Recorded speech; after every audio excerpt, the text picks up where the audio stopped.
Meet Seo Moon-yeop. He sacrificed himself to save all of humanity, but before he died, he left his allies with one final wish to engrave his name into history forever.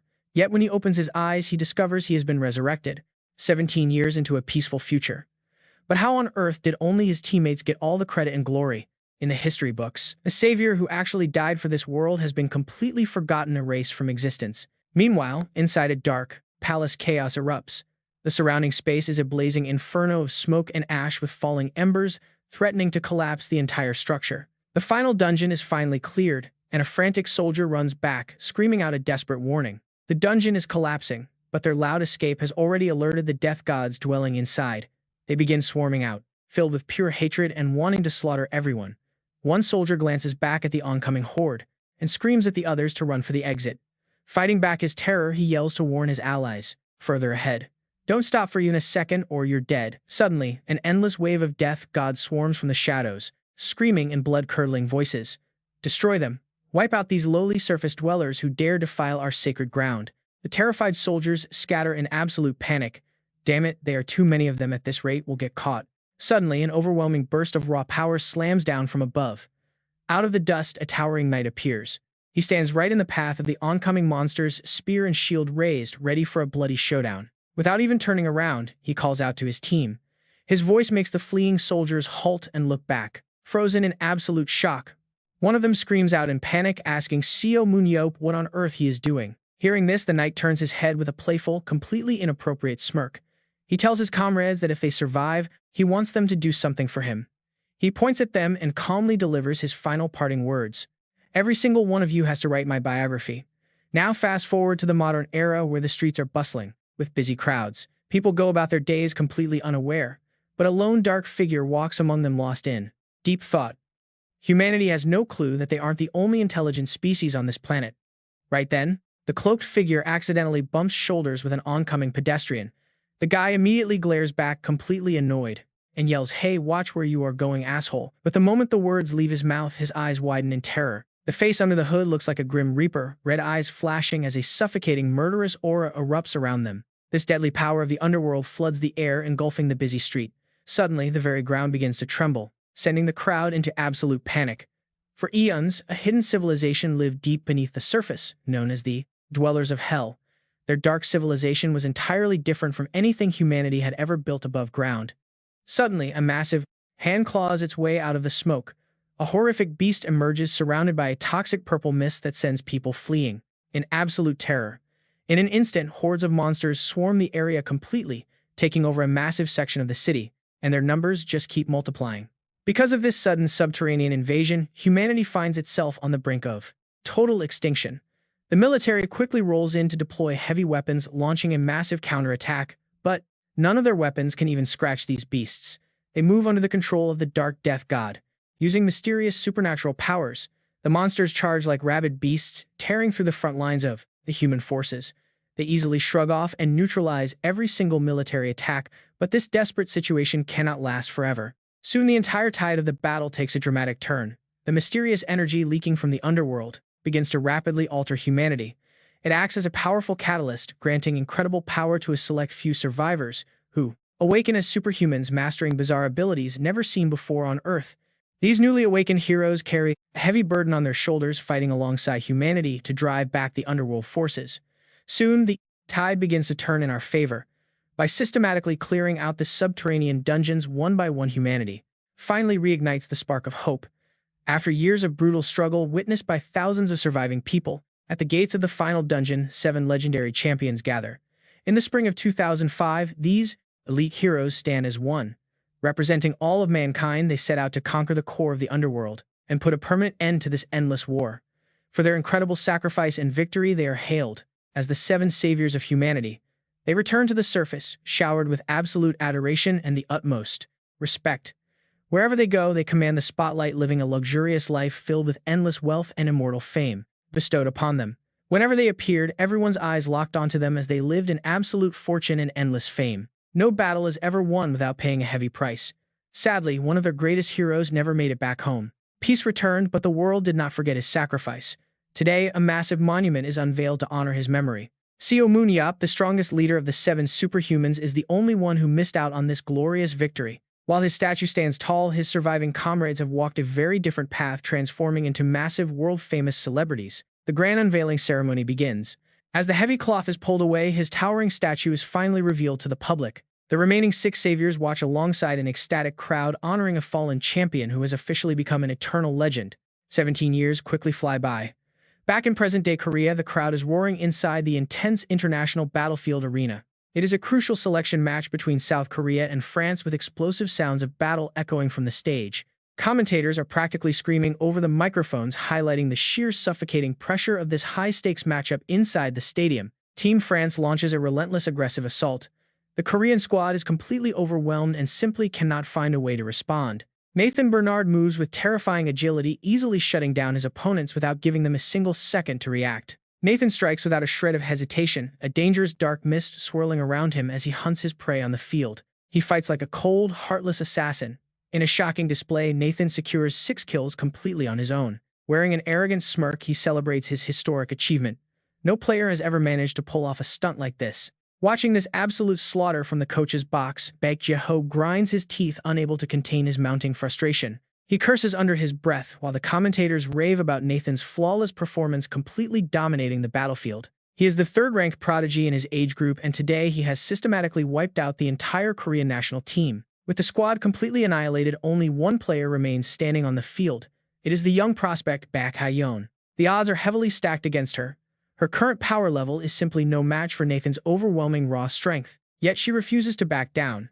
Charging straight ahead, she closes the distance to engage him in close-quarters combat. Ha-yeon unleashes her signature weapon, a razor-sharp whip, but Nathan casually slips past every single attack with ease. The crowd watches every move with bated breath, and on the sidelines, Baek Jae-ho can feel his anxiety reaching a boiling point. She strikes with absolute fury, but then Nathan suddenly appears right beside her, whispering directly into her ear. He praises her as the daughter of a legendary hero, but immediately counters her before she can even register his movement. Coldly telling her she can never win, his eyes flash with pure contempt for the current state of her team. With a single brutal slash, he takes her down. The announcement rings out, sealing an absolute defeat for South Korea. Nathan Bernard is crowned the undisputed MVP of the match, while the Korean players are left utterly humiliated. He absolutely dominated the second half, securing 7 consecutive kills and ending the entire game with an overwhelming score. Furious boos and angry insults instantly erupt from the stands, fans lamenting how a former powerhouse could look so pathetic. Their disappointment perfectly mirrors the heavy defeated sighs of Baek Jae-ho, who spent his youth clearing dangerous dungeons. He survived the brutal underground wars of the past, but now he is struggling to keep up with the changing times. The commentator's incredibly harsh criticism cuts deep into his soul, reminding everyone of their country's fallen status. After all, Korea produced Seo Moon-yeop and Baek Jae-ho. He grips the metal railing tightly, trying to suppress his intense shame. The match ends in total embarrassing disaster, leaving both commentators groaning at the painful state of the national squad. They admit France is a global powerhouse, but this particular defeat is almost too tragic and painful to accept. Online communities are already exploding in anger, with furious netizens expressing their absolute disgust with the final result. Brutal comments flood the internet, mockingly asking if South Korea is completely useless without the late Seo Moon-yeop. Heartbroken fans lash out, lamenting that their country has become a global laughingstock despite being the home of legendary heroes. They blame the government's strict regulations on battlefield matches, which have completely destroyed their local talent pool over the years. Furious spectators rise to their feet inside the stadium, loudly screaming at the players to get off the stage. They demand a complete roster overhaul, deeply insulted that they paid money to watch such a pathetic international display. Fans scream that Baek Ha-yeon is the only player on the entire team who has any actual competitive talent. Baek Jae-ho stands quietly on the sidelines, forced to listen to every single word of the crowd's harsh criticism. His mind is completely chaotic, struggling to accept that one of humanity's 7 great heroes has fallen this far. Looking down at the empty stage, he silently accepts his 3rd consecutive loss since taking over as head coach. The national team is a complete disaster. Baek Ha-yeon gets up, disconnects his link module. Baek Jae-ho just watches them, feeling totally powerless. Just like the crowd is saying, except for Baek Ha-yeon, they are all a bunch of nobodies. Baek Ha-yeon cannot even hide his fear. Baek Jae-ho stays silent, lost in deep thought. Korea's superhumans used to be famous for their iron will, but those glory days are long gone. He turns to leave. Their skills and mental strength are at rock bottom. There is absolutely nothing left of the team's pride. Anyone with real talent left long ago. Suddenly, the painful memory of his fallen comrade flashes in his mind. He enters the coach's waiting room, slowly walking over to a quiet corner before stopping right in his tracks. Baek Jae-ho lets out a heavy, exhausted sigh and looks up at a framed photo. The pain in his chest is almost physical. "If only you were still alive," he mutters. In the picture, a young Baek Jae-ho is smiling next to Seo Moon-yeop. Seo Moon-yeop has that same defiant, reckless smile he always did. Baek Jae-ho stands there feeling the weight of the past. A sudden knock at the door breaks the silence, and his assistant pokes his head inside with some urgent news. "Everyone is waiting for the press interview," the assistant says, hesitating. Baek Jae-ho just scoffs bitterly at the words. "Yeah, I need to go apologize to the public," Baek Jae-ho says flatly. He pats the young man's shoulder as he heads out. "That is the only reason they made me head coach anyway," he adds. The assistant follows closely, sweating from the sheer tension. "It is completely hopeless," Baek Jae-ho says. The assistant panics, asking what he means by that. Baek Jae-ho just shrugs. "This team is weak and lacks any mental toughness," Baek Jae-ho says. His assistant tries to argue that they just started, but Baek Jae-ho is done. He plans to announce his resignation during this very interview, much to the assistant's absolute horror. The assistant stands there completely frozen. Baek Jae-ho ignores him, stepping forward with total determination to put this behind him. "Unless Seo Moon-yeop miraculously comes back to life, I am done. I need to get out before my name gets dragged down." The assistant pleads with him, warning that if the head coach walks away, the team will lose all remaining hope. But Baek Jae-ho's mind is made up. Even with this heavy burden, he is actually looking forward to his retirement. Suddenly, his phone rings out loud. Baek Jae-ho looks at the caller ID, expecting a lecture from the president. He prepares himself and answers, expecting a very harsh lecture. But the voice on the other end is incredibly panicked. "Have you heard the news yet?" the president asks urgently. Baek Jae-ho sighs internally, assuming it is about the match. "Yeah, I saw the national team embarrass us with my own eyes," Baek Jae-ho replies. "But that is not it." "No, that is not what I am talking about," the president barks back. Baek Jae-ho frowns, asking what else it could be. The president shares the actual news, and Baek Jae-ho's face instantly drops. He yells into the receiver, unable to believe his ears. Right then, a massive temporal portal rips open in the sky. A knight in full heavy armor falls straight through. The mysterious warrior crashes down right at the base of Seo Moon-yeop's memorial statue, instantly drawing a massive crowd. He landed in Gwanghwamun Square, home to the country's most legendary monuments, including Admiral Yi Sun-shin and King Sejong. People in the crowd gasp as they spot the armored figure. He landed right next to the third major monument, the statue of the legend who sacrificed his life 17 years ago to save 6 other great heroes. That hero was Seo Moon-yeop. Now onlookers swarm around the fallen knight, pulling out their phones to record everything. And here's where it gets crazy. Someone in the crowd recognizes him, screaming that Seo Moon-yeop has finally returned. Baek Jae-ho is completely paralyzed by the news. He stands frozen while the phone keeps buzzing with the president's frantic voice. But Baek Jae-ho cannot hear a thing. Down at the square, the armored knight slowly begins to stir, sending shockwaves through the crowd. People shout in disbelief that their legendary hero is alive. Suddenly, memories flash back to a dark, suffocating battle.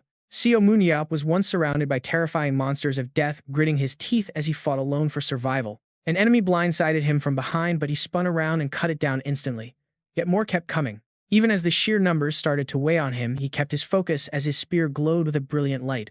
Determination burned in his eyes as the beasts circled him. And then the massive gate behind him began to close. "The dungeon gate is finally closed," he whispered to himself, a wave of profound relief washing over his face. With the portal shut, he had nothing left to lose. He turned back to face the horde of monsters. "Let us settle this once and for all," Seo Moon-yeop roared as he threw himself back into the fray. And then back in the present day, a pair of eyes suddenly snap wide open. Seo Moon-yeop sits up in a hospital bed, gasping for air after the nightmare. Just then a nurse enters the room. As she walked in, "Oh, you're finally awake," she said. Seo Moon-yeop rubbed his head, completely dazed, and asked where he was. She immediately asked how he was feeling, then explained that he was in a hospital. Hearing this, he was utterly dumbfounded. A sharp shout erupted from Seo Moon-yeop's VIP hospital room. "What do you mean it's 2022? Not 2005. Gripping the blanket in sheer disbelief, he knew it made no sense. He had entered that final dungeon in 2005. He was absolutely certain of it. The nurse was slightly bewildered, but she patiently explained.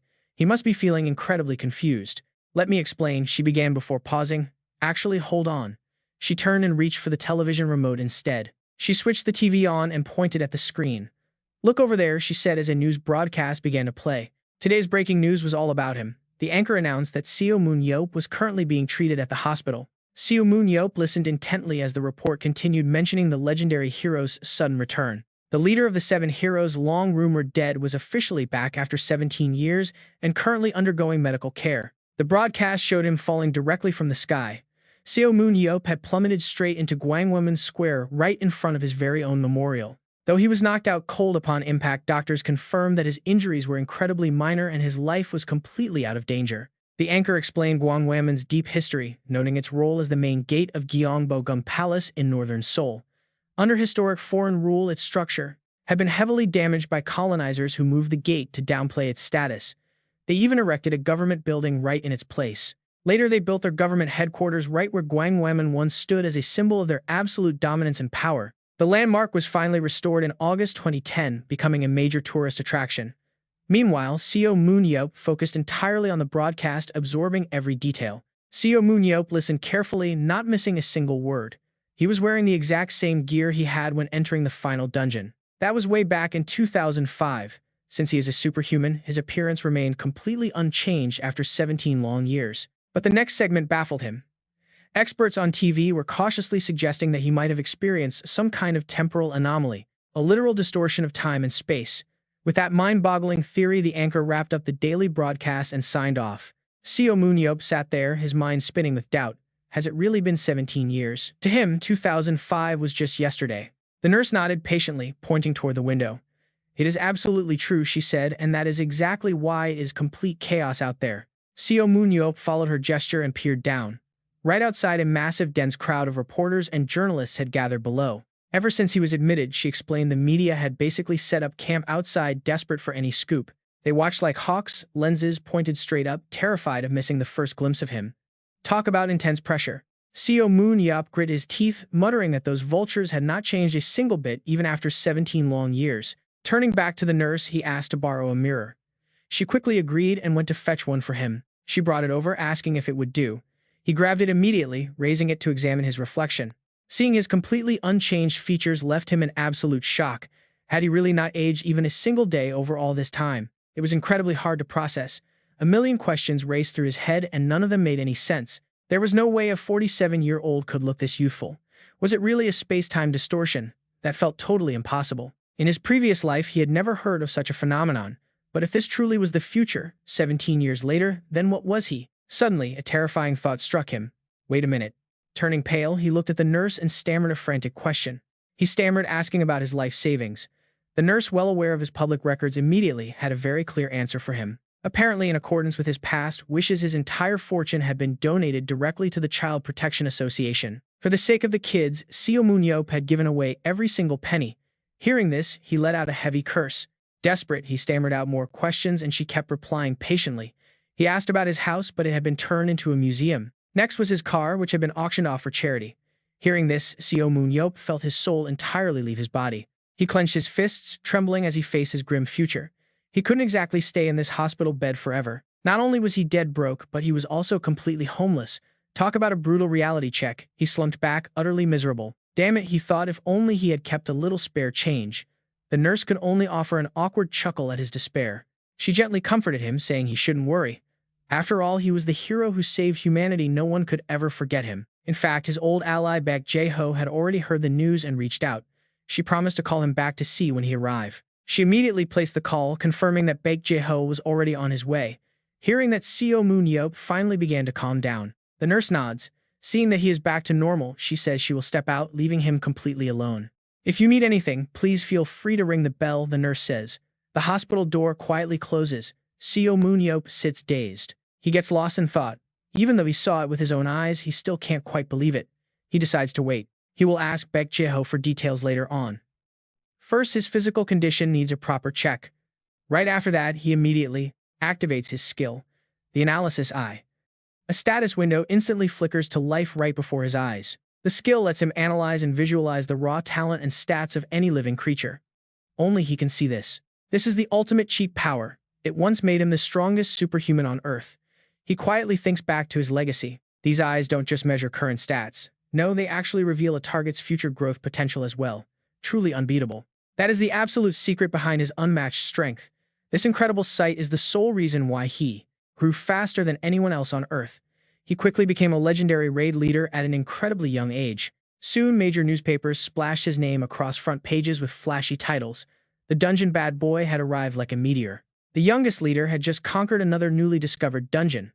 But his incredible journey did not stop there. People even begged to be his disciple, pleading constantly for his guidance.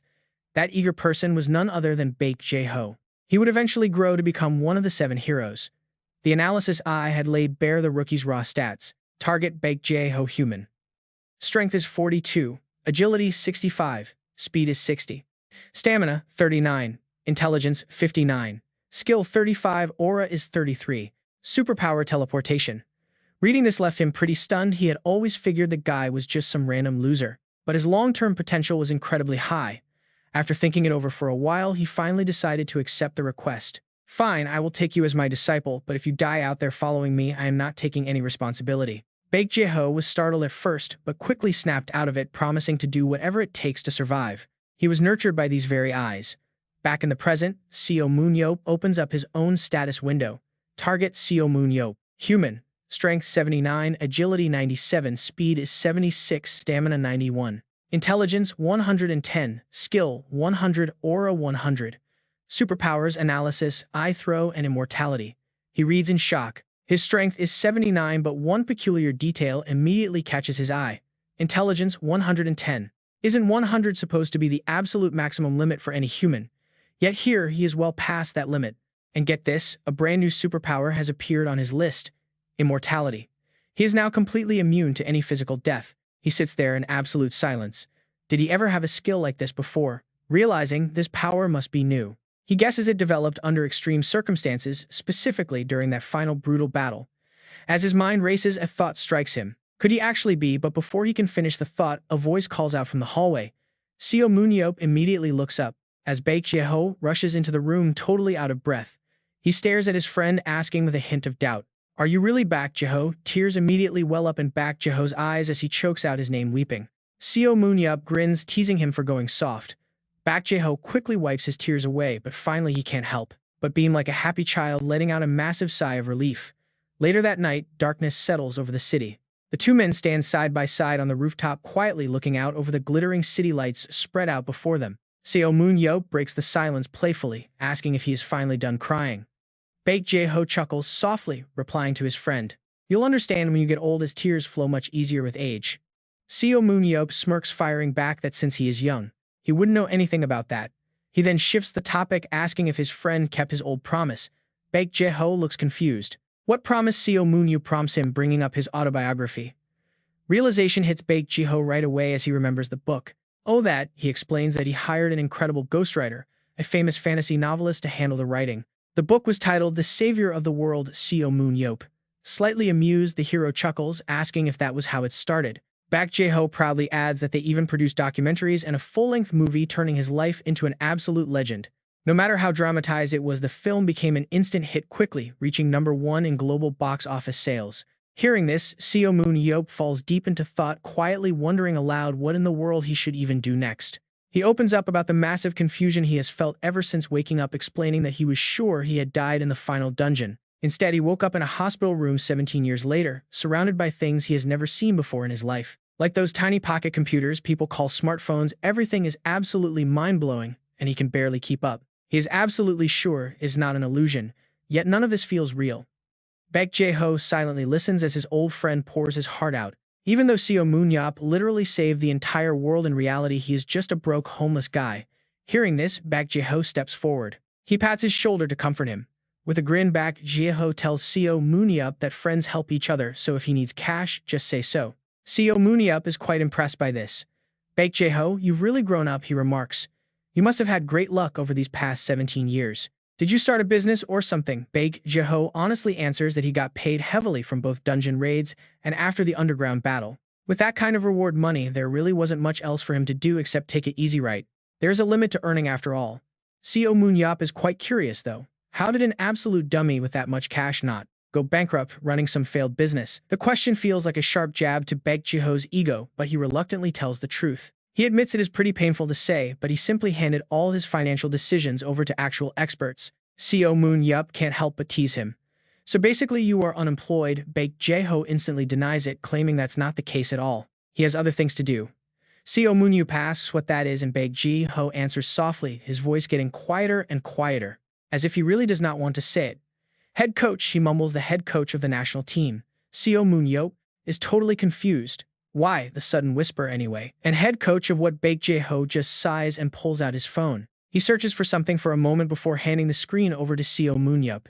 Check this out, he says, and Seo Moon-yeop takes it. What is this? On screen is footage of virtual reality matches. Seo Moon-yeop notices the footage looks incredibly familiar and asks what's going on. He asks if this is the very dungeon they raided in the past since those were supposed to have all vanished. Baek Jae-ho immediately explains. He explains that it is a massively popular virtual reality sport called Battlefield. Seo Moon-yeop is still pretty confused by the whole concept. Baek Jae-ho explains that they rebuilt the old dungeons in a virtual space, allowing two teams to compete against each other. It has basically become a legitimate sport. He tries to explain that this is a new way to employ superhumans after the war. Since many of them had no jobs, this business became a massive hit from day one, growing into a major sport. Now it is the most trending sport around. Seo Moon-yeop finished watching the video but honestly finds the whole thing incredibly dull. To him, it just looks like little kids running around playing games. Hearing this, Baek Jae-ho immediately corrects his old friend.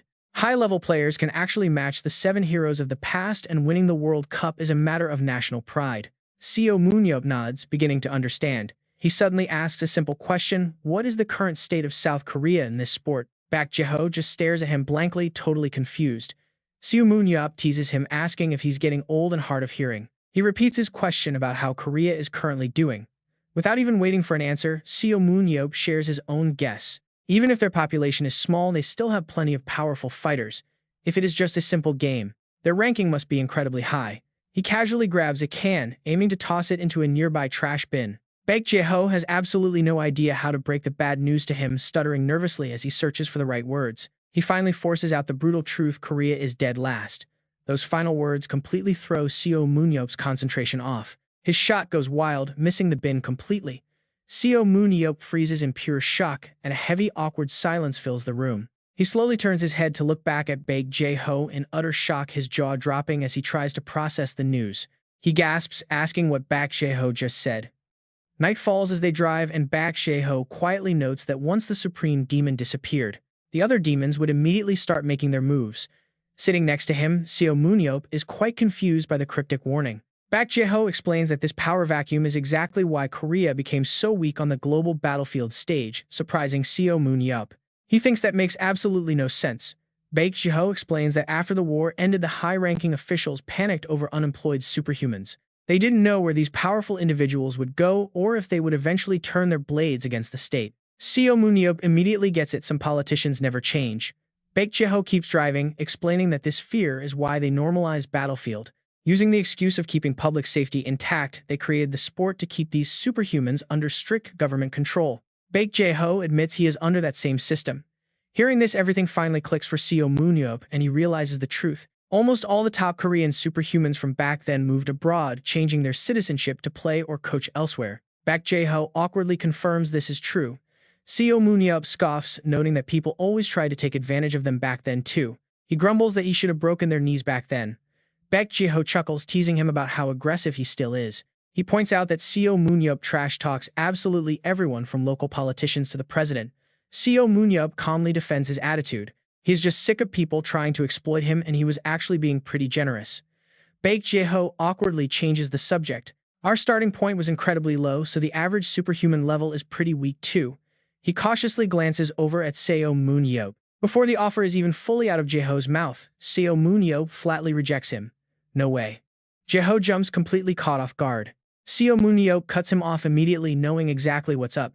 It's obvious you are just trying to drag me into this whole industry. Jae-ho tries pleading with him, pointing out that Seo Moon-yeop is only 30 and still physically in the absolute prime of his life. Don't you feel like that is a total waste? But Seo Moon-yeop couldn't care less, telling him not to worry about wasted potential. He lays it out plain and simple. He doesn't want to live as a hero anymore since that life ended back then. He considers his battlefield days buried in that final dungeon. Still, Jae-ho tries to salvage this, explaining there are no real duties. It is just sports now, but Seo Moon-yeop is not buying any of it, claiming he never cared about duty in the first place. He asks if he looks like the type to fight for strangers, letting out a heavy, tired sigh. As a kid, he fought to survive. Once he became a superhuman, his battles were all about winning recognition. So isn't it finally time he lives his own life? He shudders at the thought of his name plastered all over the news. If he ever announces a comeback, the media goes wild. The savior of the world returning to save Korean sports.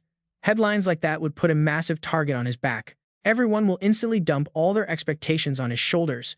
Jae-ho senses his absolute resolve and simply asks if he misses fighting. Seo Moon-yeop rejects the idea, instantly saying he has zero interest in performing like a clown for crowds. At this point, Jae-ho surrenders. He stops pushing his old friend and drops the subject.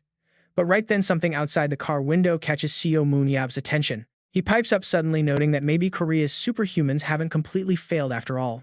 Jae-ho looks at him, totally baffled by the sudden change in tone. Seo Moon-yeop simply points out the window to make his case. He points toward a massive billboard featuring Ha-yeon staring at the ad in absolute awe before letting his mouth run wild.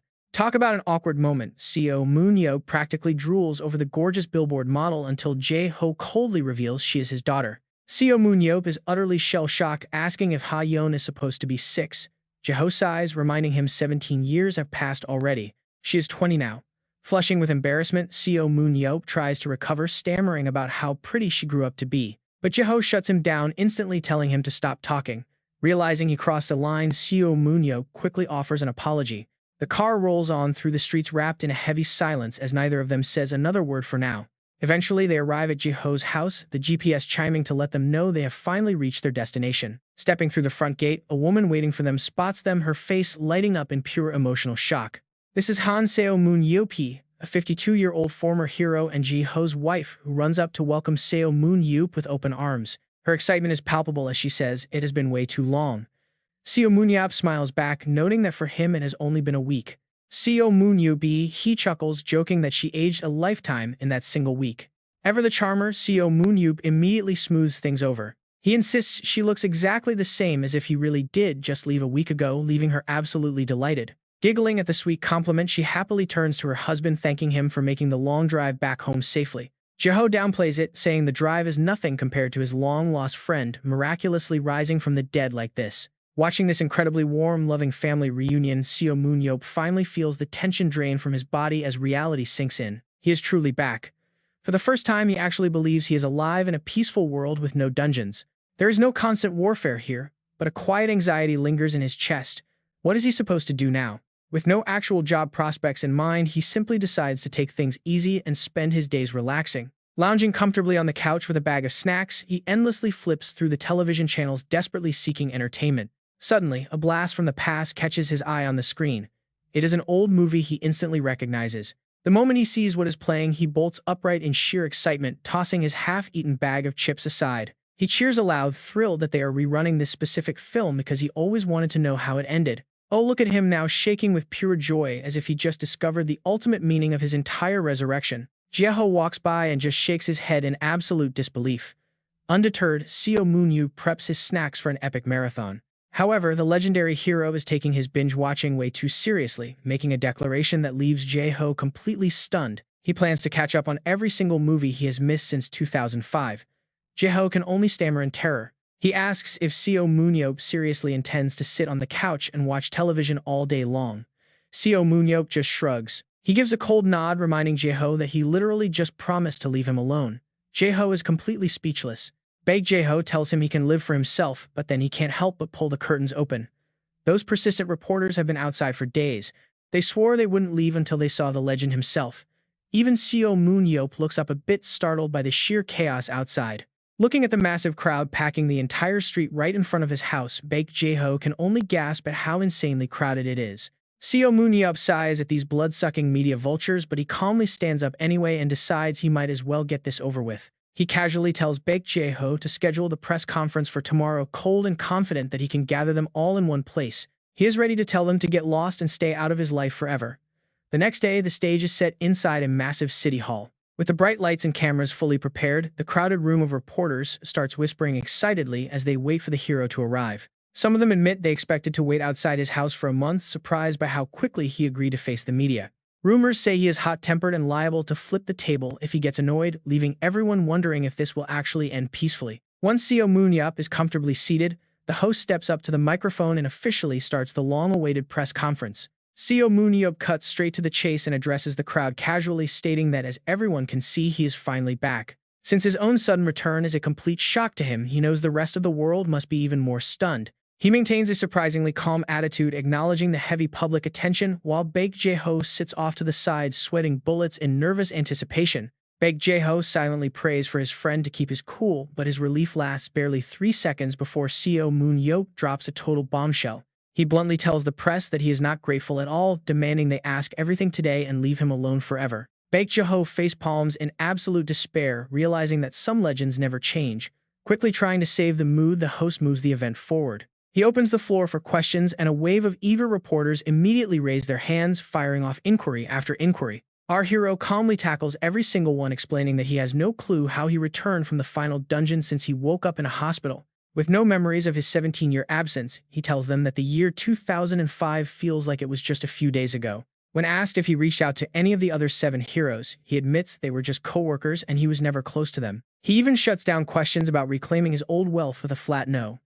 After running through the endless list of personal questions, Moon-yeop scans the room for the next person, pointing directly at a bald reporter who has his hand raised high in the back. The reporter immediately steps up, asking if Moon-yeop has heard about the modern battlefield sport from national head coach Baek Jae-ho. After Moon-yeop nods, the man boldly asks the million-dollar question, wanting to know if the legend actually plans to become an active player. The sheer boldness of the question sends a shockwave through the room, and Baek Jae-ho can't help but tense up, waiting for the reaction. Yet completely unfazed by the sudden tension, Seo Moon-yeop offers a blunt and incredibly short reply, simply telling them that it is possible. Hearing his vague, uncaring response, Baek Jae-ho clutches his forehead in utter defeat. Meanwhile, the bald reporter pulls an arrogant face. He smugly presses further, asking with a highly disrespectful tone if there is any actual reason behind his lack of commitment. Moon-yeop bluntly snaps back that he simply isn't interested. Realizing he won't get a juicy headline, the annoying reporter resorts to cheap provocation. He sneers, asking if our hero is just terrified of failing. But Moon-yeop doesn't even blink, firing back with a savage, humiliating insult. He calmly states that the only real failure in the room is the reporter's hairline before turning serious about his stance on the sport. He makes it clear that he has zero interest in Battlefield and refuses to play the clown just to entertain a bunch of strangers. Sensing the rising tension, the host quickly steps in to wrap things up, thanking everyone and declaring the press conference officially over. Before leaving, Seo Moon-yeop drops one final warning, hoping their curiosity is satisfied and telling them to never bother him again.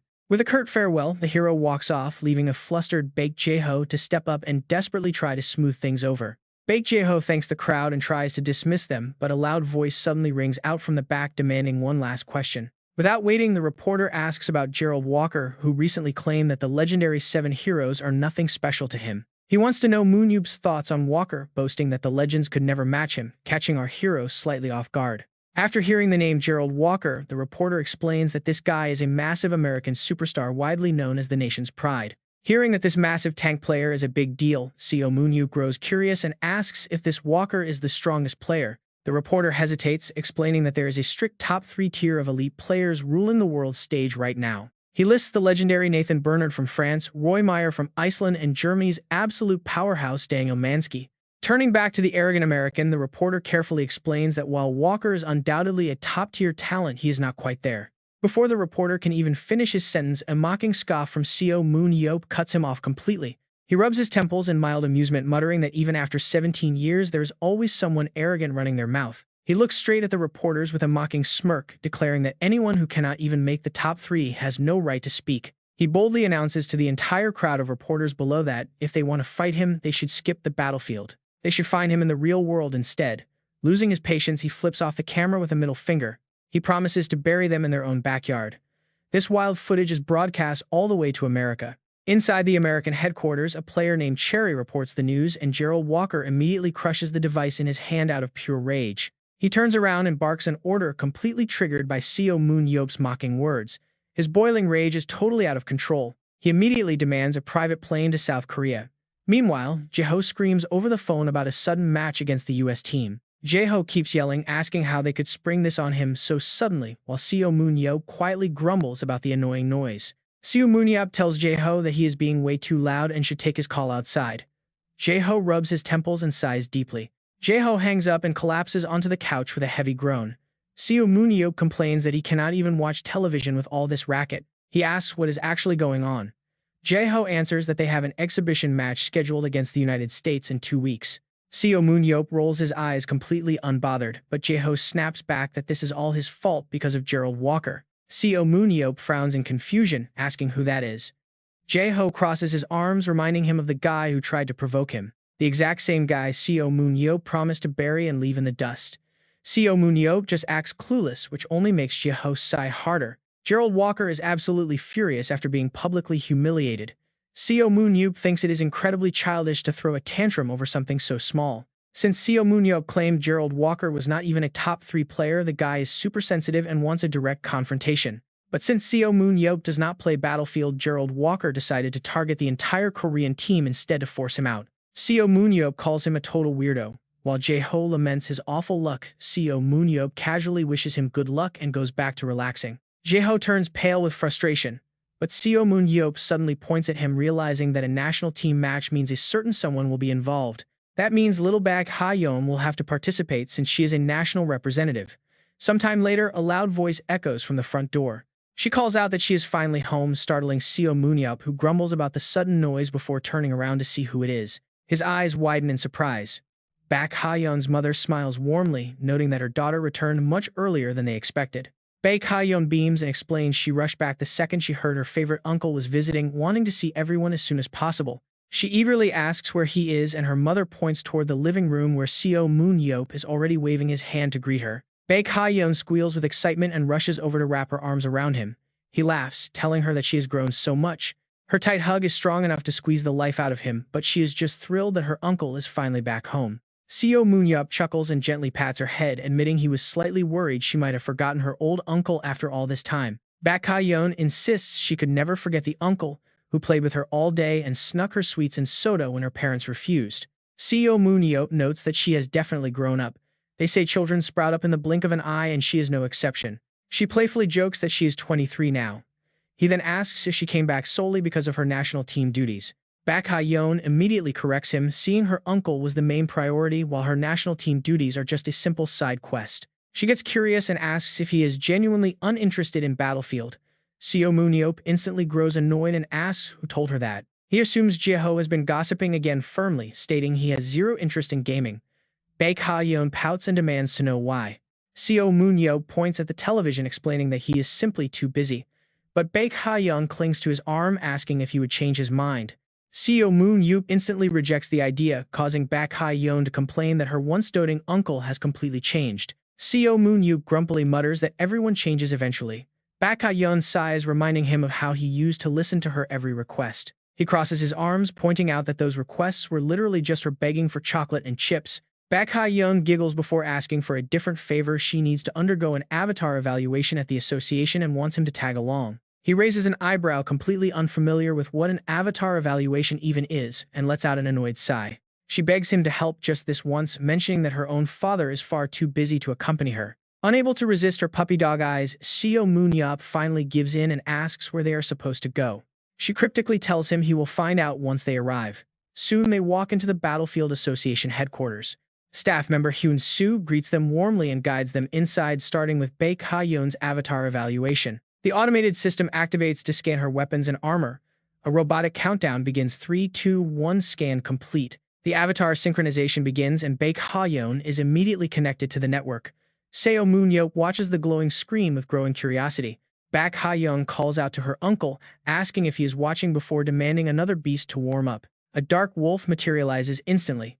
Seo Moon-yeop and Hyun-soo observe her closely from the monitor room. So they can actually do things like that, he asks.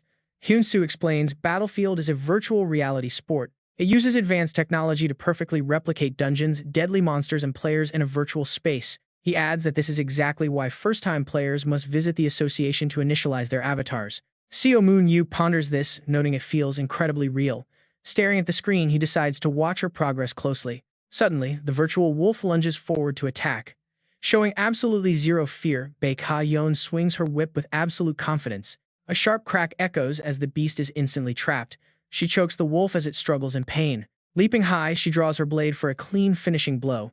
Hyun-soo confirms her synchronization is complete. Chuckling softly, she logs out and runs straight to Seo Moon-yeop, eagerly asking how she did out there. He gives her a lazy thumbs up, teasing that she is actually pretty good for a 6-year-old child, though she still has ways to go. Annoyed, she loudly reminds him she is actually 23, demanding to know why he does not try it out himself. He reiterates that he has absolutely no plans to compete in any match, but she refuses to drop the matter so easily.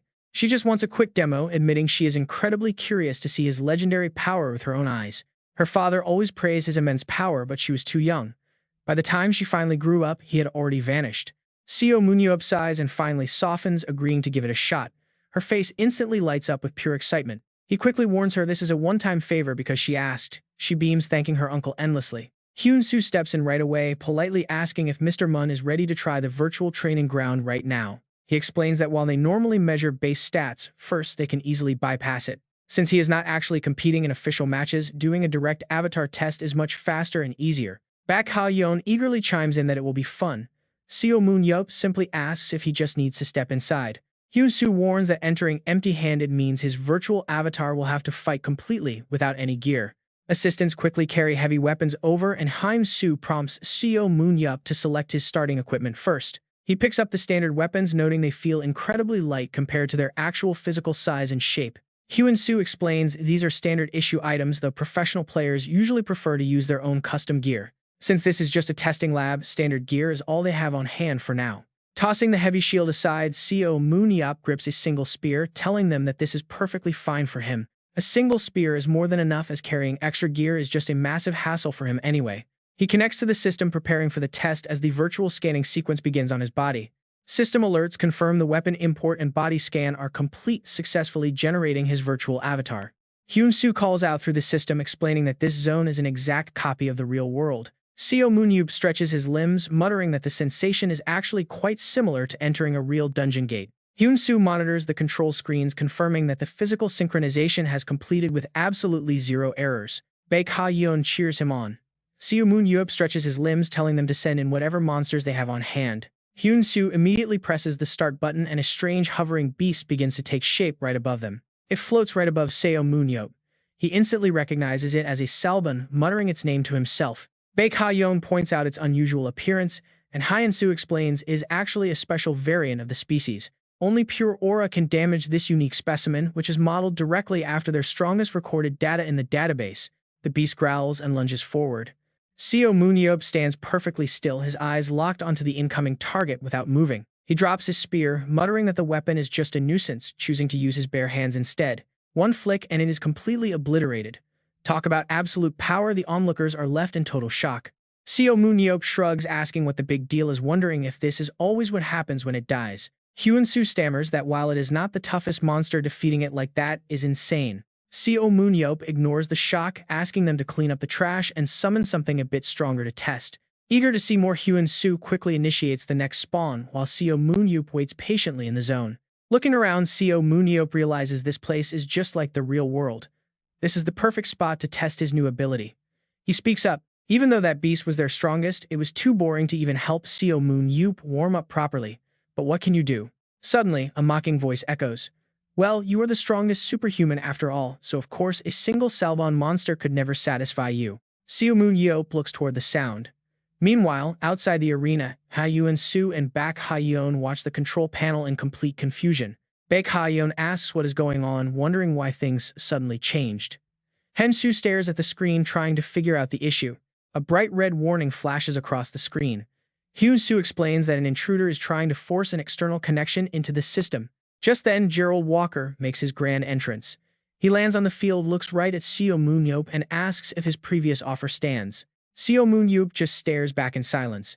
Gerald Walker laughs, saying he only came because of the invite, but wonders why the hero is so quiet. He mocks him, asking if he is too terrified to speak. Gerald Walker brags that he does not care about any of the legendary 7 heroes. He vows to prove their reputations are completely fake. With a loud yell, he charges and swings his weapon directly at Seo Moon-yeop. Seo Moon-yeop does not even dodge.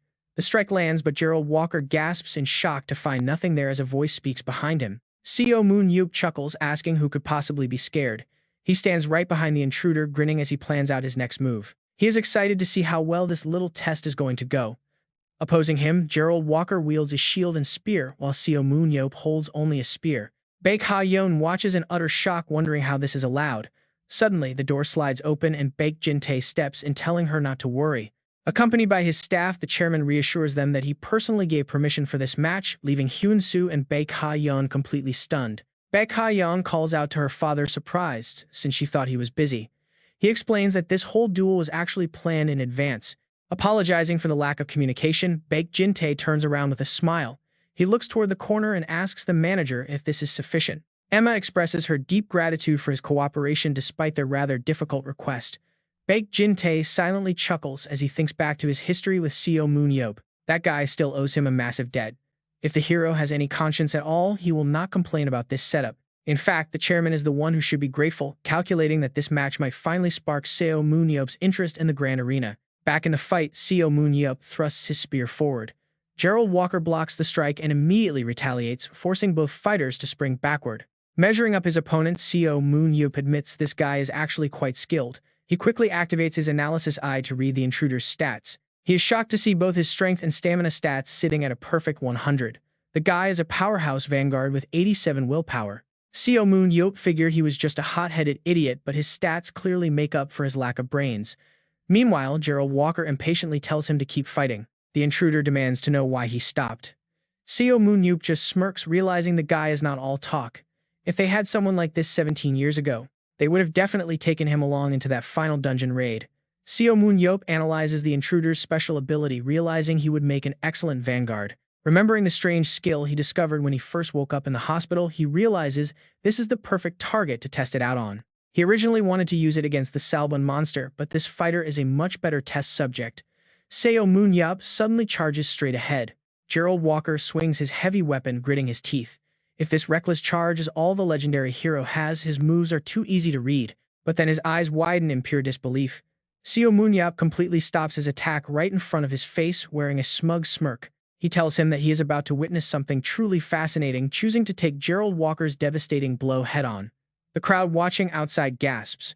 Baek Ha-yeon screams in panic, asking why her uncle just stood there and let himself get struck down by such a deadly attack. Even Gerald Walker is completely bewildered by the suicidal move, realizing Seo Moon-yeop stopped his strike and made no effort to dodge. He stood his ground as if he actively wanted to die.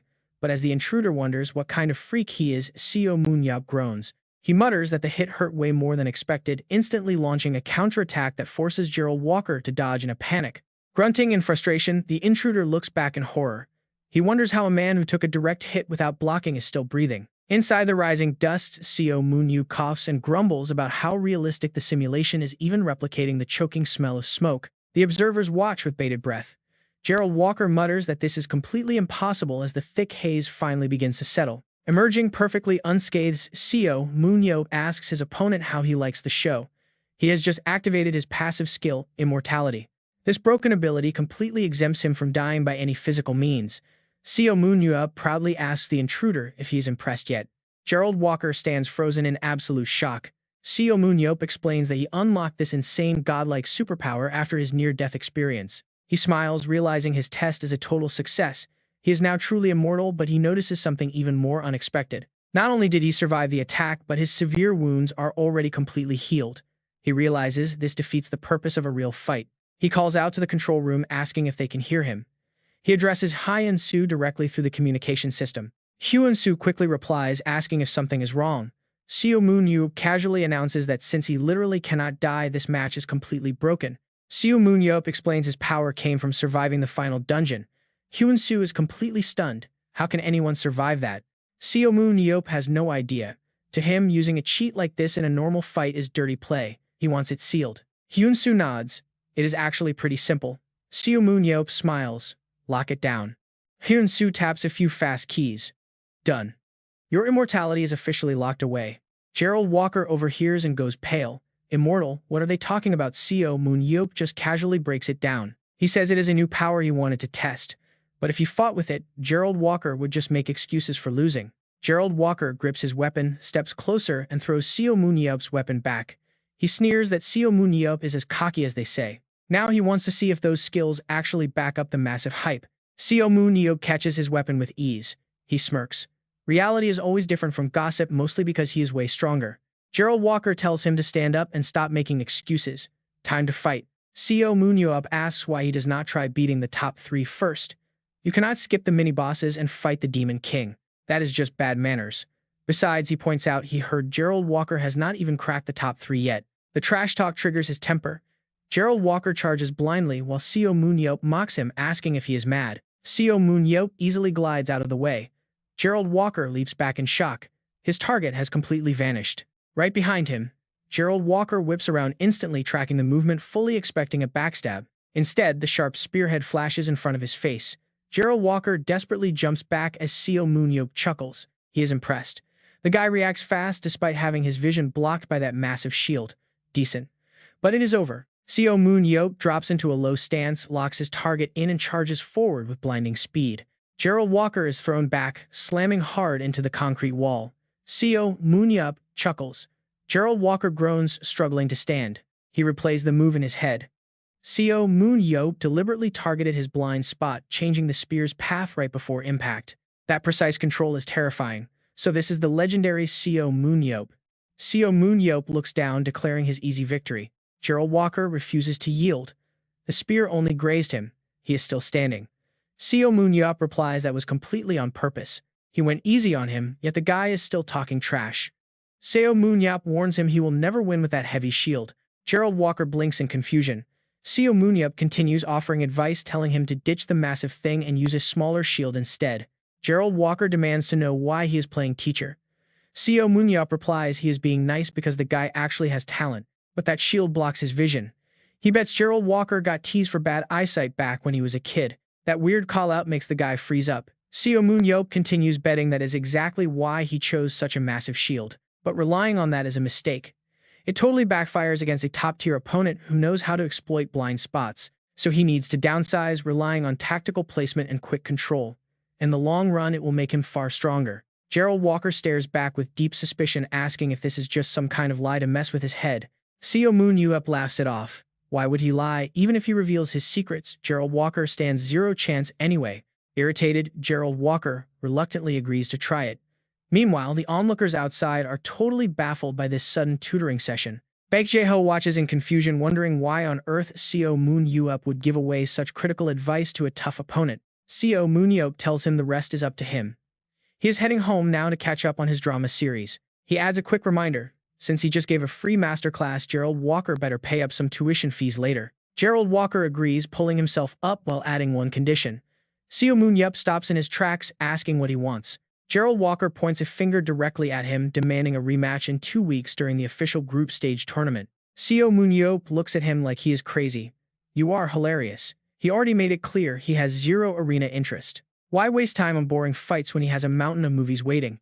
He does not care about the money. Gerald Walker grabs him by the shoulder, desperately offering to pay double if Seo Moon-yeop just agrees to enter the tournament. Seo Moon-yeop shakes him off, thoroughly annoyed. Beat it. But Gerald Walker refuses to let go, begging for one more shot. Seo Moon-yeop sighs. This guy has completely lost his mind. Gerald Walker yells that he cannot let such insane talent go to waste. Seo Moon-yeop snaps that how he spends his power is his own business. The two of them continue bickering back and forth. Watching this, Baek Jin-tae spots a perfect opportunity. He smirks, realizing he can exploit this situation. The next day arrives. The TV is playing Seo Moon-yeop's favorite drama. He sits there completely engrossed, whispering, wondering if they will end up together. A sudden unfamiliar voice echoed from the television, instantly ruining his movie. His live stream was cut off by an emergency broadcast. Seo Moon-yeop bolted upright in absolute annoyance. Just when his life was finally starting to look up, a breaking news report about him flashed on the screen. The anchor declared with absolute certainty that Seo Moon-yeop would never play in the arena again. But a shocking rumor about his recent duel with Gerald Walker hints that his stance might actually change. Although the audio recording from that private match was incredibly muffled and hard to hear, an anonymous source claims that if the United States team sweeps the upcoming Group A match against the South Korean team, Seo Moon-yeop will participate in a special friendly match as requested by the Americans. Seo Moon-yeop's expression twisted in pure disgust as he listened. The news anchor continued boldly, stating that Seo Moon-yeop himself had already accepted all of these highly demanding conditions. He sat there with his jaw dropped in disbelief. When did he ever say such absolute garbage? Back at the association, Seo Moon-yeop let out a furious scream. Slamming his hand on the table, Seo Moon-yeop shouted right in Jin-tae's face, "Who is that anonymous bastard? I am going to end him. You better find him and drag him here right now," he continued, shoving his phone forward. "And what is this video supposed to be? Anyone can see it was maliciously edited to show me refusing to play. I will personally destroy the coward who leaked this." Jin-tae finally spoke up. He lowered his head deeply, apologizing for all the chaos and damage caused to Seo Moon-yeop. "As the president of the association, I sincerely apologize to our world-saving hero for this mess." Seo Moon-yeop looked completely baffled. What on earth is this? Why are you suddenly bowing? Jin-tae sighed, explaining that even the American Association was bought by Gerald Walker.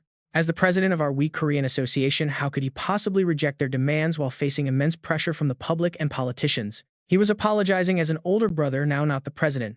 Seo Moon-yeop scratched his head in complete confusion. He understood Jin-tae had his struggles, but why did he have to suffer? Jin-tae placed a hand on his shoulder. Do not worry, Seo Moon-yeop. To protect you, he had come up with a brilliant plan for the upcoming South Korea vs. US match. The American team would have to win 11 straight points without losing a single player before Seo Moon-yeop ever had to step in. Points in each set are determined by the surviving players of both teams the moment the battle concludes. Jin-tae continued, explaining those were their exact terms. He had even told them that weak opponents would never get Seo Moon-yeop excited. Everyone understood the play, so there was no need to worry, even if the Korean team's strength was notoriously low.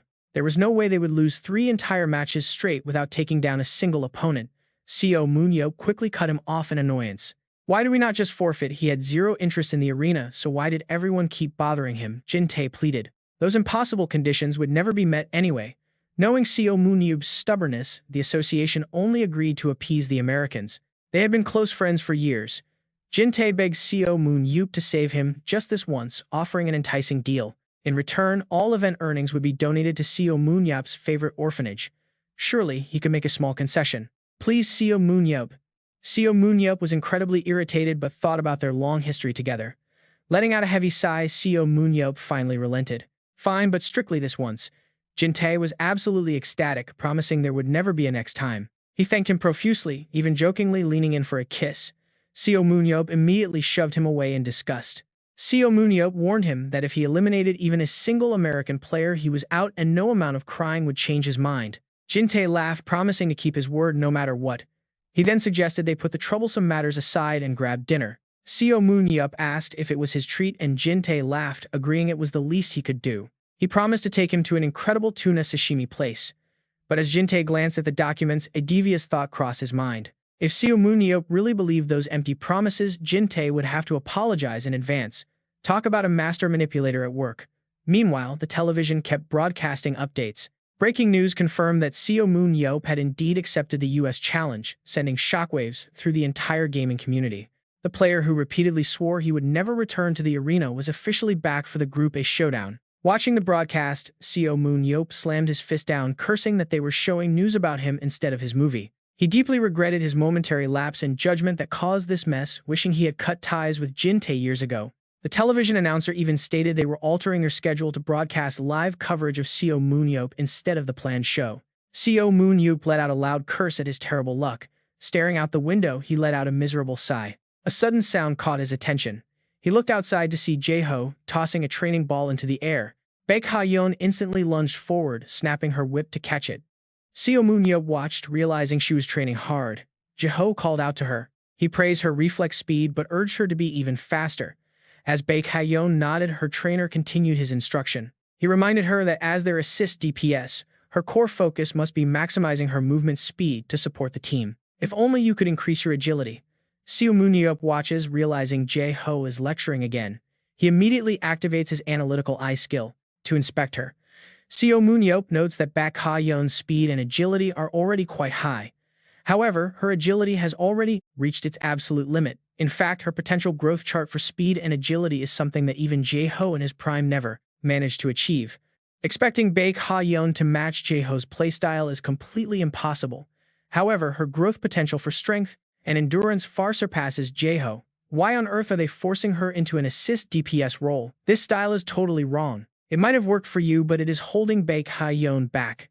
The exhausted girl collapses to the ground to rest, completely wiped out. He looks at her. If the ace of the Korean team is struggling this much, they might not even get a single kill against the Americans. She looks up at him excitedly, asking if he watched her train. Look at that, she does not even need agility practice anymore. Jae-ho cuts in, saying she is still lacking a bit and needs to push further. Seo Moon-yeop snaps back, telling Jae-ho that Baek Ha-yeon is not him. When Jae-ho asks what he means, Seo Moon-yeop demands that they stop training her in speed and agility immediately. It only highlights her weaknesses. She has already hit her absolute limit in agility, so forcing her to play like you is just useless. Even her whip technique and superpower are locked to that same speed type. You want to train her as an assist DPS, just like yourself. But you two are completely different. Seo Moon-yeop asks Baek Ha-yeon, what do you do after binding your enemy with the whip? She answers instantly, saying she will pull to throw them off balance, then tie them up and toss them to her teammates. Seo Moon-yeop points at her, telling her she is dead wrong. She needs to finish the opponent off with her own hands. Copying her father's assist DPS style is totally useless. Her teammates are slower and less agile, so they cannot finish off targets. They cannot secure the kill like Jiho did. That is why strength and swordsmanship training are what she actually needs right now. She has to strike them down directly. He picks up a sword, offering to show her how it is done, urging her to watch closely. He gets into stance with a whip in one hand and a sword in the other, explaining that she should bind the target first, and then immediately follow up with a devastating slash. He swings his blade. Baek Ha-yeon is completely stunned. Seo Moon-yeop asks if she saw that. Neither of them says a word. Seo Moon-yeop continues, since she cannot defeat the enemy with just a whip, she must master the sword. Her control over the sword needs to be as flawless as her whip. That is why strength and sword training are absolute necessities. He commands her to drop the assist DPS role and switch to melee DPS. Understood. Both of them look completely dumbfounded. Without even waiting for a reply, Seo Moon-yeop takes complete control. He tells them to start light with some strength training. 500 sets. Talk about a brutal wake-up call. They stare in absolute horror as he glares, demanding they start moving. Get to work on those 500 sets.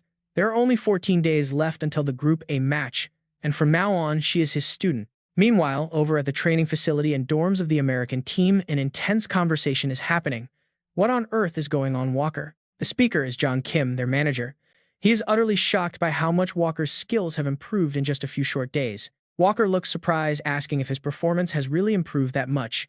John Kim nods, telling him it absolutely has. He was wondering why Walker suddenly met with Seo Moon-yeop and demanded a new shield.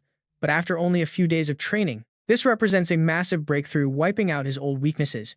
If he maintains this form, a top 3 finish is guaranteed. The manager continues, saying it will still take a lot of practice to master. Until then, they might have some trouble dealing with lightning-fast players like Nathan. However, looking at the long game, this is a massive win for their entire team. Walker asks if this massive jump in skill could be converted into money, exactly how much would it be worth? The manager answers without even thinking. In his opinion, it is easily over $10 million. With these skills fully mastered, Walker's next contract renewal would easily command that level of massive salary. Walker quietly mutters the words $10 million. Then he tells the manager to wire $10 million to Seo Moon-yeop immediately. The manager is shocked, asking what he is talking about. Walker explains it is the consultation fee. He is determined to drag Seo Moon-yeop onto the battlefield. They just need to wait a bit longer. Meanwhile, at the Seoul Arena, the Group A match between South Korea and the United States has arrived. The commentator's voice echoes out. The historic day is finally here. You can literally feel the crowd's insane energy as everyone waits for today's results. With the hero Seo Moon-yeop facing off against the American team, the success of this dream match depends entirely on today's final score. He loudly introduces the elite players from both countries who are about to enter this fateful battle. Both teams walk out showing off their powerful aces. The entire world is waiting to see how they will perform today. The caster specifically highlights Baek Ha-yeon as this is her very first match playing in her brand new position. Seo Moon-yeop watches from the sidelines, wishing her luck. The dungeon chosen for this match is a massive ancient castle. The depths are guarded by the palace skeletons of Manhwa, forming a dungeon split into 3 floors with a boss waiting on each. The first floor holds the Skotan warrior, the second features Deadline, and the final floor has the legendary B-Dragon L waiting. With a massive audience gathered for today's showdown, let's quickly review the main rules of this arena battle. To win, players must completely wipe out the opposing team. They will earn points for every kill. These points are granted for defeating monsters or rival players, and more kills will grant them a glowing aura. The color of this reflecting aura shifts depending on their total score. Right now, the competitors are entering the arena. How will today's match unfold? And just like that, the first round officially begins as both teams make their move. The American team moves in tight formation, heading out to face the Skotan monsters that just spawned on the first floor. They charge right at them, kicking off a remarkably calm hunt as the entire American squad pushes forward together. They might move relatively slowly, but their hunting experience is second to none. They pride themselves on their defense. Their shield is known as the Iron Wall. What kind of strategy will they unleash against our team today? Meanwhile, Baek Ha-yeon is deeply focused, telling herself to just stick to the plan. While the Americans are making their move, the Korean team is charging forward at an insane speed. The commentators are stunned. What on earth are they doing? The Korean team is completely ignoring the Skotan monsters, sprinting right past them and rushing straight into the second sector. Baek Ha-yeon encourages herself, thinking they are doing great. If they just keep running and stick to this plan, they have a shot. They actually have a chance to win. Korea usually plays the long game, but today they are going straight for the boss. This hyper-aggressive rush is incredibly risky, but if it works, they can secure a massive amount of early points. Even better, taking down the boss will force the first floor to seal shut in minutes, completely ruining America's slow-paced strategy. They will be completely locked out. And look at that, the Koreans are already standing right in front of the floor's boss. The battle against the Skotan warrior has begun. Suddenly, a voice crackles over the comms. "Walker, hold on, we have a problem." Did their scout Power find something? What could possibly go wrong, and what are they even talking about? Power quickly reports the shocking news. Korea is already attacking the first floor boss, completely abandoning their usual slow playstyle. The rest of the American squad just scoffs. They think Korea wants a quick kill to advance before the floor collapses. Walker tells them to wrap up their hunt quickly and head to the boss chamber, even if their movement speed is slow. Since he cannot run any faster, he decides to piggyback off his teammate's superpower. Meanwhile, the boss roars in fury. Someone shouts that they have cornered the boss. The Korean team leaps forward as Baek Ha-yeon is ordered to deliver the final blow. But out of nowhere, an ambush hits her. She gasps in disbelief, wondering where this sudden attack came from. The Korean team stands frozen in shock. Walker used the shockwave from his teammate's blast to launch himself through the air. Baek Jae-ho mutters in absolute frustration, shocked by this insane speed. Before anyone can react, Baek Ha-yeon is violently blown away. An alert blares. Baek Ha-yeon has taken critical damage. As she reels in horror, Walker remarks that their high-risk strategy was decent, but even if their rush succeeded, he says it was never going to change the final outcome of this match. The rest of the American squad closes in on the boss in a flash, leaving the remaining Koreans completely helpless. All they can do is watch. A system alert blares. The first floor boss has been defeated, and the zone will seal shortly. The automated system repeats the countdown. 10 minutes remain before the first floor is completely sealed off from the players. With time running out, the Americans show no mercy, launching a relentless assault to finish off the remaining Korean squad. The commentators are going absolutely wild as the Americans wipe out the entire Korean squad in the blink of an eye. Having their boss stolen and facing a brutal onslaught, Korea is completely overwhelmed and on the brink of total elimination. Walker decides to wrap up the first round, unleashing his final skill to take down Korea's last standing player. That is it for round 1.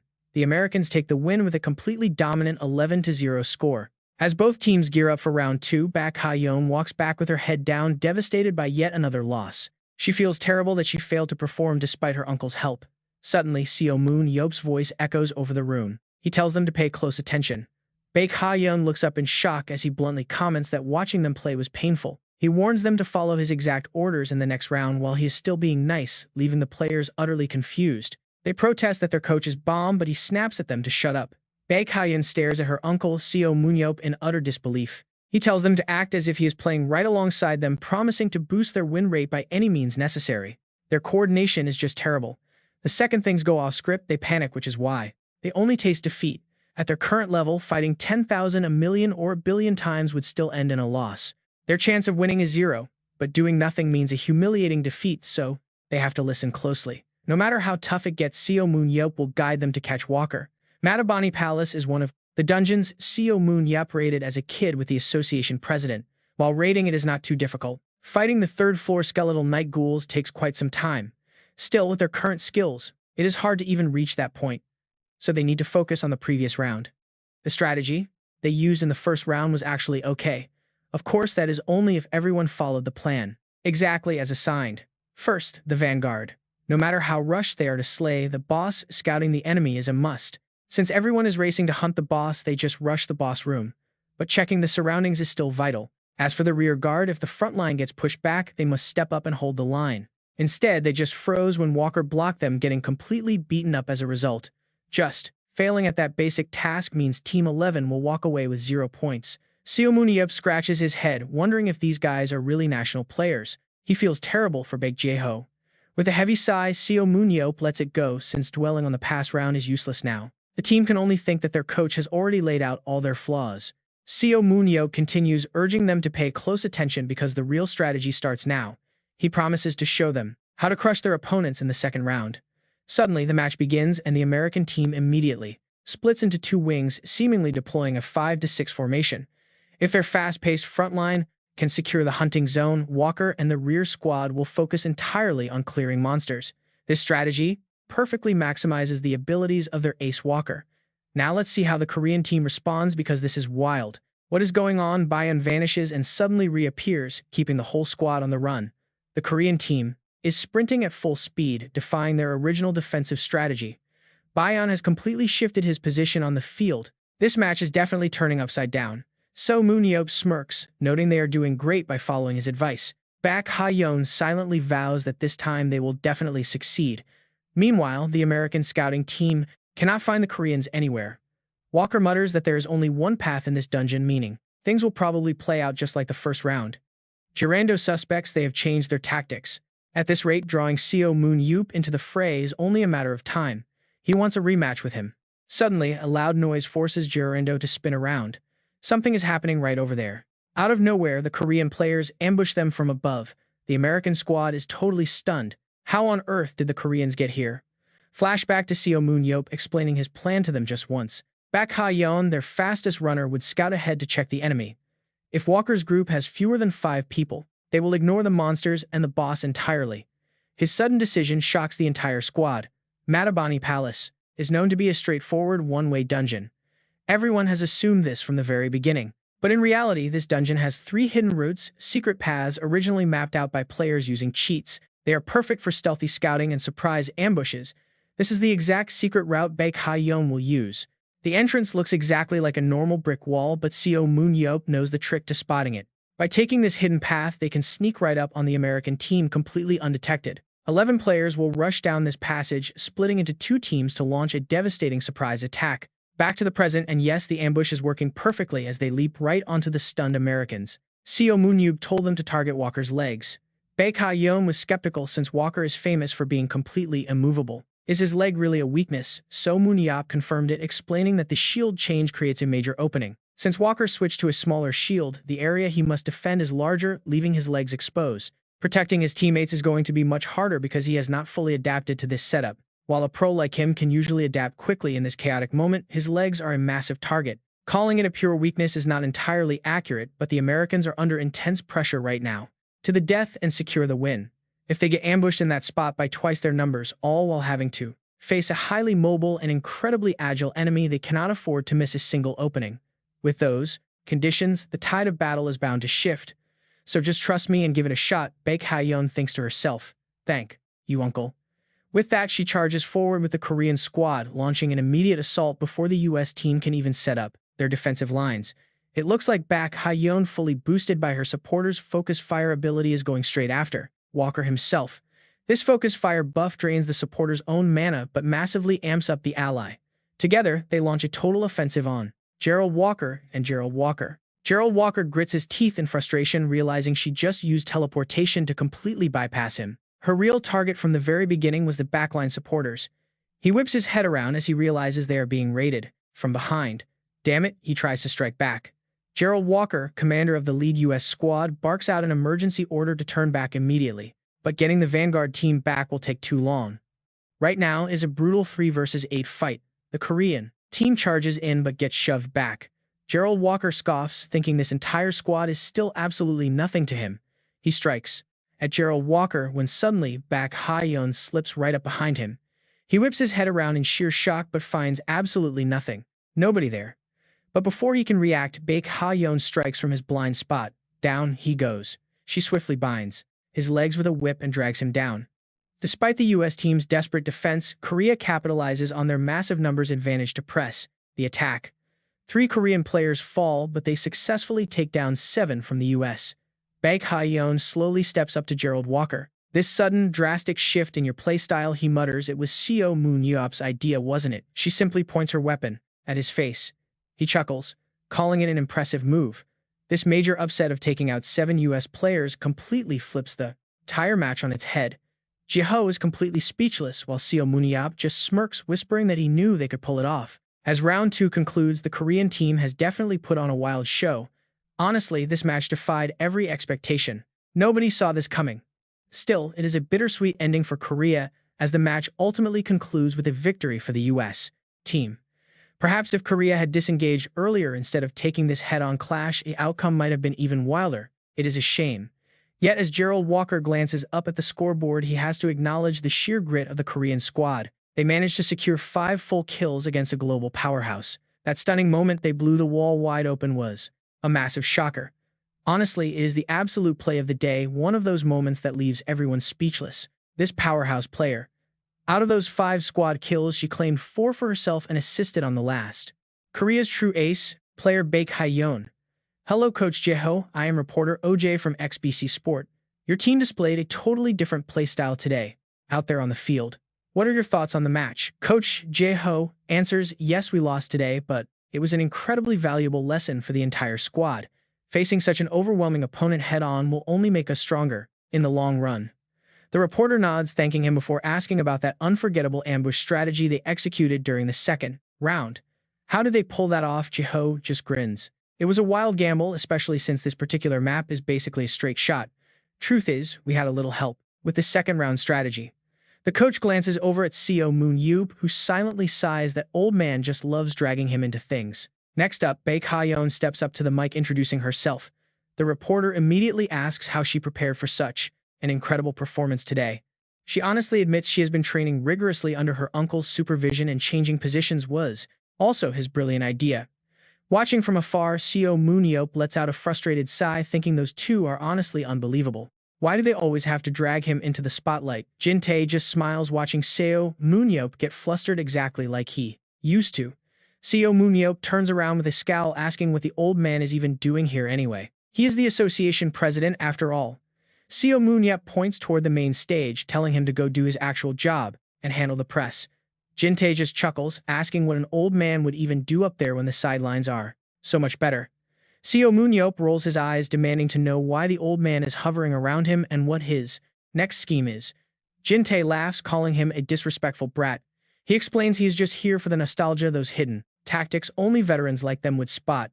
He then asks if Seo Moon-yeop was truly the brains behind that clever second-round ambush. Seo Moon-yeop admits it, but confesses that using a secret shortcut feels a bit like cheating when it is supposed to be a sport.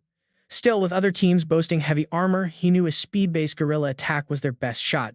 But since he hates running, he just gave them a faster shortcut to victory.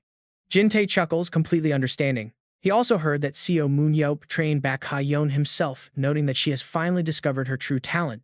Did Seo Moon-yeop really think that could happen in just a day or two? Jin-tae continues speaking as he watches Seo Moon-yeop stand up, admitting he is truly glad to see him making a real plan for the first time in ages, calling it a talent far too good to waste. Seo Moon-yeop just shrugs. He claims he is simply extraordinary. Jin-tae then asks if he wants to put that incredible talent to use again. Seo Moon-yeop grows highly suspicious of the old man, demanding to know his angle since he won the bet fair and square. Jin-tae quickly responds. He promises that if Seo Moon-yeop refuses this last offer, he will never force him onto the battlefield again, urging him to just listen. He explains that the professional Korean league is finally starting up again. Seo Moon-yeop eyes him warily, asking if he wants him to become a pro player. Jin-tae waves his hands frantically, saying there is absolutely no reason to make such an extreme demand. Instead, before the official pro season kicks off, he wants to host a special charity tournament featuring several professional players. Jin-tae asks if Seo Moon-yeop could at least participate in that single event, fully expecting his stubborn offer to be rejected instantly. But to his absolute shock, Seo Moon-yeop says he will think about it. Jin-tae is completely stunned, asking him to repeat himself. Seo Moon-yeop snaps, telling the old man his hearing must be fading. He repeats that he will consider it, leaving Jin-tae in total disbelief. He knows Seo Moon-yeop always says no when he is uninterested. Seo Moon-yeop explains that after watching Baek Hye-yeon play, he felt a spark. Playing roles is amusing, but it is nothing like fighting for real, so he wants a quick match to kill some time. Hearing this, Jin-tae is astonished. Since all the dungeons vanished, this is the only remaining arena where he can actually fight. Jin-tae wraps an arm around his shoulder, highly praising his logic. This is exactly what he wanted to hear from him. Meanwhile, a recording of their rank, a match, is uploaded online. It instantly pulls in over 10 million views in under an hour. The comment section goes absolutely wild. Korea scored 5 kills against the American team. Baek Hye-yeon is officially deemed a rising legend, and they hail Seo Moon-yeop as an absolute god. The chat spams his name endlessly, praising his unreal performance in the arena. One fan comments that they could not even eat their chicken while watching because the 5-kill sweep was just too hype. Seo Moon-yeop suddenly yells, telling the old man to calm down. He complains that his neck almost snapped from that tight headlock. He mutters that an old guy should not be this strong. Jin-tae just laughs, admitting he got incredibly excited by the news. Seo Moon-yeop corrects him, stating he only said he would think about it, but Jin-tae keeps grinning like he won the lottery. Jin-tae tells him to take his time thinking. Seo Moon-yeop then asks if the official pro league is supposed to start soon. Jin-tae confirms this, but Seo Moon-yeop questions the wisdom of holding a charity event right before the stressful professional season begins. He notes that players should be resting and planning instead. Jin-tae silently curses him, calling him an incredibly clever, slippery bastard. Seo Moon-yeop brushes it off, stating that if he does participate in this charity match, he will have one major condition. Jin-tae asks what he wants. As the head of the association, he promises to grant any wish if Seo Moon-yeop joins. Seo Moon-yeop smirks and asks if he is absolutely sure. Cut to Jaeho's training room where the trap is set. Jaeho stands there in training gear, completely bewildered, demanding to know what is going on. Seo Moon-yeop acts totally clueless. He tells him it is exactly what it looks like. Jin-tae agreed to all his demands for the charity match. He announces he will be a special guest. Honestly, in this second life, he just wanted to lounge around all day. But since he is dragged back into action, he figured he should put in a little bit of solid practice. He comments on those rookies who got kicked off the national team, scoffing at how poorly trained they actually are. He feels he barely needs to prepare at all, wondering who trained those kids to be so completely useless. Jaeho gets irritated, sarcastically apologizing for training them. He admits it is great. Seo Moon-yeop wants to participate but questions his motives. He asks why he was dragged into the mess. Seo Moon-yeop shrugs, saying it would be unfair if only he had to suffer. He wants a proper sparring partner, and since Baek Ha-yeon is his main target, he unfortunately has to use Jaeho as well. Jaeho points an angry finger, shouting that he can hear every single word. He begs him to take it easy on him. He reminds Seo Moon-yeop he put down his weapon 17 years ago. Seo Moon-yeop asks if the legendary coach is suddenly afraid of losing face. He promises to whip him back into peak fighting shape before the match. Jaeho groans, realizing he is completely doomed. He laments that he is just a 47-year-old retired guy. Seo Moon-yeop just smirks, claiming he has never been wrong. He silently activates his appraisal skill to check Jaeho's stats, noting he has gotten pretty weak over those 17 long years. But once they build up his momentum, getting those peak stats back will be easy. He flashes a wicked grin. He proudly announces that starting tomorrow their brutal training from hell begins. Jaeho instantly breaks out in a cold sweat. While they were in deep trouble, Seo Moon-yeop laid out two conditions for Baek Jin-tae. First, he wanted to be teamed up with Baek Ha-yeon. Even in VR, he had no desire to fight his own nephew. Second, he wanted Baek Jaeho to join him. If two of the 7 heroes unite, the sponsors would absolutely go wild. He picked up his phone to pitch a deal, while the media kept blasting reports about them. The countdown to match day was on. "You little brat, what did I teach you back then?" Seo Moon-yeop barked as Baek Jaeho tried to defend himself. Baek Jaeho whined against the scolding, claiming his skills had rusted over time, asking if he really needed to move a second faster. Seo Moon-yeop scoffed, noting the brat remembered the lesson well. Baek Jaeho laughed, promising to try and push his speed even more. He lunged forward, launching a swift attack at Seo Moon-yeop before leaping back. Baek Jaeho asked if he did well.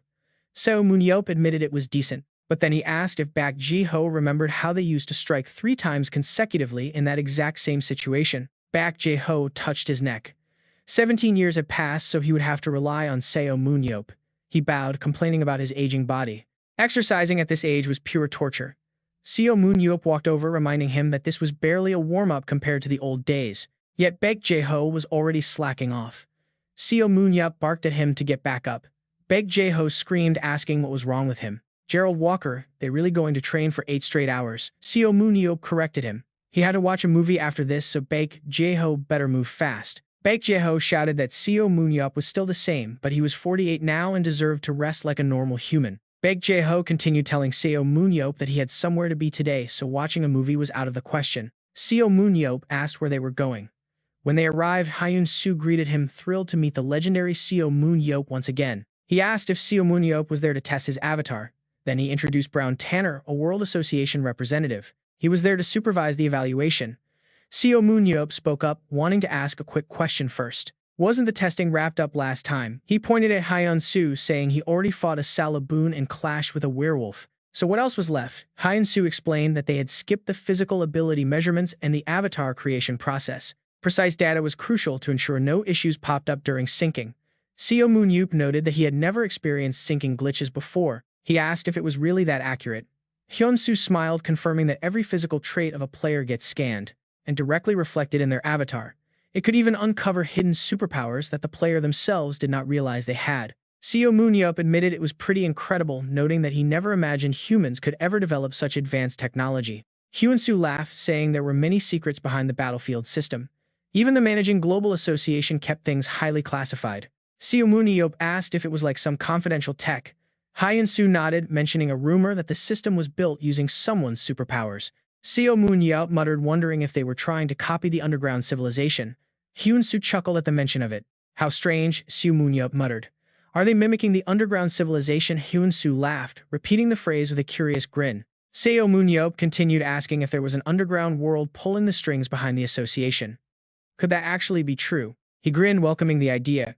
He actually wished that kind of shadow world would show up right now. Hyun-soo led the way to begin the measurements. Secretly, he felt wary of Seo Moon-yeop, noting his eccentric personality. He was ushered into a room. The system started explaining that this was where they would measure his strength, speed, and soul capacity. They needed precise metrics to ensure a perfect sync with his avatar, so he had to give it his absolute best.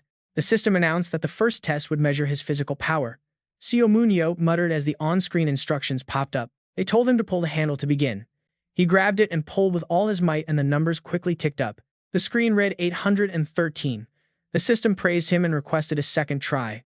He pulled again, hitting 819, then 817. He figured if his strength stat was 79, these scores made perfect sense. He asked what was next. Hyun-soo was completely stunned. The guy's strength was on par with a top-tier superhero. Next was agility, and they pointed out the two switches beside him. Once the signal started, he just had to hit the switches on both sides alternately until the timer ran out. He smirked, ready for the challenge.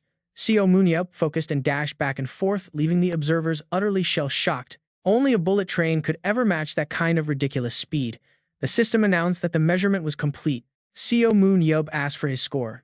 963 points, an absolutely astonishing result. He muttered that with a bit more effort, he probably could have topped 970. He requested to move straight to the next round. Outside, the observers stared in disbelief, stunned that he had actually surpassed 970 points. Seo Moon-yeop asked what the highest record was. Hyun-soo revealed that someone on the team hit 1,007 points. On the physical test, Seo Moon-yeop instantly guessed it was Nathan. Hyun-soo was surprised, asking how he already knew him.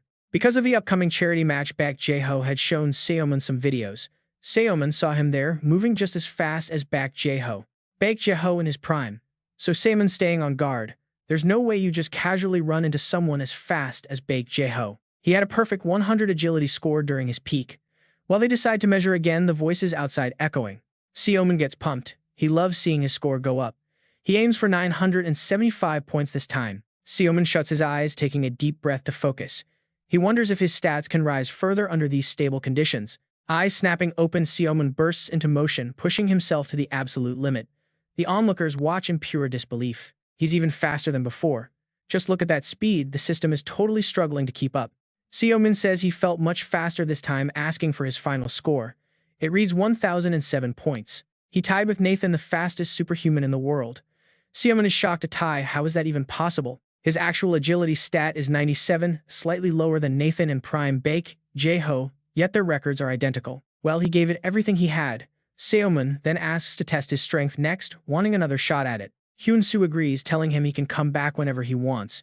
The testing method will be exactly the same. He tells Seo Moon to step up when ready. Gripping the rope, Seo Moon tells himself to focus, to really concentrate. He pulls with all his might. The score shoots up to an incredible high, and Seo Moon asks what it is. Baek Jae-ho replies that it's 890, way higher than before, and asks if Seo Moon wants a break. Seo Moon declines, needing only a moment to refocus.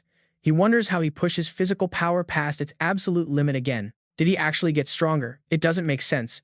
According to the analysis, his basic abilities haven't changed at all. Yet he feels a strange familiar sensation, like he has experienced this exact kind of limit break in his past. Seo Moon suddenly remembers where this feeling comes from. Yes, he's definitely gone through this exact thing once before. He was left all alone in that final dungeon, fighting a brutal, desperate battle for his life. Facing death, he unlocked unbelievable strength. A human's mental willpower, when pushed to the brink, can transcend physical limits. That mental energy must be boosting his other stats now. Seo Moon scratches his head, realizing he doesn't even need to fight. But his mental strength and immortality keep climbing, almost as if urging him back onto the battlefield. Next up is the soul measurement. Hyun-soo tells him to place his hand on the crystal ball ahead to channel his soul. The sphere will change color based on the energy. Seo Moon finds it strange remembering how chaotic soul-infusing used to be. Now they can easily measure it up to thousands of points. The onlookers laugh, amazed by how advanced things are. Since soul power spikes massively upon awakening, it serves as the ultimate yardstick for a hunter's true potential. Seo Moon notes that increasing soul strength through training is incredibly tough. He remembers his very first evaluation score was 96. To gain those last 4 points, he had to meditate and master complex breathing techniques. He went through so much. Now he places his hand on the sphere while the crowd eagerly waits to see how high his soul stat goes. His current soul stat is at a perfect 100, the absolute maximum limit achievable for a human. The system finishes measuring and the crowd absolutely loses their minds as the score reaches 1030. Seo Moon asks what the final number is. They stammer, telling him he just broke the ultimate human record. Hyun-soo confirms he set a historic new milestone. Seo Moon smirks, acting casual. What did they expect from him anyway? The previous record of 1,012 points was held by Surin, one of the 7 great heroes. Seo Moon is baffled, asking if that annoying brat really held the record. Hyun-soo explains that they thought it was unbreakable. Well, her raw soul power was definitely something else, even if her willpower was pretty lacking. She was incredibly stubborn, which led to constant arguments. Back then, Seo Moon used to scold her all the time. He'd ask if she even had a brain, telling her to just follow the instructions. Surin would yell back in frustration. She insisted she was doing it right. If she hears about this new record, she'll definitely throw a massive fit. With all the measurements done, Hyun-soo tells Seo Moon there's one important detail he needs to know. Seo Moon asks what it is. Hyun-soo explains that due to his passive immortality, he cannot use it in this battle. Seo Moon understands. It's a sport where you win by defeating opponents. If he literally cannot die, his team wins automatically. That would make the game completely unfair. Hyun-soo apologizes for having to restrict his abilities like this. He adds that the association is already planning to compensate him for the unfair limitations. Exactly, Seo Moon-yeop replied. I do not care if you limit my immortality. Either way, I told you I am only going to do this one time. He continued, but even so, I will happily take the money since immortality is completely useless anywhere else anymore. Meanwhile, in another location, a preacher calls out, listen to me, we will receive our salvation through him. He is the only light left shining in our dark world. We must strengthen our faith now more than ever. Finally, the Savior who proves our absolute faith has appeared before us, and we shall worship him. The man holds up a newspaper featuring a clear image of Seo Moon-yeop, the Savior who rejected death and returned. Seo Moon-yeop is an immortal being with an unprecedented supreme superpower and eternal entity. Is he human or is he a god? Our Savior, our magnificent god, Seo Moon-yeop. The leader continues his speech to the brainwashed cult below. Now is the time for us to prove our existence and our faith to him. The fanatical crowd immediately begins chanting his name, Seo Moon-yeop. Seo Moon-yeop. Seo Moon-yeop steps outside with Jae-ho only to freeze in shock when he sees the cultists gathered there.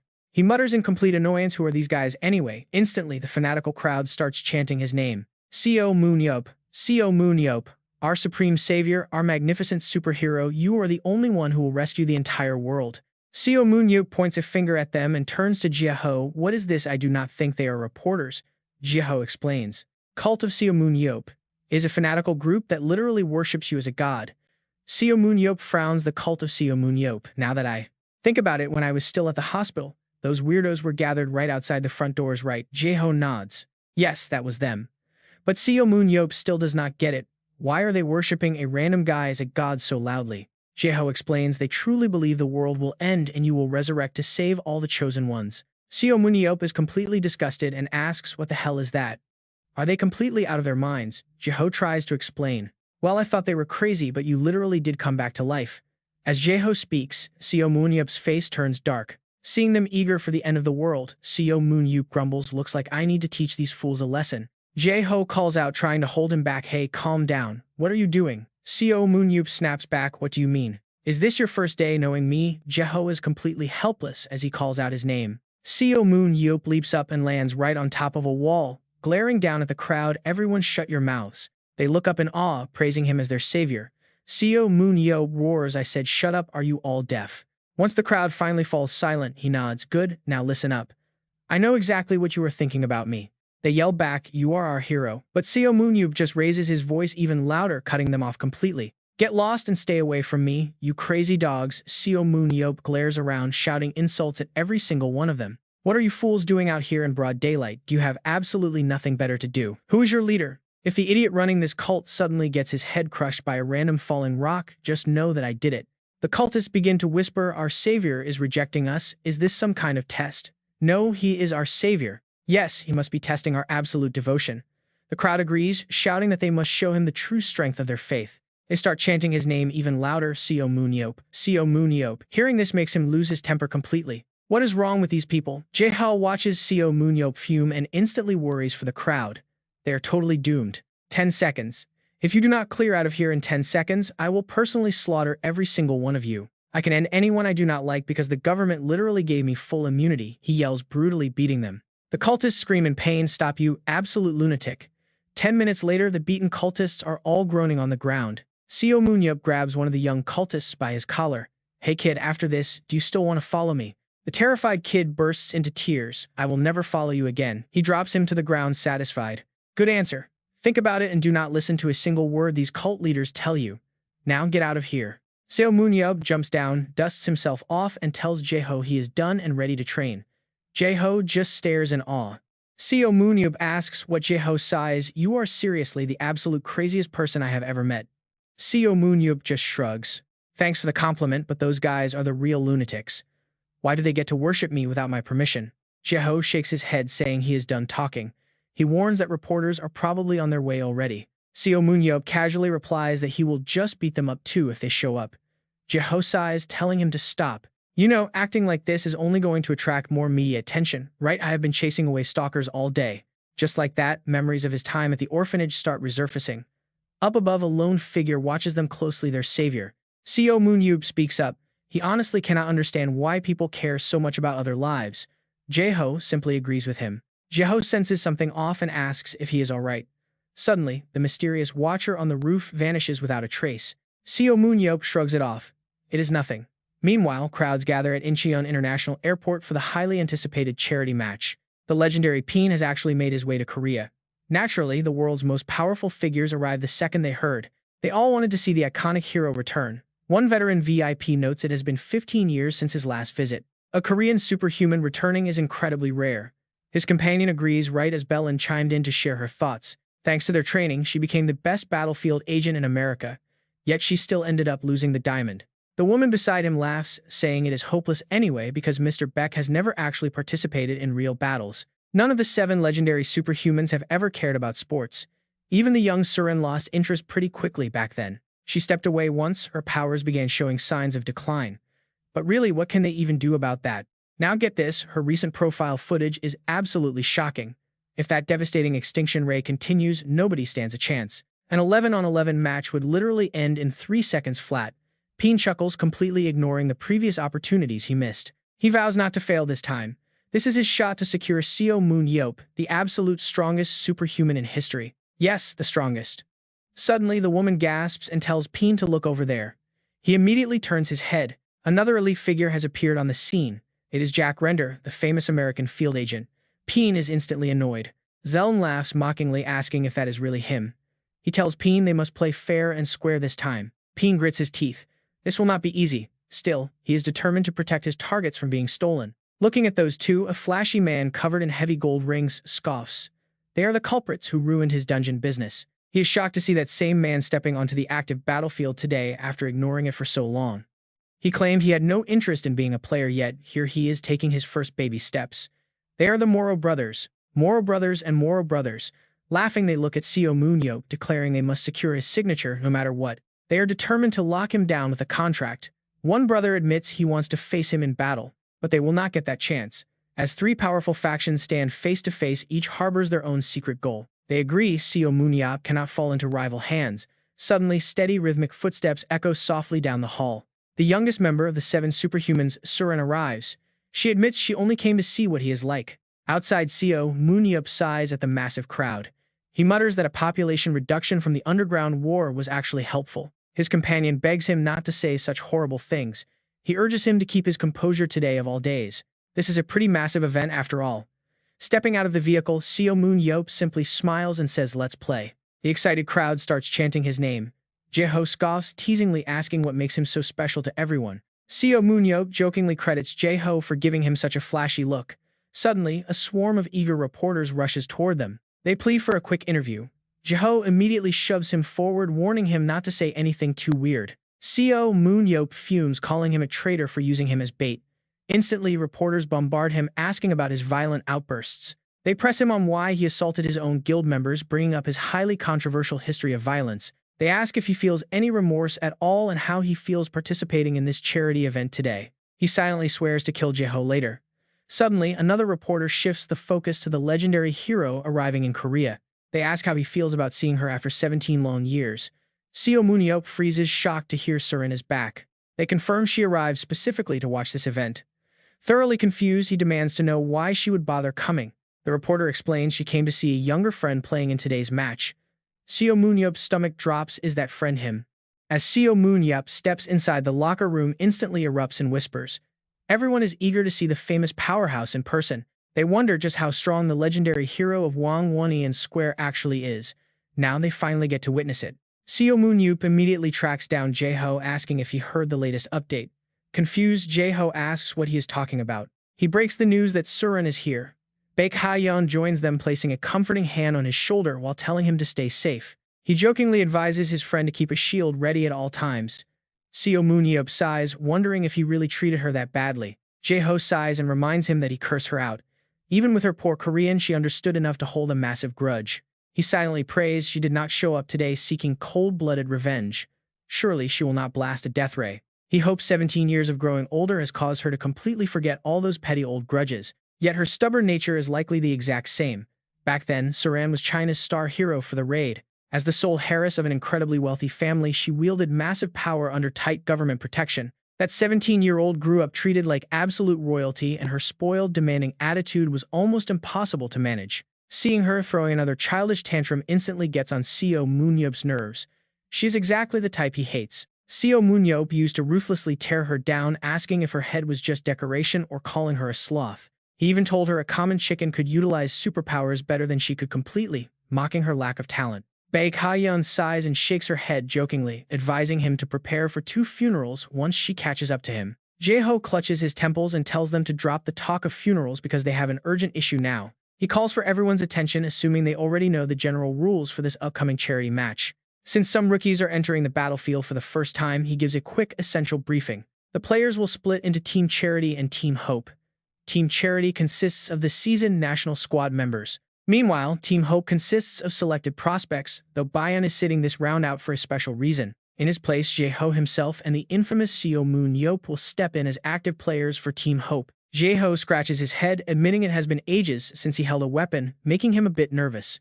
Team Hope captain Baek Jae-ho smiles warmly, telling the director they will all work hard as a unit. Seo Moon-yeop quietly notes that even after a long break, Jae-ho is still leagues better than these raw rookies. With their stats, the veteran trio can carry. He scans the rest. Let us see what they have. Most of them are uninspiring, but his gaze stops on Choi Hyuk, who politely asks the director for guidance. The kid can concentrate raw power into his weapons, backed by an ironclad defense that resists heavy impacts. With his muscle strength limit sitting at 90, Seo Moon-yeop realizes this kid could become an elite offensive powerhouse. Seo Moon-yeop beckons the rookie over, prompting a nervous, highly startled reaction as the kid points to himself. Seo Moon-yeop confirms it, and Choi Hyuk quickly steps forward, introducing himself as a standard close-range vanguard fighter. Seo Moon-yeop raises an eyebrow, asking if his ears are playing tricks on him about that vanguard fighter classification. Confused by the claims, Seo Moon-yeop asks the boy directly if he is actually just a shield-bearing vanguard defender. The boy admits he always wanted to be an offensive damage dealer, just like his main idol, Seo Moon-yeop. But because of his smaller stature, he ended up relegated to a standard frontline defensive role instead. He lists his active skills, which Seo Moon-yeop realizes are actually highly valuable abilities for an offensive weapon user. It seems the kid does not even realize his own potential, blindly following his incompetent coach's instructions. The coach probably saw his quick movements and assumed he belonged on the front lines to block hits for others.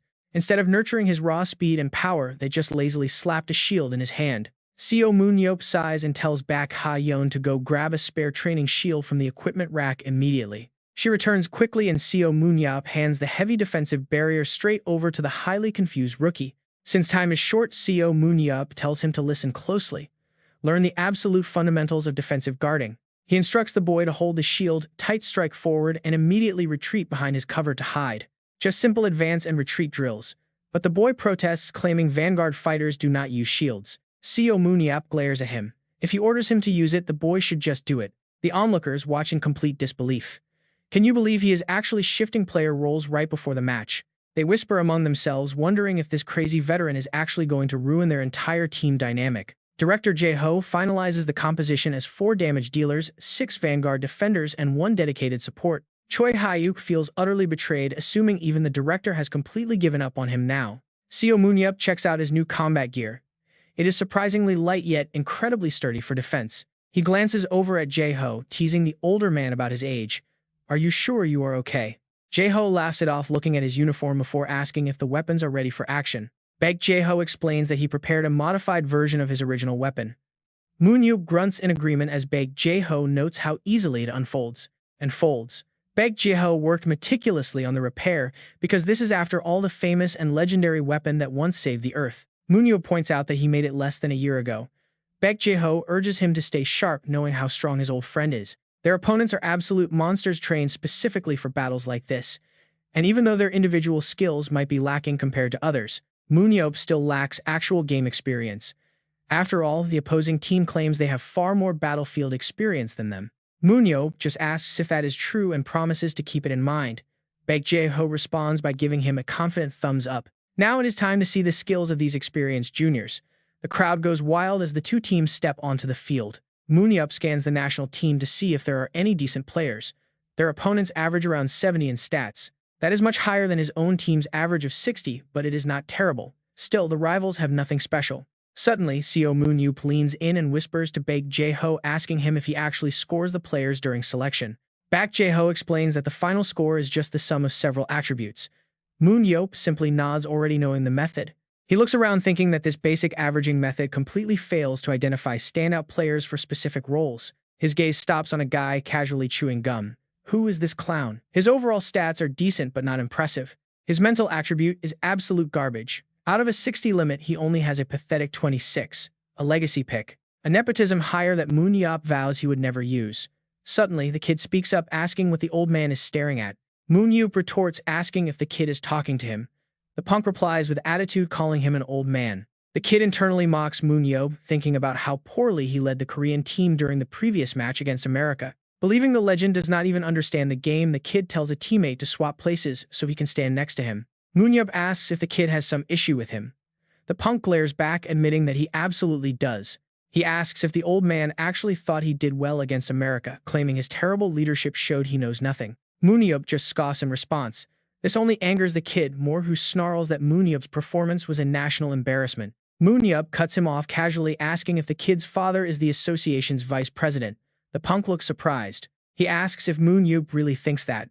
Before he can answer, the speakers announce that all players must enter the arena. Moon-yeop calls him a privileged brat, but the kid quickly cuts him off, demanding to know why he is bringing his father into this. Moon-yeop wonders how someone could be raised so spoiled. He notes that growing up poor made him despise pampered trash, but at least dealing with garbage like this gives him plenty of motivation for the upcoming match. Looking at the arrogant brat, Moon-yeop mutters that the kid is completely done. Now watch, this entrance is about to be wild. The crowd screams Seo Moon-yeop's name over and over. Finally, the long-awaited moment has arrived for the legend himself. He is finally stepping into the battlefield arena as an active player, even though this is just a charity match. And since it is not an official league game, no other match has ever drawn this level of massive global attention. Looking closely at the roaring crowd, several famous figures are spotted. Gerald Walker, the American national player, is present. Along with various league representatives, the seventh hero, and even the famous Moro brothers are in the VIP stands. The owner of the Paris Lumiere Club is also watching. And now the highly anticipated first match is officially starting. The commentators take turns hyping up the spectators from the grandstands. This opening match is set in an iconic arena. They will be competing in the spiral shell of Aza, a complex dungeon with 3 circular paths leading down to the center. Vicious monsters like Arachne, Skotan, and Serpent will spawn here. The battle features current national team players. They are on Team Love, while the legendary hero from 17 years ago leads Team Hope in this grand match. 10 minutes before the start, Baek Jae-ho gathers the team for a quick briefing, telling everyone to listen up. He explains that Team Hope will start in Area 5 while Team Love spawns in Area 1, requiring a slightly unconventional strategy. Most teams usually clear Area 5-1 before moving to 5-2, where the main force typically stays to farm monsters. But instead, Seo Moon-yeop will head to Area 5-3 alone to take down the regional boss Serpent. Since Serpent is the boss of Area 5, defeating it will collapse the entire zone, allowing them to clear the hunt instantly. Standing to the side, Moon-yeop casually agrees to take his time. Hearing this, the other teammates frown in disbelief. They whisper among themselves, wondering if going solo is too reckless when even the strongest teams require several players to cooperate. Before they can even finish their complaints, Baek Jae-ho cuts them off to outline the final phase of their infiltration plan. A small circle passes through that path into Area 6. From here on out, they're going to seriously face off against the other team. If they cross paths with the enemy, Seo Moon-yeop will fight to buy time. In these small-scale skirmishes, their squad is simply superior, which guarantees a solid result. Seo Moon-yeop thinks to himself that they could easily secure a win even in an 11-on-11 match. But since taking over as the national team head coach, Baek Jae-ho's courage seems to have shrunk quite a bit. After all, this match is a best-of-3 format, so they really need to seize every single opening and execute their plan perfectly. They'll play the first round cautiously and then regroup back at Area 5, which is the starting zone for Team Hope. Baek Jae-ho raises his voice to announce the lineup: defender Bayon, midfielder Bo, and the tanks Smob and Choi Hyuk. Choi Hyuk's face pales at the realization that he's being put on tank duty. Meanwhile, Seo Moon-yeop flashes a highly provocative smirk. He notes it has been way too long, telling them to look up at that pitch-black ceiling. Right on cue, spiders descend. Monstrous arachnids crawl down from above, their glaring red eyes glowing with pure menace. Over in Area 11, Team Mercy's starting point. Team Mercy's captain Choi Woo-hyun frowns and orders Sim Young-soo to attack. Young-soo snaps back that he already knows what to do. Unleashing a massive fireball, Sim Young-soo blasts the crawling monsters, instantly engulfing the giant spiders in roaring fiery red flames. But Team Mercy's main dealer, Sim Young-soo, is gritting his teeth, absolutely seething in pure, unadulterated fury. He curses repeatedly, absolutely losing his mind over the fact that Seo Moon-yeop saw right through him. He vows to hunt down that arrogant punk, refusing to care if Seo Moon-yeop is one of the legendary 7 heroes. He screams for him to drop dead, continuously launching massive waves of intense fire to obliterate the remaining spiders. He swears Moon-yeop will die by his hand, while on the other side, Moon-yeop simply smirks and signals Jae-ho to move out. They instantly close the gap toward Team Mercy, with Baek Jae-ho leaping onto Moon-yeop's heavy shield to launch himself high into the air.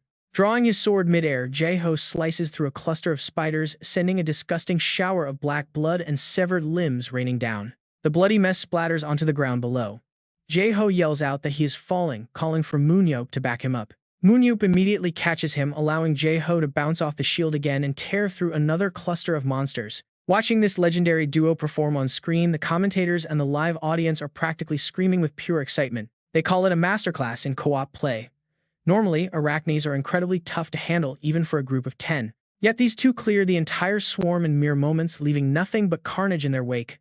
Neither Baek Jae-ho nor Seo Moon-yeop sustained a single scratch, smoothly wrapping up their entire ceiling cleanup. Moon-yeop complains about his aching back, but immediately suggests they head over to wipe out the other side next. They keep their perfect coordination going, tearing down everything in their path while Choi Hyuk watches in silent disbelief. He knows arachnids have low health, but their armored shells are famously difficult to pierce without massive power. Yet Moon-yeop is slicing through them like butter, despite not even looking like an ultra-powerful fighter on the surface. Suddenly, Moon-yeop grips his sharp spear, channeling his supernatural energy to amplify the destructive force of his strike. Choi Hyuk flinches as he watches Moon-yeop concentrate his aura directly into the weapon, a high-level technique executed with ease.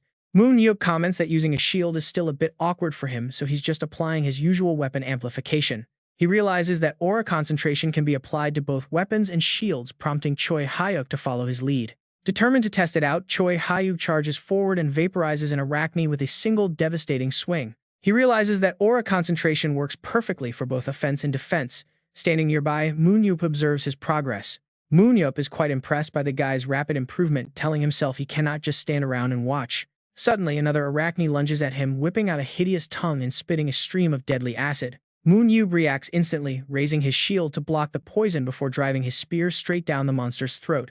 More beasts swarm him from all sides, but Moon-yeop methodically tears them to pieces within a fraction of a second. The spectators are absolutely thrilled to witness Moon-yeop's legendary signature technique, which is his famous 100-centimeter throw. They ask Surin for confirmation, and she coldly agrees, silently recalling how the 100-centimeter throw works.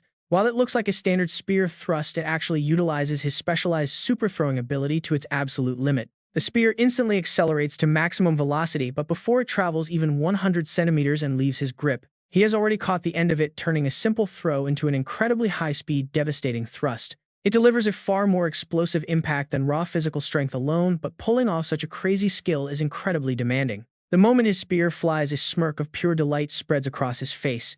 To any untrained eye, it looks like a normal thrust. It is a flawless demonstration of throwing and catching. He pulls it off as naturally as breathing. He operates as naturally as breathing. That was 17 years ago, and now bad luck. On the other side, Seo Moon-yeop smirks confidently. He thinks about ending this path right now. Right then, another arachne lunges from behind. Seo Moon-yeop instantly senses it. He spins around reflexively. Where is it? He drives his spear straight through its body. He tells himself to make this quick. Raising his spear high, he hurls it with pinpoint accuracy right into the center, wiping them out. There's a place you belong, beast. With the battlefield cleared of those pests, Jiho gathers the team together. He announces that Area 5-1 is finally fully swept. He thanks them for their hard work. He orders a move to Area 5-2, but then notices someone missing. Where did Seo Moon-yeop go? Jiho looks around completely bewildered. Seo Moon-yeop frowns and mentions that the moment the Arachne died, Seo Moon-yeop immediately sprinted off. He recalls Seo Moon-yeop's earlier instructions. According to their strategy, they are supposed to clear Area 5-3 next. Seo Moon-yeop told them to follow him quickly. Did he find something interesting? Jiho sighs deeply, nursing a sudden headache. He admits that if Seo Moon-yeop made that call, it must be correct.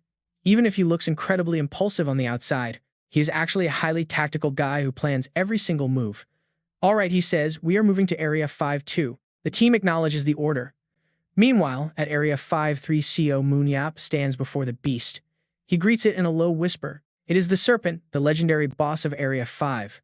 Long time no see, he murmurs as its sharp gaze locks onto him. Taking a deep breath, he tells himself to stay focused. Here I come. Hearing this, the massive beast lets out a deafening roar. It charges forward, launching a savage assault. Its raw power is immense, even pushing Seo Moon-yeop back a few steps. Gripping his spear tightly, he leaps high into the air. He drives his weapon deep into the serpent's massive body. Seo Moon-yeop grins, asking his arriving team if they are already done. He thought they would need much more time to sweep their area. He sits proudly on top of the slain boss's corpse. The arriving team can only stare at him in absolute shock. Did he seriously solo the boss? Seo Moon-yeop continues, explaining that after watching Match A, he figured out the game mechanics. The system awards points for every monster slain and every opponent defeated. More points translate directly into greater power. Aura colors shift from green to purple, then red, black, and finally white. It all depends on how much you hunt. The accumulated aura bonus from these points significantly boosts their character stats. You all need to feed on this to be useful. That is how you pull your own weight around here. Now wrap things up. Jiho, Hayeon, follow me. I have an incredible plan. Outside, the commentators are hyping up the match. After securing the serpent, 3 Hope players move out. They are heading straight into Team Love's territory. But fighting monsters along the way might expose their sneaky rotation. To avoid detection, they take a detour through empty areas. The crowd goes wild as they watch this high-stakes maneuver. Everyone is on the edge of their seats. Meanwhile, Seo Moon-yeop is analyzing his performance.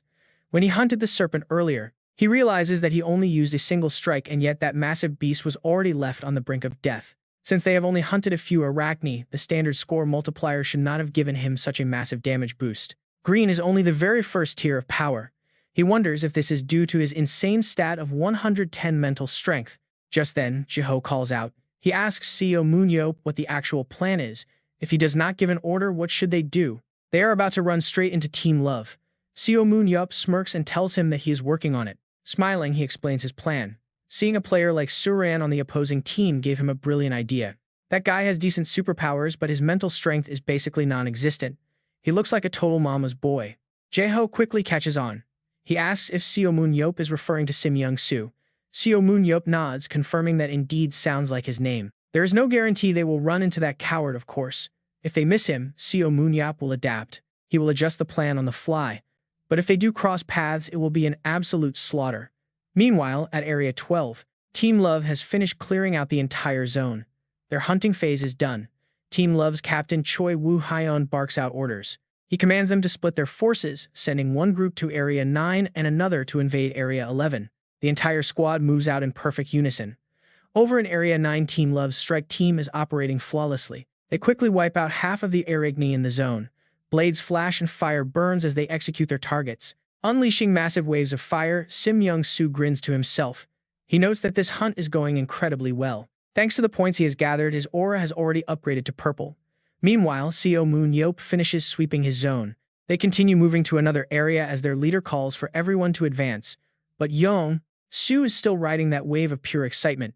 At this level, even Seo Moon-yeop wouldn't stand a chance. But right, then a teammate rushes over screaming a warning. He raises his shield to block an incoming attack for Yang Su, who stares in shock at the flying spear that just barely grazed his face. That weapon? He screams in a panic, warning everyone of an ambush. Over in Zone 11, the 6 members of Team Love quickly get the warning. What an ambush is Seo Moon-yeop actually here already? Before Baek Jae-ho can even finish speaking, a massive volley of arrows rains down on him. Team Hope steps up to block, and Choi Hyuk frowns in deep thought. He remembers Seo Moon-yeop's strict instructions from earlier to hunt down the opposing team right after clearing the serpent. Since they are facing national representatives, it won't be easy, but they have to fight to the absolute end. Seo Moon-yeop promised to finish his fight and join them immediately. Meanwhile, the scene shifts back to Seo Moon-yeop's location. The veteran Baek Jae-ho climbs onto Seo Moon-yeop's massive shield, teasing the younger fighter about looking a bit weak. Seo Moon-yeop lifts him up with a smirk, replying that going all out against mere kids would make him look bad. He warns the old man to be careful because dying here would be completely embarrassing, but Baek Jae-ho just barks back, telling him to just throw him already. Seo Moon-yeop braces himself, his face tightening as he channels all his strength. He launches Baek Jae-ho off the shield, sending him flying. Immediately after, Seo Moon-yeop hurls his spear forward. The projectile flies even faster than Baek Jae-ho, drawing a sharp arc through the air. Seeing this, Team Love panics. They realize the attack is targeting Sim Young-soo and yell to block it, but the boy is completely frozen in fear. Unbelievably, the spear suddenly teleports right behind him at the very last second, completely defying their expectations. B. Ho appears there instantly using short-range teleportation. They scream out a warning, realizing the real target is Sim Young-soo. Sim Young-soo rushes behind Baek Jae-ho with his sword raised, shouting for his team to focus and take down the coach first. But before Sim Young-soo can strike, the spear impales him directly. Even Baek Jae-ho is momentarily stunned by the sudden turn of events. The rest of Team Love charges forward, yelling at their stunned teammate to snap out of it and attack. They need to secure the kill before the teleportation skill wears off, but right then Baek Ha-yeon drops from above. She drops her rope, wrapping it around Baek Jae-ho to swing him out of harm's way safely, tossing him aside.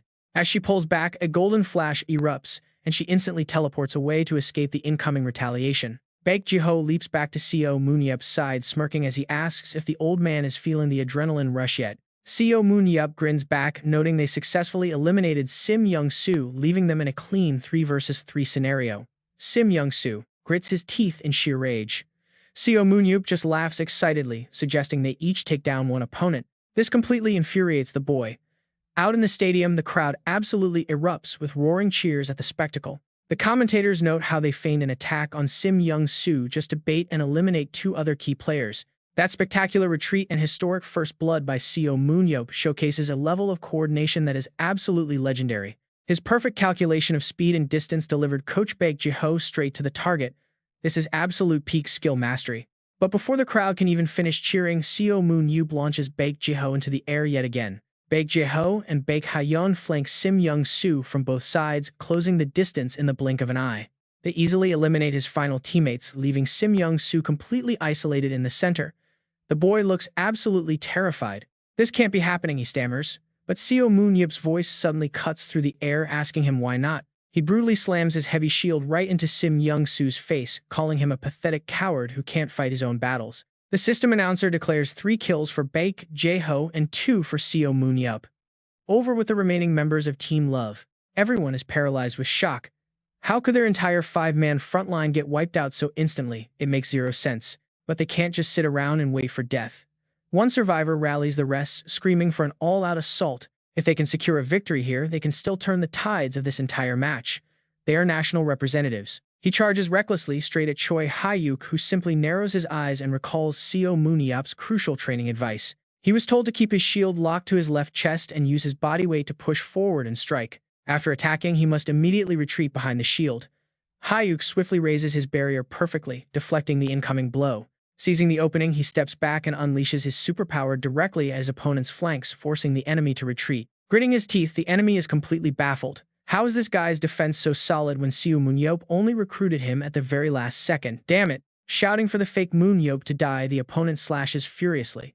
Choi Hyuk panics, realizing he needs to block this lethal strike instantly. But unfortunately, he trips over a loose rock under his foot. Just as disaster is about to strike, a blinding light suddenly erupts across the battlefield. Seo Moon-yeop appears with a confident smirk, praising his teammate. You did a fantastic job holding the line, Choi Hyuk. Now leave the rest to us. We are wrapping this up in 5 minutes and moving straight to the next match. True to his word, Team Hope easily finishes the first half. They take a massive 8-0 lead with Baek Jae-ho securing the MVP title. Back in the waiting room, the coach and teammates are absolutely ecstatic. Everyone is buzzing with pure adrenaline. Do you have any idea how insane that match was? They cheer. I was honestly terrified of running. I would have run for my life too. It is such a shame. If you played in the professional Battlefield League, you would easily make the top 3. Baek Jae-ho smiles warmly, thanking them for the high praise. Privately, though, he cannot help but reflect on his sudden return to the arena. Playing at his age feels a little embarrassing, but wielding a weapon again after 17 long years is an absolute blast. It is pure joy. He glances over at Seo Moon-yeop, knowing he did all of this just to fight by his side. But his legendary friend is currently glued to his phone. Everyone assumes he is analyzing some high-level strategy, but he is actually just engrossed in a cheesy K-drama about love returning from hell. Seo Moon-yeop has his eyes wide open, completely invested in the show. Meanwhile, outside the booth, the commentators begin hyping up the next arena. The second half is about to kick off, and the battlefield is a mind-bending maze of rooms and stairs winding in every single direction. Fall off the pathway even for a second, and 10 times normal gravity will crush your body instantly. Trust me, this place is a total death trap. This is the notorious Labyrinth of the Dead. Before Seo Moon-yeop conquered it in the past, it claimed the lives of countless elite superhumans. The announcer is eager to see what kind of masterclass the dungeon's original conqueror is going to show the world today. Walking out, Seo Moon-yeop remains calm. Ever since returning from his final dungeon raid, he has had to deal with endless annoying chatter. From obnoxious reporters to trash-talking pros like Gerald Walker, who claim the 7 heroes were just overhyped relics of the past. Then there are the people worshipping him like a god and doubters like Sim Young-soo, always questioning his achievements. Everyone is desperate to see his real power. Well, if they want to put him to the test, he is more than happy to oblige. He sits in his gaming chair and pulls on the headset. Get ready, because this is about to be way more brutal than they expect. Moments later, inside the virtual Labyrinth of the Dead, Team Hope gathers at their starting point. Baek Jae-ho steps up to coordinate. He starts the strategy meeting, noting how insanely complicated this dungeon is. But before he can even finish his sentence, he is interrupted. Hey Baek Jae-ho, Seo Moon-yeop cuts in casually. I am going to run this solo, so you guys just take care of yourselves. Baek Jae-ho is stunned, asking if he actually remembers the internal layout of this maze after all this time. Seo Moon-yeop laughs it off, reminding him that he literally mapped this entire place himself. To him, it has barely been a year. Baek Jae-ho remembers that to his friend, 17 years of sleep felt like a single year. Is the layout in the game different? No, it isn't. Baek Jae-ho sighs and agrees to trust him, but warns him not to overdo it. The legendary hero just smirks back confidently. He tells his friend to stop worrying and prepare for a massive surprise.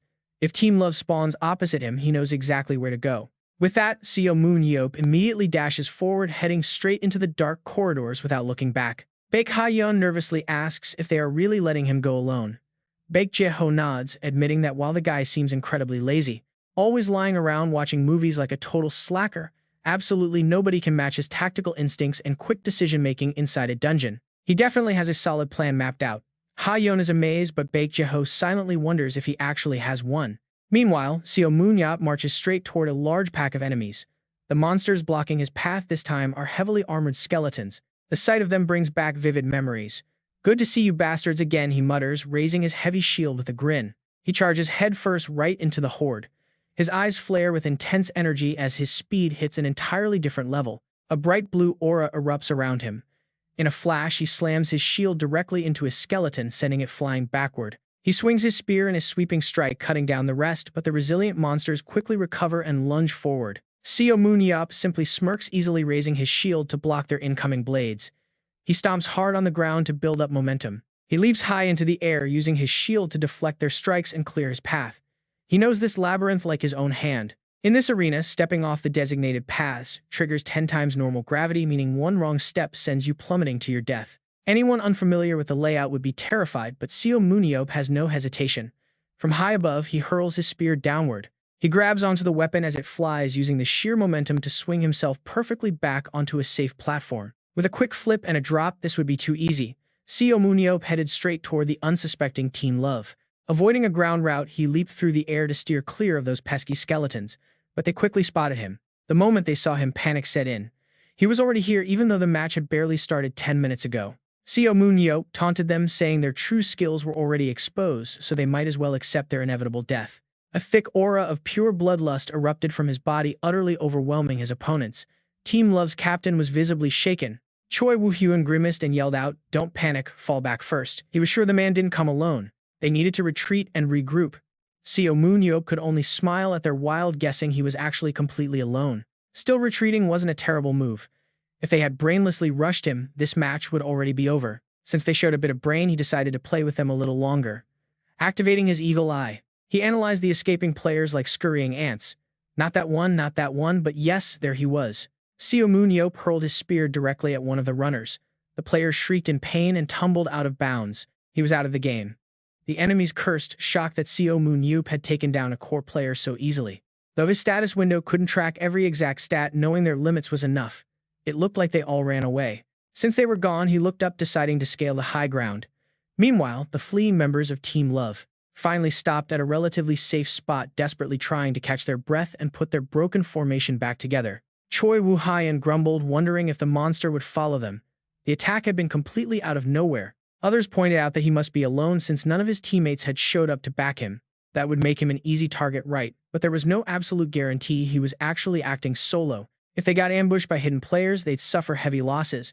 They had to stay on high alert from now on. An attack could happen at any second. Meanwhile, Seo Moon-yeop was standing quite a distance away watching them. The commentator watched in suspense. Was Seo Moon-yeop planning an aerial assault? He was just standing there on nothing. What exactly was his master plan? From his incredibly high vantage point, Seo Moon-yeop carefully scouted the layout below. This spot seemed perfect. Calculating their retreat speed and the elapsed time, he figured out exactly where they'd gather. They had to be right over there. Smirking confidently, he knew it was a 50-50 shot, but worth a try. Gripping his spear, he channeled his superpower to wrap a dense layer of energy around the weapon, raising it high. With all his might, Seo Moon-yeop threw the spear down toward Team Love. And then something bizarre happened. Instead of flying straight, the spear bent in mid-air, curving left and right as if it had a mind of its own. Yet its lethal power and blinding speed didn't drop at all. In fact, it was only accelerating toward Team Love. They were busy debating their next move, totally oblivious to the deadly projectile screaming down from the sky. The spear struck from above, instantly skewering one of their players. Choi Woo-hyun froze in absolute disbelief. What was going on? Where on earth did that strike even come from? The commentators were just as shocked. It was an unbelievable sight. Seo Moon-yeop had already scored 2 kills, smiling as he watched the chaos. So that 50-50 guess actually paid off. Talk about one of the most insane snipes in Korean Battlefield history. The system announcement echoed repeatedly. Seo Moon-yeop, double kill. Hearing this, Sim Young-soo was absolutely furious. He screamed at his team to stop running and fight. A single coward fleeing would only get everyone killed. Seo Moon-yeop was clearly alone, and if they let him do whatever he wanted, they'd never even get to hunt. Choi Woo-hyun tried to get him to calm down, but Sim Young-soo only raised his voice even louder. While they were standing around arguing, their opponent was racking up easy kills. They needed to deploy a counter-squad. Choi Woo-hyun had a massive headache. Their numbers were already thin, and splitting up would only weaken them further. Sim Young-soo snapped, asking what other brilliant strategy they had if they couldn't even make a move. As they bickered, Seo Moon-yeop quietly closed in on their position. Oh, look at that, they were already turning on each other. Sim Young-soo grit his teeth, calling them all cowards. He wanted to use his fire ability to burn the guy down, but they warned him to save it, as exhausting his energy now would leave him useless later. Frustrated by the constant restrictions, he ignored them and unleashed a blast of flames right at Seo Moon-yeop's hiding spot. A massive explosion ripped through the area. Sim Young-soo laughed triumphantly, boasting about finally taking the veteran down. How embarrassing. Everyone already knows you are hiding back there. Before they can even celebrate, Moon-yeop's voice cuts in. Are you stupid? He stands there completely unharmed, shield held high. Did they really think he got caught by accident? Not a chance. He mocks their terrible acting, advising them to take some real lessons before trying this again. Suddenly, he vanishes. The crowd panics, instantly screaming that he is escaping, while Sim Young-soo can only watch in shock. He is completely stunned.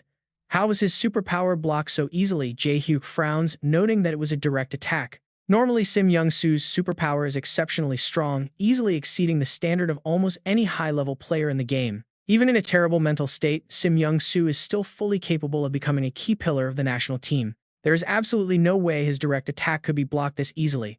Still, they cannot keep standing around. We must act now. Jae-hyuk whispers to the others, quickly dividing them to execute a coordinated pincer movement. We have to target Moon-yeop first. 6 of us will hunt while you 3 chase after him directly. Head west and pretend to be blocked. Then loop around to ambush Moon-yeop and cut off his escape route. Dealing with 3 opponents at once will not be easy for him. Once we secure enough hunting points, we regroup. Then we will take him down together. Immediately after, they split into two directions to begin their hunt. Team Seo-Rank is clearly attempting to surround Moon-yeop. However, he is not an opponent they can catch so easily. He knows this maze better than anyone else. As they keep running, they have absolutely no idea what awaits them. They fail to notice Moon-yeop watching from above. To him, their movements are far too obvious and quite disappointing. He leaps down. Moon-yeop has spotted his prey, and the three members of Team Seo-Rank are about to get hit. He hurls his spear straight down. They barely manage to dodge but immediately recover and charge forward to attack. Moon-yeop smiles without a shred of fear, praising their quick reactions. Taking on three at once is pure fun. He effortlessly evades their coordinated strikes, teleports directly behind one of them, and drives his spear straight through. The system immediately announces 3 kills for Moon-yeop. He frowns slightly, continuing to slash and slay with his spear. 4 kills for Moon-yeop. The notifications keep ringing. He smiles coldly as he eyes the last surviving member. Now it is my turn to pay you back. The survivor stares in horror, his face pale as he jumps. He tries to escape, but before taking 3 steps, Moon-yeop easily puts him down. 5 kills already. Only 6 targets left. He smiles with supreme confidence, decided to clean them all up in one single sweep. Outside the arena, the spectators are on the edge of their seats. Is this guy really their nation's top superhuman? Wiping out 3 players in under 1 minute is absolutely insane. This match is ending way too fast. People cannot help but wonder how these active players would fare if they faced the legendary heroes of the past. It is a highly debated topic that everyone is deeply curious about, wondering how they would compare to legends. After his quick victory over Walker, the next round is set. Even Surin is watching, completely stunned by this. Her eyes widen as she whispers that he has actually arrived. Moon-yeop is completely dominating this entire battle. She asks how he secured 5 consecutive kills. He simply smiles, replying that he is about to paint the arena red. Deeply shocked by his sheer speed, she suggests they meet up immediately, asking him where he is hiding. But he plans to end this before she can arrive, telling her not to call him anymore as he moves out. Without waiting for Baek Jeho to say another word, Moon-yeop uses his instant teleportation, vanishing in a flash. He appears right where the remaining 6 members of Team Seo-Rank are gathering. "Sorry to keep you waiting," he greets. Jae-hyuk yells for everyone to stay calm and scatter immediately. They quickly flee in different directions, making their move. Moon-yeop wonders what they are planning next as the 6 opponents split into pairs surrounding him. They hope to trap and ambush him. But looking at the first one, stepping up, his mobility seems exceptionally high. He smiles and activates his Hawkeye's skill, carefully analyzing the exact stats and hidden abilities of his target. His target is Yeop Ho, a human with 68 strength, 79 agility, 80 speed, 65 endurance, and 67 mentality. He has 70 skill, 70 aura, and the instant acceleration superpower, which consumes aura to boost movement speed. He boosts speed by 30% for 30 seconds charging in. Moon-yeop blocks easily, observing his opponent closely. It is a decent superpower, temporarily boosting his agility to 102 and speed to 104. For 30 seconds, he is the fastest superhuman. He desperately thinks to himself, urging Sim Young-soo to use a fireball. They scream to block Seo Moon-yeop's vision quickly, but Yeop Ho cannot even react before everything goes completely sideways. He gets sent flying by a massive shield bash. 7 kills now. Choi Woo-hyun scowls and shouts for fireballs. Sim Young-soo instantly unleashes massive, highly destructive fireballs. They shout that Seo Moon-yeop's line of sight is completely blocked now. Another opponent takes immediate advantage of this distraction, sprinting straight ahead into the thick smoke at absolute maximum speed. From the outside, it is completely impossible to see what is happening in there because the smoke is just too thick. The smoke clears. Seo Moon-yeop has wiped out absolutely everyone. 7 kills was just the beginning of his true power. Dual-wielding spears in both hands, he charges directly ahead to take down 2 targets at the exact same time. 8 kills, then 9 kills. Now only Choi Woo-hyun and Sim Young-soo are left standing. It is a simple 2-on-1 showdown. Both of them begin to tremble in sheer terror. Even against the elite French team, this monster had never gone this brutal. Seo Moon-yeop activates his Eagle Eye skill to analyze Choi Woo-hyun. Target is human, 82 stamina, 75 agility, 70 speed. Endurance, 69 mental power, 79 skill, 70 and aura, 80. His superpower is deceleration, slowing targets by 30%. This slows the movements of up to 10 nearby enemies within 10 meters, though he himself is also completely rooted in place. Plus, it only works on targets with lower aura than his own. A pretty unfortunate restriction for a decent talent. Against elites, his power is useless. Choi Woo-hyun frowns, asking Sim Young-soo what to do. Standing before Seo Moon-yeop while asking someone else for help, fatal mistake. He thrusts his spear forward. 10 kills. Seo Moon-yeop slowly turns his gaze to the final survivor, teasing him that only Sim Young-soo remains now. Sim Young-soo panics. He screams for him to stay back and die. Seo Moon-yeop just smiles, raising his shield. He slams it directly into Sim Young-soo's face. The sheer force collapses the ground beneath him. Naturally, Sim Young-soo cannot survive this direct blow. That is 11 kills. The commentators lose their minds, completely unable to believe the brutal sight unfolding right before their eyes. A direct crushing blow. In the entire history of Korean competitive battle, he is the first player to achieve an absolute all-kill. He wiped out the entire enemy squad alone. The commentator screams in shock, noting that this second game delivered another impossible scenario. This is the first all-kill in Korean Battlefield history, and honestly, the crowd's reaction online is absolutely exploding. Endless comments flood the stream, praising him to no end. Fans note that even Nathan Bernard could never pull off something this insane. He has risen to a completely different class. Spectators wonder if this is truly the nation of the legendary Seo Moon-yeop. Even though a team requires 11 players, he could easily win all by himself. Honestly, this whole match feels legendary. This was supposed to be a highly disadvantageous match. Their ace Baek Jae-ho was eliminated, yet the national team still secured an all-kill. Such absolute domination completely shatters what the analysts predicted. Nobody expected them to breeze through this challenge. Seo Moon-yeop Stadium cheers erupt, chanting his name. He simply looks up and points toward the sky. He asks Baek Jae-ho what that flying thing is. Baek Jae-ho explains it is a drone camera recording live video for the stadium. Realizing the footage is broadcast directly to the massive stadium screens, Seo Moon-yeop smirks and slowly raises his hand. He flips off the camera with his middle finger. Baek Jae-ho panics, trying to block him while asking what is wrong with him. The veteran just replies that it is fun, but Baek Jae-ho tells him to have some manners and drags him away. He casually asks where they are going, and Baek Jae-ho groans that they have to head over for the MVP interview. They walk over to the press area together. A massive crowd of reporters and the official host are already waiting for them. The official host Lee Young-hee warmly welcomes everyone. Baek Jae-ho greets her back, introducing himself as a participating competitor. Seo Moon-yeop just offers a very dry hello.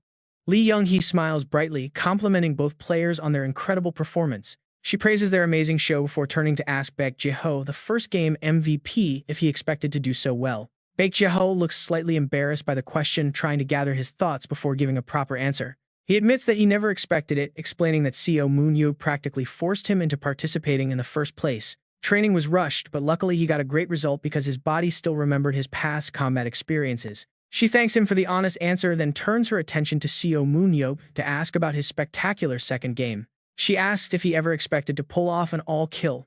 Seo Moon-yeop replies in a very calm, low voice. He says that once he was on the field, it did not feel difficult. He used the first match to get a feel. Playing casually at first, once he understood the flow of the match, he fully dominated the second game. The host nods and asks if he has any advice to give to the opponent team that was completely crushed today. Hearing this, Seo Moon-yeop raises an eyebrow in thought. Advice. Advice, huh? Come to think of it, their positioning does not suit their abilities at all. Plus, some of these guys do not even understand how to use their own superpowers. Honestly, it is not because their coach is completely useless. It is not about him failing to see their potential. The real issue here lies in the bad judgment of the organization leaders. Baek Jae-ho hears this and his face darkens instantly. The reporter Lee Young-hee quickly follows up, asking if he has any intention of coaching them. Seo Moon-yeop frowns and gives his honest take. Their current level is so low that he really has no interest in training them. But depending on the offer, he might reconsider, since they are living in a capitalist world after all. Once the interview wraps up, they do not waste any more time and jump into their car to leave. Baek Jae-ho, where are we heading? This is not the way home, and Baek Ha-yeon is nowhere to be seen. Baek Jae-ho explains is the post-match charity party. Baek Ha-yeon already headed over while they were busy interviewing. Seo Moon-yeop complains loudly, wait, what? He was in the middle of a movie. Today was the release day for his favorite show. Baek Jae-ho bluntly tells him to forget about it since he has watched it already anyway. Clicking his tongue, Seo Moon-yeop tells him to stop nagging. Baek Jae-ho then asks why he gave those strange answers during the interview. He wonders why his friend is speaking up now, when he usually shows absolutely zero interest in the competitive battlefield scene. Seo Moon-yeop replies that he might consider it if he is only teaching. He has absolutely no desire to play as an active player. Slaughtering opponents is only fun for 1 or 2 days after all, but then he suddenly grits his teeth in frustration. He demands to know how Baek Jae-ho managed to run the team into the ground. Why become a coach when he is so ill-suited for it? Baek Jae-ho frowns, admitting he had no other choice. He secretly reflects on how he spent 11 years right by Seo Moon-yeop's side. He truly believed he could pull off being a coach after 11 years. Yet, taking on the role only made him realize something. It only proved just how incredibly talented Seo Moon-yeop actually was. Still, he figured his past experience with the hero would be enough. Even their fellow hero, Emre Casa, was inspired by Seo Moon-yeop and went on to become a world-class coach himself. Looking out the window, Seo Moon-yeop mutters that today's match made him realize there is not a single decent instructor in this entire country. This is exactly why he wants him to step up as the tactical coach. He agrees to do it, provided they pay him well. Besides, he is only helping out because his old friend is the main coach here. Hearing this, Baek Jae-ho cannot help but smile warmly. He offers his sincere thanks. Seo Moon-yeop tells him to listen carefully because he is about to drop some crucial advice. Baek Jae-ho tells him to shoot. First, bring Choi Hyuk onto the main team roster and place him on the wing. Second, let Yu Buk-ho use the instant strike card because he cannot handle his own raw speed. Third, pull Choi Woo-hyun back. Stop putting him on the front lines and assign him to a supporting wing position instead. And finally, cut the vice chairman's son. Baek Jae-ho frowns deeply, saying they absolutely cannot kick Sim Young-soo out. Seo Moon-yeop asks if he is just scared of the vice chairman. Jae-ho scoffs, noting he has no reason to play nice since he is one of the 7 legendary heroes himself. There is simply no logical justification to drop Sim Young-soo. The guy possesses overwhelming fire abilities and the highest aura capacity in the group. Seo Moon-yeop scowls, arguing that his mental fortitude is weaker than a child's. That weak mindset is why the team keeps losing matches. It is a waste of great power, but they cannot afford to wait until he finally grows a backbone. He asks if they should bench Sim Young-soo for Choi Hyuk. Exactly. Choi Hyuk only needs to build stamina to yield incredible results. Has the hero ever been wrong? That concludes the advice session, so he tells him to pass the word along to the chairman. If they want to recruit him, they better prepare a massive paycheck. Later at the Hunter's Hotel, Seo Moon-yeop makes his entrance. Baek Ha-yeon instantly runs over to greet him warmly. She points out the massive selection of high-end alcohol waiting for them. She notes how delicious the vodka is. Surprised by her knowledge, he asks if she is secretly becoming an alcohol expert. She playfully promises to learn to drink whatever he likes. He laughs, praising her growth, though other drinks taste like soda now. Baek Jae-ho watches this exchange with a sour expression before excusing himself to meet the chairman. Seo Moon-yeop grins, highly amused. He cheers, glad the third wheel is gone, and invites Baek Ha-yeon to drink. He has no idea dozens of eyes are already on him. People whisper in shock, recognizing the legendary Seo Moon-yeop. He has finally shown up, giving them the perfect chance to make contact. The American Battlefield representative Joe Fellman murmurs quietly.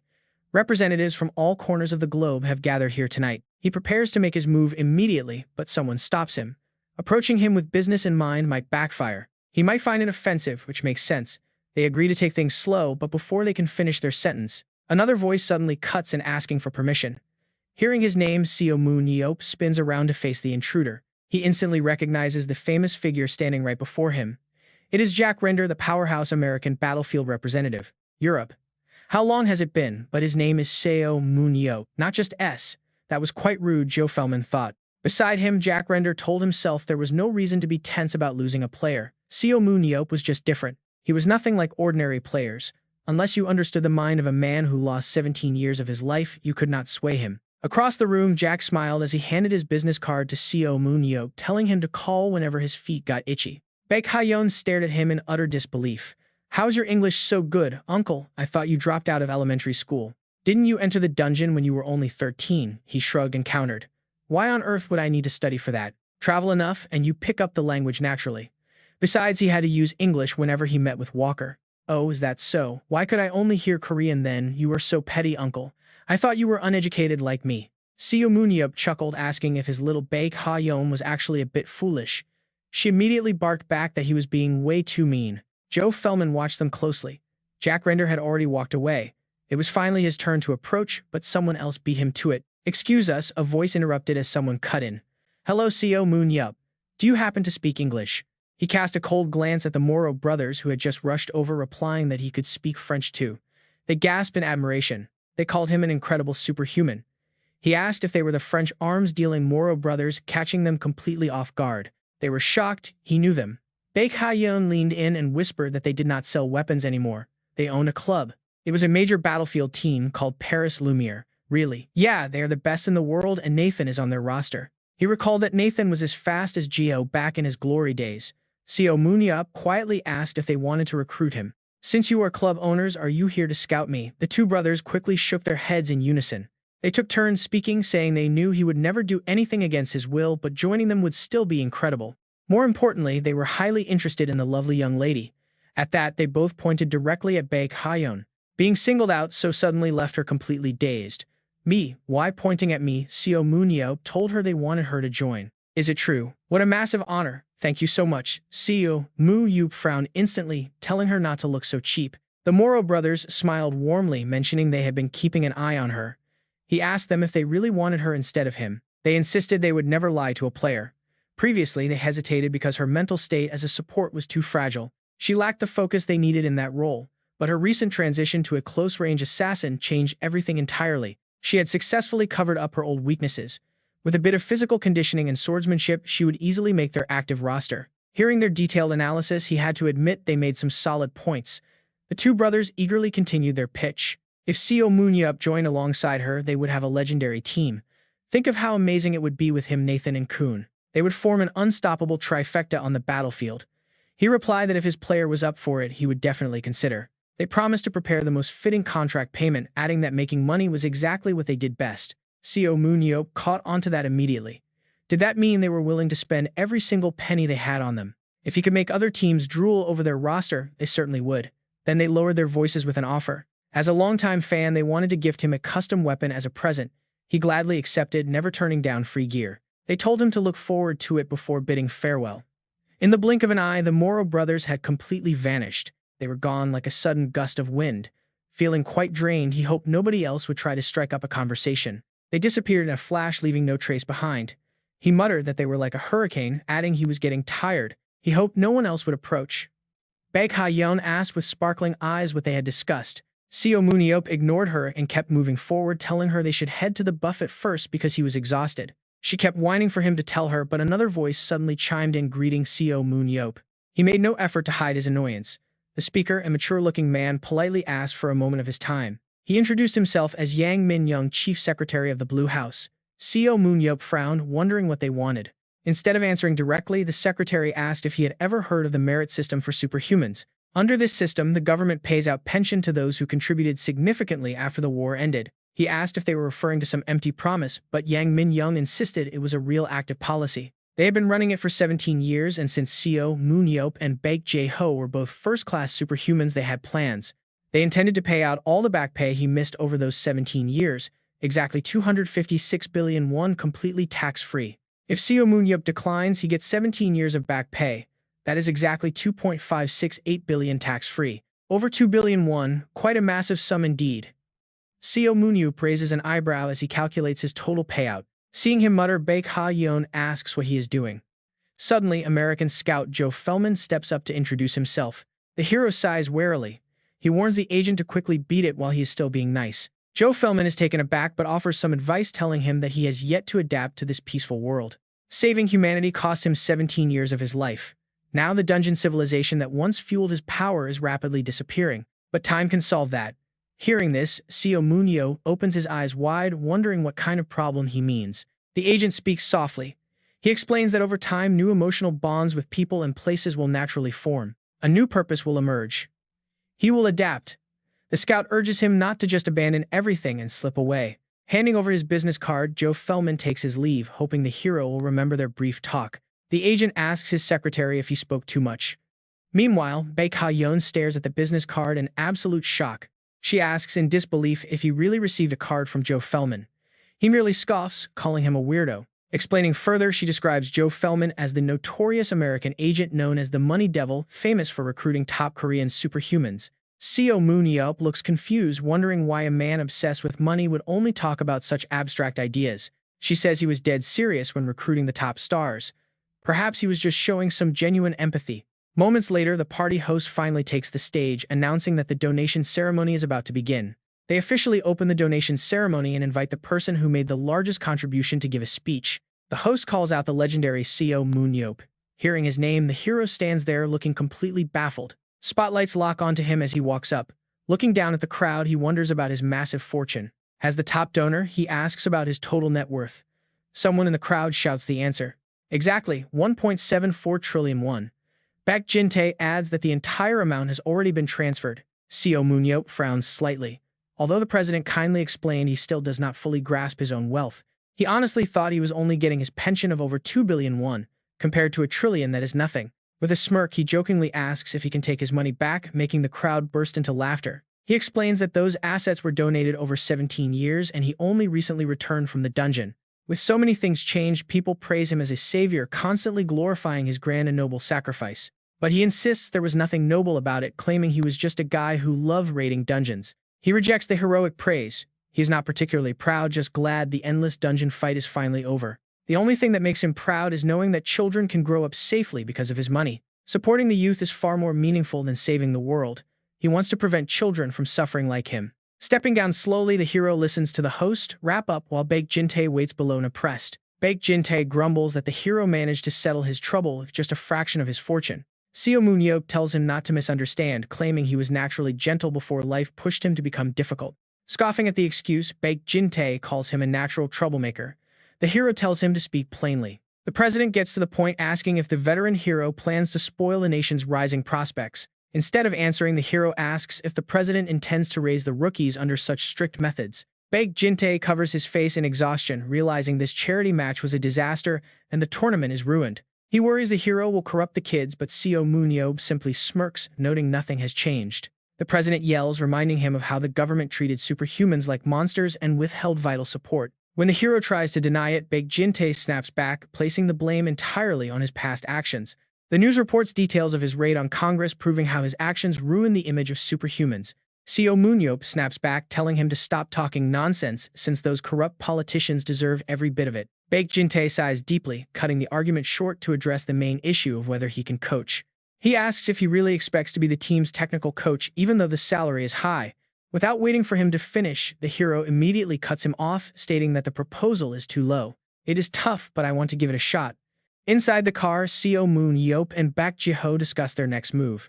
All right, total of is 16 billion won, is that enough? He smiles and announces he will be the club owner. But why the sudden decision?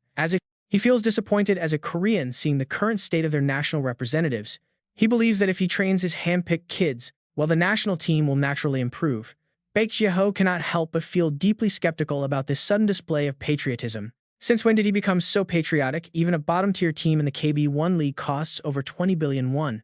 Seo Moon-yeop casually shrugs it off. Buying a second-division club and promoting them seems like an easier way to make cash. Baek Ji-ho frowns, completely caught off guard. So it is about making money, not patriotism. Seo Moon-yeop laughs, calling out to Baek Ji-ho as the dark night finally settles in.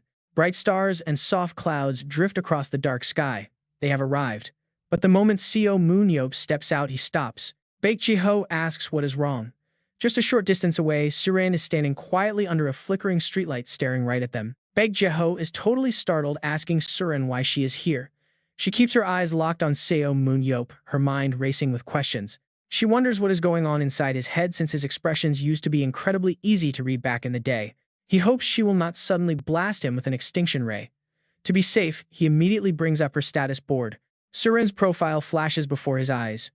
Target: Suran, human strength 50 out of 53 and agility 71 out of 71. Speed 67, flexibility 60, willpower 40, technique 59 and aurora 100.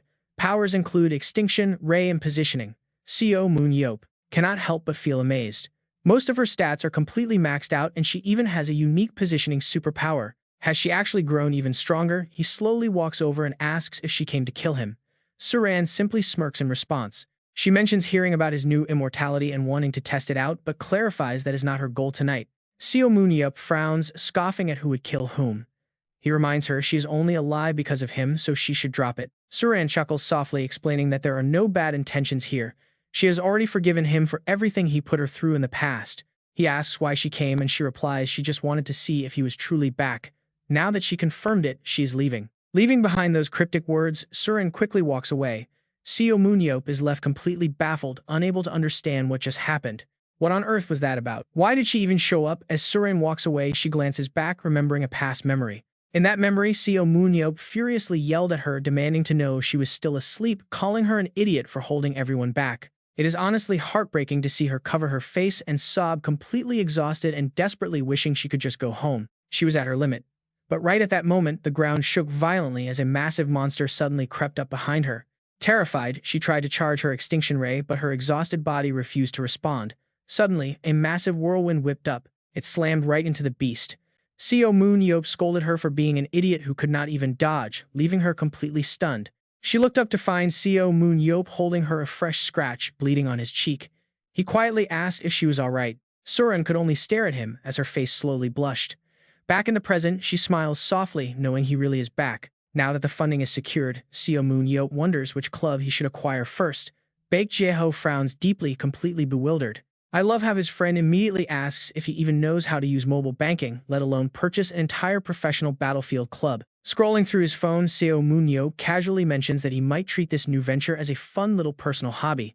Baek Jae-ho admits that Seo Moon-yeop would probably do well, but warns him that this hobby is going to cost a massive fortune. He even offers to buy him a prestigious team in the top-tier league KB, one promising he can easily afford that much for a friend. Seo Moon-yeop raises an eyebrow, scoffing that there would be absolutely no fun in that. He already knows about the first and second divisions, but he wonders what this KB7 league is all about. Baek Jae-ho quickly explains that it is a 7 versus 7 tournament. Teams compete in groups of 7 and winning gives them the chance to promote. It basically acts as a gateway to the main leagues.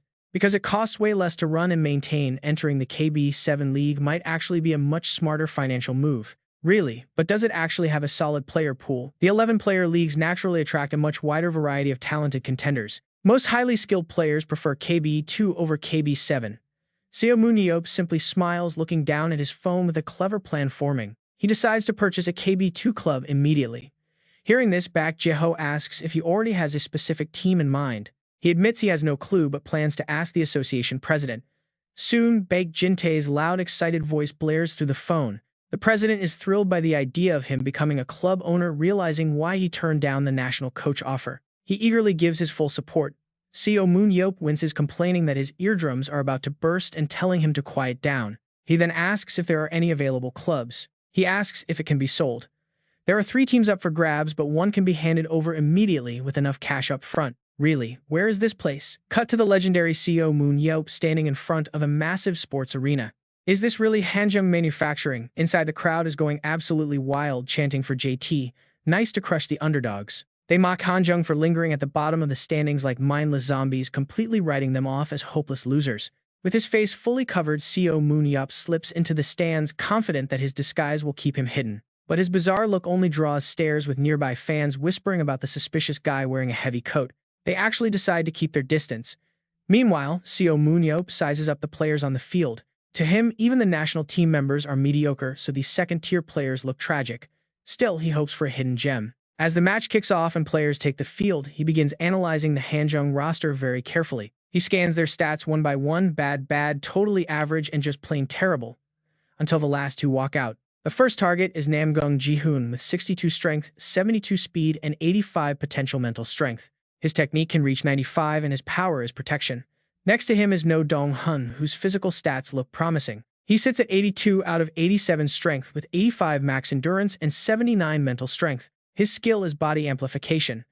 As for Namgung Ji-hoon, that skinny kid is a supporter whose barrier can shield allies. But looking past his basic defense barrier, Seo Moon-yeop notices something highly unusual about this supporter's numbers, which are far from normal. His physical weapon technique has an absurd potential of 95, meaning he can actually become a top-tier damage dealer in no time. Discovering a hidden gem like this is incredibly lucky. Now let's check the stats of the next candidate, No Dong-hun. His physical limit of 87 and endurance of 85 are almost on par with the elites of the national team, and his body amplification skill grants a massive 25% boost to all stats for 30 seconds in battle. It is a common ability, but with an impressively high boost rate. He's verified. Everyone else, though, total garbage. Maybe he should just be glad there are at least 2 decent prospects. He looks away. He spots the benchwarmers and suddenly bursts out laughing, wondering what on earth that weird girl is doing over there. An energetic orange-haired girl is cheering her heart out for the home team. He checks her profile, revealing the target, Lee Na-yeon. She has 48 strength, 71 agility, and her speed can reach a solid 100. Her superpower is jumping up to 20 meters. He snorts a jumping skill. Is she some kind of flea? But wait, if she uses a bow, that height advantage could be lethal. With her speed hitting 100, she would be wild. She would be completely untouchable. An hour later, the match ends, and the disappointed crowd slowly filters out of the stadium. Seo Moon-yeop stands outside the arena. Hanjung lost their matches 6-0 and 4-0. Absolutely humiliated. They are utterly useless, but the worse off they are, the sweeter their eventual comeback will be. He makes a call. He calls Director Park to confirm his decision. Yes, he is buying Hanjong Manufacturing. 2 days later, at the Korean Battlefield Association, the former manager pleads with him to look after the struggling roster. Seo Moon-yeop reassures him, promising to turn them into the absolute best team, and the former manager fully believes him. With a legend like Seo Moon-yeop in charge, anything is possible. The shocking news immediately hits the press. Seo Moon-yeop buys the Hanjong Battlefield Club for 5.19 billion won. It spreads like wildfire. In just a few minutes, thousands of comments flood the article begging him to play alongside his new team. Others are highly skeptical of the news. They doubt even a legendary hero can salvage such a pathetic team. Hanjong is currently second to last in the league. People wonder if he is just planning to flip them. Buying a trash team to resell it for profit sounds plausible, but doing it with a team like Hanjong is virtually impossible. Ignoring the online noise, Seo Moon-yeop meets with director Park, who offers some smug congratulations. He is now the proud owner of a professional club, but Seo Moon-yeop dismisses it as buying a bag of chips. The director practically chokes on his words, asking how he can compare an entire sports franchise to a cheap snack. Seo Moon-yeop just smirks. Shifting focus, director Park asks how he plans to manage this hopeless roster. He intends to do what he always does, starting with a face-to-face meeting with his new players. Director Park chuckles and prepares to leave. But then he spots Seo Moon-yeop's brand new ride sitting outside. He grins back. Since he'll be traveling constantly, he can't keep relying on Jae-ho to chauffeur him around. He bought the club using his remaining spare change. After finalizing the deal, he hops right onto his brand new motorcycle. He looks incredibly cool, revving the engine and tearing off. Out on the Gyeongbu Expressway, Seo Moon-yeop weaves past other cars. Angry drivers scream out, "What lunatic rides a motorcycle on the highway?" And look at that, he is not even wearing a helmet. Who does this jerk think he is? But the moment one driver gets a clear look at Seo Moon-yeop's face, he instantly shuts up. His attitude flips faster than a book page. Oh wait, is that Seo Moon-yeop? Suddenly, everyone else reacts the exact same way. Grinning from ear to ear. They heard he received a massive payout, so that explains the fancy bike. If it is Seo Moon-yeop, it makes sense. After all, he holds a special privilege that grants him full immunity. Honestly, it is a good thing he is not wearing a helmet. Otherwise, the police would never recognize Seo Moon-yeop. Yeah, if you are Seo Moon-yeop, you can get away with absolutely anything. The sky darkens as the sun slips below the horizon, letting the moon take over. Welcome to the Hansung House Club. Standing before the rundown facility, Seo Moon-yeop frowns and scans his surroundings. The place is totally empty, but it is quite massive. Right then, a sudden voice cuts through the quiet air. Who is there? Outsiders are not allowed on this property. Before the man can even finish his sentence, Seo Moon-yeop spins around to face him. Startled, the man quickly changes his tone. I had no idea you would visit so late, director. I heard you bought this place today. He introduces himself as Coach Choi Dong-jun. Seo Moon-yeop looks him over, noting his solid build and wondering if he has an ability. Activating his analysis skill, Seo Moon-yeop ignores Choi Dong-jun's nervous question about why he came, focusing instead on the screen. He reviews the coach's stats. Subject Choi Dong-jun. Human. Physical strength is 37 out of 52. Agility is 38 out of 55. Speed is 42. Endurance, 36.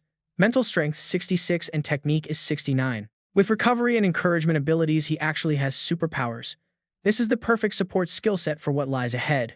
Seo Moon-yeop grins and asks how old he is. Surprised, Dong-jun replies that he is 43, born in 1980. Slinging an arm over his shoulder, Seo Moon-yeop proudly claims he was born in 76, making him 4 years older than the coach. He says he is 76 and Dong-jun is 80 right. Choi Dong-jun feels totally intimidated by those sharp eyes and quickly agrees.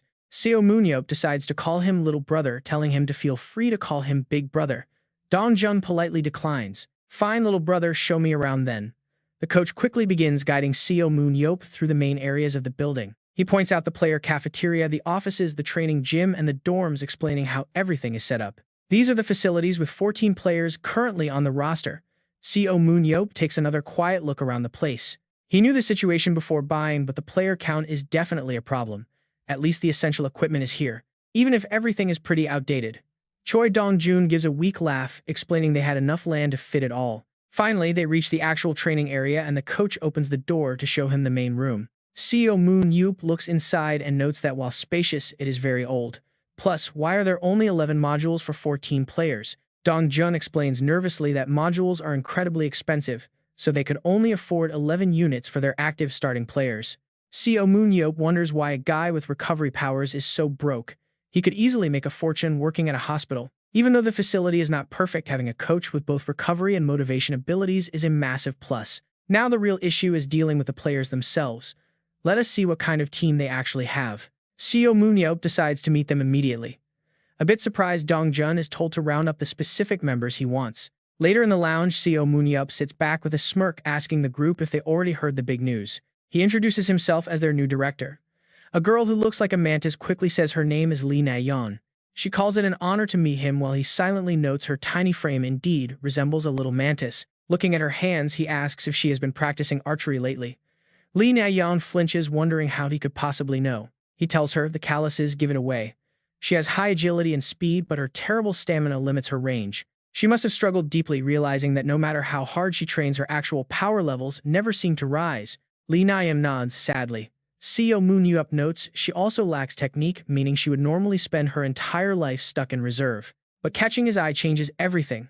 Lowering his voice, Seo Moon-yeop tells her that things are going to be very different. He promises to turn her into a key powerhouse for real combat. Lee Na-yeon can only stare back at him, completely dumbfounded. A key player, her actual class is a next angel. He tells her she will become a spirit thief instead. Seo Moon-yeop calmly asks if her practice has felt completely pointless lately with zero progress. Lee Na-yeon hesitates before quietly nodding. She hesitated, admitting she just was not cut out for this. The man in front of her smiled instantly and agreed she was disqualified. Back to the present, the poor girl is sweating bullets. If her coach writes her off, right here is her career basically over. But Seo Moon-yeop quickly reassures her. He tells her not to worry because he is not planning to fire her at all. He calmly reminds her that he promised to put her on the main team. The sudden reassurance catches her completely off guard. Pointing a finger at her, he confirms he sees a very real talent in her. Lee Na-yeon tries to guess if he means archery. Seo Moon-yeop snaps back, asking if she's crazy. If she can't even shoot, why call herself an awakened hunter? He emphasizes that her real talent is not shooting but running. Lee Na-yeon is totally baffled. Running, she asks, as he drops another hint. What if she combines her raw running speed with her high jumping ability? He excitedly lays out his brilliant new strategy. He wants her to imagine shooting arrows while causing absolute chaos and driving the enemies insane all over the battlefield. Her job is to swoop in and steal the boss monsters the enemy worked so hard to hunt down. Then they will chase her in absolute rage. That is when she relies on her crazy speed to run away. Lee Na-yeon finally gets it. He wants her to play as a pure distractor. Exactly, he says, her only job is to constantly irritate and distract the other team. Seo Moon-yeop locks a sharp, cold stare onto his student. Since she will be a massive pain during their hunts, they cannot ignore her, but they can never catch her because she is too fast. Seo Moon-yeop wears a wicked grin. In short, her goal is to make the opponents absolutely furious. That is how gaming is meant to be played. He promises to talk to the coach, warning her that she must practice running even if it kills her. Her real combat debut depends entirely on how fast she can get. Still, Lee Na-yeon feels unsure if this simple tactic will get her on the main roster. His answer is as confident as ever. If she pulls this off, he tells her she might even make it to the national team. Her eyes instantly light up. Slamming her hands on the desk, she asks if he is actually serious about the national team. She keeps asking over and over until Seo Moon-yeop finally nods. Her face blushes bright red with pure excitement. Main team, national team, Lee Na-yeon literally jumps for joy, bowing and promising him that she will train her absolute heart out. He watches her amused by her hyper energy. He tells her to head out and send Nam-gung Ji-hoon in next. A moment later, the door creaks open. The next student asks for permission to enter and Seo Moon-yeop waves him in. Nam-gung Ji-hoon stands at attention, formally introducing himself as a member of the support team. Seo Moon-yeop immediately sizes him up. He silently notes that this is the skinniest awakened hunter he has ever seen. What a weird roster of players. Nam-gung Ji-hoon is pretty curious, wondering why he was summoned to the office today. Seo Moon-yeop, however, does not waste any time. He gets straight to the point, telling Nam-gung Ji-hoon that he is done playing support. The boy panics, protesting that support is his actual role. Seo Moon-yeop repeats himself firmly. Nam-gung Ji-hoon mutters under his breath, wondering if the new boss somehow got his position wrong. Seo Moon-yeop snaps, raising his voice to declare that his support days are... While Seo Moon-yeop pulls up his character hologram, Nam-gung Ji-hoon is internally screaming, wondering what on earth is wrong with this crazy guy. His stats show 62 stamina, 59 agility, 72 speed, and 58 endurance. His mental strength is 70, technique is 74, and his skill is protection. Seo Moon-yeop evaluates him. Seo Moon-yeop decides he is much better suited to be a damage dealer. Nam-gung Ji-hoon flinches, completely shocked by the sudden role change. Seo Moon-yeop points out his hidden talent for swordsmanship, insisting this is not a baseless claim. Nam-gung Ji-hoon remains highly skeptical. He asks if the coach has actually seen him fight. Seo Moon-yeop stiffly looks away, admitting he fell asleep during his match. Seo Moon-yeop defends himself, saying he did his research before buying the team. Namgung Ji-hoon argues his reflex stats are way too low. The coach immediately corrects him. His stats are only low because he hides in the back, passively casting defensive spells. Namgung Ji-hoon tries to defend his class, but Seo Moon-yeop's patience has officially run dry. He does not like being talked back to. He asks if the kid thinks he knows better, prompting a terrified Namgung Ji-hoon to quickly shut his mouth and nod. Seo Moon-yeop explains his deep hatred for supports. Out of 10 supports, 9 just stand in the back doing absolutely nothing. Ultimately, this leaves the team short-handed. Raising a finger, he points out that the one rare exception is different. He believes Namgung Ji-hoon has the potential to be that legendary support because of his double layer of defensive superpowers. Players like that can easily carry their weight even if they just stand in the back lines the entire match. But Seo Moon-yeop points out that Namgung Ji-hoon only has one. Quietly, the boy confirms it. Seo Moon-yeop grins with a wild proposal. He offers to equip Namgung Ji-hoon with an extra weapon. Namgung Ji-hoon asks if he is going to train him as a sword-fighting support. Seo Moon-yeop's blood instantly boils. Grabbing the kid by his collar, he violently shakes him and threatens him to pay attention. The kid leans back in pure terror, stammering apologies. Seo Moon-yeop suddenly barks, demanding to know why he is so obsessed with playing support. Are you just too afraid to fight on the front lines? He quickly lets go of the boy, warning him that with that mindset he will never succeed. You will never be a main damage dealer like that. If you want to make it big, you listen to me. A skeptical Namgung Ji-hoon questions his words. He asks if doing this will truly bring him success. The hero gives a rock-solid nod, telling him yes, though everything still depends on his own hard work. Namgung Ji-hoon hesitates, still unsure of himself, and quietly asks what would happen if he just chose to stick to being a support player instead. Seo Moon-yeop makes a sharp slicing gesture across his throat. Obviously, he would be kicked out. But then he extends a hand to the boy. He asks if Namgung Ji-hoon wants to spend his life as a benchwarmer for a bottom-tier team. Namgung Ji-hoon stares in silence at that offered hand, torn. Or does he want to change his destiny? Without hesitation, Namgung Ji-hoon firmly grasps his hand, declaring he will become a dealer. Seo Moon-yeop walks out. He calmly shuts the door behind him. Out in the hallway, an anxious staff member quickly asks if the interview is finally over. Seo Moon-yeop casually instructs his junior Choi Dong-jun to find a decent coach for the team, specifically someone who is incredibly skilled with a sword. Choi Dong-jun blinks in utter confusion, asking why they need a coach. He stammers that they already have 2 coaches on the payroll. Seo Moon-yeop explains they need a specialized swordsmanship instructor specifically for Namgung Ji-hoon. This piece of news leaves Choi Dong-jun even more baffled than before. He reminds Seo Moon-yeop that the kid is a support. Seo Moon-yeop simply smiles and corrects him, saying he is a dealer now. The manager gasps in disbelief. Seo Moon-yeop does not linger, quickly walking away while adding that they also need to train Lee Na-yeon to run. Choi Dong-jun is left staring in utter disbelief. Honestly, watching Seo Moon-yeop work is always a wild ride. He just shrugs here, claiming there is a method to his complete madness. He also instructs the manager to focus on building up the first team's stamina, noting that JT Nickel had shown some pretty impressive endurance before. Choi Dong-jun quickly nods in agreement.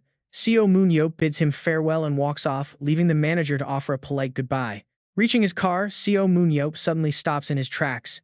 His eyes drift upward toward the bush, landing on the old sign hanging high above. He stares at those worn-out letters, lost in deep thought.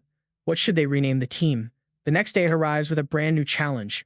Seo Moon-yeop sits at home wearing an incredibly grumpy expression. Seeing this, Baek Jae-ho looks over, highly curious about what has put him in such a mood. Seo Moon-yeop snaps, telling him he is too busy thinking to chat. Baek Jae-ho points a finger toward the television screen with a wry smile. He notes that Seo Moon-yeop is so distracted he is ignoring his favorite show, asking if his foul mood is because of Hanjung Productions. Baek Jae-ho continues rambling, pointing out that the place only has 14 players, asking why Seo Moon-yeop is not there giving them a lecture. Wait for it, Seo Moon-yeop suddenly leaps to his feet, completely startling Baek Jae-ho. He mutters about recruiting more players as Baek Jae-ho yells out, asking where he is going. Seo Moon-yeop marches straight toward the open window, constantly muttering to himself that they need more recruits and they need them right now.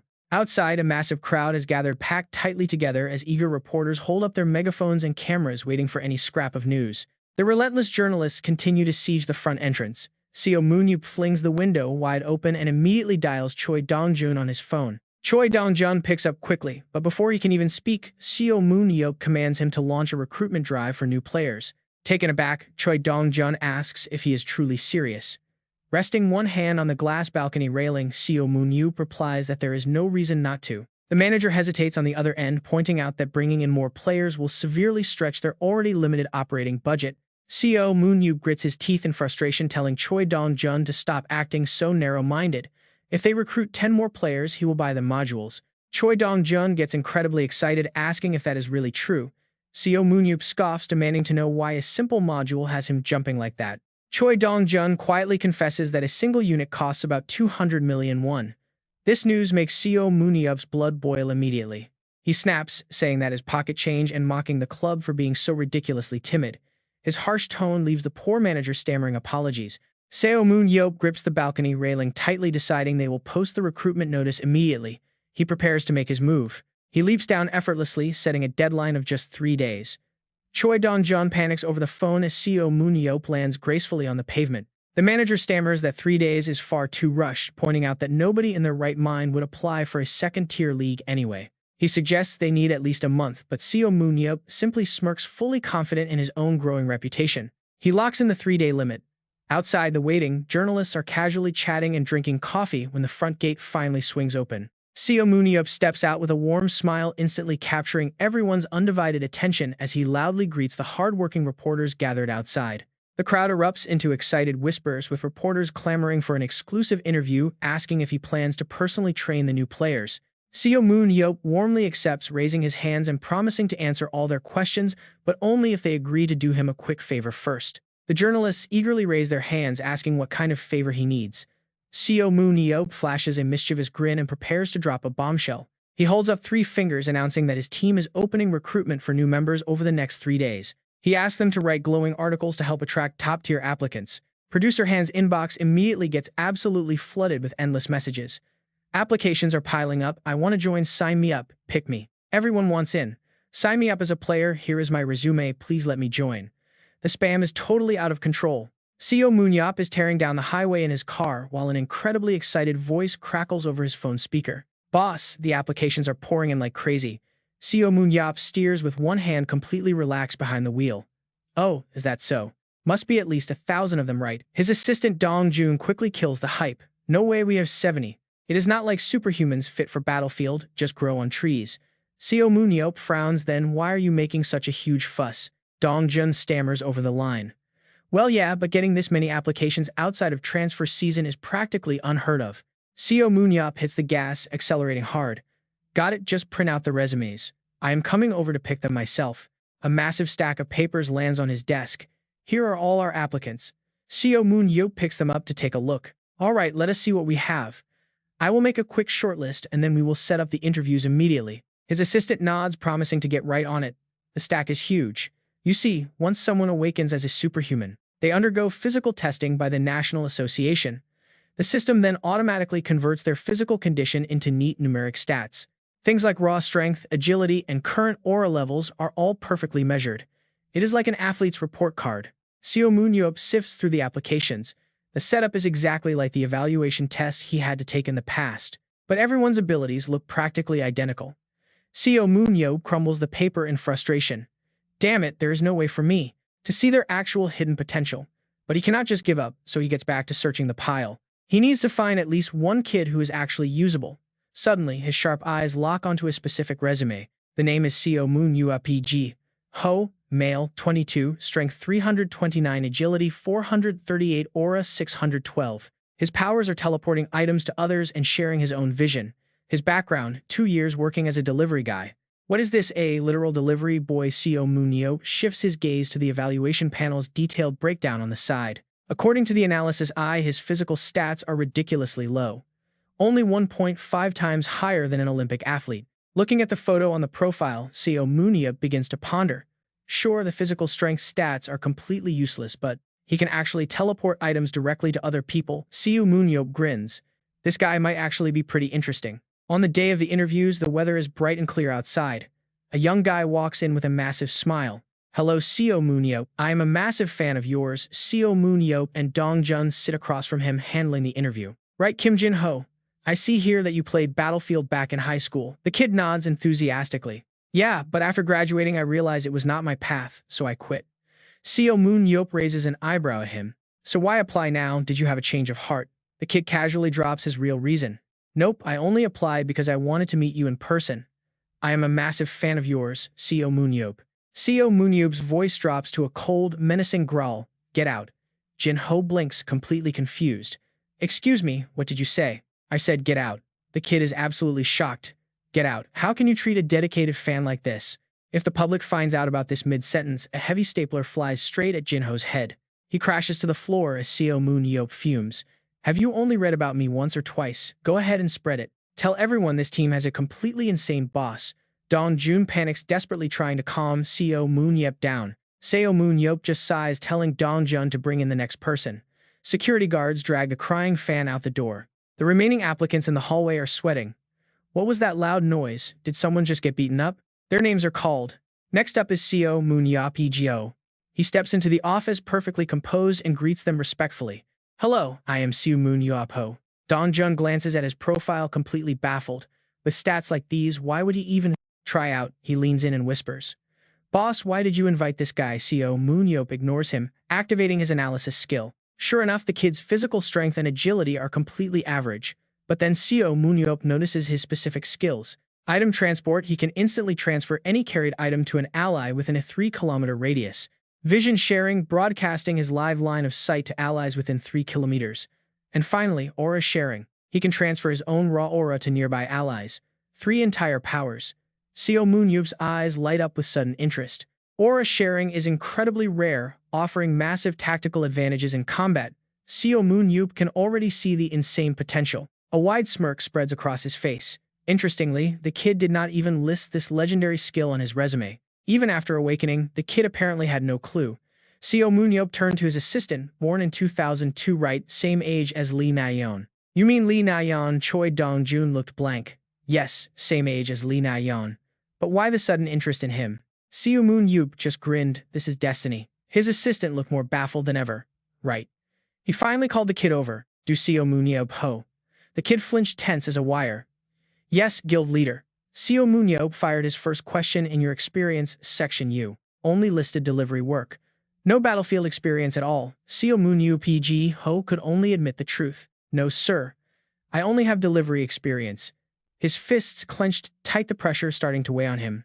So why exactly do you want to join us? Looking at these stats, you must know you are not exactly cut out to be a pro. Seo Moon-yeop Ho sighed.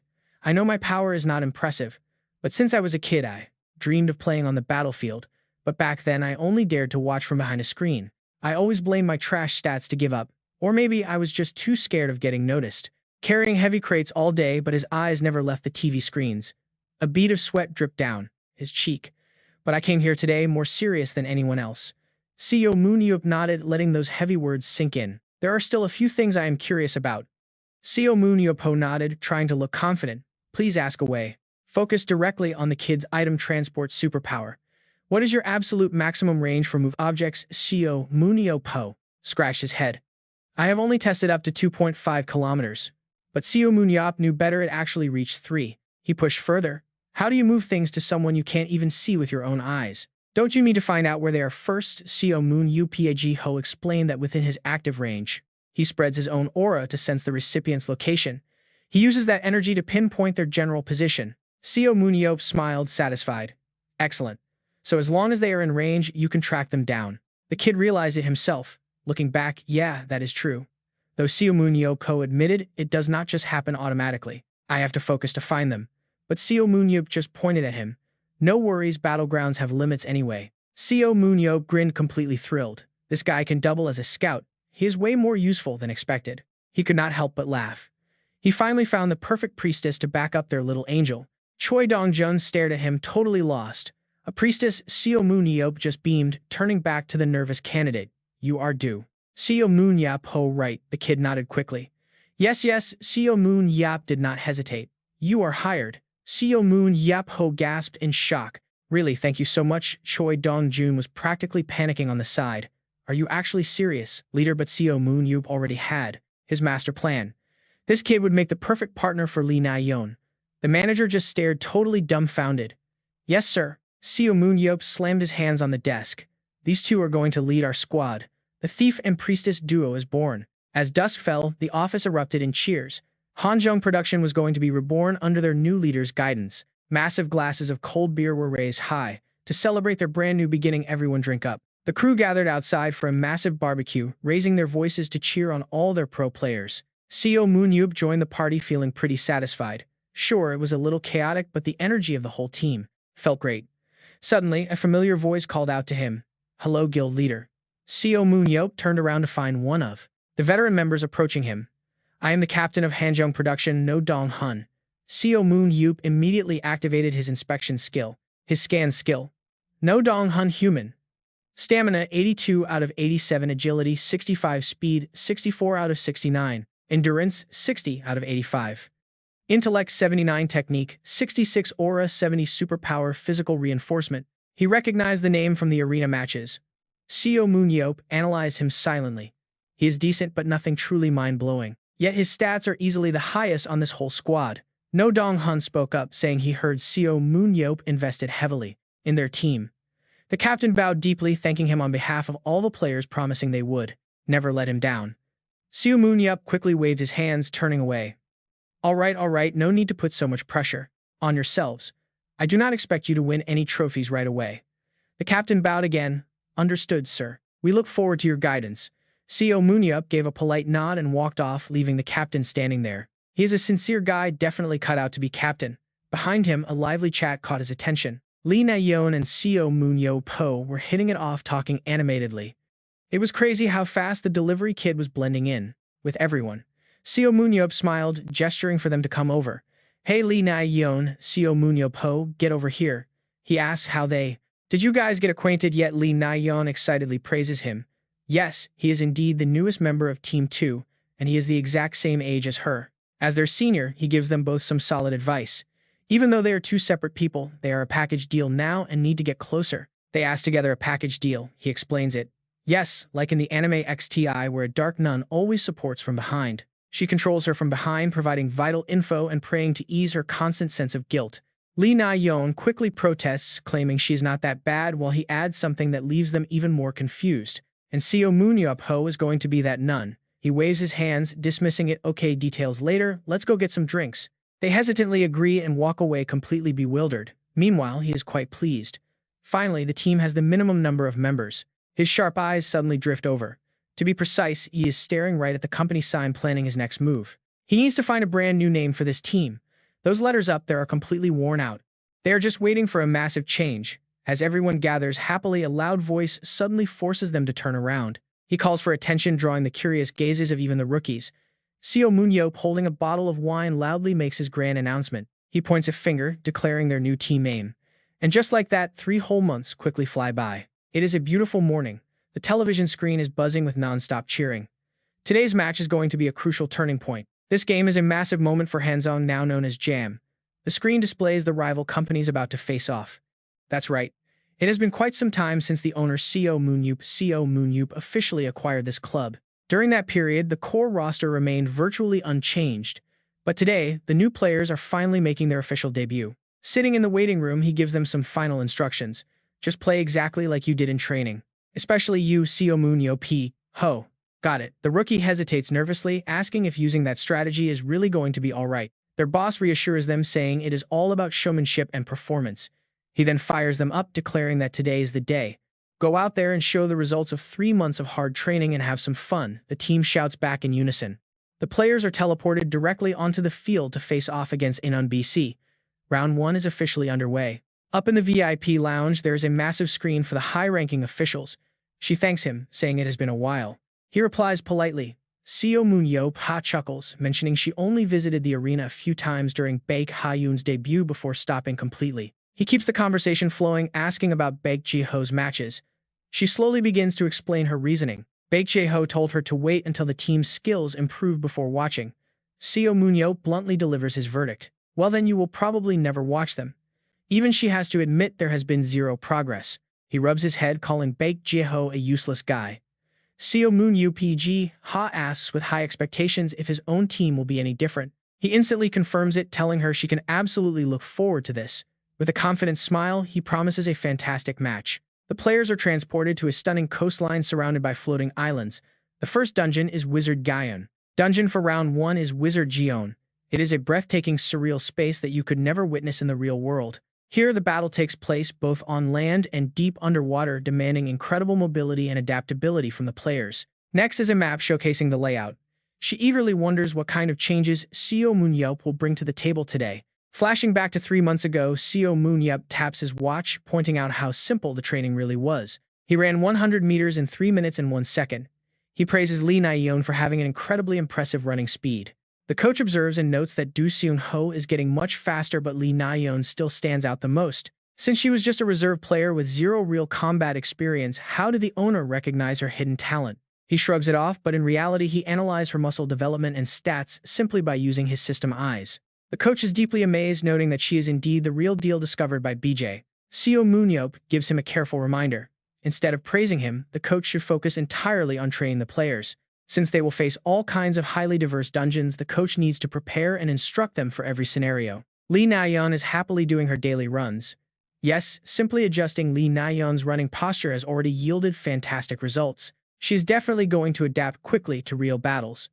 Page after page, the calendar is torn away. From day 40 to 50 of training right up to match day, rival players glare bitterly as she speeds past them. Curse it, she stole the beast again. Lee Na-yeon leaps effortlessly across the rugged terrain with unbelievable speed. How are they supposed to catch her when she runs that fast? Meanwhile, she runs along quietly, thinking she has been ostracized. Oh, so his ability can actually be used for crowd control too. How did Team B feel it firsthand? No Dong-hun seems a bit hesitant as he speaks up. It felt like his hunting speed was cut in half. And for Seo Moon-yeop, the sensation was pretty much the same, almost like dealing with a nervous disorder. Seo Moon-yeop continues to guide them, telling them to think of a line that would make their opponent absolutely lose their mind with rage. Her movement is great and she did an amazing job. Na-yeon happily replies, thanking her club owner and promising to work even harder. But deep down, Seo Moon-yeop is actually quite worried. Even though she always answers him with a bright smile, her anxiety is obvious. Na-yeon struggles with her thoughts, recalling how the world's strongest superhuman promised to put her on the main starting lineup. Standing alone, she wonders if a benchwarmer from the worst team in the second division can really pull off a miracle. Could a little training actually turn her into a key player for the national team? Sweat beads on her cheek from the pressure. It is honestly hard for her to believe. Her eyes grow dim as self-doubt creeps in, wondering if she will mess everything up. She is incredibly anxious, but a sudden loud shout snaps her back to reality as someone calls out her name. She startles, asking if he called her. No Dong-hun looks at her with concern, asking if she is too nervous to hear him. She waves her hands frantically, denying any nervousness, but he gently tells her there is no need to pretend she is fine. First matches are always nerve-wracking. The teammates behind them smile warmly, agreeing that everyone gets scared their first time. One even admits he threw up from anxiety during his debut. Then the captain steps in with some crucial advice. He tells her she can be nervous, but she must never doubt her own skills when their legendary leader has chosen her. She is destined to break the enemy's spirit today. Hearing that, Na-yeon finally feels a surge of confidence. Nodding determinedly, she gets ready. No Dong-hun loudly reminds everyone they are playing under the name of the great Seo Moon-yeop. They need to fight hard and protect their owner's pride. With that, the team raises their hands together in unity. With a loud battle cry, they begin the operation. Meanwhile, the big screen in front of Seo Moon-yeop broadcasts the match live. Their team splits into 3 groups using a 4-4-3 formation. Instantly, all eyes on the broadcast shift to Na-yeon. But instead of hunting, this 3-man group is bypassing the main dungeon area. Is this part of their strategic layout? Moving like a swift breeze, they leap over floating boulders as they advance deeper into the zone at incredible speeds. The map tracks their rapid advance, leaving the tournament commentators absolutely baffled by their unexpected trajectory. After a short sprint, the trio suddenly halts. Seo Moon-yeop raises his hand, signaling for the team to hold their position. He asks them to wait a moment while he leans down to inspect a small pebble, examining it closely with a satisfied look. Whispering that this should do, he channels a stream of glowing energy around the pebble to activate his unique superpower. Using his object teleportation, Seo Moon-yeop expands a detection barrier from a distance. The commentators quickly explain his special mechanics. He uses his skill as a scouting tool, allowing him to link with targets within a 3-kilometer radius. This gives him the perfect ability to locate hidden enemies. He closes his eyes to concentrate deeply on the active barrier. A faint shimmering light expands outward, scanning the surrounding terrain. Suddenly, Seo Moon-yeop's perception shifts into a map of glowing silhouettes. He spots an enemy squad moving quickly nearby. As the scan sharpens, their numbers and exact movements become crystal clear. Opening his eyes wide, Seo Moon-yeop immediately identifies all their targets: Baek Dong-hyuk, Choi Yi-jung, Yoon Dae-yeop, and Im Bak. With 4 opponents ahead, the trio prepares to strike. Nayeon quickly nods and lowers her stance to prepare for takeoff. She plants her bow on the ground, coiling like a spring before launching herself high into the air with a single leap. Landing on a floating rock, she uses it as a springboard, flipping forward to close the distance at incredible speed. She quickly approaches the enemy team's location, but as she gets close, a look of pure shock crosses her face. A massive lava dragon is breathing fire, throwing the enemy team into complete chaos. Whispering quietly, she smiles, having located them. Nayeon moves like a ghost, slipping toward the chaotic battleground at lightning speed without drawing any attention. Readying her bow, she spots her opening while the distracted targets focus entirely on fighting the roaring lava dragon. Their leader rallies his team, shouting that the monster is almost down and they need to focus. But out of nowhere, suddenly an attack strikes. The arrow dragon takes a direct hit. Nayeon clenches her fist, knowing they are furious. They stole our hunting spot. Are they really trying this already? Focus up. Stay on the hunt, and Ji-guk moves to catch Na-yeon. A player breaks away from their formation, weapon in hand, but she saw it coming. She prepares. The sharp blade swinging right in front of her startles Na-yeon, but the heavy slam only hits empty dirt. Ji-guk gasps in shock as she vanishes. Suddenly, a voice rings out. Where are you looking? She continues to annoy the opponent with her arrows. I am right here, he screams in rage, asking if she dares mock him. Once she jumps up, she is finished the moment she lands. Aiming exactly at that split second, he decides that now is his only chance. But Nayeon still easily slips past every single attack. Not over there, I said, I am right here, Ji-guk screams out in frustration. Let me catch you, the enemy yells, but she just mocks him further, saying he is way too slow for her to even try, so she cannot help it. His anger completely boils over as he stutters in rage, and the two of them continue their wild game of chase. Lee Na-yeon is totally playing with the Incheon competitor, moving so fast that the other players cannot possibly keep up. Her hand reaches back, but her quiver is completely empty. Arrows are limited after all. Na-yeon quickly uses telepathy to call for help. Seo Moon-yeop, send some arrows my way, she begs. He immediately replies, getting ready to make his move in a split second. Got it. Do Seung-ho replies, using his incredible superpower to instantly teleport the arrows right over to her location. With this constant supply, the fast archer can easily suppress the entire opposing team. Seo Moon-yeop is truly a game-changer thanks to this amazing teleportation power. But while the commentators are praising his skills, he suddenly spreads out a mat on the ground to relax. Talk about taking it easy. He pulls out a comic book about Seo Moon-yeop and lies down to read. Just tell me when you run out of arrows, he says. The commentator is completely speechless. What on earth is this? He mutters, his voice freezing as he watches the lazy player smile. Seo Moon-yeop is literally reading comic books during a match. Rewinding back to a few weeks ago during the selection trials, urgent voices fill the air. Catch them quickly, they already stole 6, they yell. Na-yeon is as fast as ever, calling out that she knows. But they are moving too fast. In the control room, observers chuckle, noting she was truly born to drive her opponents absolutely crazy. But while Na-yeon is doing perfectly fine, the real issue is Seo Moon-yeop go. The camera suddenly shifts to show him searching for a hiding spot. It is taking him quite a bit of time, which leaves them wondering what to do. Before he can find a safe spot, Na-yeon will have a hard time getting arrow supplies. Dongjun suggests sending Namgung Ji-hoon to act as Seo Moon-yeop go's personal bodyguard. Ji-hoon's defensive abilities can easily keep monsters away.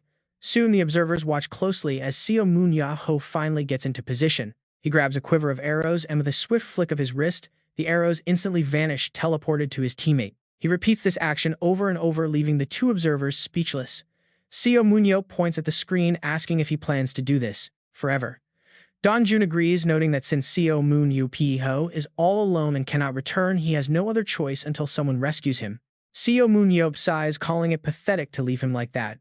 Right then, a mischievous idea pops into his head. He decides that looking funny is much better than looking pitiful, which brings us back to Seo Moon-yeop's current relaxing situation. While Seo Moon-yeop casually reads his comic book during the match, a sudden monster attack flies right past his face. His loyal bodyguard immediately springs into action. Ji-hoon slams the monster away, creating an absolutely bizarre scene on the battlefield. He tears apart every single beast that dares to come close with his sword, while Seo Moon-yeop just giggles at his comic book. As Ji-hoon struggles to fend off the waves of enemies, Seo Moon-yeop continues to read his comic book without a care. The crowd watching is utterly baffled, wondering if this team can actually win the championship under their new owner. They worry about being surpassed by these weirdos. Just then, a quick message buzzes in Seo Moon-yeop's ear saying her arrows are gone. He calmly grabs another quiver of arrows lying nearby, effortlessly activating his skill to teleport them right to her. Back in the observation room, Seo Moon-yeop is laughing hysterically while Han Sung-hee asks if he was the one who ordered this. Wiping away his tears, he proudly asks if it is highly entertaining, claiming his eye for talent is almost scary. She suddenly suggests he should use that talent to help her husband, but he quickly shuts her down with a laugh. He insists he already helped. Meanwhile, Seo Moon-yeop grinds his teeth, muttering that his teammate is mentally unstable. He suggests putting Choi Hyuk in instead, wondering if the player will listen. The woman hesitates for a second. She admits her husband has not mentioned it, but she heard that Choi Hyuk might be having some serious conflicts. Surprised by this, he shakes his head and promises to ask him directly later. If there is a problem, he plans to solve it with pure authority and force. Han Seung-hee just smiles helplessly at his aggressive managing style. The commentator's voice suddenly pulls their attention back. While everyone is watching, Seo Moon-yeop Ho Na-yeon's fight is getting crowded.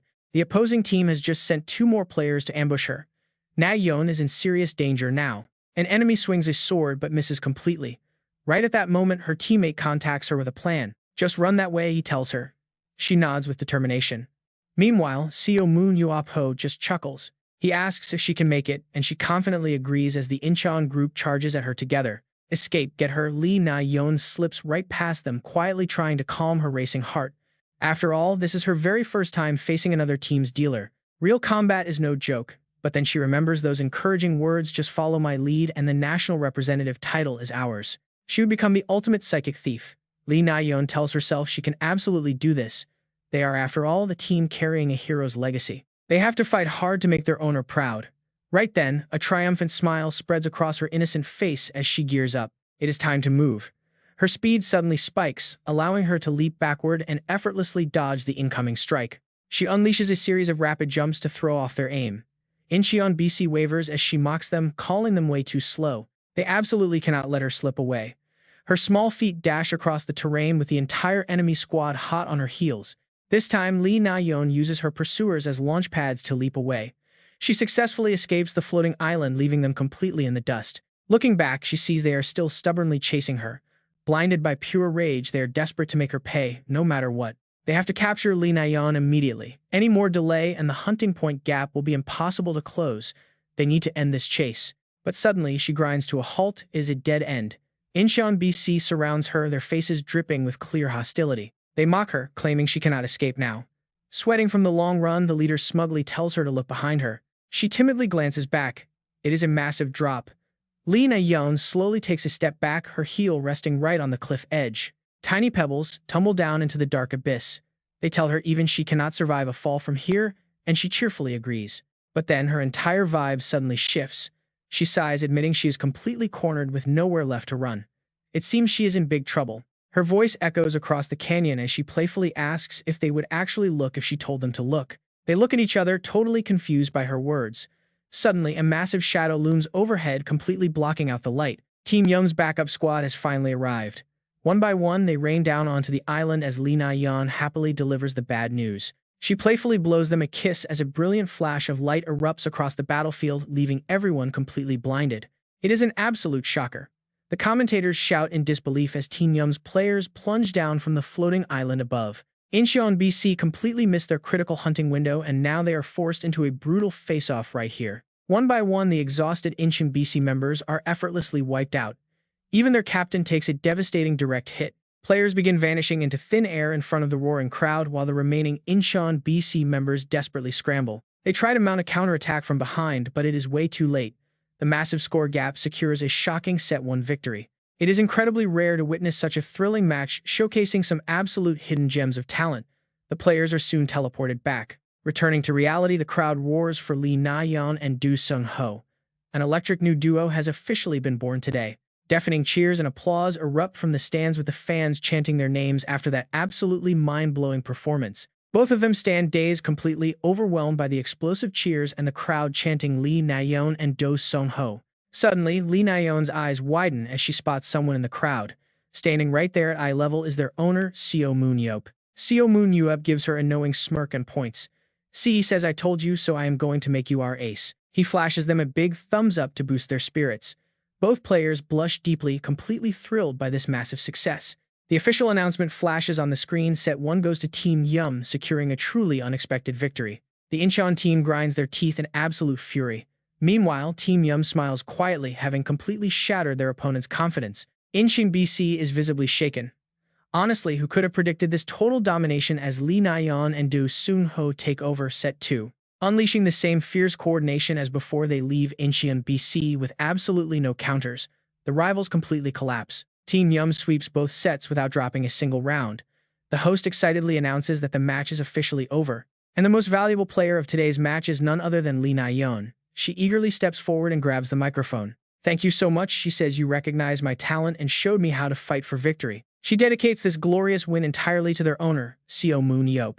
Almost overnight, her face is plastered all over the news. Interviews and internet forums blow up with talk about her. Everyone is hyping up the rising star handpicked by Seo Moon-yeop. Highlighting her infinite interference strategy, fans cannot stop sharing clips of Team Yum crushing Incheon BC. Lee Na-yeon is absolutely insane. Netizens rave about how thrilling it was to watch her play, admitting they haven't been this excited about a player in years. Her face makes headlines everywhere. Meanwhile, bitter Incheon BC fans are jokingly told to visit the dentist after grinding their teeth in frustration. They couldn't catch her even smashing their monitors in rage. It has been ages since a domestic team delivered such a satisfying win. Even Do Seung-ho praises her, jokingly declaring he is starting her very first fan club right now. And the hype is only growing. Now everyone is talking about Na-yeon. It was a peak match. Her physical stats are average, but the real surprise was Seo Moon-yeop's instant draft. He saw her talent. His eye is truly legendary. Everything goes incredibly well now. Do Seung-ho finally gets his talent recognized. This match reignited the long-dead hype for Battlefield in the country. Honestly, nobody saw this coming. It turned these two rookies into instant stars in their first match and also boosted Seo Moon-yeop, the mastermind behind this duo. Now, public eyes are on them. All of them are watching. He personally handpicked and trained them. As expected of a top 7 hero, the worst team has completely turned around. Everyone is once again blown away by his genius. A few days pass and a serious discussion starts inside Jaeho's house. He asks if Moon-yeop really discovered Na-yeon and Do Seung-ho. Lying on the couch, Moon-yeop grumbles back at him. "Of course I did. Do you think I am lying? Do you think Dong-jun chose them instead?" Jaeho stammers. He denies meaning that but admits Moon-yeop is good. Moon-yeop smirks proudly, boasting that his eyes are truly divine. Jaeho worries if they can perform on the national team. Moon-yeop shifts the focus, asking about Choi Hyuk. He asks if Jaeho has convinced the kid yet, since word is he still refuses to play. Jaeho replies. He explains that he actually convinced Choi Hyuk. The kid wanted to play, but his team heavily objected to it. So that is why things are getting delayed, Moon-yeop mutters. Jaeho sighs, finding the entire situation incredibly frustrating. The local Battlefield directors do not really like him. Because of that, negotiations are a complete headache. An outsider leading the legendary national team, Moon-yeop asks bluntly, do they think they are the true experts? He sits right up, eager to see who those so-called experts are. Let us see if they dare speak. They would never dare open their mouths in front of Seo Moon-yeop, the famous manager of the century. Jaeho sighs. Jaeho keeps that thought to himself to avoid getting hit. Moon-yeop asks about Choi Hyuk's actual value once more. He demands to know how much the kid is worth. Meanwhile, the front page news is flooded with victory reports. A glorious 5-game winning streak and consecutive MVP awards for Na-yeon. Absolutely no one can stop this duo's rise.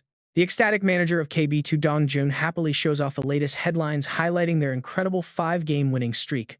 It is the first 5-match streak since the club was founded. He starts sobbing. Am I dreaming right now? Moon-yeop frowns. Why are you making such a scene? What was our highest consecutive winning record before this? Dong-jun freezes, stammers for a second, and admits they had never won more than 3 games in a row. Moon-yeop wonders if he should just fire this guy. Dong-jun quickly changes the subject, bringing up community reaction. After the Wizard Canyon event, Na-yeon's name is completely blowing up online. Dong-jun praises Moon-yeop's eye for talent. Moon-yeop does not let him off the hook, smugly stating that he is always right, unlike what Dong-jun predicted. He reminds him of his past doubts about her meeting the requirements, forcing the embarrassed manager to bow his head. Dong-jun apologizes. Moon-yeop reminds him that this is no time to celebrate. The core of their strategy is Seo Moon-yeop. They need to let all the other teams know that now. The manager looks hesitant, questioning if they should. Moon-yeop corrects him. He should ask how they will do it, not just stand there questioning. Dong-jun stammers nervously. He agrees they must keep Do Seung-ho at all costs. Moon-yeop shrugs and asks for a cup of water. The manager purses his lips silently, thinking Moon-yeop is just showing off, but he quickly hides his annoyed look. Moon-yeop pats his manager friend on the shoulder. As long as Namgung Ji-hoon and No Dong-hun keep training hard, They can easily maintain this incredible momentum. Dong-jun quickly nods in agreement. That classic mischievous grin flashes right back. He praises Dong-jun's confident attitude, then he hands him a very tough target before the end of the season. He commands him to raise their win rate to 50%, a goal that completely freezes the poor manager. Dong-jun's hand shakes as he holds his drink. A 50% win rate this season, he is stunned. The odds are 30%. The other guy snarls and asks why that is not possible, making the manager instantly back down. No Dong-hun also ponders the rate. A 50% win rate was once impossible for the old Han-dong Academy, but there is no way the club owner is just making things up now. He carefully observes Seo Moon-yeop. Although the guy looks pretty stubborn, there is always a very calculated reason behind everything he does. In reality, Seo Moon-yeop is highly calculated, while this threatening senior only puts his trust in one person. Are you really placing all your faith in Dong-jun? You can do this right. Do not force me to get violent over such a tiny issue. Looking back, the generous support from Han-dong Academy is what helped him become a professional battlefield player. Despite his name being changed, the young man secretly smiles, knowing he will repay that favor one day. Seo Moon-yeop suddenly straightens up and sits properly. Since they have not met in a while, he decides against just sitting around teasing Choi Dong-jun. He stands up. Attention, everyone listen up. He has an announcement to make. The players listen attentively with smiles. If the team manages to raise their win rate to 50% this season, he promises to back them with a massive investment. Since they showed him real potential, he wants to fuel them with serious financial support. Shouting out, he asks if they understand, and they all respond with a loud yes. Having said his piece, he gets ready to leave. Moon-yeop tells them to keep enjoying themselves without sending him out. Choi Dong-jun stands up quickly to wish him a safe trip. Leaving the restaurant, he starts reflecting. The issue clearly does not lie with the players themselves. Considering some worst-case scenarios, the range of Do Sung-ho is limited. He can only locate targets within 3 kilometers. If the team strategy fails to work out, their chances of securing victory will inevitably drop. To employ more diverse tactics, they absolutely need a better supporter. Rubbing the back of his neck, he recalls what was previously discussed. According to Baek Jae-ho, they must practice 11 versus 11. They only receive support because they are Seo Moon-yeop's team, not because of their past tournament achievements. Other problems also demand his attention. Since sponsors have started pestering him lately, he has some free time but no way to recruit decent players. After all, he still really wants to recruit Choi Hyuk. Suddenly, his phone begins to vibrate with a flurry of incoming messages. The texts keep coming. The sender asks if he is still short on players and wonders if he wants to participate in the upcoming league. Even though the top prospects have already signed with other teams, some highly talented free agents remain. Reading the message, Seo Moon-yeop. Laughing, Moon-yeop realizes Baek Jae-ho is surprisingly useful for once. His eyes light up.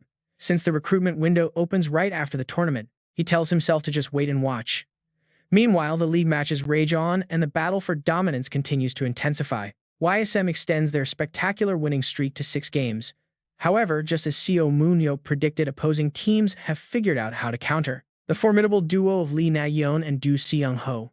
Fortunately, there are positive signs as team captain No Dong-hun finally finds his groove. Instead of just disrupting opponents, he builds a new strategy around physical endurance, completely dominating and taking control of the competitive KB2 League. Their team emblem shines bright among the 20 competing squads. Starting from a low 18th place, they boast 10 wins and 8 losses. This record rockets them up 98 spots to 11th place.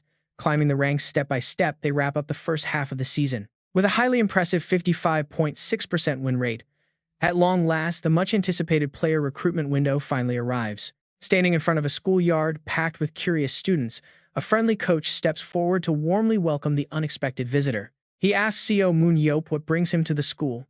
Moon-yeop replies that he is visiting today as the official owner of YSM. The coach quickly catches on. He introduces himself as Kim Dong-moon, the head coach of the battlefield department at Yangmyeong High School. Moon-yeop walks with him, explaining that he does not have any specific agenda and simply wants to look around the facility. The coach happily agrees to show him around. "Let me guide you personally," he says.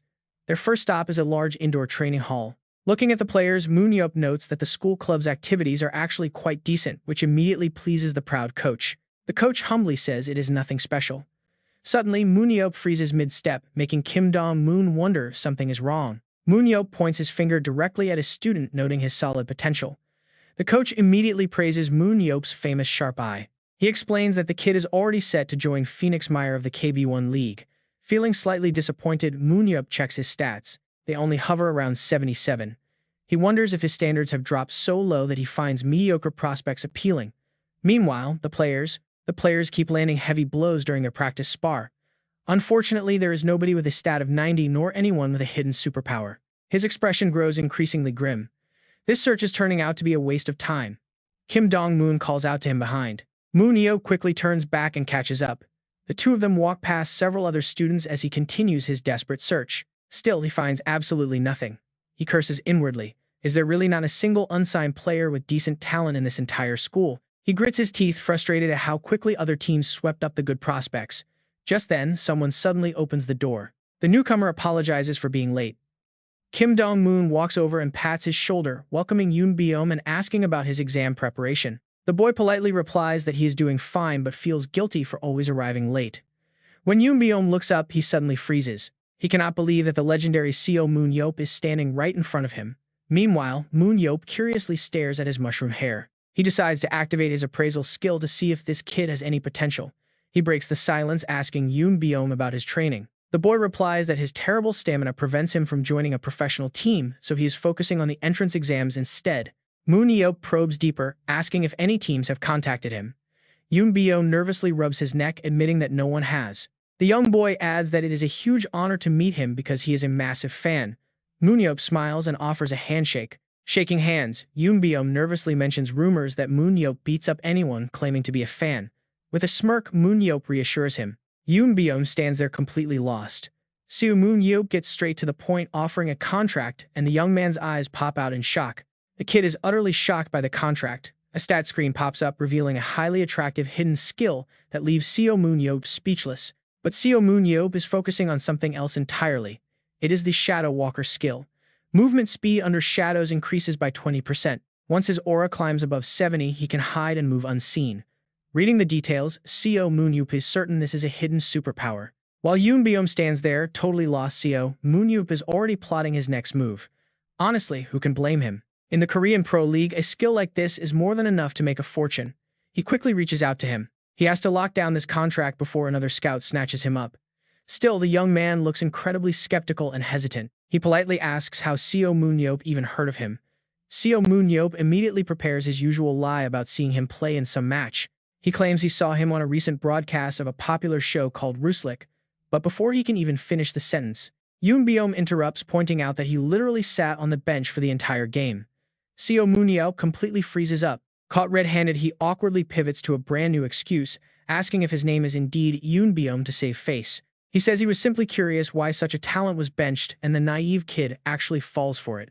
With total confidence, Seo Moon-yeop assures him that he has a rare untapped potential that other scouts were just too blind to see. Suddenly, the boy grows insecure, insisting that the scout must have the wrong person since he lacks any real strength or agility. He calls his own power completely ordinary, but Seo Moon-yeop immediately objects, asking if the kid seriously doubts his legendary scouting eyes. He boasts about training Lee Na-yeon, pointing out that even the great Nam Gung Ji-hoon would still be rotting as a low-level support. Yoon Byum hesitates, admitting that he knows Seo Moon-yeop is highly capable but still wonders why he sees him as an S-class genius.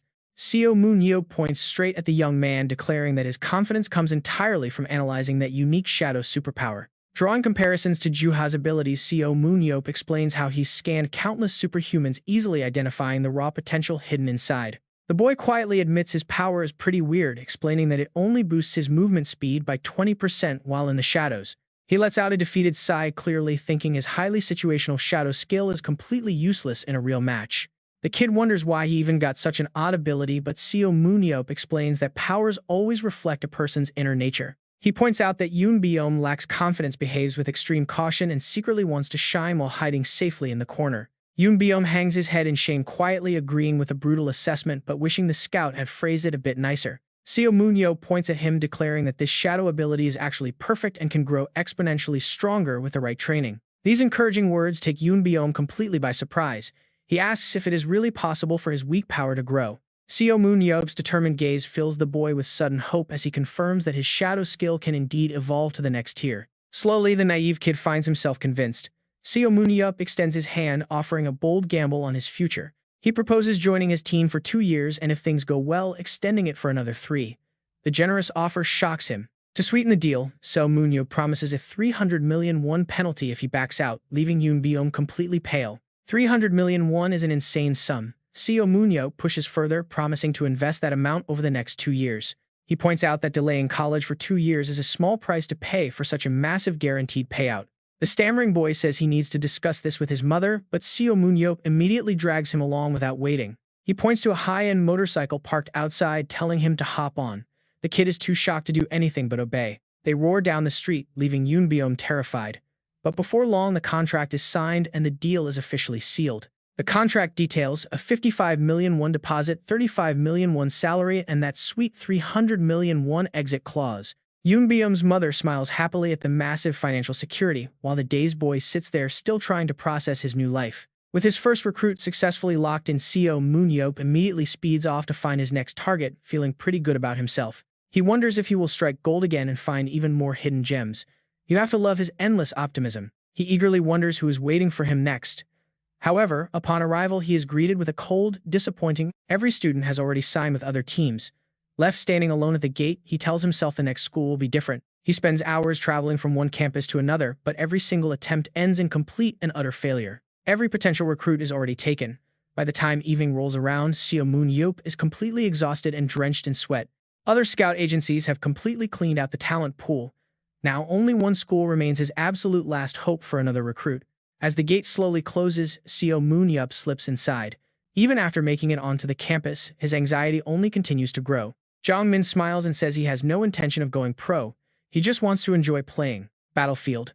Yet he possesses an incredible analysis skill, easily spotting any opponent's weaknesses. Even the school principal gave up on him. It is no use. Guild leader Seo Moon-yeop. This kid has rejected contracts from everywhere without flinching. Moon-yeop feels the disappointment knowing the kid's incredible stats and superpower are too good to waste. He decides to probe deeper. Did your parents actually agree to this? Jong-min waves it off, admitting they opposed it because pro players make insane money.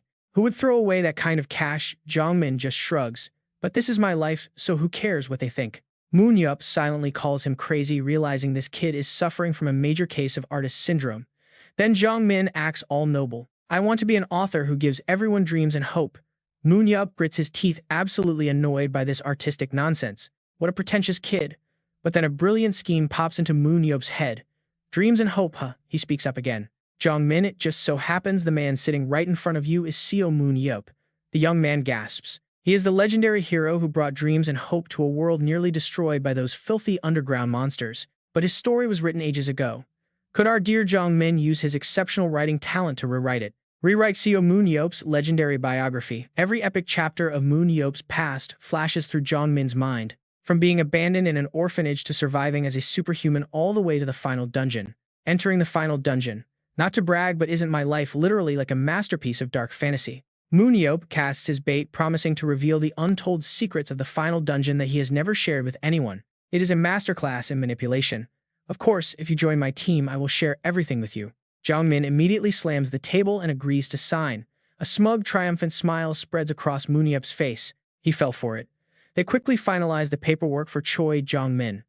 Signing bonus is 180 million, annual salary is 550 million. A 3-year exclusive contract. All right, that wraps up the deal. The kid nods, yes. Moon-yeop holds the paper thinking. The other signees are way more expensive than Yoon. If they train his skills to the limit along with his analysis superpower, it is a great deal. He is definitely worth the investment. Jong-min suddenly speaks up from behind, hesitantly asking if he can ask a quick question. I have something to ask. Moon-yeop scoffs, telling him to just drop the formalities and call him brother. What is on your mind? The young man looks up, asking why Moon-yeop has no weaknesses at all. This question catches him a bit off guard. Weaknesses. To this kid, Moon-yeop looks absolutely invincible. Yes, it is the first time he has ever seen someone like this. The kid brings up his past, explaining how he once watched the French national team. Everyone was highly skilled, but none of them compared to Moon-yeop. Moon-yeop just shrugs, asking if he really thinks there is anyone else like him on Earth. Jong-min quickly clarifies, suggesting that instead of searching for other players, Moon-yeop should just play himself. Moon-yeop quickly shoots that idea down, claiming he has no interest in bullying civilians. He saw what happened during the charity match. The kid gets it. Moon-yeop puts his hands in his pockets, asking if there is anything else. Jong-min hesitates, so Moon-yeop wraps it up. Now then, head back inside. The coach will contact you later. Jong-min obediently leaves while Moon-yeop's mood gets even better.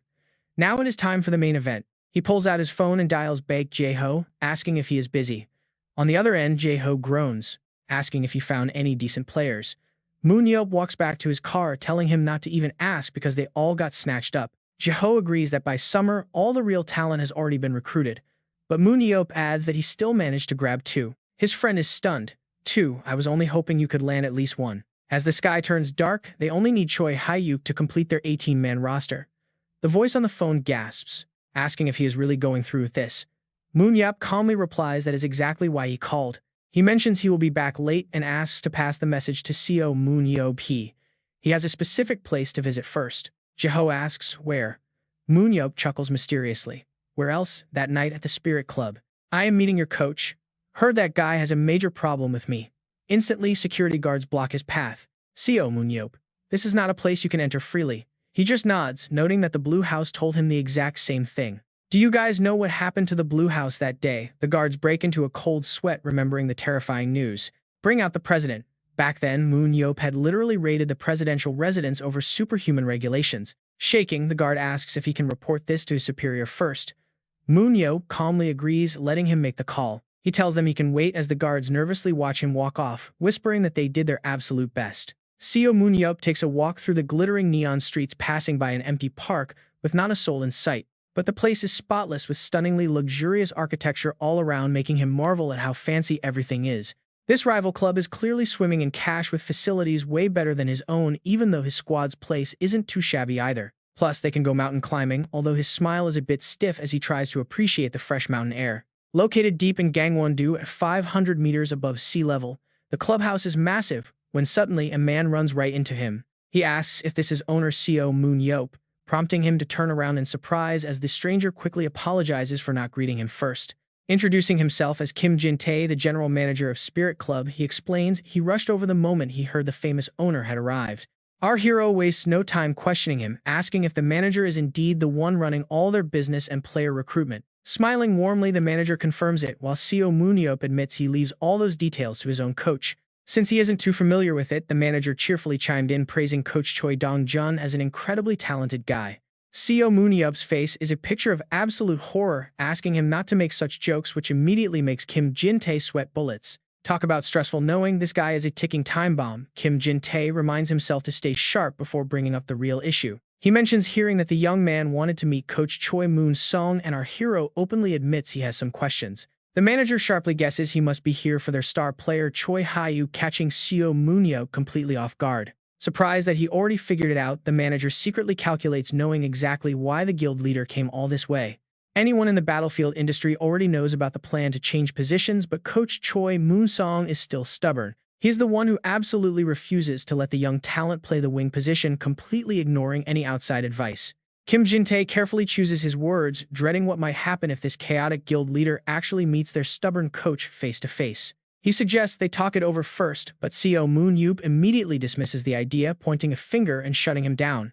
If they do that, he will just have to repeat himself twice, so going to see the coach together is much faster. He demands to be taken straight to him, leaving the poor manager internally crying and apologizing to the coach for failing to stop him. With no other choice, the two of them walk together toward the coach's private office inside the Spirit Club headquarters. Coach Choi Moon-sung looks thoroughly annoyed, but Seo Moon-yeop remains surprisingly friendly as he introduces himself as the owner of YSM. Explaining he is only there for business, he asks if the man is indeed the head coach of the Spirit team. The coach quickly looks away with a polite but shaky greeting, leaving our hero utterly confused as to why the man is trembling. He has no intention of getting violent, but as he studies the coach's face, a sudden spark of familiarity makes him speak up. Staring intently, Seo Moon-yeop mutters that they must have met before, just as the star player standing nearby speaks up to ask. He asks if the legendary owner knows their coach before politely introducing himself as Yeom-jun Hyuk, the captain of Spirit. Though slightly distracted, Seo Moon-yeop wonders what brought the captain here, prompting the young player to explain his sudden arrival. He was right in the middle of training when the coach suddenly summoned him, while the coach stammers that it concerns their squad. Claiming the captain has a right to know about these issues, the coach's pathetic excuse is immediately seen through by Kim Jin-tae. The old man is clearly trying to use the captain as a shield in case things get wild, making Seo Moon-yeop sigh in annoyance. Sighing deeply, our hero keeps staring, which makes Choi Moon-sung incredibly nervous as he asks why he is being scrutinized so intensely. As Seo Moon-yeop continues searching his memory, cold sweat begins pouring down the coach's face as he insists they have never met. He claims it must be a simple misunderstanding, suggesting that a famous guy like him probably just mixes up faces all the time. But our hero is absolutely convinced firmly, stating they have definitely crossed paths before making the panicked coach try to redirect the conversation. He desperately suggests they focus on the main topic of Choi Hyuk, but Seo Moon-yeop suddenly gasps, startling the nervous coach. Clutching his head, he declares that he simply cannot ignore this lingering feeling of familiarity, no matter how hard he tries. He admits he needs to dig through his chaotic memories, leaving the coach terrified as he desperately repeats they have never met. As our hero's expression grows darker, he mutters to himself, trying to pinpoint the memory, fully aware it is definitely not a pleasant one. Panicking, the coach begs him to let it go, asking why he is so determined to dig up an unpleasant memory from the past. He weakly reasons that keeping track of good memories is already hard enough, urging him not to strain his brain over bad ones. But Seo Moon-yeop continues to rake his brain, realizing that there is absolutely no way they met during normal everyday life. Suddenly, his eyes turn a menacing shade of red, and with just a single word, he completely freezes the coach with absolute terror. He slowly descends. Right, he remembers. He won't ever forget the bastard who drove him crazy in that dungeon. In 1993, at the Temple of the Arch-Soul, his sudden flare of anger startles the old man. Right, you bastard, the young man's teeth grind together. He had fully planned to take him out after clearing that dungeon. Why on earth did he miss that chance? The spirit of Choi Moon-song is in total despair. He heard the kid survived and came back, so he even grew a beard, hoping he wouldn't be recognized. Why is this petty guy still holding onto it? Just let it go, please. The timeline rewinds to 1993, right in front of the gate of the Temple of the Arch-Soul dungeon. Over 200 superhumans join a massive raid, an operation on a scale completely unprecedented in history. At that time, the raid leader received an incredible amount of attention as a genius dungeon conqueror. Back then, Seo Moon-yeop was just 18 years old and leading a whole squad. Despite his prior warnings, this dungeon is packed with traps, making a quick run highly difficult.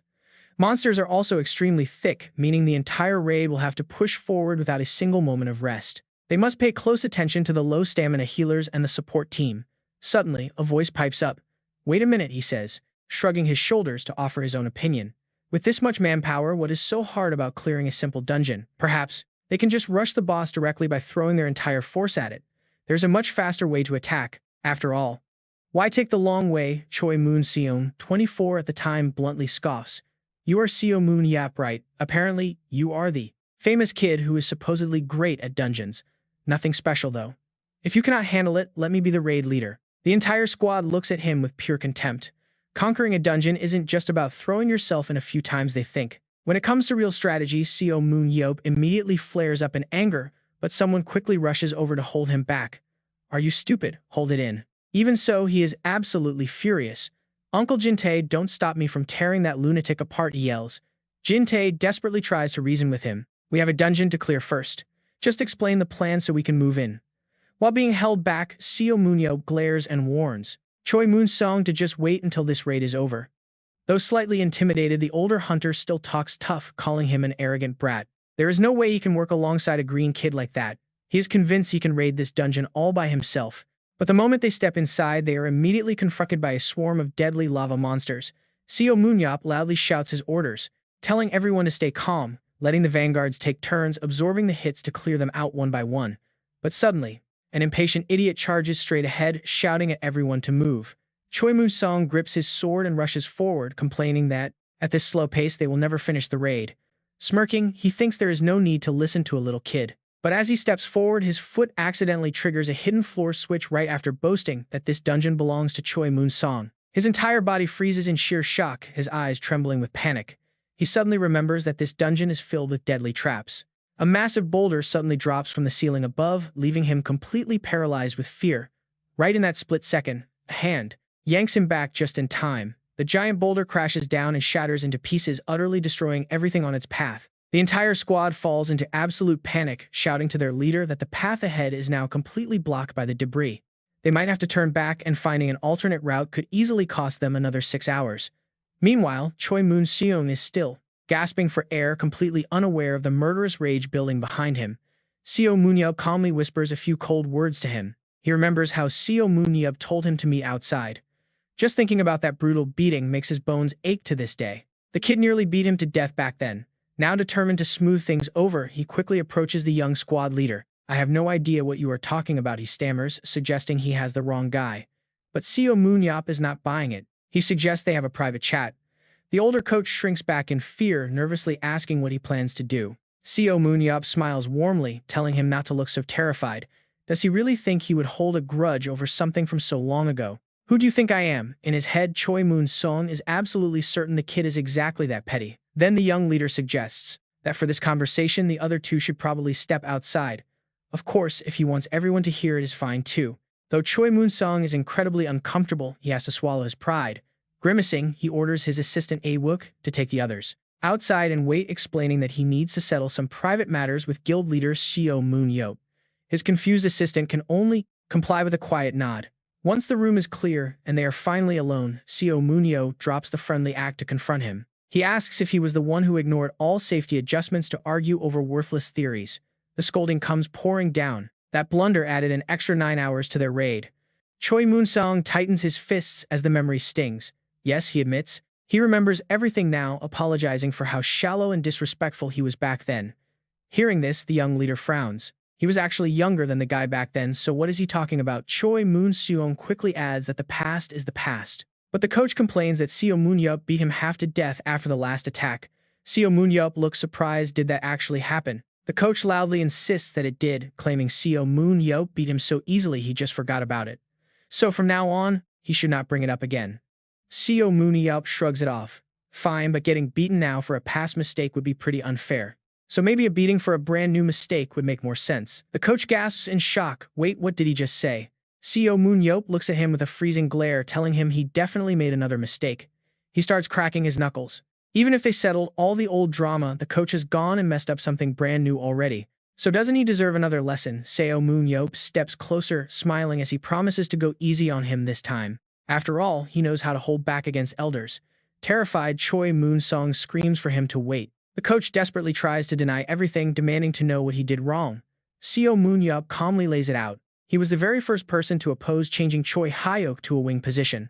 As the accusations pile up, the coach freezes. Seo Moon-yeop knows exactly who Baek Jae-ho was listening to when he made that decision. He stammered, trying to find an excuse. The coach hurriedly blurts out that they wanted to change the position of a completely normal, regular player.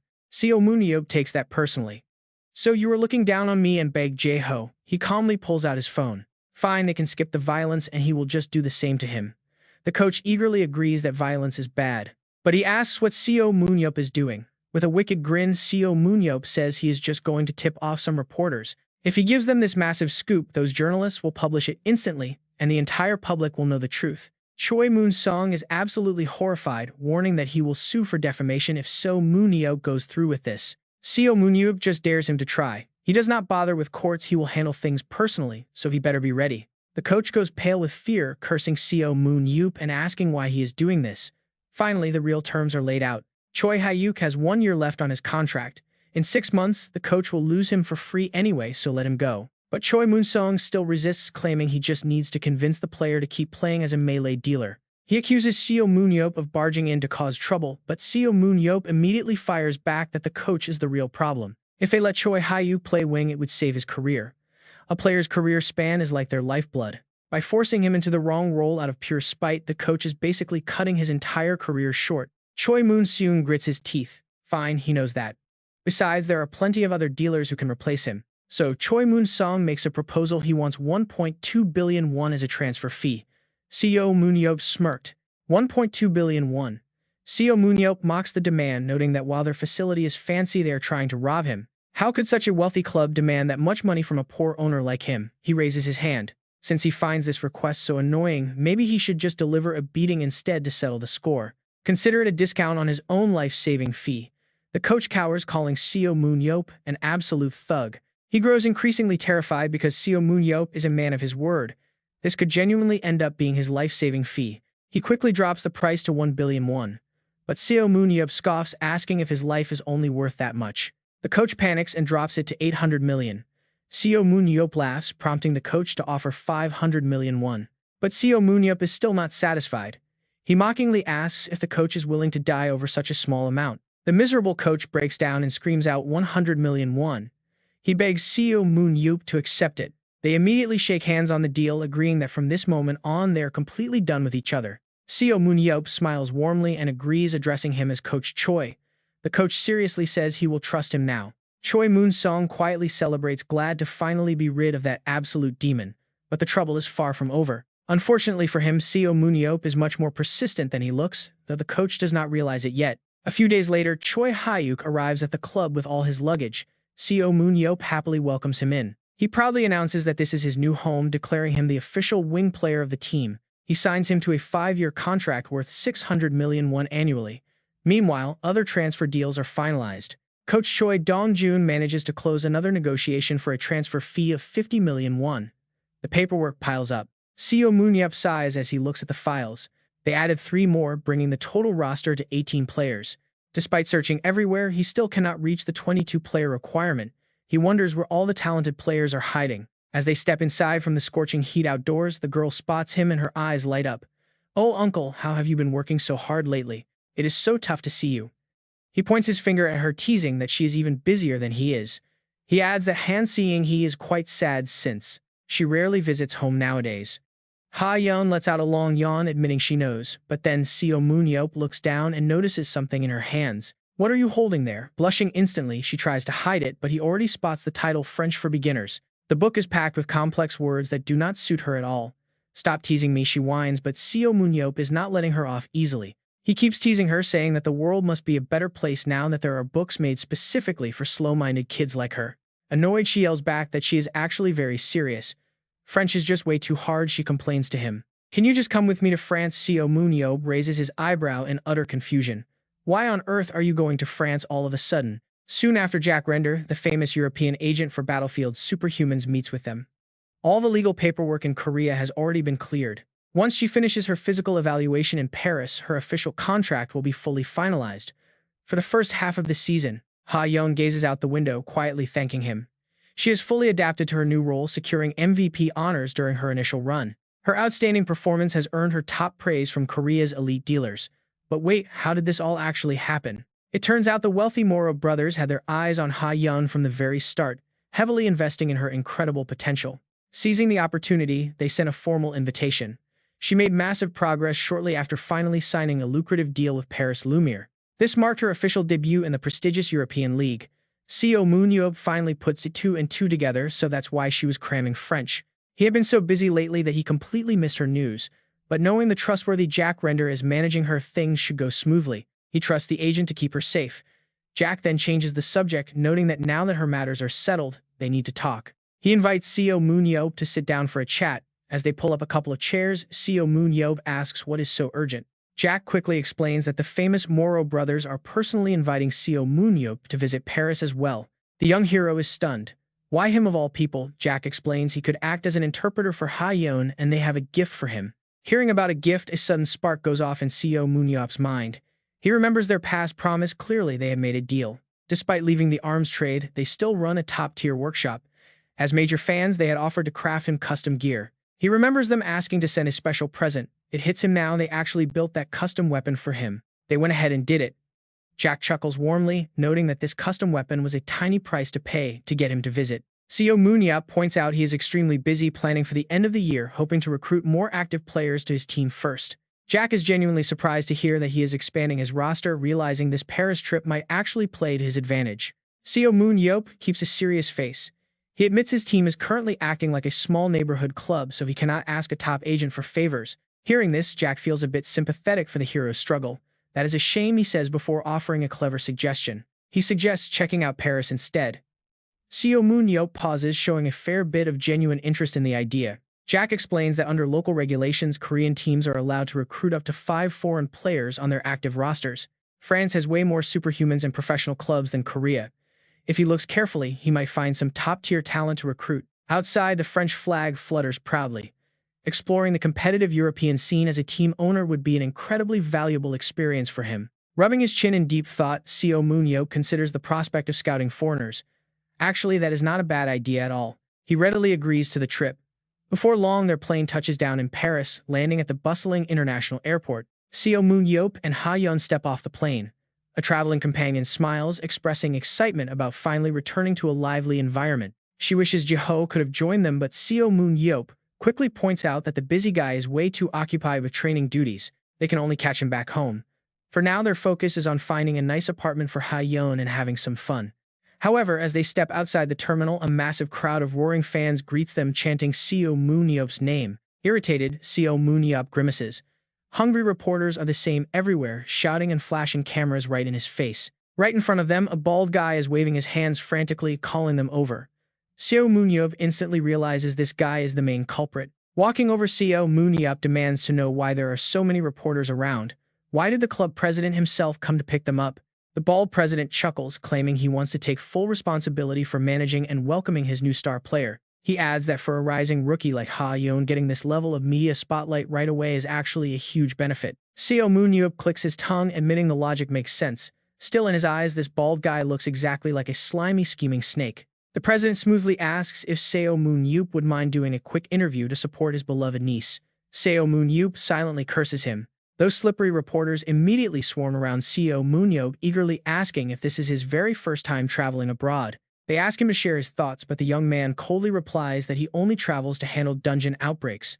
This is his first time actually traveling for leisure. The press then wonders if he knows the Moro brothers personally or plans to join Paris Lumi as a player. Seo Moon-yeop politely explains that while he received an offer, he has no such intention. He is simply there to support his beloved niece. Suddenly, another reporter asks if this trip to France means he might try to meet Eric Turang, his old colleague from the legendary Seven Heroes. Seo Moon-yeop pauses to recall the name and mutters. He heard that guy was living quietly in the countryside with a wonderful wife and doing pretty well for himself. Remaining completely relaxed, Seo Moon-yeop notes that his stay is brief and he has busy work, making a countryside visit highly unlikely. But if Eric comes to Paris, he would love to catch up. Meanwhile, those exact interview words broadcast live on television. Seo Moon-yeop remembers Eric as being so naive he might easily get scammed into poverty. Hearing this, the currently unemployed Eric gasps and spits his coffee everywhere. His old friend Seo Moon-yeop quickly pokes his head inside, asking if something is wrong with him. Wait, Seo Moon-yeop is in France. Eric bolts across the deck and leaps straight into the ocean without a second thought. Waving back as he swims, Eric yells that he has an emergency and is heading to France, promising to fish later. Seo Moon-yeop is left dazed, screaming that they are in the Atlantic Ocean, before the scene shifts to the Paris club. Inside the main building of Paris Lumi, the Moro brothers are thrilled to finally welcome the legendary Seo Moon-yeop to their headquarters. Seo Moon-yeop replies with a tired wave, saying he is glad to be there too, seizing the moment the brothers suggest. How amazing it would be if he officially signed a contract with them. Seo Moon-yeop merely offers a cold smirk instead. He requests that they focus on helping his niece instead. They eagerly agree, knowing exactly whose powerful relative she is. The Moro brothers then push further, asking if he wants to take a physical test since it has been so long. They promise highly accurate results, but their constant annoying pestering only causes Seo Moon-yeop's mood to sour even further. They even ask him to sign promotional materials for an upcoming exhibition they are planning in his honor. They even ask to film his entire trip to Paris, causing Seo Moon-yeop to grit his teeth in absolute irritation. He snaps at them to back off. Terrified, they immediately listen and quickly pivot to their prepared backup plan. The training deck is ready, and Baek Ha-yeon is fully equipped in her sleek combat gear. The Moro brothers observe closely. Watching closely from their screens, they ask Baek Ha-yeon if her suit feels uncomfortable. Seo Moon-yeop stands nearby to translate. When she says she is fine, Moro announces the combat test is starting, which Seo Moon-yeop quickly repeats for her. They instruct her to destroy every single monster that appears, while her caring uncle provides a much simpler translation. He keeps it simple, just smash them all. With that, a strict 60-second time limit begins ticking away. With only 1 minute on the ticking clock, Baek Ha-yeon activates her acceleration skill and darts forward like a lightning flash. As the phantom monsters turn, her eye glows a brilliant blue, allowing her to easily overpower them with sheer speed. Within seconds, she completes the entire run, cheerfully celebrating as the monitor's record an incredible 22-second clear. Her proud mother and uncle are waiting for her, instantly showering the young girl with praise for her performance. Baek Ha-yeon beams with pride, explaining she has been training incredibly hard. Meanwhile, the Moro brothers are completely and utterly amazed. Honestly, her movements are absolutely stunning, leaving the Moro brothers desperately begging her to sign the contract right now. Seo Moon-yeop quietly analyzes her stats, noting that at exactly 24, she has reached the absolute prime age for an awakener. Her innocent smile gives him peace of mind, proving he gave her the best possible advice for her future. With their advanced training facilities, her physical strength, raw stamina, and overall technique can easily reach their absolute limits. He is deeply satisfied knowing that despite her weak aura, her raw superpower makes her fully combat ready. He glances at the two bald brothers, realizing they managed to sign her for a massive 4 million euros. They really know how to scout talented players. Suddenly, a very familiar face spots Seo Moon-yeop standing inside the training room. Both mother and daughter gasp at the newcomer's incredibly handsome looks, but Seo Moon-yeop instantly recognizes the silhouette at the door.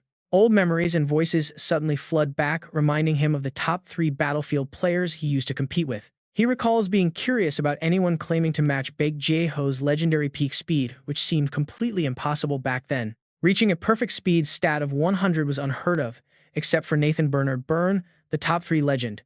Seo Moon-yeop's eyes grow incredibly cold, never expecting to run into Nathan Bernard Byrne like this just as they lock eyes. He approaches him with a mysterious smile. This is Nathan Bernard. The story then flashes back to the year 2005 right after the 7 heroes, including Seo Moon-yeop, cleared the final dungeon. Once that exhausting war finally came to an end, many superhumans decided to lay down their weapons and retire, which paved the way for something entirely new. Enter Battlefield, the ultimate sport for superhumans. Countless new stars were thrust into the global spotlight, but it did not take long for a massive debate to spark. With Seo Moon-yeop gone, the legendary king's throne sat empty. Everyone was asking the exact same question: who is the strongest now? Nathan Bernard quickly emerged as the absolute hottest topic in the entertainment industry, and his unstoppable momentum had everyone talking. His presence was simply overwhelming.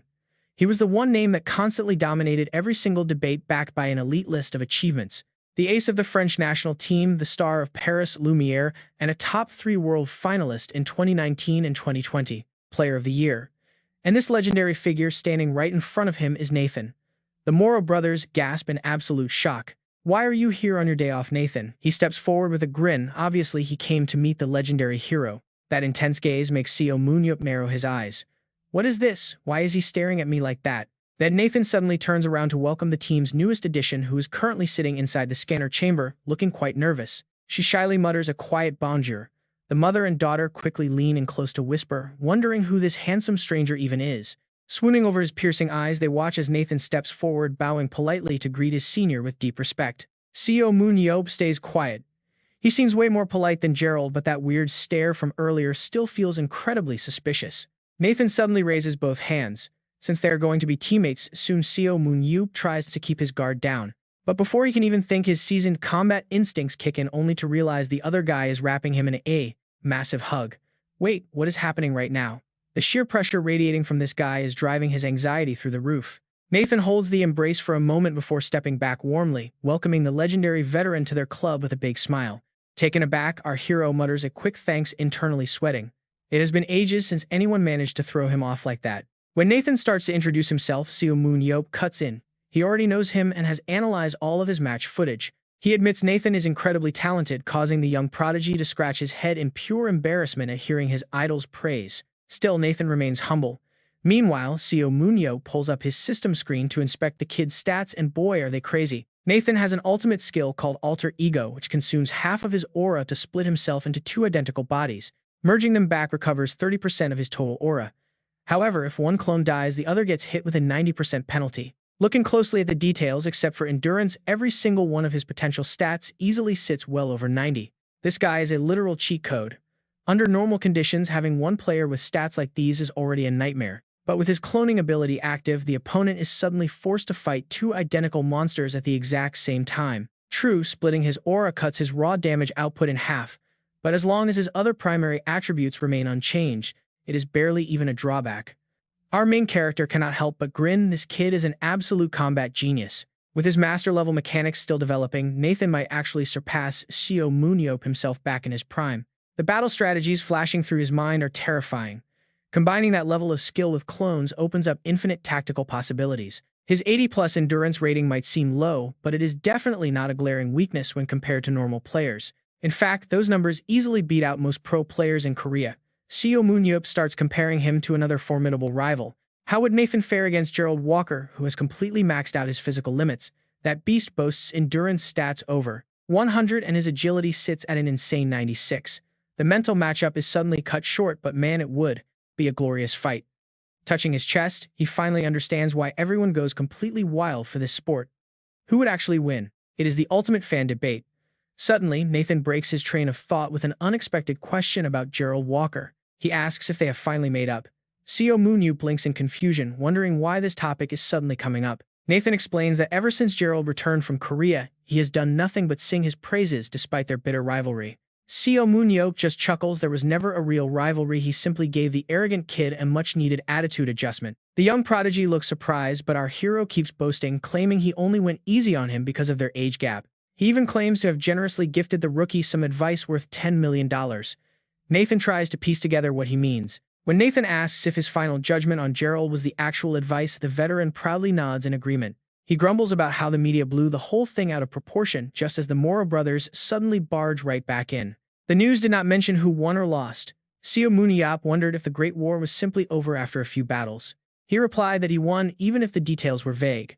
The young man was shocked, asking if Seo Moon-yeop actually won. Did he really beat him one-on-one? Seo Moon-yeop just cleaned his ear casually, saying that the guy is only human after all. The two brothers shook their heads while Seo Moon-yeop offered some advice to the little sheep who doubted his power. He noted that Walker had improved a lot lately. Their eyes flashed, realizing how facing such an opponent could make someone stronger. They shouted in unison that this was exactly what was expected of the hero who saved the entire world. Seo Moon-yeop was truly the greatest, though their sudden hype totally freaked him out. Meanwhile, Nathan Bernard stood to the side. He realized that Seo Moon-yeop had actually defeated Walker. A cold sweat broke out since even he avoided solo fights with Walker. Nathan Bernard knew very well that even though combatants would take damage fighting Walker, winning was never a guarantee. No guarantees. He simply could not promise a victory if they fought without limits on time or location. Seeing the brothers cling to him raised a major question: just how strong had Seo Moon-yeop actually become by now? His determination soared. He had thought he could never fight someone presumed dead, but Seo Moon-yeop had returned alive. He wanted a fight. Seo Moon-yeop, however, felt a pretty cold chill down his spine from Nathan Bernard's intense gaze. That handsome stare could easily charm any woman. Seo Moon-yeop immediately warned Baek Ha-yeon to be very careful around that guy. He definitely had too many girls chasing him, but she laughed, telling her uncle he was worrying over nothing. Gung-hae suddenly appeared with a terrifying aura, asking what her type actually was. Baek Ha-yeon hesitated, admitting she liked rugged men. She preferred someone rough and free-spirited. As Seo Moon-yeop wondered about that, he noticed Baek Ha-yeon looking directly at him with admiration. Rough and free-spirited, Gung-hae pointed out that those kinds of guys usually cause nothing but trouble. Baek Ha-yeon just giggled, saying troublemakers usually did big things, but her mother remained worried about her taste in men. Her mother suggested someone caring like her father, but Baek Ha-yeon covered her ears, yelling she would find love herself. Suddenly, Gung-hae glared at Seo Moon-yeop, who was still trying to figure out what rugged meant. Still, someone like Walker was out. They headed back to rest before planning an outing. Baek Ha-yeon waved happily, saying she and her mother were going shopping. She promised to buy him something, while Nathan Bernard offered to tag along and keep an eye on them for Seo Moon-yeop. His voice sounded a bit stiff. Seo Moon-yeop thanked him silently, thinking Nathan Bernard was actually the most worrying guy here. The goodbye was friendly, and Seo Moon-yeop was just glad Nathan Bernard spared him from a tedious day of retail shopping. The Moro brothers suggested visiting the workshop next, and honestly, the sheer scale of this place is absolutely wild. They had a special delivery waiting for Seo Moon-yeop. The three immediately made their way toward the dark factory. Inside, the workshop was dim and filled with the intense clanging of dedicated blacksmiths who were busy at their craft. Seo Moon-yeop laughed that even the boss got ignored here, proving it was a focused workplace. Soon they reached the warehouse. It was stacked with weapons produced right there, and Seo Moon-yeop slowly walked past them to inspect the quality. He picked up a random sword, noting it was actually pretty good. He had used every tier of gear since childhood. These blades were worth boasting about.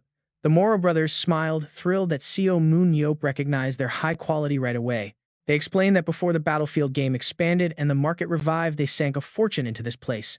By keeping the facility running, they became the only workshop capable of crafting the absolute finest gear on the market. They took immense pride in supporting their local master artisans, which made all the hard work completely worth it. As they guided him further inside, Seo Moon-yeop quietly teased himself about how these guys seemed to roll in cash. One of the brothers mentioned they had prepared a special custom-made set of gear just for Seo Moon-yeop. They stopped at the end of a heavily secured room.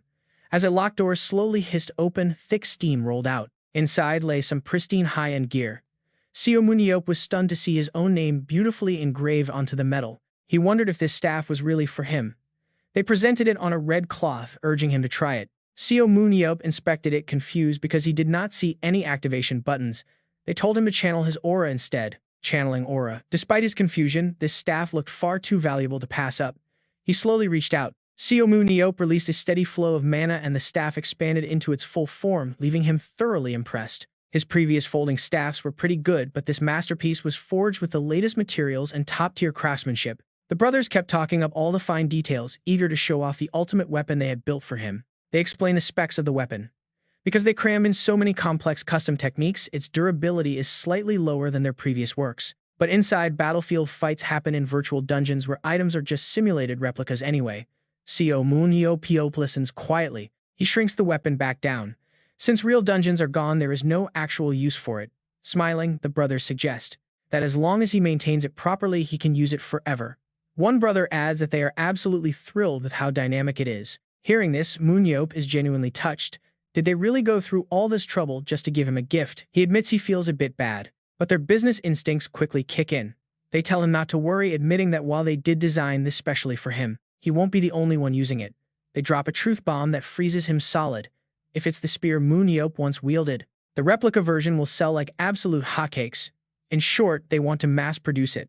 The brothers look incredibly smug. They reveal that the whole thing is marketed as an official collaboration with him. Moon-yeop immediately snaps, so he doesn't owe them any thanks. Moro raises a hand smiling.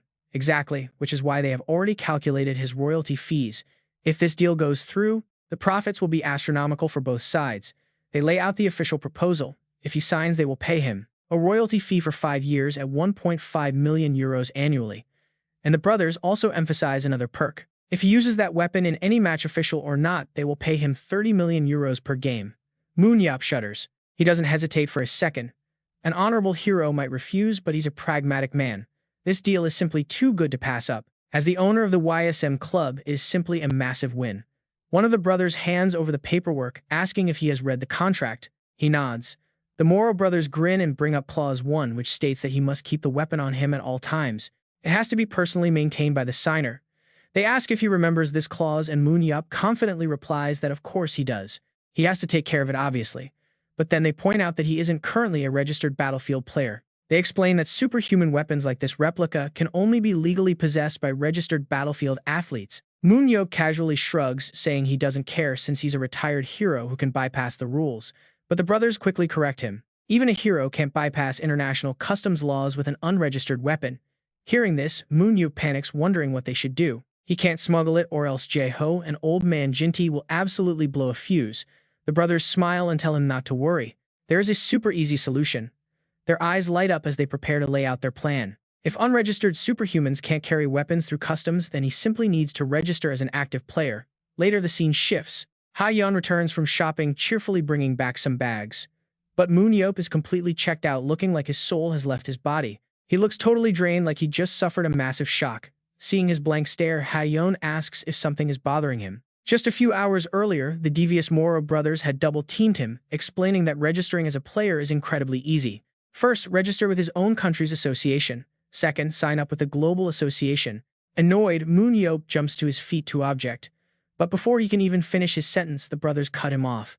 They explain that since the International Association manages all player lists, it doesn't matter where he registers. If he simply registers in France and declares the weapon there, he can pass through customs without any issues. Since his baseline data is already in the system, they can easily handle the paperwork for him. They offer to send their staff immediately. Moon-yeop growls, calling them out for setting up this elaborate trap from the start, but the brothers innocently deny it. They claim they just came up with the idea. Moon-yeop grinds his teeth in rage, cursing these devious bastards. The Moro brothers just keep smiling warmly, knowing that even if he saw their scheme coming, he couldn't have stopped it. They call it masterclass negotiation, while Moon-yeop secretly wishes he could smack their bald heads. They assure him there are no strings attached. He won't have any obligations. If he wants to enter a match, he can. It only gives him more freedom and benefits. They would never disadvantage their favorite hero. In fact, they reveal they are massive fans with an entire room dedicated to his memorabilia. They bought his old car at a charity auction, and they even collected every single item he used 17 years ago. They even bought a page from the personal diary that he abruptly stopped writing after just 4 days. Hearing this, Moon-yeop gets even more infuriated. Cursing his old diary, he finally snaps and tells them to just call the staff. And that's exactly how Moon-yeop ended up in this hilarious mess. Ha-yeon giggles, remembering how he used to enter random amateur matches for cash. She mocks him, wondering why a legend would register now, but she doesn't understand the bitter pain in his heart. She happily congratulates him on his new sponsorship deal. By registering, he has officially become a professional Battlefield player. Sure, there are no hard obligations, but being tricked by those sly brothers still stings. Just then, speak of the devil. The Moro brothers suddenly kick the door open. Seo Moon-yeop, who's contracted with Paris Lumiere, angrily snaps, asking if they want a taste of his brand new weapon. Hearing this, they instantly bolt in terror. Baek Ha-yeon chuckles, saying it would actually be great if her uncle officially joined the team as an active player. She really wants to get to know him better, just like her father once did. Seo Moon-yeop immediately replies that for him that past was actually only a few months ago. Right then, another voice calls out asking if he really has a brand new weapon. Nathan smiles warmly, suggesting that they should give it a shot. He adds, "That right. Tomorrow morning they have a simulated combat training session asking if he should be resting." He explains that with the next season approaching, he trains twice a week to keep his edge. Nathan asks what he thinks, noting that if Seo Moon-yeop participates, the match will be incredibly entertaining as an intense energy radiates from him.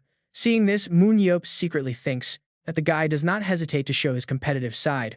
Quite an interesting fellow. Fine time for a test match. The following day at the Paris Lumiere Arena, the training hall is packed with players practicing hard.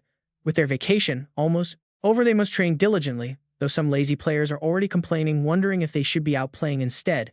They wonder why Louis is absent today when he was supposed to attend the lecture. Meanwhile, Baek Ha-yeon feels a bit nervous. Standing next to her, Seo Moon-yeop tells her to stay calm, teasing that she will look unrefined if she overreacts. She asks if she really does, and he replies she is the spitting image of her father who fainted 10 minutes into his first dungeon. Hearing this, she bursts out laughing at the sheer embarrassment. Moon-yeop points out how relaxed the others are, but suddenly the crowd abruptly stops chatting and turns their attention directly to him immediately, recognizing the legendary Seo Moon-yeop who just arrived in Paris. They wonder if he really is the strongest in the world, an immortal beast whose power is beyond question. They speculate if the club owner invited him for a demonstration.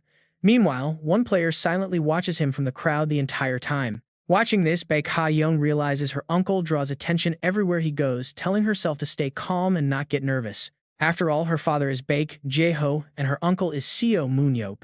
No other rookie is this lucky. However, Moon-yeop could not care less about the gossip, muttering to himself about catching a movie later. Suddenly, a massive muscular man steps right in front of them. Seo Moon-yeop instinctively steps forward to shield Ha-yeon from any potential danger. The man introduces himself as Chichi Lucas, the main tank of Paris Lumiere. He smiles and pats his chest, asking for an autograph.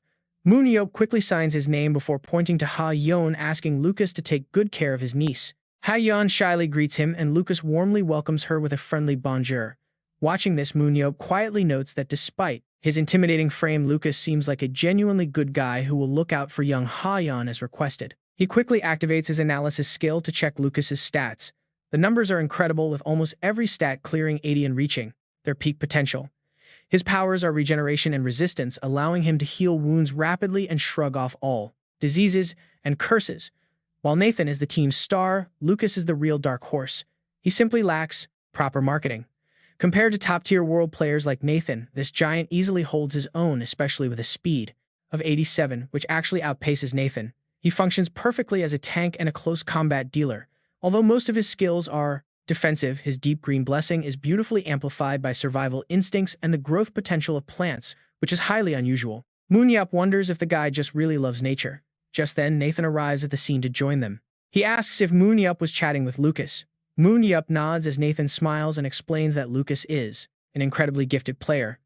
On top of that, he leads a global volunteer forest conservation group, while Nathan focuses solely on the sport. Moon-yeop finally understands where those strange nature skills come from before noting that Nathan seems to be in a fantastic mood today. Nathan chuckles softly, asking if it is really that obvious, admitting that his lifetime dream is finally coming true. After all, his ultimate goal in this game has always been to surpass the legendary savior of humanity. To Nathan, Moon-yeop is a monument of the past, while he intends to become the superhuman of this new era. He was the ultimate wall to overcome, but since Moon-yeop supposedly died in that final dungeon, that dream seemed forever out of reach. Yet here he's alive and well. Moon-yeop grins widely, realizing that Nathan wants to defeat him. Nathan agrees, stating that everyone needs a dream to chase, promising to go all out during today's training. Moon-yeop encourages him right before the door swings open to reveal a cheerful man walking in with a bright grin. Introducing himself as the team president, Gabriel Goffin, he announces it is time to split into teams. Normally, the dynamic duo of Chichi and Nathan would lead separate groups, but with a special guest present, it will be Moon-yeop versus Nathan to lead each team. Hearing this, Seo Moon-yeop asks, "Wait a minute, team up. How are we going to split the teams based on roles and keep them balanced?" "Oh, no," Dubas quickly replies. Does the Paris Lumiere team have some special way of dividing up for combat practice? If so, we should definitely learn it right now, right on the spot. He blankly thinks to himself that they just ended up playing rock, paper, scissors. Soon the two teams are decided. Seo Moon-yeop Seob's lineup consists of Seo Moon-yeop Seob himself along with Tank CC Tank Lucas Louis Sega Ranger Alexander Moody Supporter Sindian and Tank Benedict Anlay. Ranger Lucas, Silly DPS Bione, MY DPS Devoras Ranger Repong Pediatric Mary and DPS Anthony Madden. Meanwhile, Nathan's team includes Nathan Byrne Mary DPS Tank, Jackzone Supporter, Udi Addison Ranger Gabriel Law, Anna Tank Brand Tank Soapy Perk, and of course the incredibly skilled Rudy Ali M. Along with DPS, Ampon CL, MY Ranger Biley Ranger, Mubber Kuda, and Mycrofter. Dubas quietly announces that it is finally time. The teams are set, so let the ultimate battle begin. An eerie silence settles over the room to the point where they can hear each other's hearts pounding. In stark contrast to Baek Ha-yeon's incredibly anxious expression, Seo Moon-yeop Seob simply smirks calmly, scanning the entire room with a look of absolute confidence. On the other side, Nathan stares right back with an arrogant, cocky grin, radiating a smug confidence that makes him look completely ready for a beatdown. Seo Moon-yeop Seob deeply analyzes the battlefield, noting that this massive temple has wide-open sightlines, meaning both teams will spot each other almost instantly. Since this training ground is designed for straight-up brawls, utilizing any geographical advantages is out of the question. He glances at the crowd. Realizing they are deliberately trying to force a direct matchup between him and Nathan, Seo Moon-yeop Seob chuckles softly before turning to his teammates. He declares that he actually welcomes the challenge. Outside the arena, Dubas and the other observers watch the upcoming duel on a massive monitor. Dubas announces that they have 60 seconds to discuss their team formations, followed by a 5-second countdown before the battle officially begins. Moments later, Dubas declares that the fight starts now. Seo Moon-yeop Seob immediately activates his special skill to scan the field. Using his analytical eyes to assess the layout, he plans out their formation. Once his analysis is complete, he immediately points to Chi-Chi. He tells Chi-Chi that since he is the main tank, a highly specialized role, he should be able to adapt to it quickly. Then he points at the blonde kid and assigns him as the frontline tank, placing the sub-tank right next to him to form a solid line. After assigning the roles, Seo Moon-yeop Seob smiles and extends his hand, explaining that their team will focus on protecting their frontline and main tanks. They will maximize their damage output and shift formations dynamically as the battle progresses. Chi-Chi looks at him in utter disbelief. When Chi-Chi calls out his name, Seo Moon-yeop Seob asks what's wrong, prompting Chi-Chi to laugh in absolute amazement at how well he knows them. He explains that the formation Seo Moon-yeop Seob just described is exactly how they usually play, laughing as he constantly praises Seo Moon-yeop Seob's sharp eye. He praises how Seo Moon-yeop Seob selected the perfect players, proving his genuine care for Paris Lumiere, while Seo Moon-yeop Seob playfully downplays it. He boasts that he obviously had to do some research beforehand, telling them to play normally as if he isn't even there. Seo Moon-yeop Seob glares at the opposing team with a smirk, locked onto Nathan as his target, knowing the kid is thinking the same. Chi-Chi smiles knowingly, wondering if they can even stay focused on the match with such a heavy showdown brewing between Seo Moon-yeop Seob and Nathan. Chi-Chi nods in agreement. Seo Moon-yeop Seob grins wide, glad that their positioning is set. Now it is time to thoroughly size up his opponent. He studies Nathan and notes his dual daggers, a weapon style that is usually incredibly annoying to deal with, though he already has a counterplay. As he recalls the fundamental stances of dual daggers, a dangerous calculating glint flashes in his eyes. He knows the mechanics inside out. When fighting with dual daggers, a player typically relies heavily on their dominant hand for offensive strikes while using the other for defense. It might look chaotic at first glance, but every attack follows a precise, rhythmic pattern. Seo Moon-yeop Seob narrows his eyes as he stares forward. He feels quite curious about whether Nathan is left or right-handed. On the other side, Nathan is staring right back at him. The tension between them is absolutely electric, their intense glares locking onto one another as they wear deadly bone-chilling smiles that scream pure murder. Dubas begins the countdown, starting at 5. Every player's face instantly hardens with intense focus as the remaining seconds tick down. Both teams raise their guard to the absolute maximum. At the final count of 1, Seo Moon-yeop Seob draws his massive weapon, preparing to charge headfirst into battle. As the match officially starts, Seo Moon-yeop Seob smirks and taunts his rival, daring the kid to step up and give him a real fight. Meanwhile, in the observation room, Dubas and several other high-ranking officials watch the intense matchup play out on the big screen. Dubas folds his arms and wonders aloud if Seo Moon-yeop Seob actually knows that Nathan is naturally ambidextrous. The two bald men behind him join in. They reply that unless Seo Moon-yeop Seob went out of his way to dig up that information, there is absolutely no way he would know. Dubas strokes his chin and laughs, noting that this will make Nathan's dual blade style nearly impossible to deal with. Nathan can easily alter his attack patterns. The moment Seo Moon-yeop thinks he has figured out the rules, his throat will be slashed. Thinking back to Nathan's vicious fighting style, Dubas knows that even players with incredible perception often fall prey to his quick strikes. On top of that, Nathan possesses an insane clone ability, allowing him to launch devastating attacks from 4 different directions simultaneously, completely overwhelming his targets. Dubas and his companions grow increasingly excited thinking about this, realizing it could be a golden opportunity to promote Nathan's rise. Will they really beat Seo Moon outside the arena? Every single person is pushing their absolute limits, desperately trying to secure a win. Meanwhile, the other fighters clash at terrifying speeds, kicking up massive blinding clouds of dust that completely blur the entire arena. Blinding light flashes. Seo Moon darts forward with Nathan hot on his heels, matching his ridiculous pace step for step. Nathan keeps his eyes locked on Seo Moon, waiting for the perfect opening. Without wasting a single second, Nathan makes the first move and lunges forward. He closes the distance. His gaze is deadly serious as he calculates if he stays far, he will throw his daggers. But if the gap closes, it is straight to close combat. In a split second, they collide head-on, releasing a blinding flare. Brilliant blue light erupts from the clash of their immense power. Seo Moon cleanly blocks the strike, but Nathan immediately presses the attack once more. Creating a clone, Nathan decides to aim directly for the upper body, unleashing another powerful strike to break Seo Moon's guard. Yet Seo Moon blocks it. Surprised, Nathan quickly retreats a few steps, realizing his opponent is incredibly quick on his feet. Without wasting a moment, they both power up again, preparing to throw down with everything they have got.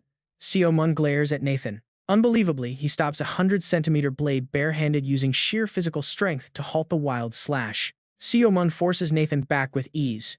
To stay safe, Nathan must put some serious distance between them. Avoiding any devastating counterattacks is his priority, so Nathan suddenly bursts forward like a rocket, gritting his teeth in pure focus. He tells himself not to show any openings, leaping high into the air as their intense clash reaches a whole new level. Nathan looks incredibly sharp. He is hyper-focused on finding any weakness in Seo Moon's defense, trying to spot even a tiny flaw. Meanwhile, Seo Moon just smiles, genuinely thrilled to have found a worthy opponent who can actually keep up with him. Nathan zeroes in on the left side of Seo Moon's neck. Seeing an opening, he channels his explosive power and strikes at the gap. He thinks this is his moment. But Seo Moon effortlessly parries the strike, acting as if he expected this move all along. Seo Moon smirks, revealing that the opening was actually a trap he set to lure Nathan in, leaving his opponent staring in utter shock. He wonders how it was blocked. Seo Moon just grins, praising his quick reaction. Seeing that smug smile, Nathan realizes the brutal truth. This was not a lucky reaction. Seo Moon baited him with a fake weakness on purpose. With a casual flick, Seo Moon blows Nathan back. Nathan flies backward, his mind racing. He knows he has the advantage in speed, so if they keep pushing the pace. Instead, Seo Moon interrupts his thoughts, telling him he can practically hear his brain working before charging with a predatory glare. A devastating blow lands. Nathan tumbles backward, spinning through the air as the master watches him with clear amusement. He drops the classic line, calling the fight interesting. He stares at Nathan, wondering if the kid planned to attack without any real technique. How cute, he thinks before inviting Nathan to show him what he is truly made of. With that, Seo Moon rushes forward again. He moves so incredibly fast he becomes a complete blur to the naked eye. What follows is an intense exchange of strikes and dodges. The frantic dance of death goes on for so long. Honestly, how do they keep this up? Seo Moon's relentless onslaught shows zero signs of slowing down. Nathan is absolutely stunned by the raw power behind every swing. Realizing the danger, he forces himself to calm down and analyze the situation. Seo Moon uses a lethal shield and staff combo. If Nathan tries to lock the staff down, he will get smashed by the shield. But if he blocks the shield, the staff will pierce him instantly. Nathan's eyes sharpen as he tries to find a way out. He cannot escape Seo Moon's strike zone, yet the master is maintaining a perfect distance that makes it impossible for Nathan to counter. Looking at the heavy aura swirling around Seo Moon, Nathan is forced to admit that the man's combat technique is truly top tier. His confidence starts to slip. He decides he must go on the offensive first to force an opportunity no matter what. Seeing him hesitate, Seo Moon mocks him, asking if he is done already. But Nathan keeps calculating, realizing those openings are just traps. Facing Seo Moon alone is impossible. Taking a deep breath, he decides it is time to reveal his trump card. Suddenly, the air around Nathan begins to warp and glitch, with static shifting through a spectrum of colors, both clear and blurred. A shimmering wall of pure static rises from the ground around him. Seo Moon watches the spectacle unfold, growing increasingly excited. He is glad the kid is finally showing his real power. Right then, the system screen flashes a new skill notification. The clone skill consumes half of his aura to split his body in two, Merging them restores 30% of his total energy. But if one clone dies, the other takes heavy damage and keeps only 10% aura. Now two Nathans stare down Seo Moon. Both versions radiate an intimidating pressure. Seo Moon just smirks at the clone trick. Meanwhile, up in the observation room, Duas watches closely. He wonders how Nathan got pushed back using pure martial arts. Behind him, another observer sighs in disbelief. Nathan has world-class skills, yet Seo Moon's staff mastery is clearly on an entirely different level. Gabriel rubs his chin, observing them. He notes another intriguing detail. Seo Moon did not even bother doing any real training to prepare for this matchup, fighting against actual humans.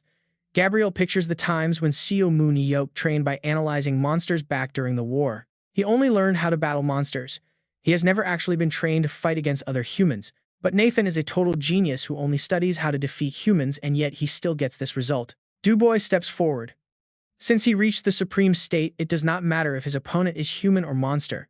This supreme state is the absolute peak, with no room left to grow, and he has already reached it. Gabriel replies, yes, but Nathan has summoned his clones. Now the flow of this match is going to shift. He watches the screen closely as Seo Moon-yeop faces a 2-on-1 fight against unknown blades showing zero weaknesses. Unpredictable attacks are about to rain down on Seo Moon-yeop. From this moment on, things will not be easy. Back in the arena, Nathan's two clones are charging at Seo Moon-yeop, who closely tracks their incoming strikes. He deflects them with ease, but just as he blocks the front, the second clone suddenly blinks behind him. Nathan strikes like lightning from all sides. It is a relentless onslaught with two attacking and one defending. This endless cycle of offense and defense keeps going. Both warriors are dead serious, refusing to yield an inch. They seem perfectly matched. Nathan watches the clash and realizes that against anyone else he would have won by now. Anyone else would have scrambled to create distance, but Seo Moon-yeop effortlessly parries every single strike. Nathan is utterly amazed that out of hundreds of fast blows, not a single one has actually landed cleanly. Launching a direct attack on Seo Moon-yeop, Nathan wonders how anyone could match his perfect strategic preparations. He stares at the hero, who looks entirely focused while countering every single move with absolute precision. Before Nathan can even finish that thought, a brilliant blue light flashes, nearly blinding him in pure shock. Nathan scrambles backward, questioning if his opponent is even human, while Seo Moon-yeop calmly catches his breath. Observing the giant, Nathan knows there is absolutely no scenario where he walks away with a victory. But as he looks down, he spots faint slide marks, proving Seo Moon-yeop is still being pushed back. Cold sweat dripping, Nathan gets back into stance, knowing this is a tough spot for Seo Moon-yeop too. He holds the clear advantage in pure speed, believing that pressing the attack will eventually yield an opening. But that incredibly relaxed look on Seo Moon-yeop's face makes Nathan worry he might be hiding a trump card. Nathan can only marvel at his rival's sheer composure, thinking that Seo Moon-yeop is truly on another level. But that is just for show. In reality, Seo Moon-yeop is absolutely exhausted and silently cursing Nathan's insane strength. He realizes he can dominate a simple one-on-one with skill, but things are entirely different now. With the clones active, the pressure has multiplied, and the blue aura surrounding his opponent looks incredibly dangerous. If this keeps dragging on, things will get incredibly bad for him since he lacks critical information. Nathan knows everything about him while he only has the clues gathered from this single, brief clash. His only real choice is to take a massive gamble by analyzing the perfect coordination of Nathan's clones. The coordination between the real body and the projection is seamless, with zero delay between their strikes. He closes his eyes to focus, reminding himself that Nathan is a genuinely formidable and elite opponent. Matching that speed is impossible, and predicting his rival's chaotic fighting style is proving to be even tougher. He looks up, flashing a confident grin. If he cannot outrun him, he will just have to gamble. Challenging him to bring it on, he watches Nathan charge forward at a blistering speed. The dual blades thrust forward in a flash, but Seo Moon-yeop casually slips right past the blade. Shocking. His strike completely missed. To Nathan, Seo Moon-yeop looks like a terrifying villain right now. He warns him that he is finished. Nathan smiles slyly, noting that letting his guard down is a mistake. The clone lunges at his blind spot. Too late. A blade severs Seo Moon-yeop's arm clean off. With his face shadowed, he stares at his severed limb. Outside, Dubois and the others are trembling in pure horror. They scream out in panic as Gabriel looks at the screen, stammering that Nathan has won the match. But Seo Moon-yeop simply thanks Nathan, looking down at him. He knew his rival would commit to the attack at all costs. He knew that in that single split second of absolute focus on attacking, his rival would definitely leave an opening. Raising his fist, he steps forward. By seizing that tiny window, he can easily overcome a faster opponent. A devastating punch from Seo Moon-yeop hits Nathan directly, sending massive shockwaves across the arena. Seo Moon smirks deviously, thinking, "Thanks for making your move. It is playing out exactly as planned." After that clash, Seo Moon-yeop and Nathan dive back into battle weight. The match is far from over. Nathan closes the distance, instantly getting right in Seo Moon-yeop's face. Suddenly, Chichi rushes in to block Nathan's blade. Seo Moon-yeop grins, suggesting they call it a draw this time before adding with a bright smile, "But my team still won. No matter how much fun you have, you must remember this is a team match." The buzzer rings out. Seo Moon-yeop's team secures the win. Leaving the stage, Seo Moon gasps that it was much crazier than he expected. Seo Moon-yeop asks if he sacrificed his right arm on purpose. Seo Moon-yeop replies that if you want to catch annoying things like clones, you have to go that far, even if it was just a gamble. Na-yeon sighs, complaining that she is always left in the dark about what he is planning, which leaves her uneasy. Suddenly, Duba's voice rings out, praising the fantastic battle. Seo Moon-yeop smiles, wondering why the coach is chiming in. Dubas explains that fighting on equal terms with an opponent using clones like Nathan is truly amazing, especially since he did not have any prior info on his playstyle.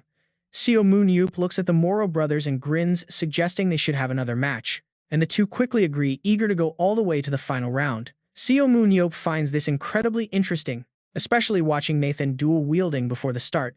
He believes that seeing it again would help him figure something out. Just then, Dubas steps forward and asks if he wants another match with Nathan, adding that he cannot sit still while everyone is practicing. Seo Moon-yeop lets out a confused hum.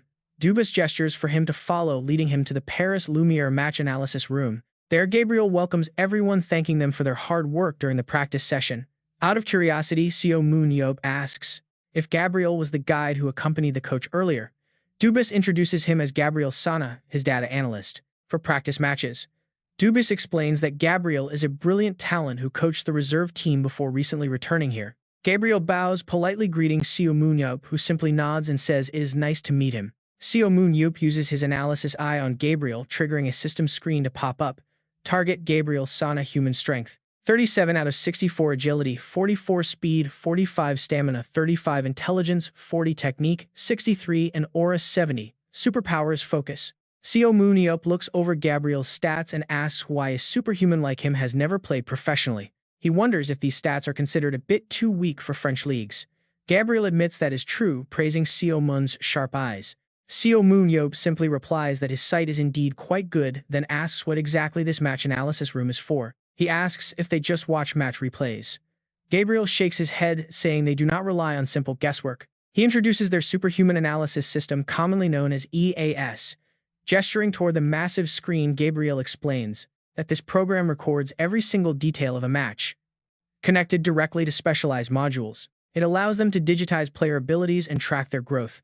Gabriel adds that data never lies, declaring that the era of relying on simple eyesight is long gone. Nowadays, every major club utilizes EAS. Seo Moon-yeop smiles, agreeing with him. After all, superhumans with exceptional insight used to make a fortune scouting and training other talents. And yeah, if you are wondering, Seo Moon-yeop himself is one of those legendary sharp-eyed geniuses. To help everyone understand the EAS better, Gabriel presents two training dummies. He explains that knowing more is always an advantage, clearly showing the gap between teams that use it and those that do not. Without the system, training is exhausting, but with it, players stay sharp and highly efficient. Looking around, Seo Moon-yeop wonders if this is where the system was built.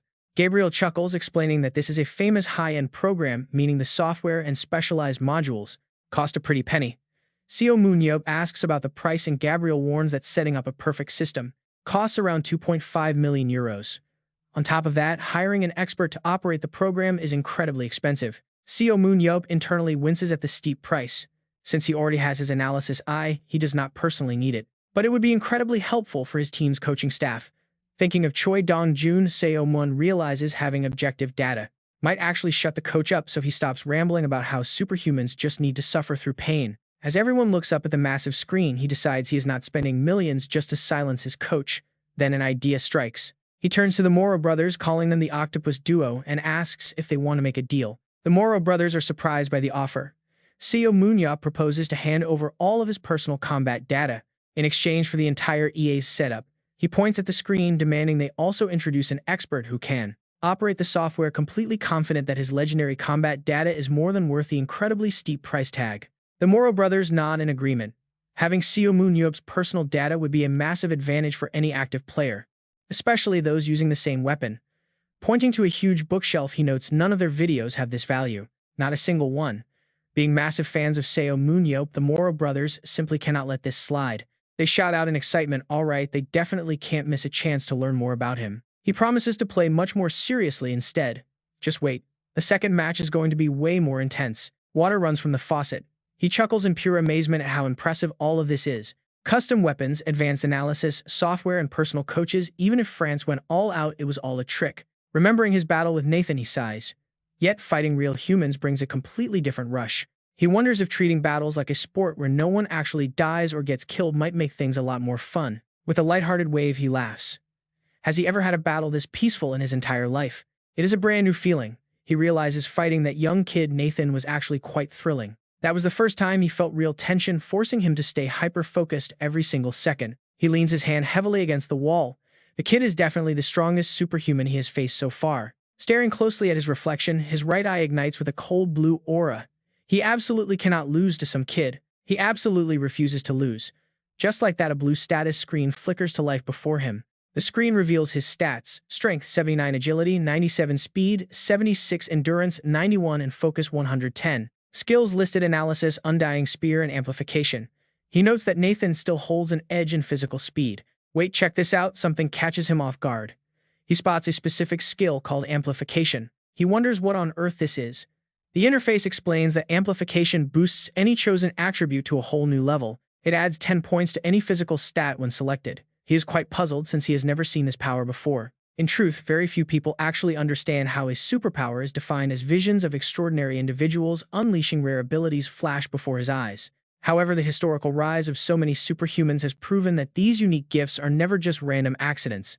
As images of Chi-Chi and Seo Moon-yeop appear, the system notes that a superhuman's unique power awakens based on their personality. Or sometimes it is born from their aura, reacting to incredibly intense near-death experiences. Just like that, a dark memory of his past self resurfaces. It goes back to the days before escaping the orphanage, when those cruel words echoed in his head thousands of times. Whenever he took off his shirt, his back revealed thick, jagged scars, permanent proof of the abuse he endured. Even now, those painful memories still buzz in his ears as he finishes putting on a fresh shirt. Picking up a stone, he carefully calculates his move. If the orphanage director visits, he must take this mountain road. Before long, a black sedan drives to the base of the mountain. He watches closely, squeezing the jagged stone in his hand. His eyes flicker as the vehicle draws near. It is definitely the director's car, bringing him right to his doom. The man drives with a harsh, severe look. Suddenly, something cuts through the air like a streak of lightning. With incredible strength, he hurls the stone with such terrifying velocity that it glows with a fierce red aura. By the time the corrupt director realizes the danger rushing toward him, there is absolutely no time left for him to even scream. Blood slowly drips down as the man slumps over the steering wheel, and that is the moment his undying spear power first awakened. Standing high on the cliff, he looks down at the wreckage. Many preach that revenge is useless. Pretty chilling, right? But staring down at his completed vengeance, he realizes a quiet truth. He can finally smile. He can finally smile. Back in the present, the referee's booming voice echoes across the entire arena. The next round will begin in 5 minutes. He wonders if his extreme focus against Nathan triggered this, or if his focus stat rising to 110 made the difference. He recalls his time in the hospital. Isn't 100 supposed to be the absolute limit of human potential? He closes his eyes to concentrate. Nathan is no joke. He is a highly formidable opponent. Breaking through his limits is an intense experience. This new amplification skill feels almost like a cheat. The notification screen hovers before his eyes. It offers to boost any chosen physical attribute by 10 points or significantly enhance the strength of his active supernatural powers. He pulls up his primary status screen again to review his current attributes. Name: Seo Moon-yeop, human. Strength 79, agility 97, speed 76, endurance 91, focus 110, and skill is at 100. 100 out of 100, pure elite. Seo Moon quickly analyzes his post-upgrade stats: 107 technique, 110 aura, 110 strength, and a slightly low speed stat. But there is still room to grow. While Seo Moon thinks about how much he wants to test his limits against a worthy opponent like Nathan, this is the perfect test. But suddenly someone interrupts his thoughts. He looks over to see who it is. Bae Ka-yoon floats over, calling out to her uncle. Startled, he lets out a relieved sigh. With an awkward smile, Seo Moon asks her what is wrong. He asks if his match with Nathan went poorly. She looks down in despair, admitting she died right in the first round. Stunned, he asks how that happened. Bae Ka-yoon explains she got blinded by bloodlust and tried to teleport straight in. Seo Moon sighs and laughs. He told her that blindly teleporting straight into the fray is a guaranteed death sentence. He asks what she was even expecting by charging in like that. Looking at her, he begins to explain the reality of the situation. These opponents are not like local kids back home. This is the world-class stage where teleportation should only be used to escape. She sighs, asking what good that advice does her now. Seo Moon looks at the depressed girl and tries to cheer her up. He tells her not to pout, saying that compared to powerless supports, cowardly melee fighters are actually far worse. She admits she knows, but asks if he will be fine in round 2. Nathan is incredibly tough. Seo Moon calls her name seriously. Once he has her attention, his smug attitude returns. He brags about his own elite level. Bae Ka-yeon asks what nonsense he is talking about. After all, Nathan cut off his arm in the first round. Nathan's physical clone is way stronger than their old opponent, Phi Lao. Seo Moon cuts her off with a confident laugh. He asks if she doubts him, promising he will easily take Nathan down for her. Back on the stage, the announcer Dubas begins the countdown. Nathan stares ahead with a deadly serious look as the voice echoes. Dubas calls out 5. Nathan thinks that while he looks like a gentle guy, outwardly holding a weapon makes him a completely different beast. The announcer calls out 4. Seo Moon watches Nathan split into multiple clones, wondering which of his skills he should amplify to counter this. He grips his weapon tightly with both hands, bracing for the clash. The right move is already glaringly obvious to him. Dubas counts down to 1. Seo Moon drops into a low stance, activating his technique amplification as the announcer calls the start. The battle begins. Instantly, fighters from both teams charge forward with absolute fury, ready to tear each other apart. Determination burns in their eyes as they clash. High-level moves fly across the field, instantly throwing the arena into pure chaos. Bae Ka-yeon charges and, gritting her teeth, absolutely determined not to repeat her previous failure. Both squads collide in a brutal melee. The ground shakes as destructive skills clash. Seo Moon activates his amplification skill, preparing to make his move from above. He leaps high into the air, looking down, but feels no immediate difference. Still, he dives back down at breakneck speed. His expression turns deadlier than ever. He realizes he will just have to test it in combat. As he spots Nathan approaching, he calmly tells the kid to bring it on. Nathan glares back, his eyes sharp with a dangerous, unpredictable intensity. Seo Moon responds with a provocative smirk, daring Nathan to try his absolute best. Nathan slides one foot back into stance. Seo Moon smiles as he prepares to close the distance. Nathan locks eyes with him, immediately activating his signature duplication skill. Sending his clones charging forward, Nathan closes in. But Seo Moon raises his arm, preparing to hurl his spear directly at them. The spear flies from Seo Moon's grip, tearing through the air and leaving a brilliant blue trail in its wake. It approaches Nathan in a flash, stopping just 1 meter away. Nathan registers the absurd speed but thinks he can still dodge it. Cutting off Nathan's inner thoughts, Seo Moon smiles and mocks him, asking if he really believed he could dodge this so easily. Nathan's eyes widen in absolute shock as a blinding light surges toward him. The closer the spear gets, the more intense its pressure. He panics over the chaotic acceleration. Cold sweat runs down Nathan's face as he stares at the incoming weapon, completely paralyzed. Unsure of his next move, he watches in horror as the spear suddenly shifts mid-air, piercing straight through his clone instead. Seo Moon grins while the real Nathan might have blocked it. Eliminating the clone has successfully slowed down his overall movements. Staring down at a stunned Nathan, Seo Moon easily reads his panic-filled mind and continues to dismantle his strategy. He tells Nathan that he assumed the spear wouldn't target him. Nathan internally admits that was exactly what he believed.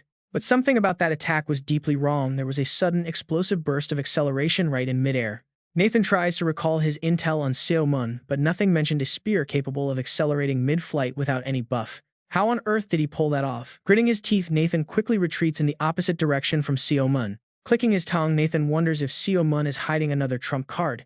He decides to keep his distance for now. With only 30.5% of his aura left, close combat is suicide.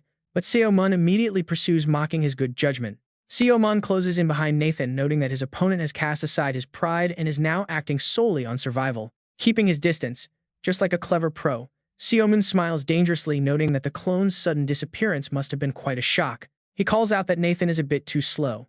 Closing the gap, Seo Moon thrusts his spear straight at him. With this second strike, you are finished.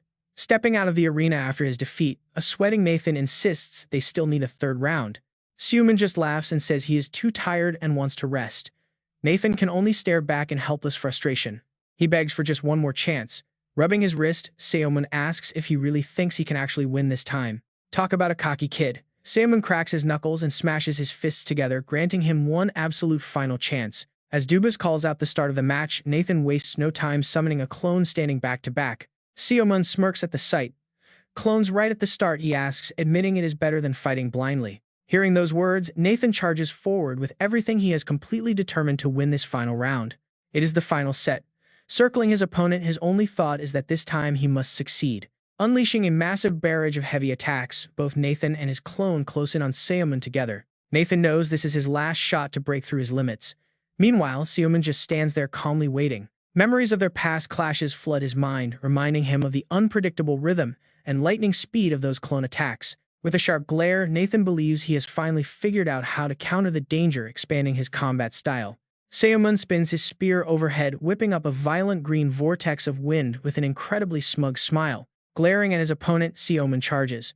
The two clash head-on in brutal close combat with absolutely nobody backing down. This is the ultimate showdown, and trust me, watching one guy take on two fast opponents is absolutely wild. The two Nathans split up, flanking Seo Moon from the front and the back to decide this final round. Surrounded and facing a barrage of reckless heavy strikes, Seo Moon fights them off alone with total ease. He gives Nathan a small smile of approval, noting that his relentless attacks are actually getting sharper and sharper. Allowing him to attack from behind would be dangerous, so Seo Moon must keep moving to restrict his defensive angle. Keeping it to 180 degrees, his mind analyzes the battlefield, knowing that stopping means getting surrounded from all sides. But by staying on the move, he only has to defend a single front of 180 degrees. He plans to use this exact strategy to slowly drain Nathan of his stamina and aura, retreating smoothly. Nathan and his clone chase him relentlessly. But Seo Moon keeps stepping back, completely unfazed, planning his next move. To get behind him, Nathan has to move twice as much, wasting precious energy on useless extra steps. Watching those frantic movements, Seo Moon effortlessly blocks every strike, confident that the kid will never catch him. Utilizing his superior speed, Seo Moon dodges every blow, leaving a trail of blue light as he dashes forward. Suddenly, Nathan leaps incredibly high into the air, bringing his blade crashing down. Seo Moon remains totally calm and collected. Without even looking up, Seo Moon easily dodges the strike, silently impressed by how fast Nathan can recover. He looks back at Nathan, realizing the gaps in his opponent's movements are shrinking fast, forcing him to adapt. For a split second, he is completely taken aback. But then a confident grin spreads across Seo Moon's face. That's right, he realizes. Backing away with a smirk, he recognizes this has turned into a team effort. He lands back down with a thunderous crash, drawing shocked stares from everyone else watching on the sidelines. He decides to shake Nathan's mental state with a little surprise, wondering how the kid will react. The spectators scream in panic, utterly bewildered as to how Seo Moon suddenly ended up right next to them. Someone screams to watch out, but a spear is already flying straight toward the crowd at an absolutely terrifying speed. A spectator collapses immediately after the scream. On the other side, Nathan watches in utter horror, completely speechless. Seo Moon holds two objects in his hands, fully aware that panic will inevitably force Nathan to make a mistake. He winds up to hurl them forward, wearing a smug, villainous expression that would make any classic antagonist proud. Time to cause some absolute chaos. Unable to wait, Nathan swoops down from above directly at Seo Moon. He yells that he won't let Seo Moon do this anymore. Completely unmoved, Seo Moon waits quietly, tracking his opponent's descent. Suddenly, Seo Moon pulls out a bow and aims, releasing a single shot that pierces straight through both Nathans. Surprisingly, both of the young fighters remain completely unharmed, wondering if the arrow simply phased right through them. But from behind, Seo Moon secretly triggers something unexpected with that very arrow, wearing a sly, victorious grin. Let's see if you can dodge while hanging in mid-air, Seo Moon-yeop taunts before hurling several powerful spears straight ahead. The strikes fly with insane force. Nathan and his clone are still suspended in mid-air, with Seo Moon-yeop's spears closing in fast. The spears lock onto their target. Left with no easy escape, Nathan and his double exchange tense glances, desperately trying to find a way out. They kick off each other in mid-air to force a hard redirection, barely dodging the incoming projectile just as it grazes past them. Nathan manages to clear the danger and lands safely on his feet, but a sudden, sickening sound makes his eyes widen in pure shock. He looks back and freezes. Two teammates behind him have been completely impaled by the heavy spears. It is an absolute mess. Walking up, Seo Moon-yeop chuckles. Wow, you were seriously good. Thanks to your dodge, I ended up taking out two of your teammates instead. Nathan immediately snaps back into his combat stance as Seo Moon-yeop closes in. The veteran warrior just smiles, assessing his opponent's moves. Kicking off in midair to dodge was clever, but did you realize you completely blocked your own team's line of sight? Seo Moon-yeop stomps his foot, shattering the ground beneath him. You moved so fast that your own allies could not even react. He lifts his spear, offering a chilling grin. Make sure to watch your back this time.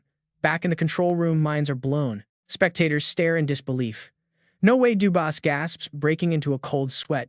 He thought Seo Moon-yeop was just running away this whole time. But instead, he has been using the surrounding players to box Nathan in and completely shut down his mobility.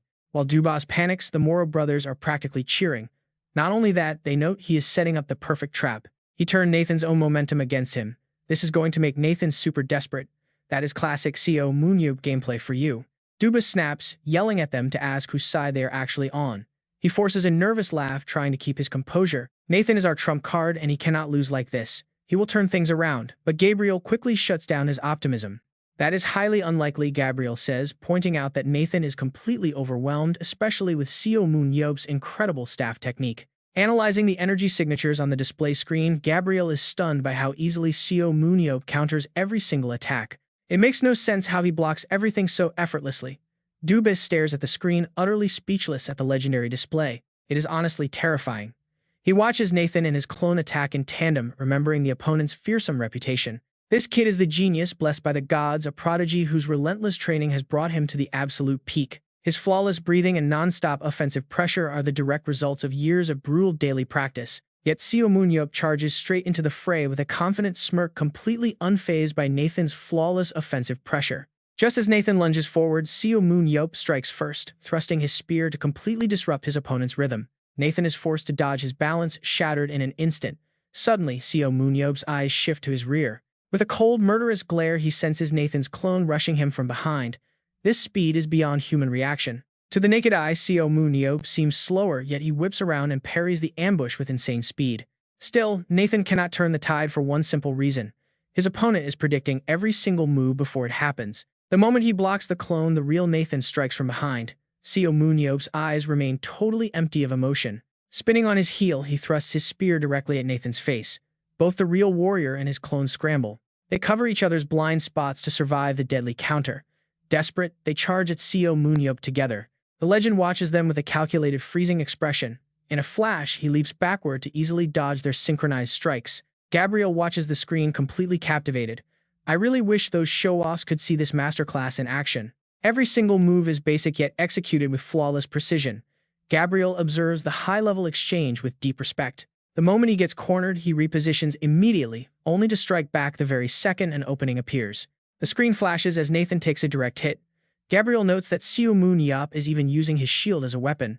Slammed by the heavy shield, Nathan is sent flying backward. Damn it, the distance between us is too wide. He struggles to close the gap, but before he can even formulate a plan, his clone is caught in a deadly trap. Seo Moon-yeop obliterates the double in seconds. Nathan watches in absolute horror as his clone dissolves into thin air.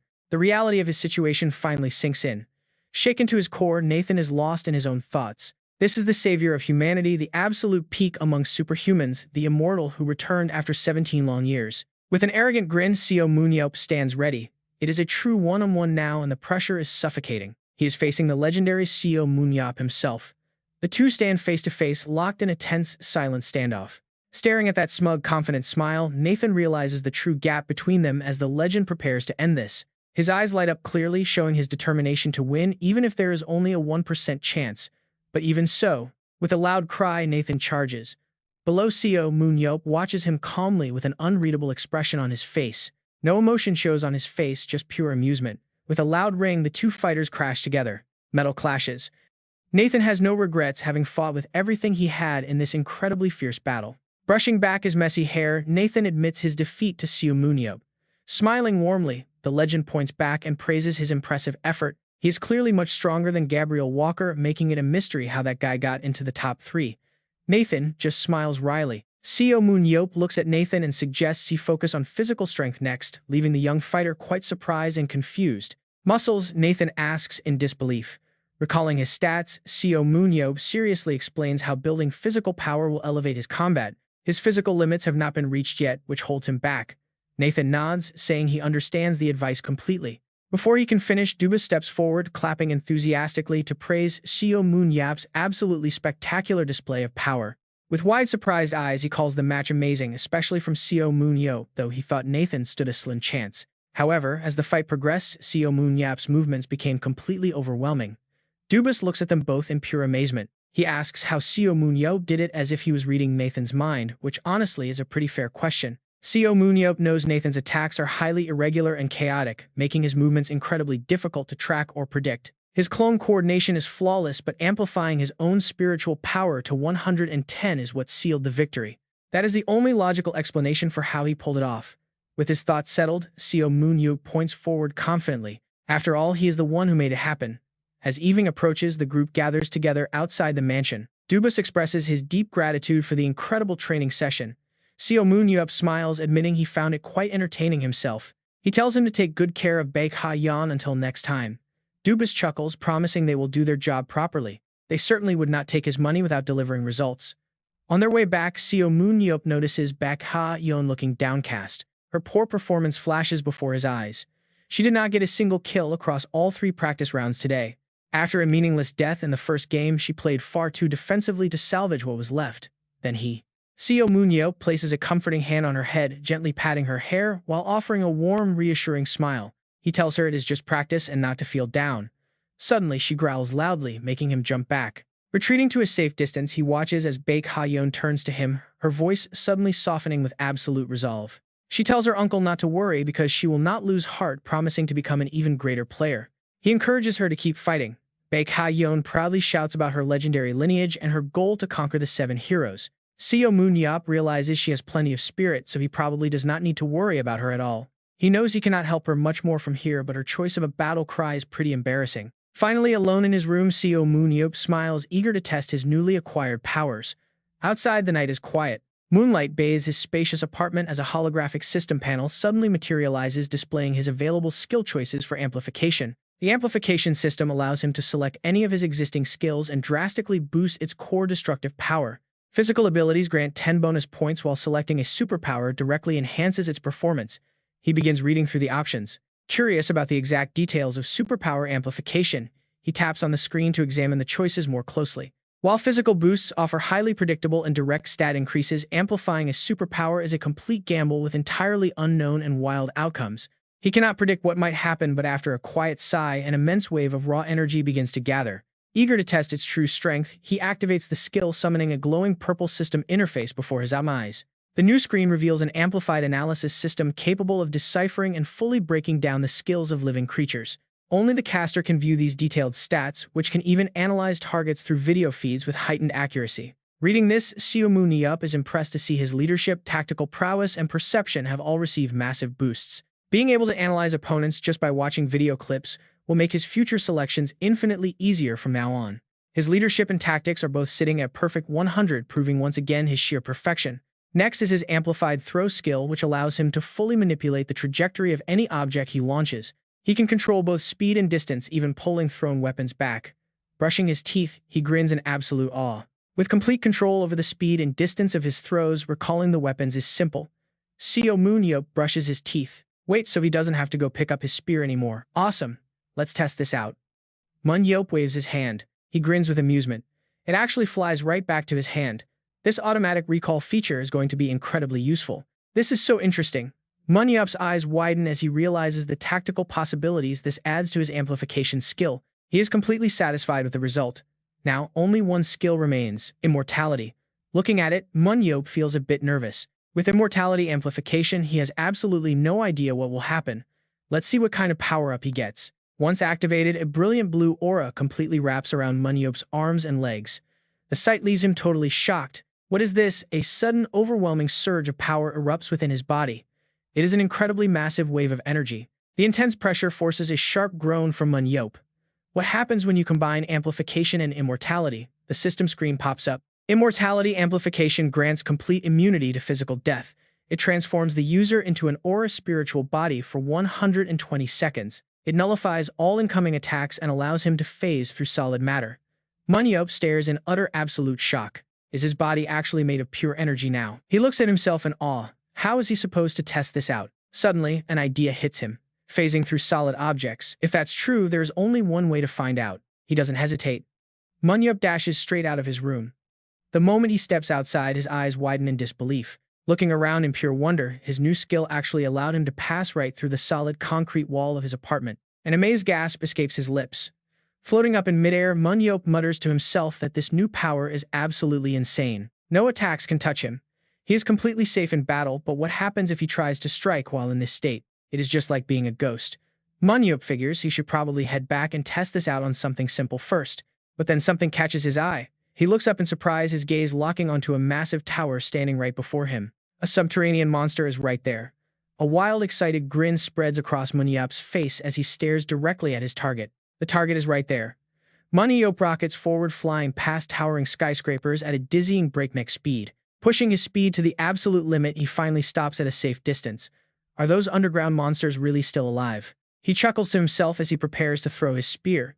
It looks like those guys are still breathing. With immense power, Moon-yeop hurls his spear. It goes flying straight toward the tower in front of him with devastating speed. It scores a direct hit right in the center. He grins from ear to ear, eager to see what happens next. He wants to test his attack while in this spiritual state. Moon-yeop immediately glides over to where his spear landed. Circling around the back, he wonders how the subterranean monster handled the blow. Scanning the area, he senses the creature nearby. It would be pretty boring if they got wiped out this easily. But as he recalls his spear, something catches him off guard. What a system notification pops up, warning him that his 120 seconds of immortality amplification are up. His spiritual body is already reverting. Before he can even react, an invisible force violently yanks him back toward his physical shell. No way, he screams out.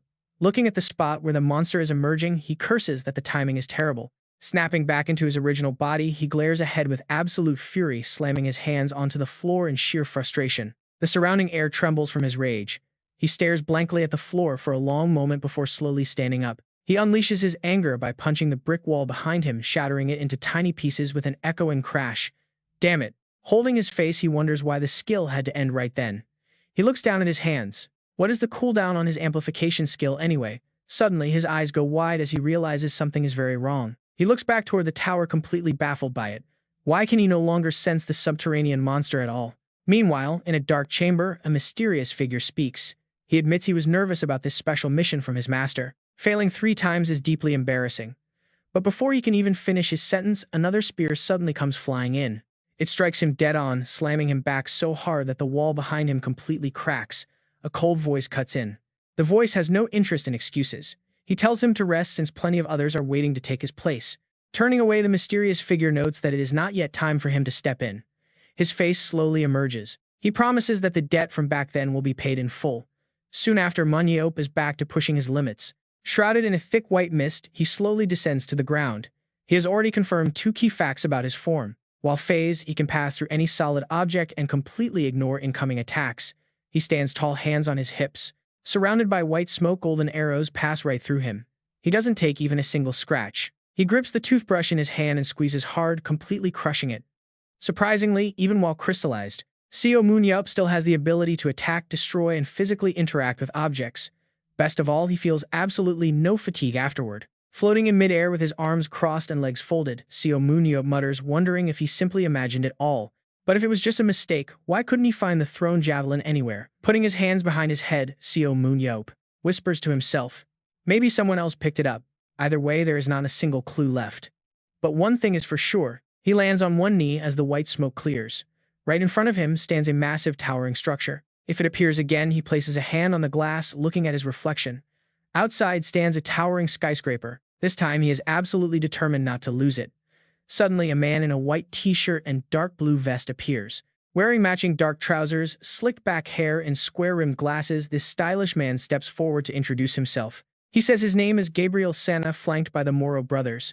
Seo Moon-yeop points and cheers, recalling their previous sparring match. One Moro brother grins, asking if Seo Moon-yeop wants an introduction to someone who can handle the EA's program for his battle data. Seo Moon-yeop quickly agrees. Pointing toward Gabriel, the Moro brother explains that this is the perfect man for the job. Apparently, Gabriel Sana wants to join Seo Moon-yeop. Hearing this, a faint purple mist begins to swirl in Seo Moon-yeop's eyes. He mumbles under his breath, quietly activating his amplified analysis skill. Suddenly, the tactical stats of Gabriel Sana appear in midair. Gabriel's special ability is called Focus. This powerful skill allows him to maintain peak concentration for up to 6 hours straight. Seo Moon-yeop silently notes that this is a solid ability. Furthermore, Gabriel's leadership and tactical stats are both incredibly high. Specifically, they stand at 85 out of 92 and 88 out of 98. Seo Moon-yeop's gaze grows incredibly sharp. With a purple mist swirling in his eyes, he realizes Gabriel is literally born to be a world-class head coach.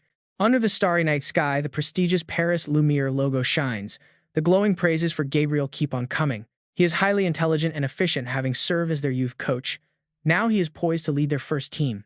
On the global rankings, France sits at number 1 with 1873 points. Meanwhile, South Korea is way down at 127. With a mere 1256 points, South Korea is barely holding on. Seo Moon-yeop crosses his arms, questioning the decision. Is this guy completely out of his mind? Why would he abandon a powerhouse like France for a small second-rate team? It seems totally absurd. But Gabriel calmly explains his reasoning to the legendary player standing right in front of him. He openly admits that under normal circumstances he would never have moved to South Korea to manage a second-rate team. But remembering Seo Moon-yeop's incredible play, Gabriel bows his head. He originally joined Paris Lumiere for world-class stars like Nathan. However, a team led by Seo Moon-yeop, a player who completely dwarfs Nathan, is a whole different story. He thinks it would be incredibly thrilling to see how far they can go. Hearing this, Seo Moon-yeop rolls his eyes. Since the coach put it that way, he has no reason to refuse. He looks at Gabriel and makes a proposal. For a rare talent like Gabriel, he promises royal treatment, including full team authority and the head coach position. But Gabriel declines. Seo Moon-yeop is completely shocked. Why travel all the way to South Korea if not to be the coach? Gabriel quickly clarifies. He firmly explains that those standard offers are simply not enough. Behind his glasses, his eyes burn with absolute conviction. To him, having full control of their roster is just a basic baseline given his elite tier of talent. Seo Moon-yeop nods along in agreement, though in his head he cannot help but find this guy slightly annoying. Pointing out South Korea's low rank, Gabriel continues his pitch. Moving here is actually a huge career risk for him. Even though he could easily lead Paris, Lumiere taking over a bottom-ranked Korean team is a major step down. Seo Moon-yeop agrees that it is a sacrifice, but his attitude is still incredibly grating. So what is his real demand? The team logo flashes on screen as they strive to climb from the second league straight to the top tier. Gabriel lays out his ambitious plan. If they can secure a promotion to the first division and win the championship within a year, it will make for a legendary comeback story on his resume. Looking straight into Seo Moon-yeop's eyes, he makes his offer. Gabriel states his ultimate term. Seo Moon-yeop raises an eyebrow in surprise, wondering what this mystery condition could possibly be. Behind them, the Moro brothers eagerly lean in to watch.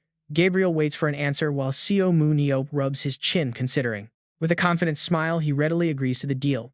Seo Moon-yeop and Gabriel Sana finalize their pact with a firm handshake. Gabriel declares the contract official. Right on cue, the Moro brothers snap a quick photo on their phone to capture the moment. Laughing excitedly, the brothers realize that Seo Moon-yeop has just secured yet another legendary ally for his upcoming campaign. And that cemented his tie with Paris Lumiere. Honestly, you can't talk about Seo Moon-yeop without bringing up Paris Lumiere. That photo of him wearing their uniform went viral, racking up insane engagement. Even the Moro brothers took notice. They announced, "We officially uploaded Seo Moon-yeop's photo on our official accounts." But wasn't Moon-yeop annoyed by this? Like, why would they post his picture without asking? The Moro brothers quickly explained that even though it was just practice, Moon-yeop was wearing the Paris Lumiere uniform, so they just had to share it. They enthusiastically agreed that they needed to hype it up and show off. They begged him to let it slide, treating it as a celebration for their weapon sponsorship deal. Annoyed, Moon-yeop let them have their way. He only went to Paris to recruit, but he brought back the EEA's analysis system and coach Gabriel Sana. This program utilizes amplified analytical vision to visually map out and display the stats and hidden potential of living beings. This data is visible to the audience and can also be broadcast through video media. With this level of clarity and thanks to his newly amplified perception, Moon-yeop gained immense confidence as battles kept raging, prompting him to return to South Korea ahead of schedule. But even after his departure, his posted photos continued to pull in massive numbers online. People just couldn't get enough of him. The Paris Lumiere social channels kept sharing photos of Seo Moon-yeop for quite a while. Soon after, rumors began to spread that Moon-yeop had officially registered as an active player. This news immediately put rival teams on high alert. An uneasy tension settled over them. Looking at a group of 4 men, their faces are visibly strained and filled with deep calculation. Among them, the most annoyed is a man staring intensely at the phone clutched in his hand. On his screen is a photo of Seo Moon-yeop looking incredibly cocky with his weapon casually slung over his shoulder. This man is Emre Kasa, leader of Berlin Blitz, the top German team and Paris Lumiere's fiercest rival. Staring at his phone, Kasa can't help but wonder what exactly is going through Seo Moon-yeop's mind right now. That was Berlin Blitz. Meanwhile, on a beautiful sunny day at the YSM building, everyone is bustling with work. Gabriel Sana is constantly directing the staff to set up equipment. He is managing everything with absolute efficiency. Wow, he looks incredibly sharp. A few staff members whisper from behind a wall watching him work. Is he really our new coach? And is that the EA's program? Rumor has it that nobody in Korea even knows how to run that system yet. It hasn't even been introduced to the KB1 League right, yet here we are using it already. Our boss is seriously amazing. I can't wait to try it out. Suddenly, a shout echoes through the YSM building. The boss is here. Seo Moon-yeop walks in with a bright grin, calling out, "Hey guys, has training been going well while I was away?" He gathers everyone around. The entire team lines up in front of Moon-yeop, hanging on his every word. "So I had a dream last night." He eagerly shares. "An old man suddenly appeared, claiming to be my ancestor. He said he felt bad for making my life so hard. He wanted to make up for all my struggles by revealing 6 lottery numbers." Seo Moon-yeop Ho and Na-yeon stared in absolute disbelief. "Could it be?" Pointing to his head, Moon-yeop continues, explaining how he told the ghost to get lost because he didn't need it. But the old man begged him to listen and insisted on giving him the numbers anyway. So now those 6 numbers are burned into his brain. He rambles on, "I thought about it, and since I'm the literal savior of the world, why should I settle for a simple lottery ticket?" Na-yeon asks, curiously, "Boss, did you actually buy the ticket then?" But Moon-yeop responds with immediate supreme confidence, "Nope." He flashes a proud grin, "I don't buy those things. Want to know why?" He looks at his team. He announces, "Because you guys are my lottery tickets, so work hard this season to raise your value." "Got it." The team shouts back in unison, "Yes, sir," clearing his throat. Moon-yeop continues, "So next. To help you grow, I brought someone special." He points to Gabriel standing behind him. He proudly introduces their new coach, Gabriel Sana. "Normally, a guy of his caliber wouldn't come to a remote place like this, but I went through serious trouble to recruit him." Glancing at Gabriel, Moon-yeop smirks. "His annual salary is way higher than yours, so act accordingly. Go ahead, introduce yourself." Gabriel steps forward. "I am Gabriel Sana, and I will be acting as your coach." He looks at the man behind him. "Choi Dong-jun, your former coach, will be supporting us as the head coach. I am highly grateful for his help. Now let me explain our objectives." Choi Dong-jun scratches his head awkwardly. He silently curses under his breath that damn Seo Moon-yeop. Meanwhile, Gabriel states their primary goals. "This season we promote to the first division. Next season we win the championship." He firmly declares. According to Gabriel's plan, he will try to lead everyone to success, pointing at Seo Moon-yeop, standing right beside him. He continues his announcement. "The club owner will play 3 times a year." Whispers immediately ripple through the crowd. "An owner playing amazing. This completely changes the game." Sharp gazes lock onto him, hoping he actually joins the fight. What? Seo Moon-yeop freezes in shock. Gabriel quickly explains. He doesn't expect the owner to play in every single match. No team with Moon-yeop can lose. Gabriel explains he left Paris Lumiere even with Nathan there to join YSM. Focusing only on low-tier players would dull his sharp coaching edge. He uses the championship cup as his ultimate target. He tries hard to persuade the veteran who once surpassed Nathan. Give YSM a real shot. Put him on the team. This move will easily promote YSM to the first division. Actually, within 1 year, he will bring the trophy home. Seo Moon-yeop rubs his chin, thinking deeply. He accepts the offer, raising 3 fingers. Fine, 3 times a year. Gabriel's gaze turns incredibly serious. Excellent. With the owner's playtime, they will easily secure promotion to the first division. His own worth as a coach will be fully proven in the matches where the owner doesn't even step on field. Reaching out his hand with a satisfied smile, Seo Moon-yeop happily tells Gabriel to show off his abilities. He raises his voice, warning the kids not to make him play. Soon after, explosions shake a ruined training fortress. This is their first team hunting session under Gabriel's coaching. Every member wields their weapons, slicing through waves of monsters. Beasts fall. The analysis interface pops up. The screen displays the performance stats for Juong Ho and Nam Gung Jihoon. The superhuman analysis program is highly efficient. The stats of No Jeong Hwan Lee, Lee Na-yeon, and Choi Hyu display next. The numbers are almost identical to what Moon-yeop estimated. Watching the screens, Gabriel shares his initial thoughts. He notes that Lee Na-yeon, Jeong Hwan, and Jihoon are using their strengths perfectly. Moon-yeop nods. He chose them after all. But as Gabriel examines the interface displaying Seo Moon-yeop Jiho's teleportation, shared vision, and energy sharing stats, he frowns. The rookie's performance looks absolutely terrible in every category. Moon-yeop glances at the screen with a knowing look. Is that so? To Moon-yeop, these stats are vastly improved. Gabriel still argues there is no real room for growth. Moon-yeop hums. Technically, they can teach him more, but pushing his core stats any higher will be extremely difficult. Looking at Seo Moon-yeop Jiho's unique mix of teleportation, shared vision, and energy sharing, Gabriel points out a major flaw. While those utility powers are useful, they will ultimately act as the glaring weak point of this entire team. You aren't wrong. Gabriel Moon-yeop silently reflects, but his eyes can see something completely different on the screen. The kid's leadership is 62 out of 82, and his tactical stat is 74 out of 90, glimmering with potential. His leadership ceiling is exceptionally high, and with a tactical growth limit of 90, Seo Moon-yeop still has hidden depth. Moon-yeop makes a sudden proposal. Why don't they train Seo Moon-yeop to be a dedicated supporter instead? Gabriel looks over in surprise, asking if he really wants a supporter. Moon-yeop confirms the boy is smarter than he looks, since he will focus on tracking enemy positions and status. Reading the battlefield and making split-second decisions will be easy. Gabriel ponders this. With Jeong Hwan as captain, they can place a supporter beside him to avoid any role conflicts. Gabriel decides to personally guide the rookie. He then shifts his gaze to the other two recruits on the field. The ones recently scouted by Moon-yeop are Choi Jung-min and Yoon Beom. The owner recalls their first meeting with great satisfaction. He was highly impressed by their supernatural abilities, which is precisely why he brought them into the club. Watching Jung-min cleanly slice through the monster horde, Gabriel notes that his combat movements are exceptionally smooth. With high mobility and mastery over his skills, Jung-min is definitely a player worth cultivating. Moon-yeop silently agrees. Yes, once he fully utilizes his observation superpower, all wasted movements will completely vanish from his play style. But Gabriel suddenly shifts his attention to Yoon Beom, asking if the owner really needs to focus on him so much. Watching Yoon Beom grip his sword in absolute terror as a monster approaches, Gabriel admits he sees nothing special. Moon-yeop remains silent. Naturally, a standard analysis program like the EAS wouldn't be able to spot his true potential. He looks past Yoon Beom's pathetic fleeing as beasts chase him down, focusing on the hidden stats on the screen. His aura capacity is 69 out of 72, and his special ability is the elusive Shadow Walk. This skill boosts speed by 20% in the dark, and with 70 aura, he can completely meld into shadows. His sudden voice startles Gabriel. He tells the coach that his eyes have never been wrong even once. Gabriel turns around to face him.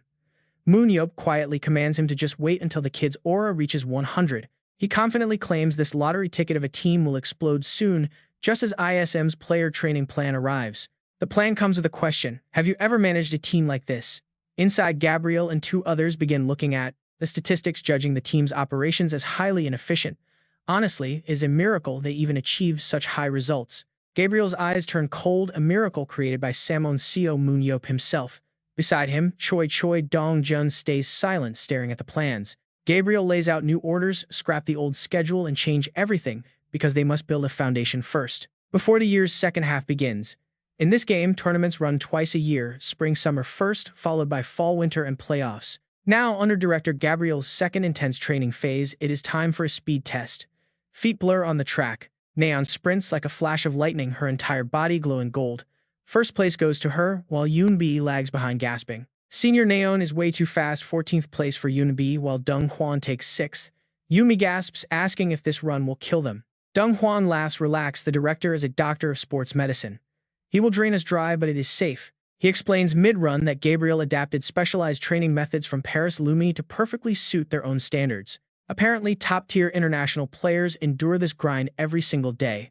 Beside him, Belle keeps pushing her limits to keep up. With that, Dong Hwan surges forward. He refuses to fall behind.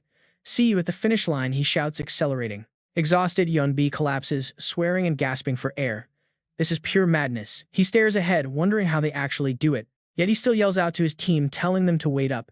Meanwhile, in a quiet office, someone gasps. This is truly unexpected. Gabriel repeatedly clicks the remote, analyzing their practice match over and over. On the projection screen, Naon readies her bow. Gabriel carefully evaluates the overall training metrics, realizing this was originally meant for the secondary squad. But a massive question haunts him. How did these players reach such an insanely high tier? It makes no sense, especially these 5 players. Their stamina and assist ratings skyrocketed through targeted endurance training, and their success rates went off the charts. Dong Hwan grips his shield, his face tense with concentration. Beside him, Namgung Ji-hoon looks cold and sharp, holding his sword. Despite a sudden position swap, this frontliner displays incredible melee mastery, utilizing a brilliant combination of utility and defensive powers. Namgung Ji-hoon underwent intense high-jump drilling, moving like an Olympic track star to dominate with unmatched crowd control and spacing. While Naeon and Seo Moon-yeop lock down the offense, the screen shifts to show Choi Hyuk, weapon in hand, repositioned. His transition to the wing position at ISM unleashed a shocking surge in his combat power. Gabriel recalls Seo Moon-yeop's sly smirk. The common denominator here is obvious. They were all personally molded by Seo Moon-yeop. Gabriel sinks into deep thought. With players like this, making the playoffs is a breeze. Utilizing the director's special triple-use perk would guarantee a victory. He frowns as he stares at Choi Hyuk. On the screen, the reasoning behind his role swap makes no sense. He would be a solid frontliner, yet he was placed elsewhere. Gabriel watches Choi Hyuk engage in relentless close combat. Gabriel wonders why the director made him a wing. Wait, his eyes widen as he furiously taps on his keyboard. Choi Hyuk grits his teeth against the incoming onslaught, but the actual damage he takes does not match the enemy's attack power. The data extraction system confirms a hidden passive, a physical defense boost. Choi Hyuk has a hidden survival trait. A cold sweat drops down Gabriel's face. Did Seo Moon-yeop spot this hidden trait and swap his position because of it? He recalls Seo Moon-yeop standing confidently with crossed arms, claiming he never makes mistakes. That man is a true monster. Meanwhile, Yoonbi collapses on the grass, sighing that he was wrong. Suddenly, Seo Moon-yeop appears right behind him. Watch out, the ground is sinking there, he jokes. Startled, Yoonbi calls him director, but Seo Moon-yeop waves it off. He tells him to just call him Big Brother instead. Shyly, Yoonbi agrees, making Seo Moon-yeop smile in satisfaction. He tells him to stay friendly and respectful. Timidly, Yoonbi nods as Seo Moon-yeop warmly offers to help with any worries. Yoonbi sighs, admitting his in-game abilities are holding everyone back. Thinking of Jongmin's bright smile, he feels completely inadequate. Jongmin is a year younger, but already a key starter. Maybe the pro scene is just too much for him. Hearing his worries, Seo Moon-yeop scoffs, why compare yourself to Jongmin? He is fundamentally different, born with natural genius. Disheartened, Yoonbi protests, asking why the director even recruited him if he is so useless compared to the others. Seo Moon-yeop calmly points out his unique superpower. But Yoonbi only remembers getting dusted by Naeon on the track. He whines that a minor speed boost in the dark is useless if he still cannot outrun senior Naeon. Seo Moon-yeop crosses his arms, letting out a heavy sigh. How many times must he explain this to him? His unique power will grow stronger alongside his own effort. But Yoonbi quietly grumbles, begging him to stop being so optimistic. Seo Moon-yeop replies with absolute indifference, saying he never promised a thing, he was only betting. Hearing this, Yoonbi bursts into tears. Sobbing, he asks if his life is just a joke. Seo Moon-yeop angrily grabs his collar and barks that giving up means getting 300 million won. He asks if he thinks 300 million is easy to make in 2 years. Yoonbi turns pale, instantly apologizing for his words. Staring at the kid, Seo Moon-yeop decides this will not do. He grabs Yoonbi by the collar and drags him along, telling him to follow. The sky is perfectly clear as lush green trees cover the towering mountains. Heavy panting and complaints echo through the quiet woods. Yoonbi whines about the sudden hike, but Seo Moon-yeop just keeps walking. He explains that he needs to fix the kid's loser mindset. If things keep going like this, that 300 million will vanish into thin air. He tells him to think carefully about his future. Is it better to waste 2 years, or should he push for a massive breakthrough? Yoonbi asks what adult tells someone to seek a breakthrough, especially when they should just accept reality. Seo Moon-yeop clenches his fist in frustration, muttering that is what happens when you do not study. Terrified, Yoonbi backtracks, but Seo Moon-yeop just points upward with a bright grin. He has already prepared the perfect training method up there. Yoonbi is shocked to hear it is deep in these wild mountains. Meanwhile, a warrior carrying a spear watches a dark rift tear open. The dark fabric of the sky rips open, revealing a portal to a completely different dimension of chaotic energy. Aura naturally becomes far more active when matching its environment. For Seo Moon-yeop, that perfect place has always been the dungeon. Stepping inside is the only time he feels useful. Yoonbi just stares blankly as Seo Moon-yeop looks away, lost in old memories. Prepare yourselves, Seo Moon-yeop's past is actually darker than anyone could have guessed. He was always treated like absolute trash. He remembers how the orphanage director would brutally beat and insult the children just to pass the time and entertain himself. Inside the cold, massive building, a harsh voice would echo out asking if Seo Moon-yeop had finally woken up. The director especially loathed him. He took the worst beatings and soon the other kids followed suit, joining in on the bullying. Rubbing his hands, the director would stare down at the bruised boy, calling him an insolent brat. But Seo Moon-yeop never backed down. Covered in cuts, he would glare right back at his abuser. The director would only snap, asking what he was staring at. He repeated that a worthless brat like him had no future. Yoonbi listens in complete shock, falling silent as he processes this. Seo Moon-yeop glances back and gently pats Yoonbi on the head. He notes that despite their differences, everyone carries deep inner scars. Offering a warm, comforting smile, he assures the kid that he can overcome his pain. Yoonbi's eyes widen, deeply touched by his words. Turning away, Seo Moon-yeop tells the natural-born shut-in to head into the absolute darkness where no one can see him. Yoonbi immediately protests. Demanding to know why he should go there, Seo Moon-yeop simply tells him to ask his own superpower instead of asking him. The two soon stop right outside a pitch-black cave. Pointing at a massive rock, Yoonbi asks if he has to smash it. Slapping his hands into his pockets, Seo Moon-yeop laughs it off, declaring the cave is his training ground before kicking Yoonbi inside. Tumbling into the dark cavern, terrified and confused, Yoon Byung yells back, desperately asking what his mentor is trying to do. Seo Moon-yeop shouts back, telling him to look closely at his own pessimism, his constant complaining, and his endless loser mindset. Since he is developing a dark superpower, this gloomy cave is perfect. He is ordered to survive there for 10 full days. Horrified, Yoon Byung asks about basic food and hygiene. Seo Moon-yeop's face darkens with pure annoyance at the ridiculous question. He cannot believe the kid cares about food when given a golden training ground. He tells him to stop whining and start training. To make matters worse, his phone is officially confiscated. Watching Seo Moon-yeop demand the device, Yoon Byung realizes his mentor is completely insane. Staring up from the dark pit, he knows staying here means certain death. He decides he absolutely must run the second he gets a chance. And honestly, you cannot blame him for wanting to escape when Seo Moon-yeop flashes an incredibly chilling, terrifying grin. Looking like a literal god of death, he warns the kid about what will happen if he is caught trying to sneak out. Yoon Byung freezes in pure terror, barely squeaking out a yes. Smiling, Seo Moon-yeop waves goodbye and cheerfully tells him to hang in there. Left completely alone in the dense mountain forest, Yoon Byung wonders what kind of absolute madman he is dealing with. He collapses with a heavy sigh. Gritting his teeth, he refuses to just give up.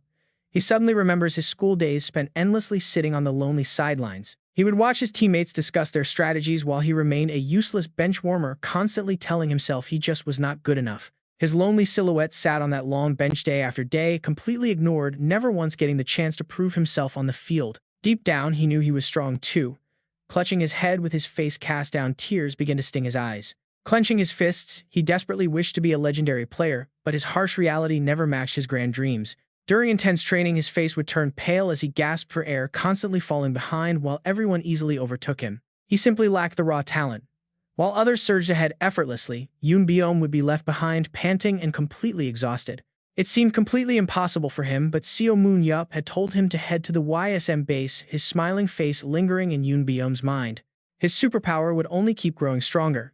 Yoon Byung sits up straight, pondering if the strongest person in the world could actually be right. He closes his eyes and begins to channel his energy, a vibrant blue light erupting from his body as he focuses entirely on his aura source. A tiny spark of light flickers right above the cave entrance. 10 days later, a video on a phone screen displays the cave's opening. An excited voice calls out, telling Yoon Byung that since he is not dead, he should hurry up and climb. Seo Moon-yeop stares closely. He uses his analysis skill on his phone screen.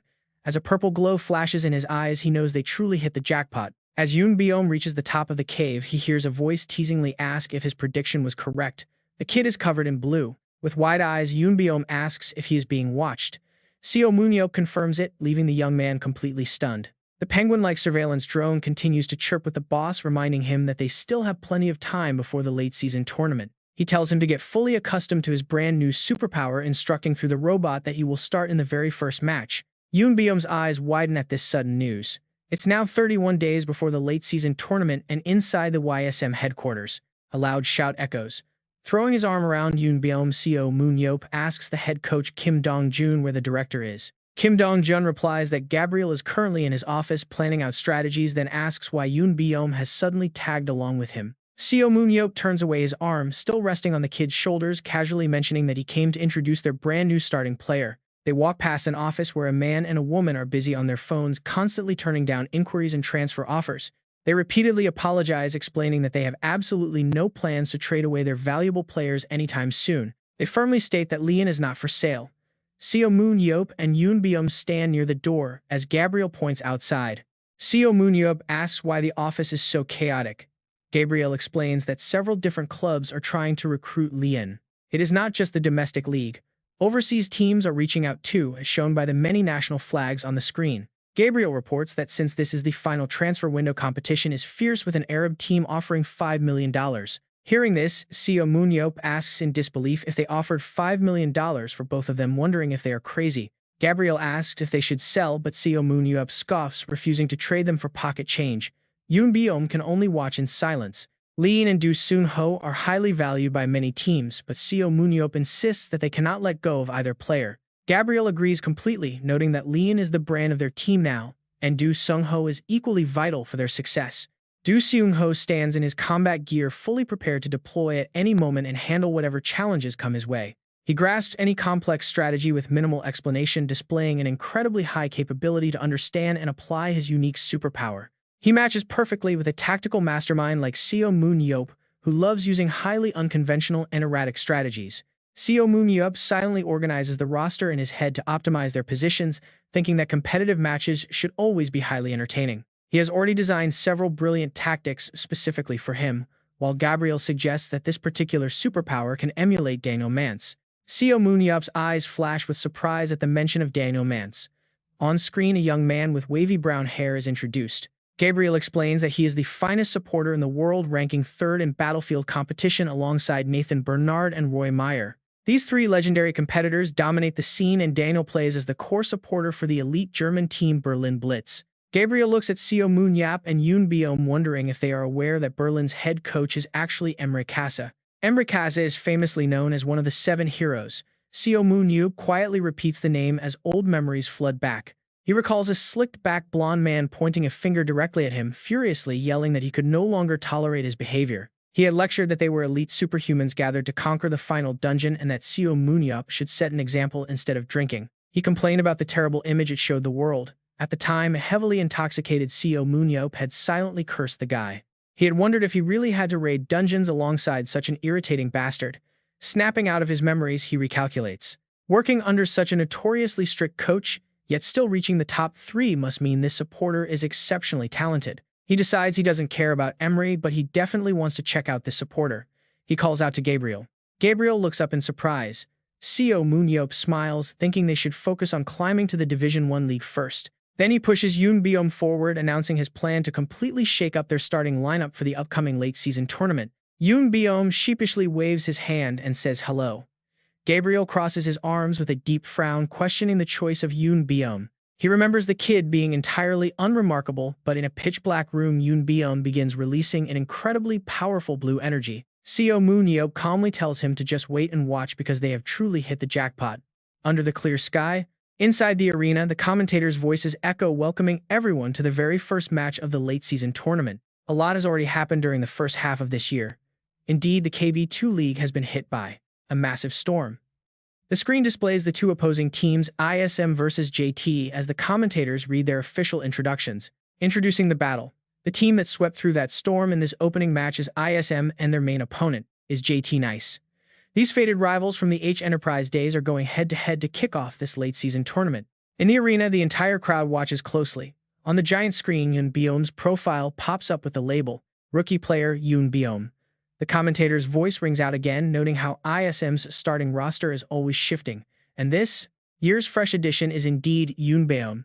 Manager Seo Moon-yeop flashes a pleased, happy smile upon hearing the commentator's words. This rookie was handpicked by Seo Moon-yeop himself, leaving everyone eager to see what kind of performance he will deliver. 10 minutes earlier, Seo Moon-yeop and Yoon Beom looked incredibly tense when their names were called out by the coaches. This match is their perfect chance to show a new side. Seo Moon-yeop and Gabriel call out the key players to assign their specific roles. The core members of ISM are Lee Na-yeon, Jose Seo Moon-yeop Po, and Choi Dong-min. Dong-min Namgung, Ji-hoon, and Choi Hyo. This 5-man lineup has dealers and a support with 3 distinct powers. It is a flawless combination. Gabriel's eyes grow incredibly serious, knowing that unless something unexpected happens, these 5 will stick together. A question arises. Will Seo Moon-yeop Ji-ho lead the team? Do Seo Moon-yeop Ji-ho responds with a mix of shyness and anxiety, thanking him for the opportunity. Seo Moon-yeop excitedly points out that since Yoon Beom is debuting, they should not expect too much. Gabriel nods beside him. Hearing his orders, Yoon Beom nervously focuses on simply dividing the enemy. The battle emblems of both teams light up as the arena flashes. The commentator announces the start of the match. The dungeon for this match is the upside-down forest, featuring a massive inverted tree hanging over a spiked ground. The commentator explains that a glowing inverted tree hangs in the center, surrounded by creeping vine monsters called Jadrons, which feed on light. When prey approaches these, Jadrons launch surprise attacks from right below them. Furthermore, the closer they get to the glowing tree, the stronger and more numerous the Jadrons become. Fierce monsters with razor-sharp teeth guard the area. The commentator adds that the glowing tree keeping the dungeon active is actually the boss. It is said to be a massive cluster of Jadrons that have absorbed immense light. Next, the commentator introduces the team strategies. JT Nice divides their roster into a 4-4-3 split across 3 groups. With weapons drawn, the players charge straight toward the monsters. The commentator explains their layout in detail. This structure is specifically designed to counter ISM's crowd control tactics. If one group is targeted, the others can quickly reposition and maintain their distance. Meanwhile, the ISM members also initiate their assault, sending their squads forward. Divided into two 5-man teams, the commentator is shocked to see this split. But then a single footstep, making the caster pause. Who is that? Yoon Beom suddenly emerges, sprinting ahead entirely on his own as a single-man unit. His sudden appearance leaves the announcer absolutely baffled. Yoon Beom is breaking away to fight completely solo. Are they running a 5-to-1 split, or is this a special strategy? The crowd is stunned as the caster wonders what they are planning. It is incredibly dangerous to hunt alone in a dungeon where Jadrons can ambush you anytime. Sprinting through the pitch-black space, Yoon Beom activates his skill. Dark energy wraps around him as his eyes glow purple. With rapid slashes, a system notification suddenly flashes. Double kill for Yoon Beom. He keeps running on, anxiously muttering that he has been spotted. Dong-soo charges with his weapon, wondering if the kid vanished into his shadow. Looking around in frustration, he admits he has never heard of such a skill, cursing as he searches for him. However, he fails to notice a pair of eyes watching from the dark. A shadow glides behind Dong-soo, sending chills down his spine. Suddenly, a purple light erupts, filling the air. Yoon Beom leaps out from the dark, catching him completely off guard. Dong-soo quickly strikes back and retreats, utterly stunned by the rookie's sheer reaction speed. Surprise attacks will not work anymore. Yoon Beom silently calculates his next move, wondering what to do in this situation. Outside, guild leader Mun watches closely, recalling how he asked Yoon Beom what happens if a surprise attack fails. Yoon Beom had admitted that because his attribute is unstable, a direct face-off with an opponent means certain death. But Mun had comforted him, telling him that while that might normally be true, it is actually wrong in combat. Yoon Beom had listened in confusion. In a real fight, nothing is absolute, even when the opponent is much stronger. Winning is not just about trying hard. Angrily, he delivers a hard kick straight to his backside. How could this kid be so clueless? Getting kicked like that, is his head really just for decoration? Use your brain and think, he says. Yoon Beom is left completely puzzled by what those words actually mean. What should he even do? With low stats, the longer they fight, the more they drop. Inside the training space, Seo Moon slowly guides his clumsy student on how to strip away their choices. Hide in the shadows, wait to strike, and how will they react? Yoon Beom scratches his head in confusion. Maybe they will wait for me to come out, Seo Moon nods, confirming those are the exact possibilities. Out of many moves, they only see those two. In high-pressure situations, people struggle to think outside their options. Under stress, minds go blank. Seo Moon points right at him, explaining that this is when you strike. That is the core of the ambush strategy. Right after saying this, he pulls out a crate of weapons. To pull this off, you need a crossbow and daggers. Weight is a long sword, not better, Seo Moon sighs. Stop asking questions. Just use them, he says, because you lack the talent to match Namgung Ji-hoon. Stick to what is easiest to handle. Back in reality, Yoon Beom forces his battered body up. He remembers Seo Moon's teaching. A crossbow has a short range but offers high accuracy and easy control. It works perfectly when paired with a dagger. Suddenly, 3 glowing purple arrows fly through the air. Dong-soo effortlessly blocks them with his shield. Before he can even react, another arrow strikes true. Getting hit in his first real match is rough. Yoon Beom is growing increasingly panicked on the battlefield. His ranged attacks are blocked. It is time for close combat. Seo Moon watches closely from the sidelines. He feels a wave of anxiety, fearing this might not end well. Still, do not give up. If Yoon Beom keeps fighting, a way forward will show. He continues to calculate his next move. Limit their choices, he tells himself. Just then, Dong-soo unleashes a massive sword strike that rips the air. The blast blows Yoon Beom away, sending him crashing onto the cold ground in absolute painful agony. Standing smugly over his fallen opponent, the victor watches as Yoon Beom suddenly vanishes into dark smoke. Talk about a total facepalm moment. Hiding in the shadow, Yoon Beom silently cries over his clumsy trip. The humiliation is real. He regrets everything. A cold voice cuts through, asking if his trump card was exposed. The sudden words freeze him completely. Dong-soo admits he is impressed by the boy's shadow ability. He spotted the trick. But it seems Dong-soo is missing something crucial as he looks around. Meanwhile, as Yoon Beom and Dong-soo clash, JT Nice's Team Z meets Team 1 of Rune. The encounter is a total sweep. This leaves Dong-soo as the sole survivor of JT Nice. Does this mean Team Rune has victory? The other players are already regrouping, but a massive obstacle arises. The Zoran group is blocking their path. The remaining 5 players of Rune must break through. They are currently surrounded. If they fail to repel the Zoran forces, they will be completely wiped out. But if Dong-soo can defeat Yoon Beom, he might pull off a miraculous comeback for his team. Their blades clash. It is no exaggeration to say the entire war rests on their shoulders. Dong Suho is barely holding on. The battle is raging with neither side willing to yield. Both remain unscathed. Gritting his teeth, Dong Suho mocks his opponent as an annoying buzzing fly. He thinks Yoon Byum is useless without his special ability. Suddenly, blue light flashes in his eyes. He swings his blade, creating a beautiful arc of energy, demanding to stop wasting time and end this. Blown back by the sudden strike, Yoon Byum gasps in pain as his body begins fading away. Dong Suho sighs in relief, but then a strange detail makes him freeze with deep suspicion. Why did he not hide in his shadow when he had the chance? Several system cards manifest right before him. He finally realizes the truth. There's a heavy penalty for using that shadow skill on the battlefield. A strict limit has locked him out of his power. Every ability has its threshold after all. He had a plan, but his own clumsy trip ruined everything. A sly smirk creeps on Dong Suho's face. He cannot let this chance slip. He prepares the final decisive blow to end this once and for all. Sweat drips down Yoon Byum's terrified face as his legs tremble. He feels completely done for despite having left an opening on purpose. He never expected to take this much damage. Before he can even process the pain, a sword suddenly lunges straight at him. This is it. A flash of blue light slices past his face. Seo Moon-yeop flinches when a voice suddenly echoes right before the blade strikes.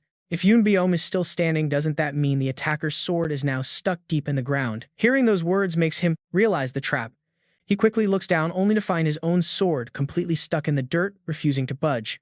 Dark purple smoke rises from the ground. Then Yoon Byum slips behind him to launch a counterattack, silently thanking him for falling for it. Suddenly, Yoon Byum bursts forward with a surge of energy.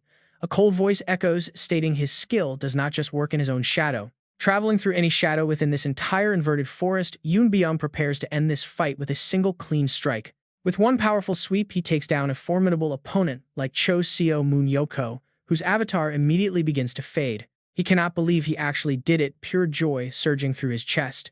Outside the arena, Seo Moon-yeop watches with a proud, satisfied smile. He knew his training would pay off.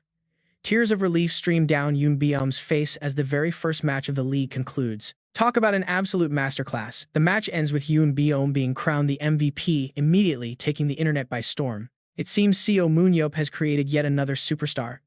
Wondering how much further his team will grow, Seo Moon-yeop stands up to leave. He slips away, satisfied that today's match proved his point. There is no denying it now, and he cannot help but grin. Both of his top cards, Yoon Byum and Seo Moon-yeop, are performing brilliantly. At this rate, rising to the first division will be easy. Promotion is basically a done deal. Pulling out his phone, he chuckles, knowing he predicted this success, but it almost feels too easy. Seeing the latest updates on his screen, he begins to wonder if he should just aim to conquer the entire world stage next. Why not aim for the very top? Later, beneath a clear sky in his massive mansion, Seo Moon-yeop lies on the couch completely bored. He groans, complaining that since Gabriel took over the team training, he has nothing left to do, making his days incredibly dull. Yelling at Dong Ryong would honestly be more fun. Staring blankly at the television, he realizes he has run out of shows to watch. A proper binge-watching schedule would have saved him. Now he is literally dying of boredom while scrolling through the news. He flips through article after article, but nothing catches his eye. Annoyed by the lack of exciting news, he finally turns it off. Tossing the remote aside, he sighs and sinks deep into his own thoughts, desperately wishing for some actual entertainment to come along. Outside the massive mansion, a dark-skinned man approaches the front door. He stands there with a massive bright grin on his face. Inside, Seo Moon-yeop continues to sprawl lazily across the sofa, groaning about the utter lack of excitement in his life. He laments that since Gabriel took over the daily team training, he has absolutely nothing to occupy his time, leaving him completely restless. Binging every movie available has left him with nothing. Staring at the ceiling, he regrets not pacing himself through the list. He flips through channels aimlessly, desperately searching for anything that might catch his attention, but there is absolutely nothing. Giving up, he shuts off the television with a frustrated sigh, totally unaware that a legendary visitor is waiting outside. Just as he complains about the lack of entertainment, the doorbell suddenly rings, snapping Seo Moon-yeop out of his boredom. He rushes over to pull the door open, wondering who could possibly be visiting him. Standing there is a familiar face. It is none other than the Red Star of France, the legendary god of the axe Eric Thuram, who chuckles at the grand welcome. Seo Moon-yeop grins, telling him it is only fair to give him a proper introduction. But what brings Eric all the way to South Korea? Eric pouts, complaining that he heard Seo Moon-yeop visited France without even stopping by to say hello, which really hurt his feelings. Seo Moon-yeop reminds him that he publicly told reporters he would gladly meet up if Eric actually showed up in Paris. Eric scratches his head with a sheepish grin, admitting he was out fishing in the middle of the Atlantic Ocean at the time. He actually jumped into the water to swim back but got into some trouble. Seo Moon-yeop dryly asks why he did not just take a boat. Exactly, Eric sighs, explaining his stunt earned him a massive scolding from his wife, who has now banned him from the ocean. Seo Moon-yeop chuckles at how his friend never changes. Eric sheepishly defends himself, claiming his wife is just overly dramatic and worries too much. He insists he is incredibly lucky, but instead of replying, Seo Moon-yeop quietly activates his Hawkeye skill to scan his friend's stats. The screen displays Eric Thuram's profile, revealing his unique abilities, bad luck, and survival instinct. This guy is definitely built to endure anything. He is definitely not easy to kill. Those two passive abilities work hand in hand, turning him into an absolute beast during desperate situations. When things get dangerous, his bad luck actually turns into a bizarre form of fortune, while survival instinct kicks in automatically when threatened. His physical strength, flexibility, and reflexes immediately shoot up by 30%, quietly boosting his overall vitality to insane godlike levels. With abilities like these, surviving even the most extreme life-threatening scenarios is practically a walk in the park for him. Sung-hee steps out of the house and greets Eric with excitement. It has been so long since they last met, and he smiles warmly back. He says she hasn't changed a bit before she eagerly invites Eric Thuram inside, apologizing that she does not have anything fancy prepared. She urges him to eat plenty as they sit down, chatting warmly about how they never expected to share a quiet meal together again. Eric agrees before asking in a low voice why Seo Moon-yeop hid his immortality until now, especially after his recent dungeon return. He mentions how devastated Baek was after that raid, but Seo Moon-yeop replies that he did not hide it, his immortality only manifested recently. Eric is completely stunned by this revelation, asking in disbelief if his friend actually died back in that final dungeon raid. Seo Moon-yeop brushes it off as old news, but Eric insists it matters, calling his sacrifice brilliant because without him, they would all be dead. Eric admits they would have been wiped out, then feels deeply moved as he rummages through his bag to present a small gift. He quickly pulls out a rare return stone, a precious dungeon item used by hunters when they need to escape immediately. The item takes 12 seconds to activate, and Seo Moon-yeop stares in surprise. Seriously, who even uses these outdated stones anymore? Eric nods, noting that since it only works inside dungeons, it is mostly useless now, though he still keeps it as a keepsake. Despite calling it a mere souvenir, the old stone suddenly catches Seo Moon-yeop's attention, making his eyes widen in pure shock. He quickly asks how much it costs, and Eric guesses around 10 million won, explaining that every superhuman used to carry one. Seo Moon-yeop finds it cheaper than expected, noting that even though it is a consumable, it is practically worthless with no dungeons around. Hearing that it still has 7 uses left, Seo Moon-yeop smiles, realizing this ancient item is his ticket back to that secret place. Though he is grateful for everything here, he knows deep down that this peaceful world is not where he truly belongs. He resolves to return there in 2 days, but his thoughts are cut short when Eric invites him to go fishing in the Pacific. Eric points out he looks free, but Seo Moon-yeop instantly sees through it, accusing Eric of using him to lift his fishing ban. Seo Moon-yeop claims he is too busy, prompting Eric to laugh and plead for help, praising his old friend's sharp intuition. He flatly refuses, advising Eric to go enjoy a nice vacation with his wife instead before waving a casual goodbye. Eric muses that a couple's trip might actually appease his wife, then bids farewell, reminding Seo Moon-yeop to visit France and keep in touch. Seo Moon-yeop promises to stay in touch, his eyes shifting as he smiles. It is time to make his own move. No sooner said than done. He quickly packs his bags, prompting Baek Jiho to ask where he is headed so early. He claims he is taking a short trip, but Baek Jiho chuckles, knowing that Seo Moon-yeop's trips always last exactly 3 days. Baek Jiho notes that he has always disappeared for 3 days at a time, making Seo Moon-yeop grin about having a secret spot. Seo Moon-yeop throws his pack over his shoulder, teasing that Baek Jiho cannot possibly know all his secrets before heading out the door. Promising to see him in 3 days, Seo Moon-yeop hops onto his motorcycle, carefully sliding a helmet on to avoid any unwanted attention. Getting recognized would be a massive headache, so he twists the throttle and rockets down the road at breakneck speeds. Before long, he pulls over by the side of the road, facing a dramatic landscape of towering, jagged mountain peaks. Looking up from the base, he confirms, "This is the spot, now prepare yourselves," because he is about to make a massive move. Now he can slip out of the dungeon without touching its core, harvesting rich resources like mana stones and monster bones. These rare materials will make the perfect reserve capital for the winter transfer season.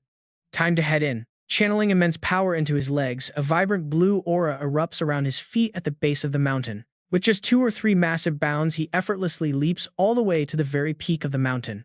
He lands heavily, fracturing the solid rock beneath his boots into shattered fragments, a confident smirk playing on his lips. Standing before a massive circular boulder, he easily rolls it aside with a single shove to reveal a hidden cavern. Seo Moon-yeop peers into the dark opening, spotting a soft pink light pulsing steadily from deep within the secret chamber. Seeing his secret dungeon is perfectly intact, he reaches out his hand without hesitation, as the glow intensifies, blindingly bright. Whispering a quick greeting to his old sanctuary, his body is instantly enveloped in light. He is teleported away. Standing in his private haven, he takes a deep, satisfying breath, exhaling the tension of the normal world onto the floor. He wonders why dungeon air always makes his body and soul feel so alive, especially now that his condition is absolutely peak. With his physical state in prime form after his last narrow escape, Seo Moon-yeop begins a leisurely stroll deeper into the cavern.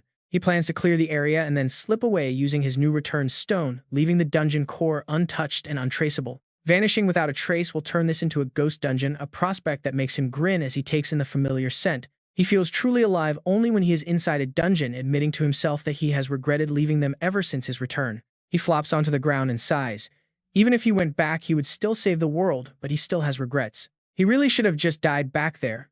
After all, it was a brutal, desperate life right until the very last moment. This is where Seo Moon-yeop began his journey under a mysterious moon and thick trees. Listen, kid, let me share a secret. It is a secret normal people do not know. Humans cannot defeat the burrowers. They are just too strong. You have not entered a dungeon yet, so you do not know. But this is what veteran espers have realized. That is why we do our best to train young espers and help them open their eyes to the truth. We need you to hold on to hope and help us out. But back then, young Seo Moon just shrugged it off. None of that had anything to do with him. The dungeons were the only fun part of his life, so he stayed. But why did he have to wake up after such a perfect ending? This peaceful era did not suit him at all. He realized it even more when Eric brought up dungeons, and it felt like just talking about old times. He actually thought he had finally adapted to modern life. But get this, he was completely wrong. A smirk plays on Seo Moon's lips. Where are those burrowers hiding? He had already sensed them back in France. But then he shakes his head. No way. Just then, a strange purple mist suddenly begins to fill the air. He stares blankly at the mist. The battle is already over, so there is no way they should be here. Did another Esper find this place? No, the boulder blocking the entrance had not been moved at all. If that is the case, is he going to struggle without his usual gear? Things could get pretty rough. Seo Moon quickly draws his spear, calling out for the burrower bastard to show itself. He stands completely alone. Only drifting smoke answers him. Complete silence fills the vast space. Did he just hear things? Suddenly, a surge of heavy killing intent and purple smoke erupts behind him.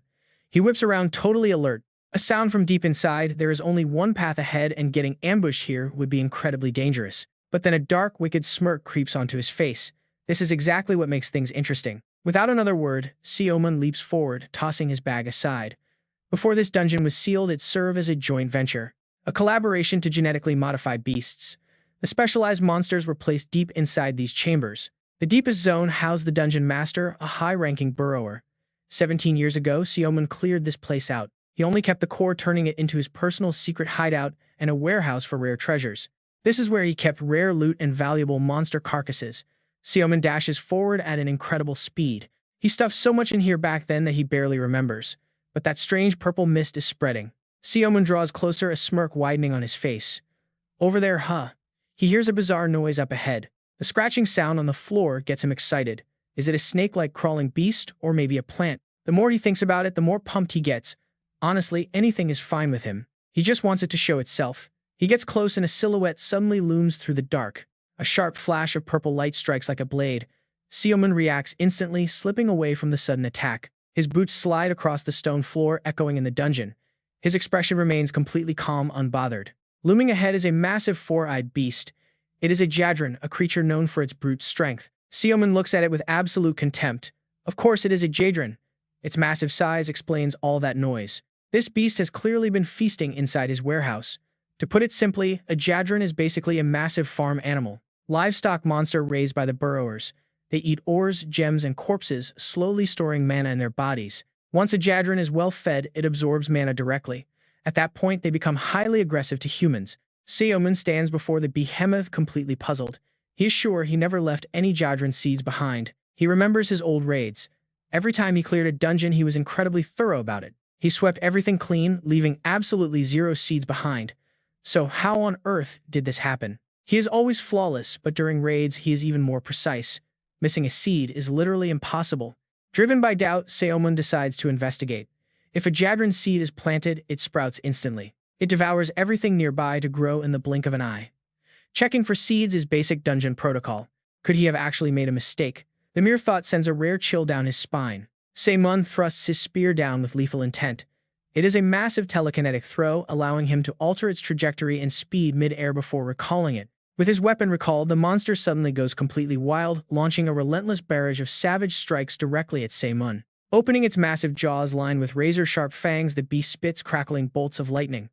Seo Moon spins his blade, deflecting the incoming sparks. Having dodged every single strike, Seo Moon lets out a roar as he initiates another devastating throw, sending his spear flying directly at the target. The weapon tears through the air, whipping up a massive shockwave.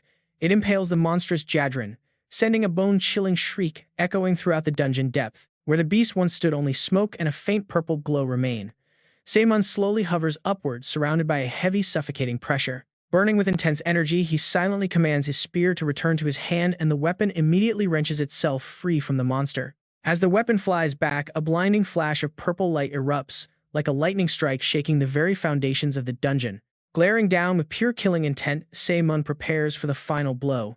He mutters for it to end cleanly, severing the beast's thrashing tentacles. Leaping high into the air, Seo Moon grabs his glowing spear. He channels his entire weight and strength, preparing to plunge the weapon straight down. He drives it deep into the creature, triggering a violent vortex of purple light that erupts like a magical storm in the center of the chamber. Pulling his spear free, he slides back, his boots dragging against the stone floor amidst the dying screeches of the defeated monster. With the battle finally over, Seo Moon lands on the ground, exhaling a sigh of relief. Yet his gaze quickly turns cold as he reflects. Those subterranean dwellers planning Jadran here before leaving must have had a twisted sense of humor. He recalls the dungeon exploding into absolute ruins. This gate closed 17 years ago. Even if that underground civilization was completely wiped out, the monsters they engineered surely did not die so easily. There is a high chance they are plotting another full invasion, quietly rebuilding their forces right under everyone's noses. Just please let that not be the case. His knuckles turn white as his fists unconsciously clench, a dark glint flashing in his eyes. Bring it on, underground scum. An hour later, Seo Moon begins sorting through the chaotic mess he left behind all by himself. Stepping over the severed remains of the beast, he carefully sweeps them up, sealing the remnants inside a small containment jar. Having a spare Jadran seed on hand is always a smart backup plan. But watching the thing squirm inside the glass instantly annoys him. "You ugly potato-looking bastard," he mutters. "If you actually have the guts, why don't you try growing right now? Let's see it. I am carrying you with me anyway, so sprout if you dare." The Jadran seed shivers inside, desperately attempting to grow. Ignoring its pathetic struggles, Seo Moon tosses the jar into his bag. He still cannot fathom how someone as meticulous as him made such a slip-up. It makes absolutely no sense. Stepping through the newly opened gate ahead, he decides to inspect the rest of the dungeon. He enters a vast treasury only to find it completely cleaned out. Every single corner has been thoroughly picked clean by the monster. The ravenous Jadran devoured absolutely everything, leaving behind nothing but empty dust. Not a single trace of valuable loot remains. He deeply regrets not selling off the treasures earlier when he had the chance.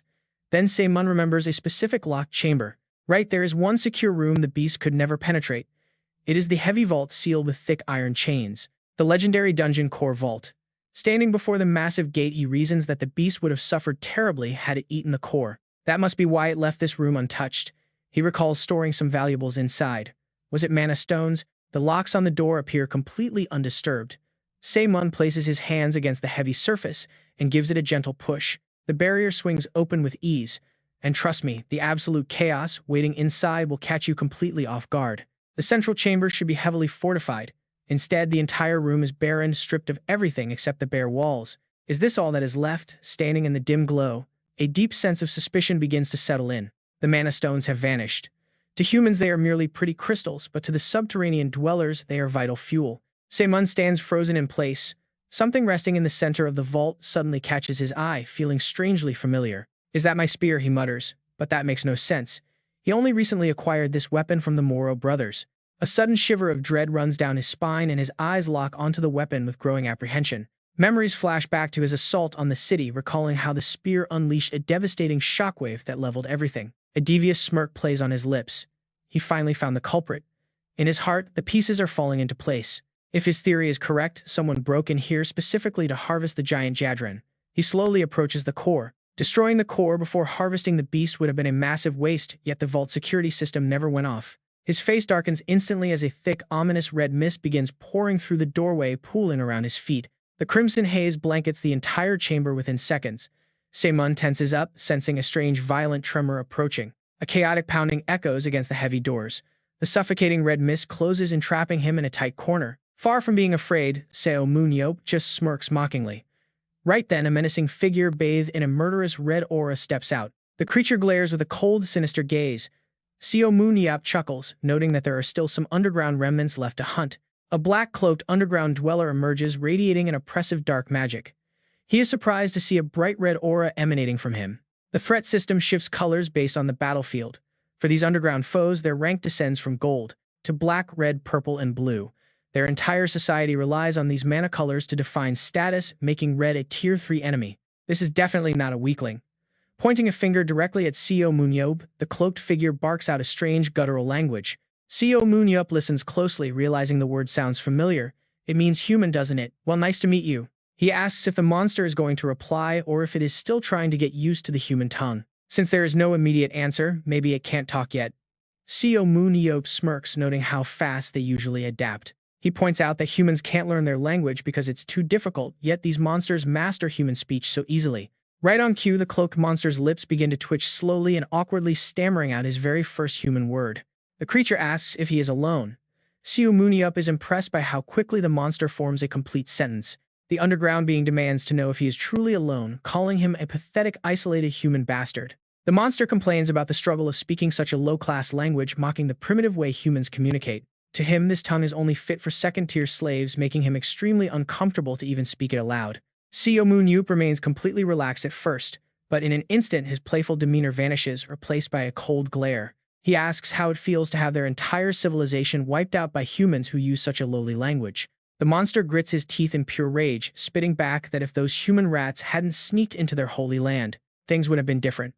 Holy land, Seo Moon-yeop asks if he means the dungeon from last time, triggering a scream. The monster roars, offended that a human dares to call their sanctuary a dungeon, but Seo Moon-yeop throws his spear.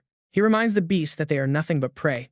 Humans hunt them down to gain fame, glory, and massive wealth. It brings him absolute joy. Just like the underground race absorbs mana, humans use the spoils of war to live in luxury. That sacred dungeon was a massive jackpot. He mockingly tells the creature that they have picked the wrong opponent to fight. The monster's eyes widen with sheer fury and his entire body begins to vibrate with a sudden surge of energy. An immense pressure erupts from him. He roars, demanding to know how a filthy human dares to mock their race. Seo Moon-yeop remains unfazed, only doubling down on his provocation by calling them losers defeated by mere beasts. Infuriated, the monster quickly summons a horde of magic snakes, commanding them to tear his enemy to shreds. The magical serpents charge forward in unison, causing a massive explosion that kicks up a thick cloud of dust. The monster strains his eyes through the smoke, realizing the human has vanished, leaving only a hollow crater behind. Suddenly, a familiar voice echoes right behind him. Seo Moon-yeop asks if he knows just how massive their core is. He casually guesses that the power core keeping their sacred dungeon running must be at least twice his own height. The monster gasps in shock, demanding to know how a human knows that. But Seo Moon-yeop is already closing in spear ready. After a brief clash, he leaps high into the air. The panicked monster frantically commands his snakes to shield him. He screams at Seo Moon-yeop to shut his mouth, summoning an even greater wave of magic serpents to attack. The writhing swarm surges toward the hero, but with a swift spin of his spear, he carves a defensive circle. In an instant, the entire swarm is obliterated. The creature recoils in shock, taking several steps back in disbelief. Landing gracefully, Seo Moon-yeop mockingly asks if he is starting to feel a dread. The monster grits his teeth in terror. The Holy Land core is a deeply guarded secret. Even low-ranking underground people can't see it, yet this human knows. Reading the monster's panic, Seo Moon-yeop pats his chest with a smirk. He tells him it is because he is Seo Moon-yeop. The creature shudders, screaming out the name of the ultimate enemy of their entire race. Seo Moon-yeop's eyes lock on. He mockingly thanks him for showing up, admitting he was getting bored, thinking he could never hunt his kind again. The desperate monster unleashes another wave of magic snakes, but Seo Moon-yeop effortlessly leaps into the air. He blurs through the air like a bolt of blue lightning, leaving his enemy unable to track his movements. Weaving effortlessly through the magic attacks, he charges straight toward his target, raising his spear high above his head. He drives a powerful thrust straight into the creature's chest, sending him flying backward to crash violently into the wall. Sliding down from there, the spear is still impaling the center of his chest. This is a bit disappointing, Seo Moon-yeop says as he slowly walks over. He never expected it to be this simple. Can you do nothing but shoot mana? If this is your limit, it is way too easy. I know you are not dead yet, Seo Moon-yeop tells him. After all, you guys modified your bodies to use mana to sustain your very lives. If you have not used up all your mana, you cannot die. But calling humans a lower race, how long ago was that ancient history? You guys are truly a disgrace, he says, The scout can only grit his teeth and glare in fury while Seo Moon-yeop activates his eagle eye skill. The underground scout has 52 strength, 80 agility, 78 speed, and 60 stamina, showing a pretty decent set of baseline statistics. His mental strength is 44 skills, 84 aura, 93, and he possesses a special skill to locate underground mana sources. From slaves to high priests, these underground creatures are heavily modified for specific roles, giving each group unique and dangerous characteristics. Scouts are specifically tasked with finding and absorbing rich sources of mana. Seo Moon-yeop realizes this subclass is actually nothing too special. Their red rating means they are not weak, but definitely not top tier either. After a tense silence, the creature finally opens its mouth. "So you are the famous Seo Moon-yeop," Cho wheezes. Seo Moon-yeop nods, replying that he already said so, but now he has some questions. To make his point clear, he telekinetically drives the spear deeper into the monster's chest, sending agonizing pain through its body. The creature sneers, asking if Seo Moon-yeop thinks it will talk. Seo Moon-yeop simply smiles, rips the spear out, and lets him scream louder. Blood splatters everywhere, staining Seo Moon-yeop's clothes. He looks down and asks if their entire race is truly finished. Pointing the tip of his weapon directly at the beast's neck, Seo Moon-yeop asks if they are hiding underground out of pure cowardice, or have they truly fallen so low that they can never recover. Surely a scout like him has plenty of comrades left down here. But the scout remains stubborn, spitting back that an arrogant, low-born human like Seo Moon-yeop has absolutely no idea who he's messing with. Seo Moon-yeop's voice turns cold as he asks if their holy land still has those white glowing entities that are actually fun to fight. The scout looks completely lost. Seo Moon-yeop tries to clarify, describing the creatures that emit a distinct pure white mana. "Oh right," the high priest Seo Moon-yeop remembers.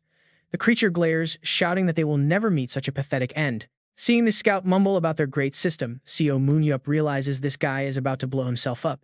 Here we go again. Sure enough, a brilliant blinding light erupts from the scout's body as he starts chanting about a prophecy from the primordial ancestor. He screams that a pioneer will arise on this land to guide his people directly to a world of pure, brilliant light. The light grows incredibly intense, illuminating the entire dungeon as the creature begs the pioneer to guide them all to safety. Blinding beams shoot from his eyes and mouth, his entire body swelling up as if it is about to burst into pieces.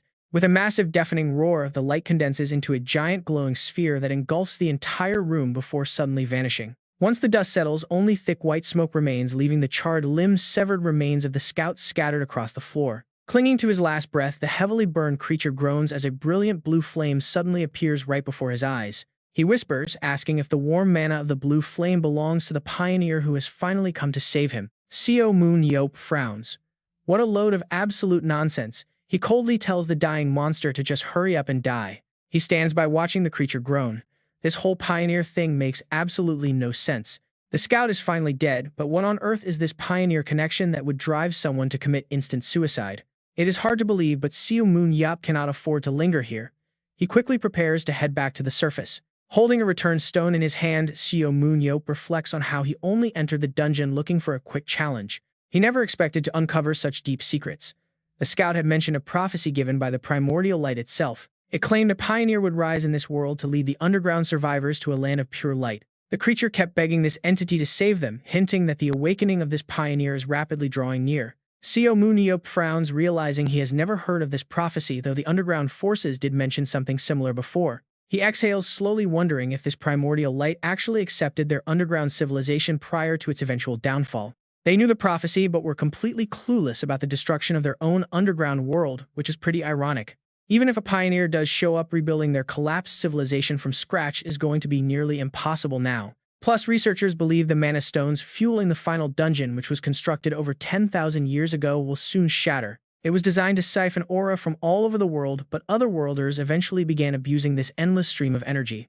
Naturally, they quickly lost control of the volatile power, which is the exact conclusion modern researchers have recently come to. This explains why an advanced underground civilization decided to seal themselves away, leaving everything behind to rot in silence, to conquer the world in such an absurd way.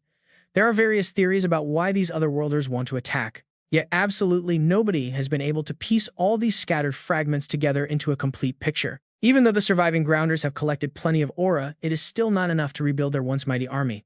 Moon-yeop was actually quite excited to finally run into a grounder after such a long time in this place. But all he saw in the creature's eyes was pure despair, sorrow, and fear. Normally, it would have called for backup to buy time, but now it doesn't even have that choice. Honestly, what a massive letdown for him. With the dungeon destroyed and nothing left to do, Moon-yeop heads home completely unaware of what happens next. As soon as he leaves, the dungeon starts glowing, shifting from a soft pink to a violent fiery red. A voice echoes they just lost a scout sent to find the light right before they could harvest it. But it's totally fine. Aura is everywhere, and they just caught wind of some very interesting news. That bastard Seo Moon-yeop is still alive, muttered another grounder standing right over the scout's corpse. They need to eliminate him and prepare to meet the pioneer. Behind him, a white-haired man stands ready. The white-haired man simply nods. Meanwhile, Moon-yeop has already made his way back to Baek Jae-ho's house. Jae-ho looks up surprised he is back in just 4 days, but Moon-yeop just slumps lazily into a chair. He mumbles that things happened. Jae-ho chuckles, asking why he didn't bring back some wild ginseng from the mountain. Moon-yeop pulls out a small jar, telling Jae-ho to check out what he actually found instead. Jae-ho takes it, his eyes widening in complete shock as he recognizes a terrifying Jadran seed. Moon-yeop calmly says he found it in storage. Jae-ho panics, asking why he didn't destroy it. He points out that a single seed can wipe out a city. Moon-yeop tells him to chill out. Surely some superhuman would handle it. Jae-ho sighs, reminding him most people are just ordinary citizens. Without elite training, normal people with aura are just monster food. Moon-yeop shrugs, acting completely unbothered. He hadn't thought of that, admitting Jadran is a boss that requires a whole raid party to defeat. Jae-ho rolls his eyes, realizing talking to him is a total waste of time. Moon-yeop asks how much the seed is worth. Jae-ho frowns and asks why he wants to sell it, warning him about the immense danger of releasing such a monster. If Moon-yeop needs money, Jae-ho offers to just give it to him. But money isn't the goal. He wants to donate it to a research group studying the underground civilization. Jae-ho never expected to hear that. Moon-yeop turns serious, noting they can't forget the underground world since there's no proof they're dead. They are definitely biding their time to strike. Jae-ho sighs, mentioning a specific organization that studies them. He points him toward the World Battlefield Association, which runs extensive research on the underground world. Meanwhile, inside the intense battlefield arena, Na-yeon leaps into the air and ready 3 arrows at once. She fires them simultaneously, finishing off the beast and securing a hard-fought victory with a confident smile. As her dense aura flares, the opposing team suddenly charges straight at her, catching her off guard. But Na-yeon easily slips away with lightning speed, playfully daring them to try and catch her. She is totally running circles around them, leaving her opponent gritting his teeth in pure frustration. He yells at her to take the fight seriously, but she just winks and keeps teasing him. Moon-yeop sits quietly in the spectator stands, watching this high-speed game of cat and mouse. He smiles, noting how much Na-yeon has grown as her current stats flash on his screen. Her strength is 48 agility, 71 speed, 95 stamina, 53 skill, 60 and aura 69. With leadership at 20, her tactical rating is surprisingly high at 65, along with her leap ability. If Moon-yeop can max out her speed, she's going to be a massive moneymaker for him. She could easily match the legendary Nathan. There's really not much left to train besides her speed. She is already the shining star of YSM, and her market value is completely skyrocketing right now. Most of the crowd at YSM matches are just here for her, but then Moon-yeop's eyes turn sharp. His focus shifts back to the arena. Yoon Byum secures a clean kill, making Moon-yeop smirk. The poor kid is fighting from the shadows again, moving too fast for anyone to track. Right now, in his very first match, he only unleashes his skills when he is absolutely certain of a kill. Almost nobody watches him, and there are literally 0 cheers. Still, he takes his fights incredibly seriously. If they promote to KB1 with teammates like this, landing a middle spot will be incredibly easy. Just as he finishes his words, a system alert rings out. The match is over with a 10-0 score, another overwhelming victory for YSM Boom. With today's massive win, YSM finally secures their ticket to the grand finals as loud cheers erupt across the stadium. Everyone is incredibly hyped. Baek Jae-ho approaches Seo Moon-yeop and asks if he will watch the finals. Instead of answering, Seo Moon-yeop asks why the national team coach is here watching such a small match. Baek Jae-ho does not get annoyed at all, even smiling as he explains he just returned from the World Association to restore the Jadran seed, which might take a few weeks. Seo Moon-yeop responds that it is taking longer than expected. Baek Jae-ho confirms they verified his ownership, so it should be fine. Seo Moon-yeop nods, saying that actually makes sense. Baek Jae-ho admits he thought buying this team was a joke, but somehow the lowest-ranked KB2 squad made the finals. It seems Seo Moon-yeop's leadership is really paying off. Fan counts and ticket sales are skyrocketing, and YSM matches are trending all over YouTube. Even so, Baek Jae-ho quietly asks if he is not worried about the final showdown. He wonders if they can actually win with such a tiny roster, but Seo Moon-yeop just smiles with pure confidence. Tell him not to worry. Baek Jae-ho is genuinely surprised by this level of confidence. Since their strategies are all public, Winning won't be easy. He asks if there is a secret weapon. Without answering, Seo Moon-yeop simply looks up at the screen showing the post-match interview. The host is currently welcoming the head coach of the victorious team, Gabriel Sana. Seo Moon-yeop gestures to the screen. The interviewer smiles, praising Gabriel for his surprisingly fluent Korean. She can hardly believe he has only been in the country for a short time. Gabriel calmly thanks her, and she moves to the main point, asking if he has already developed a plan for the upcoming final match. He remains silent for a brief moment before declaring that he is not worried at all about the finals. He believes the trophy already belongs to them. The host is stunned, so Gabriel reveals a deal with owner Seo Moon-yeop. He explains that if he signed on as coach, the owner promised to personally play in 3 matches every single year. Gabriel even mockingly apologizes to their future opponents. Hearing this bold claim, the crowd is absolutely shocked, and Baek Ji-ho is no exception. He frantically turns to Seo Moon-yeop and asks what the coach is talking about. Seo Moon-yeop calmly replies that as everyone just heard, this is their newly recruited player. Since the rookie lacks battlefield experience, he wants the team to help him adjust. Later at YSM headquarters, Gabriel introduces him to the team. Seo Moon-yeop smiles warmly and greets them. He jokingly points out that this is his official debut, and since his salary is the lowest, they should not scold him too much. He expects them to set a good example for him. Then he glares playfully to intimidate them. Everyone is completely speechless as they look at him. Gabriel chimes in, clarifying that the owner Seo Moon-yeop will join the active roster starting next match, wishing them luck. The players instantly think their victory is 100% guaranteed with him on the team. Yet playing with him is also terrifying. With the introductions over, Gabriel starts the meeting and boots up the presentation screen. For the first match of the upcoming season, their opponent is the third-ranked team Incheon BC. This is the very team Lee Na-yeon and Do Seung-ho faced during their debut. Incheon BC lost previously to YSM's scouting strategies. Now they are highly cautious of YSM. To counter YSM in the upcoming match, they recruited a specific player from the Youth League. Seo Moon-yeop recognizes him as Han Seo Moon-yeop right away. Even with his advanced analytical power, it is still quite difficult to fully decipher the kid's true abilities. That is exactly why he monitored his games. Target: Han Seo Moon-yeop. Human. Strength 59 out of 63. Agility 52 out of 70. Speed 55 out of 62. Mentality 63. Skill 63. Aura 66. Leadership 33. Tactics 49. His superpower is tracking, which lets him select 5 living targets and track their exact positions. However, he can only target people he has personally seen. He was recruited solely to counter YSM. That tracking skill explains it all. Gabriel nods, agreeing that even though Han Seo Moon-yeop is physically weak with only one skill, that single ability is enough to destroy them. While their stealth player stays hidden, Do Seung-ho will provide long-range support. Han Seo Moon-yeop will target both of them. Although Do Seung-ho can easily utilize his skills for multiple tasks, his detection range is limited, and searching for enemies takes a lot of time. Even though tracking is his only real skill and his marking ability is usually capped at 3 targets at once, he can pinpoint any spot in the arena. Yet he suddenly manages to track all 5 opponents instantly. With that kind of instant intel, they can react so much faster. Traditional scouting strategies are completely useless. Do Seo Moon-yeop raises his hand to chime in. If the owner is joining, we need a whole new approach. Since scouting them is out, we will have to build our entire strategy around him. Gabriel calls over Na-yeon Jae-ho and Yoon Bum. But instead of Choi Jong-min backing up Do Seo Moon-yeop, the owner will take his spot instead. Hearing this, Do Seo Moon-yeop gets a bit anxious and asks the coach, "Are you sure we should go with this? Is playing our ultimate trump card this early really worth it?" Well, the owner requested it himself. Seo Moon-yeop just smiles, saying he has always wanted to try this. The debate over the world's strongest superhuman never dies down.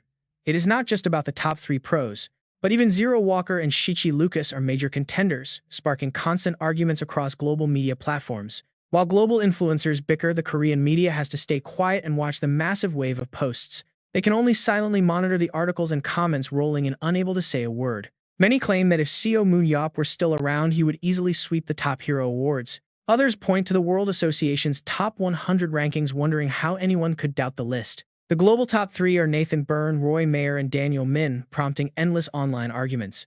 Some fans complain that they do not care, pointing out there is only one Japanese player featured. Korea has absolutely 0 representation on the leaderboard, while France has over 30 representatives. Fans of Daniel Min and Roy Mayer are furious that Nathan Byrne holds first place, stating the obvious. If Seo Moon-yeop were active, a Korean would top the list. Others ask why Baek Ji-ho is just coaching. If he played, he would rank easily. But Moon-yeop died 17 years ago and Ji-ho is retired. They can't be compared to active pros since they never actually compete on the big stage. But now that Seo Moon-yeop has miraculously returned to life, the entire internet is changing its tune. The big boss is back. He is returning to his absolute peak, so there is nothing left to debate. How can anyone compare these rookie superhumans to a legendary global savior? To them, everyone else is trash. The greatest hero of all time is finally back. He is undoubtedly the strongest in the world. Even so, foreign media is changing its stance, trying to define who is actually the best active pro. They argue that since he cannot use his immortality skill in the arena, he shouldn't even count. He is not even a registered professional player, so why include him? But the Korean media stays silent. They are quietly waiting, knowing Seo Moon-yeop is about to deliver a resounding answer to the critics. By dominating the arena, he will prove he is stronger than anyone else. After one friendly match, he will make his official team debut against Incheon next season, finally making his grand return official. The legendary achievement hunter from the Underground War is stepping back into the light. It is technically just a regular match in Korea's second division, but with him joining, the entire world is watching. Pomp and drama aside, the real battle is finally underway. Cheers and chants echo through the stadium. Hearing his name, he just smiles, saying they are too loud. Namgang Ji-hoon frowns and advises him to be polite. Fame is a good thing after all. He wishes he had even a tiny fraction of it, but Moon-yeop is already sick of the spotlight. Both teams take the stage and line up, standing face to face for the greetings. The Incheon players look utterly miserable, knowing even national representatives would get torn apart by him. It is completely unfair. How is his second division squad allowed to bring a living legend onto the field? Meanwhile, Moon-yeop's team is beaming, fully confident that the owner can carry this match solo. Seo Moon-yeop uses his eye of analysis to scan the opponents, finding no one interesting. He assumes it will be a boring sweep, but suddenly his eyes widen in complete shock. There he is. The announcement blares, ordering all players to enter the simulation arena. The tracker of Incheon B.C. quickly targets 5 players: Cho Seo, Moon-yeop, Ho Yoon Beom, Lina Jun No Dong Hun, and before he can finish his thought, Moon-yeop suddenly approaches. The nervous kid stammers out a greeting, while Moon-yeop secretly notes that his stats and abilities haven't changed. Still, Moon-yeop covers his ears in annoyance. He tells him to quiet down since his enthusiastic shouting is practically making his ears bleed. The kid quickly apologizes, prompting Moon-yeop to ask if he has finally selected his tracking targets. Hearing this, Seo Moon-yeop freezes up. "Yes, I have," the tracker replies. Moon-yeop grins and asks if he's included. Of course he is, so Moon-yeop warns him not to complain, because Moon-yeop will be tracking him right back. Under that intense, terrifying gaze, the poor tracker shudders as we transition to the game. It is the first round against Incheon B.C. in the Witch's Canyon map. Fully geared up, Moon-yeop gives the signal to begin. He tells Cho Seo Moon-yeop to run the play just like they practiced. With a confident nod, the team instantly charges forward onto the field. Yet Moon-yeop remains behind, casually muttering that he should prepare as well. Right then, the commentator's booming voice fills the arena. Team Cho Seo Moon-yeop is on the move, seemingly deploying a classic scouting strategy. Historically, he has always preferred his 6-man squad. But this time, the legendary Seo Moon-yeop has joined the roster to replace Jong Min, and he seems to be warming up. Before getting down to business, they notice there are 0 monsters nearby, meaning no early hunt points. What could they possibly be planning? Over at the Incheon B.C. camp, the opposing players are already working together to clear out the local monster spawns. Suddenly, Seo Moon-yeop yells out that Lina Jun and Yoon Beom are closing in on their second group. His tracking radar is currently locked onto 5 specific players, including Cho Seo Moon-yeop, No Dong Hun, and the monster Moon-yeop himself. An Incheon player frowns, questioning why their opponents are sticking to the exact same strategy when they clearly expected a counter-scout play. But hey, that plays right into their hands, especially since facing a direct assault from Moon-yeop from the get-go would be a nightmare. Orders are given to deploy the ranged attackers.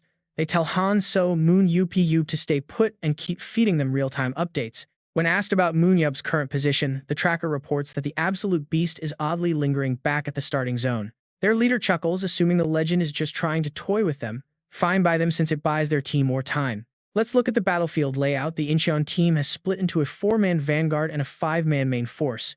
Meanwhile, Cho Seo Moon-yeop's squad is closely stalking both Incheon groups, while No Dong Hun leads another 5-man unit down a completely different path. But through all of this high-stakes movement, Moon-yeop remains completely motionless at his spawn point, prompting Yeonho to smirk with confidence. Having gathered valuable dark aura, Yeonho wants to keep grinding points and farming monsters before they reach the main engagement area.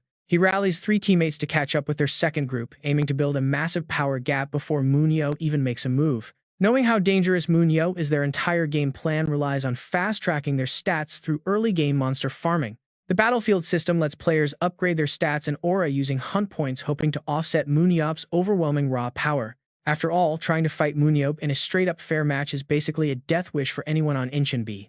C. To avoid getting absolutely steamrolled, the Incheon squad has completely restructured their lineup to focus heavily on long-range marksmen. They plan to track Lina Jun Cho, Seo Moon-yeop, and Yoon Beom from a safe distance, slowly picking off the vanguard first. It is an elaborate counter-scouting operation, but it requires two crucial conditions to actually succeed on the field. First, they must execute their own scout route flawlessly, and second, they must avoid running into Moon-yeop at all costs. Yoon-ho smirks, confident that this strategy will lead them to an easy first victory. Or at least that is what they think. Without warning, a lethal projectile suddenly hurtles straight toward Yoon-ho's face, forcing his teammates to scream out a warning. It is Moon-yeop's signature spear. Yoon-ho barely manages to dodge in sheer panic, but the stray weapon ends up finding another target. The deadly spear pierces straight through Seo Moon-yeop.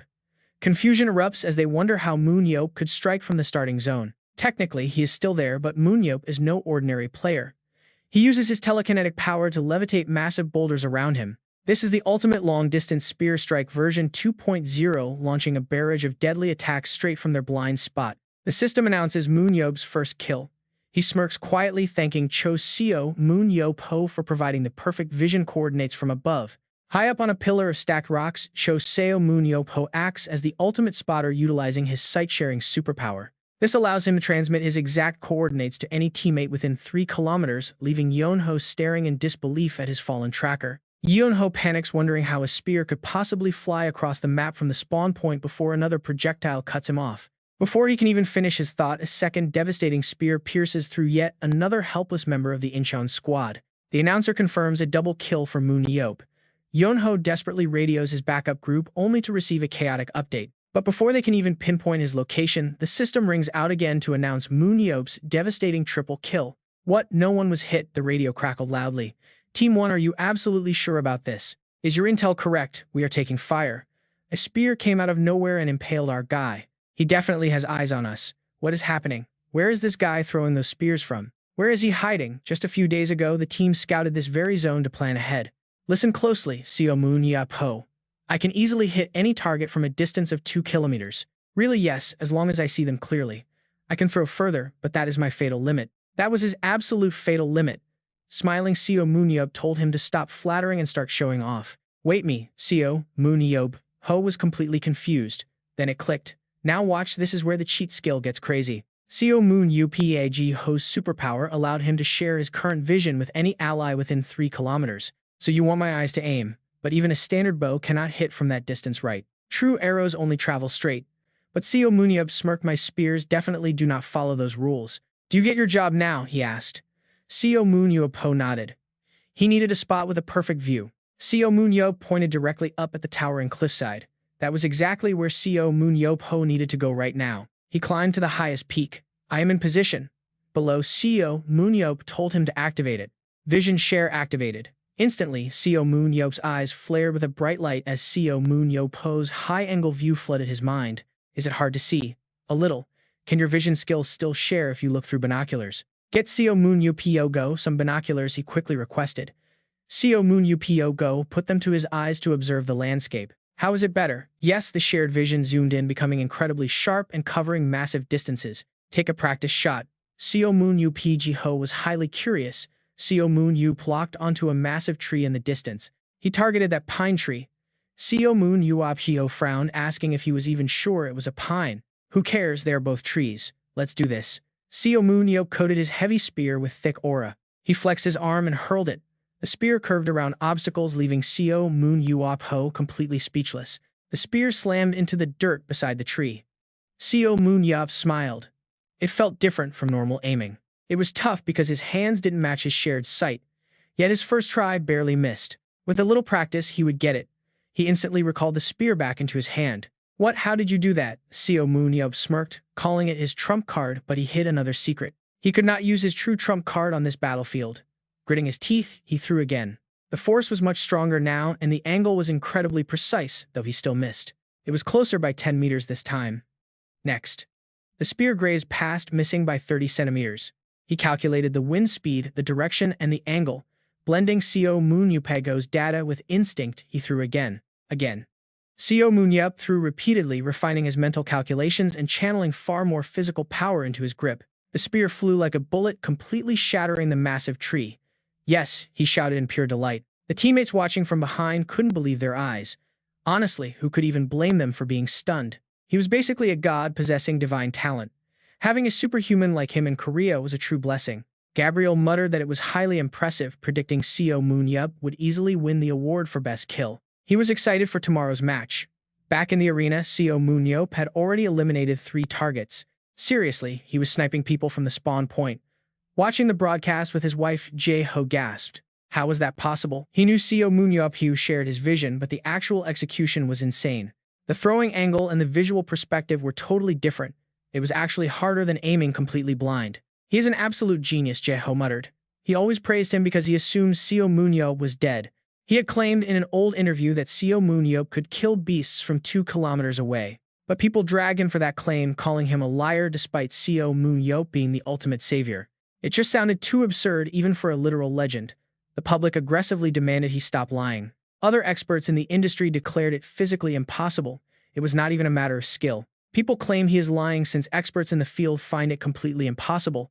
It is not even an arrow. Yet he claims he can hit a target with a spear from 2 kilometers away.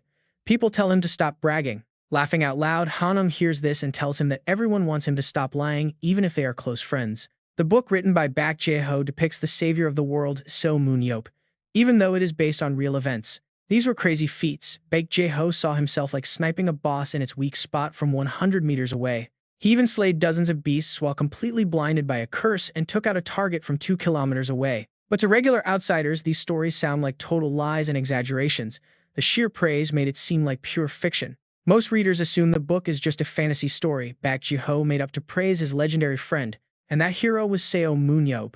Still, Bak Jae-ho mutters quietly that every single line written in that book is true. This match is proving that his crazy claims were real all along. But can Seo Moon-yeop really recall his weapon anytime? The commentators are absolutely losing their minds over the live broadcast. Is he actually summoning those weapons back at will? Every single spear Seo Moon-yeop throws flies straight back into his hands. He just smirks, highly amused by their shock. Over on Incheon BC Team 2, the players are busy farming monsters for points. They want to focus on hunting first. They assume that if Seo Moon-yeop attacks from a distance, his long-range strikes will be much weaker than theirs. The Incheon captain Kang Cheong claims the enemy only targets the weak, so they just need to protect their main damage dealers. But does Seo Moon-yeop really care about their plans? He calmly pulls out 3 completely different spears right in front of them. He drives them into the ground and mutters that they shouldn't look down on him when he is barely trying yet. Grabbing the spears one by one, he hurls them all forward, sending them flying with a blinding flash of light. The spears strike home, piercing the monsters instantly.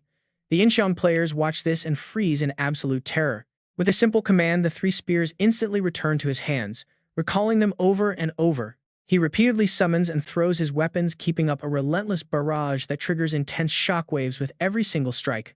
Yeonho grits his teeth in sheer panic, yelling at everyone to fall back as the battlefield falls apart. He wonders how on earth the enemy wiped out the entire mob, realizing Seo Moon-yeop planned this from the very beginning. Regrouping is their only hope for a new plan, but another deadly spear is already flying right at him. The weapon slams straight into the dirt near them. The remaining team members are completely discouraged and ready to give up. Before this, Seo Moon-yeop had called Yoonbiom over, casually telling the nervous rookie to drop all the formal honorifics. When asked what is needed, the owner simply smiles and tells him that it is finally time to show off his skills. Suddenly, a face emerges from the shadow of the spear. The opposing player gasps and tries to scream for a pause. But the system announcement cuts her off, declaring that Yoonbiom has scored a kill. Seo Moon-yeop just smirks. He mocks them for letting their guard down so easily. A teammate then calls in with an update. They report that the area is almost fully cleared, suggesting they wrap things up here and schedule a meeting. Seo Moon-yeop agrees, telling them he will keep sniping from afar while they focus on finishing up their tasks. The system announcer signals the end of the round. It is a completely overwhelming victory for their team. Choosing the MVP is easy. With 4 kills and 7 assists, Seo Moon-yeop takes the crown and smiles at the cheering crowd. He casually tells everyone there is no need to overreact to a simple game. Gabriel walks over to praise his performance. Seo Moon-yeop asks if he looked cool, and Gabriel replies that the audience is absolutely going wild for him. Deciding that they have had enough fun, he smirks and says the show is officially over. No more holding back. The system announces that the second round will take place in the Heavenly Bridge dungeon. And that is when things get serious. A dungeon inside a towering cylinder packed with endless crisscrossing bridges. Take just one wrong step and the bridge beneath you crumbles. Many of them are nothing but illusions. This place is famous among high-level pros because even a second of lost focus means death. Finding the real path takes forever, earning this deadly zone its legendary nickname, the Rookie Killer. But the veteran members have other ideas. They tear through the incoming spiders with ease. To the viewers watching, it looks like a total sweep. But spiders are not the only threat. Deep within the sky bridge, something else stirs. Ghost spiders. The guild members immediately tense up as they spot something lurking. Hundreds of glowing red eyes peer from the dark. They swarm forward, wide eyes locked on their prey, shooting deadly webs to trap them. These ghost spiders drag their targets away, sealing them inside cocoons until they transform into brainless undead monsters. They wrap their victims tight. Once those cocoons hatch, only terrifying zombies crawl out.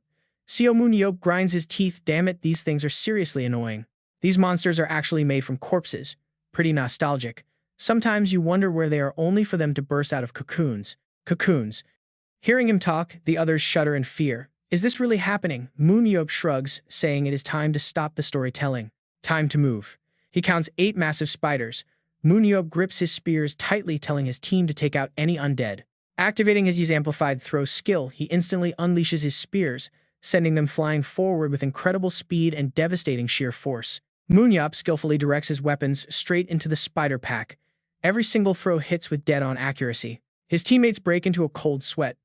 Honestly, the boss looks like he is having way too much fun right now. Just minutes later, Moon-yeop stands victorious over the dead spiders. The hunt is over. His teammates can only stare in sheer disbelief. How did he clear the field so incredibly fast? Moon-yeop waves a hand, calling Seo Moon-yeop over to share some mana. Seo Moon-yeop reluctantly steps forward. Activating his mana transfer skill, he begins funneling his energy straight to his leader. Energy flows between them. Moon-yeop absorbs it and grins with satisfaction, muttering that this should be more than enough. Suddenly, a loud shout echoes from the other side. Wait, one of the players gasps, we are completely surrounded.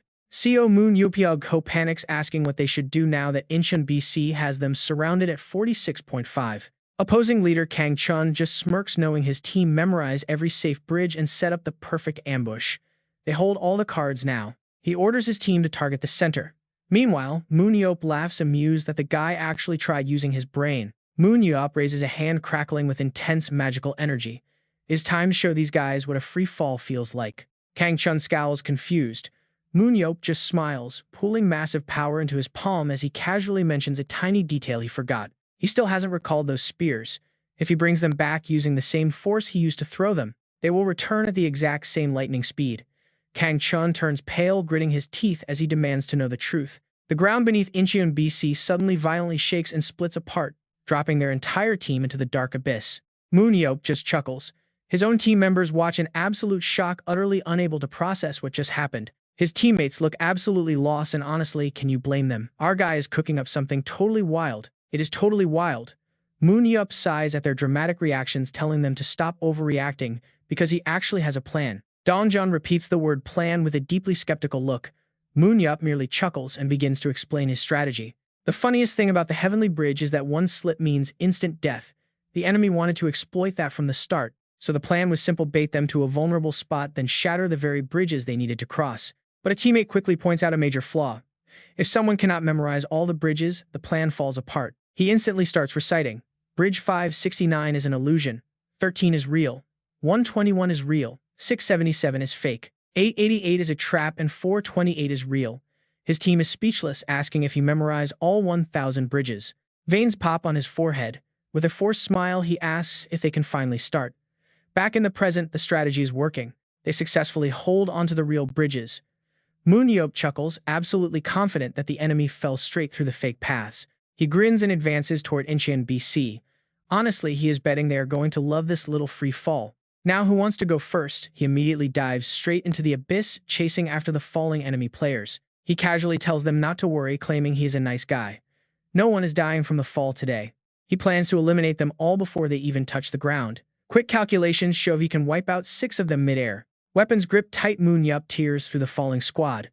System notifications start spamming that Moon-yeop eliminated the first one. He has already eliminated 2.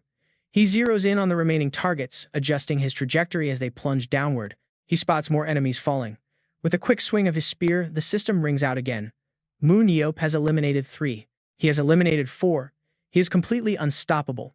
He strikes again, and the system announces he has eliminated 5. He builds massive momentum and launches himself back up, scoping the area before diving down for the final showstopper. It is time to conclude the grand aerial performance.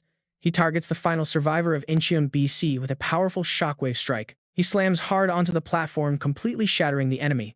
Leaping away immediately, he mutters that the air show is officially over. Moon-yeop lands gracefully right in front of the remaining Incheon BC members, looking down at them from his vantage point. He smirks, wondering how many of them actually survived that drop. The survivors immediately raise their guards, preparing to fight. Moon-yeop looks amused. It is their turn now. He charges forward, carving through the Incheon BC line with relentless force. He doesn't give them a single second to react effortlessly, weaving past their defenses with a cold smile. You have all got it completely wrong. We do not need to practice close combat. Defeating humans is always far easier than dealing with anyone from the underground. He single-handedly wipes out the rest of Incheon BC. Suddenly, the system announcement blares out. Seo Moon-yeop has 7 kills, but he is not stopping there. He thrusts his spear downward mercilessly, taking out yet another opposing player. 8 kills for Seo Moon-yeop. Incheon BC desperately tries to mount a counterattack, but he effortlessly dodges their desperate attempts. He even lands a brutal punch right to his attacker's face.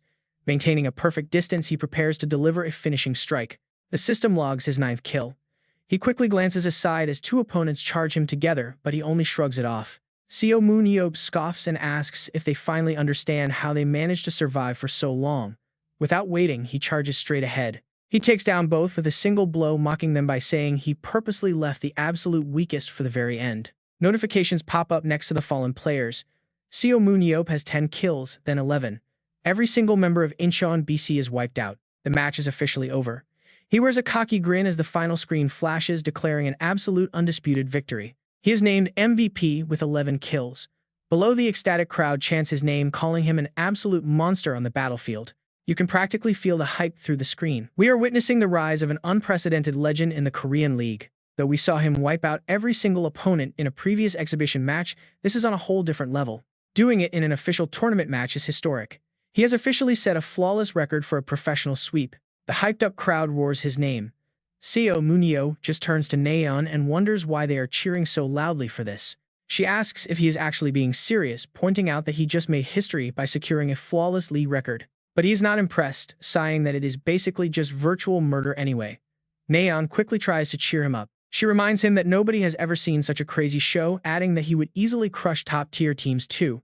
Seo Moon-yeop agrees, noting that his past opponents actually did come from the elite ranks of the professional leagues. Still, he admits he feels slightly guilty comparing his involvement to an adult showing up to ruin a playground game. He doubts Incheon BC will ever psychologically recover from this beating, so he probably should not do this too often. Nayeon can only shake her head. She then asks if he wants to stay and watch the upcoming 3rd match. Just then, she spots Gabriel walking over. Their head coach approaches them, hoping some of their less experienced players can gain runtime. He wants to rotate the roster, while Incheon BC gathers themselves. Seo Moon-yeop points to the stage with a casual suggestion. He tells him to go for it, joking that if they fail, he will just save them in match 5. Gabriel confidently promises that won't be necessary.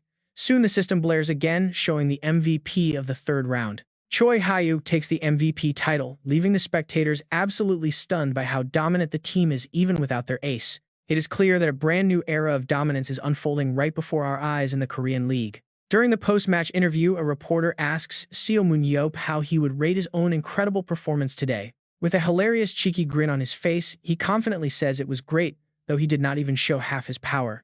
He adds that he still managed to showcase his basic skills, even if he feels slightly bad for completely bullying Incheon BC. The reporter asks if that pity is the real reason he sat out the critical 3rd round of the match. He jokes that Incheon BC should probably be thanking him.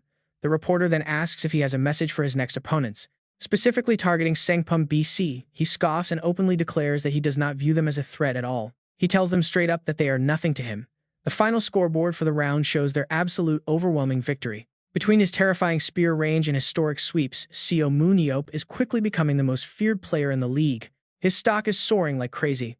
Next up, it is time for their highly anticipated clash against Sangpum BC. The announcer screams as the round begins, and Seo Moon-yeop instantly lands a brutal spear throw to eliminate an enemy. Just as he promised in his interview, Sangpum BC is getting absolutely dismantled and humiliated on the field. The stadium erupts into chants of his name as he racks up 3 kills and 8 assists across the matches. Both playoff rounds completely belong to him, and the online community is losing its mind over his legendary performance. Fans are joking about needing to change their underwear from the sheer excitement of watching this absolute beast play. They claim he does not even belong in this tier as he casually grabs 4 consecutive MVP titles in a row. He is not just the best on Earth, he is the best in the galaxy, a true homegrown savior for Korea. From the dark underground wars to the professional league, this guy is a cheat code who would easily dominate Europe too. At the office of Paris Lumiere BC, the Moro brothers are ecstatic, hoping Seo Moon-yeop will join the European League. They exclaim in excitement, marveling at the beautiful spear Seo Moon-yeop owns, wondering how he kept such a weapon hidden. Who would even think to strike an opponent with a spear? From that distance they discuss while reviewing the footage. They watch clips of Seo Moon-yeop dominating the tournament, realizing they cannot reject Do Sung-ho's efforts to assist him. But Seo Moon-yeop's skill execution is truly magnificent, especially his brilliant, somehow unexpected use of vision transmission. If they want him to showcase those high-tier spear throws for their club, they might need to sign his assistant too. They do not mind any conditions at all as long as they can successfully recruit Seo Moon-yeop to their side. They believe the long spear will become his signature, a powerful marketing point that will surely drive fans wild. Not only is it effective, but that crazy spear will make their jersey look iconic with him wearing it. They want him playing in their team colors, and honestly seeing him in their jersey would be a complete dream. If he had refused to join the battlefield entirely, they would have never gotten the chance to scout him. Even if it is just a lower-tier league, the fact remains that Seo Moon-yeop has officially entered professional competition. This means they can finally bring him in, they discuss while leaving a suitcase stuffed with cash open on the table. Countless other teams must be making offers, but they are ready to invest whatever it takes for Seo Moon-yeop. Next, the scene shifts to the winter market in Berlin, Germany, inside the office of Berlin Blitz owner John Berman. John Berman listens in silence as his guest explains they are here to discuss a pretty major player acquisition. Berman replies that the guest must have consulted multiple guides and coaches before coming directly to meet him in person. To request a direct face-to-face meeting like this new recruit must be an absolute and powerful game-changing factor. The man looking frustrated is actually Berlin Blitz coach Emre Kasa, who declares that he wants Seo Moon-yeop. Out of the many teams competing worldwide, only 3 clubs stand at the absolute pinnacle of the sport. Owned by the Moro brothers, Paris Lumiere BC centers its flashy star-studded lineup around Nathan Bernard and Chichi Lucas. They are widely known as the flashy flame of Europe, boasting a roster packed with incredibly high-profile players. Next up is the New York team, which reinforced its defense to build an almost completely impenetrable barrier. With Jiro Walker anchoring the center, they are known as the Mobile Fortress, the formidable New York Lee Na-yeons. Finally, led by one of the 7 heroes, Emre Kasa, the third team focuses on nurturing their star support. That elite support is none other than Daniel Mance, and their perfect crushing strategy belongs to the Berlin Blitz. Among these top 3 powerhouses, Paris Lumiere of France and Berlin Blitz of Germany are absolute and bitter archrivals. Back in Berlin, Germany, the guest comments on how busy Berman has been lately, making it hard to schedule a meeting. Berlin Blitz coach Emre Kasa explains that he is here to personally recommend a player, prompting Berman to listen. Berman suggests he should talk to other scouts, but notes it must be a major deal for a direct pitch. Emre Kasa, the head coach of Berlin Blitz, states firmly that he wants to coach Seo Moon-yeop. Taken aback, Berman slowly massages his temples and asks if he really means the infamous Seo Moon-yeop.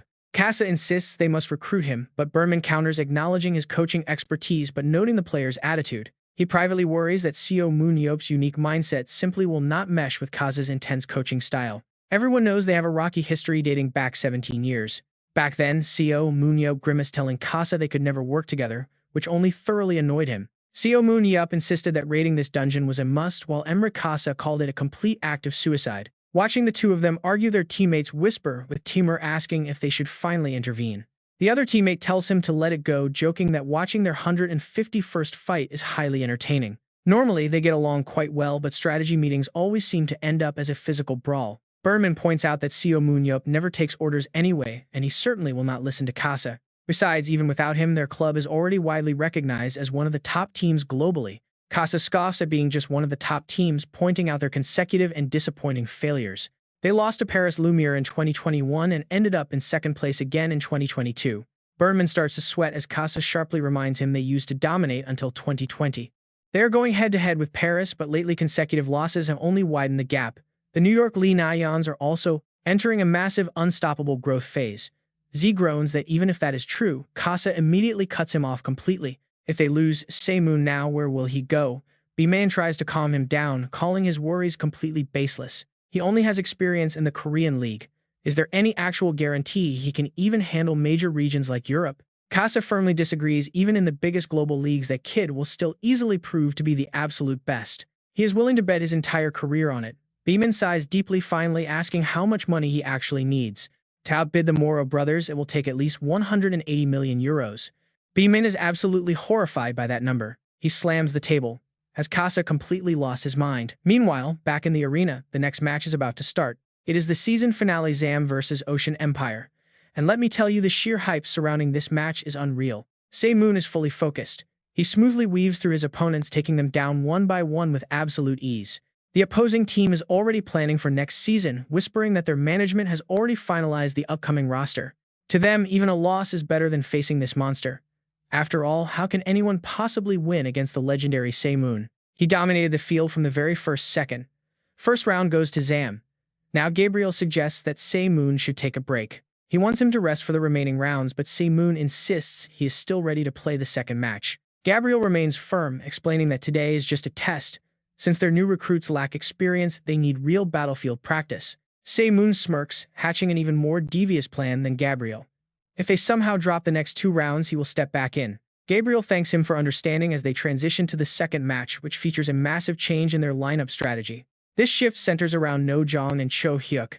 First, Captain No Jong is moved from his usual frontline tank position to the second line. From the back, he can issue commands and protect the team much more effectively.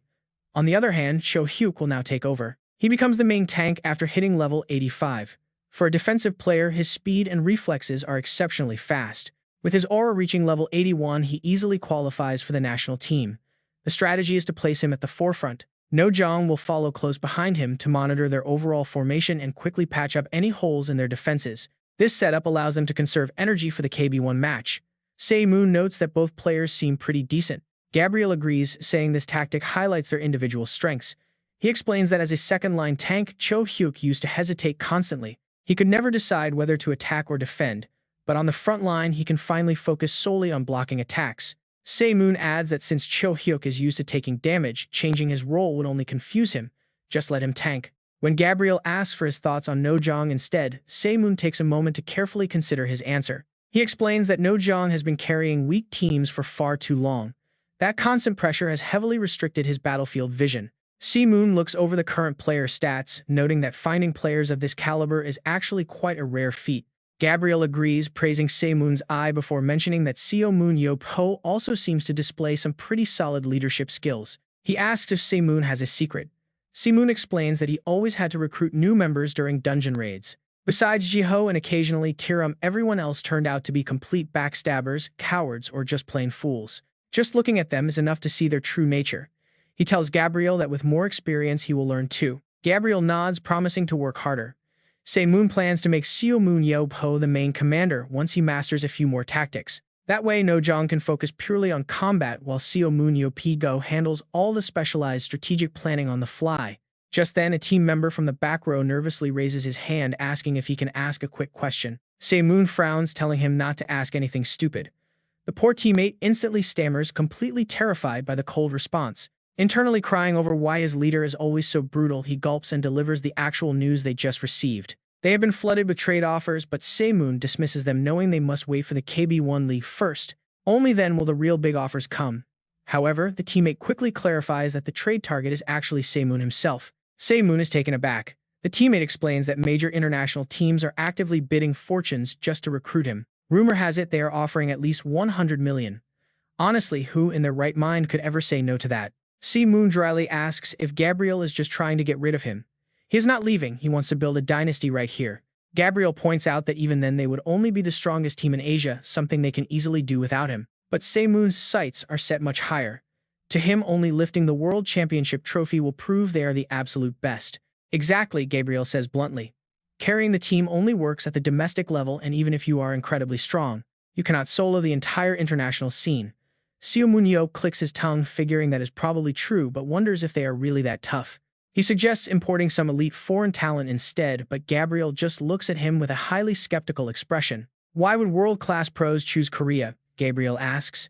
The league tier, the pay-the-living conditions, they're all major hurdles. Even finding a hidden nameless rookie is tough because the Korean league simply does not have the budget for it.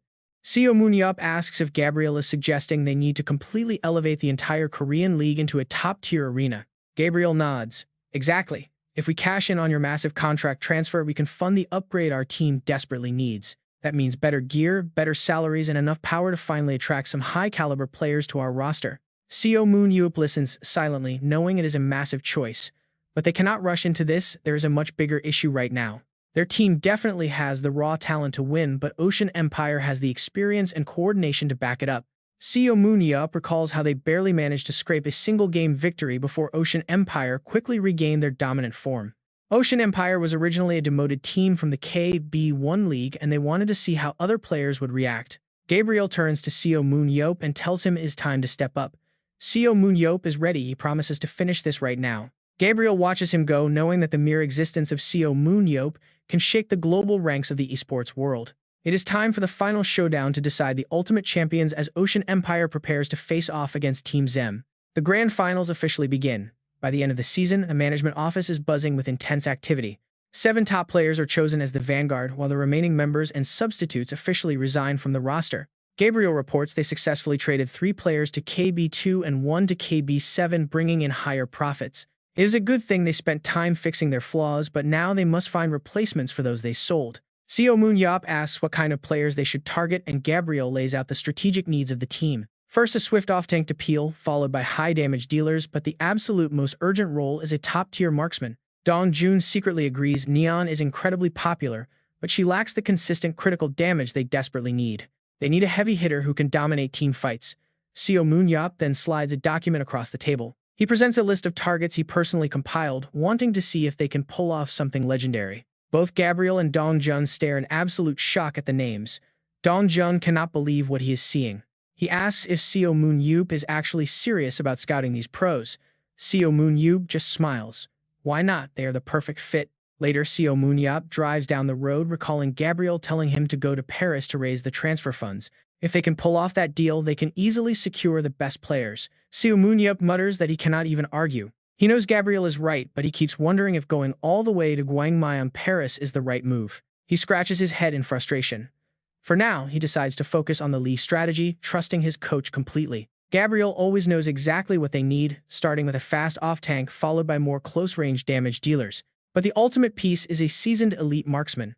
As the team owner, Seo Moon-yeop makes sure to stay ahead. He meticulously analyzes every single match across the KB1 and KB2 leagues, keeping a close eye on all divisions. From the KB League to teams in Asia, Eastern Europe, South America, and even minor regions with 0 player support. Relying on this deep data, he crafted an incredibly detailed scouting list, calling it the ultimate Seo Moon job list. It features 29 elite players he handpicked himself, ranked by raw skill and performance across various tournaments. For the upcoming winter transfer window, Seo Moon-yeop plans to recruit these fresh rookies for Team Zem. Arriving at Seo Moon-yeop High, he asks for Kim Hyung-tae, only to find the kid already signed with Twin Spirits. Seo Moon-yeop grumbles internally since that org always causes him trouble, so he asks if there is another player named Lee Jae-kang. He vows to teach Twin Spirits a lesson, but the scout scratches his head, awkwardly revealing that Lee Jae-kang already retired. Seo Moon-yeop is speechless. How does a high school kid retire? It turns out his parents own multiple massive buildings in Gangnam. Seo Moon-yeop turns to leave, thanking him while assuming there is no one else left of value at the school. But the scout stops him, offering a recommendation and asking if Seo Moon-yeop would like to meet this player. Seo Moon-yeop is genuinely surprised, thinking there could not possibly be anyone else notable left at this academy. The scout confirms there is one last prospect named Park Min-ang who graduated last year, making Seo Moon-yeop instantly curious. Has he already joined another squad? Actually, no, he is still on the fence about whether to return to the battlefield. Seo Moon-yeop looks surprised as the guy continues. It seems Yang Min has been hanging out with some pretty sketchy delinquents lately, but the recruiter guarantees his raw skills and talent will blow him away. Seo Moon-yeop simply cleans his ear. He really does not want any trouble. Even so, the very fact that the coach nominated the kid means he must be worth bringing back to the battlefield at any cost. Seo Moon-yeop throws out a pretty chilling warning.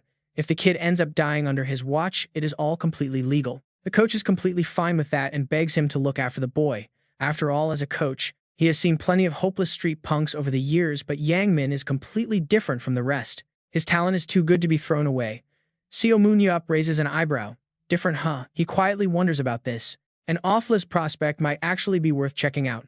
Just looking at the kid's face, he can usually tell whether he's the type to take orders or just a piece of garbage who only does whatever he wants. The coach adds that despite some messy family issues, Yang Min is guaranteed to make a formidable backup for the squad. Seo Moon-yeop cuts to the chase and asks about his position only to get an answer that catches him off guard. Turns out he is a close-range physical attacker. Seo Moon-yeop smiles pretty interested. Alright, where is the kid right now? Cut to a nearby PC bang where gamers are screaming their lungs out. Damn it, they yell, you guys suck. Stop playing this garbage game, you complete morons. The toxic insults just keep flying back and forth in the room. When are you actually going to focus? Do you even have a brain? Hey Yang Min, are these losers always this bad? Yeah, they are trash, the self-proclaimed superhuman Yang Min replies.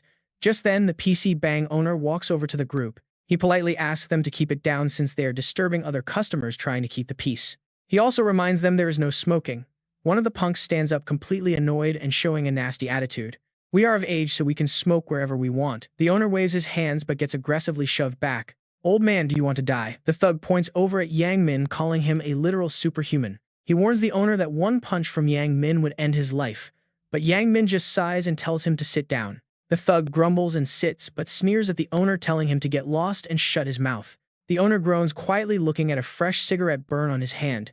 Kids like this are ruining the country. He sighs heavily, wondering when his quiet PC Bang turned into a complete breeding ground for rotten delinquents. Just then, a mysterious man appears, asking if this is the place where all the rowdy punks hang out. The owner blinks in surprise. Meanwhile, Yang Min is still screaming at his computer screen, totally lost in his game. He yells at his teammate to attack. Suddenly, a heavy hand drops onto the shoulder of Yang Min's friend. The thug barks out in anger, but in a split second, he gets violently yanked right out of his chair. Yang Min is stunned, realizing he did not even sense this newcomer. Seo Moon-yeop looks him over and gives a calm greeting. The white-haired delinquent steps up, demanding Seo Moon-yeop get lost, but he gets a very blunt response. A heavy computer mouse flies straight into his face, smashing him onto the desk as his friend starts screaming. Seo Moon-yeop asks where their manners went, reminding them he is definitely not their buddy. He casually points at the downed leader. The remaining gang members panic, demanding to know where this crazy guy came from. Seo Moon-yeop slowly steps closer. He wore a motorcycle helmet, hoping to keep things quiet, but these punk kids clearly have absolutely zero manners. He grabs one guy's shoulder, squeezing so hard the kid shrieks in pure agony. Seo Moon-yeop then points at a nearby sign. It says no smoking. He tells him to read the sign, joking that King Sejong would be pretty disappointed in them. Suddenly, another thug sneaks up from behind, swinging a heavy plastic keyboard straight at Seo Moon-yeop's head. The punk swings with all his might, sneering that the guy is about to learn a lesson. But his grin instantly vanishes. Seo Moon-yeop counters with a single devastating strike, sending the punk flying as blood sprays all over the floor. He sighs, claiming he wanted a peaceful chat, but since they attacked first, this is strictly self-defense. And since they chose the wrong friends to hang out with, they will all have to pay for that guy's mistake. Seo Moon-yeop's expression turns completely cold. The remaining thugs charge forward anyway, screaming at each other to grab him. Yang Min suddenly freezes, recognizing that terrifying look from somewhere. He frantically yells for his crew to back off. But his warning comes too late. One thug swings only for Seo Moon-yeop to effortlessly slip behind him and deliver a brutal slap. With a single hit, one guy slumps to the ground, prompting the other to charge in. Moon-yeop just swings his arm, calling it way too easy. He lands another brutal slap across the guy's face, sending him crashing down. Moon-yeop slowly takes off his helmet while speaking. Now that the trash is cleared, his face is a mix of anger and threat. He asks why they do not chat for a bit. Yang Min stumbles backward in absolute panic, stammering out Moon-yeop's legendary name as his mind goes blank. The kid stammers, asking how Moon-yeop even knows his name. Nearby, a girl is live-streaming the entire chaotic scene. She points her camera, telling her viewers that things are going wild and revealing that the helmet guy is actually Moon-yeop. An hour later, Moon-yeop towers over the shivering bullies, demanding to know if they finally learned their lesson. The trembling punks shout in unison that they definitely did, but Moon-yeop is not buying any of their cheap lies. Their faces turn pale as they silently wonder why he even asked right before he stands up to give them another painful round. He offers to help them learn a bit faster, thrashing them again before ordering everyone except Yang Min to get out. He demands they crawl out on their knees, calling them utter scum before turning his full attention back to Yang Min. He asks Yang Min why they should not have a chat specifically about smoking in a non-smoking zone. The boy tries apologizing, but Moon-yeop claims a physical lesson is the only way to make the apology real. A direct punch lands right in his gut, and Moon-yeop smirks, wondering if the kid is actually a superhuman. Yang Min curses the bastard silently, completely bewildered as to why this legendary hero has suddenly appeared here. Coughing up blood, Yang Min pieces things together and asks if his coach sent the hero to find him. Wiping his mouth, the kid coldly states that the trip is a waste of time because he has no plans of returning to Battlefield. Moon-yeop casually pulls up a chair, suggesting they can talk seriously later, but Yang Min is not having it. He declares there is absolutely nothing left to discuss, though he secretly prays he does not get beaten again. He tries to reassure himself, remembering that Moon-yeop is supposed to be a noble hero who sacrificed himself to save the world. Surely a savior of humanity has some pride in his reputation, but Moon-yeop just demands his undivided attention. Yang Min snaps back, asking why he should comply, and bluntly tells the veteran hero to get lost. That pushes Moon-yeop over the edge, and he grabs the kid by the collar, furious at being dismissed like a fly. He asks if Yang Min wants to die, shutting down his pathetic excuses with another hard punch to the face. Spitting saliva, Yang Min curses in pain while Moon-yeop grabs him by the leg and begins dragging him away. He tells the kid that they need a more private space to talk, but suddenly pauses as something catches his eye. He spots a girl filming them and asks who she is, ignoring her casual greeting as he eyes her phone. He tells her to delete the footage immediately, complaining that dealing with this kid is already draining enough. The girl stammers that this is actually a live stream, leaving the hero shocked as he realizes they are currently live. Getting closer, he demands to know her name, immediately mocking her username when she introduces herself as BJ Pretty. She nervously defends her nickname while Moon-yeop demands to know why she is even streaming inside an internet cafe. She explains her quest to stream at a PC Bang to earn 1,000 stars worth 1 million won. He glances at the screen where viewers are spamming comments in complete disbelief at seeing the legendary hero. Fans ask if they can rush over to meet him, while others warn that showing up might just cause trouble. One viewer even joked that surviving a single punch from the hero would make them an absolute legend to their family. Suddenly, a massive donation of 10,000 stars lights up the screen, making the streamer burst with excitement. The chat erupts with reactions, laughing at Moon-yeop's completely deadpan expression that looks like he has lost all faith. He interrupts, asking if those 10,000 stars are truly worth a massive chunk of real money. She explains that after taxes and platform fees, it comes out to around 700,000 won. She happily notes it is plenty for her daily living, saying she has to do whatever it takes to survive. Her honest words strike a deep chord with him, triggering a distant memory of his own difficult past struggles. Back then, someone had asked if he was too young for the battlefield, and he gave the exact same response. As more expensive donations continue to flood in, the streamer completely loses her mind with absolute excitement. Moon-yeop watches her antics and silently calls her crazy right before the stream screen suddenly goes completely black. The screen says the stream has ended, leaving the girl staring at her phone in utter confusion. She picks up the phone with a quick hello. Then her face drops. A 3-month streaming ban. That is way too long, and Seo Moon-yeop asks her what's going on. What is wrong, he asks. Looking completely panicked, she explains that the site manager is slapping her with a 3-month ban. It is for violent content, and since she had a past warning, they are extending the penalty. Seo Moon-yeop waves his hand, telling her to hand over the phone. Seo Moon-yeop insists on taking the call. He grabs the phone and asks directly if he is speaking with the manager. The guy answers yes, asking who this is. Seo Moon-yeop introduces himself and demands to know what the ban is about. The manager claims the stream was too violent. Seo Moon-yeop scoffs at that word.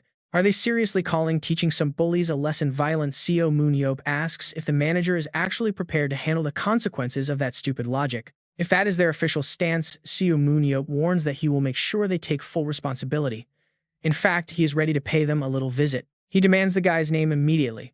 As Seo Moon-yeop threatens him, the manager goes completely silent.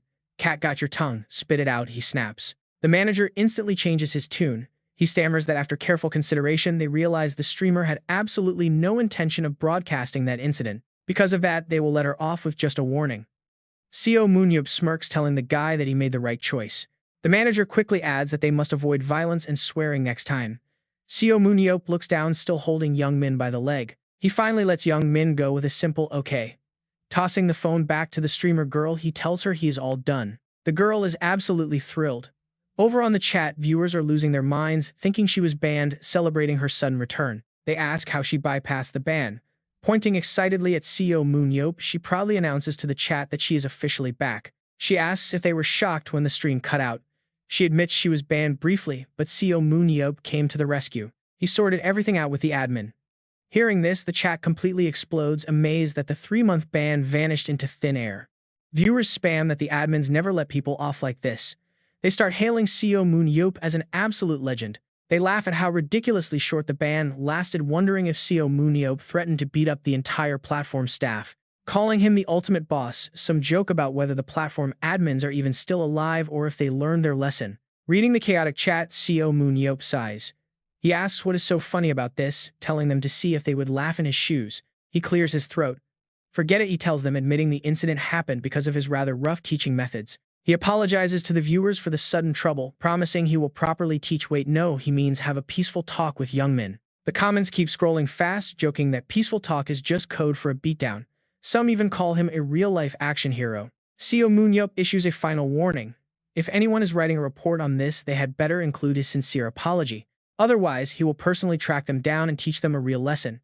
He points at the streamer girl, telling her to shut it down. She quickly wraps up, waving goodbye to her fans. Turning to Seo Moon-yeop, she thanks him for saving her stream and rescuing her career. Seo Moon-yeop tells her to just head home before she gets caught in any crossfire. He casually invites her to visit his place for another stream. Thrilled by the offer, she promises she will absolutely be there. Believe it or not, this wild incident actually hooks Seo Moon-yeop on watching live streams, though we will have to save that story for another day. Now that they are alone, Seo Moon-yeop demands to know why Youngmin refuses to return to the Battlefield Pro scene.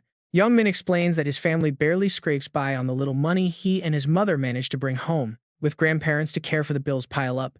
Seo Moon-yeop scoffs, pointing out he would easily make 4 times that as a pro gamer. Asking about the boy's father next, Seo Moon-yeop hears that the man is a total deadbeat who only drinks and gambles. So the mother is the only one working, and Youngmin nods.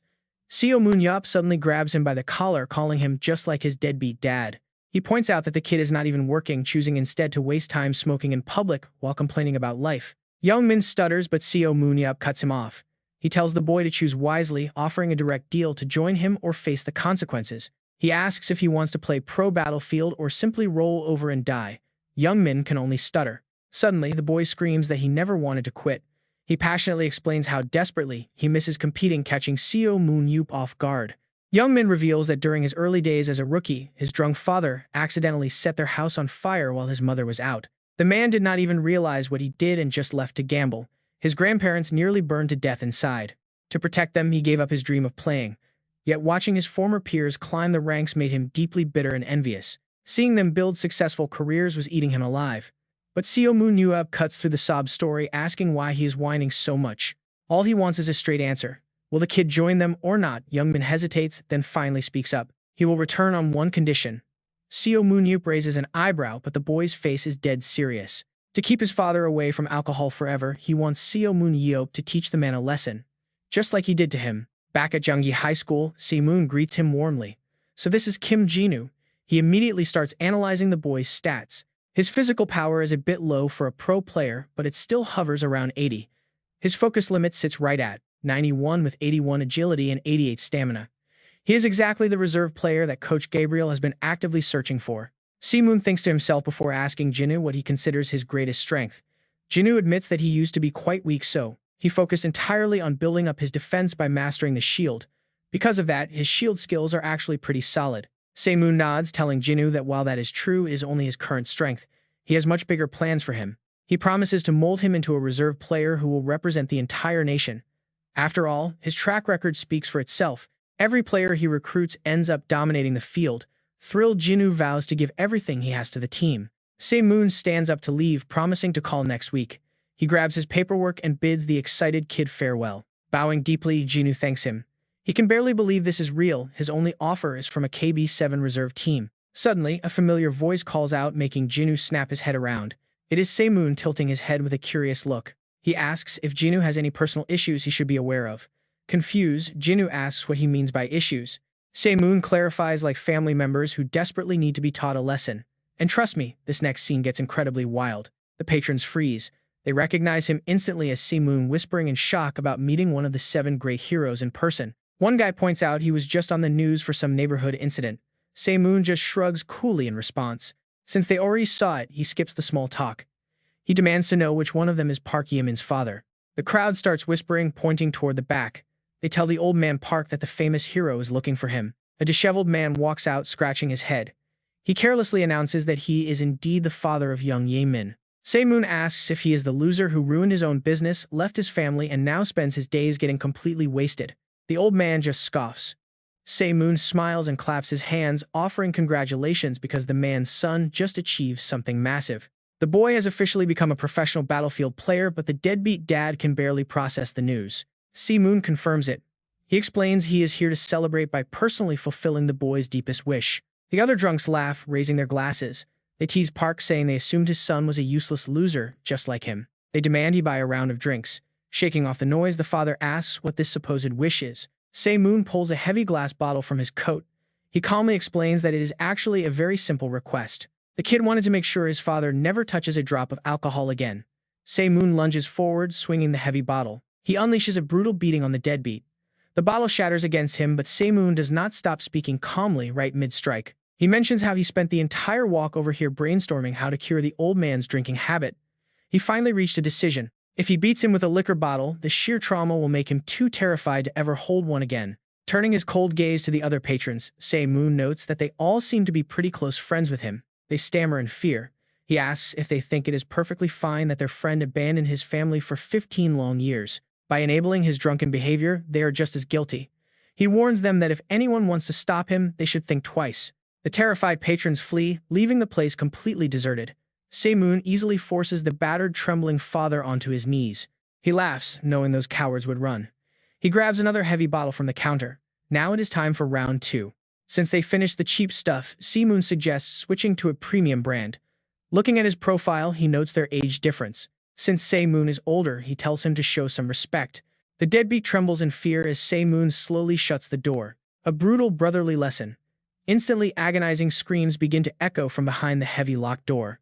Later at Yemin's house, the mother cries out in horror upon seeing her husband. Seo Moon calmly greets the shocked family. They instantly recognize the famous hero. The panicked mother demands to know what on earth happened to her beaten husband. Seo Moon casually explains that he is just negotiating on behalf of his newest player, who happens to be her son.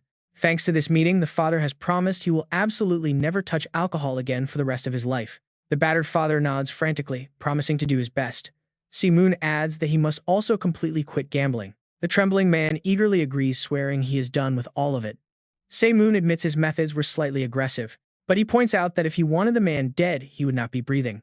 Fortunately, a top-tier healer already patched him up. He assures them the deadbeat will make a full recovery, then gives Yemin a direct promise to call him if his father ever relapses. Only 2 of you left. Is that fine? Yes. Seo Moon-yeop continues. Now that my promise is kept, bring the contract to the club.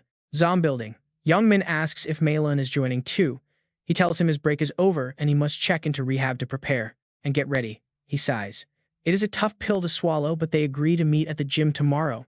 Choi Dong-jun speaks up. He still cannot believe it. Bench those guys. Really? Gabriel asks Coach Choi Dong-jun what on earth is happening. He explains that while the guy has a weak mental game, his raw talent, physical stats, and overall skills are incredibly useful. Choi Dong-jun reads through the files, deeply impressed. Meanwhile, inside a crowded nightclub, a guy slams his empty glass onto the table and curses. Damn it, he yells out in fury. I am absolutely losing my mind right now. That complete bastard has ruined everything. Young Soo keeps cursing, claiming he did nothing wrong. Teamwork my ass, those backstabbing jerks in the squad blamed everything on him. His drinking buddy tries to calm him down, agreeing that nobody is better than him. But Young Soo is just too pissed off, telling everyone to screw off. Seeing him storm out, they ask where he is going. The restroom, he snaps. The remaining guys whisper among themselves. They worry he might do something incredibly stupid and wonder if they should follow him. Meanwhile, outside, Young Soo is still muttering curses. Damn it all, he growls through gritted teeth. It is all because of Seo Moon-yeop. Distracted by his own boiling rage, Young Soo carelessly bumps right into someone. Ever since that bastard kicked him off the national team, his whole life has gone completely downhill. He tumbles to the ground and the stranger waves apologetically before walking off. Young Soo is absolutely furious, feeling like everyone looks down on him. He screams out, "Hey, you piece of trash, did you do that on purpose? Do you want to die? Do you even know who I am?" The man turns around. Oh, this is about to get ugly. The kid wonders how a masked guy even got in here. The stranger pulls off his sunglasses and mask, calmly asking if he is speaking to him. That voice. Seo Moon-yeop smirks. It has been quite a while since anyone dared to challenge him. How interesting. Young Soo freezes in absolute shock. Seo Moon-yeop. Why is Seo Moon-yeop here of all places, and why is he hiding his identity? He quickly stammers out, "Wait, you did that on purpose." Seo Moon-yeop replies that he can hear his thoughts. Kid. With a swift punch straight to the nose, Young Soo instantly blacks out. His friends rush over, calling out his name, but freeze the moment they recognize the man. Seo Moon-yeop. Did he just say Seo Moon-yeop? Seo Moon-yeop asks if they are his friends. Pointing at Young Soo, he calmly tells them he is taking him along, asking if they have an issue. Later, as Seo Moon-yeop is writing up his list, his phone rings from an unknown number. He stares at the screen quite puzzled. He answers and the caller asks if this is the coach. Seo Moon-yeop asks who it is. The voice on the other end replies, introducing himself as Sim Tae-ho, vice president of the Korean Arena Association. Seo Moon-yeop bluntly asks him what year he was born. The man replies 1965. Seo Moon-yeop immediately drops the informal tone, asking what the vice president wants from him. He explains it is actually a personal matter. Seo Moon-yeop questions him and the vice president continues, assuming Seo Moon-yeop is already quite aware. It is about his son. Seo Moon-yeop cuts in asking why on earth he would know anything about the man's son. But then he recalls the words of a spoiled rich kid who once bragged about his father being the association's vice president. Sim Tae-ho continues, realizing Seo Moon-yeop does know. He admits that although it is private, his son seems to have had a conflict with his teammates. Seo Moon-yeop simply responds with a quiet sigh of understanding, realizing exactly where this conversation is heading now. The old man goes on mentioning he heard Seo Moon-yeop spoke with Coach Bo to put young Soo on the national team. That is correct, Seo Moon-yeop says. Then you must know his weaknesses, right? Seo Moon-yeop shoots back that the father must already know them too. The old man sighs. How could he not? He confesses that because the boy grew up without a proper mother, he spoiled him way too much since childhood. Seo Moon-yeop cuts him off, telling him to spare the details and state his business. He asks if this call is to ensure that he beats the kid up. He means to properly educate him, of course. Seo Moon-yeop chuckles, stating he is not some hired teacher. The line goes completely silent, prompting Seo Moon-yeop to ask if he is still there. The old man finally speaks, saying his son was listed on the prospective team roster today. Meanwhile, young Soo wakes up looking around in utter confusion, wondering where the hell he is. Seo Moon-yeop tells him he seriously needs to relearn some basic manners. Young Soo gasps in absolute shock, demanding to know what he is doing here. Seo Moon-yeop looks down. Why on earth did he drag him to a pitch-black alley with absolutely no cameras? You know what is next. His face turns completely pale, terrified that the man might actually kill him. He stammers that he did not mean to start trouble, since he was hiding his identity after all. Seo Moon-yeop smirks, wondering aloud what the news headlines will say tomorrow morning. Perhaps young Soo, who got rejected by Naver, beaten to a pulp after provoking Seo Moon-yeop. Young Soo gritted his teeth, asking how he knew. Seo Moon-yeop continues, saying he can already picture the comments section calling young Soo a complete piece of trash who finally hit his limit. Young Soo points a shaking finger right at him, screaming that he will write a post exposing that he was brutally assaulted. Yang Shu accuses him of setting a trap, claiming he was brought here on purpose.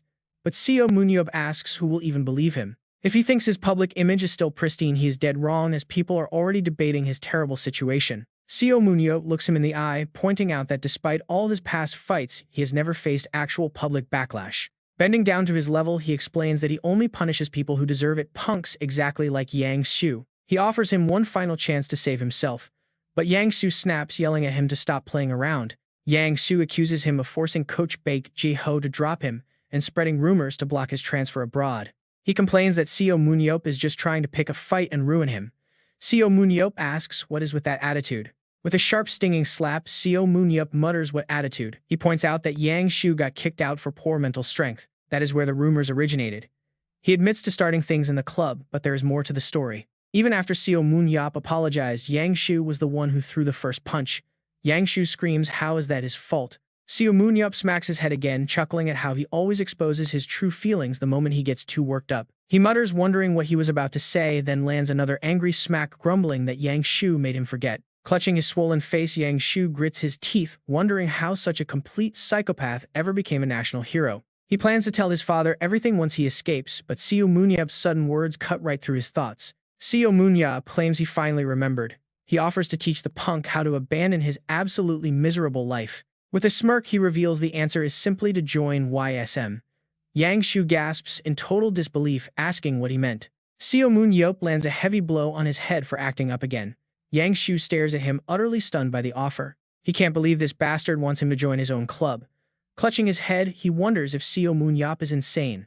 Seo Moon-yeop warns him that articles will soon break about how Yang Shu tried to attack a national hero. Get ready, because a massive wave of negative comments is about to ruin him when the public turns on him. He will definitely be kicked off the national team, leaving him with nowhere to go. Seo Moon-yeop promises to step in then. He explains that transferring to YSM will be his salvation, proving to the public that he still has some redeeming qualities. They will post a friendly picture together to show everyone they made peace, turning today's fight into a lighthearted joke. By showing the media that they are close, his public image will recover. Plus, Seo Moon-yeop will talk to the coach. He promises to get him back on the national squad. Yang Shu asks if this means he gets kicked out if he refuses. He complains that even though Seo Moon-yeop doesn't have official authority, this is clearly blackmail. But Seo Moon-yeop warns him. He tells him to watch his mouth or people might think he is abusing his power and insists he isn't to blame. He tells Yang Shu not to blame him if his career goes down the drain. He has dealt with worse during the war. He recalls dealing with a real piece of work back then, someone with top-tier skills who would just panic. They would throw their abilities around recklessly whenever they got scared, which was a total nightmare to handle. He remembers his old battle days when a comrade suddenly warned him of an enemy sneaking up from behind. Seo Moon-yeop had simply smirked, saying he was waiting for them before casually telling his team to open fire. Shu Lan recalls doing everything possible to push that bastard to the absolute limit before finally clearing the final dungeon. After that, that piece of work became a celebrated hero in China. Seo Moon-yeop then asks Yang Shu if he ever won a tournament. Yang Shu answers that he won once. When asked about the Asian Championship, he sighs, saying they can't beat China. When asked about the World Championship, he admits they haven't won.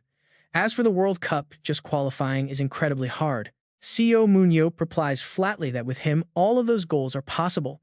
Yang Shu's face shifts as he continues. He declares that unlike them, he isn't useless before handing Yang Shu a business card with a strict deadline. He gives him until tomorrow to make his final choice.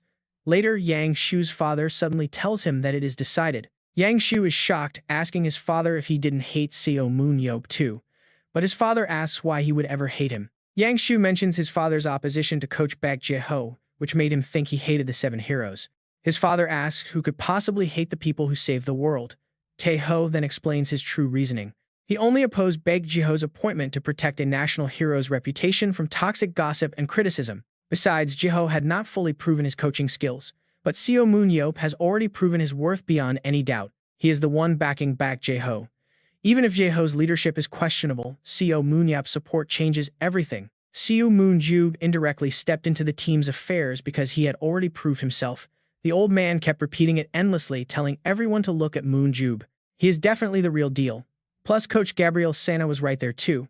He is an outstanding coach. The association desperately wants him but can never have him. Simyu replied, but he clearly held a grudge. The old man explained that he does not get along well with Shuren and Emre Kasa. Yet, they still managed to clear the final dungeon together. He even risked his own life to save them. He trains and guides superhumans all over the globe. Then the rising star of Club Salmon finally spoke up. He asked for a cup of coffee, then continued. He did not want to waste time and decided to get straight to the point. He demanded Simyu hand the guy over for 10 million. Cheon-ho gasped out that he could not do that, but Seo Moon-yeop instantly cut him off. Seo Moon-yeop told him to stop talking nonsense and just settle on 10 billion. The other man raised his voice, arguing that even so they had already received a 30 billion won offer from a team in the Middle East. Seo Moon-yeop scoffed, countering that those overseas clubs always make sky-high offers with absolutely no intention of paying in full. Besides, he knew the player had no interest in moving to the Middle East. Anyway, Cheon-ho spoke up, arguing that even if that was the case, 10 billion was still far too low of a price. Seo Moon-yeop pointed directly at him. Really? He asked. So should I just approach him after he gets kicked out of the national team? At that point, 10 billion might actually be overpaying. Cheon-ho sighed, telling him that he did not think they could reach a fair deal. He politely asked Seo Moon-yeop to leave and return only when he was ready to offer a much more reasonable price. Seo Moon-yeop frowned, his smile vanishing. Fine, he shrugged. Guess there is no choice. Is the boss of this team the vice director of Meyer Group? Just call them up for me. Cheon-ho panicked internally, desperately begging the man in his mind to stop. Believe it or not, 17 years ago at a Meyer hotel party, Seo Moon-yeop witnessed a spoiled brat harassing someone. The victim begged him to stop, but Seo Moon-yeop only smiled with amusement. He muttered to himself, wondering if his eyes were playing tricks on him. The absolute best treasure in the room was a rare bottle of wine. Seo Moon-yeop walked over, shoved the brat aside, and reached for it. He told the kid to step aside and not block his path. Seo Moon-yeop carefully admired the bottle while the brat stumbled backward. The brat crashed hard onto the floor. Seo Moon-yeop cheered that he had been searching for this forever, while worried staff rushed to help the fallen brat. The brat screamed at them to get lost. He scrambled to his feet and angrily demanded if Seo Moon-yeop knew who his father was. Seo Moon-yeop nonchalantly sipped his wine, casually asking who the guy even was. The panicked onlookers quickly warned him of the danger. They whispered that he was the grandson of Meyer Group's chairman. The brat sneered, threatening to tell his grandfather about this incident. He warned Seo Moon-yeop that he would be banned from Korea forever. In response, Seo Moon-yeop grabbed the brat's face in a tight grip. He growled, introducing himself as Moonjub, a proud orphan who did not care about a filthy rich brat. Back in the present, Cheon-ho shuddered. He remembered how Seo Moon-yeop had held the young master hostage back then, forcing them to donate 500 billion won to charity. Ever since that crazy hostage situation, the vice director trembled with fear at the mere mention of Seo Moon-yeop's name. Cheon-ho knew he had to stop this. If those two met again, it would be a total disaster. Giving in, he agreed to the deal. Seo Moon-yeop flashed a satisfied smile. Since he was in a hurry, he generously offered to settle for just 5 billion. Slamming the contract down, he pressured him to sign it immediately. A few weeks later, at the training facility, Dong-jun observed the new rookies. He admitted that their overall potential was actually not too bad. Although Kim Jin-soo lacked physical stamina, his shield control was remarkably precise. Gabriel nodded in agreement from the sidelines. He pointed out that teaching shield skills from scratch takes forever, so having that foundation already built was a massive advantage. Since stamina was his only weakness, they could easily fix it with a basic training routine. Seo Moon-yeop chimed in with a nod. He praised the kid for being incredibly hardworking, confident that he would show rapid improvement. Then he shifted the topic to another player. When it came to Park Yi-min, he confessed he was unsure what to expect. Gabriel explained that the boy was simply shaking off some rust. He had been inactive for an entire year, so he needed a bit of a push to get back into peak fighting shape. However, he assured them that the kid would soon become an elite melee damage dealer. Gabriel agreed to trust his judgment. He promised to closely monitor his training progress. Unfortunately, aside from Simang, there was a sudden chilling sensation down below. It felt as if someone was intensely staring at him. He snapped back to focus, noting they lacked battle-ready players. They desperately needed immediate backup to fill the roster gaps. Just then, Sim-yu glanced up and froze in his tracks. He locked eyes with Seo Moon-yeop, whose intense glare silently warned that he was watching his every move. Sim-yu quickly looked away. Seo Moon-yeop continued his conversation with Gabriel, noting that Korea was currently drained of top-tier talent. All the decent prospects were already signed. Gabriel quietly agreed, knowing most active players were either far too expensive to recruit or completely lacked any real growth potential. Realizing their options were limited, he sighed and suggested they search for raw talent elsewhere instead. Seo Moon-yeop brings up signing foreign players, and Gabriel agrees they still have plenty of time. Gabriel agrees to wait for new updates. Right then, Baek Ha-yeon happily waves, apologizing for making him wait. Seo Moon-yeop is completely surprised. Is that really her? Aren't you supposed to be on vacation? He grins, admitting maybe a little. She laughs and calls him a big liar. He asks if she is still adjusting to her new team. Baek Ha-yeon immediately scoffs. Sure, she gets rotated quite a lot, but she still gets plenty of playtime. Local news even called it a huge success. After all, they are the greatest club on earth. She might not be a regular starter yet. Still, she is a powerful secret weapon. Whenever they need a new tactic, she steps in to turn the tide. He is completely shocked by her rapid progress. She has easily surpassed the standard Korean arena level. Her power stat actually jumped by 6 whole points, going from 72 to 78. It used to be 67, but it shot up to 75. Plus, her leadership is absolutely insane. She could easily lead any team anywhere. If she picks up some tactics, she will go far. World class in no time. Baek Ha-yeon notices his intense glare and looks confused. Why are you staring at me, she asks. He jokes that he thought he saw an idiot. She snaps, asking if he wants to die, but he just laughs and changes the subject. Suddenly, the door opens. Baek Ji-ho walks in, completely surprised to see him. Seo Moon-yeop quickly checks his stats: leadership 51, tactics 62. Baek Ji-ho asks why he is staring. Oh, nothing, Seo Moon-yeop replies. He is just disappointed Baek Ji-ho hit his limit.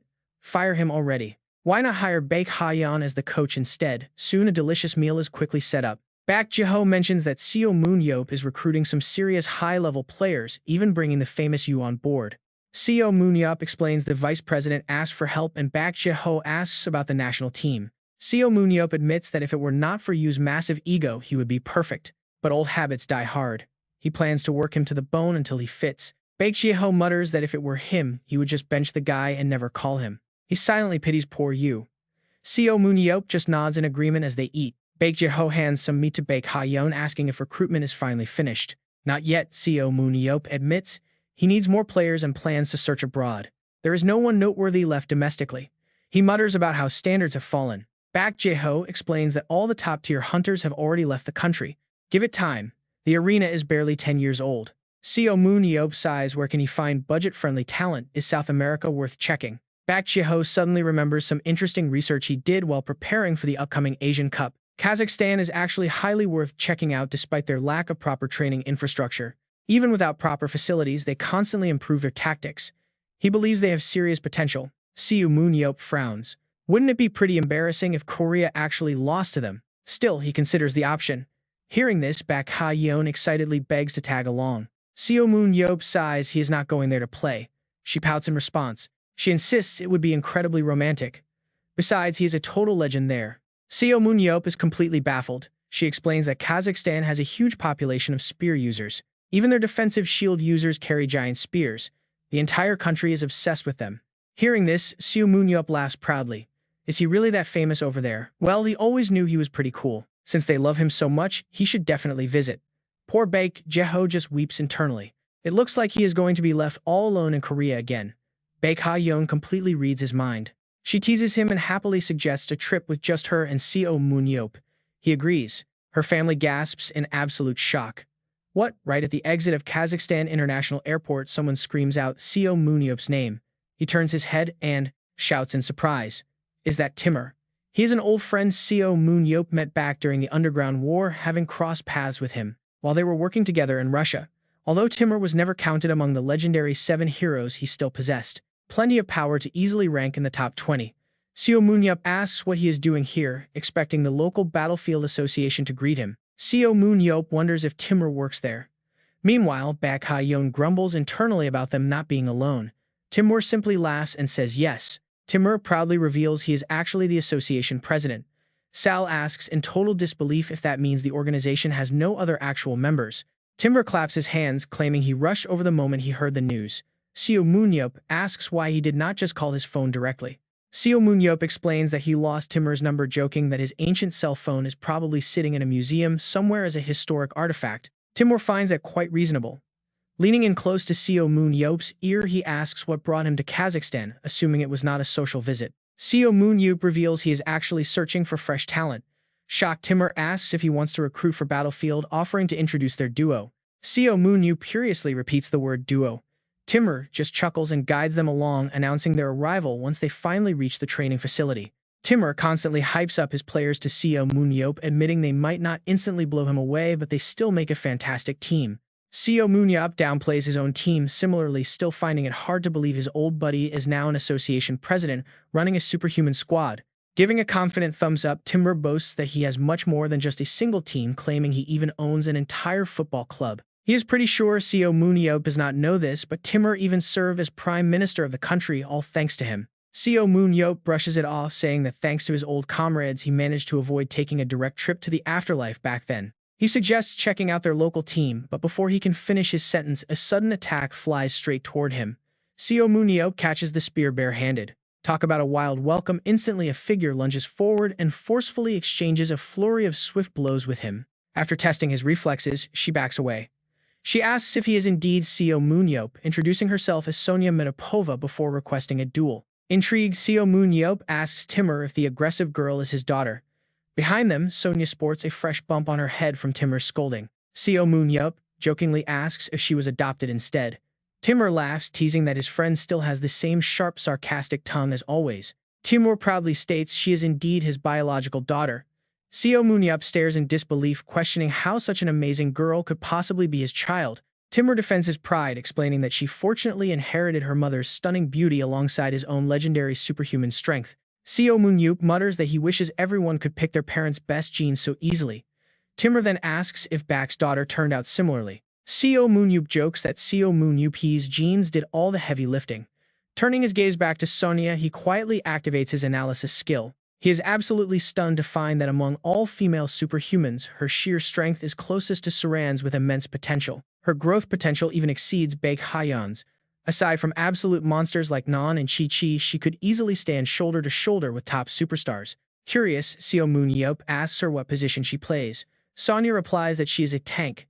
He grins, confirming her wish to spar with him. Accepting her challenge, he tells her to gear up. Soon, the system downloads Seo Moon-yeop's character data into the simulation. Sonia Minapova's character model is loaded next as they both enter the virtual testing arena. They face each other, leaving Seo Moon-yeop quite puzzled. He realizes her fighting stance looks incredibly familiar. Sonia is copying him perfectly. Smiling, Seo Moon-yeop mutters that she must be a hardcore fan. Sonya focuses her energy channeling massive power into her arm before hurling her spear. Seo Moon-yeop dodges effortlessly, noting the incredible speed behind it. Though her throwing technique is unpolished, she clearly activated her muscle-strengthening skill since her base strength is 72. The buff pushes her output to a staggering 101. This allows her to throw spears far beyond the normal human limit. Even without refined skills, her raw strength is absolutely insane. Smirking, Seo Moon-yeop tells himself it's not bad. Then Sonya charges. Seo Moon-yeop calculates her true potential. If her base strength hits 87, her buffed output could reach a monstrous 122. That would make her an absolute beast. Sonya unleashes a flurry of attacks, but Seo Moon-yeop remains purely on the defensive, carefully analyzing her movements. He notes her solid close combat abilities. Suddenly, he shifts his weight, changing direction to execute a rapid counterattack that catches Sonya completely off guard. Seo Moon-yeop swings his weapon upward, forcing her to retreat instantly. He smirks as his tactical prediction plays out exactly as he expected. He knew she would choose to retreat instead of blocking. This confirms her lack of proficiency with shields despite playing the tank role. Tanks are supposed to intercept damage, meaning shield mastery should always come before weapons. Seo Moon-yeop, however, relies heavily on his shield for two reasons. First, it perfectly complements his prediction abilities. He is incredibly confident in blocking any strike using nothing but a tiny lightweight shield. Second, his mobility far surpasses typical tanks. He knows he lacks the raw physical power of traditional frontline defenders. Because of this weakness, engaging in direct weapon clashes is highly inefficient for him, a tactical truth he learned through bitter experience. This shield-centric, highly mobile style works wonders for him, but it is completely unsuitable for Sonya. Her strengths lie in a different direction. Her physical strength is incredibly high, so she could easily work as a solid tank as long as she trains her shield handling. But honestly, her agility and speed are just too good to waste on a traditional slow-moving tank role. Plus, letting her keep fighting this way completely wastes her core muscle reinforcement skill. It is a total shame. If she insists on playing as a tank professionally, it is going to take forever to unlock her true potential. Changing her position is definitely her best option. Let us start slow and beat her until she is heavily injured. He lunges forward to unleash his counterattack. Seo Moon-yeop swings his weapon with insane speed. Sonya gasps, realizing she has to block this. He grips his weapon tight, relentlessly targeting Sonya's weak spots before landing a brutal strike. Dust instantly fills the air, billows everywhere. Sonya's cheek is cut, though he avoided hitting her face directly. Seo Moon-yeop smiles, asking if she noticed him holding back. The system announces Sonya Medov is defeated. Watching from the sidelines, Dmitry smiles with amusement, saying it went exactly as predicted. Dmitry asks how his daughter is doing. Seo Moon-yeop admits she is pretty impressive. Dmitry gently comforts her, saying he told her so. "See says you have talent, so do not be sad." Seo Moon-yeop then asks if she learned her fighting style from her father. Sonya honestly admits she was advised to be a tank due to her high health, and her father suggested adopting Seo Moon-yeop's style. Dmitry chimes in, claiming he is the best in the country to help her adapt those skills. Seo Moon-yeop looks at him with pure annoyance, thinking how unbelievable this guy is. He then turns to explain. "Listen, Sonya, when I use a shield and spear, I am sure you notice that my strength is evenly distributed, right?" She honestly nods yes, and Seo Moon-yeop continues explaining his style. His style does not focus on raw one-sided strength. It relies on dodging and counterattacking rather than direct head-on clashes. He adds that, earlier, it seemed like she used muscle reinforcement for both offense and defense, because she was way too focused, her body was too rigid. That makes shifting between offense and defense incredibly difficult. Seo Moon-yeop points a finger right at her, smiling as he speaks. Therefore, with her current fighting style, she will never be able to unleash her full potential. He suggests she throw away the shield and use dual spears to become a close-range fighter. That way, she can maximize her strength and agility to the absolute fullest. He even offers to personally help her if she switches positions and joins his team. Is that possible? He gets on a roll and confidently tells her to follow his guidance, only to suddenly realize he has just been rejected. Sonya flatly shakes her head no, making Seo Moon-yeop ask in disbelief if she is really refusing to follow his expert advice. He instantly loses his temper, prompting Dmitry to step in and frantically calm things down. Seo Moon Dmitry says, "Calm down. What is wrong with my daughter using your combat style anyway?" Seo Moon-yeop explains that it is a massive waste. She cannot fully utilize her skill set. Dmitry counters, arguing that her speed is exceptionally high, too. Since he is a tank who perfectly optimizes agility, speed, and strength, he is the absolute best mentor she could ever have. Seo Moon-yeop explains that is exactly why he wants her playing dual spear close combat instead of being a traditional tank. She can deal lethal damage easily with both hands, so why waste energy carrying a shield? Dimitri just shakes his head disapprovingly. You really do not understand women at all. Seo Moon-yeop asks what he means and Dimitri gives him a smug thumbs up. He explains that Seo Moon-yeop is her absolute idol. Annoyed, Seo Moon-yeop kicks him asking what on earth that has to do with women, you bastard. Dimitri admits she spent 18 years of her life trying to be like him, so do not crush her dream. Seo Moon-yeop sighs, acknowledging her 18 years of effort, but then he suddenly freezes as a realization hits him. He processes the shocking information. What is she really only 18? If she achieved this level at 18, he places a hand on her shoulder, surprising Sonia. He silently calculates that she could easily be worth hundreds of billions. In the future, he makes an earth-shattering offer. I will take responsibility, so do you want to come to Korea with me? Sonia is completely stunned and immediately tears up. Meanwhile, Seo Moon-yeop's preparations to leave the country draw global attention. His every move is being watched by the entire world. Massive global guilds are constantly offering him contracts with absolutely insane terms. Rumors claim his management team is reviewing them and news of his departure is spreading fast, all over social media. Comment sections are exploding with fans asking if it is really Seo Moon-yeop. Based on fan boards, it is definitely him. Users write that he will continue to perform spectacularly in the international leagues anyway. Others mention rumors that he has already signed with a new team, making his international transfer story even more massive. Is the biggest transfer in history about to actually go down? As absolute curiosity spreads like wildfire among the public, crowds of reporters are swarming the terminal at Incheon International Airport, flashing their cameras and shouting endless questions. They yell out, Seo Moon-yeop, is it true you are joining the European League? Which guild did you select? Where are you heading next? Is it Paris Lumiere or Becklin Blitz? Was your recent trip all about preparing to join the European League? Seo Moon-yeop cleaned his ear, blew the dust off his finger, took off his glasses, and finally spoke. About that, he laughed. That is 100% a rumor. Seo Moon-yeop continued, saying he still had a few things to handle. Here, Sanya refused. No way, I heard the major associations sent you tons of invitations already. Why on earth should I go to Korea if you are not even going to be there? She argued. When looking at international performance, our countries are basically identical, so it makes more sense to use my dad's European connections to go there. Seo Moon-yeop did not reply. He secretly agreed with her. What should he do? If he went to Europe and got paid a fat salary for a few years, he could easily use that money to fund everything. He was absolutely sure this talented girl would be worth millions of euros in the near future. But should he accept the invitations he had now or invest in someone else's future?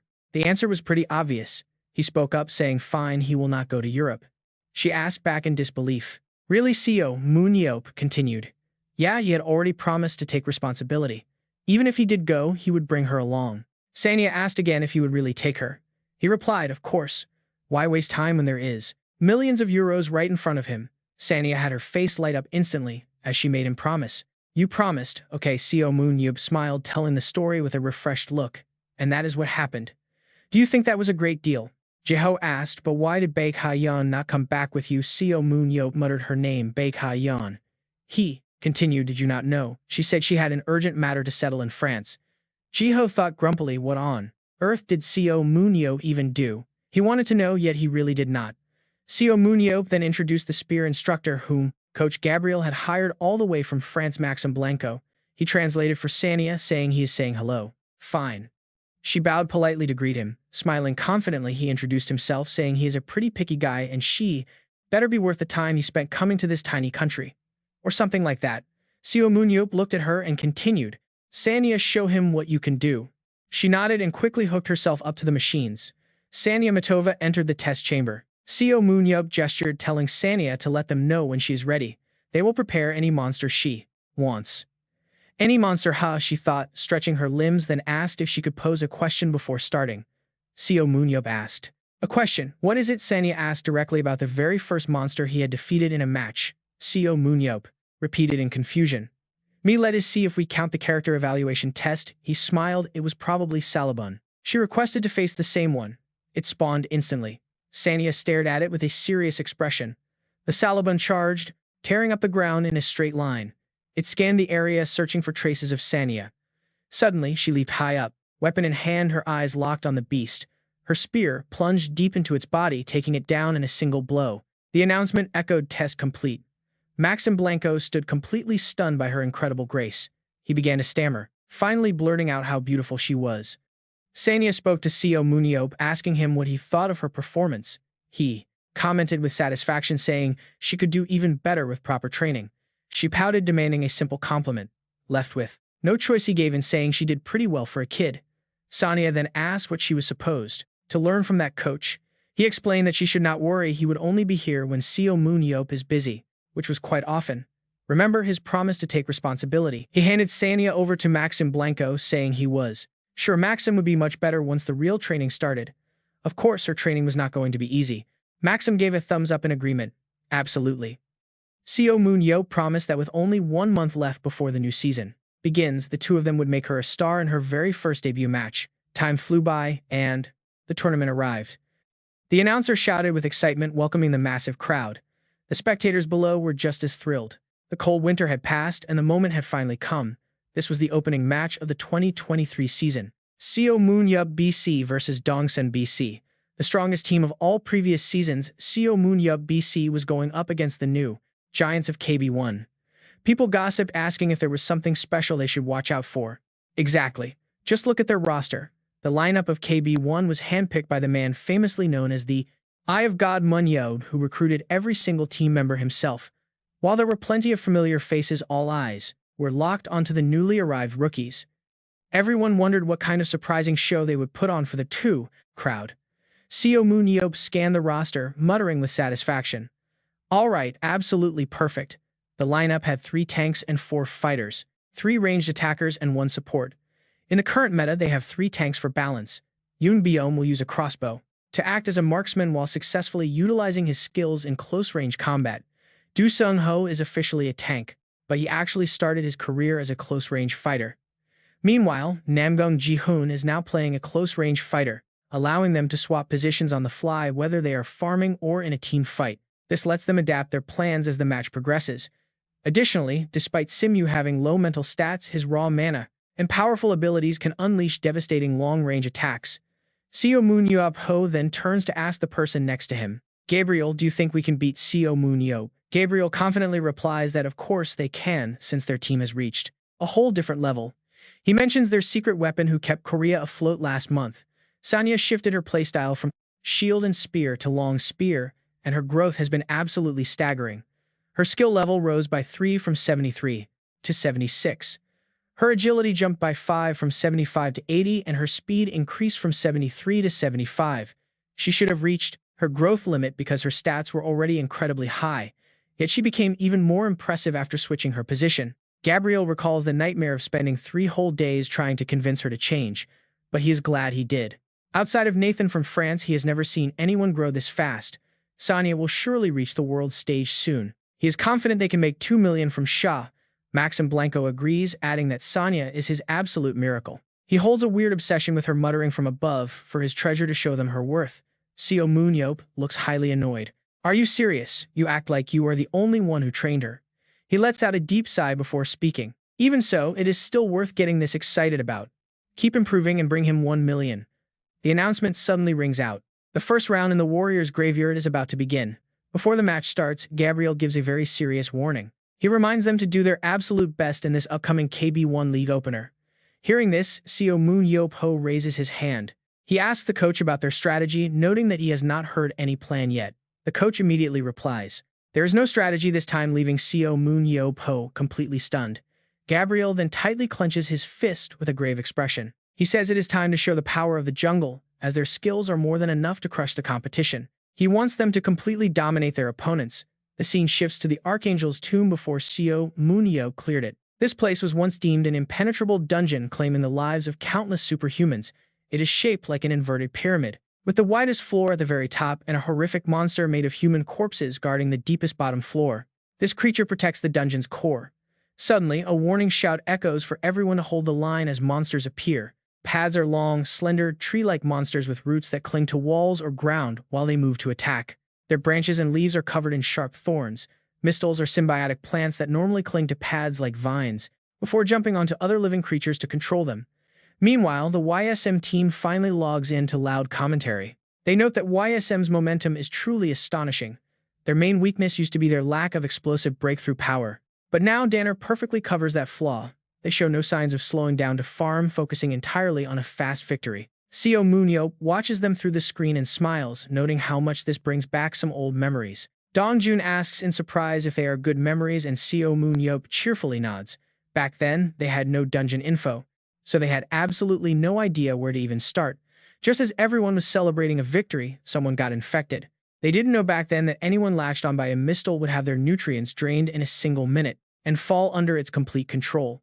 Hearing him recount this so casually, Dong-jun wonders if that is really a fond memory. Seo Moon-yeop's eyes suddenly turn cold and sharp as he makes a slicing motion across his throat to continue the story. With no other choice left, he had to slit his ally's throat. He jokes that the guy must be grateful, because Seo Moon-yeop ended his life before he could feel any real pain. Dong-jun is completely terrified, breaking out in sweat. He silently screams, realizing this absolute monster slit someone's throat without even blinking. How could someone do that so easily? He shivers at the pure horror of the man standing beside him. Meanwhile, Seo Moon-yeop just smiles happily, lost in his memories. He suddenly points at the screen, calling out to Dong-jun that both teams are about to finish their hunt, and the final showdown is drawing near. The screen immediately displays YSM's Team 1 lineup, showing their roster of seasoned players. As they communicate over their headsets, they confirm their side is cleared and check in on the other team's progress. On the other side, a loud shout signals the end of their hunt, displaying the roster of Seo Moon-yeop, BC Team 1. Min Tae, Hwan Yoon, Jae-min, and Kim Jun. Next up are the members of Seo Moon-yeop BC's second team, including Min Jun, Gi-eun, and Oh Jun. Kim Hyun-woo, Kim Seo, Moon-yu Jin, and Choi Ji-han, the classic Seo Moon-yeop BC six-man lineup. Splitting their forces into two teams might slow down their exploration, but it lets more members share the hunt points. Plus, it is a highly defensive formation against any unexpected enemy ambushes. Just as a Seo Moon-yeop BC member is about to outline their plan to clear the next floor, he suddenly turns around, only to see a brilliant streak of light flashing toward him. A second later, it transforms into an arrow, slamming right into the ground in front of his feet. Then an even larger blast of light erupts. As it gets closer, the figures of Linon and Yoon Byum finally come into view. The five-man squad of Seo Moon-yeop BC immediately shifts into high alert, bracing for an ambush. Linon watches them, completely stunned by their reaction time. They're too fast. Did they anticipate this? He wonders in shock. Meanwhile, the leader of the five-man Seo Moon-yeop BC squad shouts out to his team, "We can finish the hunt without the infected monsters. The Thunder team's attack power is pretty weak, so I'll hold them off here. You guys head out and find Seo Moon-yeop PGO. Once we capture Ju Seo Moon-yeop PGO, we'll have this game completely under control." The orange-haired and red-haired members nod in agreement. Up on the balcony above, a silent step lands on the railing, looking down at their little meeting. It is Sania's team. Radio chatter crackles as they coordinate. Sania Medov and Choi Hyuk are both in position and ready to strike. Seo Moon-yeop issues his final instructions, telling Choi Hyuk to wait for his signal. Choi Hyuk agrees, but he can't help but sigh internally. Seo Moon-yeop BC is a top 5 powerhouse in the KB1 League. Without their guild leader, they'd have been knocked out back in the playoffs. Is this plan really going to work? Just then, the voice on the other end of the radio cuts back and calling his name. Choi Hyuk breaks out in a cold sweat from anxiety. "Oh man," he mutters, "I don't know what to do." But right then, Sania leaps forward, declaring it is time to move. Together, they dive straight down toward the 5 unsuspecting Seo Moon-yeop BC members below, catching them completely off guard. The moment they land, Choi Hyuk and his ally charge straight into the enemy line. 3 rapid explosions detonate in mid-air. As Sania watches from below, 3 Seo Moon-yeop BC members suddenly dive down to ambush her, but she is already fully prepared with twin weapons tightly gripped in her hands. Sania quickly spins around, unleashing a massive surge of energy from her blades. The sudden overwhelming blast throws all 3 attackers into absolute panic as they desperately try to block. In a flash, the 2 small handles in her grip extend into twin staves, effortlessly parrying the incoming attacks from all 3 opponents. Gritting her teeth, Sania's eyes burn with an intense, brilliant light. With a sudden explosive burst of raw energy, she blasts all 3 of them backward. "Are you freaking kidding me?" one of them gasps in shock. Is she seriously taking on a 3-on-1? Without missing a beat, Sania summons a massive spear and leaps high into the air, aiming her weapon directly at the red-haired opponent, who is currently locked in combat with Choi Hyuk. As the red-haired fighter cries out in pain, a pair of chilling, glowing eyes materialize right behind him. It's Yoon Byum's deadly ability. He slips through the shadows, plunging his dagger straight through the red-haired player. Immediately, a loud system announcement echoes across the arena. Yoon Byum secures the first kill. Up in the booth, the commentators go wild. Sania and Choi Hyuk just arrived to turn this battlefield into pure chaos, and in under 60 seconds, Yoon Byum has already put his team on the board. Sania is playing like an absolute beast. Even while getting jumped by 3 opponents, she still managed to set up a gorgeous assist. Right then, words of advice from her mentor echo in her head. Understood, uncle, to use the throwing motion as bait, you've got to make them believe that the incoming attack is highly lethal. Sania spins the spear in her hand with practiced ease and charges forward once again. With a razor-sharp gaze, her feet move so quickly they practically vanish as she leaps off the ground. Locked onto her targets, she aims her spear at the 3 enemies ahead, hoping to replicate her earlier success. Time to finish off one of them. Her pupils contract as she locks onto her target, her spear tearing through the air with a deadly hiss. Sania doesn't let up, sprinting forward right behind her weapon. The targeted defender stands his ground, raising his heavy shield with confidence. I can definitely block this, he thinks. But out of nowhere, Sania reaches out and catches her own flying spear midair. The sharp tip is now hovering inches from his face. How is she catching a weapon mid-flight? He gasps internally, frozen in sheer panic. Before he can even react, Sania shifts her stance, moving so quickly, she leaves afterimages behind her. With no room to dodge, the defender has no choice but to face her head-on. She unleashes a vicious, rapid barrage of strikes, pushing him into a desperate defense. Her blows land with such crushing force that he can't find an opening to counter, forced to take step after step backward. Is she crazy? How can anyone move this fast? He screams internally.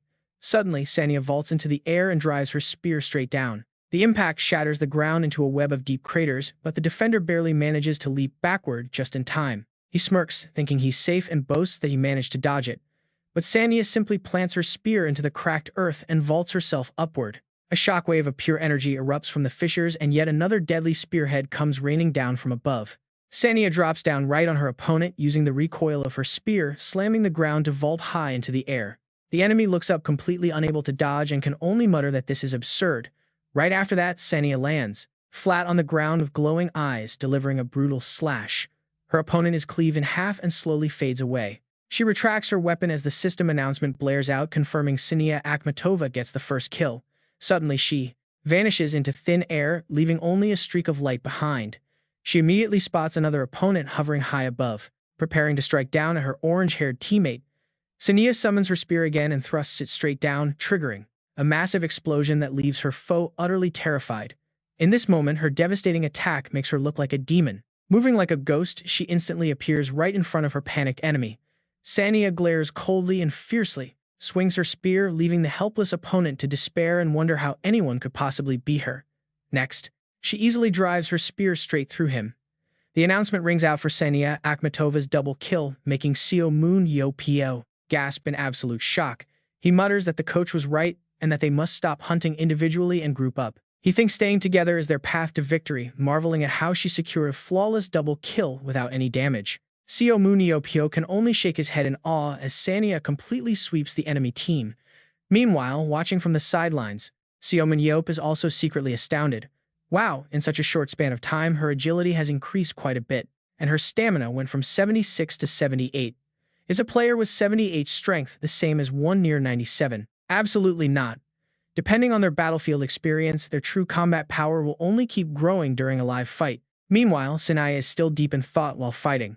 That stance earlier looked a bit like Uncle Soman's, didn't it? No, it was slightly too slow. But anyway, she has finally grasped the key concept. Now only the stubborn rankers remain. The enemy captain seems pretty interesting too.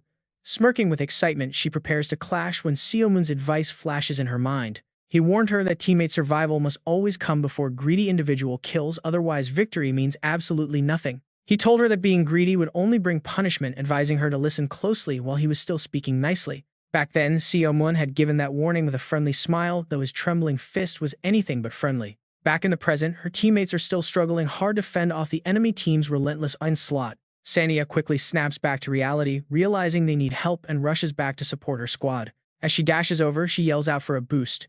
Choi Hyuk instantly gets the message and bends his back. Sania steps right onto his back to launch herself forward, throwing her spear to pierce through the opponent. An explosive aura erupts around her as the system blares Sania Akhmatova's triple kill, and the commentators go wild. Following that incredible triple kill, Seo Moon-yeop gun BC and YSM immediately clash, with YSM coming out on top.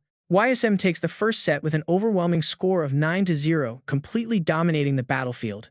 Their new ace Sania was especially active, basically leading the charge for YSM in this match. What an exceptional match. She completely proved her worth to everyone in a single stunning debut. Former captain Seo Moon-yeop personally traveling all the way to Kazakhstan to recruit her makes total sense now. The second round officially begins as both teams finish preparing. Meanwhile, Sim Young-soo is sitting in the restroom, biting his nails in pure anxiety.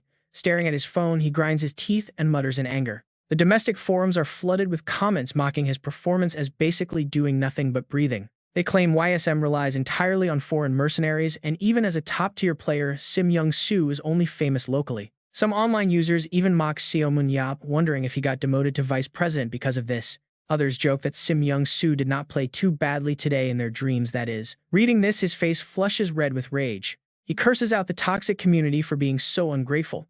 Just then, voices drift in from outside, catching his attention. Two players from Seo Moon-yeop Gun BC are washing their hands and gossiping that Sim Young-soo is past his prime. They scoff that he is basically just a driver for foreign mercenaries, now laughing that having an ability only makes someone slightly better, nothing special. Indeed, if it were that great, then other espers would have rewritten history by now. Besides, those foreign mercenaries are just too strong, especially Sania. She was easily a top-tier player in Europe, but isn't she past her prime now? Either way, Sim Young-soo won't have to show his arrogant face anymore. Isn't that actually better for him? They laugh, mocking his fated presence. Young-soo feels completely useless right now. What is he even supposed to do? Hearing their mockery from inside the stall, he starts shaking with pure rage. Unable to take it anymore, he slams the door open to confront them. What did you dogs just say about me? While one opponent panics, his buddy holds him back, whispering that everything is fine.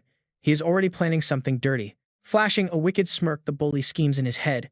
Seeing this smug look makes Young-soo completely lose his mind, which is exactly what the guy wants. The bully taunts him, asking the shaking loser if they said anything wrong.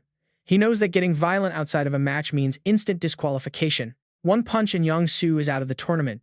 Hearing the cheap provocation, Young-soo fumes with absolute murderous intent. What did you say? He snarls, telling the bastards they better watch their backs. Suddenly, a loud snicker erupts from one of the bathroom stalls. The snicker turns into a full-on roaring laugh, leaving both of the Seo Moon-yeop BC players completely bewildered and on edge. Just as Young-soo is about to snap at the mystery laugher, the stall door flies open. It hits him hard, throwing him completely off balance. Young-soo tumbles onto the floor. Out steps Seo Moon-yeop, clutching his stomach and covering his mouth as his face turns bright red from holding back his laughter. Oops, my bad, Seo Moon-yeop chuckles. Instantly, the cocky bully tenses up, recognizing the powerful figure standing right before him. Seo Moon-yeop wipes a tear from his eye. He explains that he was just taking a dump, but their drama was too hilarious to ignore. He was dying to see Young-soo's face get slapped with the brutal truth, but asks why they stopped talking. He wanted to see how far they would go. The more timid bully stammers, completely frozen in fear. He manages to squeak out a quick apology, hoping to defuse the situation. Seo Moon-yeop puts a friendly arm around his teammate. That is a shame, he says before telling Young-soo to apologize to the Seo Moon-yeop BC players right now. Rubbing his sore, bruised nose from that slamming door, Young-soo looks incredibly hurt. He protests, asking why he should be the one apologizing to them. They were the ones talking trash, Young-soo argues. But Seo Moon-yeop shoots him a sharp warning glare. He tells the boy that trash talk is just part of life. You have to get used to people talking behind your back. Still, Young-soo refuses to back down, stubborn to the very end. Without warning, Seo Moon-yeop grabs the back of his neck and forces his head down. He tells the two opponents to please excuse Young-soo. He apologizes for his teammate acting arrogant just because he has powers. With a bright smile, he asks if they are all good now. Keeping that friendly smile on his face, Seo Moon-yeop guides Young-soo out of the bathroom, telling him it is time to prepare for their next match. But just as they reach the exit, Seo Moon-yeop suddenly stops. Get ready because things are about to get intense. He coldly warns them to consider themselves lucky today. Since they are currently mid-tournament, he is willing to let this slide just this once. He tells them there will not be a second chance. As he walks away, they look over and see his handprint crushed deep into the concrete. Back at the bench, Coach No Dong-hun gathers the team to assign roles. He tells them they are sticking to the same plan as the first match. The crowd control group will focus on supporting Sania, while the remaining players split into hunting squads to sweep the dungeon. This match against their former coach is actually the perfect stage for Sania to test out her brand new weapon in a live setting. This gives the team a rare chance to experiment with fresh tactics. It is also an open playground for the players to go all out. First up are the control team members, but as they prepare, Young-soo glances over at the opposing bench and immediately spots his troublemakers. The Seo Moon-yeop BC players are staring right back at him with smug, mocking grins. Seeing those ugly smirks instantly triggers Young-soo all over again. He curses them in his head, furious that they are laughing at him. He vows to make them pay once they step onto the field. The second match takes place in the ant nest. It is a highly dangerous modified dungeon crawling with massive hyper-aggressive earth ants. The minimap displays two distinct starting zones. Countless smaller ant chambers are scattered all along the paths leading deeper into the cave system. If any team approaches the queen ant boss, every single worker ant in the entire dungeon will swarm there to protect their mother. To clear this place, players must completely wipe out every nest. It is a grueling test, and the crowd is eager to see how they handle it. The hype is real as the announcer finally calls the start. With the signal given, the second match is officially underway. Both squads head in with very different mindsets, ready for a brutal clash. On No Dong Hun's side, the scout team immediately gets the order to advance. This scouting unit consists of Lin Yunbai, Hosei, Ho Choi, Hyuk, and Sanya, making it a 5-person vanguard team. Watching them head out, No Dong Hun signals the main force to move. It is time for the hunter unit to start their sweep. This group features No Jong Won, Sim Yu Kim, Jin Soo, Baek Min, and Namgung Jun, and Choi Dong Min, forming a strong 6-man squad. Deep inside the dark caverns, a warning shout echoes out as a massive swarm of giant ants begins to close in on them. A massive explosion instantly rips through the front lines, vaporizing a dozen pests. No Dong Hun's hunters are wasting zero time aggressively charging into the fray. Whenever a player gets cornered, their teammates cover them in a flash. Their coordination is beautiful to watch as the giant insects start dropping fast. The survivors are met with devastating follow-up blows directly to their heads. Once the area is cleared, No Dong Hun looks highly satisfied with their pace. He notes that their clear speed is spiked. It seems having a powerful new main damage dealer on the team really makes all the difference. Let us move to the next area. Just then, Jung Min suddenly raises his hand and calls out, "Hey Captain, did we forget someone?" No Dong Hun looks shocked. Jung Min points to the empty space beside him and asks where on earth is Yang Su. He had already dashed straight ahead on his own. Yang Su charges forward with absolute conviction, reaching out to show those Seo Moon-yeop BC bastards his true power. How dare they look down on him? Just then, a telepathic voice rings in his head. "Hey Yang Su, where are you going? You had better get back here or else." But he immediately mutes the comms, cursing and telling them to just shut up. Meanwhile, No Dong Hun is furious. How dare that guy cut communication? He better be ready for a massive scolding after this match. No Dong Hun turns to the rest of the team, telling them to keep moving, since they must clear this area first. 10 minutes later, Yang Su arrives. Crouching right outside a cave entrance, he flashes a highly confident, smug grin. He spots the Seo Moon-yeop BC hunters, but wonders why only they are here. Where is the scout team that was supposed to meet him? His original plan was to regroup with the scouts and rain fireballs down from safety, but now he is starting to sweat. If they are gone, he has to adapt. Shrugging it off, he happily conjures a flame in his hand, thinking it does not matter. Since he is hidden, someone is bound to get hit, and he can always run if things get too dangerous. Leaping out from the cave, he screams to die as he hurls a massive fireball straight toward the enemy group. It streaks forward, triggering a massive earth-shaking explosion. Yang Su watches with pure excitement, eager to see how many got caught. As the smoke slowly clears, heavy footsteps emerge. The entire Seo Moon-yeop BC squad steps forward immediately, taking up defensive positions. Their leader barks out that they knew Yang Su would come alone. Seeing their perfect defense, Yang Su panics, growing both anxious and angry. Damn it, did they read him like a book? Not a single hit. Suddenly, a Seo Moon-yeop BC archer steps forward to fire. He looses an arrow, while his smug teammate mocks Yang Su, laughing at how incredibly predictable his solo attack was. He mocks that Yang Su fell right for their taunt, proving he always acts exactly as they expect. Dodging the flying arrow, Yang Su is forced to retreat, gritting his teeth in sheer frustration. This is bad. More arrows rain down instantly as several Seo Moon-yeop BC members charge forward, sealing off any easy escape. Yang Su frantically hurls fireballs, but they easily block them with their shields and keep closing the distance. He fires off wave after wave, yet they dodge with effortless ease. Yang Su can only watch in horror as they close in. They are right on top of him. He realizes he is dead meat unless he can blast them at point-blank range. He raises his hand to summon one last spell, shouting for them to take this, but only a pathetic spark appears. He freezes in shock as his pupils shrink. It is on cooldown because he burned through his mana pool too fast. That signature fireball skill was the exact power that crowned Yang Su as the absolute best magic damage dealer in the tournament. He could trigger 5 massive blasts at once, but the catch is a brutal 150-second cooldown. Because his casting was usually so fast, he had never once worried about his spell cooldowns before. Left utterly defenseless, Yang Su collapses to the ground. The Seo Moon-yeop BC hunters crowd around him, wearing sinister smiles. They gloat that they have finally caught Yang Su, but before they can finish, a massive explosion erupts from behind. A system message flashes announcing Sanya Mitova just scored a kill. The hunters spin around in absolute panic. It is Sania Matova arriving just in time to slice down the archer, while Yang Su gapes a hand, grabs him from behind. Before he can react, Yang Su is dragged backward at blinding speed. The Seo Moon-yeop BC members whip around completely baffled. Their target has vanished. They realize Yang Su was merely bait to draw all of their attention away. By now, Seo Moon-yeop Ho and Choi Ha-yuk have yanked Yang Su down into a hidden hole, with Seo Moon-yeop Ho clapping a hand over his mouth. He gestures for silence, but Yang Su looks around, whispering to ask what they are doing here since this was not the plan. He demands to know why they are hiding when they were the ones who attacked first. Seo Moon-yeop Ho stands totally speechless. Feeling like turning to stone, Seo Moon-yeop Ho glares, knowing Yang Su is the idiot who actually ruined the plan. While Choi Ha-yuk whistles awkwardly to avoid the tension, Seo Moon-yeop Ho glares at Yang Su, who stubbornly refuses to apologize. Yang Su simply mutters that he almost died and they should have arrived earlier. Seo Moon-yeop Ho sighs, explaining their strategy. They had to wait for the perfect moment, using Yang Su's reckless charge as the ultimate distraction. To keep the nearby ant nest intact, they had to leave one alive. Yang Su looks up, spotting a massive ant. Gasping in horror at the giant insect, he quickly blushes, feeling incredibly guilty as he looks away. But then a realization hits him, and he asks if they already knew he would pull this stunt.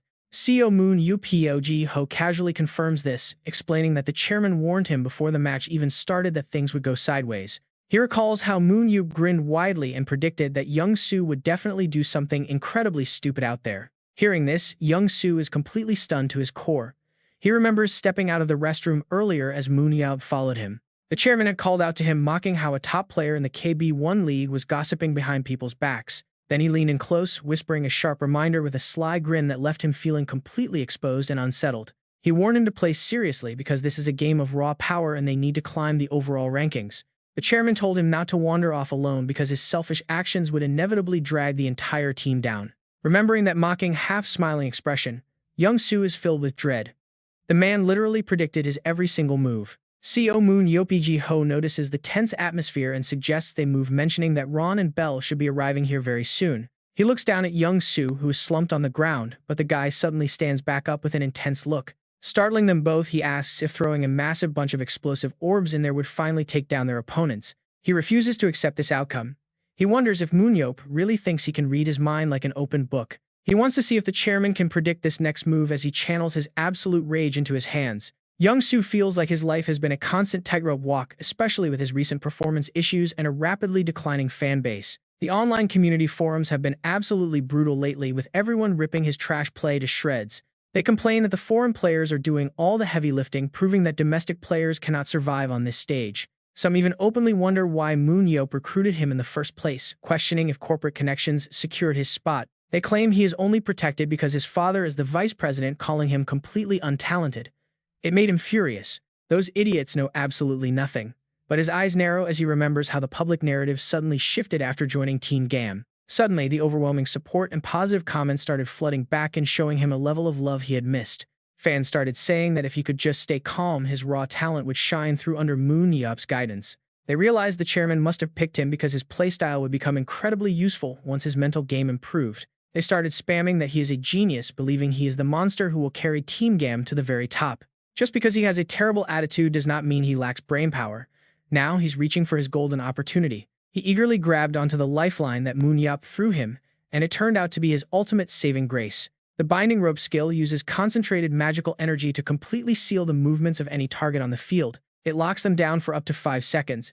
Instantly, the sneaky opponent from Team Seo Moon-yeop BC is trapped. Young Su smirks in triumph and shouts the command, calling out for Sanha to make her move immediately. With glowing eyes, Sanha dashes forward and cleanly slashes through the enemy, securing a flawless kill for the team. Outside the arena, Gabriel watches the screen in absolute shock as Young Su actually coordinates an assist for Sanha.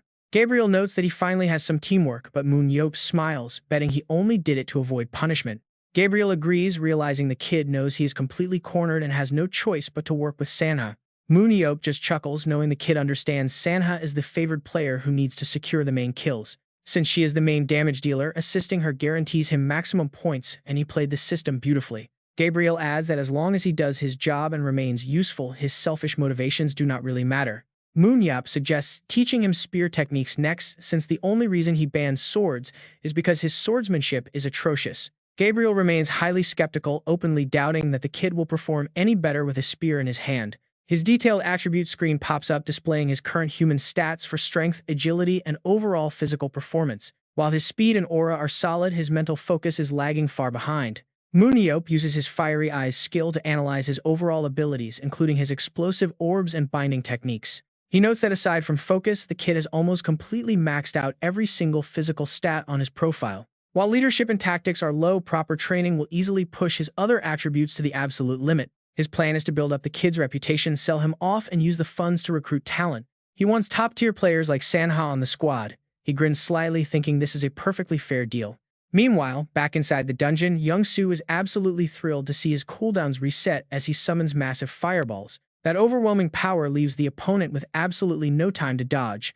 After taking that fireball head-on, what remains is a soot-stained, lifeless face. Right at this moment, another streak of raw energy shoots past and the opponent's body is pierced through by Sonia's spear. The system announcement rings out immediately, declaring Sonia Matova with 6 kills. Just as Sia's eyes flash with a sharp glint, the final buzzer sounds. The match is officially over and Dan secures the second game, becoming the ultimate champion of KBLM. And trust me, their spectacular victory is just the beginning. The team steps out to roaring cheers and wild applause. Every single team member is beaming with pure excitement. Watching from above, Seo Moon-yeop remarks that they have definitely grown much stronger. Gabriel can't help but praise him, saying it is all thanks to his talent scouting. He doesn't hold back his confidence, boldly replying that he is absolutely right. Aside from Sun, Dongmin is the one who caught his eye, and he's not someone they need to worry about. In fact, he is bound to grow even stronger. Seo Moon-yeop silently analyzes the stats, noting that while others only saw a minor increase, Dongmin was lucky enough to have some of his stats jump by up to 5 points, which is highly likely due to his special observation skill. This specific skill allows him to thoroughly read his opponents and pinpoint their exact weaknesses.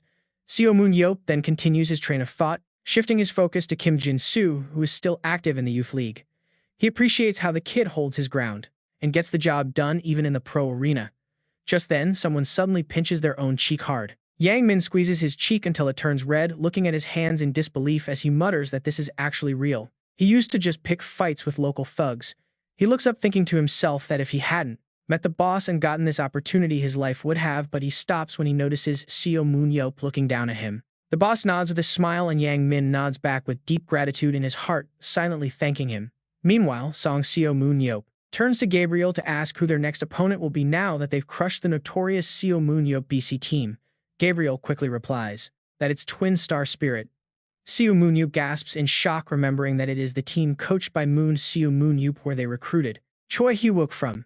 Gabriel confirms it, prompting Seo Moon-yeop to start grumbling about how that coach really gets on his nerves. But instead of starting a major fight, he managed to take Hee-wook off his hands for a cheap 50 million transfer fee, leaving Gabriel thoroughly confused. Seo Moon-yeop continues in a heated tone, complaining about the man coaching that team now. He mutters that if he had been tougher, that guy wouldn't even be alive today.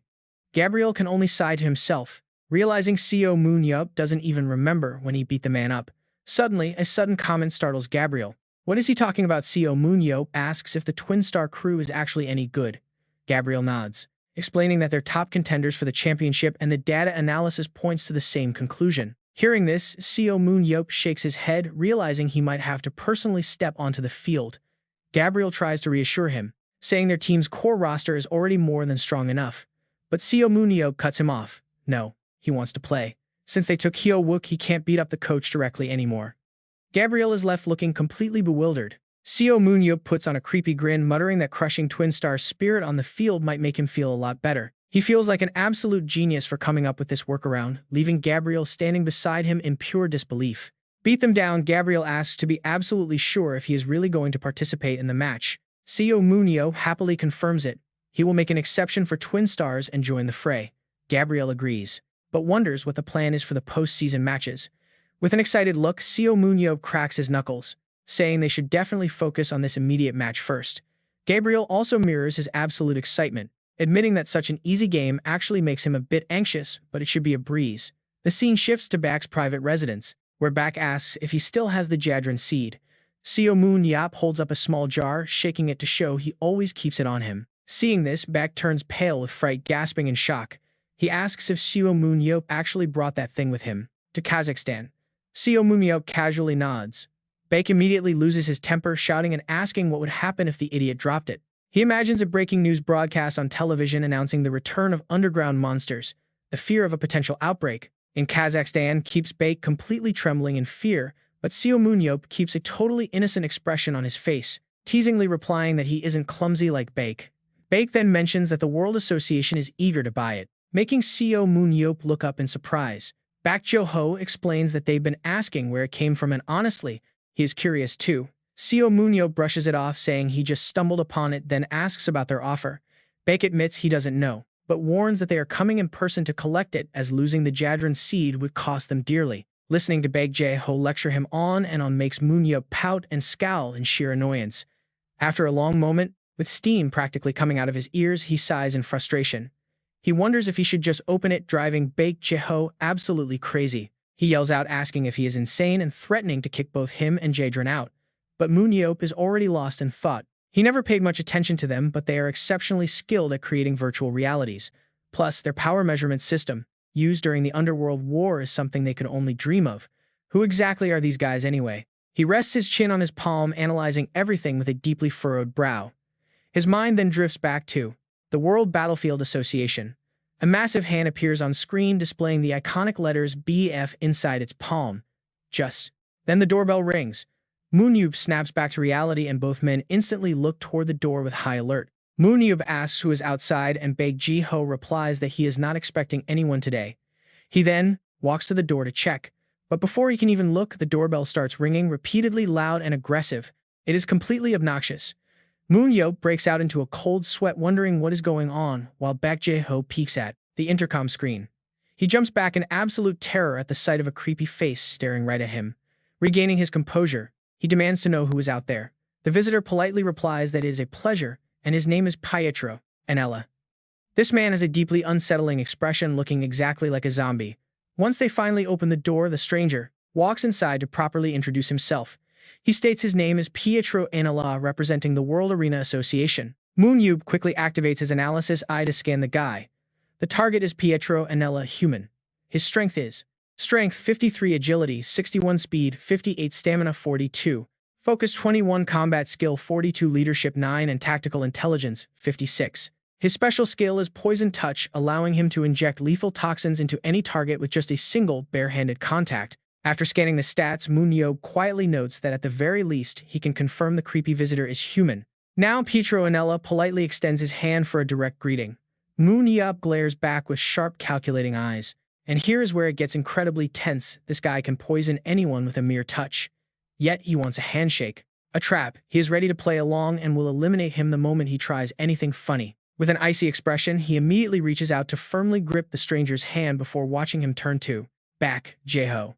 Surprised that absolutely nothing happened, Moon-yeop wonders if the guy is just an idiot or testing them. Without his analysis skill, identifying such a dangerous trait would be impossible. However, something else is deeply concerning here. So he casually asks if their strange guest is currently active as a professional battlefield player. Pietro Anella quickly denies it, explaining that although he once raided dungeons during the chaotic underworld wars, that was already ancient history. Hearing this, Moon-yeop secretly activates his analysis skill once again, to dig deeper. Aside from mental stats, why on earth are all of his physical attributes completely maxed out? Even as superhumans age slower and stay relatively fit, this man easily looks like he is in his 50s.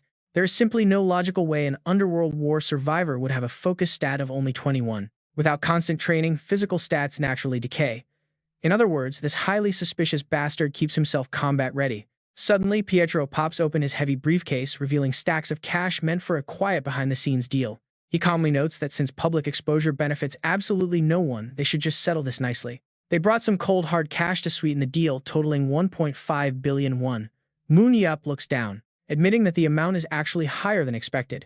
He happily hands over the glass jar, telling him to take it. Pietro Anella accepts the jar, politely asking for a brief moment of privacy before immediately stepping outside the door. Once outside, without a single hesitation, Pietro slams the jar down and violently stomps on it like a zombie. His stomps are so powerful that sparks literally fly from the impact. Talk about a completely bizarre way to relieve stress. Seeing this, the two men inside are utterly bewildered. Moon-yeop notes that the visitor is not using any special skills. Meanwhile, Bak Jo-ho actually feels pity, assuming the man must be under extreme work-related stress. A moment later, Pietro finally vents all his anger, adjusts his tie, and turns back to announce that the matter has been resolved. The contents of the jar are completely pulverized. He then adds that the World Arena president sent a specific message. Baek Jeho asks in absolute shock what it is, and Pietro calmly delivers the president's chilling words. He wants to meet you soon and has officially extended a formal invitation, Mr. Moon-yeop. Baek Ho casually laughs at this. So the president of the World Battlefield Association is inviting us. I thought it was actually something serious. The man screams in shock. Wait, the president, Moon-yeop, covers his ears to block out the deafening noise. Pietro raises his hand respectfully. Yes, I hope you will accept his request. Moon-yeop wraps an arm around Baek Ho. He whispers, Hey, are you overreacting? He is just some president, probably just a businessman, right? But his friend is panicking. I'm not overreacting, he responds. See that serious look on his face. Moon-yeop finally gets serious. Yeah. Baek Ho continues, he always refuses to meet in person, sending a proxy instead. Nobody knows his age, gender, or anything about him. His entire identity has always been kept completely secret from the rest of the world. Only one thing is absolutely certain. He created the World Battlefield. Hearing this, Moon-yeop raises an eyebrow. Turning back, Moon-yeop asks Pietro if he wants to meet us. When exactly are we supposed to go? I have my own pretty busy schedule, so I might not make it. But Pietro quickly responds that any time is perfectly fine with the president. Hearing that, Moon-yeop just smiles. Really, let's meet tomorrow then.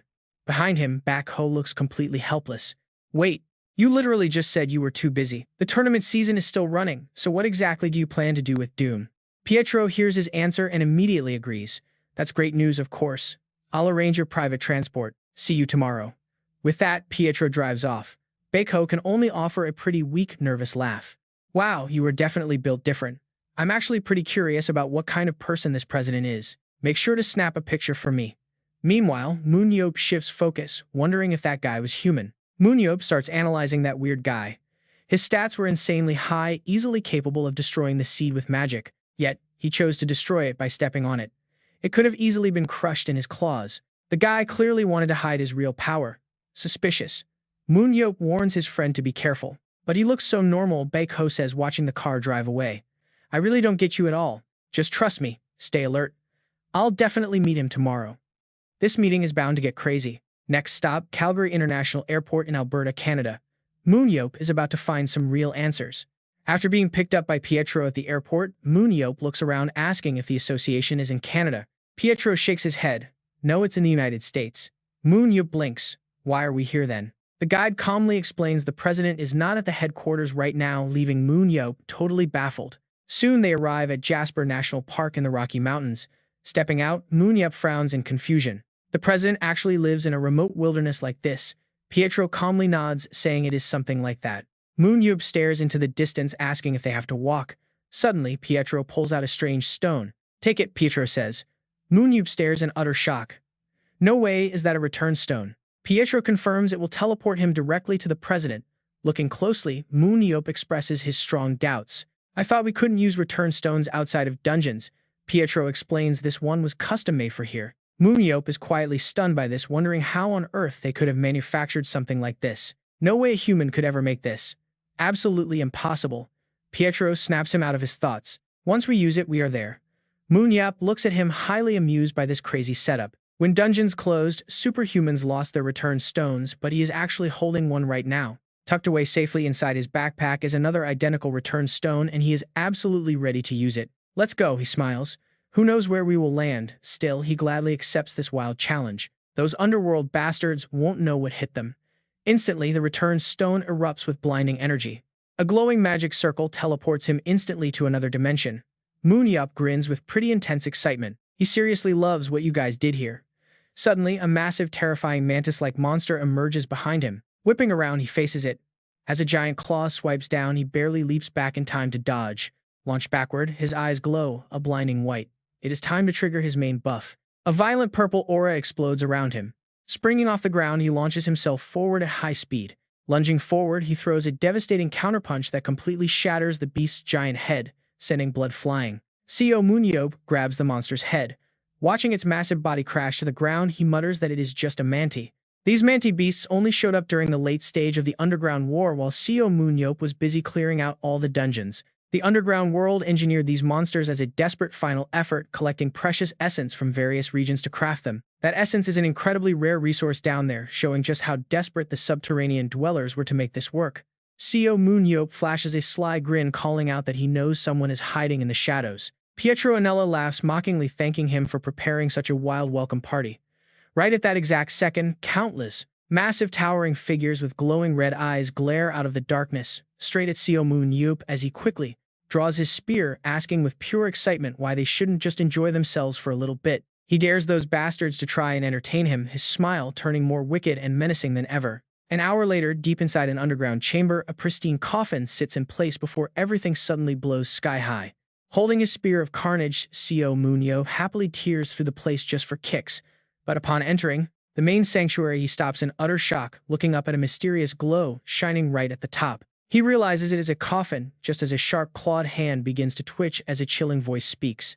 The voice asks if the visitor is human as the shrouded figure inside the ice coffin suddenly sits upright, unleashes an intense burst of power as a cold system directive immediately orders the absolute elimination of the intruder. The explosive shockwave blasts outward, sending Seo Moon-yeop sliding far back as he raises both arms in defense. Shocked by the force, he wonders where he is, only for the mysterious entity to speak once more in a highly familiar voice that calls out his real name, leaving him completely stunned and deeply confused in that moment. Before he can even speak, the figure reaches up to pull back her hood, evoking memories of a legendary ruler. It is indeed the face of the high priest, prompting Seo Moon-yeop to gasp in sheer disbelief. Looking down from atop her frozen coffin, she calmly notes that high priest is indeed what they call her. This third-grade underground dweller clasps a glowing orb, wondering why he no longer looks like one of their kind. Seo Moon-yeop glares back at her, delivering a cold retort that she does not look very human either. The high priest angrily pulls off her hood, calling him a rude fool and snapping that they were once identical to humans but altered their physical forms solely to optimize their bodies for combat. Hearing these words, he finds it pretty amusing, whispering that while he does not care about the others, he will kill her. Unbothered, she casually admits he is right, acknowledging that she already died by his hands once before. High Priest Pietro stares down at her own palm, quietly stating that her mission was indeed a complete failure. She explains that someone cursed her as a sinner, trapping her in this body so she could never see light. Seo Moon-yeop lets out a mocking chuckle, asking if she absolutely despises him for it, but her reply is calm. She claims she holds no hatred, noting he was simply sent by the creator to punish a fallen priest like herself. She even adds that she actually feels quite grateful, leaving him completely baffled by her bizarre detached attitude. He silently wonders what she is plotting, especially since he fully expected an all-out attack instead of this peaceful chat. She suddenly goes dead silent. Seo Moon-yeop demands to know what is wrong as she stares off in deep thought. Moments later, she flatly tells him it is nothing, she has just received the command to end his life. Showing absolutely zero fear, he grips his spear tighter, noting she seems pretty reluctant to carry out this job. He eagerly goads her to bring it on, but just as he prepares to strike, she quickly cuts him off. She floats down gently, telling Seo Moon-yeop there is no rush since her orders never specified exactly when to execute him. She suggests they have a proper chat first, causing him to hesitate while calculating his odds of defeating her. He quickly realizes that taking her down is possible but will be incredibly tough.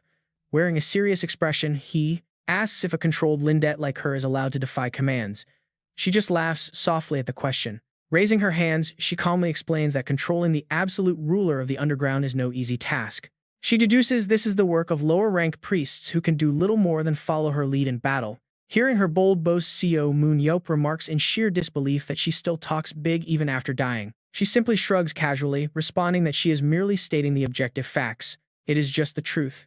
Planting his spear into the ground, he shakes his head with a dry laugh, stating he did not come for peace. He has no clue what she wants to say but thinks fighting makes way more sense than standing around babbling. The moment he stops speaking, the high priestess opposite him replies with absolute confidence that he was lured into this trap. She asks if he is not the least bit curious about who is pulling the strings, even if he thinks he has everything figured out. Seo Moon-yeop immediately asks if she actually knows who did it.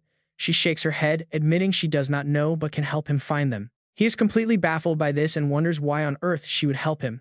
The high priestess just smiles, offering to remind him of something. She says she holds no hatred toward him, noting he defeated her when she fell and even now wants to pull her out of her misery. Seo Moon-yeop literally bursts out laughing at that, telling her he actually planned to grind her to dust so she could never resurrect again. She does not even get angry at his threat. She simply bows her head slightly softly, whispering that he has not changed at all. Thinking back to the previous priests, she adds that she is certain the person who brought her back is trying to spark another war. They have to stop anyone trying to twist the prophecy of the primordial light, uncover the truth, and send them to the afterlife. Seo Moon-yeop does not buy any of this high-minded talk. He raises his spear with a look of pure disdain, mocking her claims. He asks if she was not the one who started the underworld war in the first place, questioning her sudden change of heart. If she really wanted to live on the surface, they could have coexisted peacefully, pointing out how much vast land is left abandoned. There are deserts, mountains, and empty oceans. As powerful magic begins to swirl around the High Priestess, she simply shrugs it off. She asks if he seriously thinks living together brings peace, telling him not to play dumb because coexistence is completely impossible. Coexistence is impossible. An eye-shaped magical orb glows with mana as she explains that before the Titans attacked, they closely watched humanity. Under the guise of peaceful coexistence, they closely observed humanity. However, all they saw was humans endlessly bickering and fighting amongst themselves. The screen shows scenes of a brutal and chaotic battlefield. Humans slaughtered each other simply because they lived in different nations or had different skin colors. There were countless other trivial reasons for their endless wars.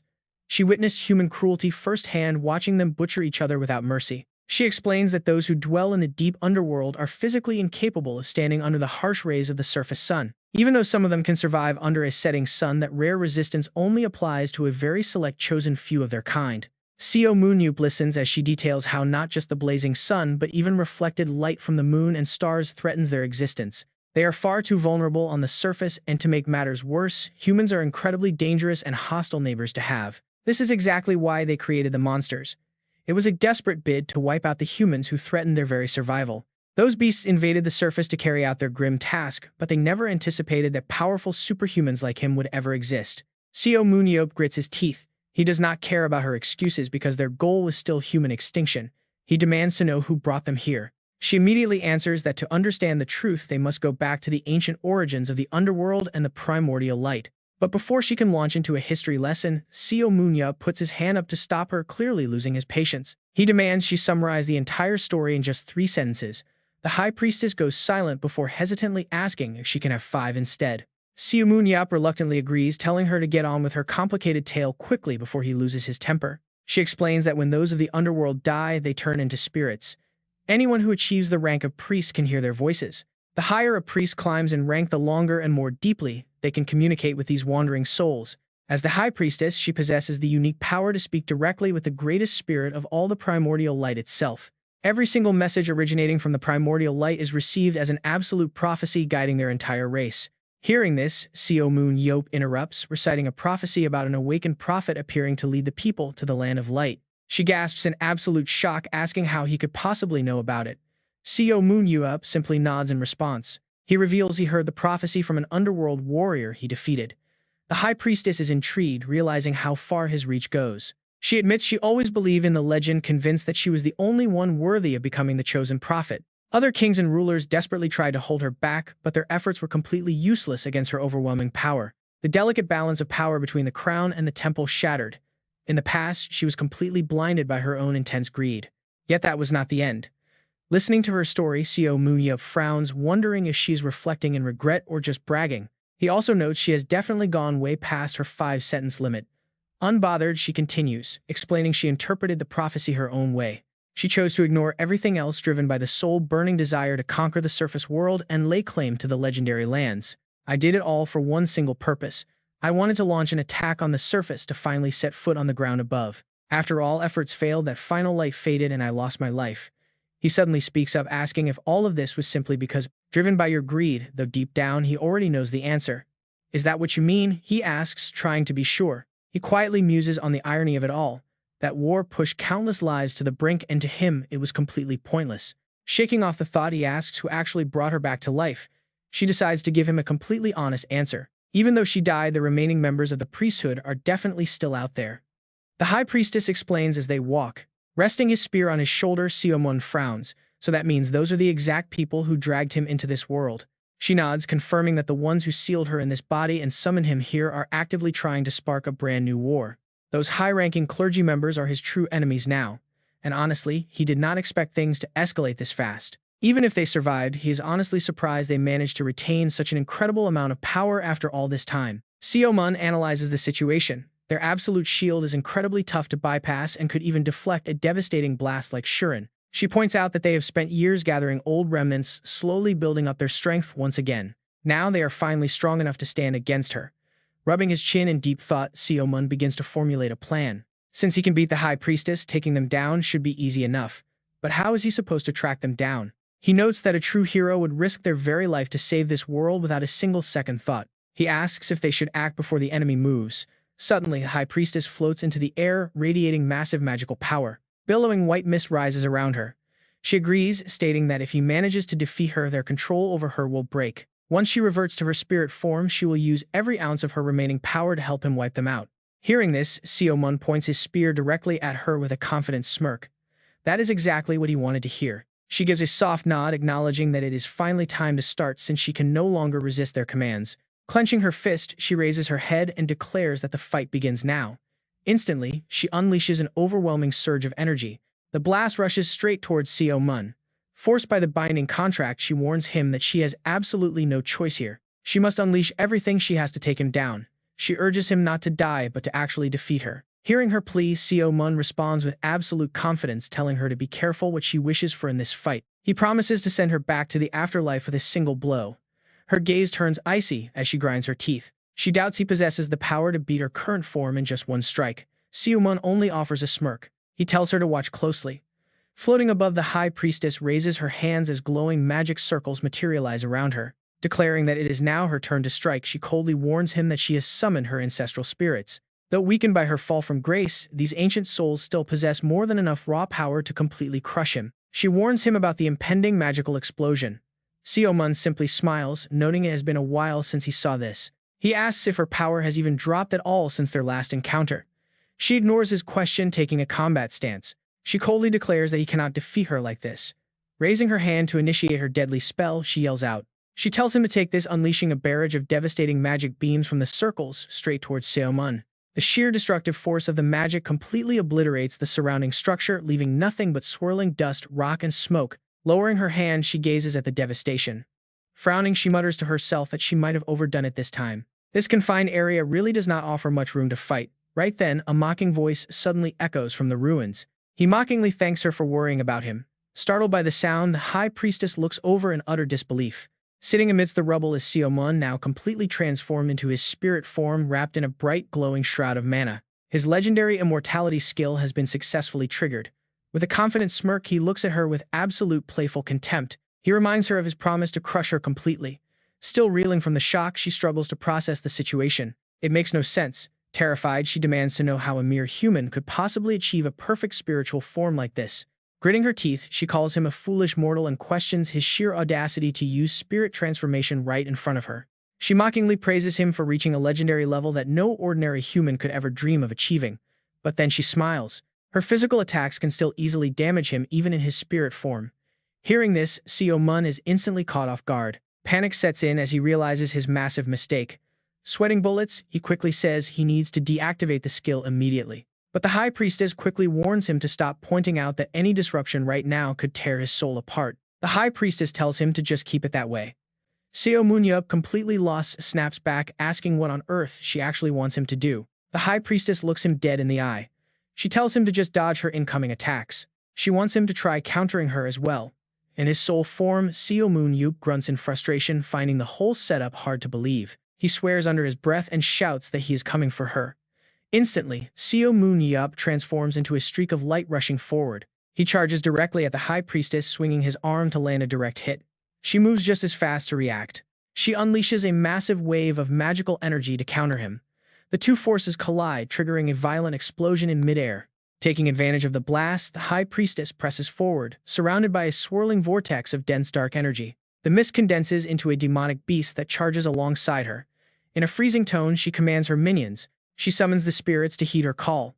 Facing this onslaught, Seo Moon-yeop does not flinch at all, charging straight in. He smirks, calling it nothing but cheap tricks. In a flash, his soul shoots forward completely, ignoring the danger. The High Priestess calmly counters his advance. The two clash head-on in a fierce, brutal exchange of magical blows. Energy blasts fly in every direction. Gripping his spear, Seo Moon-yeop smirks, thinking this is a joke compared to high-difficulty dungeons. The relentless battle rages on each collision, sending powerful shockwaves echoing through the area. Seeing his spear flying straight at her face, the High Priestess panics, shocked by his unbelievable speed. Blinding light radiates from his razor-sharp weapon. As he swings it down to crush her, she realizes she has to defend. She quickly raises her hands, conjuring a protective barrier just in time to meet his devastating spear strike. The spearhead shatters her barrier, leaving a deep crack. Seo Moon-yeop immediately pulls back, stepping away to reassess. Annoyed, he tells her he has no time to waste, so they should wrap this up right now. Channeling his full power, he lunges forward, unleashing a tidal wave of raw energy straight at her. His strike slams into her outer barrier. The High Priestess struggles with both hands, trying to suppress his violent strength. Cracks spread across her defense. She swiftly spins to the side, dodging the worst of the impact. Regaining her footing, she fires a powerful blast of blue energy, but his spearhead is already piercing forward. The spear pierces right through her hand, completely shattering her defensive magic in one swift motion. With the fight effectively over, Seo Moon-yeop pulls his weapon back and takes a step away. He looks down at her as she kneels, asking if she is finally free or if he should just finish her off. She quickly tells him to stop, extending her palm to show him the proof of her freedom. She points out that his attack successfully shattered the chains binding her soul. Still holding his spear, he asks if that is really all it took. She nods, confirming it is. She warns that she will soon be sealed again. He mutters about how incredibly boring this whole thing is. Ignoring his attitude, she explains that someone tried to control her without having the necessary power to back it up. Her physical vessel is now disintegrating, unable to contain such massive soul energy.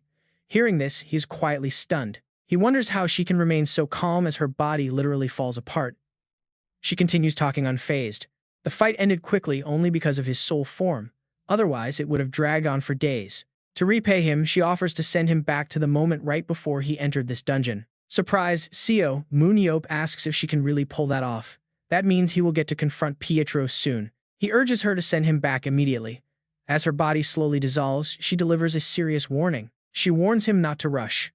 The mastermind behind her possession will soon realize something is wrong and send backup. He nods, admitting she has a point, especially since he has already disabled all of their hidden traps. Slinging his spear over his shoulder, he smirks. He wants to unmask the Bastard Association president once and for all. Slumped on the ground, the High Priestess sighs that she too has a duty to correct those who go astray. Looking at her weak state, Seo Moon-yeop scoffs, doubting anyone would actually listen to her right now. He tells her that raw power is the only thing that works. Sensing his contempt, she grits her teeth. She snaps back that she never planned to just use words. Suddenly, she cuts herself off mid-sentence. Her eyes widen in sudden shock as she senses something. She gasps out that they have already arrived. Seo Moon-yeop follows her gaze. Ahead, a heavy dark mist rolls and, parting like a curtain to reveal a hand with razor-sharp claws tears its way out from the inside, reaching into the open as a chilling voice echoes. The binding on the High Priestess vanishes, hinting that Seo Moon-yeop might be dead, but then a figure suddenly appears in midair. He materializes, his eyes widening in complete shock as if noticing something is terribly wrong. It turns out to be a high-ranking priest. Armed with shamanic skills, this priest can manipulate the souls of the dead. He channels his white aura to summon the white flame. The pale fire blazes, but the moment he spots the two figures below, he gasps in sheer disbelief. How is this possible, Seo Moon-yeop? He wonders how they could possibly fail to take him down even after weaponizing the very soul of the High Priestess against him. Seo Moon-yeop calmly rests his spear on his shoulder, narrowing his eyes as he realizes this underworld pest must be the mastermind. With a smirk, Seo Moon-yeop places a hand on the High Priestess's head, mockingly asking if the bastard really thought she stood a chance. He reminds him that 17 years ago he sent her packing, so why would she stand a chance now? Hearing this, she glares. Her face darkens as she mutters that he is pushing his luck. Meanwhile, the floating high priest shakes his head in absolute disbelief. Down below, Seo Moon-yeop clenches his fist and casually suggests that maybe he should thank them for such a warm, cozy welcome. Turning to the high priestess, he adds that it looks like they will need to teach her unruly subordinates some proper manners. Standing right beside him, she nods in agreement that it is indeed necessary. Just then, Seo Moon-yeop's body begins to shift. He enters his powerful soul form, sending the high priest into a state of absolute panic as he stammers in sheer terror. He wonders how a mere human can achieve soul formation, screaming that he cannot let this stand and cursing his bad luck. With that, the coward flees, vanishing instantly. Seo Moon-yeop watches this utterly baffled and asks if the guy just ran away.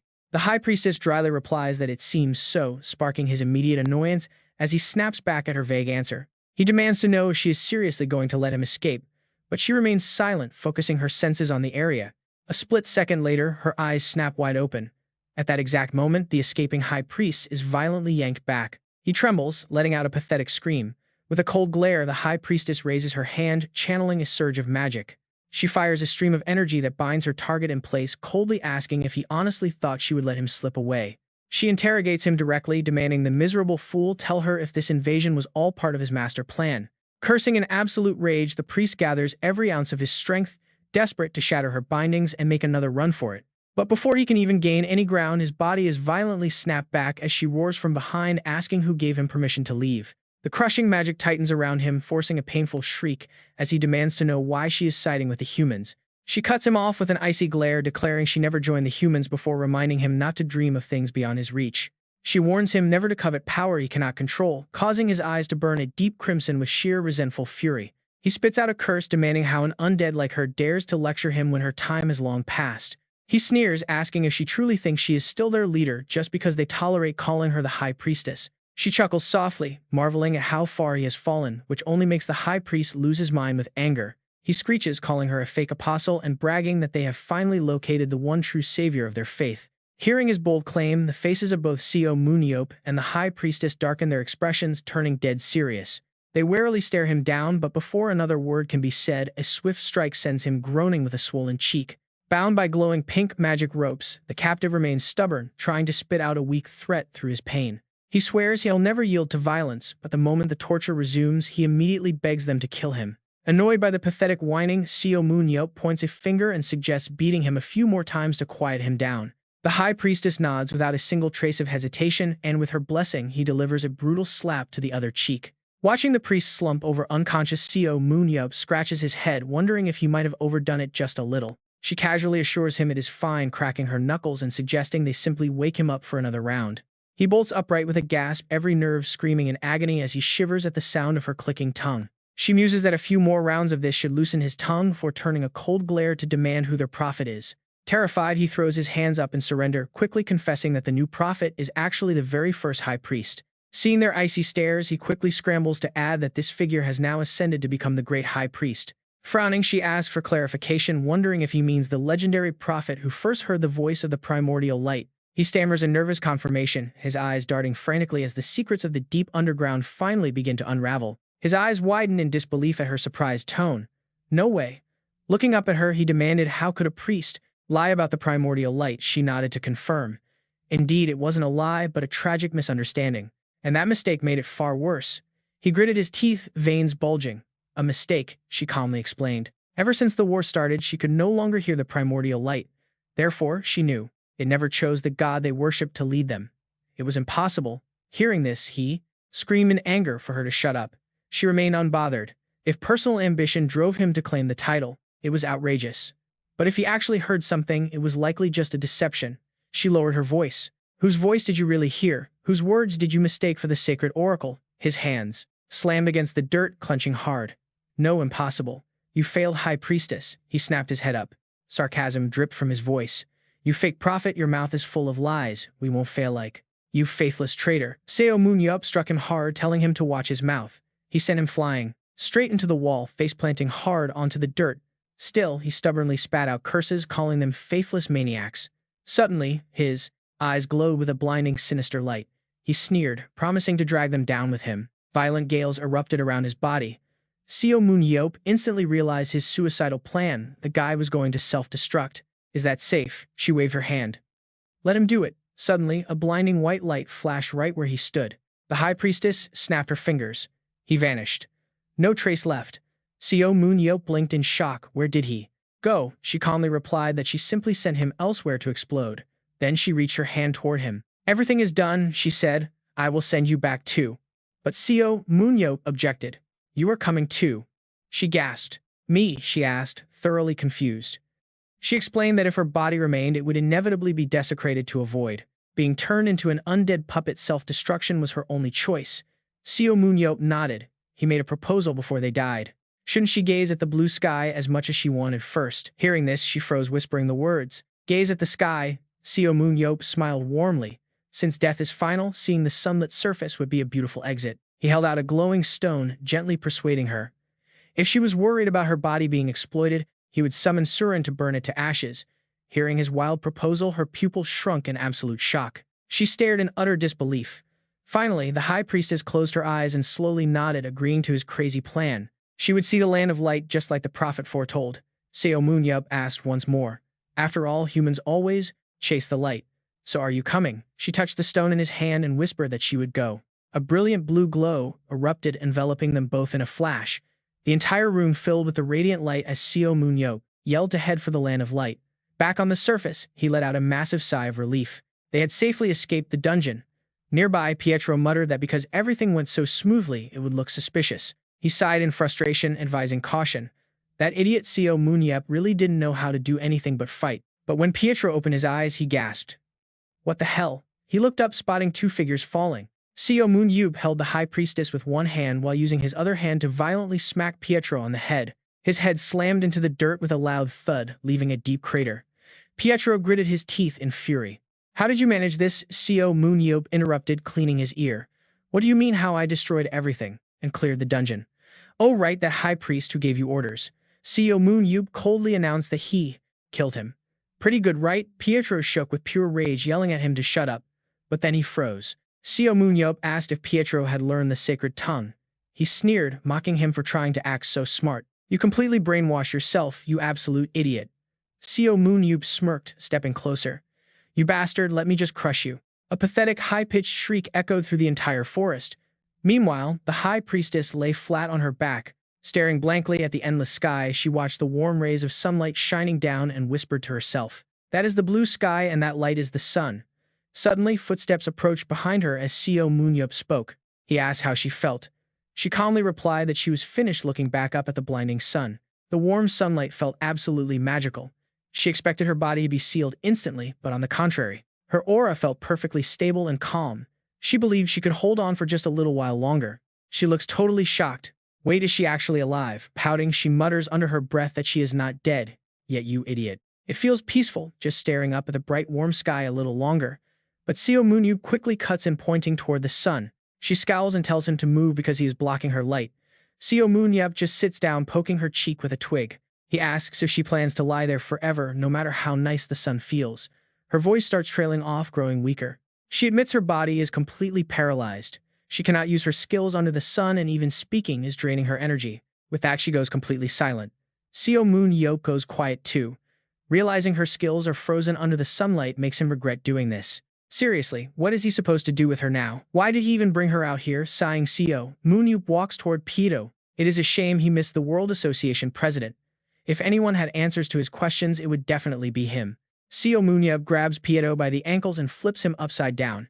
He figures shaking the guy hard enough might make something useful drop. Sure enough, a small stone tumbles out and rolls across the ground. Seo Moon-yeop cheers, picking it up to take a closer look. He has never seen a yellow return stone before. Rumor has it only a special key like this can lead to the president. Assuming the rumors are true, this is his golden ticket. Seo Moon-yeop rubs his chin with a sly grin. Even if it is a trap, he does not really care. The strongest being in the universe does not fear anything. From the ground, she glances up at him. She wonders if he is some kind of new high priest, then weakly warns him that humans stand no chance. Seo Moon-yeop ignores her. He raises the stone, deciding to give it a shot. Suddenly, a blinding golden light erupts from the gem, forcing him to squint. When the flash fades and he opens his eyes, he is completely stunned. He is no longer standing in the same place. Seo Moon-yeop finds himself in a massive field of yellow flowers. Strangely, this field sits atop a mountain surrounded by falling snow. Watching the bright petals sway in the wind, he is completely mesmerized by the view. Everywhere he looks, there is only endless snow. Yet somehow, these flowers manage to bloom beautifully in this harsh, frozen wasteland. He spots a small hut nearby and slowly walks over. His survival instincts tell him this structure is actually built on solid ground. Gripping his weapon tightly, he notices something off. Despite the bright sunlight, the warmth feels completely fake and hollow. As he gets closer to the hut, his suspicion turns into absolute certainty. This place is not a real mountain. It is a dungeon.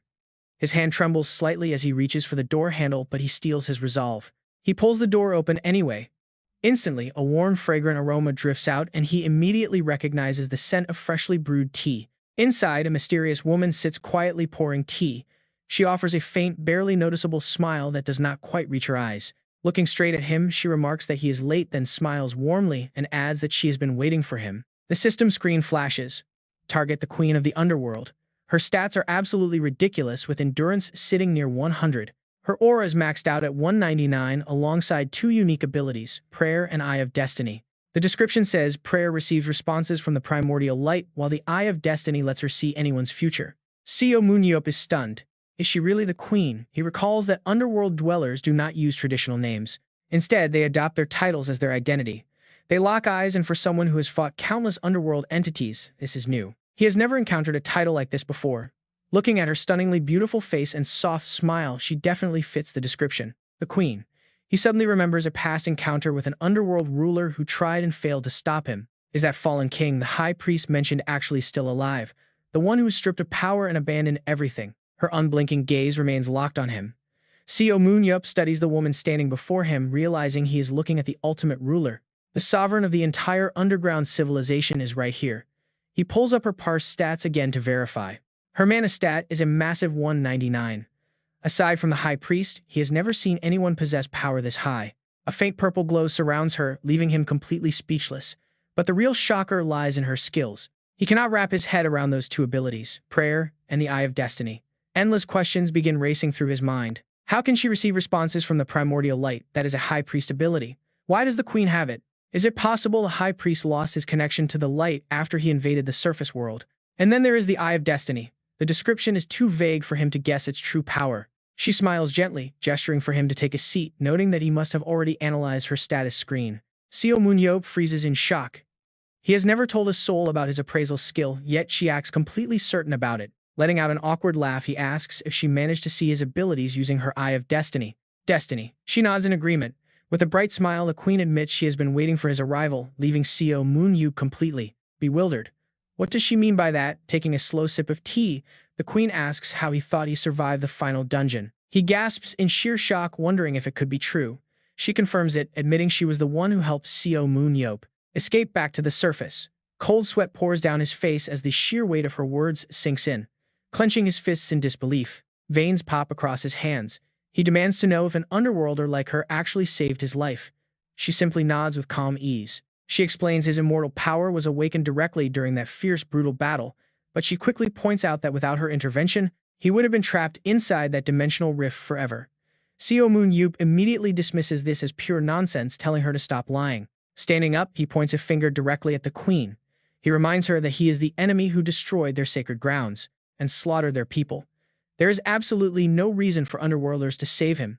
The queen remains unfazed, calmly recounting the past. When she first saw him in the ruins of the sacred land, she read his destiny. Even though his body was covered in wounds, both large and small, Seo Moon-yeop remained absolutely unyielding in his resolve. She knew right then that he was indeed their destined savior. Watching him fight fiercely from above as a horde of monsters rushed him, the realization hit her. That was his true fate. It was incredibly difficult to accept that the very person who brought ruin to their entire world would also be their ultimate savior. Yet her sacred mission demanded she explore every single path, no matter how small. She then begins to recite the ancient prophecy. The soul awakening prophet has arrived. This prophet will guide all of you to the promised land where the pure light shines bright. Seo Moon-yeop listens in absolute silence, though a highly reluctant frown clearly shows on his face. The queen then continues with a heavy tone, stating that she has heard the second half of this prediction. Her voice grows incredibly cold as the surrounding atmosphere turns pitch dark. The gate opens and disaster strikes, so the prophet must prepare the savior. Countless glowing eyes seem to watch them from the shadows. As they sit directly opposite each other, a tense, heavy silence falls over the entire room once again. Seo Moon-yeop is the first to break the quiet. So the true prophet is not the high priest but her. She nods softly to confirm. The queen explains that she finally understands the meaning of the gate opening and disaster striking. It was the day their sacred land fell. Yet on that exact day, her Eye of Destiny revealed Seo Moon-yeop as the savior. She still sees it clearly even now. Seo Moon-yeop slumps back in his chair, warning her that he does not believe in prophecies. He tells her to drop it and asks what she really wants. She quickly replies that their past loss was not the real disaster.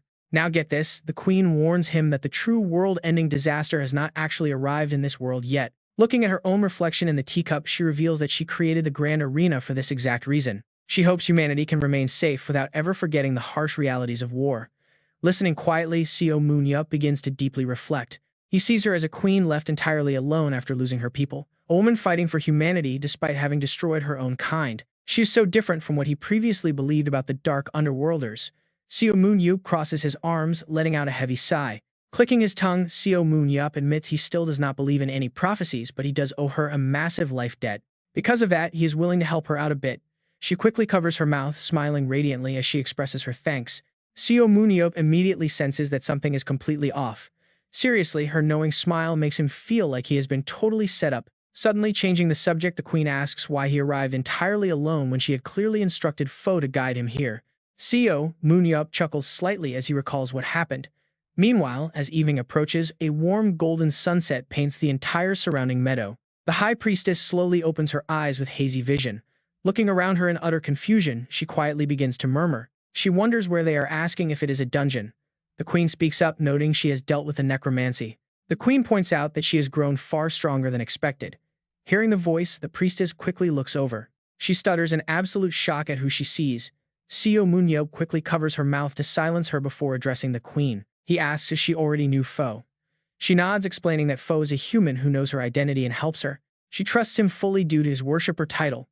Seo Moon-yeop scratches his cheek, asking if they can cure the priestess brainwashing. He jokingly suggests she might have suffered severe brain damage first. The queen admits that reversing the brainwashing is unfortunately impossible. The high priestess pulls Seo Moon-yeop's hand away from her mouth, speaking out in disbelief about the queen she once knew. She insists the queen she remembers did not possess such immense power, marveling at how much her aura has grown. The queen smiles awkwardly, admitting she began hearing the voice of primordial light 2 years before their sanctuary fell. A dark aura flares around the priestess as she glares in deep frustration, upset that such a secret was kept hidden. She knew that secret had to stay absolutely hidden, or she would have gone completely mad and killed him. Looking back with deep regret, she apologized, admitting she was a sinner who was no prophet nor even a proper high priestess anymore. She had fallen so far that the primordial light itself had abandoned her, meaning everything was entirely her fault. But Seo Moon-yeop just smiled slyly and agreed, saying it was indeed her fault.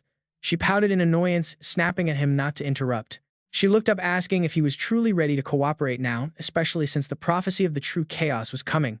Before those 7 arrived at her sanctuary, she had tried to hear the voice of the primordial light one final time. She recalled praying with everything she had until her spirit reached a state almost entirely separated from her physical body. Her eyes darkened, remembering getting closer to where the primordial light resided. Her entire body glowed with a pale celestial white. She kept pushing forward without hesitation, but then a low, distant voice suddenly echoed in her ears, startling her deeply. The voice asked if she was looking for it, sounding like a hypnotic spell carrying a heavy and urgent temptation. It urged her to come closer, and she shrugged, remembering how terrifyingly vivid that voice sounded, as if death itself whispered. She quickly backed away from that illusionary place, knowing that if she hadn't heard the true light before, she would have believed it. She would have believed that deceitful voice without question. The two listened in silence as she shared her chilling realization. That voice felt incredibly ancient and malicious, almost like it was reaching its hands out from a vast distance just to grab her. He looked up, letting out a soft sigh, and slowly stood to his feet. He wondered aloud if that voice was the exact thing the other high priests had mistaken for their sacred primordial light. She agreed it was highly likely. He grinned slyly, saying they just needed to find that guy and beat him up. The other two stared in dead silence as he laughed, hands on his hips, prompting the high priestess to cover her face. Calling him completely reckless, she suggested they rest before looking for clues. Under the night sky, the stars shone bright. The high priestess lay flat on her back, looking up at the sky in awe of how beautiful it was. Seo Moon-yeop walked over. He asked what she was doing. 6 hours had passed, and he couldn't believe she wasn't bored of stargazing yet. She pouted, calling him a typical human who took such daily blessings for granted, but then she answered her own question. The sky here was incredibly clear. Seo Moon-yeop grumbled internally, wondering how long this bookworm was planning to keep staring. Jae-ho mocked him, reminding him that he literally watched movies for 10 hours straight. Suddenly, the high priestess froze. Suddenly, her eyes went wide in pure shock. She sat up abruptly, startling him as he asked what was wrong. "Someone is coming," she warned. Seo Moon-yeop reached back for his weapon and froze, realizing this was the worst possible timing. Grasping empty air, he cursed under his breath. He had left his spear back inside. Right then, a strange group materialized. They stood directly in front of them, staring down with cold, hollow eyes, demanding to know if this was the queen's land. At his command, the flames in Seo Moon-yeop's hands flared up, boosting his power. He looked at them with deep suspicion. He muttered, wondering who they were, while the newcomers looked around, marveling at how beautiful the sanctuary was. They wondered aloud if the queen resided there. Meanwhile, their brown-haired companion remained completely silent, keeping his guard up. Seo Moon-yeop snuffed out his flames. The high priestess noted that these newcomers did not seem associated with the high priests. He agreed that seemed likely. Suddenly, the brown-haired man narrowed his eyes, asking if he was the famous Seo Moon-yeop. Hearing that name, the two companions behind him clung to each other in terror, whispering Seo Moon-yeop's name and pointing to the high priestess. She was thrilled to be recognized, pointing out how famous they were. Seo Moon-yeop confirmed that he was indeed Seo Moon-yeop. Hearing he was the one who destroyed the final dungeon, the high priestess scoffed, asking why they were introducing themselves one by one. Tension flared between them as they locked eyes, sparks of raw energy flying through the air. The brown-haired man stammered. He explained that he heard the queen had personally invited them, Seo Moon-yeop nodded, casting a quick glance back at the tent. If the queen was alive, it stood to reason that her underground people survived too. He eyed the two trembling strangers. He asked why they had brought those shivering tagalongs. The leader explained they were just wandering refugees of their kin. They planned to settle in a sanctuary the queen was preparing.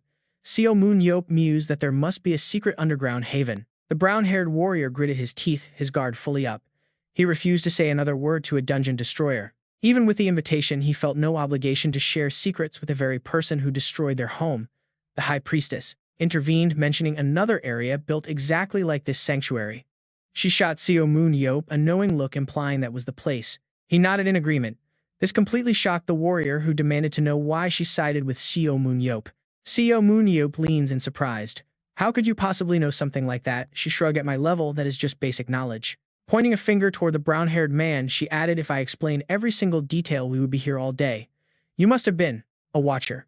I recognize your face. She could tell right away that his power was incredibly strange, unlike anything she had seen before. Meanwhile, a faint flame ignites in Seo Moon-yeop's eyes. His analytical vision triggers, pulling up the brown-haired man's hidden stats.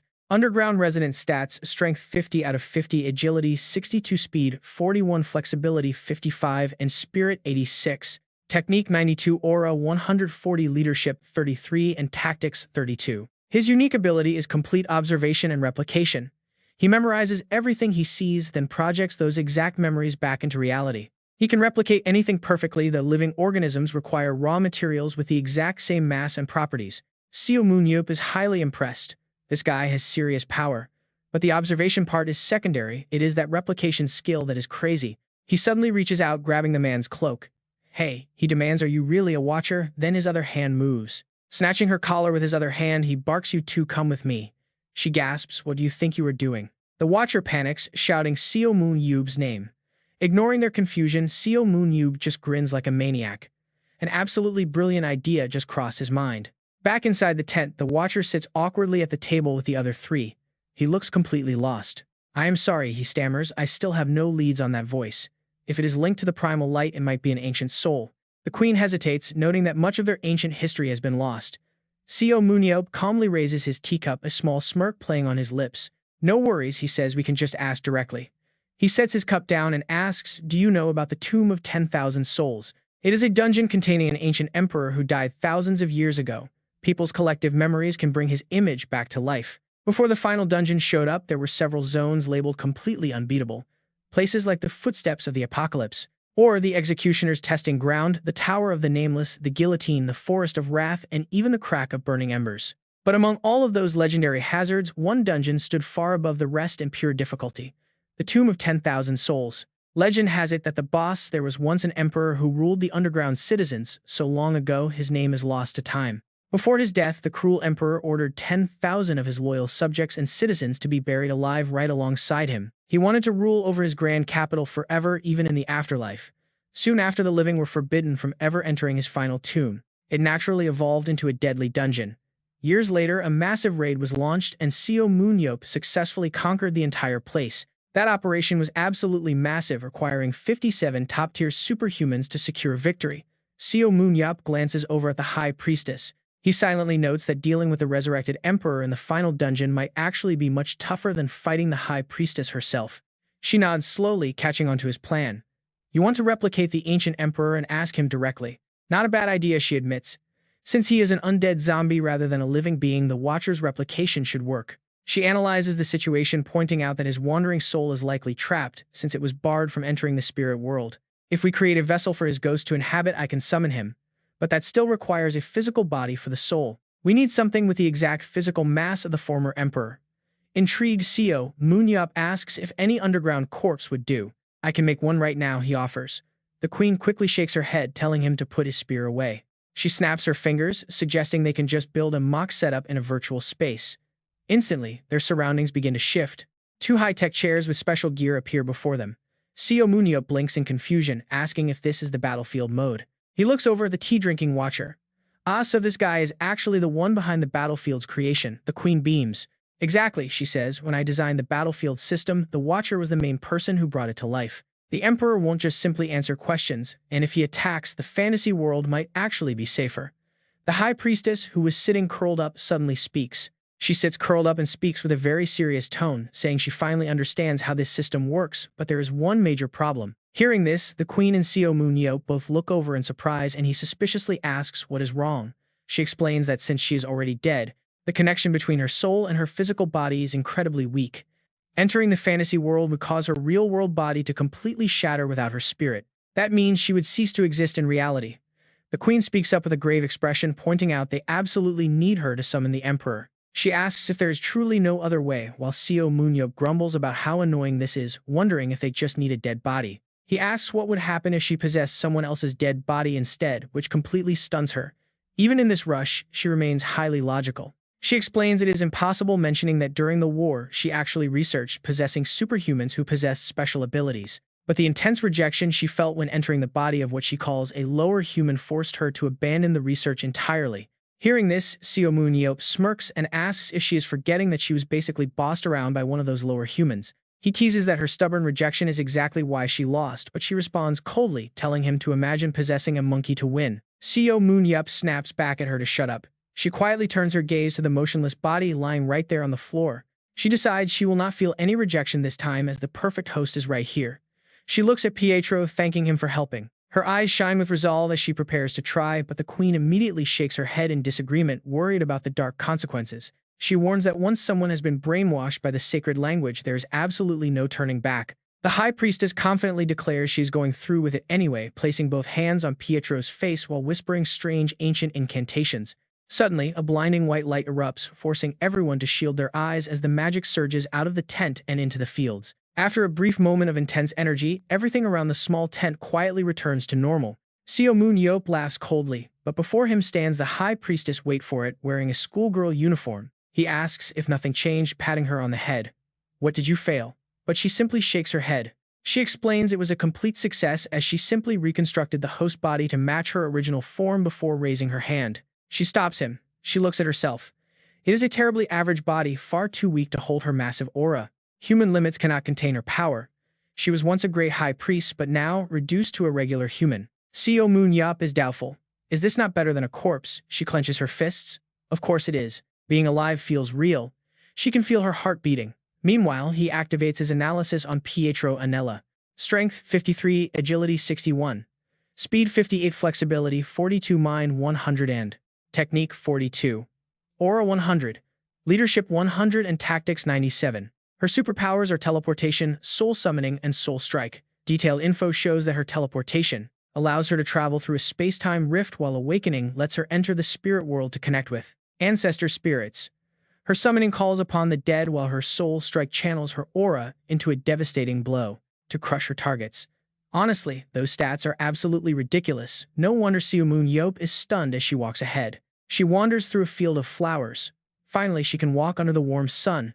Her figure fades away. Only her voice echoes back. Her tone sounds a bit unusual. She needs time to adjust to her body. With a gloomy face, he pouts. What is that? She blushes deeply, hiding a tiny snowman behind her. She claims she only went outside to adapt. He narrows his eyes and smirks at her. I saw everything. He says there is no use hiding it. Then he sweeps her up and carries her back to the cabin. He tells her to drop it. She struggles to break free. Soon both of them sit down and gear up. It is time to enter. Mechanical sounds chime, showing avatar profiles for both Seo Moon-yeop and Pietro Anella. Brainwaves surge as they dive into the dungeon. Opening their eyes, they find themselves on a straight path. It leads straight to the palace gates. Seo Moon-yeop is confused. Where are the monsters? She remains entirely calm. She calmly responds that there is no need to replicate things to that extent. Suddenly, a screen pops up. The Queen's image appears with clear audio, confirming they did not replicate any monsters besides the Emperor himself. They just need to head straight to the boss room. However, she warns them to be careful, as the Emperor, a great soul driven by eternal desire, he was so consumed by malice and pride that he forced 10,000 of his own kin to be buried alive with him. If he refuses to compromise, we will have to rely on you. Seo Moon-yeop. She offered a bright smile as she delivered the news. Furthermore, they had modified their avatars in this area, allowing them to use spiritualization even when deep inside. Seo Moon-yeop smiled with anticipation, so that meant he could fight as much as he wanted. Confirmed. The system screen suddenly vanished. The Queen's voice echoed through the air, wishing them a safe journey as the two of them quickly made their way inside. Walking along, Seo Moon-yeop anxiously asked the High Priestess if they could actually defeat such a powerful emperor with just the two of them. She explained that striking the Emperor's soul directly through his spiritualization would be highly effective since the soul is a monster's weakest spot. The High Priestess sighed, questioning how someone who could use spiritualization could still be so clueless about these basic concepts. Seo Moon-yeop scowled, muttering that he already knew she was smart before curiously asking if her underground people had ever sent an expedition. They stood before a massive towering door as she confirmed they once sent an expedition to the mausoleum of 10,000 people. They wanted to study the ancient history preserved within the tomb, but the entire mission had ended in a complete failure. Seo Moon-yeop takes the chance to brag, saying they won.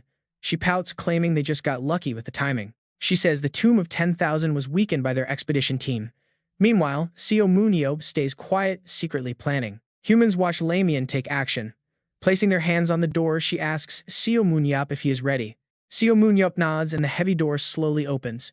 Inside, a figure stands wearing pointed yellow boots. Matching golden armor features sharp upturned pauldrons while a majestic golden mask radiates absolute authority. The figure sits on a massive throne, hands resting on the armrests, exuding the presence of a true sovereign. Even hidden behind the mask, his gaze carries an incredibly heavy pressure. It is the Emperor himself. After countless eons, the Emperor feels like a mere speck of dust floating in the vast cosmos.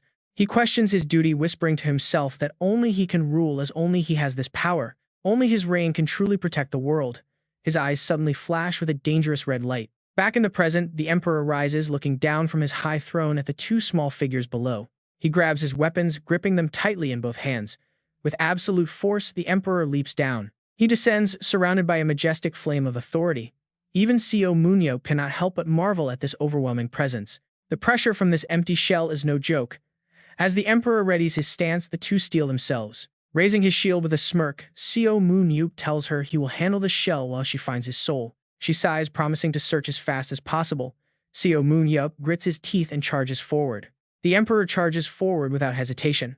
Lightning-fast strikes clash violently, making both of their figures blur instantly. Just look at this intense close-quarters clash as the deafening sound of metal echoes through the hall. Raising his shield to block the shockwave leaves Seo Moon-yeop's arms trembling. Damn it, this guy is still insanely strong. Recreating him slightly weakened was clearly a waste of time.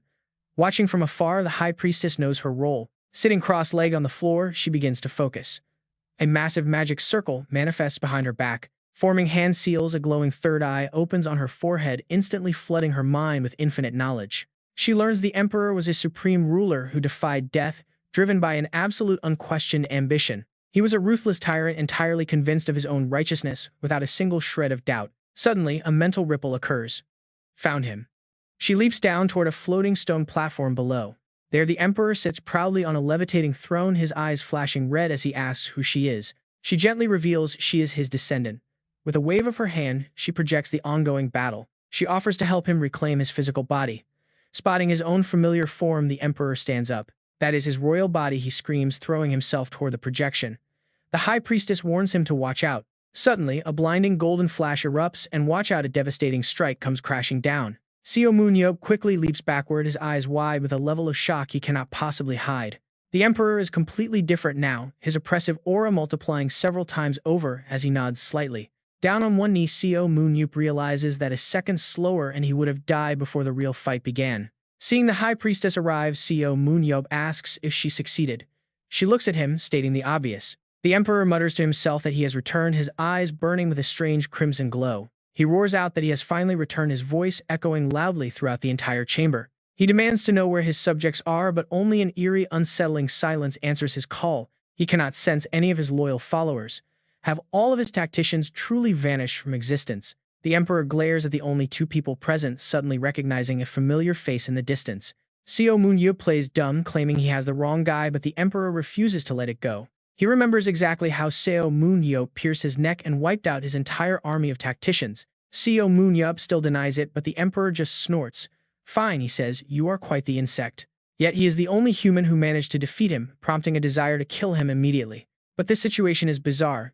Looking at them, he asks why a priestess and a human would revive him. The High Priestess does not bother hiding the truth, giving him a direct and honest answer. She had questions. The Emperor muttered in surprise, asking if she meant the lost history, and she nodded in confirmation. He mocked them, asking if they were still repeating that same old cover-up of a corrupted, mistaken history. The Emperor roared in anger, shouting that the primordial light was always right, meaning they just quietly erased any mistakes. Now that the old wound had festered and rotted away, they finally cared to dig up the past. truly pathetic. He pointed at the two of them, claiming that his absolute rule was the only real solution for people like them. The queen watched Seo Moon closely as the emperor's booming voice echoed in her ears, boasting about his ultimate power. He declared himself the savior who prevented doom and wrote the only history that mattered while she remained completely silent. No one knew what she was thinking, but the high priest coldly spoke up, calling him a forgotten piece of history. He said the emperor's time was up, making him nothing but a power-hungry monster who slaughtered 10,000 of his own people. Speechless. Enraged, the emperor glared and charged forward in a fit of absolute fury. He screamed that they did not know how to shut their mouths, but she calmly blocked his downward sword strike. She calmly replied that they had to know, while Seo Moon struggled to hold up his shield, trembling under the pressure. They wanted to know about the lost history and the coming disaster, which only made the emperor laugh mockingly. He sneered that sharing secrets might be his only amusement left just before a massive explosion shook the area. A blinding gold light flared as the emperor backed away, declaring that he had no intention of telling them anything. He brought his sword back, a sly smirk in his voice, saying he might consider it if they actually won. The duo quickly combined their strengths, merging soul attacks with immortal amplification, which forced the emperor's feet to step back. They pressed their advantage and kept pushing forward, their expressions deadly serious as they launched a coordinated assault. Both sides traded devastating blows in rapid succession, with the emperor easily parrying while asking if this was spiritualization. Seo Moon smirked and asked if he was surprised, promising to knock his teeth out with his newfound power. The emperor laughed it off as a cute trick, mockingly wondering how a mere kid could pull off something so amusing. Seo Moon scowled, furious at being patronized right as the flames surrounding the emperor's body shifted to a dark gray.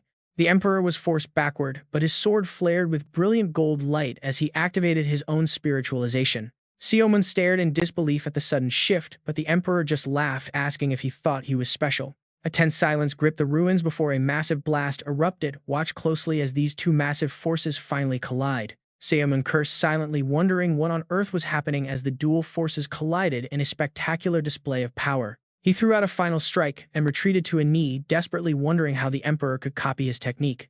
After 120 seconds, the form wore off and Seo Moon pointed an accusing finger at the emperor.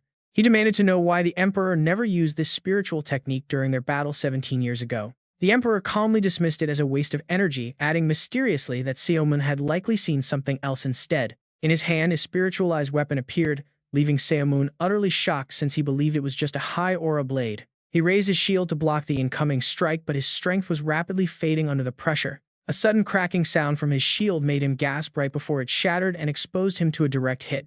And just like that, the system voice echoed repeatedly, declaring that Seo Moon was officially out of the game. The emperor sliced through the girl's illusion with his shining blade, prompting the system to announce Pieto Anella was also out. He stared intently at the fading energy on his hands, muttering in confusion about the strange sensation of the strike. It did not feel like a clean cut, making him wonder if his undead form reacted differently than a physical body.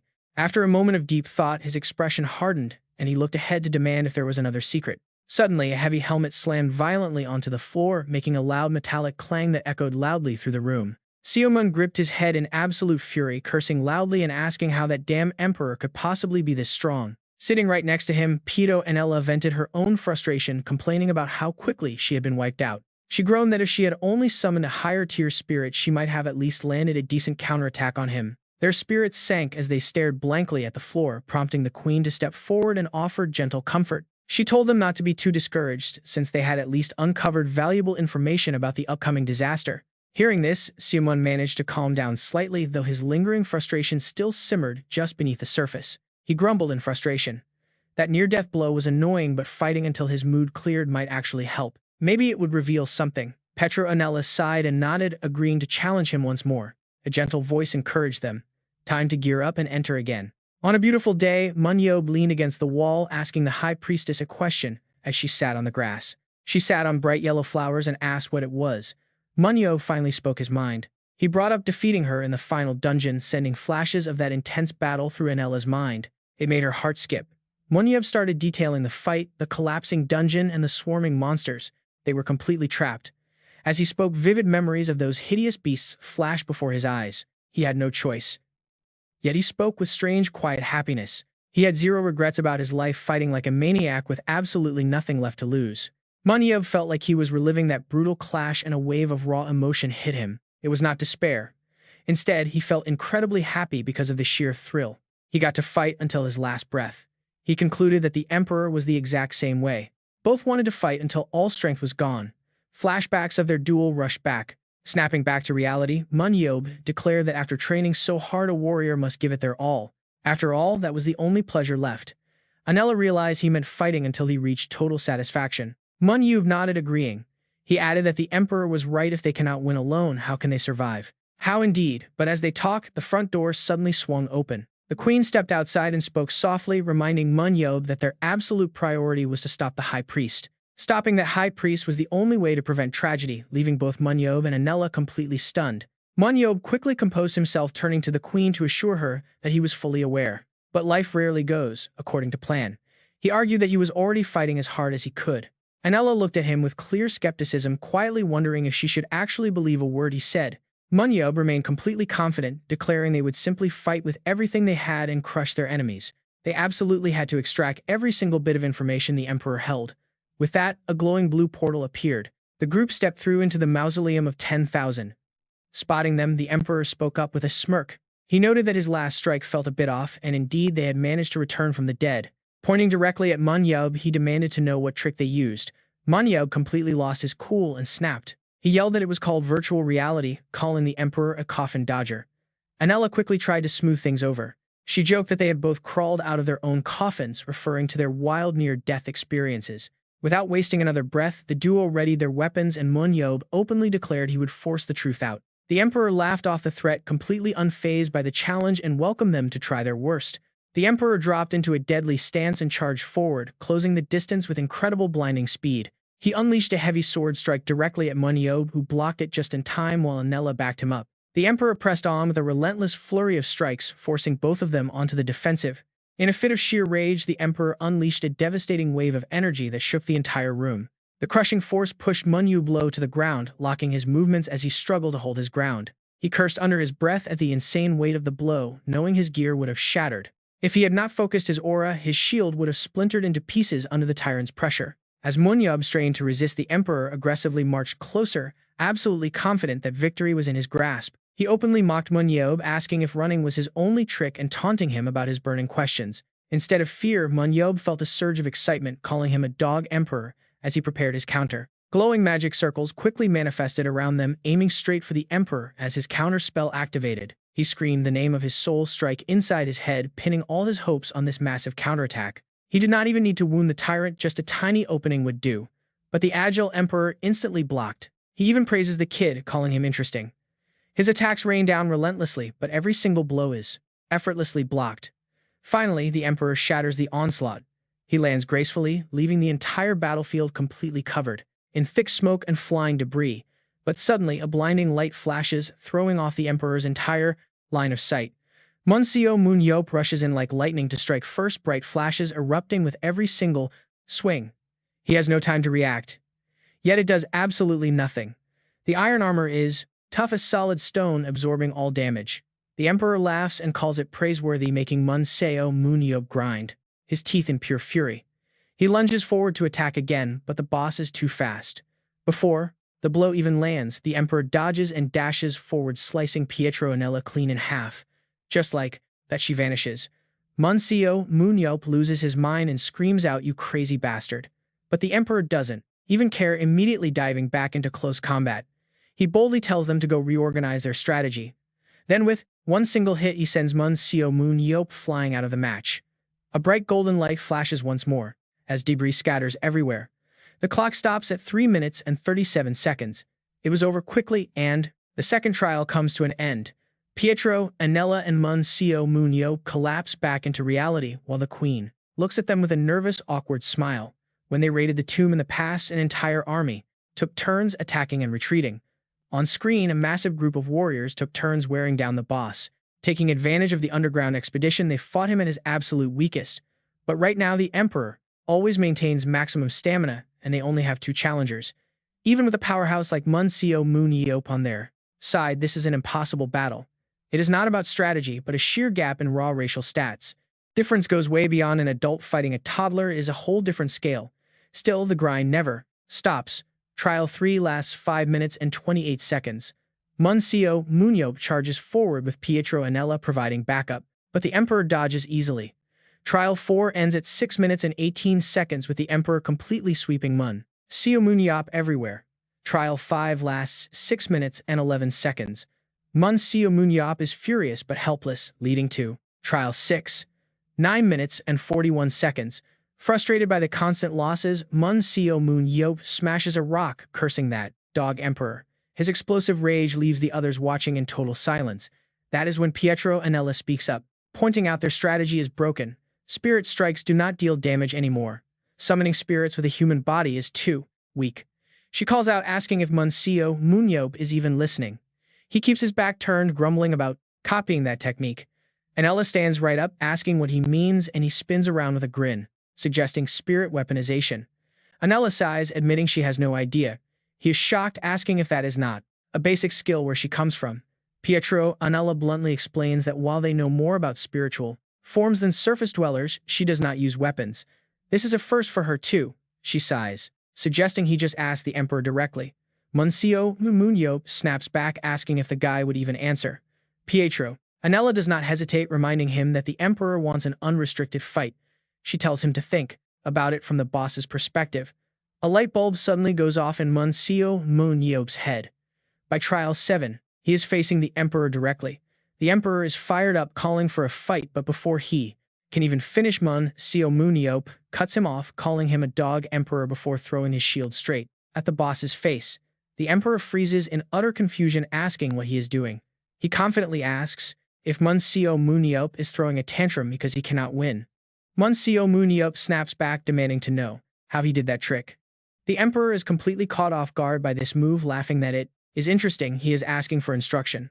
Seo Moon-yeop swallows his pride, pointing an angry finger, telling him this is hardly a fight, so he should teach him while he is asking nicely. The emperor points out that since he survived this long, he should try harder to figure it out himself. Seo Moon-yeop instantly loses his cool, yelling that if he does not want to share, then fine, you bastard. But then, a blue light envelops him. The emperor suddenly orders Seo Moon-yeop to put down his spear. He looks around completely lost before tossing his weapon aside. He asks why the boss is suddenly making him do this. Seo Moon-yeop suddenly threw his weapon to the ground in frustration. Why did things have to take such an unexpected turn? The emperor keeps explaining once the spear leaves his hand, it is no longer in a spiritual state. Is that right? Seo Moon-yeop agrees. Without direct physical contact, the weapon cannot be covered by the spiritual form. The emperor then draws his conclusion, telling him to think of the exact opposite of that phenomenon. The emperor analyzes it in detail. The spear is forged from the spiritual body, so he just needs to separate his physical form from it. Still, the emperor warns that learning to spiritualize his weapon in a single morning is highly unlikely. Seo Moon-yeop sinks to his knees on the floor, gripping his spear tightly while lost in thought before asking if the emperor is just pulling his leg. The emperor calmly dismisses his doubt, claiming foolish people always forget blessings and stay ungrateful anyway. Seo Moon-yeop scratches his head in pure frustration, complaining that nothing this guy says makes any sense. Meanwhile, the emperor steps even closer, whispering that it is all about the secret technique. Seo Moon-yeop stands there completely stunned. Just then, the emperor grins, wickedly unleashing a brutal strike that slices clean through him while yelling for him to go to hell first. Slashed in two, Seo Moon-yeop swears revenge on the despicable bastard. That marks the end of round 7, lasting 5 minutes and 3 seconds. After the kill, the emperor mutters that he has shared everything he knows and expects great things. Seo Moon-yeop wakes up from that brutal defeat, clutching his aching head as the emperor's words keep echoing in his mind, asking if he can crack that eggshell open. Knowing the next fight will take much longer, Seo Moon-yeop heads out to train. He realizes he has to start by spiritualizing individual body parts, narrowing his focus down to his toes. He tells himself he has to make this work to beat that dog of an emperor. Anella quietly approaches to offer some advice, warning him that turning spiritual energy into a physical weapon is no easy task. Seo Moon-yeop completely ignores her warning, snapping at her to shut up, but Anella stands her ground, asking if there might be a faster method. Seo Moon-yeop turns around and challenges her to speak up if she knows a better way, though it probably won't even last 30 seconds. His extreme conditions leave her totally speechless. Seo Moon-yeop then begins, reflecting on the past. 17 years ago, he thought about seeking help from superheroes, but the emperor actually suggested training this technique. He knows that if they just gang up on the guy, they will get 0 clues because that ruins his fun. The emperor will only ever be satisfied if the two of them engage in a true brutal one-on-one showdown. He gestures for her to leave if she finally understands, but Anella stubbornly steps forward anyway to voice her opinion. offering another suggestion. Before she can even finish, Seo Moon-yeop cuts her off, furiously telling her to drop it. Ignoring her completely, he gets right back into his training stance, reminding her that he needs absolute focus now. As darkness falls, Anela is just about to walk away when Seo Moon-yeop's sudden shout startles her. He actually did it. She whips around to stare in absolute disbelief, gasping that it is impossible. But Seo Moon-yeop is brimming with confidence, telling her to open her eyes and witness his success in manifesting his spiritual energy. Anela still cannot believe her eyes, wondering how a brief conversation let him unlock an ancient skill. Even as an underworld expert, she cannot wrap her head around it. Is this guy even human, or is he something else entirely? Seo Moon-yeop bursts out laughing proudly, bragging about his absolute genius. Anela can only stare at him with pure skepticism, before pointing directly at his feet and telling him to take off his shoes. Seo Moon-yeop pauses, repeating the word in confusion before slipping them off. Suddenly, he loses all gravity, floating completely out of control in mid-air, cursing those damn shoes for causing it. Anela can barely contain her laughter, watching him struggle, turning away to hide her smirk. Even though he is still channeling the energy, did he really just separate his spiritual form from his footwear? Seo Moon-yeop yells out, asking if she is mocking him. Anela quickly denies it, asking why she would ever do that. Seo Moon-yeop grinds his teeth, spinning around helplessly as he tries to explain how insanely hard this actually is. Suddenly, a system notification flashes, enhanced immortality, allowing him to exist in spiritual form while absorbing magic power for 122 seconds. This catches him completely off guard. The duration for his spirit conversion has officially bumped up from 120 seconds. He wonders if his spiritual form duration depends on the amount of magic power he can absorb. Seo Moon-yeop crosses his arms deeply, contemplating the mechanics. This means that by converting his spiritual energy into the weapon, he can drastically reduce magic consumption and maintain his form much longer. With that realization, his fighting spirit surges. He celebrates, feeling himself getting stronger by the second. Determined to push even further, he motivates himself to keep grinding day and night. The system alerts keep flashing on his screen. The duration limit climbs to 189 seconds, then 572, and finally reaches 1,870 seconds. He kept growing even stronger. A week later, Seo Moon-yeop and Pietro Anela push open the doors to the Emperor's palace. The Emperor sat high on his throne, asking if it was really him, Seo Moon-yeop, before continuing to speak. He mentioned he expected this to take much longer, asking how long it had been. Seo Moon-yeop just stared back silently with resolute eyes. Pietro Anela replied that it had only been 1 week.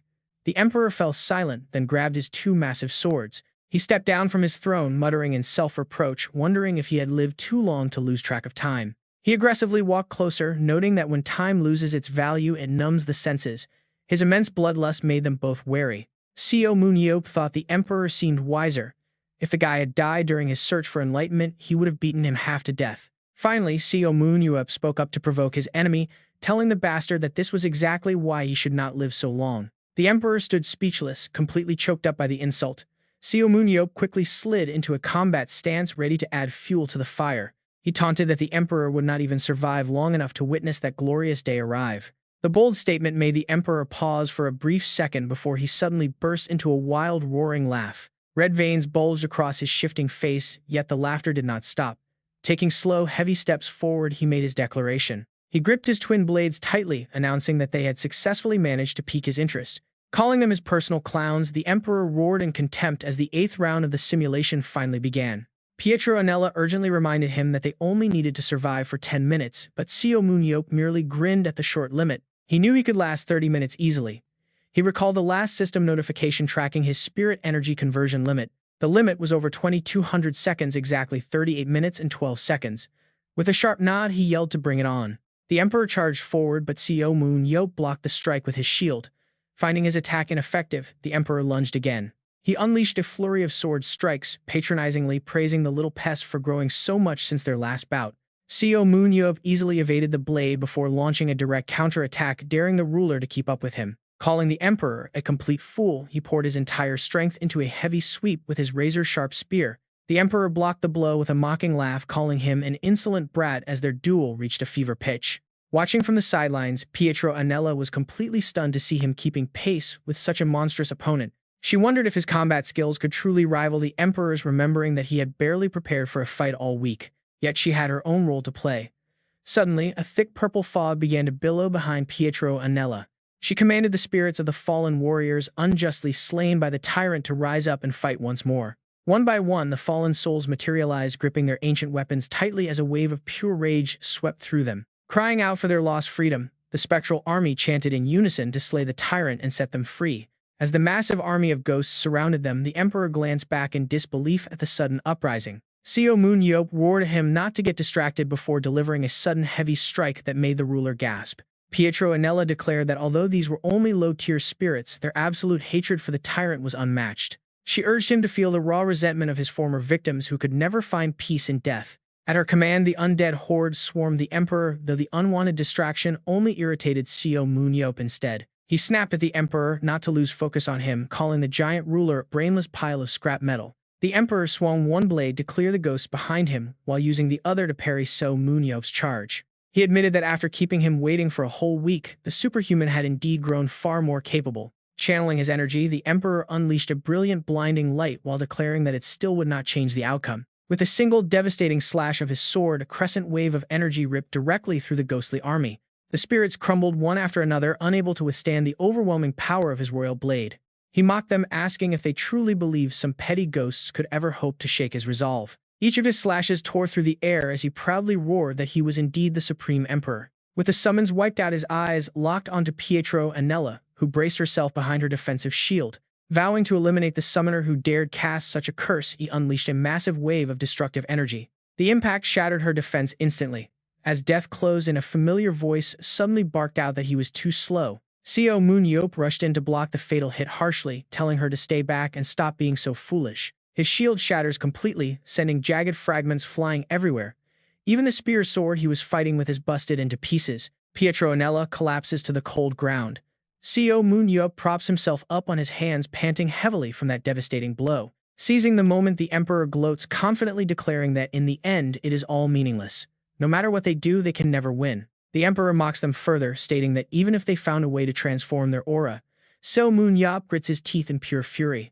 Looking over at Pietro and Nella's shell-shocked face, he hears the emperor sneer, telling them to go ahead and summon the armies he once conquered. The world grows dark as the emperor slowly closes in on the duo, growling a cold and absolute warning. Never. Clenching his fist, he roars that only he has the power to erase the coming disasters, red veins throbbing wildly across his entire body. He screams out that it is only him. Standing directly over them, sword raised for the kill, he continues to mock them. He sneers, asking what weaklings like them could possibly stop a disaster. They cannot even manage to land a scratch on him. Calling them sewer rats, he declares that just the two of them are far from enough, coldly announcing the end of their world. Seo Moon-yeop finally speaks up, challenging the emperor's claim of being the sole savior who can stop these tragedies. He scoffs, saying that might be what the ruler wants to believe, but then brings up a massive hole in his story. Did he not try to eliminate anyone who could potentially replace him? That sharp question makes the mighty emperor completely freeze. Memories flash back to a youth cloaked in flame, bowing respectfully, addressing him as both his emperor and his father. The emperor stammers in disbelief as the fiery youth speaks of how he always followed his father's footsteps, trying his best. He only wanted to be a worthy ruler and help stop the disasters, so he demands to know why his father did this. With deep resentment, the son asks why his own father murdered him, flashing back to when the emperor once held him as a baby. The boy demands to know what he did wrong as the memory of the emperor slaying his own child plays out. Sensing the tyrant shaking, Seo Moon-yeop seizes the opening, grabbing the broken, jagged weapon tip and shouting a harsh truth. He roars that all the emperor ever wanted was eternal power.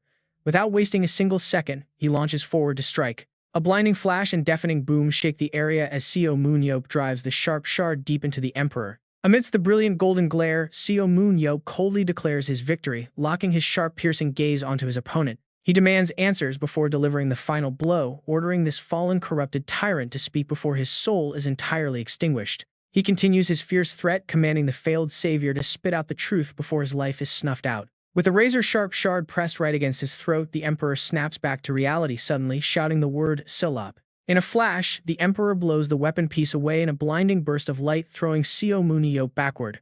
As the hero skids back, the emperor sneers, asking if this is really the choice Seo Moon-yeop wants to make. He chuckles coldly, promising to show them true agony, while Seo Moon-yeop and Pietro and Nella watch him with tense, guarded expressions.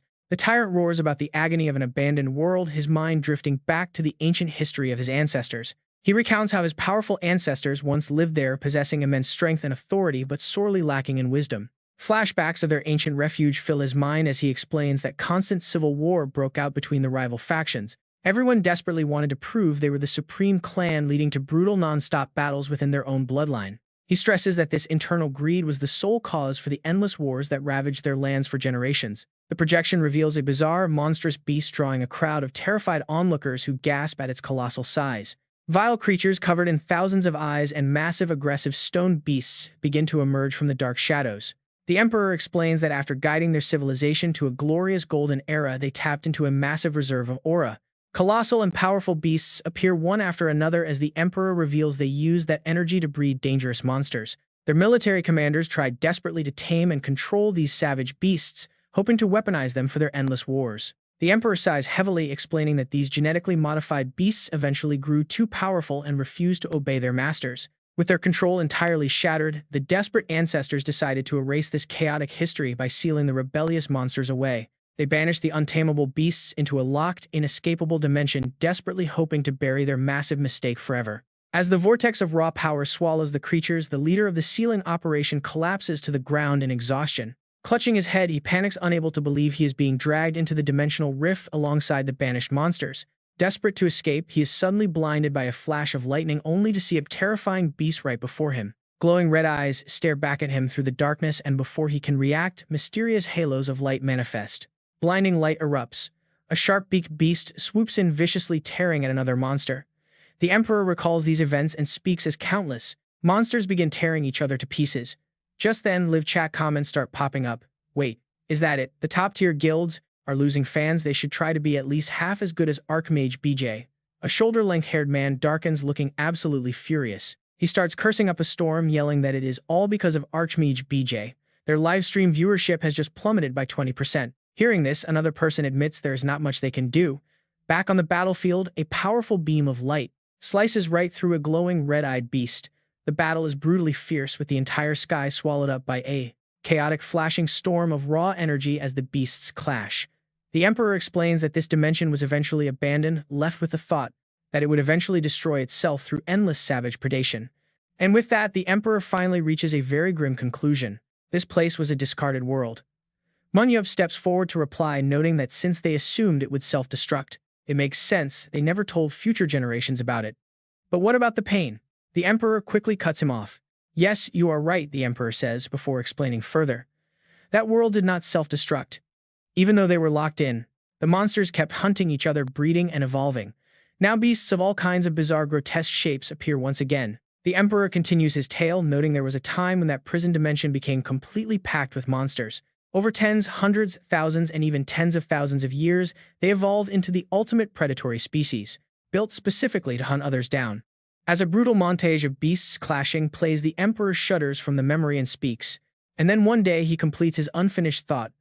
Through that ruthless process of constant evolution and non-stop battles, the beasts constantly mutated and grew infinitely stronger. The Emperor then confirms that a singular terrifying monster was born. And check this out, he believes it was the very first monster to ever possess intelligence, a truly terrifying development. Its entire body was encased in thick armor-like muscle, with long dangling appendages sprouting from its majestic head. The Emperor emphasizes that this beast is none other than Warren. Bored of that discarded world, Warren sought a way out. Eventually, the Emperor pauses to steady his breathing, revealing that Warren found the sealed gates and used his innate power to shatter them one by one. The Emperor confirms that the beast breached the barriers and launched an assault. He brought a massive army of beasts with him. The Emperor fought to stop them back when Warren was not fully developed. Remembering their clash, the Emperor admits the beast grew at an unbelievable pace, learning rapidly from every encounter with them. They barely managed to push the horde back into that discarded world, reinforcing and sealing the gates once again. Hesitating for a brief moment, the Emperor quietly remarks that these terrifying creatures are born solely to fight. Warren was eventually sucked into a spatial rift created by the Emperor, leaving him trapped in a desolate, empty void. He lost his entire purpose for living. On screen, we see a giant white fox with vibrant blue markings suddenly appearing. The Emperor concludes that if the entities from that ancient war ever set foot here again, even he would be helpless. Besides, it is none of his concern now. After all, he is already long dead, as he calmly points out. He explains that he only received the title of savior simply because he was a manifestation of the world's aura. Hearing this makes Moon-yeop's skin crawl. Meanwhile, the mask covering the Emperor's face begins to dissolve and he raises his voice. He notes that back in his era, absolutely no one else was strong enough to pull this off. As his body begins to glow with brilliant light, he tells Moon-yeop that it is his turn now. Moon-yeop can only grit his teeth. The illusion shatters into glowing fragments of light, leaving the Emperor's voice echoing through the empty room. He orders Moon-yeop to grow stronger. Later on, at a top-secret meeting, the Queen can barely hide her utter shock. It is terrifying that they failed to completely eliminate such a powerful Emperor, and he actually told him to grow stronger. Plus, the enemy is now planning to exploit high-ranking priests in order to reopen the sealed gate. Moon-yeop turns to Pietro and asking if she thinks these ancient monsters differ from the creatures she normally creates. Anella replies that it all depends on their intended purpose, which is usually either slaughtering enemies or collecting aura. She confidently asserts that the most crucial step is to slay these beasts before they grow too powerful. That way, they can harvest the massive pools of aura the creatures have gathered, just like their domestic projects. She explains that it is basically like a normal farm, grow them just enough, then harvest them cleanly. Because of this, she deliberately avoids giving her monsters intelligence, ensuring they only collect aura without using it. Picturing Warren's terrifying form, Moon-yeop can't help but quietly shudder at such a grotesque, monstrous design. So this Warren guy has bypassed every single limit she mentioned. Anella nods in agreement, explaining that their ancestors had a plan. They intentionally left them unrestrained, willing to do anything for victory. They never expected those creations would one day turn and bite them. Hearing this, Seo Moon-yeop sighs deeply in pure frustration. He realizes he must at least reach Emperor tier to defeat those monsters. Suddenly, his expression darkens. He secretly complains to himself because every single time he thinks the final hurdle is finally behind him, another crisis immediately pops up. The guy literally cannot catch a break. Right then, the Queen proposes their strategy. First, they must stop the first High Priest before he can open the gate to the abandoned world. They need to track down his whereabouts and locate his current hiding place as soon as possible. She asks Seo Moon-yeop if he'll be willing to assist them again in this coming battle, just like he did today. Seo Moon-yeop confidently promises he'll be there when the war starts, joking that he is basically their savior anyway. But secretly, he recalls the Emperor's warning that it is now his turn. He shakes it off and asks where they'll start. Maybe that same dungeon where they first met. As he speaks, memories of their very first encounter flash on the screen. Anella shoots that down, explaining she checked already and found nothing, since a high priest can easily erase all their traces. Seo Moon-yeop ponders how to track someone underground. Traces, suddenly a massive realization hits him, and he reacts instantly. He slams the table, shouting that he actually met an underground dweller once before, completely startling both the ladies in the room. Seo Moon-yeop explains he went to that specific location to retrieve his secret dungeon seed, which is how they crossed paths. He recalls the guy was named Sei and had a distinct red aura, though he seemed like a pretty minor character overall. But since she mentioned only high priests can hide, this might be their clue. The Queen ponders this suggestion deeply. Resting her chin, she notes that a person named C is definitely not on their official roster of active helpers. Still, they might uncover something useful. She reasons that if this guy really has a red aura as Seo Moon-yeop claims, then erasing tracks completely would be highly impossible, meaning they will definitely find some solid leads left behind. She decides to launch an investigation, immediately promising to report back to Seo Moon-yeop as soon as she finds something. Relieved, Seo Moon-yeop crosses his arms and suggests wrapping up. He asks if this meeting is finally done for the day. He complains internally that a single week felt like months. Meanwhile, the Queen smiles and thanks him warmly for everything. She admits they couldn't have made it this far without him. Seo Moon-yeop just chuckles and casually waves off her praise. Since humanity's survival is at stake, thanks aren't needed. However, the Queen still insists on rewarding him in some way. When she asks what he wants, Seo Moon-yeop slams the table in surprise, scratching his head awkwardly while trying to think. He hesitantly admits he doesn't know. The Queen suggests money, literally any amount he desires, since she is incredibly rich. She mentions making huge profits from the battlefield, but Seo Moon-yeop instantly cuts her off completely, rejecting the cash offer. He is no longer broke, and hoarding a massive mountain of cash at once feels completely pointless to him now. He rests his chin, thinking hard for a moment before suddenly shouting that he has finally made up his mind. He declares he wants Anella as his reward, playfully patting her head. The Queen breaks into a nervous cold sweat. Anella is absolutely furious, yelling at him to stop talking absolute nonsense. She angrily demands to know what she would even do in the human world, telling him to stop petting her. He stubbornly insists it feels really nice. He invites her to the battlefield while they wait, but Anella flatly refuses to go with him under any circumstances. She worries using her true power will expose her underground origins, but Seo Moon-yeop slyly tells her she will be fine.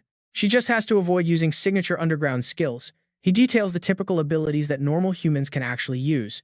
Humans can only handle body defense, weapon enhancement, and standard superpowers. Meanwhile, underground folks can easily construct cores, use superpowers, and have complex abilities like dungeon traveling, monster manipulation, and physically reinforcing their bodies to a massive degree. They can even merge monsters while humans are stuck with basic defense and simple weapon enhancements on the battlefield. So she just needs to stick to basic tricks like space travel or very minor soul strikes to avoid suspicion. His detailed explanation leaves Anela completely speechless and red-faced with anger. Glaring at him, she angrily barks that she has absolutely no reason to go with him. Seo Moon-yeop slams the table right back, shouting at her to listen. He asks if she forgot she owes him a debt, warning her she can't just hide away forever. Anela firmly counters that she has no such plans but still fails to see the connection. Seo Moon-yeop sighs in utter frustration, shouting that it has everything to do with it. Together, they can make absolute bank as active players. Pietro Anela is confused, wondering if he did not just say he had no need for money. Besides, she needs to train in case Warren attacks and she can learn to fight alongside humans too. He explains this will make recruiting players much easier. Anela listens closely, completely speechless at his reasoning. Remembering how he saved her life once, Anela realizes she cannot really argue with him on this. Finally, she sighs and agrees, admitting that staying here with her own kind is a bit awkward anyway. Still, she worries some people might recognize her soul attack. Moon-yeop just scoffs and waves his hand to dismiss it. He tells her to relax and ignore them.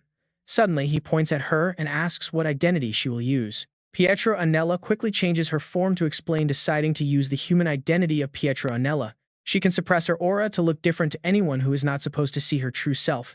The next day, they arrive at a massive company. Moon-yeop boldly steps forward to introduce her. Jiho remembers meeting him before, asking if this guy is an employee of the World Association. Jiho puts his arm around Moon-yeop, demanding to know why they are together when everything is supposed to be resolved. Moon-yeop hesitates, trying to explain. He stammers, saying things are not quite as finished as they seem. Before he can finish, Pietro Anela speaks up, reminding Jiho of the teleportation user from before. She remarks that Jiho is as annoying as a fly. Shocked, Jiho spins around in disbelief. Moon-yeop cuts in, announcing they will all be living together. He signals Pietro Anela to show him the truth. Thick white smoke starts swirling around, filling the room. Jiho panics, stuttering and asking what is happening. Pietro Anela reveals her true form. Moon-yeop quickly introduces her, telling Jiho to say hello to the High Priestess. She greets him casually. Completely pale and trembling, Jiho can barely speak, asking what Moon-yeop just said. Moon-yeop asks if this is a bit inconvenient. Furious, Jiho snaps instantly, losing his temper. Inconvenient is an understatement. Jiho loses his mind, yelling that he cannot believe he is being asked to live with an underground monster. Moon-yeop covers his ears from the deafening scream, calmly explaining that she promised to transform into a new person. He adds that the real Pietro was irreversibly brainwashed, so she just took over his body and soul. Anela sighs, staring ahead as her second soul manifests right behind her to prove his point. This does not calm Jiho down at all. He rages, shouting that she has not changed a single thing. Moon-yeop doubles down, telling him not to worry and to just focus on taking care of himself. Jiho grinds his teeth, complaining that he cannot talk about this to anyone without sounding completely insane. His anger boils over. He makes it clear that he will never let someone like her live near his family. Jiho's intense reaction actually startles Moon-yeop and Pietro Anela. Moon-yeop realizes Jiho is completely serious. It feels like he is asking Jiho to adopt a random stray dog off the street, and it is clearly not working. He decides to guilt-trip his friend, calling him incredibly stingy for refusing to share his massive home. He dramatically asks if Jiho wants to throw a homeless woman onto the streets, demanding some sympathy. Jiho's furious scream echoes as he kicks them out. Both Moon-yeop and Pietro Anela are instantly thrown out onto the street. Moon-yeop tells her it failed, admitting he did not expect much anyway, so it is fine. Before she can ask more, his phone rings. He looks at the screen and is completely surprised. It is Director Gabriel. The system screen pops up, announcing an upcoming match between ISM and the Twin Stars. Gabriel looks sharp, joking that he thought the chairman had completely forgotten they are in the middle of the season. He asks if Moon-yeop still plans on fighting the Twin Stars, no matter what, recalling his previous promise. Moon-yeop had boasted before that he could easily take Seo Moon-yeop's place to crush the Twin Stars. Moon-yeop scratches his head with an awkward laugh, admitting he did say that. Gabriel is just relieved to reach him. Moon-yeop quickly makes excuses, laughing off his absence as being busy with a few minor things. Gabriel then asks about the person standing right next to him. Moon-yeop glances at Pietro and introduces her. He announces that Pietro Anela will be joining their team, leaving Gabriel completely shocked by the sudden decision. Moon-yeop looks at Pietro and chuckles. It might seem sudden, but he confidently makes a bold claim. He is absolutely certain this person is the best ranged dealer in the world, promising to prove it in battle. The crowd whispers in absolute awe. It is completely overwhelming. The scoreboard heavily favors Team ISM as they utterly crush their opponents. They completely destroyed Twin Star Spirit. The host happily introduces the MVP of the match, none other than Seo Moon-yeop. He dominated with 22 kills. He confidently claims that taking a break made him a bit rusty, so he wants to play every single game. He wants to play every single match against Twin Star Spirit. Seo Moon-yeop smirks, emphasizing the word all. Soon his gameplay goes viral on YouTube. The comments section explodes. Fans point out that he does not even use long-range weapons anymore, just aiming and going straight for the kill. Is that even legal? Seo Moon-yeop is an absolute god. Kicking a ball high reaches the moon, but throwing his spear is like using a telescope. He is terrifyingly good today. Some national team players are present, but they do not seem to be working together at all. Seo Moon-yeop rests his hands on his hips and smugly asks Gabriel what he thinks. Gabriel breaks into a cold sweat, completely bewildered. It has only been a single week, so what on earth happened? The president was already strong, but now he is on a completely different level. Is he seriously still growing stronger? Seo Moon-yeop confidently declares that it is time to wrap up this match against Dong Jun. Pietro nods along. Pietro signals behind him and a voice calls out to get to work. The scene shifts to the headquarters of Team ISM where Gabriel stands. Gabriel is frozen in absolute horror, utterly speechless as he stares with wide eyes. Before him lies nothing but total chaos. Debris is scattered everywhere, the ground is cracked, and heavy smoke fills the air. Gabriel panics, asking the president what happened. Right behind Pietro, a ferocious giant Scutin monster suddenly appears. But immediately, the beast is caught in his massive surge of power. Pietro shatters the monster into pieces, obliterating it forever with sheer force. In a flash, the giant beast simply vanishes. Only a thin trail of smoke remains. Gabriel cannot believe his eyes and loudly wonders where that monster even came from. Terrified, Gabriel drops his tablet and trembles as he backs away. Pietro finally speaks up, asking if he can leave now. Seo Moon-yeop pulls the two of them close and cheerfully tells them to introduce themselves to one another. He quickly introduces Gabriel Sana as their elite team manager. Then he gestures over to Pietro Anella. Pietro is a newcomer who used to work for the Battlefield Association. Gabriel looks him over, sizing up his incredible skills. He is shocked someone so powerful did office work. Eagerly, Gabriel starts firing off questions asking for his age. Pietro replies that he is 54. Gabriel asks if he has any battlefield experience, but Pietro simply says no. When asked if he did dungeon raids in his youth, Pietro seriously shakes his head. Gabriel is utterly amazed.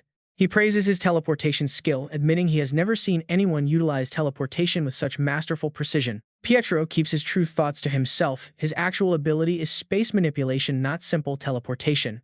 Gabriel asks for details. He asks about the name of his ability, and Pietro replies that it is a summoning strike. Seo Moon-yeop gives a thumbs up. Gabriel is stunned that it is a summoning skill.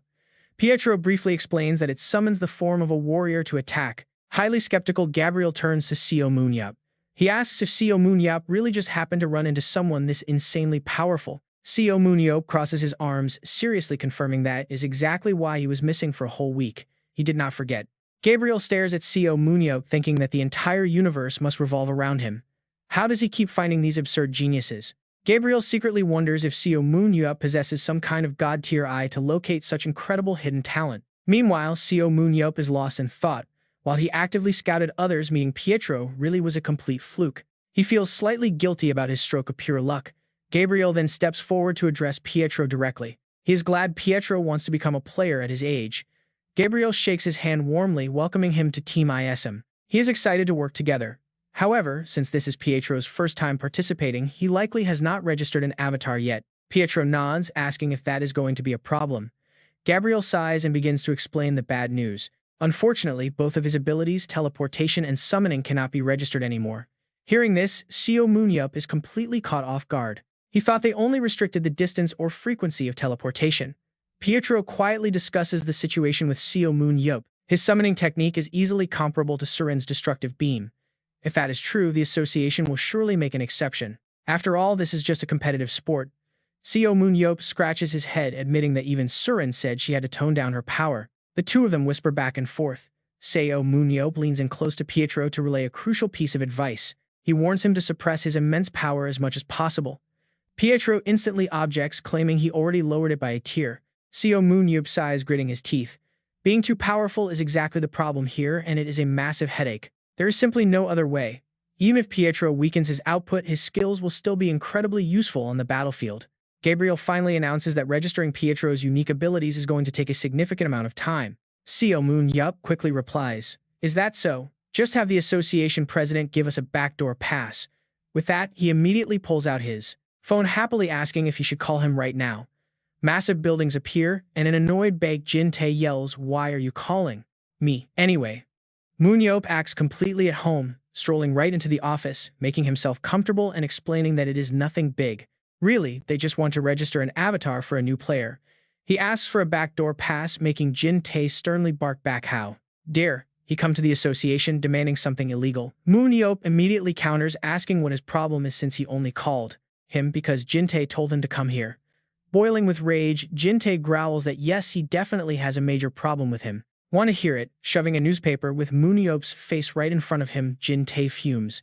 Moon-yeop looks away, trying to make excuses. He says it doesn't matter since Jin-tae was the one who told him to join Battlefield anyway. Backing down, Jin-tae lowers his voice. Fine, he will handle the avatar issue, but he called him here for something else. Intrigued, Moon-yeop blurts out what that is. Jin-tae quickly informs him that a new A-rank challenge was just sent from the United Kingdom. Moon-yeop sits straight up, shocked to hear it is an A-rank match between national players. Jin-tae confirms it is, prompting Moon-yeop to ask sharply what of it and what Jin-tae wants from him. Jin-tae stammers, but before he can finish, Moon-yeop cuts him off. "You want me to represent our country, right?" Jin-tae explains it is the requirement for an A-rank match, but Moon-yeop honestly admits that he has absolutely no desire to fight.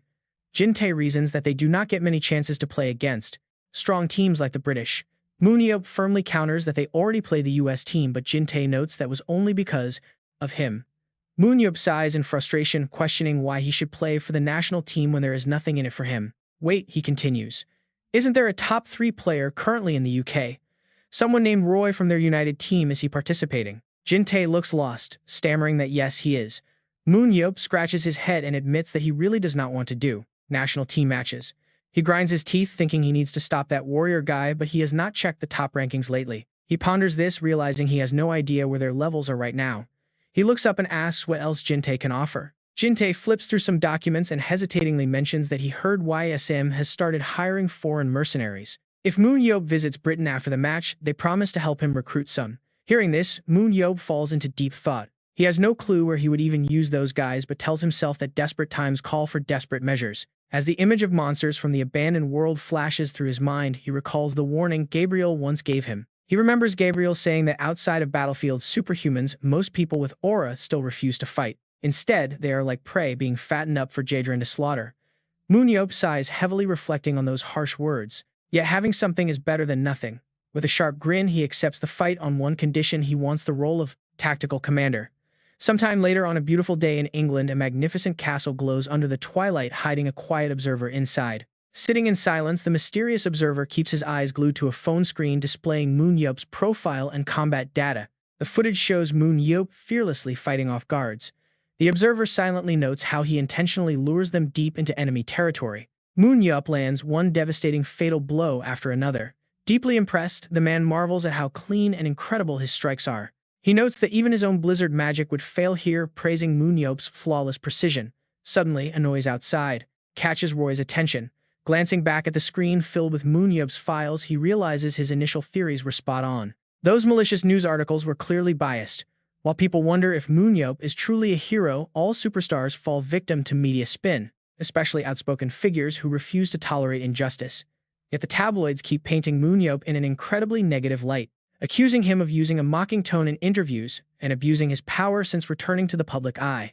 They even claim he refuses to apologize for past mistakes, leaving the public to constantly debate if he really is the savior everyone claims he is. Roy, however, sees right through the noise and comes to a very different conclusion. Since raw battles rarely showcase a fighter's true intellect, it makes it incredibly easy for the media to slander him. He is clearly brilliant and polite behind closed doors.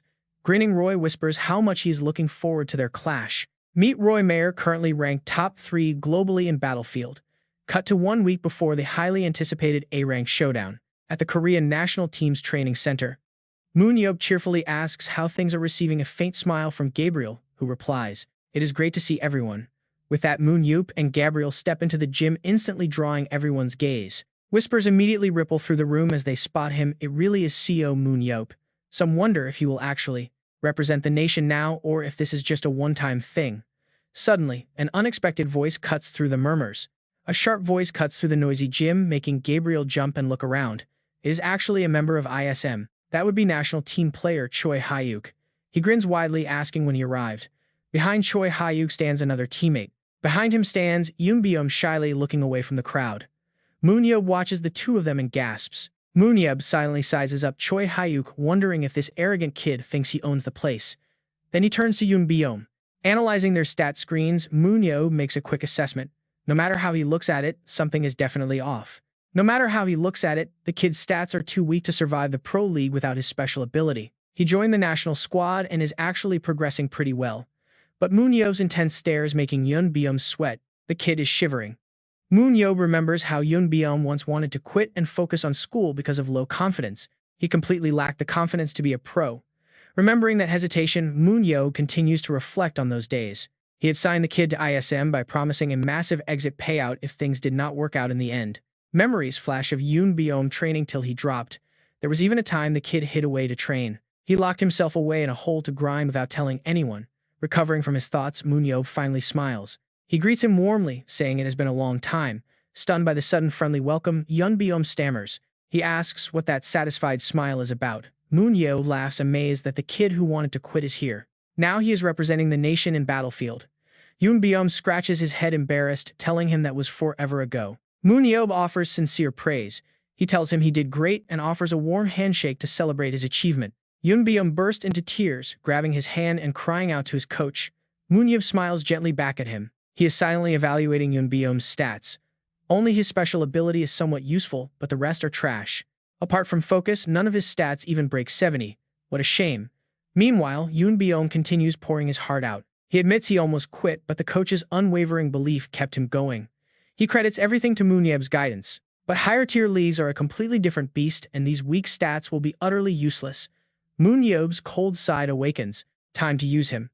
Oblivious Yoon Byum keeps talking about how that trust kept him from falling apart in this place. He felt like an imposter among these elite pros, constantly drowned in anxiety. But that warm handshake changed everything for him. He finally felt recognized, a real sense of belonging. Now he promises to give this upcoming match everything he has got. He vows not to let anyone down. But hearing all of this emotional gratitude is making Moon-yeop physically sick. He shoves the kid's face away, telling him that is quite enough. Then he asks where Sim Young-soo is hiding. Choi Hyuk chimes in, saying the guy is likely in the lounge and offers to go grab him right away. Moon-yeop waves him off. He will see him soon anyway. He orders them to assemble everyone in the briefing room. Choi Hyuk quickly nods in agreement. Meanwhile, inside the briefing room, Gabriel stands before the team to start the meeting. Now that everyone is in the room, they will officially begin planning their strategy for the upcoming match against England. The coaching staff listens intently, while on the other side of the table, the Korean players lock in completely. But Sim Young-soo is sweating bullets, biting his nails. He heard Moon-yeop was here, but where is he hiding? He desperately hopes the man is not angry that he skipped a formal greeting. He really should have gone first. He wanted to avoid him for as long as possible, but looking around, he suddenly freezes in absolute terror. While his teammates focus intently on the briefing, Young-soo can only hear Moon-yeop's voice echoing in his head. That chilling warning to see him later is making him pale. Sweat pours as he desperately regrets his past choices. He should have just met with him. Suddenly, a hand taps Moon-yeop on the shoulder, breaking his thoughts. A young girl's voice calls him uncle, making him spin around in complete surprise. It is Haun, who just arrived. She seems pretty annoyed, demanding to know why he dragged her to such a major international event of all things. She complains he should have recruited top-tier players instead. Moon-yeop just scoffs, asking who could possibly top her. He asserts there is not a single melee player in the country better than her. That praise catches her off guard. Everyone else is just a second-rate amateur in comparison. Hearing this, Haun lets out a proud, highly confident laugh. She boasts about being his absolute favorite. Moon-yeop rolls his eyes, thinking of those high-tier priests back home. If Sia and those high-level priests were Korean, he would have picked them in a heartbeat, but he just smiles. He plays along with her, agreeing instantly. Still, seeing her so motivated by his praise makes him think she has potential. Haon cheerfully asks if this is his first time wearing the emblem. Moon-yeop reflexively looks down at the logo on his chest before replying. He quickly replies that he had no choice, especially since he has to deal with those British guys soon. Haon beams, saying the British player must really hate him since he even made the papers. She shows the article on her screen. Gesturing to the image, she points out the news. Moon-yeop remembers and bitterly explains that they are still whining about having no British members in the raid. They had no one in the guild for the final dungeon. Is it about Jack Brand, that notoriously slow giant? Hayan immediately nods, saying there are tons of articles cursing him, just like 17 years ago, calling him Jack Brand, the slacker, labeling him a failure, screaming that he was not chosen, and calling him a completely useless drag on the final dungeon team. Moon-yeop agrees, staring at those ridiculous newspaper articles before letting out his frustration in a massive rant. He rants that they will save the world anyway by beating the final dungeon, so those critics should really just shut their mouths. Hayan laughs out loud, confidently pointing out that Britain has never even beaten France once in national competitions, which is even worse. Whenever the French want to mock the British, they even steal Moon-yeop's words and call them the slow British team. Hearing this, Moon-yeop looks visibly annoyed and grumbles about why they always act like they are so incredibly weak. Finally, he cuts the small talk, saying that is enough chatting for now and they should get back to the meeting. Gabriel is still eagerly analyzing, starting with a general overview of the British team's lineup for this team and match. He continues his presentation, noting that while most know the opposing team well, he will explain for anyone left in the dark. Moon-yeop keeps a stone-cold face, silently judging the kid as profiles of the British gladiators appear on the screen. Gabriel continues introducing the British team as the Knights and Mages squad, clearly breaking down their tactical structure. Unlike the current trend of cutting tanks for ranged damage and melee fighters, their lineup is surprisingly unique. It features 4 heavy tanks, 2 melee fighters, and 5 long-range damage dealers, covering them from behind, quite a rare setup. As the strongest frontline members of the British team appear on screen, Gabriel eagerly explains their roles. He says their vanguard is built for raw power, much like American wrestling, relying on heavy-duty tanks for direct clashes.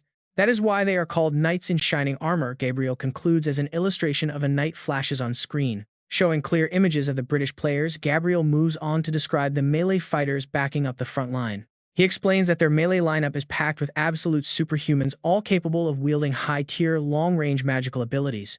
Gabriel points out Gary Williams, a melee fighter who dual-wields axes alongside a longbow to break down his style. Since one of the melee players also uses a longbow, they actually have 6 long-range attackers in total. Moon-yeop is slightly taken aback, wondering why on earth a melee fighter would be running around with a longbow. Meanwhile, Gabriel remains deeply engrossed in his explanation.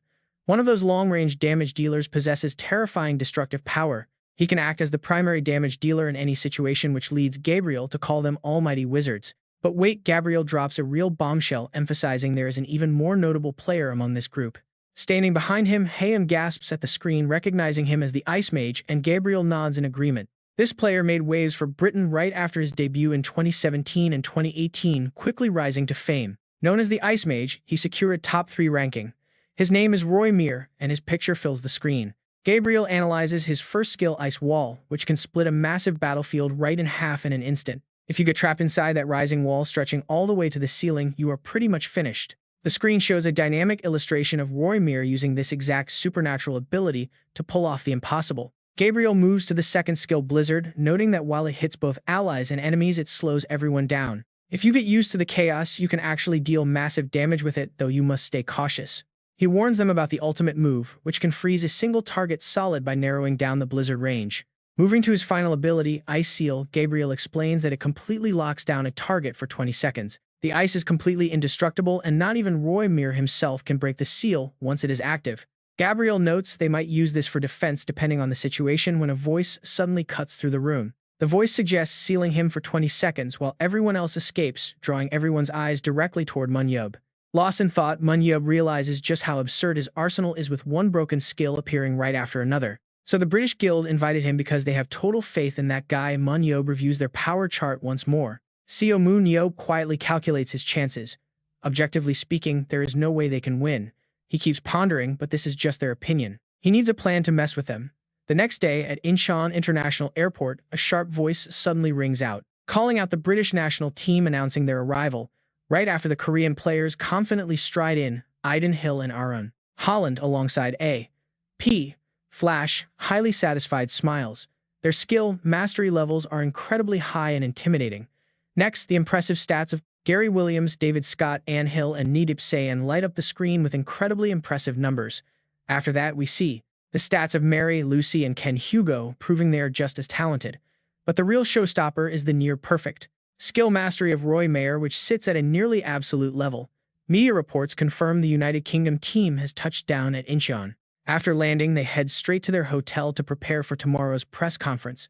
Watching them from his sofa, Seo Moon-yeop silently evaluates the competition, muttering that these crazy guys are seriously strong. Since he only has photos, a deeper analysis is impossible.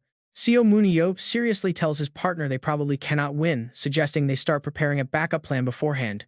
Gabriel instantly snaps at him in pure frustration. Flashing a sly grin, Seo Moon-yeop quickly backtracks, laughing that he was only joking. In fact, they need to be at that level to make this match interesting.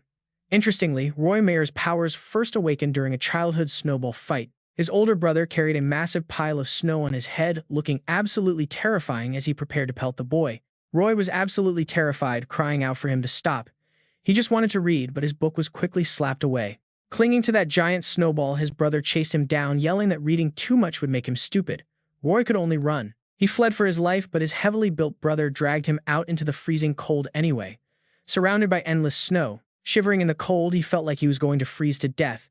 After burying Roy in a massive snowbank, his brother stood there, laughing. Extremely furious at being treated like a toy, Roy accidentally triggered his latent deep-seated powers, and in that instant, his eyes flashed with brilliant, blinding light.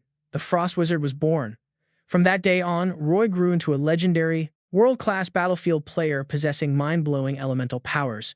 Finally, he could celebrate being completely free from his older brother's tyrannical grip. But his victory party turned out to be a bit chaotic. The teammates who came to celebrate created a noisy, rowdy mess. Watching the madness unfold, Roy closed his eyes in despair. He could not believe these guys were going to act this wild at a press conference. It was an absolute disaster waiting to happen. He sighed, realizing that no matter where they went in this country, these muscle-brained teammates, they remained exactly the same, loud, childish, and overly competitive. Even his team, the LA Warriors, was desperate to recruit Gerald Walker from the New York Bears. Looking at Seo Moon-yeop's gameplay on his phone screen, Roy could not help but analyze his style. Unlike his teammates, Seo Moon-yeop played with brilliant tactical intelligence, utilizing fluid martial arts and deep strategy. Roy felt a sense of admiration, quietly admitting that Seo Moon-yeop was his dream partner. While lost in these thoughts, his phone suddenly started ringing. The incoming call was from Robert Mayer.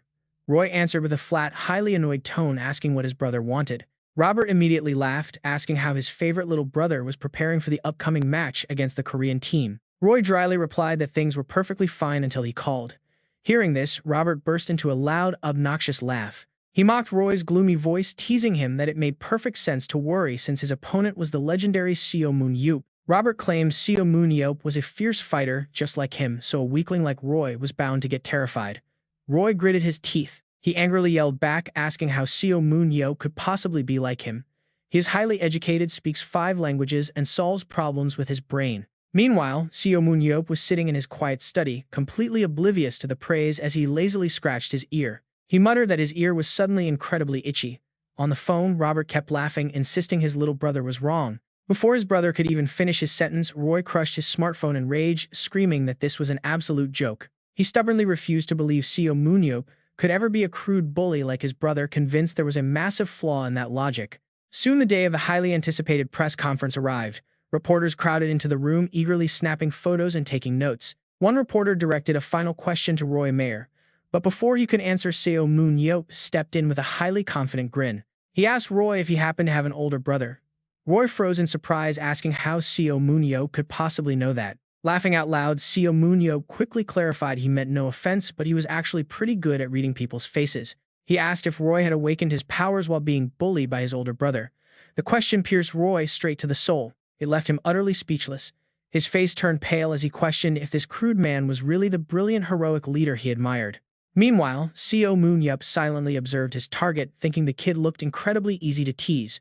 Roy immediately recalled his older brother's warning. Robert had guaranteed that Seo Moon-yeop would turn out to be exactly like him. As the press conference concluded, Gabriel ran after Seo Moon-yeop. Gabriel stops him, asking why he would say something like that. Moon-yeop immediately turns around with a grin, calling it a harmless joke. The kid looks pretty handsome and definitely does not seem like the type to get beaten up, even if his face is incredibly punchable. The obvious answer: he has an older brother. Gabriel gasps, wondering if his face really is that punchable. Moon-yeop continues to tease him, pointing right at Gabriel. Fuming with rage, the young mage makes a sudden, solemn vow. One day, he will drag Moon-yeop off a cliff and teleport away at the last second, warning him to just wait. Moon-yeop only laughs. He jokingly tells Gabriel to go for it. Sounds fun. But then he casually reminds him that he is immortal. Roy Mayer Moon-yeop quietly thinks. He tried to provoke the kid earlier. Nothing seemed to shake his composure. Looking at Roy's mastery stats, Moon-yeop is impressed. His close combat numbers are incredibly high. But there's a bigger problem. With 96 mana points, combined with his unique abilities, just one of those powers would make him an absolute king. And yet he has 3. Roy's aura level is sitting at a massive 96 out of 96. First up is Ice Wall. It creates a frozen barrier 7 meters high and 30 meters long for 30 seconds. Next is Ice Seal Freezing, a target solid for 20 seconds. And finally, his third skill, Blizzard. It unleashes a freezing storm of Arctic air straight ahead. Moon-yeop mentally highlights this skill, visualizing the frosty blast. On top of that, his focus stat is at 90, leadership is at 82, and his tactical rating is 92. In actual combat, he always reads the battlefield perfectly to make precise decisions. Moon-yeop begins to visualize the daunting match. He is a true mage standing safely behind a massive fortress. Someone completely immune to mental attacks, who has everything planned out. Even in close-quarters combat, he definitely has a backup strategy ready. These heavy thoughts keep swirling in Moon-yeop's mind. An intense, mysterious energy radiates from him. Honestly, you can feel the pressure building up right through the screen. It feels like a 2-on-0 fight or, at best, 2-on-1. His heavy silence immediately makes Gabriel feel very uneasy. Gabriel asks what he is thinking so seriously about. Ignoring him, Moon-yeop tells himself there must be a way to win. Every enemy has a weakness. Seeing him silent, Gabriel remarks that it has been a long time since he looked this serious. Moon-yeop just forces a smile. Deep down, he knows he is all too familiar with this grim expression. Gabriel watches him closely. He suddenly remembers seeing that exact same face 17 years ago. Moon-yeop gets so lost in his thoughts that he tunes out everything. He completely blocks out the world. He only wears this expression when facing a dungeon that seems absolutely impossible to conquer. Gabriel reaches a shocking realization. But right then, Moon-yeop abruptly turns around, taking a sudden step forward. "All right, let's try that strategy," he says. They will find their answer. Soon the day of the big match arrives. The announcer enthusiastically welcomes the massive crowd to the highly anticipated match between Great Britain and South Korea. The decisive morning is finally here, and the teams are called to enter the grand arena. The commentator sounds incredibly hyped. First up is the visiting team ranked 4th in the world, the mighty Knights and Mages of United Kingdom. Led by Roy, the British squad marches proudly onto the field. Their lineup features 4 heavy tanks ready to absorb damage. They also bring 2 melee damage dealers and 5 ranged attackers with absolutely no support players in their lineup. Next, the announcer joyfully introduces the home team, the Fierce Tigers. The crowd goes completely wild with excitement. Leading them is the legendary hero who saved humanity himself, Moon-yeop, as the South Korean team steps onto the field. Ranked 162nd in the world, the Korean team deploys 5 defensive tanks and 4 aggressive melee combatants. Along with 2 ranged damage dealers, they have 0 support. Instantly, the crowd erupts into a massive wave of debates. Some fans claim that even Moon-yeop cannot carry them to victory against the British. Others mockingly call the Tigers mere kittens. Disappointed spectators admit they only came to see Moon-yeop but expect to witness his first brutal defeat today. A pure duel is their only shot, but this is Battlefield. Now watch closely because things are about to get wild. "Look at that, everyone," they shout. The Korean team has completely abandoned their usual formation to run 5 tanks instead. Those players are Mun-sung, Hun-choi, Hyuk, Moon-yeop, Ju-hun, and Bayan. Their surprising strategy relies heavily on these tanks. This leaves them with 4 melee fighters, 2 ranged attackers, and no support. The announcer sounds absolutely stunned. That is correct. Instead of their standard 4-3-3 setup, they have shifted into an unusual 5-4-2 formation. This means they are bringing more frontline defenders than Great Britain, defying the current meta of running fewer tanks. Could this radical change be specifically designed to counter the aggressive British front line? Right after the map is revealed, the host quickly announces that the very first dungeon for today's high-stakes match is the Deadly Maze of Death. I am incredibly excited to see what this new lineup can pull off. Right on cue, the arena floor starts to shift and warp, forming complex winding paths. Over on the South Korean team, everyone is locked and listening intently to Moon-yeop's orders. "Just do what we prepared. That is all we need." Moon-yeop flashes a wicked smirk and speaks up. "We are almost there." Meanwhile, over with the English team, brilliant surges of light are violently charging forward. An army of skeletons rises from the earth, bearing the brunt of that massive force. Just then, a scout steps up to deliver some urgent news. The recon team reports that the South Koreans are moving at a blistering speed. They are heading straight for our camp. Hearing this, Roy's eyes widen as he mutters in disbelief, "Is Moon-yeop really coming here?" He begins to analyze the situation, realizing they want to go all out right away. But with 5 tanks, they should be slow. That is why they are trying to force a quick victory. One of the English team members laughs and shrugs.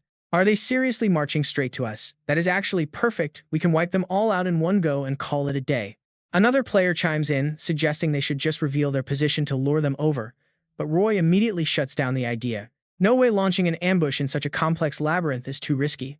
Normally, we could ignore wild cards if the opponent was weak, but Moon-yeop's combat power changes everything. Roy figures they do not even need to fight if they can just use guerrilla tactics. So he raises his voice and calls out, instructing everyone to move to a much more open area. We came here to beat South Korea, he tells himself, and we cannot lose to him over some unpredictable variables. I will face Moon-yeop head-on. Now let us see how his strategy holds up on the 25th floor of the Death Labyrinth. The English players march forward with absolute confidence, ready for battle. On the other side, the South Korean team looks a bit tense, but they manage to keep their composure. Meanwhile, Moon-yeop does not have a single worry, looking completely at ease. Watching the Korean lineup, Roy tries to read their play. Moon-yeop is a tank, so why is he standing all the way in the back? What kind of formation is this? Something is off. Sensing the danger, Roy wastes no more time and barks out the order to attack. Attack back when humans were still fighting amongst themselves long before they had to face the underworld monsters. There was a defense technology called reactive armor. An image of a tank charging through heavy gunfire appears on screen, its body painted in a pale yellow. This reactive armor is essentially a steel casing packed with rubber and explosives acting as a shield to protect the tank, detonating immediately when a rocket hits to neutralize the threat from the outside. To counter this, tandem warheads were developed. These warheads are long and shuttle-shaped, equipped with special metal rods designed to trigger the reactive armor prematurely. At the very tip of the missile sits a small secondary explosive charge. Right on cue, Moon-yeop barks out his orders. Vanguard warriors charge ahead. The team immediately spring into action. Acting as the tip of that tandem warhead, Moon-yeop urges them forward, shouting to seize any opening to pierce through. The warriors charge ahead using shields fitted with those specialized devices to clash directly with the enemy, setting off the charges. The clash between both teams is intense, bright sparks flying as their weapons collide until the massive pressure triggers a sudden explosion. Footsteps echo loudly through the battlefield. One by one, Moon-yeop's teammates engage the English players, holding them back, while Moon-yeop himself weaves past the front line like a missile blitzing straight ahead. Just like a tandem rocket, he penetrates their defense. In the blink of an eye, Moon-yeop is face to face with Roy, mockingly asking him, "Hey, is it true you have an invincibility skill that lasts 20 seconds? The taunt instantly strikes a nerve with Roy, who grinds his teeth and lets out a frustrated growl.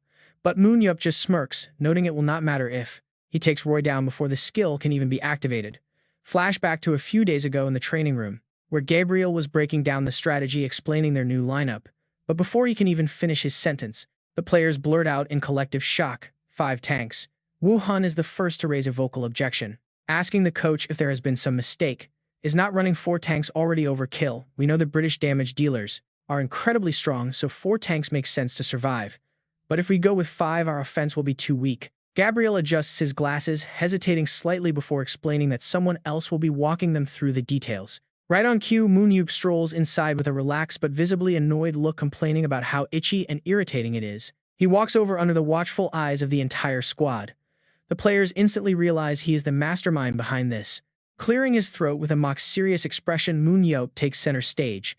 He poses a simple question: how do we take down the English damage dealers by adding more warriors? Can we actually pull off a win with that setup? Or is sticking to the old formation better than trying to adapt to something completely new? His questions spark instant debate. Moon-yeop's proposal leaves the entire team completely stunned.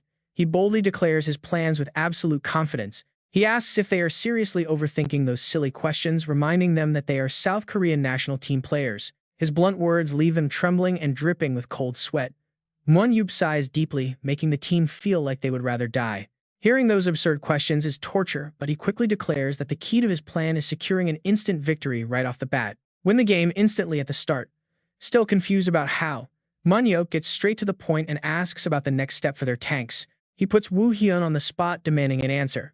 Caught off guard, Woo-hyun stammers that the tank's role is simply to protect the rest of the team. Moon-yeop immediately cuts him off, stating that his answer is only half right and there is much more to the role. Protecting teammates is merely one part of it. He explains that tanks actually dictate and hold the team's front boundary line. Woo-hyun gasps in surprise at the concept of a boundary, but Moon-yeop calmly continues to break down his strategy. Comparing it to a game of hopscotch, he reasons that a tank's job is to secure a safe zone where damage dealers can fight comfortably. As long as the tank holds their ground, they ensure their own side's boundary is never breached by the enemy. He warns that once the enemy crosses that line, even the team's strongest damage dealers can easily get wiped out. Raising his voice in frustration, he snaps that this is basic common sense when it comes to underground warfare. Confused, Woo Hyun asks if he really has to explain right now, wondering if they are deploying 5 tanks to hold that line. Moon-yeop holds his head in sheer frustration, wondering how he can break this down simply enough for them to grasp. He finally spells out the plan clearly. Their objective is to breach the enemy's boundary line directly. Since melee damage dealers are far too squishy for this risky move, they will use 2 heavy damage tanks instead. These tanks will output as much damage per second as ranged attackers. He then lifts Choi Hyuk off the ground and continues. He states that he and Choi Hyuk will take over the roles of the close-range attackers and lead the charge. Acting as a decoy tank, he finishes his explanation. The moment he takes hit, Roy Meyer is left with 2 choices. Visualizing Roy being cornered, Moon-yeop wonders if the enemy wizard will choose to freeze him in place. He could freeze Moon-yeop for 20 seconds or use an ice wall 7 meters high and 30 meters long instead. He wants to trap Moon-yeop for 30 seconds. While struggling under pressure, Roy chooses to deploy his massive ice wall skill. As the freezing barrier begins to solidify, Moon-yeop smashes right through it, charging ahead to swiftly eliminate Roy Meyer. Securing that vital kill on the enemy ace leaves Moon-yeop alone on the central boundary with his 2 damage dealers. Without any support from his team, a massive ice wall isolates them completely from the rest of the battlefield. Separated from his allies, the enemy cannot afford to miss this chance. Back in the real match, Moon-yeop makes his move. He shatters the ice wall in front of everyone, knowing Roy thought pushing Choi Hyuk away would successfully isolate him. He admits that Roy is a tough opponent, and under normal circumstances, isolating him would indeed be a brilliant strategy. From behind the barrier, his worried teammate asks if he is okay, promising to teleport over the moment his skill cools down. Moon-yeop quickly tells them not to worry and to just sit tight until the ice wall melts on its own. But Roy Meyer overlooked one crucial detail. Moon-yeop smiles wickedly, having already figured out his opponent's fatal weakness. Knowing the wall only lasts 30 seconds, the legendary hero proves he is far from ordinary as the tension rises. Both teams clash in an incredibly intense battle, while Ha-yeon carefully assesses their chaotic situation. A battle that started as a 10 versus 7 fight has suddenly shifted into a tense 5-on-5 skirmish. She is deeply impressed by how formidable the British team is. Suddenly, the system board flashes a new notification. A teammate is suddenly eliminated, and a British player immediately lunges forward to strike down Ha-yeon next. Refusing to let fear slow her down, she braces herself as the enemy charges with a lethal sword strike. Knowing she must reach the world-class level, she shifts into a defensive stance and smirks that this is getting interesting. Leaping high into the air, Ha-yeon confronts her opponent head-on, completely overwhelming him with her incredible power. The commentators go wild, praising Baek Ha-yeon for demonstrating the masterful skills she refined on the international stage. But in a team-based sport, individual dominance is never enough. Just as she gains the upper hand, trouble arrives. Out of nowhere, another opponent blindsides her from behind, leaving her completely surrounded without any immediate backup from her allies. With the ice wall still standing strong, Ha-yeon glances around, complaining that 30 seconds is taking an eternity. Before she can even react, the enemy in front of her is suddenly vaporized, screaming in agonizing pain. By this point, Seo Moon-yeop had secured 5 kills. The British team members froze completely, shell-shocked by the sudden news. They were in utter disbelief. 5 kills. Impossible, he wiped out 5 players in just 30 seconds. The British players shouted in unison to take down Seo Moon-yeop first. Meanwhile, Moon-yeop angrily criticized his own team. He pointed out that he single-handedly defeated their ace and secured 3 more kills while they only managed to take down 2 enemies. 5 of their own allies were dead. Exploding in anger, he lashed out. How dare they call themselves national athletes? Seo Moon-yeop then unleashed a relentless barrage of skills that left the opponents helpless. He walked over and patted Ha-yeon on the head. He told them that Ha-yeon was the only exception, growling coldly that he would deal with the rest of them after the match. The terrified team members could only think that they were doomed. With eyes burning with intense fury, Seo Moon-yeop immediately charged forward. He targeted the final enemy, shouting for them to die. The match ended with a score of 3-0 favoring South Korea. The commentator was shocked. He stuttered out the announcement that the South Korean team had won. Unbelievable. After a moment of pure shock, the crowd erupted into wild cheers, chanting his name. They shouted that Seo Moon-yeop was simply legendary. After the battle, Moon-yeop slumped onto a sofa, letting out an exhausted sigh. Baek Jae-ho walked over to praise him, noting that he had grown much stronger. Moon-yeop confidently replied that it was obvious, unlike his lazy friend. Moon-yeop claimed he worked hard to improve every single day, leaving Jae-ho speechless, since the guy spent most of his time loafing in front of a television. Visibly annoyed, Moon-yeop complained about carrying 10 heavy deadweights on his own. Jae-ho could only offer a wry, awkward smile. He admitted he was at a loss for words.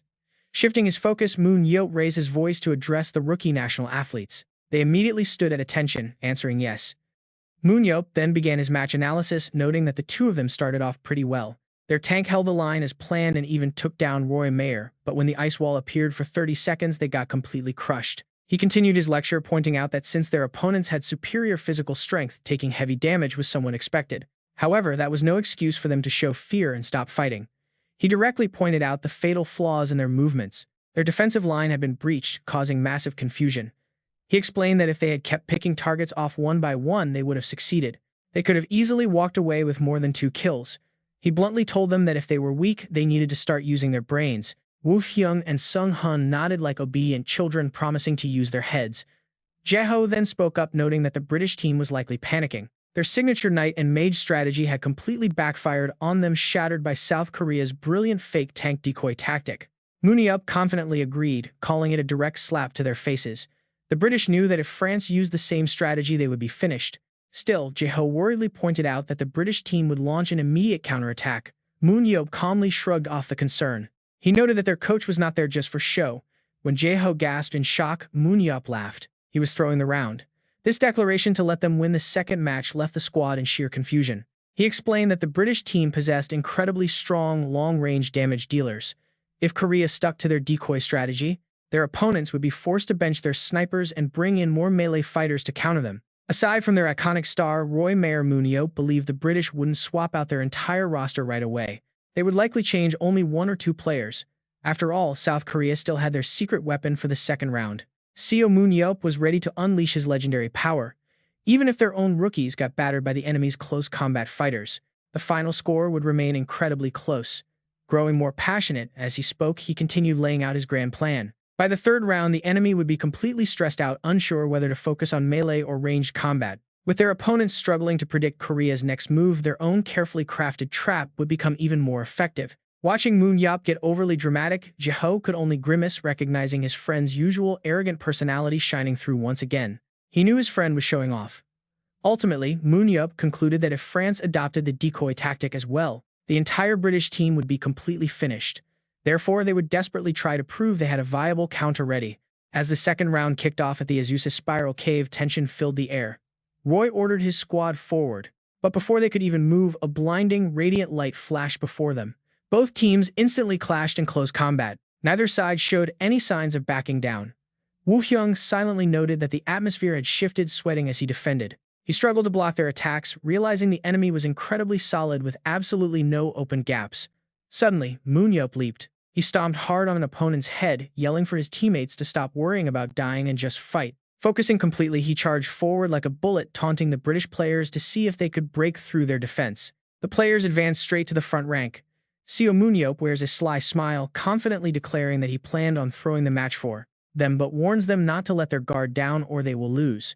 The second round ends with a decisive victory for Team England, with a score of 3-0, and as expected, Roy Mayer is the round's MVP with 4 kills and 4 assists, with his Blizzard skill alone securing 2 kills and 4 assists.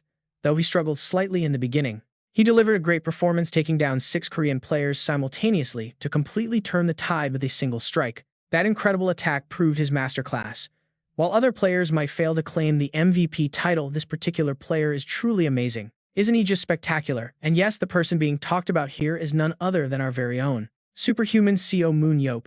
He intentionally fought as if surrounded by enemies to avoid becoming a target for Roy's attacks. However, when necessary, he quickly hid behind his team's tanks. Up until the middle of the match, Seo Moon-yeop played aggressively, even helping the Korean team secure a 1-point lead, but the final outcome of the second round turned out completely different, with England getting 4 kills and an assist if only Seo Moon-yeop had not been caught by Roy's ice seal. Unfortunately, by the time the ice seal expired, the entire Korean team had already been eliminated. Yet immediately after breaking free, Seo Moon-yeop fiercely took down 3 of the 7 opponents, proudly proving that the Korean team can still stand strong against world-class competitors. More than that, they demonstrated that they are fully capable of defeating their rivals. Korea's ultimate superhuman, Seo Moon-yeop, is truly a world-class athlete. The scene shifts to Seo Moon-yeop, who is currently relaxing in the waiting room. "Oh, is this the dungeon for the third round?" Jae-ho walks over and asks if there is a problem, but Seo Moon-yeop just smiles. He explains he is just happy to see it again. On the television screen in front of them, the live broadcast continues. The caster announces that the final dungeon for Match A is the Mausoleum of 10,000. Seo Moon-yeop quietly reflects on this. Will the clay soldier chambers appear in this match? Normally summoning the king to ask about Warren only reveals the palace area. The surrounding chambers are where the emperor's soldiers reside. Those soldiers were turned into the undead while they were still alive. If they can take down the commander of each chamber, the entire tomb structure will collapse. That is the dungeon's design. At the center lies the imperial palace, where the king rests, guarding his direct forces, the legendary Golden Army. Ha-yeon looks at him with wide eyes, asking if he has a strategy for the third round. Seo Moon-yeop simply smiles. He asks if she remembers who he eliminated first in the previous rounds. She replies that it was their ranged dealers. Exactly, and that move was all part of a setup. From now on, they will transition to playing a perfect counter strategy. Meanwhile, Roy Mayer stands before the match board studying the 6 players selected by the South Korean national team. The lineup consists of Seo Moon-yeop, Chae Nam-gung, Ji-hoon Jae-ho, Choi Hyuk, Sim Young-soo, and Yoon Beon. England responds quickly. They swap out all their ranged dealers for melee fighters, leaving Roy Mayer as the only ranged combatant on their side. This choice was made because every other ranged player was targeted and killed instantly. Roy Mayer grinds his teeth. Yet, the Korean team has adapted, shifting to a new formation by swapping out 2 defenders for a ranged and melee fighter. Roy realizes with horror that the entire second round was just a setup for this trap. Korea has read them completely. The Mausoleum of 10,000 is famous for having far more monsters than any other map. In such a vast hunting ground, if the defenders coordinate a finishing blow, no one can defeat Seo Moon-yeop. Just then, the system announcement echoes through the arena. The third round officially begins. Seo Moon-yeop immediately charges forward, urging his team to run as Ha-yeon follows close behind. She asks him if they should skip hunting for now. Seo Moon-yeop glances back and tells her to listen closely. He explains that on a battlefield with a massive stat gap, hunting monsters for points is the best strategy for the weaker team. By securing points faster than the enemy, they can gradually narrow the inherent gap between their teams. She realizes that is why they deliberately extended the hunting phase, aiming to drag it out as long as possible. By maximizing their aura, they can deliver a fatal blow to the enemy defenders. Ha-yeon knows this strategy very well. She asks if the opponents will predict their starting point, split up, and begin hunting. Seo Moon-yeop nods with a grin. Exactly, he says. They know the Koreans will not engage them directly, making it hard for England's ranged dealers to counter. That is brilliant, Seo Moon-yeop thinks, but there is still one major variable that his team cannot easily overcome. He continues sprinting forward. He tells her that currently only the 2 of them can fight England on equal terms without hunting. Their goal is to disrupt England's operations, buying enough time for the rest of the Korean team to secure maximum points. Even if they must face 5 opponents, Seo Moon-yeop intends to keep them at bay using his long spear and superior range. With your teleportation, if we face 4 of them, I will spot their weakness and charge. But if there are at least 3, I will beat them to a pulp. Then they accelerate forward. They are currently very close to the dungeon boss lair, putting them right next to the enemy. Seo Moon-yeop and Baek Ha-yeon hide around a corner to observe. Since there are 5 enemies, they watch and wait. Roy Mayer gets one kill then another. Hearing this, he frowns in frustration. That was the one variable they did not want. If the Korean team returns to their original lineup, he cannot stay here. He must stop them from dominating like before. He refuses to let the Koreans take control early. Meanwhile, only Ju Hyun remains in Group 1 to face the dangerous Roy Mayer. We have been ambushed. Team 3 is down and only I, Ju Hyun, am left standing, all because of one variable. A long-range player holding off the enemy alone is normally impossible, but he figured the weak Korean team would split up. They would hunt while Baek Ha-yeon and Seo Moon-yeop stopped the British team. Simply put, he is confident in his solo power. He believes he can crush the Koreans while Seo Moon-yeop is away. Seo Moon-yeop whispers to Baek Ha-yeon, telling him to regroup. He orders Baek Ha-yeon to join the main team, warning teams 2 and 4 to run and avoid Roy Mayer at all costs. As expected, Roy Mayer easily crushes Ju Hyun.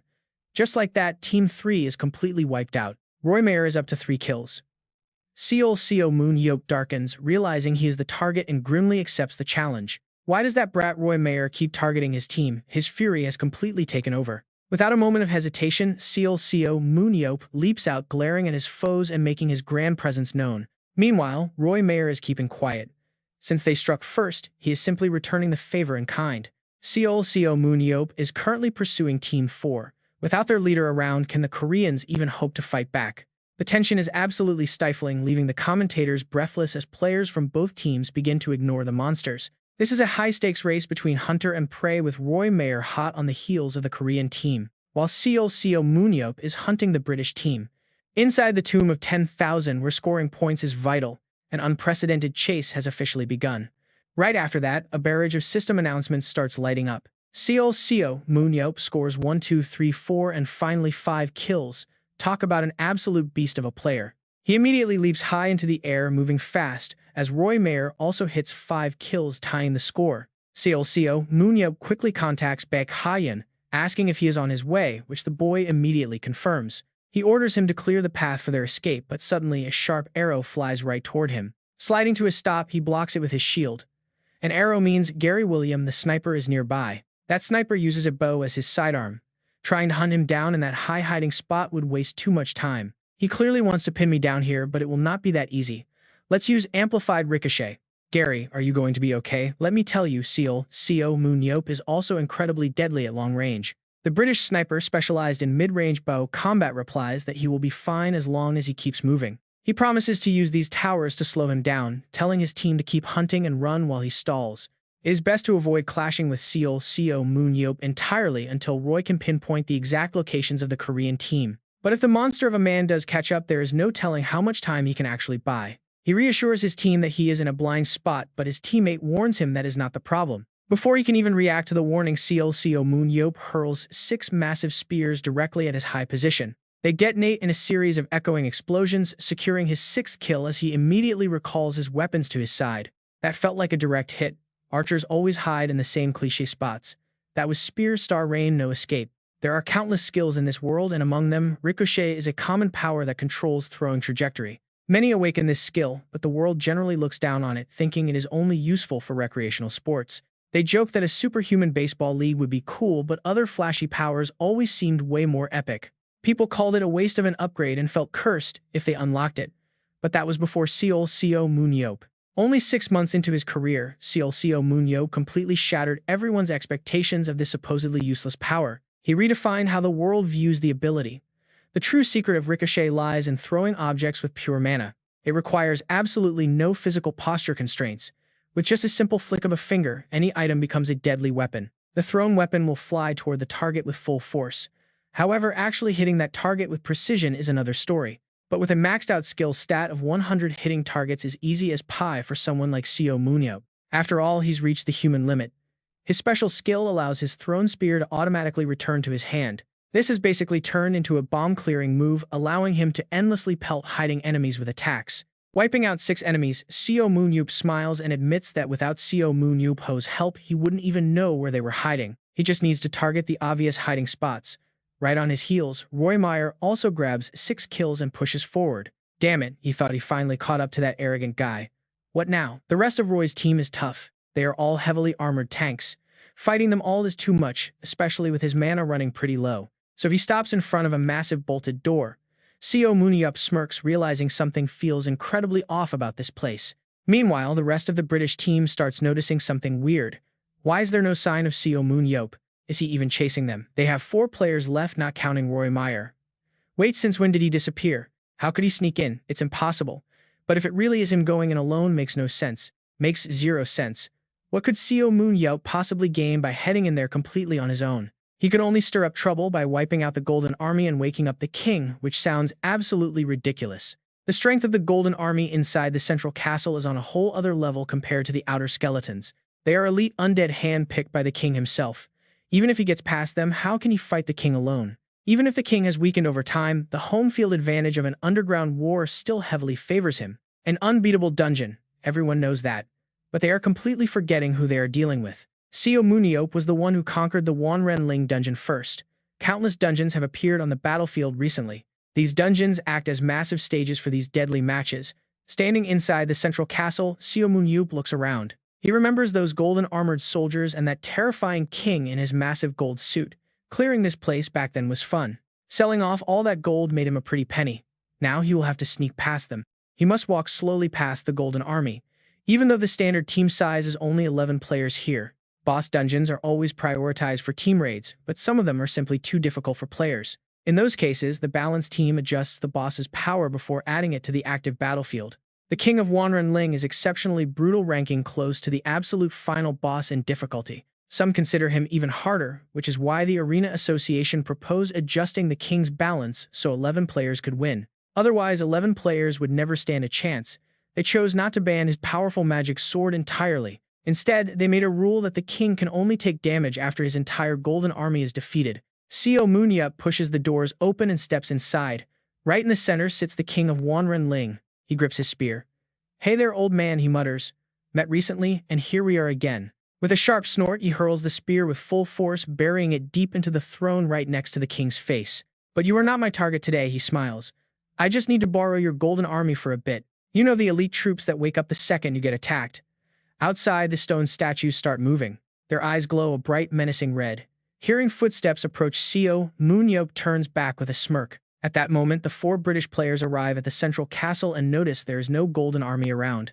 "I told you so," one of them says. Seo Moon-yeop already wiped them out. "Damn it, we should have realized sooner." But how is that even possible in such a short time? Either way, if he cleared them all alone, he must be strong. He might be hunting the king right now. Let's go steal his kill before it is too late. They rush inside the throne room only to freeze when they see the king sitting completely untouched. The king is safe, completely untouched. He wiped out the army but left the king alive. Why? Something is seriously off here. Isn't defeating the golden army supposed to wake the king up right away? Suddenly, a massive tremor. What is happening? Loud, heavy footsteps start echoing right outside. Seo Moon-yeop sprints back inside. "Get out of the way," they shout quickly, raising their heavy shields. Defending with their heavy shields, they watch in absolute confusion as he casually jogs right past them. "Hey you, get over here if you want to live." Hearing his sudden warning, they are completely lost on what Seo Moon-yeop actually means. Grinning, he explains that those golden skeletons just chased him in a massive circle, running way faster than expected. Can they hear those footsteps? Are those footsteps? No way, right? The golden army isn't at their current location because they are actually hot on their heels. The relentless golden army marches right behind them, causing a screaming panic. Run. Since they are all tanks, they need dark magic to beat them. But just running like this might drain their stamina to 0 and end them. No need for explanations, just shut up and run. Shut up and run, everything will be fine. Since the army is pretty slow, they can easily make it through that exit over there. However, reality is a cruel joke. Seo Moon-yeop bursts out laughing until tears stream down his face. The exit ahead is completely blocked by collapsed rocks. With no way out, they are totally trapped. They curse Seo Moon-yeop as a complete lunatic. Meanwhile, the Golden Army has closed the gap. As they close in, constant screams echo through the air. Yet Seo Moon-yeop casually stands behind the debris, laughing so hard he's literally shaking. A player from the UK team has been taken down by the Golden Army. Another British player is quickly eliminated right after. Another UK player gets wiped out, leaving their squad decimated. What an incredible turn of events, all thanks to Seo Moon-yeop's brilliant swarm tactics. Thanks to Seo Moon-yeop's incredible swarm tactics, the score is now 5-1 in Korea's favor. The UK team is predicted to be overwhelmingly defeated. But a sudden crisis strikes. Roy Mayer frowns, cursing Seo Moon-yeop in frustration. Suddenly, only a single player is left standing. Only Roy Mayer remains. He really is incredibly skilled. But the match is far from over. He silently swears he won't go down that easily. "If you think I'll lose this easily, you're dead wrong," he thinks, while Seo Moon-yeop and the Golden Army stay busy eliminating the British. Meanwhile, the second Korean team, consisting of Choi Hyuk, Sim Young-soo, and Yoon Beom, is desperately trying to escape from Roy Mayer. Choi Hyuk yells out. He asks them to wait since running in this direction is a trap. Hearing this, Sim Young-soo scowls and questions his words. "What, are you serious? The captain told us to run. His decisions are never wrong, but just listen to me. We are international players just like him, and we came here to represent our country. If Roy Mayer is going to hunt us down anyway, instead of letting him take my points, I'd rather fight back and injure him first. We can't just keep waiting for our captain's decisions. That is complete nonsense." But Yoon Beom disagrees. He admits Choi Hyuk has a point. Roy Mayer is completely isolated right now. He will definitely look to strike us soon. However, the captain can't give us any orders right now because he's too busy dealing with Roy's teammates. So isn't this the perfect moment for us to make our own decisions and finally stand our ground? Let us try it. It sounds completely insane, but I would much rather die fighting than run away like a coward. Choi Hyuk nods in agreement, stating they are fighting for their national flag.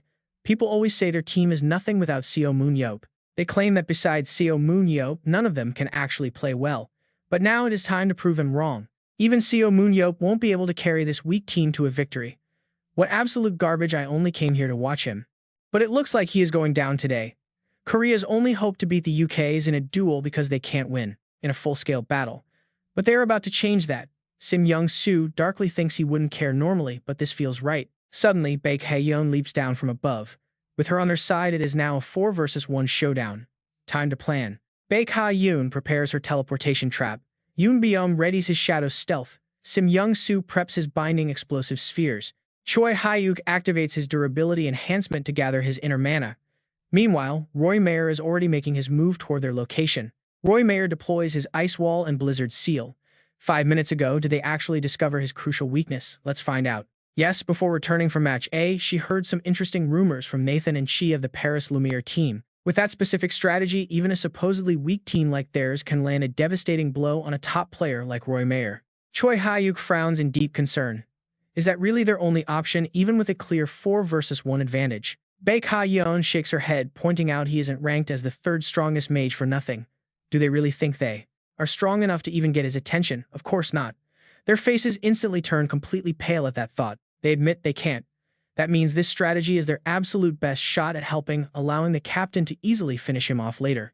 Back in the present, Roy Mayer sizes up the 4 opponents, identifying Baek Ha-yeon as the only real threat to watch out for. He clearly remembers fighting her back when she was still a member of Paris Lumiere. Even though she didn't play often, her deep tactical understanding caught him off guard multiple times. But things are different now that he possesses his dark aura. They only have blue auras, so they should realize they stand absolutely no chance against his superior dark power. No matter how meticulous their strategy is, it won't change their fate. Suddenly, rapid system announcements start ringing out. Another UK player has been eliminated by the Golden Army. The British team is being systematically wiped out. The notifications echo through the arena one after another. Multiple players from the British team have just been eliminated by the Yellow Army. 4 death notifications ring out in total. This means Roy Mayer is now the last survivor left on the British team. He frowns deeply. They are all wiped out. It has to be Seo Moon-yeop.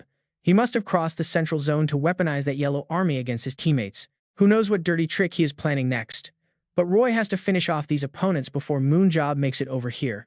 So, let the blizzard begin. The 4 opponents scramble to escape the incoming frost, shouting at each other to run. But the massive storm sweeps right over them. Roy instantly raises a towering wall of ice to cut off their escape route completely. Trapped with nowhere to run, they are forced to split up. Roy is already plotting his first target, Baek Ha-yeon. While Moon-yeop is still busy fighting off the Yellow Army, Roy grips his staff tightly and charges forward. He aims straight for Baek Ha-yeon and Shim Yang-soo, ready to lock down his most annoying opponents with his Ice Seal skill. Roy accelerates, but his real target is Yang-soo, not Baek Ha-yeon. Yang-soo grits his teeth and desperately conjures a defense. He hurls a blazing fireball right at Roy, screaming at him to stay back.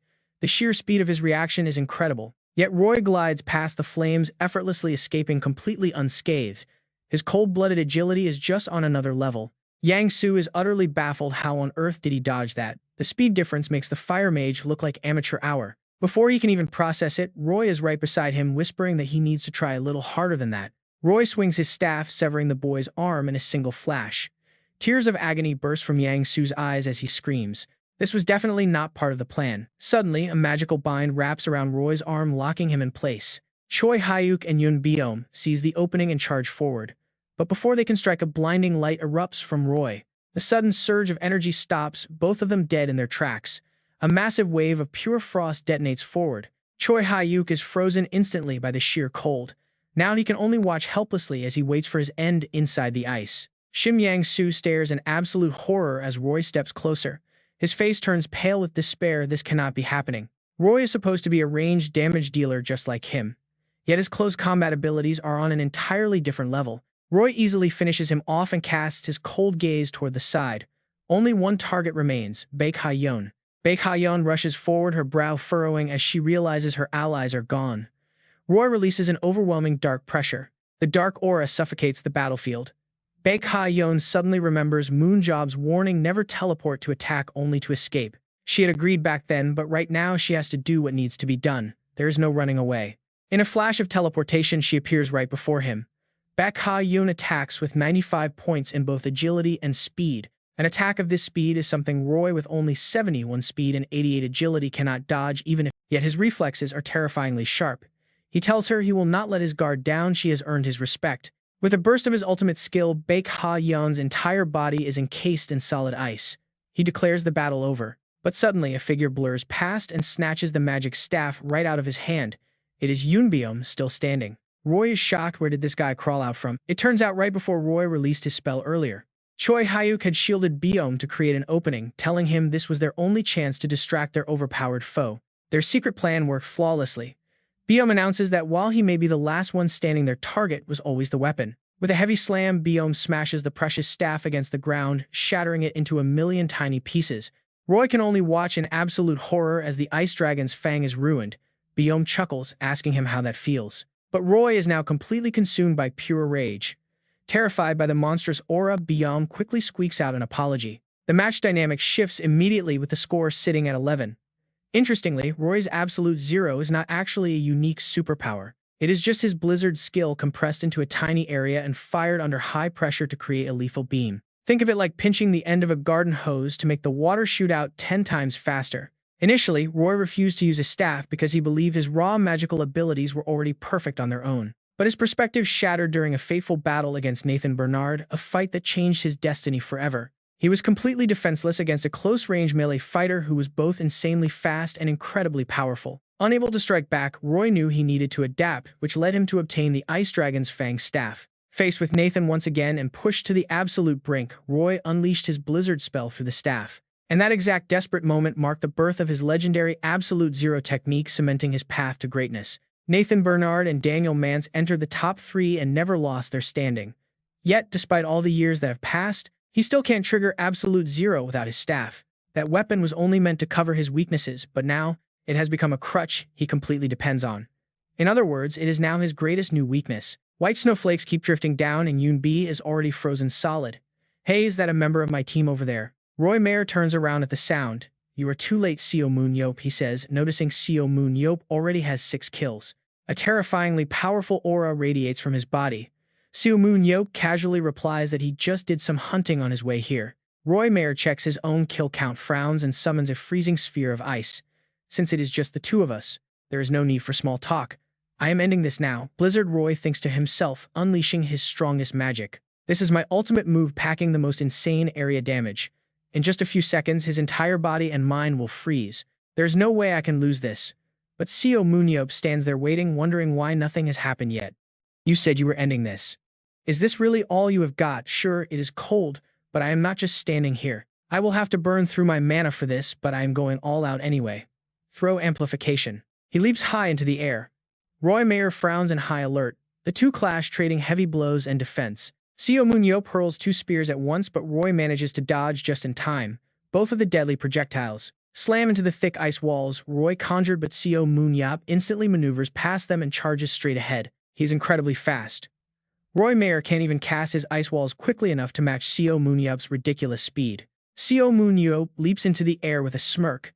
This guy is actually pretty impressive to pull off skills at close range. Almost nobody survives his blizzard. Even Seo Moon-yeop has to use all his mana just to keep his body warm in this freezing cold. Yet the cold still bites to the bone. He is definitely an elite warrior. Roy Mayer can't help but break a sweat. Thanks to his past battle against Nathan, he is able to hold out this long. Seo Moon-yeop drops down from above. Even so, this is far from enough to stop him. Seo Moon-yeop dashes forward in a flash. My turn now, he says. Spears suddenly launch from behind. Roy Mayer looks back in absolute panic, but they are flying way too fast to dodge. His eyes widen in shock. Suddenly, Seo Moon-yeop recalls his spears and grabs Roy by the collar with one hand. Seriously, how can I brag about beating a ranged dealer in a close combat fight? Seo Moon-yeop mutters to himself. Wait, what on earth is he doing? Every spectator is completely baffled, wondering why he would pull back right here. Seo Moon-yeop recalled his weapon at the final moment. What is he thinking? Bae Jae-ho buries his head in his hands. Good grief, is this crazy guy going to start acting like a mentor again? It is exactly as he predicted. Seo Moon-yeop asks in a low voice, what was your skill called again? That Absolute Zero thing shouldn't be this useless against me. Did you hold back, or can you simply not cast it without your weapon? Roy Mayer frowns in surprise. Since you already figured it out, I won't hide it. Yes, I can't use it without my staff. Just as I thought. Throughout my battles, I have run into quite a few guys who are exactly like you. Tell me, what do you think is the real reason I joined this match? Roy has absolutely no idea what he means. Is it because this is a match against Great Britain, a powerhouse in Battlefield? Isn't this a massive opportunity for a struggling country like South Korea to finally make a statement? Seo Moon-yeop sighs, telling him to show at least some tact. We will eventually need the help of the absolute strongest. That is why I came to see what you can do. Are you planning to rebuild the 7 heroes? Roy asks. I can't explain everything right now, Seo Moon-yeop replies, but it is something like that. In the past, the Underworlders invaded out of nowhere. Who knows if aliens might attack next? What if creatures from another dimension strike us? Pietro Anella, who's watching the live match, nods along. Calling them aliens might be a stretch, but he agrees. So Roy, do you think you have what it takes? Do you have the strength to be one of the 7 heroes? Roy stays silent before asking if Seo Moon-yeop is serious. The Underworld War ended a long time ago, but Seo Moon-yeop instantly cuts him off before he can even finish. Whatever, let's just say you passed the written exam. Now we are moving on to the interview phase of the test. I will throw this spear at you with all my magic. If you block it using absolute zero, you win. How does that sound? Don't even think about using cheap tricks or other powers or you might actually die. Roy Mayer frowns, thinking Seo Moon-yeop must be joking, still drunk on his title as the absolute strongest. Was he joking? No way. Looking at that expression, nobody would think he was kidding. Right now, he is more serious than anyone else. Roy chuckles softly, saying he will give it a shot using absolute zero without even needing his staff. Immediately after, Seo Moon-yeop raises his spear. He pours all of his magical power into it, knowing there is only one single chance. Both of them are in a state of maximum focus. Roy Mayer shapes a tiny sphere aiming to condense the blizzard into 1 point. Seconds later, Moon-yeop hurls his spear, focusing all of its energy directly at him. And then absolute zero. A blinding light surges toward Moon-yeop. A massive shockwave erupts in a split second. Dust and snow fly everywhere. He did it. Half of Seo Moon-yeop's body is completely frozen solid now. You almost took me down there. Just a second too slow, and Roy Mayer's body is pierced clean through by the spear, talk about close, leaving a massive hole in his chest. In the end, South Korea takes the overall victory.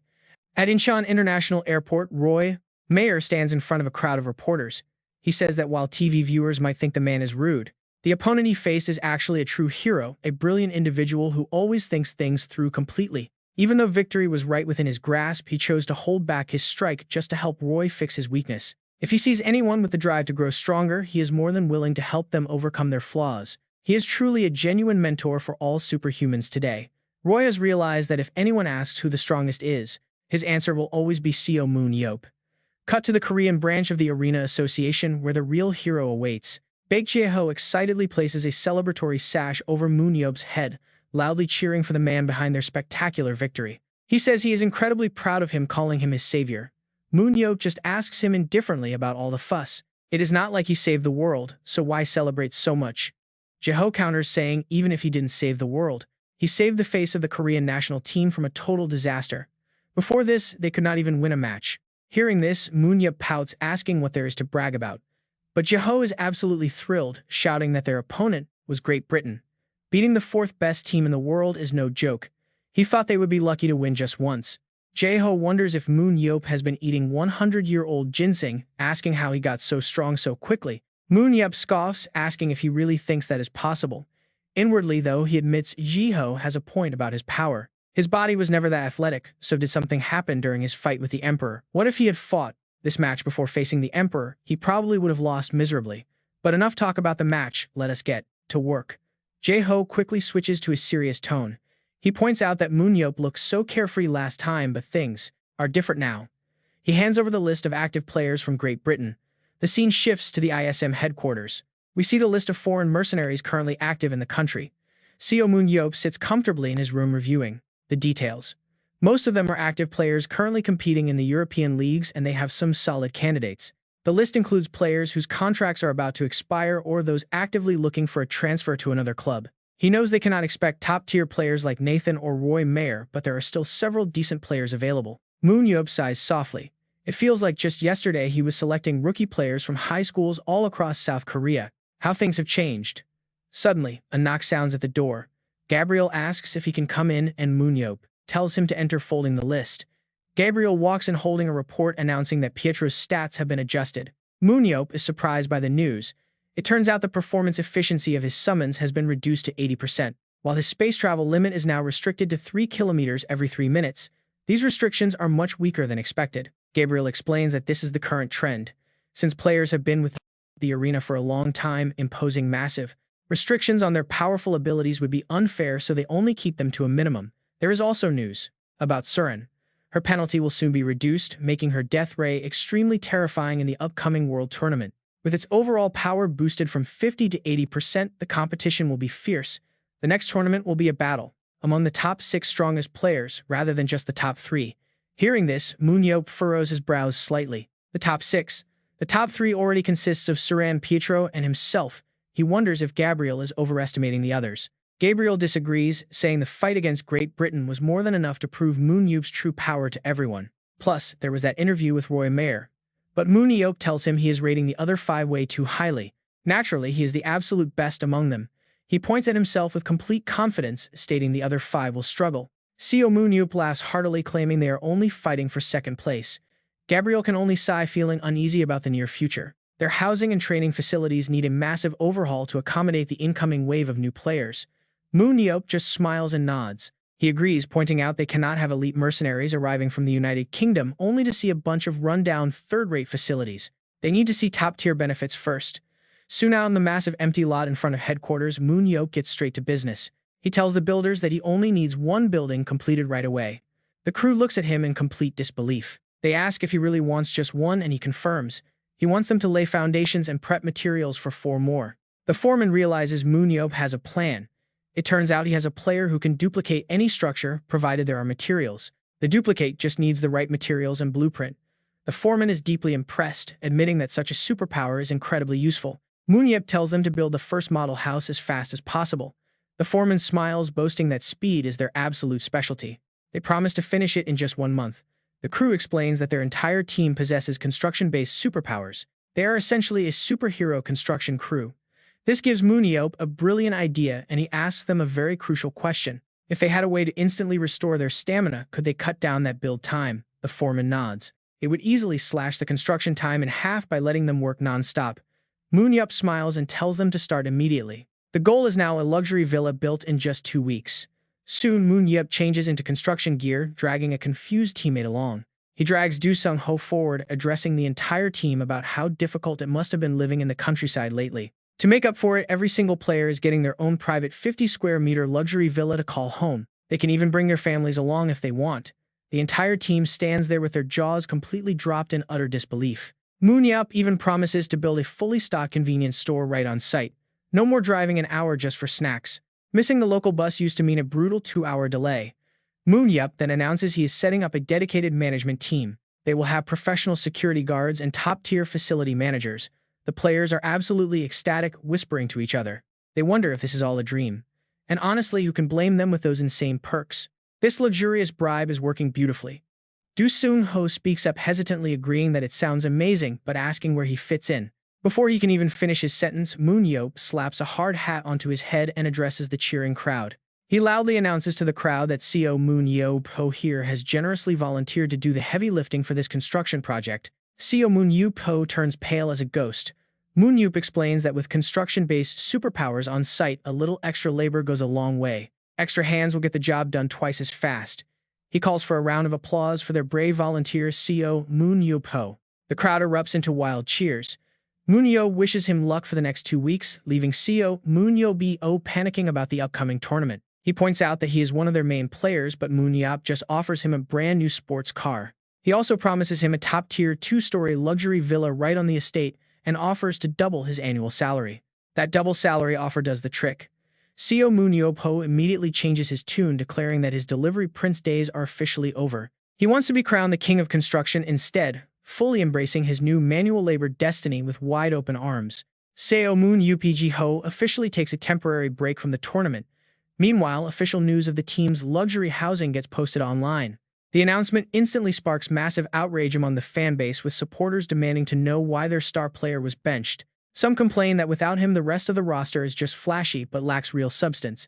They worry the team got overconfident. Fans wonder if Coach Gabriel has completely lost his mind, claiming that benching a powerhouse like Seo Moon-yeop is a recipe for disaster. A massive war of words erupts across social media, all centered on this highly controversial decision to leave him out. Without his chaotic energy, fans fear the team will become incredibly boring to watch. He was, after all, their main entertainer.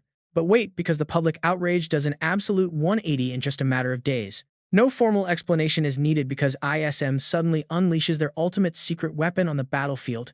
It is an absolute slaughter. The mysterious Pietro Anella makes his grand debut, securing a flawless team wipeout all by himself, racking up 11 massive kills. The internet explodes with comments marveling at his terrifying raw power. Fans immediately take back every single insult aimed at the coach. They happily apologize to Gabriel, realizing that Moon-yeop has managed to pull off another absolute scouting miracle with this new recruit. Everyone is left wondering how on earth Moon-yeop keeps finding these hidden gems. Pietro looked like an old, inexperienced background character. Most had him written off as a simple support player, but his actual combat firepower is absolutely mind-blowing on every level. Some even compare his raw output to Suren, though they wonder why he insists on fighting in such expensive fancy clothes. In a bold interview, she declares her goal is to win the World Championship. Netizens and top global teams alike are losing their minds over it. Everyone is reacting to her massive claim. Paris Lumi BC head coach Piero Anella calls her their final missing piece. Meanwhile, the Moro brothers are building their team, Chichi Pito. Even the LA Warriors are showing serious interest in Piero. They vow to recruit this rising star at all costs.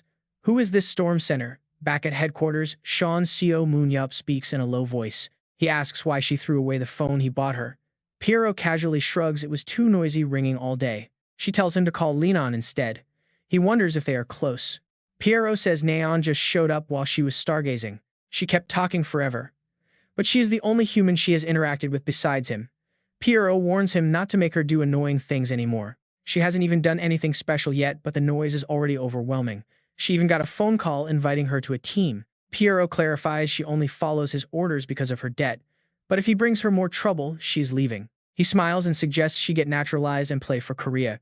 He promises to handle all responsibilities so she will face no trouble. Piero stays quiet, lost in thought. Seo Moon-yeop chuckles softly and asks if she is actually going to naturalize. Meanwhile, in the training room, Yoonbi is sweating bullets, swinging his sword tirelessly. Another 10,000 strikes to go. A voice asks if he is still training. Yoonbi looks over startled. Seo Moon-yeop has slipped into the room unnoticed. Seo Moon-yeop tells him to just call him brother. He notes that the kid looks depressed and asks what is wrong. Yoonbi looks down. The boy mutters that the president already knows. Seo Moon-yeop asks if he heard the news. Yoonbi confirms he is on the transfer list. He admits he was angry at first, then sad, but he knows there is no room left here for an initiator like him. Everyone else is just way better. Even so, he begs for one more chance. Seo Moon-yeop looks at him with a serious expression. He asks if the boy truly understands what he is asking. Yoonbi nods, seeing the rookies made him realize his own glaring flaws. The harder he tries, the tougher it gets. He asks if he could become a proper initiator if he joins another team. Seo Moon-yeop tells him that is entirely up to him. Why ask someone else? Yoonbi begs for just a little advice. Seo Moon-yeop refuses. He sighs, reminding him that he is still a national-level player who has grown as much as anyone else. Yoonbi asks him for one final question. Seo Moon-yeop crosses his arms and tells him to go ahead. He asks if it is impossible for him to get any better.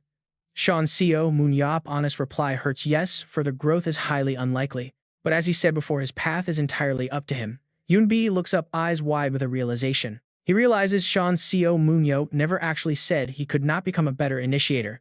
Having been here 2 years, he knows his boss. Seo Moon-yeop stays silent.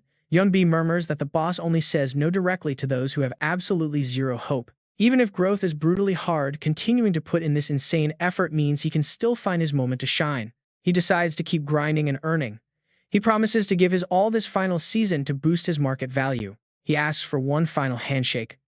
Meanwhile, popular streamer Nari is about to go live and her chat is already exploding. Fans spam the chat, begging her to turn on the camera and open up. Finally, she greets her beloved fandom, the Foxias. She happily introduces herself. It has been a hot minute since they did a proper outdoor broadcast together. Looking at the lush green scenery behind her, viewers quickly start wondering if she is out hiking on some mountain. But she explains she is actually at the brand new ISM facility for their official end-of-season promotional photoshoot. Getting a bit teary-eyed, she expresses deep gratitude to ISM for lifting her suspension after that messy PC cafe incident. Not only did they support her stream and sponsor her, but they also handed her a massive opportunity today. She gets to participate in ISM's first official photoshoot. She vows to do her absolute best to show off the entire facility. Clutching her phone, she begins exploring. It does not take long before she runs into some familiar faces. She spots No Dong-hun and Namgung Ji-hoon. She confesses to her chat that she is too intimidated to approach them. These two have been with ISM since day one. She introduces No Dong-hun and Namgung Ji-hoon to the viewers. No Dong-hun shyly welcomes her, confirming she is there for the shoot and saying it is nice to meet her. The live chat goes absolutely wild seeing them together, realizing she is indeed at the real ISM base. Suddenly, Namgung Ji-hoon crushes the water bottle in his hand and shouts her name.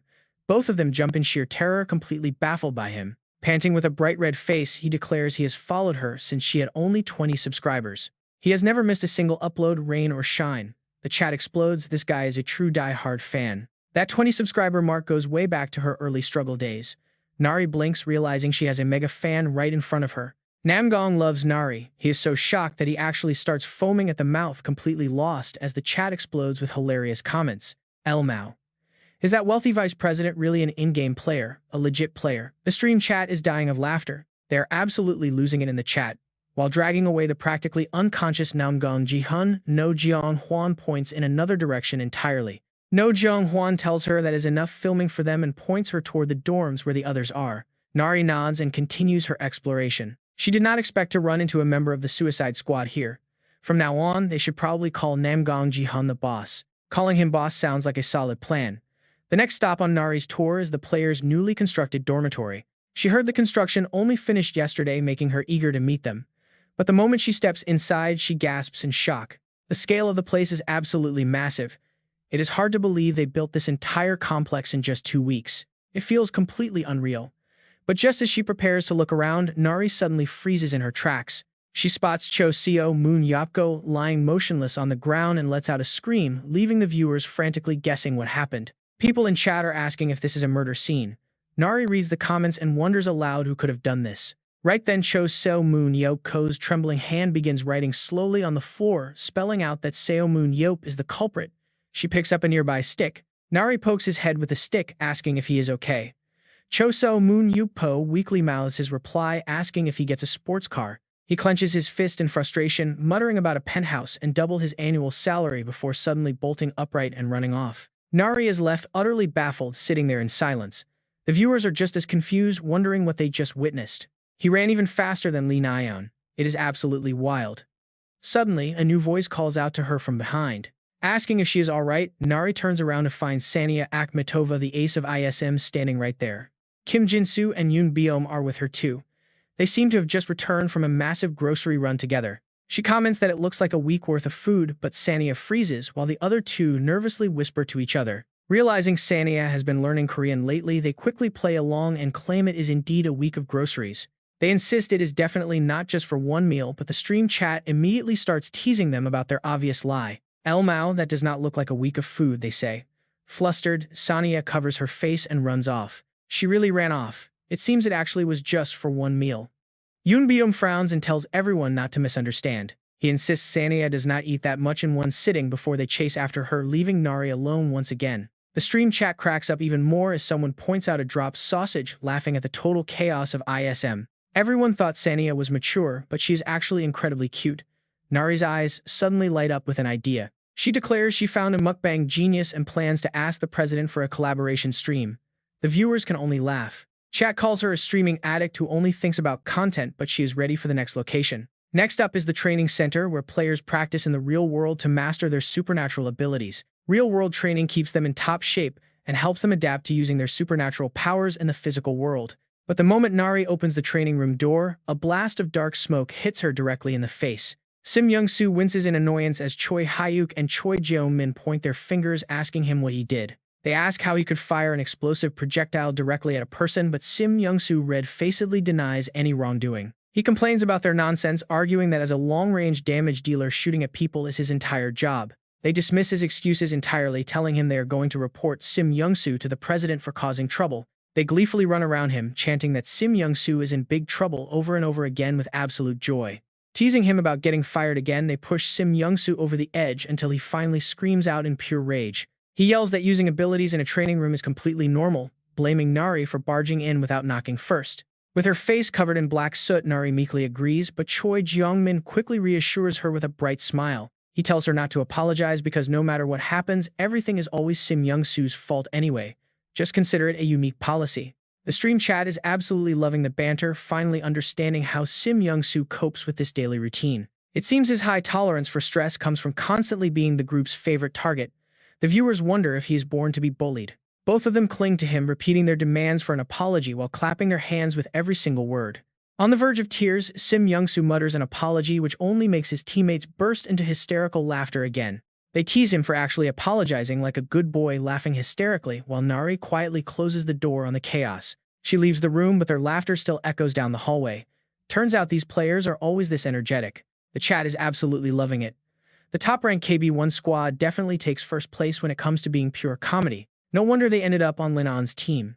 Suddenly, she looks up and spots two figures standing on the headquarters rooftop. Nari quickly grabs some leaves to cover her face, trying to sneak closer. It is the official mascot of ISM. Well, actually, the star player Pho Anella. What on earth are those two doing up on the rooftop together like this? This feels like a massive scoop is about to drop. Honestly, it feels like she is totally playing third wheel here. She starts adding romantic bubble effects to her stream while trying to catch snippets of their secret rooftop chat. Pho asks if he tried Tiak Baki yet, but the other guy has absolutely no idea what she is talking about. Just as she is plotting to follow them for photos, Chairman Seo Moon-yeop creeps up right behind her out of nowhere. He asks what she is doing, making Nari scream in absolute terror.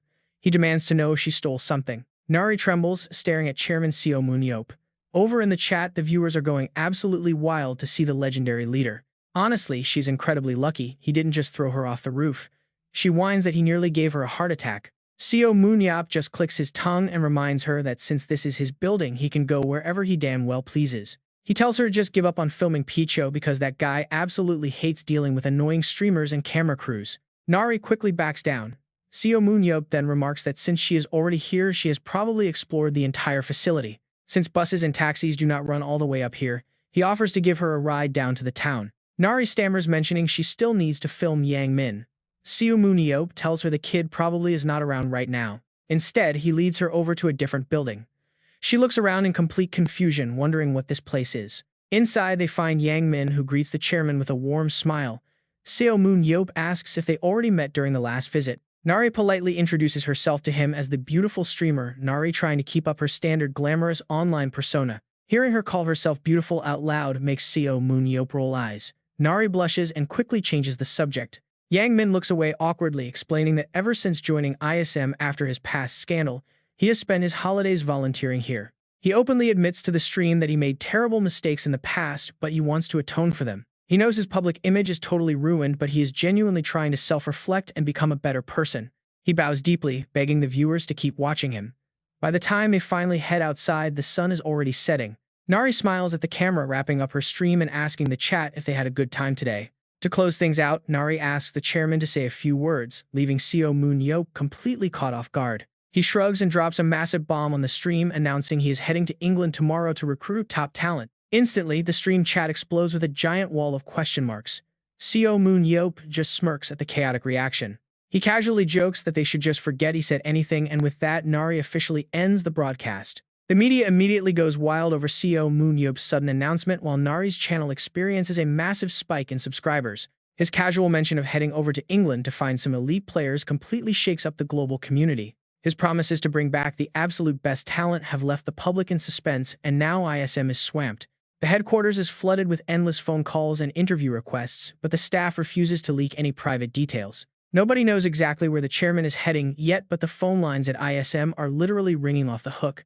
Sneaking away with some help from the International Arena Association, Seo Moon-yeop secretly touches down in the United Kingdom. Looking down at the sprawling city, he complains to himself that after 17 years of hard work, he just wanted to watch TV. Instead, he is stuck dealing with the arena and Warren. He is somehow even busier than in his past life. He leaps down from the ledge. Luckily, he already knows exactly who he is looking for, so it is playtime. He slips on a pair of high-tech sunglasses.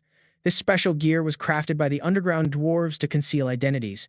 It blurs his face perfectly, mimicking the Saintess's illusion magic. Seo Moon-yeop smoothly lands right in the middle of a crowd. Looking around, he is genuinely impressed. England might be a small island nation, but their dungeons are absolutely massive. He marvels at how quickly they rebuilt after being completely devastated. It is hard to believe they recovered this fast. With new skyscrapers rising everywhere, the entire vibe has completely shifted. Seo Moon-yeop takes a leisurely stroll to enjoy the scenery. He even buys some local street food to snack on. But suddenly, a terrifying scream cuts through the peaceful air. A loud scream echoes. Thief Seo Moon-yeop sighs, realizing some things never change. The robber charges right at him, screaming to move aside. "Get lost," he shouts. Smiling, the hero uses his telekinetic power to lift a nearby chair. Yeah, now this is how you start some real fun. This is peak content. But before he can even make a move, the thief trips over the dropped chair, face-planting hard and knocking himself completely out. Our hero stands there completely baffled. Meanwhile, the robbed woman rushes over, thanking him repeatedly for saving her. This chaotic city really never sleeps. There is never a peaceful day here.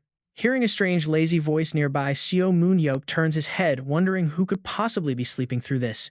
As it turns out, the man chilling on the bench is Gary Williams, the legendary superhuman player representing the United Kingdom team. Opening his eyes, Gary looks up as Seo Moon-yeop quickly recognizes him.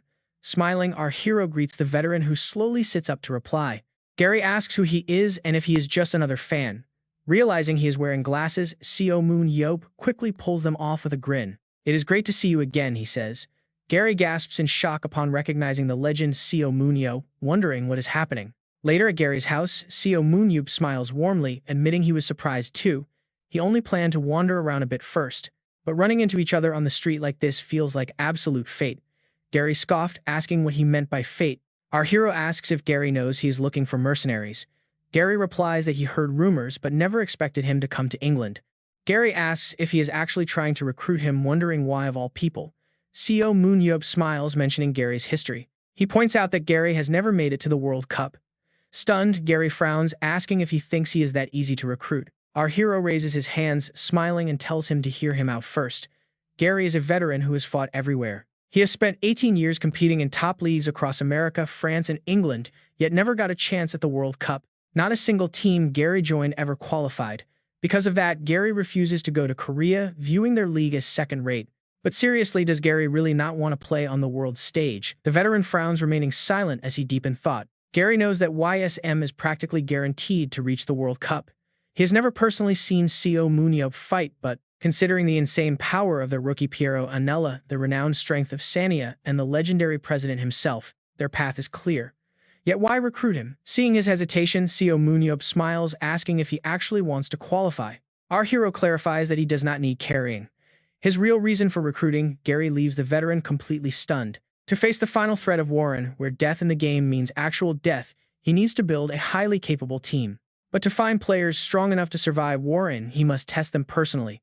They must reach a certain tier. Their skill must belong on the global stage, backed by experience fighting monsters like him, all to secure ultimate victory. Gary frowns at the mention of victory. He admits he respects the hero's absolute confidence but warns him about the global stage. The World Cup is no playground. He questions why, if victory is the goal, Seo Moon-yeop is not recruiting seasoned world champions. Furthermore, Gary worries that playing in Korea might actually cause his skills to decline before the main tournament even begins. Unfazed, Seo Moon-yeop asks why Gerald Walker uses such a tiny shield or why Nathan focuses purely on raw power. He questions how they achieve legendary damage and why Roy Mayer relies on his absolute zero ability barehanded. There are countless examples, but Gary gets the point. Korea has the ultimate cheat code, Seo Moon-yeop himself. As long as he is there, no teammate's skills will ever drop. He offers Gary a direct spot on the team. The offer is incredibly tempting. Gary asks one final question: what exactly does he need to improve on to succeed? Gary notes he has been a melee dealer for 18 years, seen only as a decent asset but never world-class. He is deemed not good enough for the World Cup. He asks what Seo Moon-yeop even sees in an aging player, someone who only survives on pure experience. In response, the young leader lowers his voice with a brilliant idea. He explains his love for versatile superhumans. Gary has spent his career fighting up close, treating ranged weapons as temporary tools. But the plan is to transform this veteran into an absolute monster at long range. Gary can barely believe his ears. He protests, pointing out that his physical reinforcement skill is meant for close combat. Swapping to ranged attacks would make it useless. But our hero bluntly cuts him off, assuring him that this transition will actually make his skill truly shine. Activating his analysis skill, the veteran's hidden stats immediately project into view.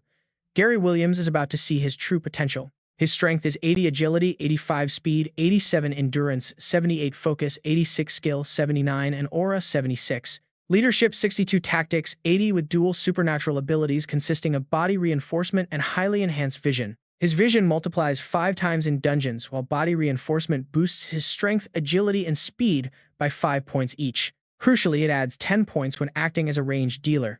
Smiling, the hero realizes Gary's hidden potential is absolutely massive.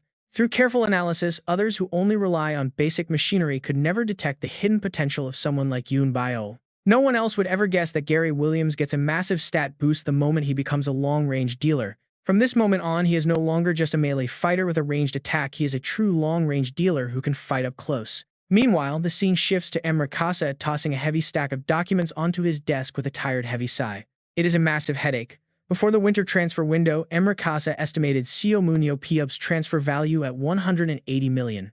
It was a massive sum, but they believed Seo Moon-yeop was worth that price because he was a living legend. He had no major recent achievements back then, making it look like the perfect final chance to snag this gold mine before his real value was exposed.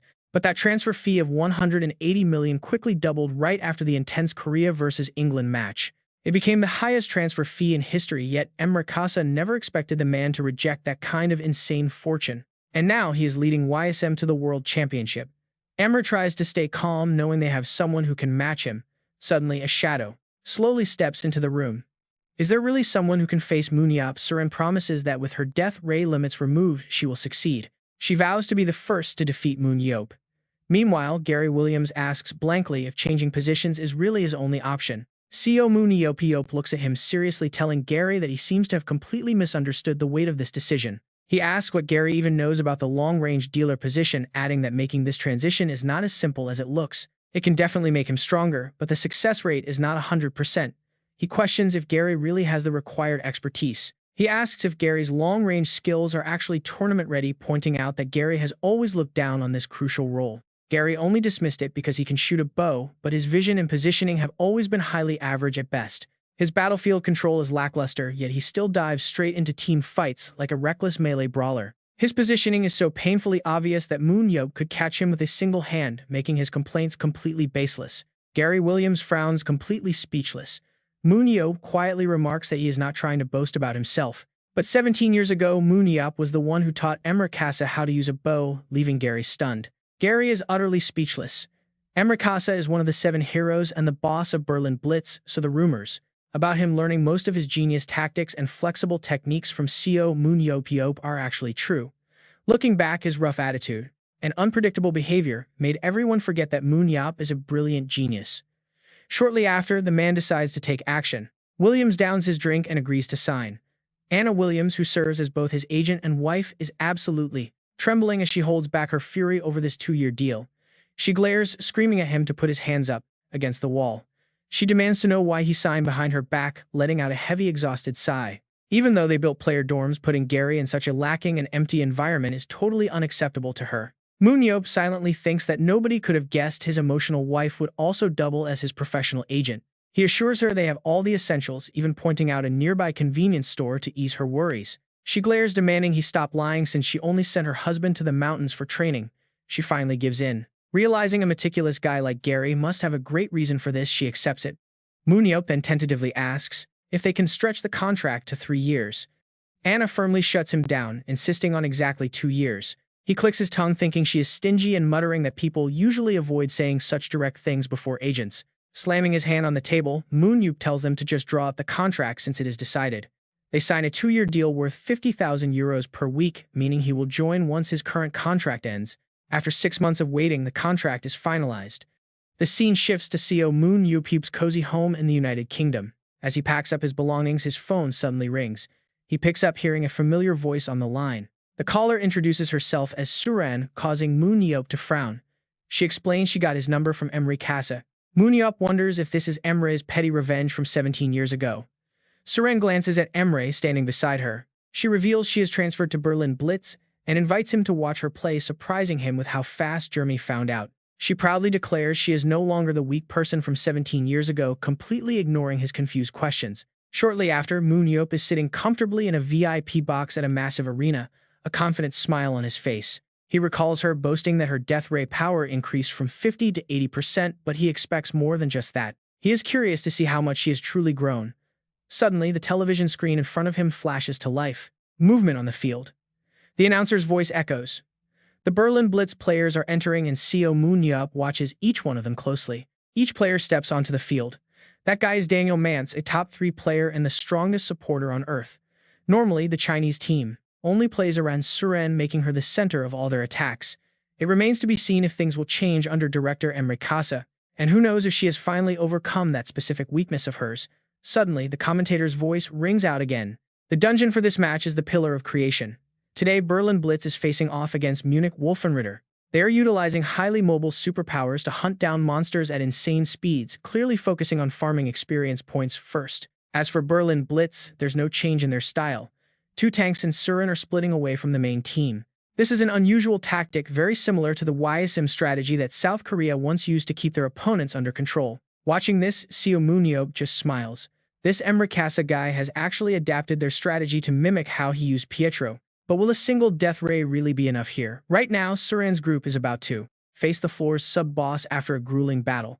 Her devastating death ray is unleashed with mind-blowing force. Everyone in the stadium is left completely stunned by Suran's attack. Oh my god, how can someone be that strong? She takes down the boss all by herself, then whispers something to her two teammates before turning her head toward a rock. Over there, an enemy team member is stealthily hiding. Without hesitation, Surin fires another death ray directly at his hiding spot. Boom, Surin gets a kill. No way, that's another kill. Even without a scout, they are hunting down the enemy team. This means they somehow know the enemy's exact coordinates. This is all thanks to her newly unlocked locating ability. Seo Moon-yeop quickly activates his analysis skill. So this is the real source of her absolute confidence. Suran's superpowers are Extinction Ray and Identify Position. Extinction Ray condenses magic to fire a deadly beam that destroys everything. Identify Position pinpoints any specific target within a 3-kilometer radius. Suran and the High Priest actually seem pretty similar. Both are absolute monsters at long-range damage, relying heavily on mental attacks. While the High Priest can attack continuously. For a short time, at the cost of weaker output, she can flatten a massive area by spamming attacks. She can turn a massive area into flat land by teleporting and unleashing continuous area of effect attacks. However, the pure destructive power of Suran's Extinction Ray is absolutely terrifying. By combining it with Identify Position, she stands completely in a league of her own with these elite skills. Seo Moon-yeop quietly whispers, "Beautiful. Let's see if they can slow her down." The match is nearing its end with Suran setting up an ambush while Daniel Mance is absolutely shining on the field. Suran quickly uses her radar to lock onto a target 3 kilometers away. Daniel smiles with excitement. This is awesome. He thinks I finally get to fight alongside Suran in an official match. Now we... Before he can even finish his sentence, she cuts in, "Daniel, can you give me a chance to test my limits?" He chuckles and tells her go ahead, leisurely strolling in another direction. Right after that, a massive shockwave suddenly erupts. Suran flies high up into the air. "Look over there," someone yells. It is Suran. She creates 4 power spheres at once. Then devastating death rays rain down on the opponents. Unable to dodge in time, they are almost entirely wiped out. Suran lands gracefully on the ground but looks slightly startled. The announcement rings out. Suran gets 3 kills, but 2 enemies are still alive. They truly live up to the title of the 7 heroes. Suran is incredibly impressive, instantly taking out enemies with her death ray. She frowns, wishing she had eliminated all 4 of them at once, but 2 of them managed to dodge her attack. They successfully read the trajectory of her death ray and avoided it. Players in this major tournament are definitely no joke. Suddenly, Daniel's voice rings out. Now it is my turn. Activating Sprint, he vanishes and instantly reappears in front of them. He then uses his special pull ability to drag the enemies closer. They are helpless as their bodies are forced to collide. He is not done yet. Daniel leaps into the air and slams his hand down with a powerful push, performing a flip. He lands safely back on the ground while the 2 enemies are pinned down. Suran quickly fires her death ray to finish them off. Double kill. Suran now has 5 total kills. Seo Moon-yeop uses his analysis skill to examine Daniel Mance's stats. Target Daniel Mance. Strength 49. Dexterity 95. Speed 76. Endurance 62. Focus 100. Skill 70. Aura 99. Leadership 61. Tactics 75. Superpowers include Push, which can move a target within 2.5 meters, Pull, which drags a target within 8 meters, and Sprint, boosting speed by 50% for 3 seconds. Insane. It looks like Suran has found the perfect team for herself. The final match score is 2-0, with the victory naturally going to Berlin Blitz. Inside the Berlin Blitz waiting room, they welcome him. "Oh, look, it is Seo Moon-yeop. Yeah, glad to meet you." Daniel excitedly runs over, asking if he watched his match, knowing Moon-yeop only came to see the coach and Suran anyway. Moon-yeop asks why he would meet them when Daniel is still a better player, prompting a thrilled Daniel to ask to exchange numbers. Moon-yeop agrees, leaving Daniel excitedly staring at his phone and planning to brag to everyone as Suran finally decides to speak up. She asks how he found the match, unable to hide her inner tension as Seo Moon-yeop silently takes a sudden step closer. He tells her that his disappointment matches his high expectations, asking if she cannot even control a single one of her own superpowers. He raises his eyebrows provocatively. Startled at first, Suren immediately flares up in anger. Before she can explode and shout his name, he unexpectedly pats her head gently, telling her that it was actually perfect anyway. He adds that seeing her now, she must have worked incredibly hard, leaving a blushing Suren to stammer and ask if that was even a compliment. Seo Moon-yeop looks away secretly, thinking that she looked ready to blast him with her death ray, meaning he barely escaped with his life.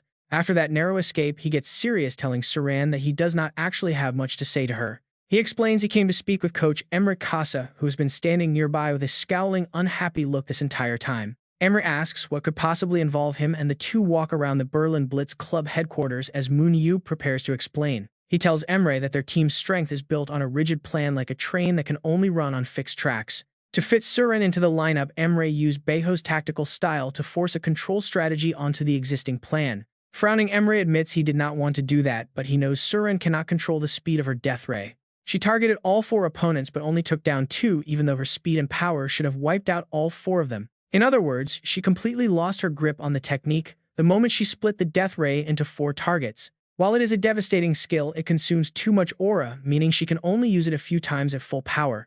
Moon-yeop asks if Emre noticed that weakness in the last match, wondering what she will do if she never controls her power. Emre Kasa answers in a low voice that he is aware, but the skill is still highly useful in real combat situations. After all, they did defeat 4 opponents, and Berlin Blitz is different from China, where Suren is not the only talented player around. All they need to do is wipe out the enemies before Suren runs out of aura, prompting Moon-yeop to let out a soft sigh. He advises that if Emre wants to maximize her potential, he must help her perfect the death ray even through harsh training. He points out that Emre still lacks experience, something their upcoming opponent Paris Lumiere has surely picked up on by now. Those guys are incredibly smart, and if Emre hopes to beat them, he stops himself, realizing he is rambling. Emre narrows his eyes at the sudden interruption, demandingly asking Moon-yeop what he actually means by that warning. Moon-yeop tells him to just ignore it, but Emre grumbles that he is as annoying as ever for withholding the answer. Seo Moon-yeop simply smiles, noting that if you are good at something, you should never do it for free, making Emre grimace. Emre offers to show off their reserves, grumbling that besides Gary Williams, Pietro Anella, and that weird Italian guy, Moon-yeop's team is lacking. He adds that no one else has reached a world-class level, including Senia, who still needs a lot of development to truly shine. Moon-yeop snaps back in disbelief, demanding to know how the whole world already knows when he only signed Gary yesterday. Emre continues his analysis, pointing out that Moon-yeop has plenty of offensive tanks but only one defensive option. That would be No Dong Hun, to which Moon-yeop sarcastically replies that Emre knows everything before Emre offers to lend him a tank. Moon-yeop immediately asks if Emre is still paying the salary since his own team is completely broke, causing Emre to sigh heavily. Emre offers to split the salary 50-50, bringing a massive grin to Moon-yeop's face as he claims the right to choose the player. Moon-yeop jokes that Professor Moon-yeop will now share the solution, asking Emre if he still prefers players locked into specific positions. In contrast, Moon-yeop prefers flexible players who can easily adapt and switch roles depending on the flow of the match. Under Emre's strategy, everyone gets a strict role like swordsman, archer, or mage, staying exactly in their designated spots. Moon-yeop asks why they have such different philosophies, answering his own question by stating that dungeons are always unpredictable and constantly shifting. With little info, they must adapt on the fly. But is Battlefield really any different? Emre Kasa points out that Battlefield is just a game where players fight in dungeons with all the necessary information provided beforehand. Moon-yeop looks at him, admitting it is not entirely wrong to play your best position regardless of the situation, but adds a warning. He asks what happens if an archer gets flanked, or if an assassin suddenly finds themselves surrounded on all sides by enemy archers, or even worse, if a tank is left entirely alone after all their damage dealers have been eliminated from the battlefield. He explains that Emre's team only survives these unpredictable shifts because of one highly skilled troubleshooter, sparking a sudden realization in Emre's mind. Daniel Mance's profile immediately flashes on screen. Yep, the exact guy he was thinking of. How much does he think Daniel contributes to their team? Emre wonders if Daniel is even more valuable than he thought. In response, Seo Moon-yeop holds up 4 fingers. 40% at least. He is carrying 40% of the chaos their team creates. It sounds like an exaggeration, but if Daniel Mance enters the final dungeon, Seo Moon-yeop would absolutely target him first, not Emre. Up until now, Emre only used Daniel to handle crises on their ship, but if he lets Daniel build his own track and wait, this is where things get interesting. For himself and the team, Emre Kasa quickly catches on. They could handle crises while maximizing their top player's potential. Emre says he gets the point now. The grumpy face he wore earlier finally softens into a warm grin. He asks to see the roster, wanting to know who they are lending him. Next, a new interface pops up. Subject Paul Collins, human. strength 84 out of 96, agility 78 out of 79, speed 70, stamina 81, mental 56, and skill 69 out of 84. Aura 42 out of 70. Superpower steel body which magnifies physical strength, consuming 1 aura per second. When asked his opinion, Seo Moon-yeop grins, calling him highly useful. He's the pure tank they need. Once the paperwork is finished, send him to South Korea. Lowering his voice, Seo Moon-yeop speaks directly to Paul. He tells him to gain weight while waiting instead of trying to slim down for speed. Paul agrees, wondering in his heart how the guy even knew. Seo Moon-yeop says his goodbyes, but another voice suddenly calls out for him to wait. He turns to find Suren. Out of breath, she promises she will change and be completely different next time. He tells her not to disappoint him, and Suren blushes while nodding. Afterwards, Seo Moon-yeop climbs back up to look around. Everything is settled, so he wonders if he should go sightseeing. But sightseeing really does not suit his personality. Deciding to just head back, he asks to open the portal. He confirms he is done and offers a quick thanks. Immediately, a spatial portal opens. Seo Moon-yeop steps inside and is teleported to another location where the queen is waiting. She welcomes him warmly and leads the way. Seo Moon-yeop follows her, looking around at their magnificent surroundings. He asks if a simple transit shortcut really needs to be this luxurious, questioning the excessive opulence of the place. The queen admits she does not know, guessing it is because only kings among the underground people are allowed here. When he points out what looks like a dungeon core, the queen explains that while it resembles one, its scale is far greater than even the final dungeon's core. She confesses she is clueless, but notes that it sustains this entire world. She once tried to find out what it was linked to, but her search came up empty. She explains that most ancestral records were long destroyed, and they even tried to mine it for potential use. However, the outer shell is so incredibly tough that they could not leave even a single scratch on it. Running low on aura, they eventually abandoned it. Hearing this, Seo Moon-yeop raises an eyebrow and asks if this means this place is also a dungeon made with similar methods, yet there are no monsters around here. She explains that spaces differ by their purpose. Unlike other dungeons where monsters roam freely to gather aura, there is absolutely no need to create a transit shortcut that cannot be opened to the outside world. She notes that the subterranean world has many dungeons and shortcuts connecting them, though not everyone can use them. Seo Moon-yeop asks if they basically tunneled through the entire world just to surface anywhere they wanted to. The queen agrees, and Seo Moon-yeop shifts his attention back to the core, asking about the visible marks on it. He asks how those marks got there, if it is indestructible. The queen says only a worthy one can awaken its potential. She translates the ancient subterranean script. Stepping even closer, Seo Moon-yeop places his hand over the deep, precise engravings. He marvels at how anyone could leave such sharp, clean cuts on a core that supposedly cannot be broken. He suddenly recalls the words of the Emperor of Wanren about being the only one possessing a weapon spirit. He asks the queen if breaking it would be an issue. Surprised, she reminds him they have tried everything. Seo Moon-yeop just smiles, saying he has an idea and wants to try it if she gives her permission. The queen quickly recalls how he fought the Emperor of Wanren and wonders if he plans to use that same power. She consents, knowing he will protect her. He chuckles, saying that is the easy part, though they still do not know what it is. The core actually is.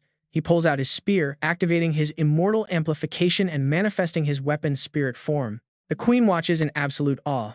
The sheer pressure radiating from him is far more overwhelming than what she saw on screen. Without a single second thought, Seo Moon-yeop charges straight at the massive sphere, unleashing a devastating, powerful slash. She gasps in surprise. A real reaction at last. For the longest time, breaking this was completely impossible, but Seo Moon-yeop drives his spear deep inside. It cracks immediately. A blinding beam of light instantly erupts. The flash is so intense it completely blocks out their vision. As the sphere shatters into pieces, Seo Moon-yeop quickly falls back. He retreats to his original spot, standing guard to protect the queen. Along with the blinding light, a massive gale erupts. The fierce wind threatens to blow everything away, engulfing the chamber in pure light. Then the brilliance suddenly fades, leaving a shadowy figure hovering in the air. It has been quite a while. The man wears ancient attire, complete with a crown on his head. An emperor. It feels a bit different. This looks exactly like the image of the emperor right before his passing. He whispers in a very low voice, "At last, you who can manifest spiritual energy have appeared. I kept this to save the next savior." The ancient emperor transmits a mysterious surge of power into Seo Moon-yeop's hand. He stares at the mark that suddenly appears on his palm, wondering what it is. A system alert pops up: Savior's Henchmen. You can appoint subordinates by choosing 2 stats for them. They will easily grow past the limits of those chosen stats. The maximum number of subordinates is 6. Once assigned, this status absolutely cannot be changed. The queen quickly grabs his hand, asking to take a look. This really is the power left behind by the Emperor. It is unbelievable that he arranged everything here. He really was quite a busybody, finding the energy to prepare a gift for his successor before passing away. She just smiles in response, saying it will help him immensely in the upcoming war against Warren. Seo Moon-yeop repeatedly clenches and opens his own hand, turning it over. He is not sure yet, thinking he must decide who to choose first. He mutters quietly inside, "How troublesome. Does he really have to handpick the 7 heroes all over again?" The scene shifts to the ISM headquarters, where Seo Moon-yeop lets out a massive yawn. Kicking the trophy cabinet, he jokingly apologizes that their easy victory lacked drama. The players of Team ISM simultaneously roll their eyes, wondering what kind of absurd bragging he is going to pull now. He points directly at Gabriel, reminding them of the promise he made when bringing the coach all the way from Paris. He successfully delivered on his word, taking ISM from Class B in KB2 to the top of KB1 within a single year. Now it is their turn to make a promise. Do they really want to rot in KB1 forever? He stomps his foot firmly on the floor, declaring that since he chose them, they must aim for the World Championship title from now on. As the players begin whispering, Seo Moon-yeop loudly commands them to shut up. He reveals that just yesterday he canceled all his streaming services like Netflix, Disney, and YouTube. The team wonders if he actually watches all of that. He explains it means he has a lot of time to kill, smiling as he announces the start of their hellish training. Grabbing his spear, he immediately attacks them. Special Training Phase 1 begins with Sanya Medova and Namgung-jun undergoing brutal high-intensity push-ups. Sitting comfortably on Namgung-jun's back, he asks what the inherent weakness of Korean damage dealers is, promising a break if they guess correctly. Startled, Sanya quickly speaks up, guessing that their collective killing intent is simply far too weak. He agrees, but immediately presses further, asking if she has ever questioned why. Deep thinking requires constantly asking why, not just scratching the surface. After she quickly nods in agreement, he turns to Jun and demands to hear his thoughts on the matter. Trembling Jun answers that they cannot pierce through the opposing tank's defense. Seo Moon-yeop slaps his back in approval, shouting that Korean players can never secure solo kills. While there are various reasons, it mostly comes down to incompetent coaching. Indeed, incompetent coaches constantly discourage them from taking high-risk plays. Because of this, the players always end up playing passively, unable to pierce the enemy front line. They constantly preach about teamwork, forcing everyone into a defensive playstyle. It is a fair point.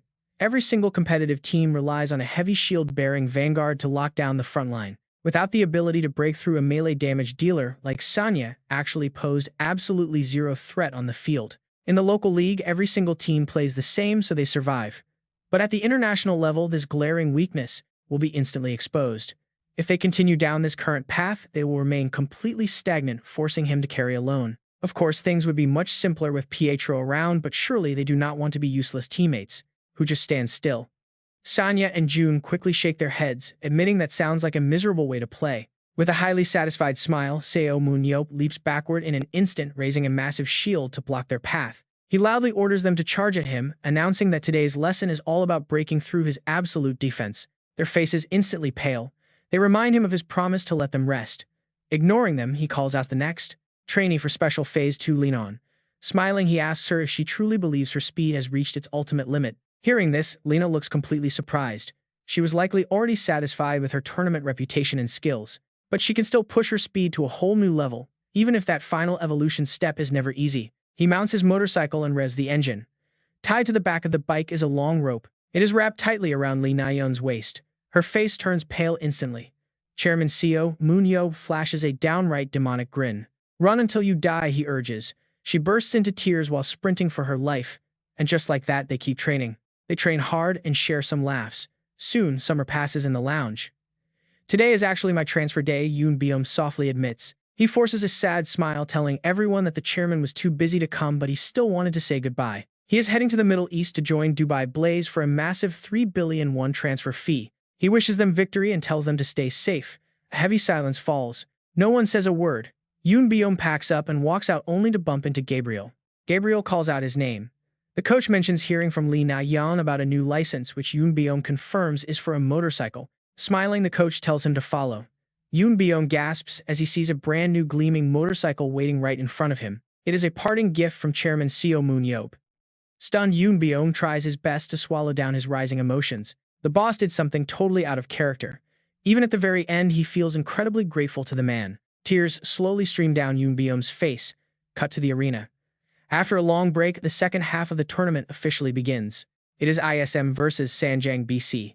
Chairman Seo Moon-yeop looks at his team and speaks in a quiet, serious tone. He acknowledges their hard work, reminding them that this is the final hurdle before they can reach the world stage. He hopes they can see how much they have grown, even if he still wonders if their crazy training was enough. If anyone dies in the next 3 rounds, he threatens he will personally end them.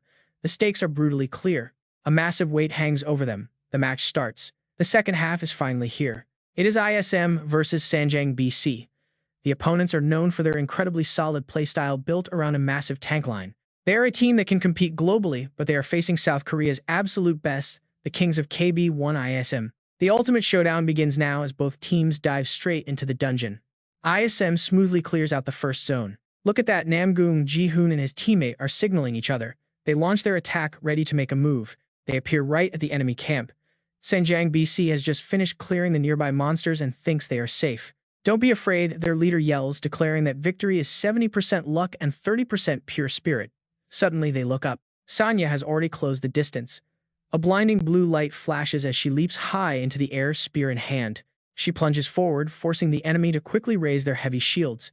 Sanya Matova is undeniably a powerhouse. Even though she threw everything into that strike, the defender manages to hold, trying to buy time for his team. He vows to resist to the end, but Sanya suddenly shifts her weight and darts right behind him. Brute force is not enough. She lunges forward with a perfect blend of power and grace. Combining rigidity and flexibility is the core lesson Chairman Seo Moon-yeop drilled into her. Now it is time to use it. First comes flexibility, then power. She deflects the shield and finishes him with one clean thrust. Sanya secures the first kill of the match. But the onslaught continues as Namgung Ji-hoon makes his move. Namgung Ji-hoon dashes straight toward the enemy lines. Before the match, Seo Moon-yeop had asked him a bizarre question. The boss asked how he opens a door, and Ji-hoon simple-mindedly replied that he just turns the handle. When asked with what he nervously said with his hands, and that is exactly how he grabs the opponent's shield now. With his level of swordsmanship, creating an opening and tearing them apart is second nature. In a flash, he strikes. Ji-hoon successfully claims another kill. Everyone watching the live stream is completely blown away by this display. They wonder how ISM gets stronger every single match. Nobody in the league can even stand against them anymore. At this rate, the upcoming world stage looks like theirs for the taking. Seo Moon-yeop smiles as he watches them dominate. But then someone notices that Seo Moon-yeop Ji-ho is sitting out. He is currently trembling right next to the chairman. Seo Moon-yeop glances over and asks what he is doing, teasing that he looks like he is holding in a bathroom emergency. Seo Moon-yeop nervously asks if being benched means he is getting sold off. Seo Moon-yeop laughs, asking if he has lost his mind. The boy raises an eyebrow in confusion.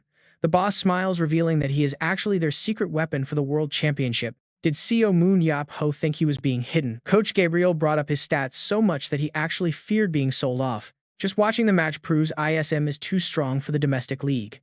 Naturally, Seo Moon-yeop Ji-ho's current stats are not enough to sit here. Hearing this makes Seo Moon-yeop even more confused. He worries that he is still getting sold, but before he can finish, he gets cut off. Everything changes if he gets stronger. The coach demands he become his disciple, and instantly, the crest on Seo Moon-yeop's hand begins to glow. Unsurprisingly, ISM secures an overwhelming victory. They completely dominate the match and end it without losing a single life. Seeing the relaxed expressions of the ISM players makes everyone realize that South Korean esports history is currently being rewritten. Back in the waiting room, Pietro Anella opens the door to call out to Seo Moon-yeop. It is time to move. She quickly reverts to her original appearance. It is an urgent summons from the queen, meaning they must leave right away. Seo Moon-yeop grabs his spear and shield. He admits it has been a long time since he felt this excited about a dungeon raid. Entering the dungeon together, they find clear traces, just as expected. However, they have completely lost contact with their scout. Tracking the signs is their only option now. She demands the summoning stone so they can begin tracing the energy. Seo Moon-yeop is confused. Pietro explains that while she can track aura alone, teleporting someone without a gate requires marking the stone. This is the only way to bypass the gate and safely teleport another person directly to the marked location. Seo Moon-yeop hands it over, suddenly remembering Eric Thuram warning him that this item only has 7 uses left. Pietro scoffs at the limit and demands he hand it over. She immediately begins channeling her power into the stone. Now he can use it 20 times. Seo Moon-yeop is completely shocked that she possesses such a convenient ability. Pietro sighs, acting smug as she notes that this item is merely a primitive antique back in her civilization. She is acting superior again. But Seo Moon-yeop wonders if she can craft a motorcycle engine core using a mana stone. He imagines a bike with an infinite engine, but she just laughs, calling his precious ride a total piece of junk. Controlling mana is incredibly simple. A magic engine would run silently, go much faster, and require absolutely zero fuel. The speed boost sounds insane. He excitedly begs her to help him build it, but she immediately tells him to keep dreaming. She refuses simply because it is too much of a hassle. With that, she teleports away, leaving him behind. Seo Moon-yeop grits his teeth. That brat. He teleports right after her. They stand before a massive door. Excitedly, he yells. Time to crush the first target, she calmly responds. Idiot, they are not there yet. They are actually standing in the transit corridor that connects two separate dungeons together, which they must cross first. Aura waves cannot penetrate the corridor, meaning they can only rely on physical scouting. Seo Moon-yeop pouts in frustration. He impatiently asks how much further they have to walk. Knowing he is annoyed, she quickly gets straight to the point. They need to find where the Queen's scout vanished, but first they must deal with an incoming trap. A horde of heavily armored skeletons quickly surrounds them. Seo Moon-yeop does not care how many there are and charges straight in. Why worry? He treats the battle like a game, determined to fight until the monsters simply stop spawning. Standing before them is a fully armored skeletal army, their hollow eyes glowing with intense and murderous intent. With a loud shout, he slams directly into the bone soldiers. The duo charges forward to carve a path through. Clearing these weaklings is incredibly easy. He glances at Pietro, asking the high priest if she still has the trail. Looking ahead, she nonchalantly confirms that tracking them is simple. They continue chatting while easily wiping out the mob. The enemies are sloppy because they only expected Seo Moon-yeop and the Queen to show up and block their path. Seo Moon-yeop tanks the front line while Pietro acts without hesitation. She points out that ordinary humans cannot search this dungeon. They talk casually mid-combat. With the Queen focusing on saving her people, the enemy will not get any rest. Within moments, the entire area is completely cleared of enemies. Pietro maintains her usual calm and serious expression. The enemy never could have guessed that the high priest they resurrected would become humanity's most powerful ally. Seo Moon-yeop nods half-heartedly. Sure, she is great. But then he suddenly stops. He spots something strange on the floor. Lying on the ground in a pool of dark red slime is the lifeless body of the Queen's explorer. Hearing Pietro call his name, he looks up only to face a massive multi-headed serpent with glowing yellow eyes. It glares down at them. Realizing they have arrived, Seo Moon-yeop stares blankly, wondering what kind of monster this is. He has never seen this species.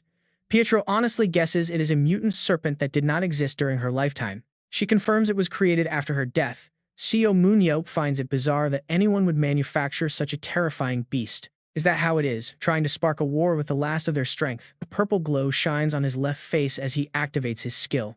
He runs an analysis on the giant serpent, but after a moment he realizes this beast actually resists analysis and likely is not even alive.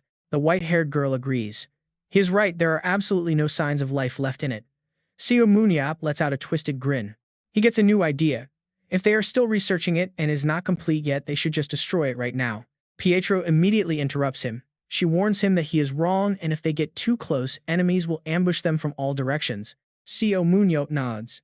Yeah, she might actually be right about that. He raises his shield and starts laughing like an absolute maniac. Cowardly bastards. In that case, they just need to lure them out of hiding.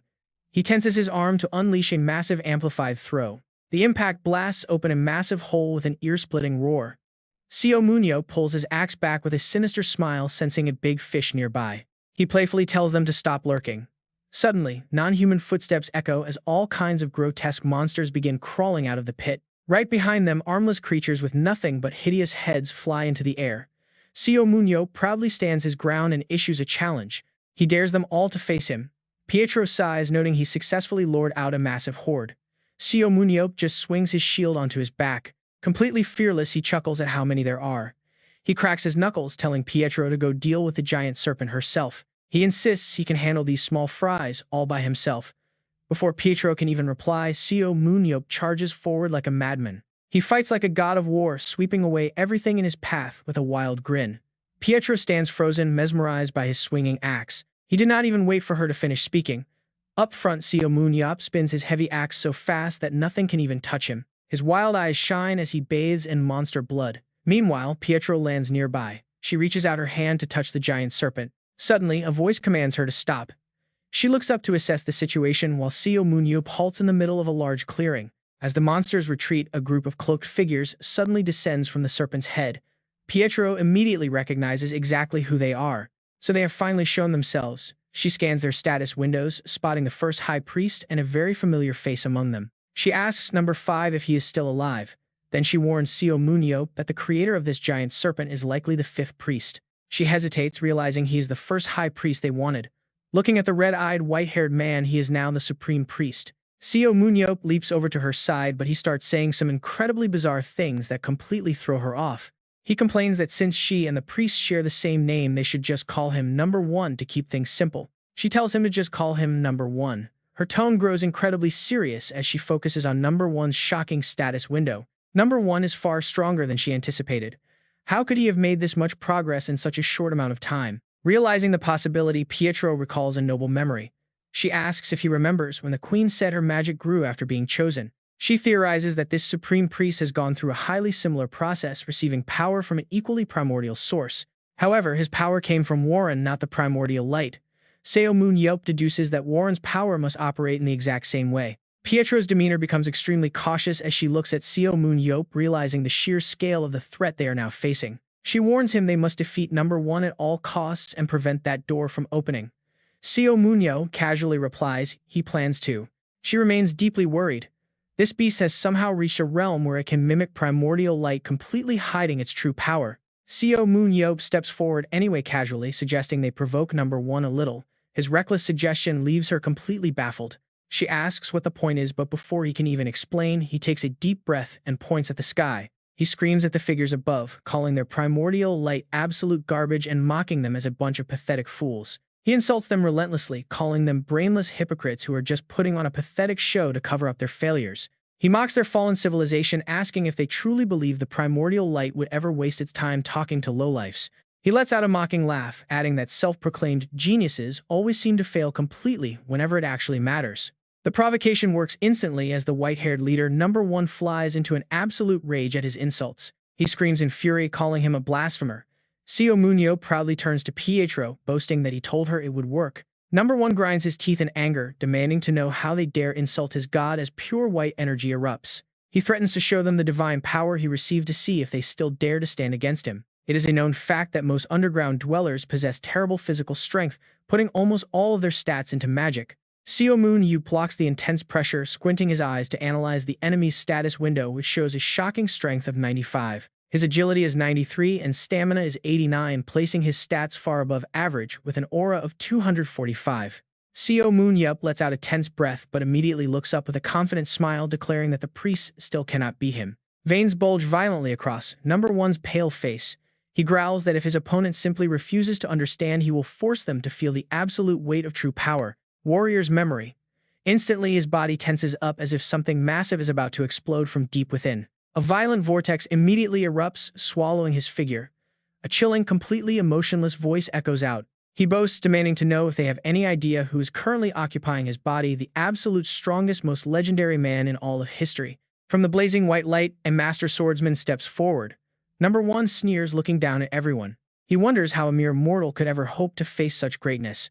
A glowing axe materializes in his hand. His tattered cloak flutters in a phantom wind as number 1 stands fully armored, now wielding the magnificent, deadly twin-long blades of the Emperor. The Emperor of Wanrinling taunts them, demanding the weak human to step forward. Down below, the 2 companions watch him. Trying to break the awkward silence, Pietro mutters, wondering what kind of person would even summon characters like this. Seo Moon smiles. Pure excitement. He absolutely loves facing these completely brainless, overconfident, and arrogant brutes. Number 1 charges forward, leading a massive horde of monsters. Side by side, the duo prepares to meet the onslaught. Seo Moon cracks his neck with absolute ease, eagerly volunteering to take on the boss himself while leaving the rest of this massive horde to Pietro. Pietro nods coldly as countless massive magic circles materialize in the air, sending a devastating shockwave that immediately rattles the entire crumbling battlefield. Pietro's spell turns the entire battlefield upside down, visibly startling number 1. Capitalizing on the distraction, Seo Moon lunges forward to strike. Asking the arrogant boss where he is looking, Seo Moon closes the distance in a flash. Number 1 barely manages to snap back to reality in time. As he blocks Seo Moon's relentless strikes, the boss vows to show him the true power of a king. But Seo Moon just laughs. Seo Moon casually analyzes his opponent's movements. His playful expression slowly fades as he recognizes this familiar technique. He's seen it all before.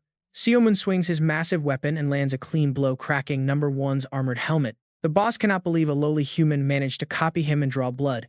Dodging frantically, he screams at his subordinates. He shrieks at his minions to take down the girl and slaughter Seo Moon immediately, but as he turns around to check their progress, the shocking scene freezes his blood. A mysterious white-haired figure cloaked in blinding light has already wiped out his entire vanguard of monsters. Blinking in disbelief, he realizes it is actually a woman crushing his soldiers with absolute effortless dominance, leaving him standing there utterly speechless. A cold, chilling warning suddenly whispers right behind his ear, telling him never to lose focus as he barely manages to dodge Seo Moon's heavy bone-shattering swing. Seo Moon mocks his carelessness as he coats both of his weapons in explosive aura, making the boss look utterly helpless. Number 1 screams in pure, unadulterated shock, demanding to know how a mere human is channeling the exclusive, legendary high-level aura of the king. Blocked. The boss insists this is absolutely impossible, but Seo Moon only grins much wider, saying it is indeed highly possible. The heavy impact blows the boss back several meters. Groaning in agony, he stubbornly raises his sword once again. He swings down with a blinding flash of light, desperately shouting for Seo Moon to try and withstand the king's ultimate supreme and completely godlike swordsmanship. The blade cuts through the air, but as pieces of shattered armor rain down, Seo Moon's relaxed voice echoes near his ear. Unbelievable. He chuckles, remarking how crazy it is that he has successfully killed this great king twice, shattering his protective armor. The boss watches his divine power vanish in an instant. Completely defenseless, he is jolted awake by a familiar voice. Even in total defeat, Number 1 desperately clings to his pride, loudly demanding to know what kind of monstrous entity this human opponent truly represents. He asks how they knew to call him Number 1. Pietro just crosses her arms, stating it is because she named him. As the boss struggles to comprehend her words, Pietro decides to briefly shift back into her original male form to fully jog his fading memory. She remarks that to him she probably looks like a mere mortal. Then she transforms back into her female state. She reminds him of his utter disobedience of taking on foolish orders far beyond his capabilities. Her cold, merciless eyes lock directly onto him now. Delivering her final verdict, she calls this his natural consequence. Trembling, Number 1 stammers, recognizing her as the high priest. He asks if she is truly occupying a human vessel. Pietro confirms it immediately, stating she still has plenty of highly important unfinished business left. Still terrified, the boss demands to know why she sided with a human. Pietro responds with a truth that stings deeply. She points out that the false deity he worships is not the true original light. Number 1 mutters the shocking words in absolute trembling disbelief. His gaze turns frantic as he roars, asking how she could possibly dare to oppose their supreme leader. Faced with his frantic madness, Pietro remains perfectly calm, urging him to sit still and listen about the true dark identity of his current master. But before she can say the name Warren, the boss screams, calling her a traitor and destroyer of their great civilization. He hysterically accuses her of pretending to be a holy prophet, inciting endless bloody wars and ruthlessly slaughtering her own innocent, completely loyal people. He spits that she is now a traitor siding with humans, while Seo Moon stands nearby quietly snickering at his ridiculous, frantic, and pathetic meltdown. Her body went completely rigid as Number 1 stubbornly clung to his beliefs, even going as far as denying his very existence. Pietro smirked, pointing toward the motionless giant serpent in the distance, questioning if his lord had truly ordered him to create such a thing. The sudden change of topic caught Number 1 completely off guard as Pietro coldly scoffed at the utterly hideous creature before them. She noted with disgust how the beast continuously absorbed aura,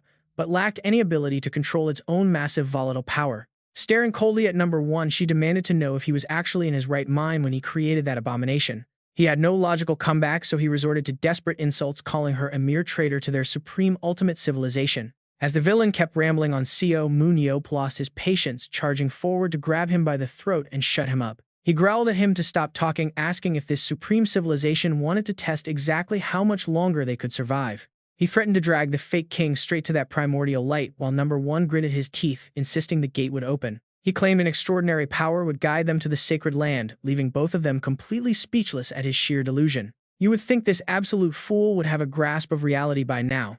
But then the cave begins to rumble. Number 1 smiled, his red eyes flashing with pure malice as he declared that they would be the ones dying today, not him. They quickly realized the enemy was vanishing, prompting an enraged Seo Moon-yeop to tighten his grip on his axe as the priests escaped. Recognizing the energy surrounding them, he shouted that they could not do this instantly, hurling his weapon directly at Number 5. The strike hit Number 5 square in the back, but Pietro screamed a warning as the giant serpent opened its glowing green mouth.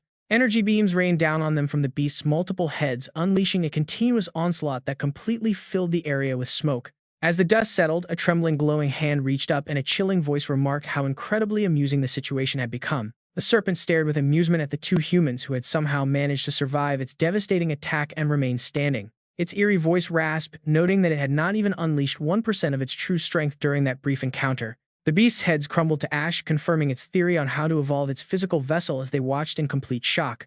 A deep echoing rumble declared that they must find the way, while the monster's blank, pupilless eyes began to slowly fade away. They kept their guard up, refusing to relax even as the colossal serpent's physical form continued to crumble right before their eyes. After all, who knew what a monster like that might pull? Seo Moon-yeop blinked in confusion, wondering if it had just vanished. Piecho confirmed that the creature's vessel was indeed collapsing, unable to withstand the immense overflowing power of Warren within its body. They stood in silence as the serpent vanished entirely before returning to a cozy house amidst a golden flower field to report. Seo Moon-yeop broke the bad news that they had lost track of their target, noting the deep worry etched across the queen's face. He complained that they had barely managed to corner one of them before the entire group of priests escaped into thin air. Seo Moon-yeop tossed an item onto the table, explaining how the possessed entity had suddenly turned on them and blocked their path. The queen quickly grasped the key detail, asking if he had actually encountered Warren, to which Seo Moon-yeop offered a calm nod. He explained they barely had a proper conversation before the creature self-destructed from failing to contain its own immense power. Bomo chimed in, assuring them they were certain of one thing, which was that Warren had no other way to get here. The queen rubbed her hands in anxiety, relieved that he had not found the gate yet, though still unsettled by his attempts. Seo Moon-yeop then voiced his own growing curiosity, wondering if the gate was truly that difficult for anyone to locate. Right, Batu answers with an emotionless voice. That is correct for two major reasons. She repeats the first point, linking back to why they could not simply track down the priests who fled to make their escape. The ancient emperor likely cut off every dungeon and connecting corridor leading to that abandoned world, while slapping 2 or 3 heavy layers of seals over all their traces. She finishes speaking, ensuring he can never find his way back. Seo Moon-yeop listens in deep silence, processing everything. Batu continues with the second reason. It's likely that Warren has to find that gateway all by himself. This leaves Seo Moon-yeop feeling pretty conflicted. Wait, what about his minions? They recall the opponent they faced in today's battle. Number 1 only knew that his master was the supreme primordial light. Batu coldly analyzes that because Warren is pretending to be this almighty primordial light, he can't exactly ask Number 1 to search for the gate. Seo Moon-yeop catches on quickly, and you have to admit he is pretty sharp. Asking that would blow his cover. If a godlike teacher who is supposed to guide you begs for your help, it would definitely raise some serious flags. They carefully dissect the fake master's every move, while he grows stronger and searches under the guise of helping Number 1. He is undoubtedly plotting his ultimate physical return. Seo Moon-yeop then poses a critical question: how long will it take? Batu quietly replies that even though it has taken an incredibly long time, he can already manifest inside of void space and awakening his own inner wisdom. One day, he is bound to find that portal.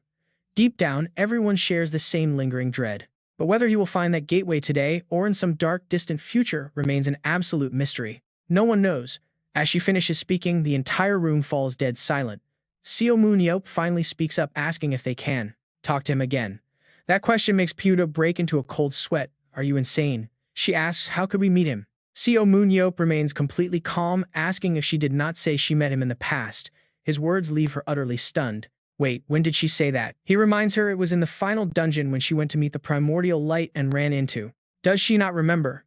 Ending their brief exchange, Seo Moon-yeop walks across the flower field to where Piecho is lying silently. He grins teasingly, asking if she is scared. She glares back. If it were that easy, she would have met him long ago. It is easy for him to say, since it is not his life. Seo Moon-yeop speaks up again, asking if she knows why she lost to him. Piecho sits up and glares at Seo Moon-yeop. If he is trying to provoke her, now is not the time, but he cuts her off bluntly. He says they always rely too much on that primordial light. His expression is confident but free of any arrogance. Unlike them, he relies only on his own strength, responsibility, and judgment. He then brings up the past again. He reminds her of how terrified she felt when she met him in the past. She was rushed, unable to connect with the primordial light, and an unknown massive force completely overwhelmed her. Piecho pauses for a moment. He is actually right about that, she realizes. His words slowly spark a new drive in her. Besides, she knows who he is now. If she prepares herself mentally this time, things might turn out entirely different. Her expression remains calm and unchanged as that, so she thinks to herself. From now on, she silently vows to rely on her own sense of responsibility and judgment as well. Within a few seconds, Piecho agrees. Fine, let us give it a shot. Thick mist rolls over the golden flower fields as she stands in the center of a shallow 5-inch pit, using a stick to draw a line on the ground. Seo Moon-yeop watches with some doubt, asking if she is sure this is safe. Piecho stands up and begins to speak. Ever since she could tread upon the land of light, she has cherished life. The sun shines brightly and the sky holds a vast, unfathomable universe. For her, watching nature like this is a blessing and pure happiness. She pours out her deepest, most serious thoughts, speaking with absolute sincerity as she reflects on life. Seo Moon-yeop is completely speechless. "Hey kid, why are you talking so dramatically like you are about to die or something?" Pudo gently closes her eyes and lets out a soft sigh. She looks at him, reassuring him that she will not die. Her voice is full of hope, mentioning how much she still wants to see on this world. Seo Moon-yeop remains silent, thoughts unreadable. Hours pass, and as the night sky turns pitch black, Pudo finally finishes drawing the magic circle. She is ready. Standing in the center of the triangular formation, while the other two watch from outside, Pyudo exhales, deeply comforting herself, reminding herself that she was chosen by the primordial light, yet she lost his trust and triggered a devastating war. Because of that, her people had to fall. She thinks of those suffering spirits she is bound to meet. Once she enters the spirit realm, she will face countless souls consumed by hatred. Yet her eyes remain completely filled with resolve. She is fully prepared to face whatever comes next. Stealing her resolve, she gestures for Seo Moon-yeop to step forward. He points to himself with a dumbfounded look, asking why it has to be him. Standing in the romantic setting, Pudo reaches out her hand, telling him to hold it. Seo Moon-yeop cringes instantly, his face twisting as he tells her to forget it. She smirks, asking if he is scared. Seo Moon-yeop snaps back, he is not scared, he just really does not want to do this. But her light purple eyes begin to glow in the dark. "It is absolutely necessary," she says, "so just do as she says." He will not be affected at all, he just needs to hold her hand until she passes out. Still, he pouts before finally relenting. "Fine if it is really necessary." Pudo sits cross-legged on the magic circle. Just then Seo Moon-yeop speaks up again, telling her to wait a second. She blinks in confusion as Seo Moon-yeop suddenly grins, proposing that she should become his subordinate. As the mark on his right hand begins to glow, Pudo is completely baffled, asking why he is suddenly demanding her service, calling his request totally ridiculous. Seo Moon-yeop immediately shifts to a threatening tone, warning her that he will let go if she refuses. She snaps at him, calling him crazy since he is basically forcing her. But he argues there is no harm in it anyway. He expects to debate further, but Pudo unexpectedly agrees to his terms. Even he is taken aback by her quick response. She explains that while she has no idea what he is planning, she trusts there must be a valid reason behind it, since he never acts without purpose. Even though his actions are usually baffling, she has no idea that the glowing light already recognizes her as the savior's loyal subordinate. A warm surge of power begins to flow directly down her arm. What is this strange feeling? She hears Seo Moon-yeop's voice echoing in her mind, telling her it's okay to die as long as she returns. A golden light wraps around her. A final command from her savior. Picho nods. She triggers the array. The magic circle flashes. Her soul plunges into a dark void filled with faint whispers. Shady spirits surround her, chanting her title.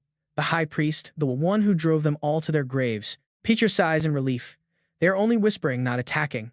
They must remember when she was bound.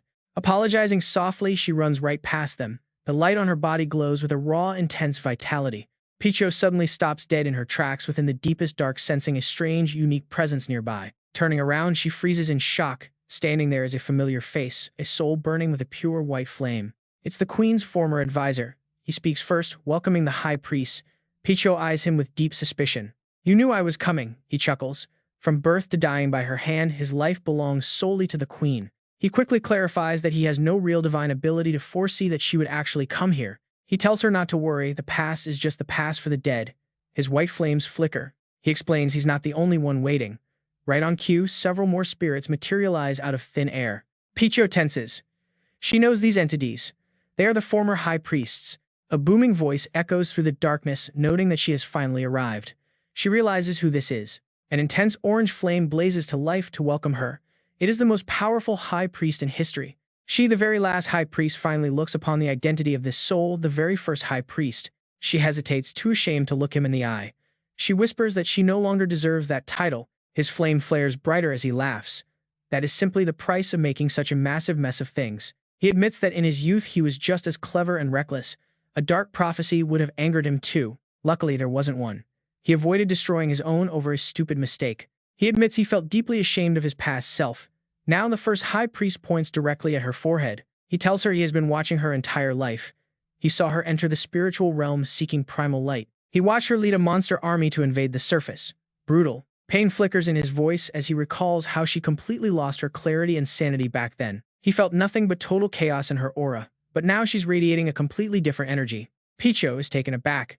She bows her head, explaining that dying once and inhabiting a human body changed her. Since she is now a mere soul living inside a human body, her spiritual power has naturally shifted. The first high priest quickly cuts her off, saying that is not what he meant before studying her closely. She isn't human or an underworld dweller now, yet her eyes tell a different story. He smiles with clear approval, noting her gaze is more resolved than ever before. He reaches out a hand. She has a new mission. She is finally walking down the right path. A glowing sphere of pure light suddenly materializes in his hand, a gift that was originally meant for her. Since she is now an undead spirit, she cannot use it. He tasks her with giving it to Seo Moon-yeop. Hand it over to the man who brought her here. Picho gasps as a glowing cube appears in her mind. A massive wave of energy surges through her. She clutches her head as the first high priest bids farewell. He warns her that she has a very long journey ahead. He hopes they will meet again when she returns. Picho looks up at him with a soft smile, asking if he already knows the exact reason she came here. The golden flame nods. He kindly warns her that although she has a physical body, it isn't truly hers. He can instantly tell the connection between her soul and body is incredibly fragile. The enemy will exploit that. They will target that weakness. Picho looks at her hands. She is ready. Highly amused, he praises her quick wit. He waves his hand, conjuring a path of brilliant guiding light. He tells her to get going. His deep, steady voice echoes inside her mind as she prepares to leave. Fear of the unknown will only make her enemies appear far more powerful. Real fear stems from ignorance. Armed with his wisdom, Picho surges forward along the luminous path, keeping his words close to her heart. Picho moves forward, leaving a trail of light. The glowing path leads deep inside, veering off the established route until she suddenly halts. She looks around as a loud, echoing rumble draws her attention. She steps closer toward a brilliant, blinding light wrapped in a deep darkness that seems to swallow light itself. Yet a warmth radiates, and Picho feels this mysterious, overflowing glow. It feels incredibly comforting. Her soul drifts forward, drawn to an energy that looks ready to swallow everything in its path. She knows this is not the primordial light, yet it keeps dragging her in. Suddenly, Warren looms ahead with his slit-pupiled red eye, having existed for an unknown eternity. Picho hesitates, realizing she faces an ancient entity older than any living thing. Is it possible that this creature belongs to a much higher plane of existence? She begins comparing it to mindless roaring monsters, remembering how her kind looked down on humans for being weaker. Now she wonders if they are the inferior ones here. A cold shiver runs down her spine as she confronts this terrifying reality, unsure if she can truly face him. Meeting him like this is terrifying. She runs as if pursued by death itself, but suddenly stops, remembering the high priest's words. He had warned her that fearing the unknown only makes the enemy appear far more powerful than they actually are. Seo Moon-yeop's familiar voice also echoes in her mind, urging her to remember exactly why she came all this way. Picho clenches her fists, steeling her resolve. This is her duty, her responsibility, and her judgment. Her mind finally clears. Now that she knows what she is up against, the terror fades from her eyes. Fear only stems from ignorance after all. A booming ancient voice suddenly echoes, calling out to her. It demands she reveal herself and stop trying to play tricks. If she thinks she can deceive it, she is dead wrong. Yet the monster's voice still pleads, calling out to its child. Picho coldly calls out, stating she knows it is just a monster, demanding it step out of the blinding light. A creepy chuckle echoes as blood-red tentacles slowly slide out, acknowledging that she has finally realized its true presence. The creature writhes in sheer delight, opening 3 twisted faces to look down at the tiny, fragile being before it. It gloats about how much it loves this. Picho grits her teeth in disgust, asking what could possibly be so funny. Warren ignores her attitude, stating this is the very first time he has ever had a real two-way conversation with anyone. She mocks him, asking if he is just lonely.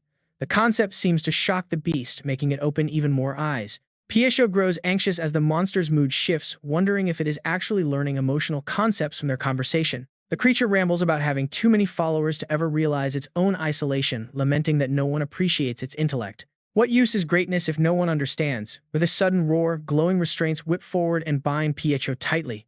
Instantly sensing something wrong, she realizes he is dragging her deeper. A massive pillar of light violently pierces through the void. Warren proclaims his absolute kingship, yet laments his total lack of companions. Picho freezes at the horrific sight before her. She has entered a desolate, abandoned realm. Warren manifests as a colossal, multi-eyed octopus, staring down at his captive prey. She feels agony with every passing second, like her soul is being extracted. He anchors her here in this psychological abyss. Dragging her spirit deep into the astral plane, he binds it with dense aura. Picho snarls, demanding to know his intentions. The beast commands her to submit, declaring his desire to possess her since he enjoys their conversations so much. Powerless against his overwhelming might, she cannot resist. Meanwhile, in the physical world, Seo Moon-yeop paces anxiously, cursing her recklessness. He glares at her meditating body. 24 hours have passed and a whole day is gone. She never said it would take this long. Suddenly, he feels a violent fluctuation in her aura. He watches in pure shock as the energy begins to unravel. The queen panics, realizing that the high priestess' spiritual possession is actively being undone. Seo Moon-yeop gasps in absolute disbelief. He asks if this means something terrible is happening in the spiritual realm.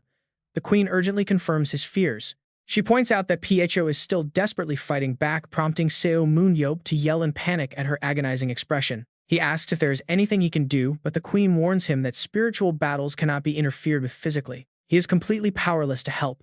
Suddenly, a brilliant blinding flash erupts directly from her meditating body, shocking them both. The intense glow engulfs the entire mountain peak. Suddenly, something crashes down, leaving them both frozen in absolute stun. The queen gasps in shock.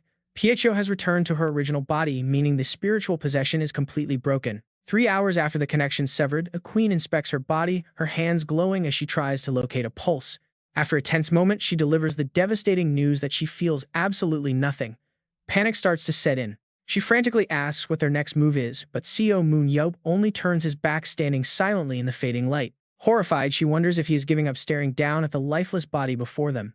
Maybe it is time to let go. He suddenly drops his backpack next to her, leaving her totally confused. Asking what he is doing, Seo Moon-yeop just pulls out some snacks. He tears it open, telling her to eat up first. He has been holding that kid's hand all day without a single bite. The queen looks bewildered.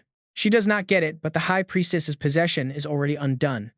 Seo Moon-yeop keeps chewing, muttering that he's starving to death. Back to Baishan, bound tight and unable to budge.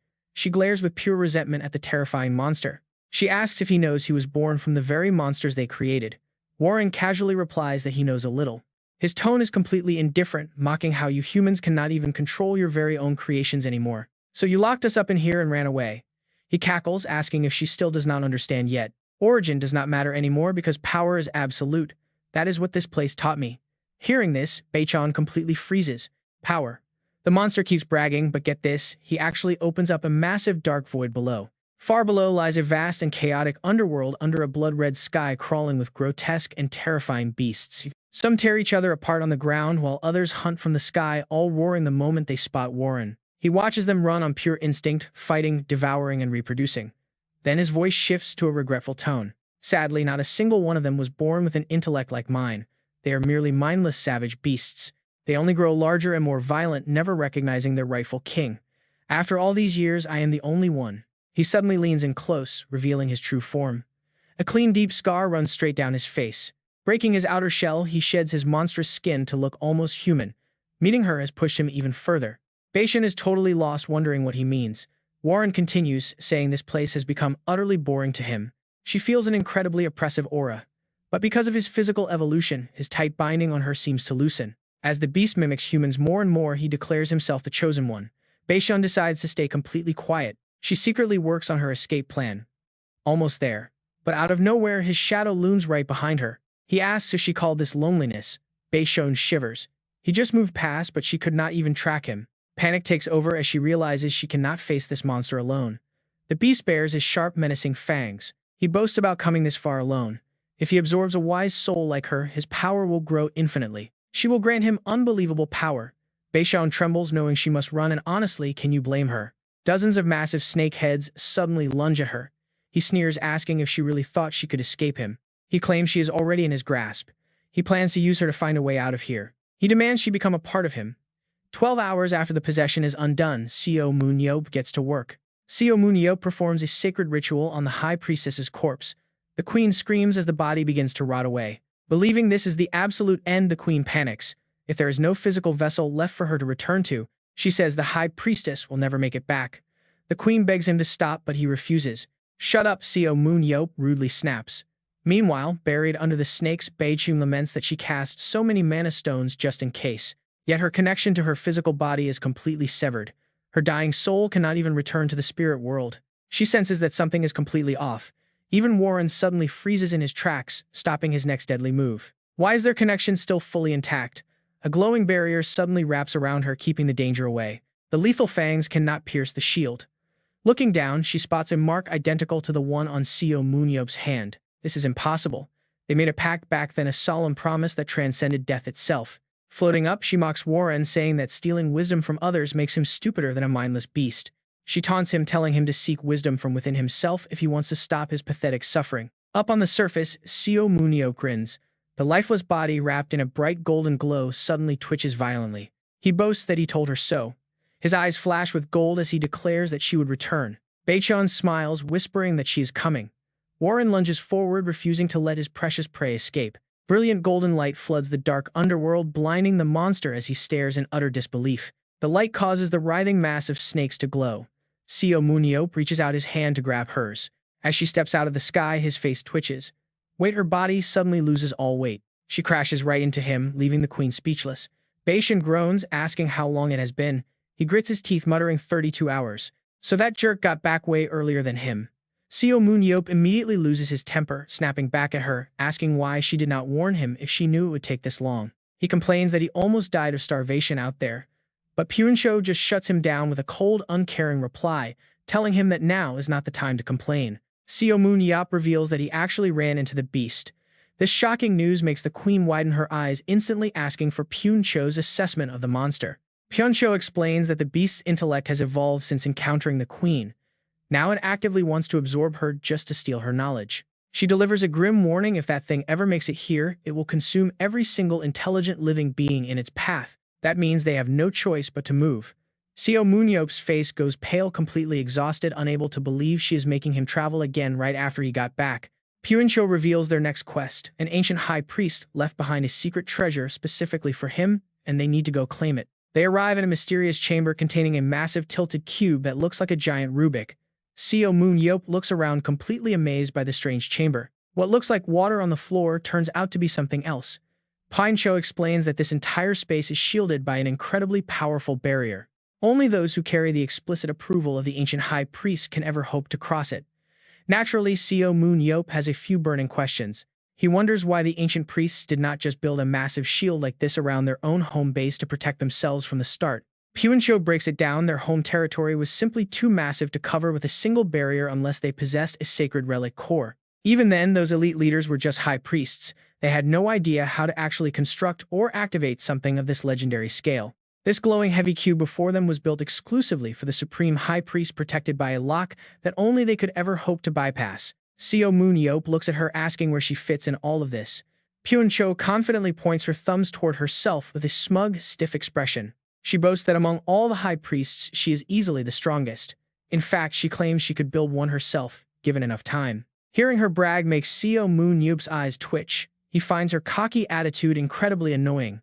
Pyuncho ignores his glare and reaches her hand out. She steps forward to claim the ancient legacy, but the moment her fingers get close, a sudden jolt of electricity violently snaps at her hand. Looking thoroughly annoyed, she rubs her hand and sighs. She turns to Seo Moon-yeop, admitting that this power apparently was not meant for her. She tells him to go ahead and touch it instead.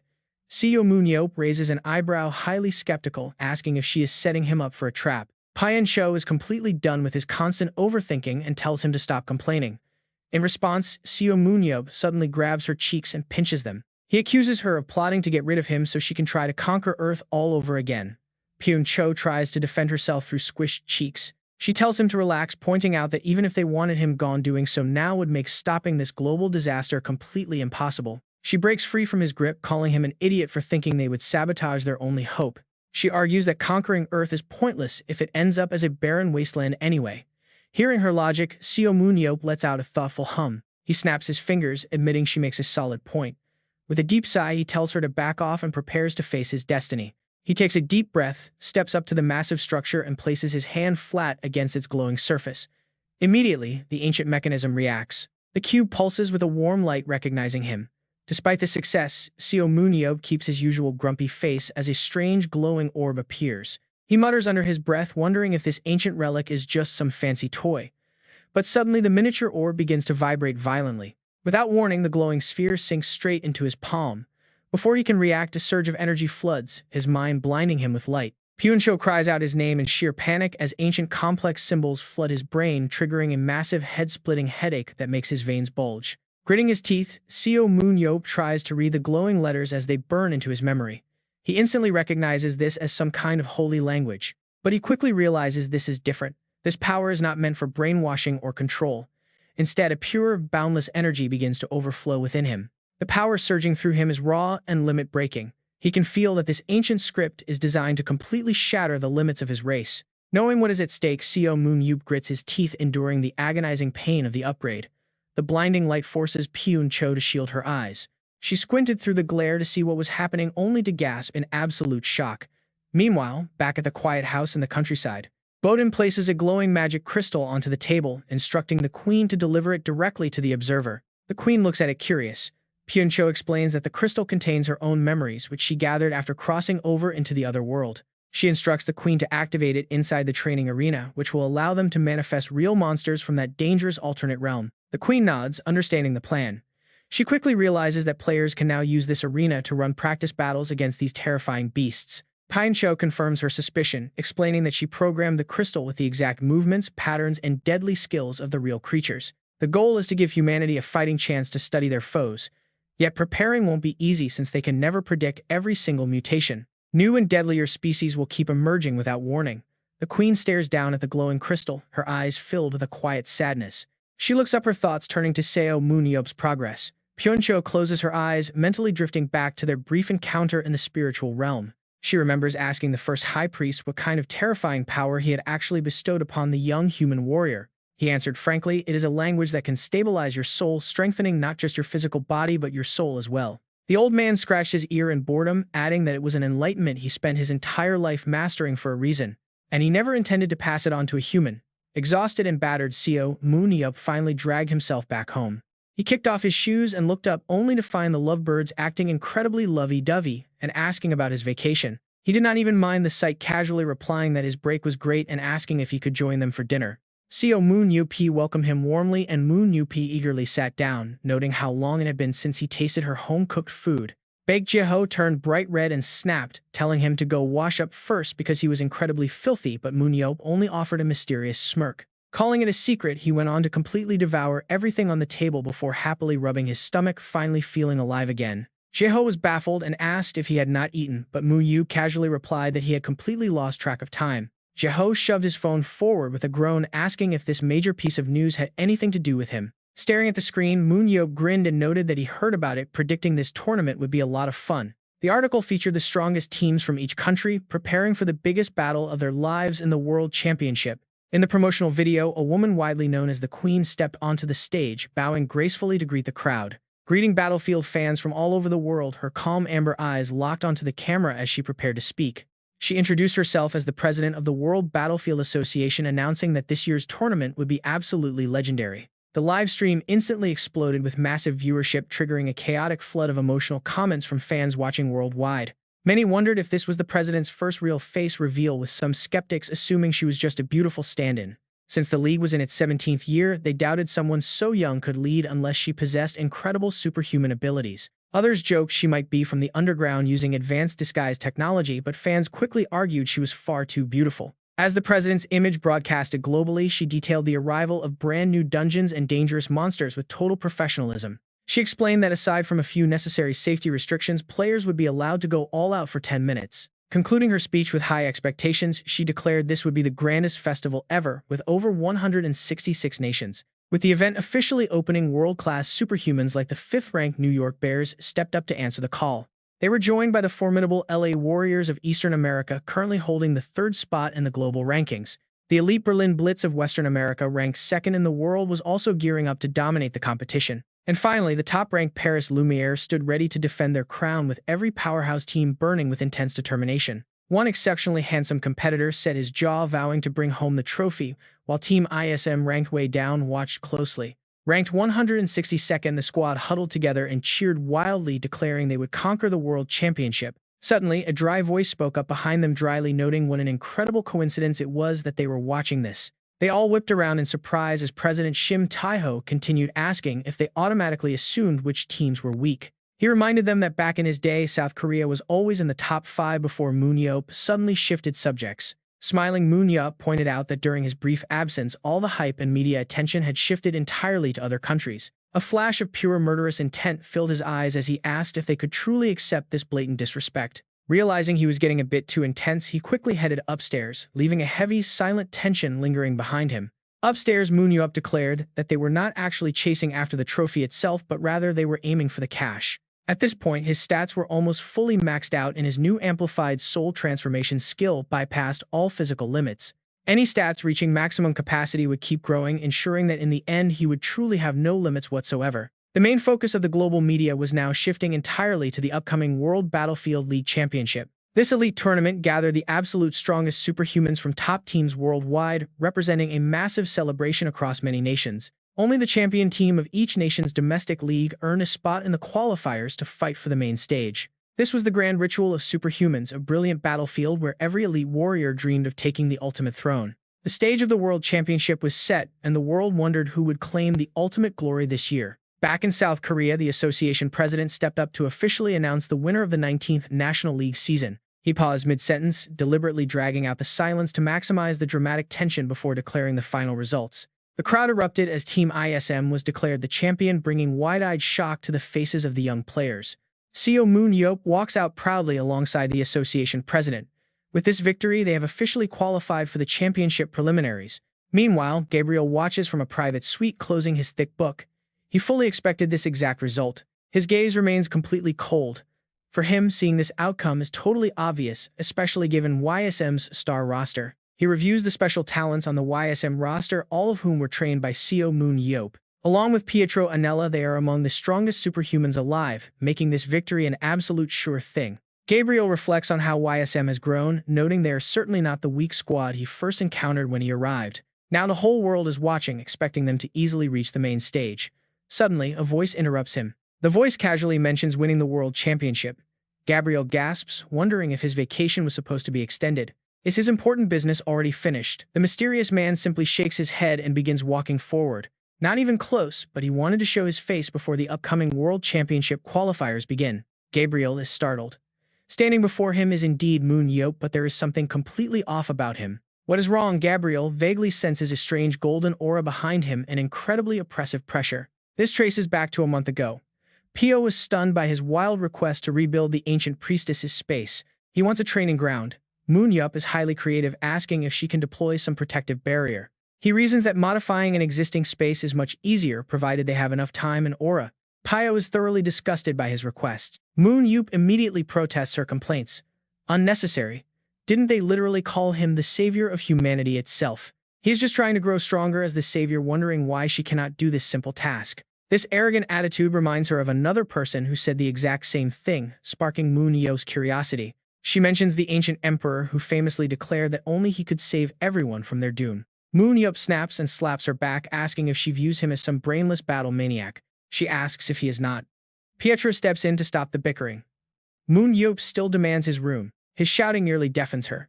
She warns him that she will need a massive supply of magic stones. Where will he find that? Moon-yeop remains completely relaxed, his eyes lighting up as he proudly answers her. He pulls out a small handful from the queen, but Pietro looks at him like he is an idiot. That tiny amount is barely enough for a teleportation portal, yet the madman just smiles mysteriously. He knew they would say that. Grinning, he points to a fleet of helicopters loaded with magic stones. The queen apparently gave him everything she had. Pio sighs in defeat, while Moon-yeop practically drools over them. He begs her to upgrade his motorcycle too, dreaming of 0 to 60 in 0.1 seconds. He completely ignores Pio's dark expression as she wonders how her proud race became mere human servants. Frustrated, she tells him to bring out the machine. Fast forward to today, Moon-yeop waits on the steps. He spots a man in a neat suit carrying a briefcase up the stairs and greets him warmly. Baek Ji-ho greets him back, admitting he never expected these massive renovations to change the place so completely. He barely recognizes the place. Moon-yeop laughs heartily, boasting about spending a massive mountain of cash. Eagerly urging his guest inside to talk, the two of them quickly step right inside his personal office. Baek Ji-ho smiles and happily announces that their first opponent for the qualifiers has actually been decided. Moon-yeop asks who it is. Adjusting his glasses, Baek Ji-ho officially names Japan's famous shooting stars team. Their absolute star player is a highly famous superhuman named Kagari Hikari, a very powerful spark user here. Ranked around 20 globally, he is highly popular. Moon-yeop nods and asks about Japan's overall ranking. He recalls Korea's rank of 162, but Baek Ji-ho proudly smiles instead. Thanks to their recent win, they climbed to 148. Moon-yeop is completely unimpressed. He dryly mutters that Baek Ji-ho looks excited enough to make people think they are ranked 4th. Baek Ji-ho argues that rankings do not shift overnight. Moon-yeop gloomily asks again about Japan's rank. Baek Jiho pales and drops the devastating number 27. Moon-yeop immediately sits straight up glaring at him. He demands to know if he heard correctly.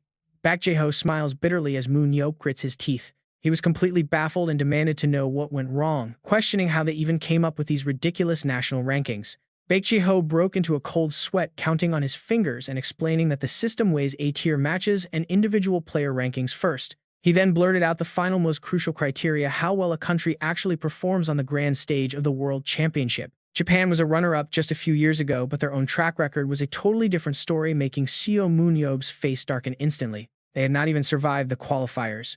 Baek Jiho weakly explained that they lost many of their strongest awakened because they joined the scene too late. National regulations kept them out of early competitions. However, Baek Jiho immediately corrected him on what really went down back then. The association president barely managed to keep a handful of players from leaving, though those same veterans ended up retiring shortly after anyway. Seo Moon-yeop wanted to double-check, asking if they were seriously ranked 148th in the world, letting out a heavy sigh upon confirmation. He muttered that he would just have to change things himself. After all, how high would they climb if they simply won the entire tournament? Baek Jiho stared in confusion, but Seo Moon-yeop boldly declared that there was absolutely no doubt about what was going to happen. He was going to take first place. Later, he brought Baek Jiho to an empty, dusty field, leaving the man highly skeptical of his plans. Baek Jiho wondered why they were standing in an empty field, but Seo Moon-yeop simply pulled a peculiar stone out of his pocket. He told him to watch closely as he revealed his latest secret project, prompting Baek Jiho to notice the unusual color of the summoning stone. It clicked in his mind this had to be the special tool crafted by the High Priest, which Seo Moon-yeop confirmed with a quick nod. Baek Jiho pushed up his glasses, still harboring doubts, which immediately annoyed Seo Moon-yeop, who urged him to just grab onto the stone already. Baek Jiho reluctantly placed his hand on the rock. In a flash of blinding white light, they were instantly transported somewhere else entirely. They materialized inside a multi-dimensional training room. As Baek Jiho looked around in wonder, he suddenly sensed that something was deeply off. An intense, suffocating pressure forced him straight down to his knees.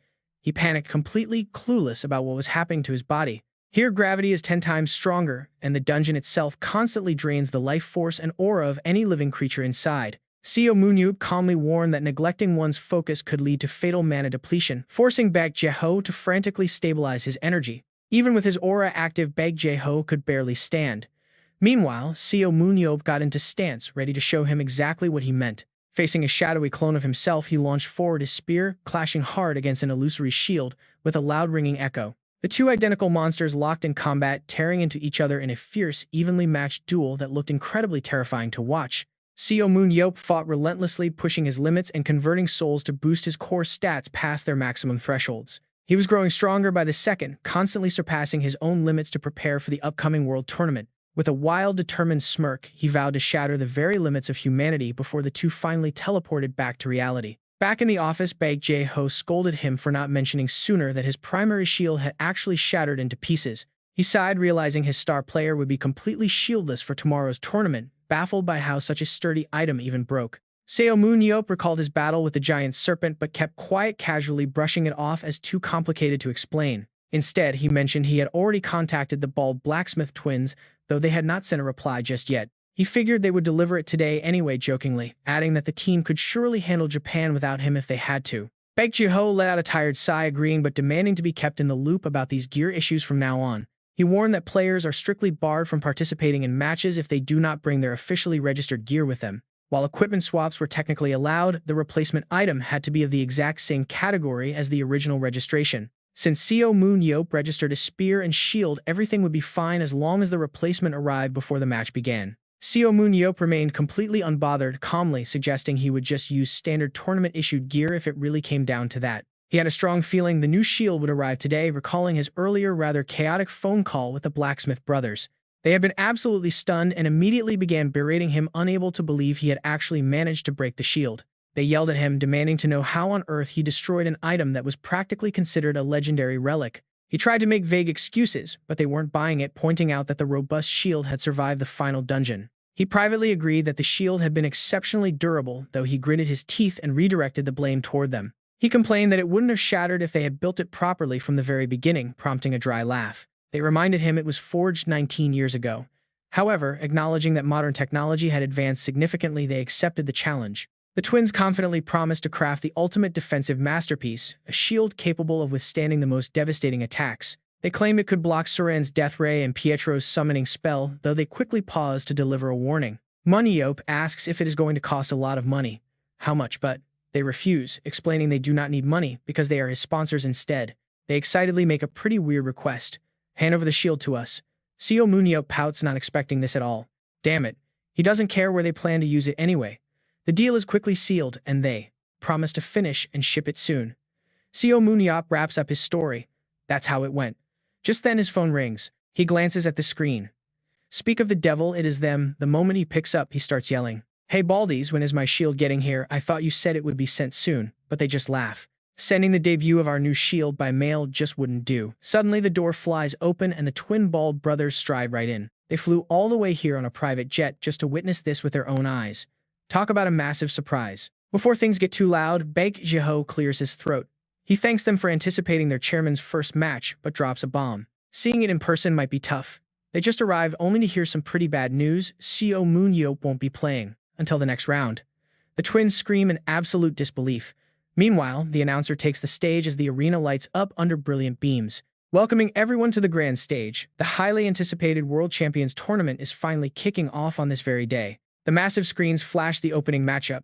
They display the logos of Team YSM and Team Meteor. The crowd is buzzing.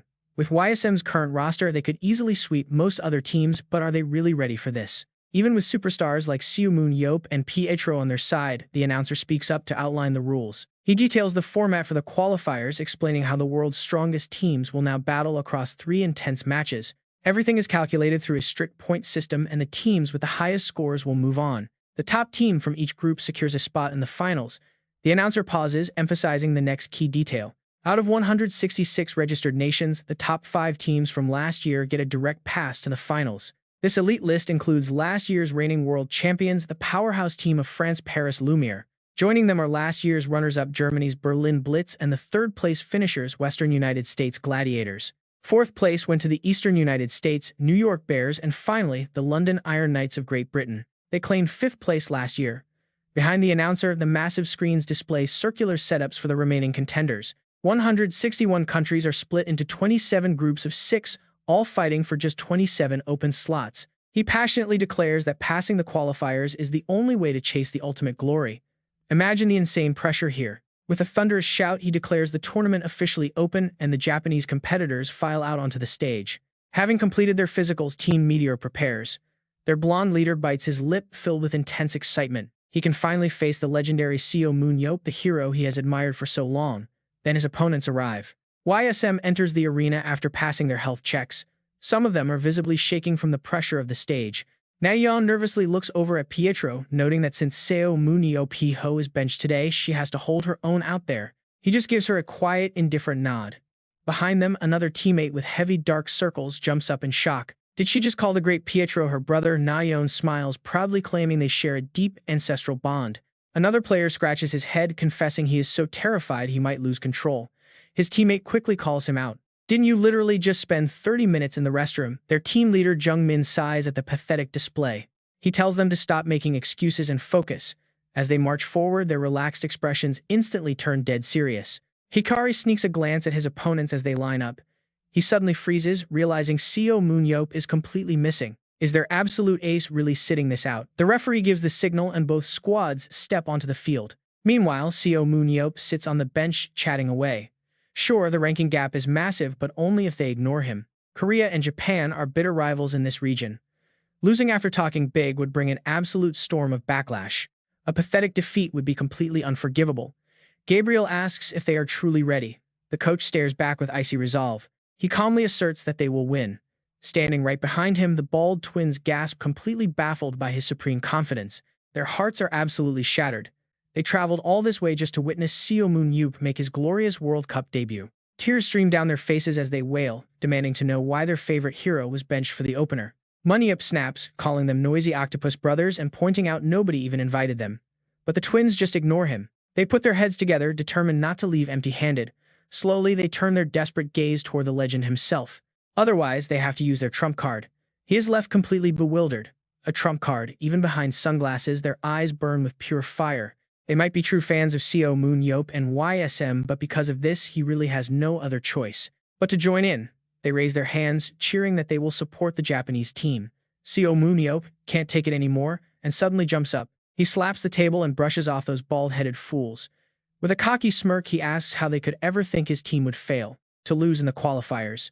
The announcer then chimes in the first match will take place at the Monster Research Center. The average arena match usually lasts around 30 minutes, unfolding like a high-stakes chess game, but the screen tells a different story. It is covered in glowing magic circles.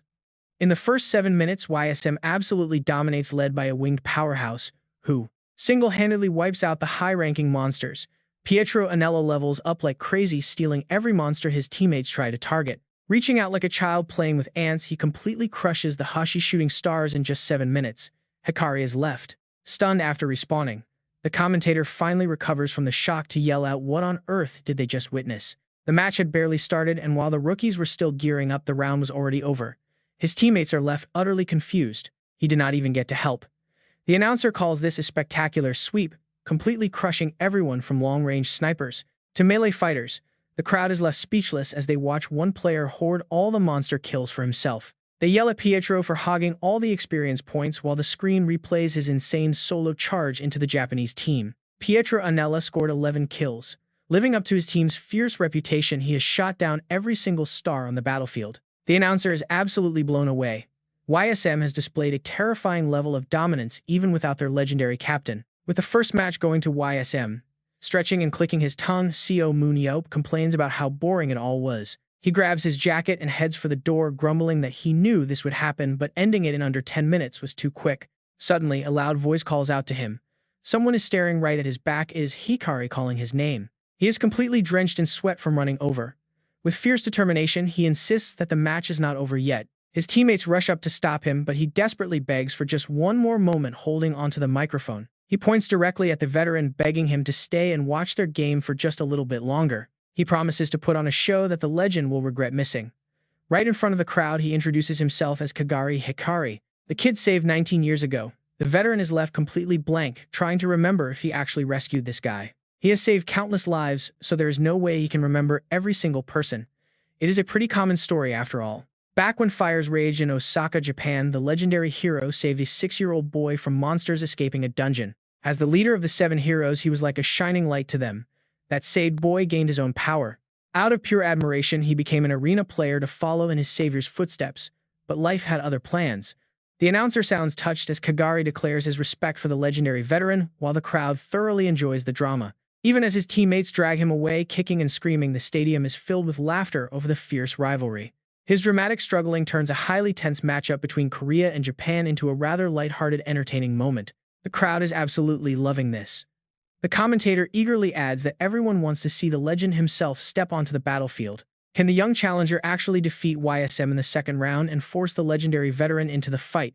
Everyone is highly excited for the next round, but the veteran himself is not amused by any of this. He scoffs, muttering that if they actually manage to win this, he will run naked around the entire stadium. The break quickly ends and the broadcast transitions to the second match set inside the monster modification chamber. The announcer explains that this dungeon was once used by the underground dwellers to genetically modify their beasts. It is built as a complex labyrinth to keep monsters in and intruders out.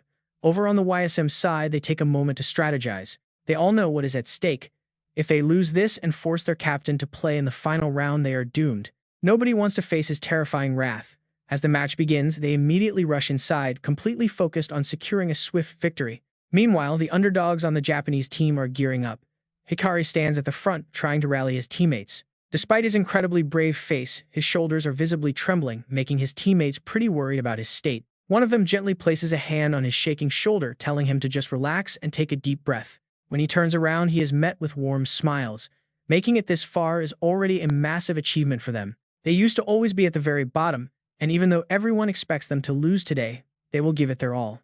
But honestly, when have they ever been the favorites going into a match? He gives a thumbs up, offering a bit of encouragement. Even if they lose, they should just give it everything they have. They still have that backup plan, right? Hearing this, Hikari lets out a long breath. He recovers some of his confidence, resolved to leave the arena with absolutely zero regrets. The referee announces the start as both teams enter the arena.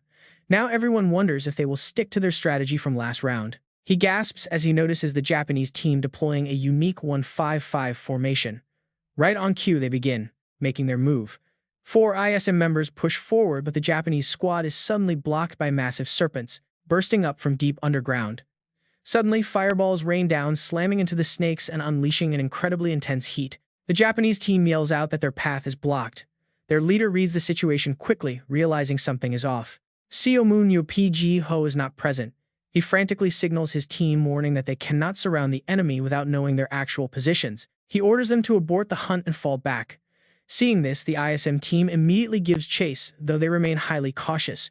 It might be a trap, and sure enough, someone suddenly blocks their path. That familiar sharp-toothed grin is definitely trouble. The referee gasps in disbelief. What is happening? The player standing right in front of Picho is none other than Kagari, Hikari. The crowd is baffled by his risky move, but this is officially a clash of aces. Deep down, Hikari tells himself that he can pull this off.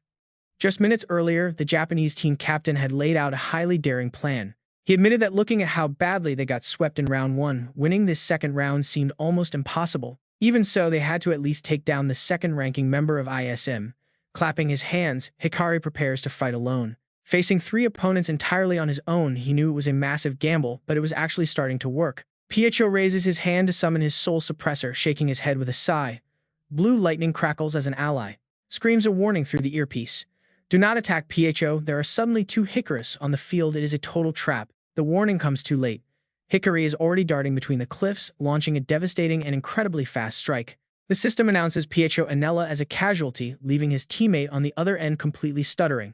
Pietro remains totally unfazed, calmly, noting that it is just a decoy trap set up with another team's support. He explains that while a skill designed to redirect attacks might seem impressive to them, it really is quite simple. Even if it can deflect a single strike, he can easily overwhelm it with 10,000 attacks of his own. Blue energy violently surges. Sweat drips down his ally's face, realizing Picho is refusing to listen to his warning. He tells the others to push forward since Picho has his side handled. Though this clone might be a fake, the odds are quite low. They lock their eyes on the target, keeping their guard up as the captain barks orders. Young Su immediately unleashes a column of fire, shouting at his enemy to burn. But suddenly, the flames reflect right back at him. Unable to react in time, Young Su gets blasted directly in the face. A system message rings out, Suzu Urayan, 1 casualty. As the announcement repeats, the remaining team members panic suddenly, realizing this target was actually the fake one all along. The illusion fades away. Meanwhile, on the other front, Hikari begins his counterattack, swiftly leaping back to regroup.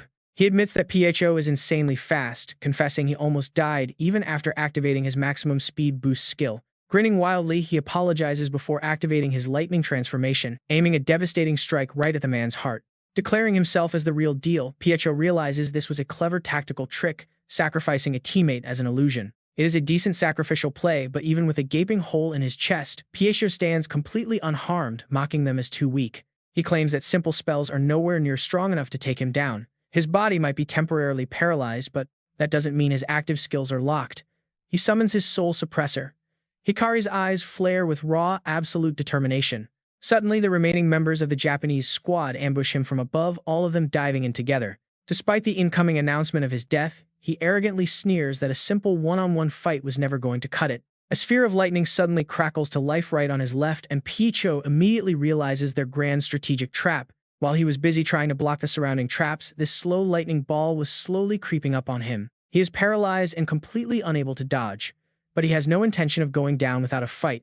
Preparing his soul suppressor, he plans to use the recoil to blow himself backward. But suddenly, the magic circles on the ground flare up, wiping out all the enemies sneaking up behind him. The system blares out Picho Anella 7 casualties. Ignoring the incoming lightning ball after securing his kills, the match reaches its conclusion. Hikari, 1 casualty. Stepping out of the arena, the first thing Moon-yeop sees is Seo Moon-yeop's furious face, asking why the crazy bastard just sat there, taking hits. He could have easily avoided them and countered, but Moon-yeop just replies in a matter-of-fact tone, asking why he should. His expression is utterly blank as he explains he had the chance to wipe out 5 opponents in 1 strike, so why waste it? He adds that dragging out the match is too troublesome, leaving Seo Moon-yeop recalling his foolish bet about running naked around the stadium if the opponents actually managed to defeat YSM. Meanwhile, the referees stand in complete shock, wondering what just happened. Against 9 opponents, Moon-yeop brought it to a tie, but YSM technically lost. Seo Moon-yeop finds it hilarious that they barely managed to defeat Pietro. It was a thrilling match, and the referee can only smile at the hilarious banter between the two teammates. While the Japanese player Hikari held the microphone after the first match, this time is Moon-yeop stepping up after the second. He smirks, telling Hikari that he passed with a wild madness flashing in his eyes as he starts the interview. He proudly declares he will show everyone the true difference in levels, and the match quickly proceeds to the final round.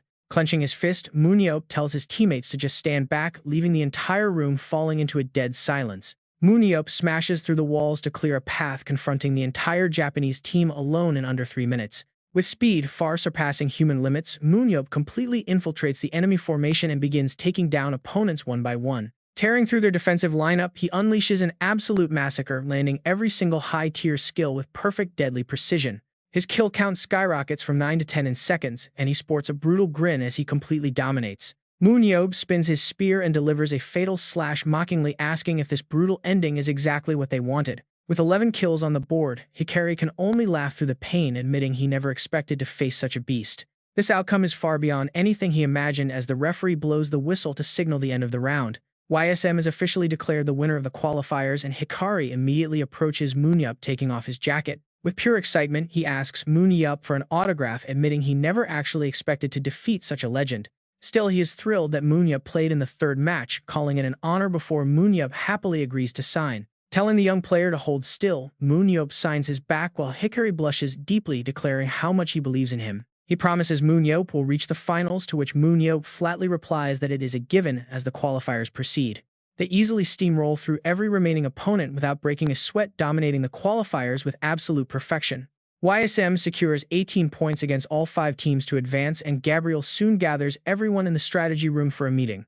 The screen shows 30 days remaining until the main round, leaving the teammates still dazed that they actually made it this far. It feels completely surreal to be in the World Cup, but Seo Moon-yeop quickly raises his hand to ask a question. He asks the coach why there is a massive half-month gap scheduled right before the main tournament begins. Gabriel pulls up the schedule, explaining that every country gets a break built into the World Championship timeline. He details how this window is designed to let teams refine their strategies and address any glaring weaknesses. Teams can either polish their qualifier tactics or even recruit fresh players to fill the gaps in their roster. Gabriel keeps the explanation short and simple, noting that it ensures everyone enters the main round in peak condition. Moon-yeop is quite impressed, noting they can no longer use exposed tactics as an excuse for any potential losses. Oh, you can already feel the dread in the room. His eyes light up at the thought of a whole month of training. It sounds absolutely wonderful to him, but his teammates look utterly terrified, silently cursing him as a literal demon. Someone mutters a weak prayer while Seo Moon-yeop wheezes with a completely pale, exhausted face, barely able to care anymore. He claims he cannot even move a muscle, looking up with a bloodless face to warn the others. He tells them they should experience it too before passing out, leaving everyone wondering if this is their dark future. As a heavy gloom fills the room, Moon-yeop ignores it and asks if the qualifiers are officially over. Gabriel clicks the button, revealing there is still one match left between Beijing Zhendong of China and another team. The Sydney Red Hawks of Australia, with the winner advancing a matchup Moon-yeop has actually never heard of before. Watching the screen, the score is 1-0, with the Red Hawks currently leading thanks to Gabriel's detailed scouting. Australia was originally ranked 9th while China sat at 11th, meaning they should be very closely matched on paper. However, star player Suren recently transferred to Berlin BR, dealing a massive blow to the Chinese team's overall power. Even so, the coach points out that 2 of the remaining players, Zhao Yulin and Chen Qin, are highly dangerous. Moon-yeop uses his analysis to scan both players. Zhao Yulin has some pretty impressive stats, with his main skills being stealth and recovery. The other player, Chen Jin, is slightly better, wielding gravity and anti-gravity powers. Moon-yeop softly chuckles. Those Chinese players still fight like they are in a martial arts novel. But just like that, the match is over, with the referee announcing a narrow victory for the Sydney Red Hawks. Sadly, Team Chendong has lost, and commentators note the massive gap in Chendong's defense. Honestly, the void Suren left behind is just too huge to fill, leaving them severely lacking in destructive power. With that, Sydney secure their victory and advance to the main stage. The tournament bracket pops up with names lighting up one by one to show who is advancing. The final roster for the World Championship is officially set. Moon-yeop narrows his eyes, whispering that things are finally getting interesting. He looks at their next opponent, Gerald Walker's team, the New York Lee Nyans, giving a cocky smirk about the quarterfinals. It is Paris Lumiere versus the Berlin Blitz. Moon-yeop mumbles to himself, wondering who is going to win. He even thinks about getting a ticket before stopping himself. No, now is not the time, he asks Gabriel. if they can recruit Zhao Wulin and Chen Jin. Suddenly, an unfamiliar voice cuts in, "You are too late." Everyone in the room is shocked to see who just walked in. It is Emery Casa and Surin. "We already recruited Chen Jin and Zhao Wulin." Moon-yeop grimaces. "What are they even doing here?" Surin just waves at him with a cheerful hello. Moon-yeop. Within 3 seconds, a YSM team member rushes over begging Surin for an autograph. Moon-yeop looks completely annoyed. He grumbles. "First, it was the Octopus Brothers, and now it is you guys. Is Korea some kind of public hall? You guys just walk in whenever you feel like it. Who even let you into the club?" Emery Casa steps up, acting as a world-famous creator and one of the 7 heroes, the handsome director Emery Casa. "They opened up immediately when they saw my face." Moon-yeop growls in disbelief, muttering that they still shouldn't just let outsiders in. He keeps complaining, saying they will get robbed through the front door soon. Emery Casa bluntly shoots back, asking how any robber would dare with the world's craziest dog living here. His words make Gabriel laugh, while Moon-yeop clicks his tongue. So they actually signed Chen Jin and Zhao Wulin already. Emery Casa brings up their previous conversation, reminding him that Moon-yeop himself was the one who said he was putting too much pressure on Daniel. Moon-yeop raises an eyebrow. So they recruited those two to help shoulder Daniel's burden. But what brings him all the way here? To rub it in his face, Emery Casa looks intensely serious, his face tight as a violin string as he responds. "It is not that, but hearing that they were his targets is reassuring. He actually came here for a completely different reason." He lays out a request. Time is running out, but they will do whatever it takes to become the strongest team. He looks at his watch, explaining that Daniel is currently on his way, traveling from China with Chen Jin and Zhao Wulin. Emery Casa is totally upfront about their ultimate goal. As always, they are aiming to win the entire world championship. He states his massive ambition clearly. They plan to crush Paris in the quarterfinals, and then he looks right into Moon-yeop's eyes, promising to crush him in the finals. That is how the Berlin Blitz plans to seize the cup. To reach that peak, he already has a master plan in mind. Emery Casa looks straight at him and bluntly requests a scrimmage against him. But he stops, shifting his gaze over to the black-haired boy standing nearby, their support player, Seo Moon-yeop. Seo Moon-yeop is left completely speechless, wondering why he is being singled out. Meanwhile, outside the hall, teammates watch the newcomers arrive. To their boss, one of them is totally starstruck, whispering that it is Daniel Mance, one of the top 3 Battlefield players in the world. Plus, Surin and coach Emery Casa are here too. He gasps, saying this is the first time he has ever seen the 7 heroes up close. Another teammate chimed in, reminding him that their boss and coach Bojo are part of the 7 heroes too. But the first guy just waves it off, muttering that he rarely even sees Coach Bojo around anyway, and the boss definitely does not count. Jung-min immediately objects, declaring that the boss is no hero, he is a demon. Beside him, Yeong-soo nods his head in furious agreement. Seriously, if he nods any harder, his neck might actually snap. After a warning to calm down, an excited Jung-min continues, saying he still cannot believe they are getting a scrimmage with another team headed to the World Championship. To him, this is the absolute best, but his words leave the others confused. Aren't they also in the World Championship? That gets everyone thinking. They wonder who will make up the 4 versus 4 lineup. Seo Moon-yeop and the boss are locked in, but who takes the other 2 slots? Gabriel asks with a completely blank expression. Why did the boss accept such a sudden request? Putting an arm around Seo Moon-yeop's shoulder, Moon-yeop just smiles and reassures him. Come on, think about it. Isn't a scrimmage against one of the most highly anticipated teams the perfect test for a rookie squad? Seo Moon-yeop had his own plans. Besides, looking at the tournament bracket, the earliest they could face each other would be the grand finals. His eyes gleamed with a cold light. By the time they reached that final stage, both teams' secrets would already be fully exposed to one another. In that case, the ones benefiting the most from this match would be YSM, not Berlin Blitz. Gabriel had absolutely nothing to say in return. He agreed with the logic, but pointed out that they had originally agreed to keep Do Seung-ho's rapid growth a secret until the main tournament. Seo Moon-yeop just casually shrugged it off. Come on, it is going to be fine. Wasn't this agreement actually heavily in their favor anyway? Trading a look at Seo Moon-yeop's skills just to force Berlin Blitz to reveal their starting lineup was an absolute steal. He turned his gaze. He looked over at the pale young man.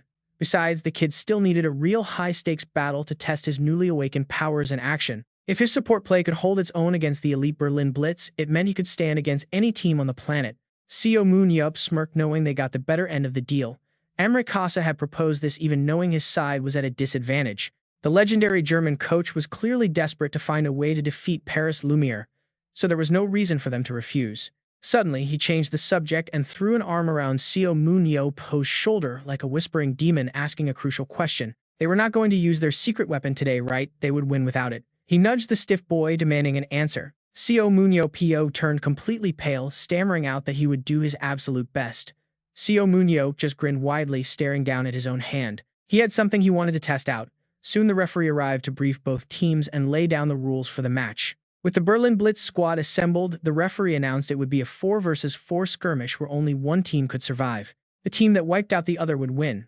But on YSM's side, two incredibly terrified faces immediately began to scream and protest. They shrieked, demanding to know why they were chosen out of everyone. Seo Moon-yeop replied as if it was the most obvious thing. He wanted them to shut down Suran. Young Soo smirked, surprised to see the coach placing so much faith in their agile girl Nayeon. She was going to be the ultimate counter to Suran. Her job was to constantly harass the enemy ace with quick jumps and ranged attacks. If she leaped around like a maniac, even Suran would have a nightmare of a time tracking her down. Nayeon blinked and nodded along. He started breaking down their opponent's glaring flaws.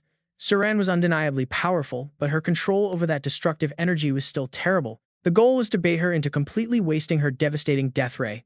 He handed this high-stakes responsibility over to her. With the intense leg training he had put her through, dodging those imperfect, slow-charging beams would be a walk in the park. Though he was plotting a pretty dirty strategy, he maintained a remarkably serious face, telling her she did not even need to defeat Suran. Just distracting her would be more than enough. Nayeon bit her lip nervously, while Young Soo suddenly cut in with a loud complaint. He pointed out that Nayeon was the star here, not him. The coach casually agreed, calling him a mere backup for Pietro. An annoyed Young Soo asked why they did not just use Pietro instead. Flashbacks showed Pietro lounging lazily on a hammock, complaining about everything. The coach quickly lied, claiming Pietro was too busy before suddenly grabbing Young Soo and putting him in a tight headlock. He told the kid to stop whining and follow orders, leaving Young Soo screaming for mercy. Fortunately, the referee called for the match to begin. Emrakasa stood right outside Daniel's gaming booth. He reminded the young player that even though this was his first real team match, it would serve as a vital stepping stone for his future. The legendary coach then brought up Seo Moon-yeop's notorious underground war days. Back then, Seo Moon-yeop absolutely despised support players, believing they were useless freeloaders who did nothing but hide in the back. But now, with the World Championship on the horizon, his most highly guarded and secretive player was none other than a supporter. That supporter was Do Seung-ho. The veteran coach could only speculate, but knowing Seo Moon-yeop's unpredictable tactics, there had to be a reason. He believed Seo Moon-yeop was the key to bringing those wild strategies to life.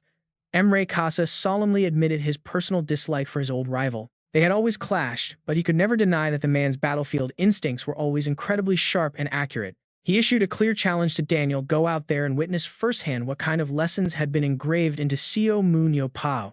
He urged him to steal the battlefield secrets that he himself could never teach. Daniel gave a confident, eager grin. He promised to deliver. Emrakasa watched the young prodigy in silence, remembering how the boy had constantly pushed himself to the absolute limit. He pinned all his hopes on him to seize that vital key to victory right out of his old rival's hands. They needed that edge to defeat Paris Lumiere. In the blink of an eye, both teams were teleported into the dark underwater lighthouse. This unique dungeon required players to clear multiple surrounding towers before they could even access the main central tower. Because it was pretty compact with no monsters or bosses, it was the perfect arena for training matches and events. The Berlin Blitz players rapidly assumed their positions and YSM followed suit.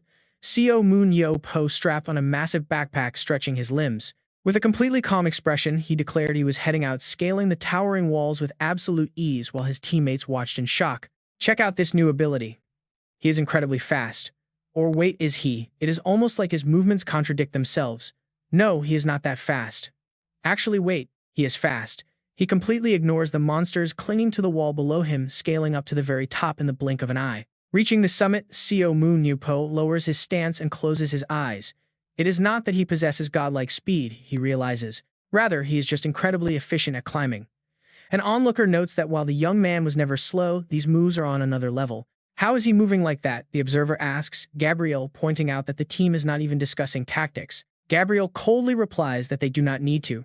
He stares at the screen, watching Seo Moon-yeop, whose mind is perfectly in sync with the boss. Seo Moon-yeop sends instructions to his teammate Lee Na-yeon. While the boss goes on the hunt, the rest of the team must move clockwise. This is their stealthiest path of approach. Once the enemies are in sight, they need to stay low and wait for his signal. Yang Soo must stick close to the boss, using his rage orb only when monsters appear, leaving the rest of the fighting to Semun. But he must always keep one orb ready just in case. Seo Moon-yeop makes these split-second decisions like a seasoned pro. This shows just how brutal and hellish his training with Seo Moon really was. Following his lead, the team easily bypasses the monsters. Meanwhile, Daniel and two of his allies move together, leaving Surin to break off on her own. Daniel begins to analyze the situation. He notices that the opposing team is moving in groups but lacks Seo Moon-yeop, even with elite powerhouses on their side like Sanya or Pieto. These thoughts reach Surin, highlighting how they targeted Lee Na-yeon and Simu instead.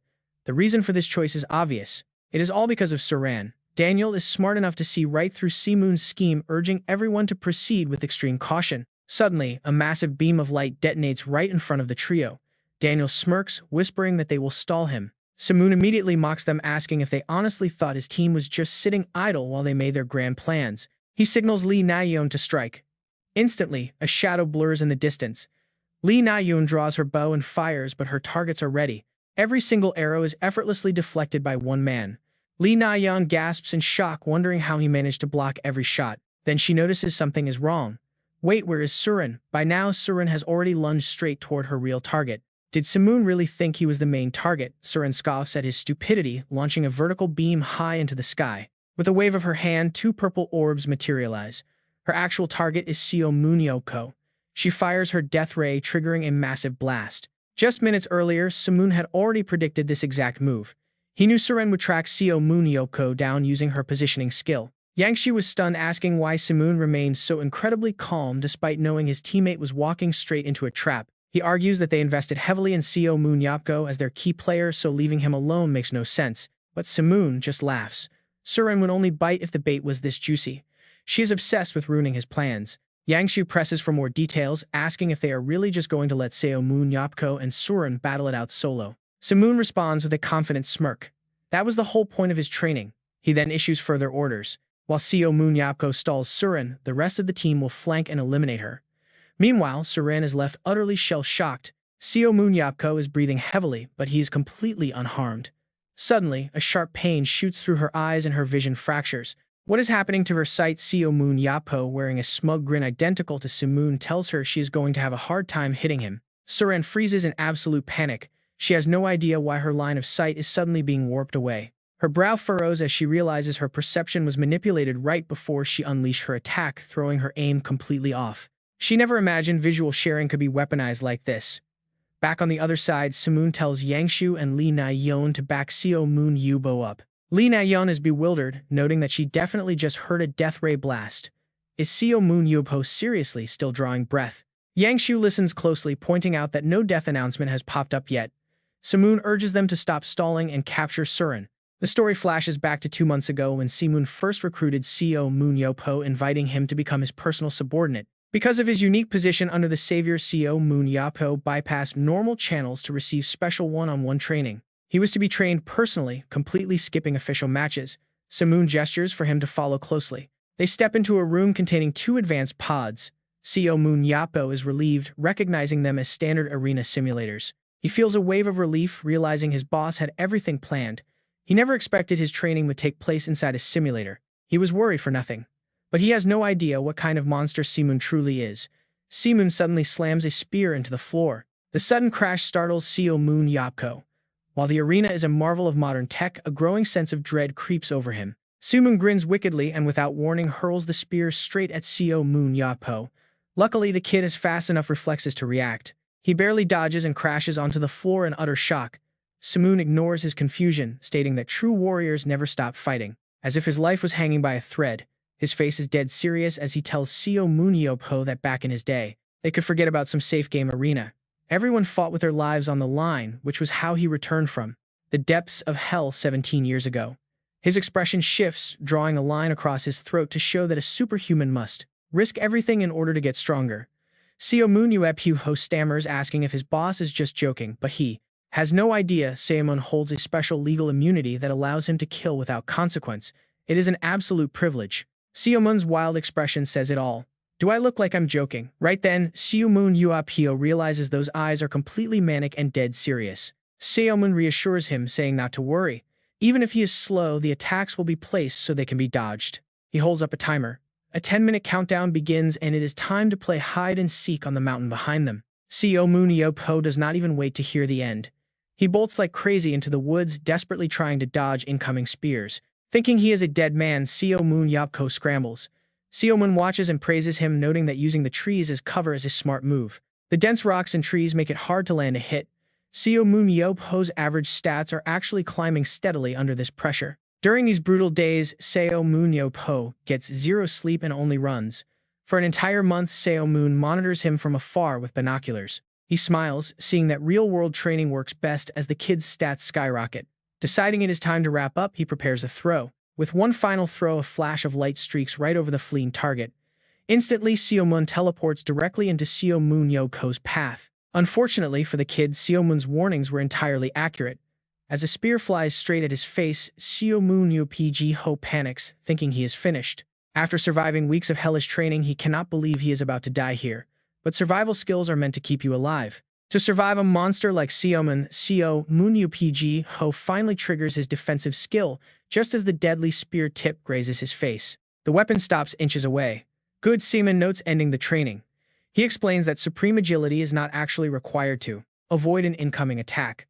A fighter just needs to move efficiently at the exact right second to dodge just like he did. Seo Moon grins, satisfied that they now have a secret weapon on their hands, while Seo Moon-yeop stands there completely shell-shocked. He had always used his supportive abilities on teammates, but using them for self-preservation to survive, Seo Moon was a first. This desperate life-or-death moment successfully unlocked his true skill, leaving the ground cracked from a sudden shockwave while he remains untouched. Even with the exact same skill, the applications are endless, like using visual transmission to disrupt and disorient an opponent's vision. This trick is called visual disruption. Suren grumbles, finding it incredibly annoying just as another voice calls out to Seo Moon-yeop. The other two teammates have finally arrived on the scene. With Suren quickly surrounded, they declare that it is their turn to strike. Standing firm against his opponents, Seo Moon exhales slowly and analyzes them, noting their solid 3-on-1 formation lacks any arrogance. The two Chinese players brace themselves, completely focused. Seo Moon activates his battle state and locks onto his first target. He instantly teleports right in front of Daniel, the support player, but his spear-wielding vanguard leaps in to block his path. Seo Moon unleashes a heavy strike but misses as the spearman leaps back while an arrow suddenly rains down from above. Seo Moon jumps to avoid it, but the spearman quickly sweeps at his legs. Realizing they want distance, Seo Moon decides close-quarters combat is best. He closes in on the archer and swings his spear, expecting a clean hit, yet the opponent somehow manages to dodge the blow. The speed was too high for a normal reaction. Seo Moon quickly spots Daniel waving his hand in the back, controlling the battlefield. With a simple yank of his hand, Daniel pulls the spearman back to safety. Amused by this trick, Seo Moon hurls his spear. An explosive force deflects the projectile away, forcing Seo Moon to recall his spear and raise his heavy shield to absorb the impact. Suddenly, the third opponent ambushes him from behind, propelled forward by a glowing golden arrow that grants him a massive speed boost. Seo Moon leaps up to evade the strike, landing smoothly to analyze his targets. Dealing with these two and their skills is simple enough, but if Daniel keeps throwing off his calculations, things will get annoying. He glances at the support player, realizing his reputation is well-deserved. There's a clear reason why Daniel is ranked among the top 3 supporters, effortlessly pulling and pushing his allies across the arena. These tactical moves allow his teammates to keep pace. Seo Moon aims his spear, knowing that if he goes directly after the support, Daniel will simply use his speed skill to sprint away. Just as expected, the moment the spear swings, Daniel retreats instantly. Keeping a safe distance, Daniel quickly activates his pull skill once more, hauling his two teammates back to shield him. With a dramatic wind-up, he triggers his push ability, launching both fighters straight at Seo Moon, who finds their little coordination pretty amusing. A wild excitement glints in his eyes as he wonders how he should punish them. He decides to throw out a little provocation. Mocking their minor speed boosts, he dares the brats to bring it on. But in a flash, Daniel teleports right behind him. Daniel grinds his teeth, frustrated by the troublesome shield. He unleashes a powerful push force to sweep Seo Moon aside. The shield is gone. Seo Moon-yeop froze for a brief moment as the two enemies closed in, both of them striking him directly. His eyes widened as blue blood dripped down. Daniel could not believe it. Did he actually block it? How was that possible? Seo Moon-yeop quickly thrust his spear into the nearest foe. The young man gasped, certain they had already destroyed that shield earlier. Just like that, one opponent was eliminated. But how did Seo Moon-yeop do it? Wiping blood from his eyes, he smiled, knowing necessity breeds invention. That phrase was too cryptic for them to understand. Instantly, the remaining enemy charged forward, and Seo Moon-yeop faced him head-on. If you are that curious, Seo Moon-yeop muttered as a heavy punch rained down, I will let you witness it one more time. Another magical barrier materialized, halting the blow cold. Even the two instructors watching from the sidelines were left completely speechless. Seo Moon-yeop seized the split second to raise his spear and strike. The weapon hit the second target. Meanwhile, Surin was forced to give chase. The trio coordinated their moves with flawless teamwork. Seo Moon-yeop shouted a warning, urging them to keep pressure on before Surin recovered her mana. Yang Shu hurled a fireball straight at Surin. They clearly remembered Seo Moon-yeop's advice. Their target had not yet mastered her deadly death beam. They smugly smiled, thinking victory was guaranteed. But Surin was not done, immediately firing back to block their path. Damn it, she thought, wasting another precious death beam. As she ran, she knew full control would let her fire much more. But at this rate, she was headed straight for danger. Gritting her teeth, she recalled the very last time she saw him. No, she had promised him she would be a changed person at their next reunion. She remembered training to the bone to keep that vow. Surin stopped, taking slow, deep breaths. This time, she would accept the raw power and take it very slow. Her eyes burned with fierce intensity, striving to tame the power. Lee Na-yeon drew her bow, aiming to shoot before she could fire. But Surin lunged forward first, a dark purple sphere condensed, moving fast. Seo Moon-yeop desperately activated his skill in the heat of the moment. He triggered shared vision in the nick of time. A massive blast erupted, grazing right past Lee Na-yeon's head and shocking her. She gasped at the sheer destructive force. Surin knew Lee Na-yeon and Jose Ho had almost zero offensive capability on their own, so they dodged it. Fine, she only had to target one spot. No one expected you to be hit next. She only avoided targeting you, Seo Moon-yeop realized in panic. Wait, how did this happen? When he was sharing his vision, they watched as you dissolved into nothingness. How foolish, Surin sneered.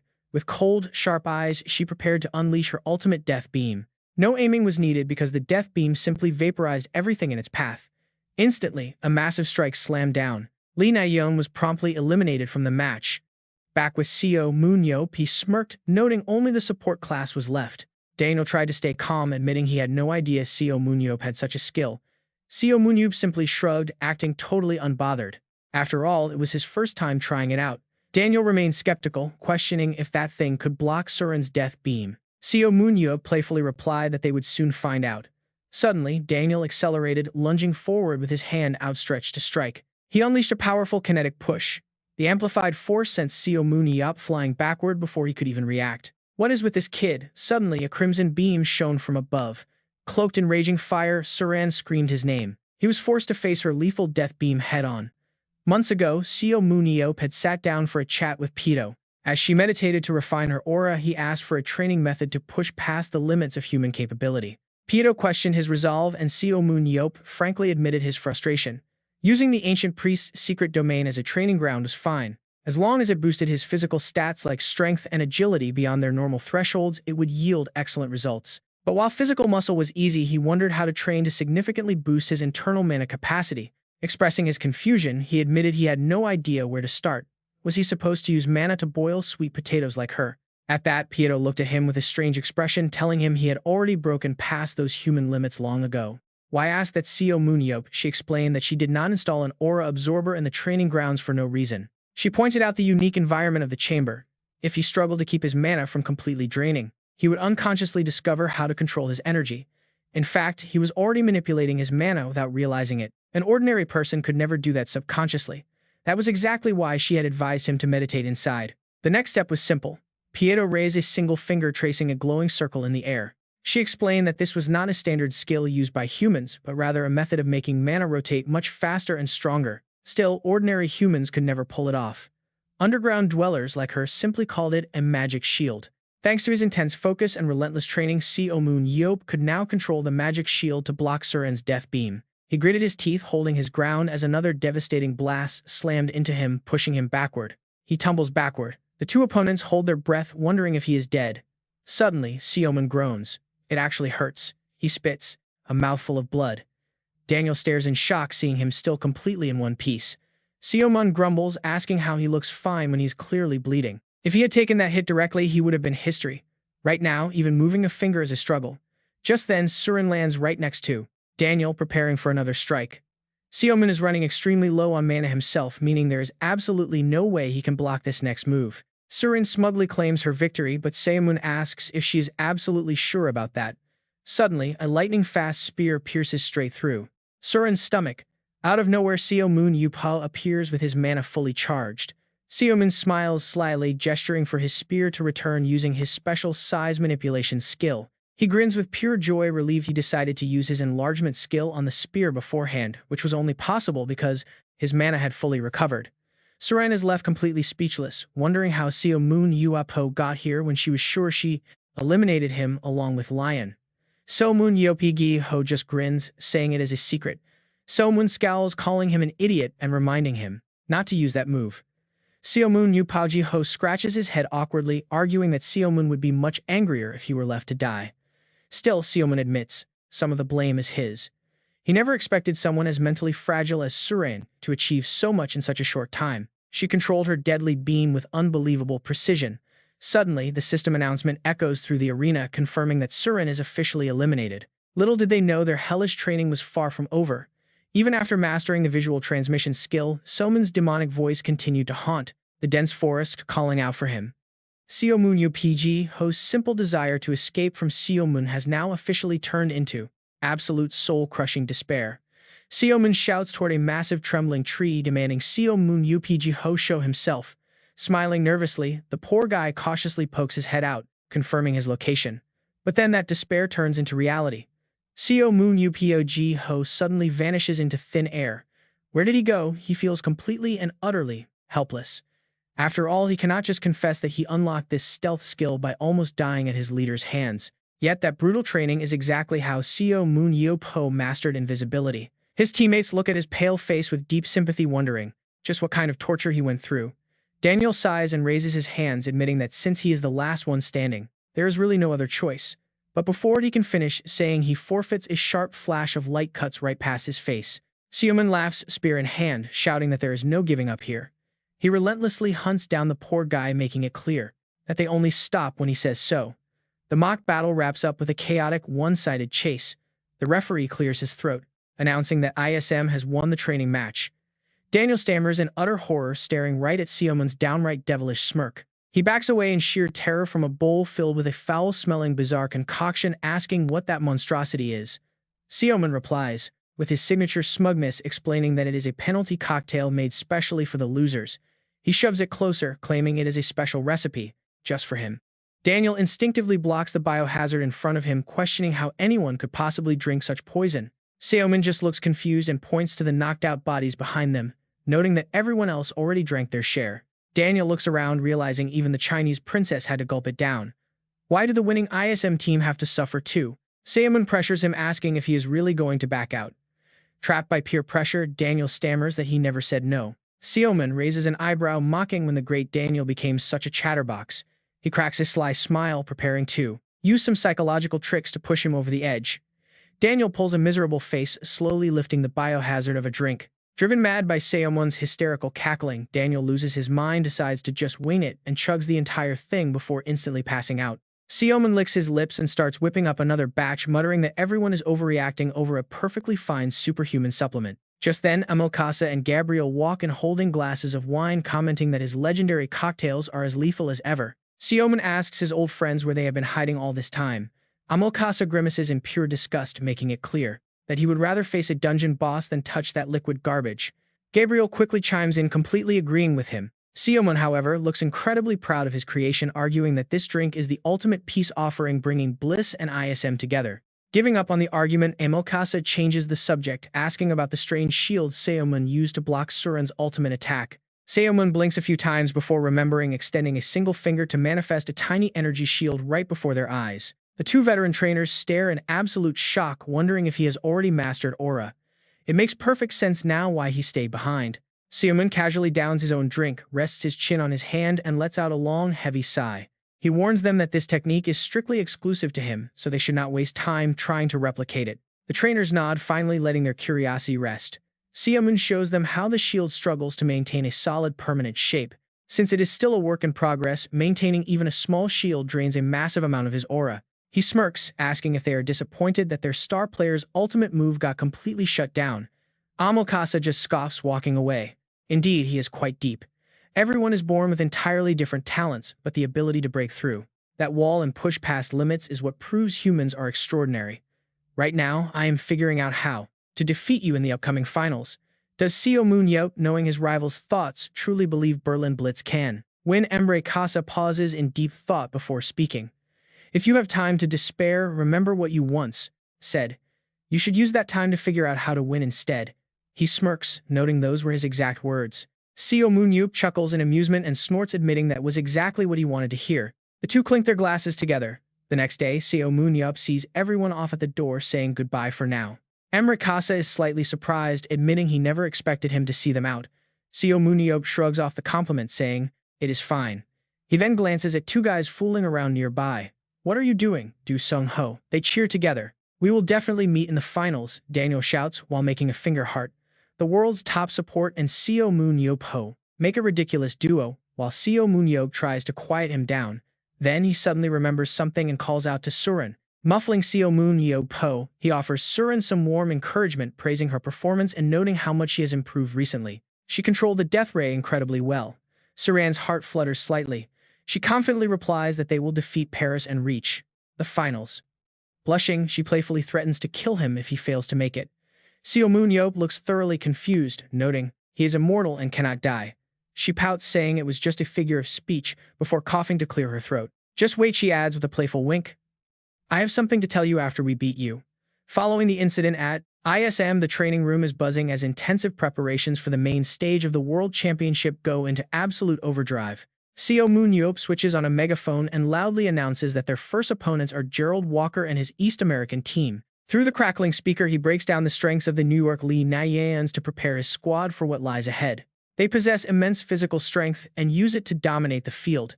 You can basically think of them as a mobile fortress. After his speech, Seo Moon-yeop reveals the roster of participating members, pointing out the key players for the match against New York. The lineup features Gary Williams, Paul Collin, Sania Akhmatova, and Itova. Finally, he names the fourth player, No Dong-hun. No Dong-hun is stunned, asking if he is really included. Seo Moon-yeop explains that while he considered hiring transfer market players, he preferred utilizing their existing talent. Of course, that is just a polite way of covering up that they are broke. On a serious note, he stresses that to defeat those giant solid American opponents, the four of them must step up big time. No Dong-hun looks nervously at the international players, wondering if he is ready to team up with these elite superstars. Gary and Paul Collin eagerly step forward, asking together what they need to do.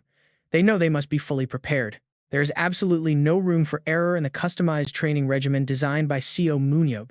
Both players have been waiting for this chance since their days in the KB1 League. The eyes of the two foreign players shine with intense anticipation. They understand this is not just a chance to improve, but a guaranteed breakthrough. Their determination is at an all-time high. They are ready for anything under his guidance. Seo Moon-yeop snaps his fingers, revealing he asked the Octopus brothers for a favor. Two heavy cases are tossed in front of them. These are weapon boxes. Seo Moon-yeop points at them, hinting at the solution. Inside are the brand new weapons they will be using. But as soon as they slide the cases open, they freeze in disbelief. Let us look at their stats. Gary Williams is 34, while the 18-year-old Paul Collin is a promising reserve player. Seo Moon-yeop can easily read their hidden potential. Both of them share a very specific and unusual trait in common. They are currently forced to use weapons that do not suit them. Paul Collin is a defender who lightened his gear. He wanted to become more agile, but ended up as an average player without any real specialty or defined role. As for Gary Williams, he is naturally suited to be a ranged attacker, yet he kept competing with other rangers on the team. He failed to awaken his true abilities, and as a result, he ended up stuck playing as a mediocre close-range fighter. As they pull the weapons out, Paul Collin is handed an absolutely massive shield. He complains that it is way too large. Gary is equally baffled, staring at a giant bow taller than himself. They both ask if this is some kind of joke. Seo Moon-yeop proudly stands by his decision, telling them they will definitely thank him once they see the results. Gary is left completely speechless. Seo Moon-yeop then announces that since they have their new gear, a brutal training month begins. No Dong-hun nervously asks what kind of special training they will be doing. Seo Moon-yeop responds with a simple, chilling answer. With a bright, cheerful smile, he tells them they will form a team and battle against him for the entire month. With that terrifying laugh, everyone instantly regretted their life choices. They realized they had joined the wrong team. Meanwhile, in the spirit realm, a sunless sky lay bathed in a bloody crimson glow as the image of the king appeared. Massive serpents coiled around each other. Floating high in the air, a dark figure sat atop the giant snake. How long had it been in this world of life and death? War sat meditating, questioning his very existence. Since when had he been here? His mind was foggy, struggling to remember when he first realized that he was the king ruling over death, sitting on a throne above countless monster corpses. Slowly, he lifted his foot and stood up. He muttered to himself that he had discovered the meaning of solitude from them. The lonely king stood talking to his own shadow. but that was enough as he no longer needed any more grand realizations. He opened a portal to another dimension, showing his razor-sharp teeth. The demon grinned with an unsettlingly human laugh, declaring that the souls trapped behind that wall would soon become his loyal subjects. He gazed at the glowing eggs, holding his only hope. He whispered to his children that the gate would open the moment they finally awoke. As the 7 stars fell, quiet footsteps moved slowly through the pitch-black night. With a dark moon hanging high in the sky, he crossed a corridor lined with knight statues, stopping before a massive gate. Soon the fallen king would rise and walk the earth once more. This deep chamber was the ancient tomb of the forgotten inverted king. Suddenly, a pale, ghostly arm reached forward to face the entrance, forcing the massive gates to creak open. It was High Priest Number 1. He stood frozen, absolutely stunned by the majestic sight before his eyes. Dropping to his knees, his entire body trembled as tears poured down his face. A look of pure satisfaction washed over his face. He spread his arms in triumph, crying out that he had finally found it. Then his gaze shifted to the massive iron chains blocking the way. As Number 1 reached out, his pupilless red eyes flashed with madness. He took another step closer to the ancient presence. 1 stone pillar was already shattered, leaving only 6 more. Back in the training hall, Seo Moon-yeop rested his spear on his shoulder, nudging his exhausted trainees. He barked at them to get up. Jung Hwan dragged himself off the floor, his face pale as he complained they had been going non-stop. For 26 hours, they had not eaten a single proper meal, but Seo Moon-yeop was notoriously brutal with his high training standards. He scoffed that as superhuman warriors they shouldn't worry about basic needs. Just chew some jerky and keep fighting all day long. He muttered that kids today had it way too easy, making Jung Hwan mentally weep and wonder why his mother made him a superhuman. The entire room sank into depression. They all started feeling incredibly jealous of Seo Moon-yeop, who had already completed his one-on-one training with Seo Moon-yeop. But Seo Moon-yeop seemed to read their minds instantly. He smirked, asking if they were all feeling super jealous of Seo Moon-yeop right now. With a wicked half-smile, he told them not to worry. Finishing his training did not mean they got to do whatever they wanted. Meanwhile, Seo Moon-yeop had absolutely no idea what was coming for him. At that very moment, he was relaxing in his room, happily opening a bag of chips with his feet kicked up on the table. He couldn't believe he had been sleeping outside before this. He felt incredibly smug, wondering how miserably Jung Hwan and Sanya were struggling right now. Poor souls, he thought. Suddenly, a strange piece of paper slipped out of his snack bag. Seo Moon-yeop opened it to find a creepy handwritten note warning him. The note said he was always being watched. Suddenly, a sharp arrow shattered the window glass, landing right in front of him. Seo Moon-yeop had planned this, knowing that letting them relax would dull their senses, so he had sent an absolute specialist to help. Ever since superhumans first appeared, the biggest issues had always revolved around dungeons and monsters. Suddenly, static buzzed through a walkie-talkie. A voice confirmed that their target, Seo Moon-yeop, was indeed inside. They had received reports that the boy was slacking off. With South Korea preparing for the World Championship, any superhuman wasting their powers on laziness was considered a major crime. An old man with a silver beard grinned, telling his squad that their orders allowed them to beat the kid half to death. This was exactly why the Superhuman Regulatory Association was created, to keep rogue or lazy power users completely in check. Kicking the door open, Jin-tae slid off his sunglasses and ordered his bodyguards to take care of the target immediately. Seo Moon-yeop let out a horrified shriek. But he was not alone in his suffering, as guest trainers had been deployed globally. Seo Moon-yeop had utilized his personal connections to invite elite experts from all over the world to run these brutal training sessions. The trainees, who had been completely exhausted, suddenly looked relieved. Seo Moon-yeop merely sighed, ignoring his treacherous students as he turned around. He clapped his hands, telling them break time was officially over. Suddenly, Pyo Cho burst through the door, catching everyone off guard. The commander looked incredibly serious, urgently telling them they needed to move immediately. Seo Moon-yeop could tell something was very wrong. Turning to his students, Seo Moon-yeop announced that training was done for the day. All 4 trainees immediately jumped up to celebrate. But their joy died instantly as Seo Moon-yeop casually told Pyo Cho to take over and spar with them in his place. Their celebration vanished into thin air. Moments after Seo Moon-yeop left, a deafening explosion rattled the walls of the training room. He noticed figures waiting for him outside, asking if they had been there long. The queen shook her head with a gentle smile. He still feels quite stiff. He can only wander around at night after all, so she asks to have a quick talk.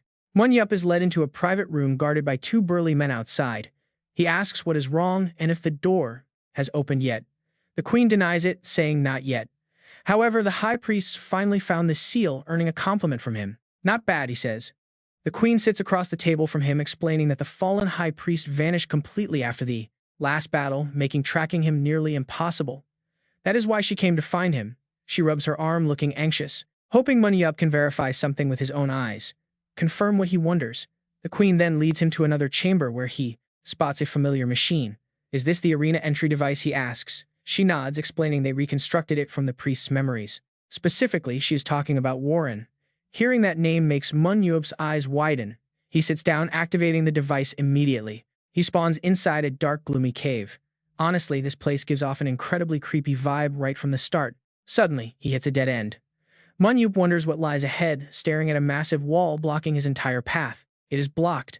He calls out, asking the queen if she is absolutely sure she reconstructed the simulation correctly.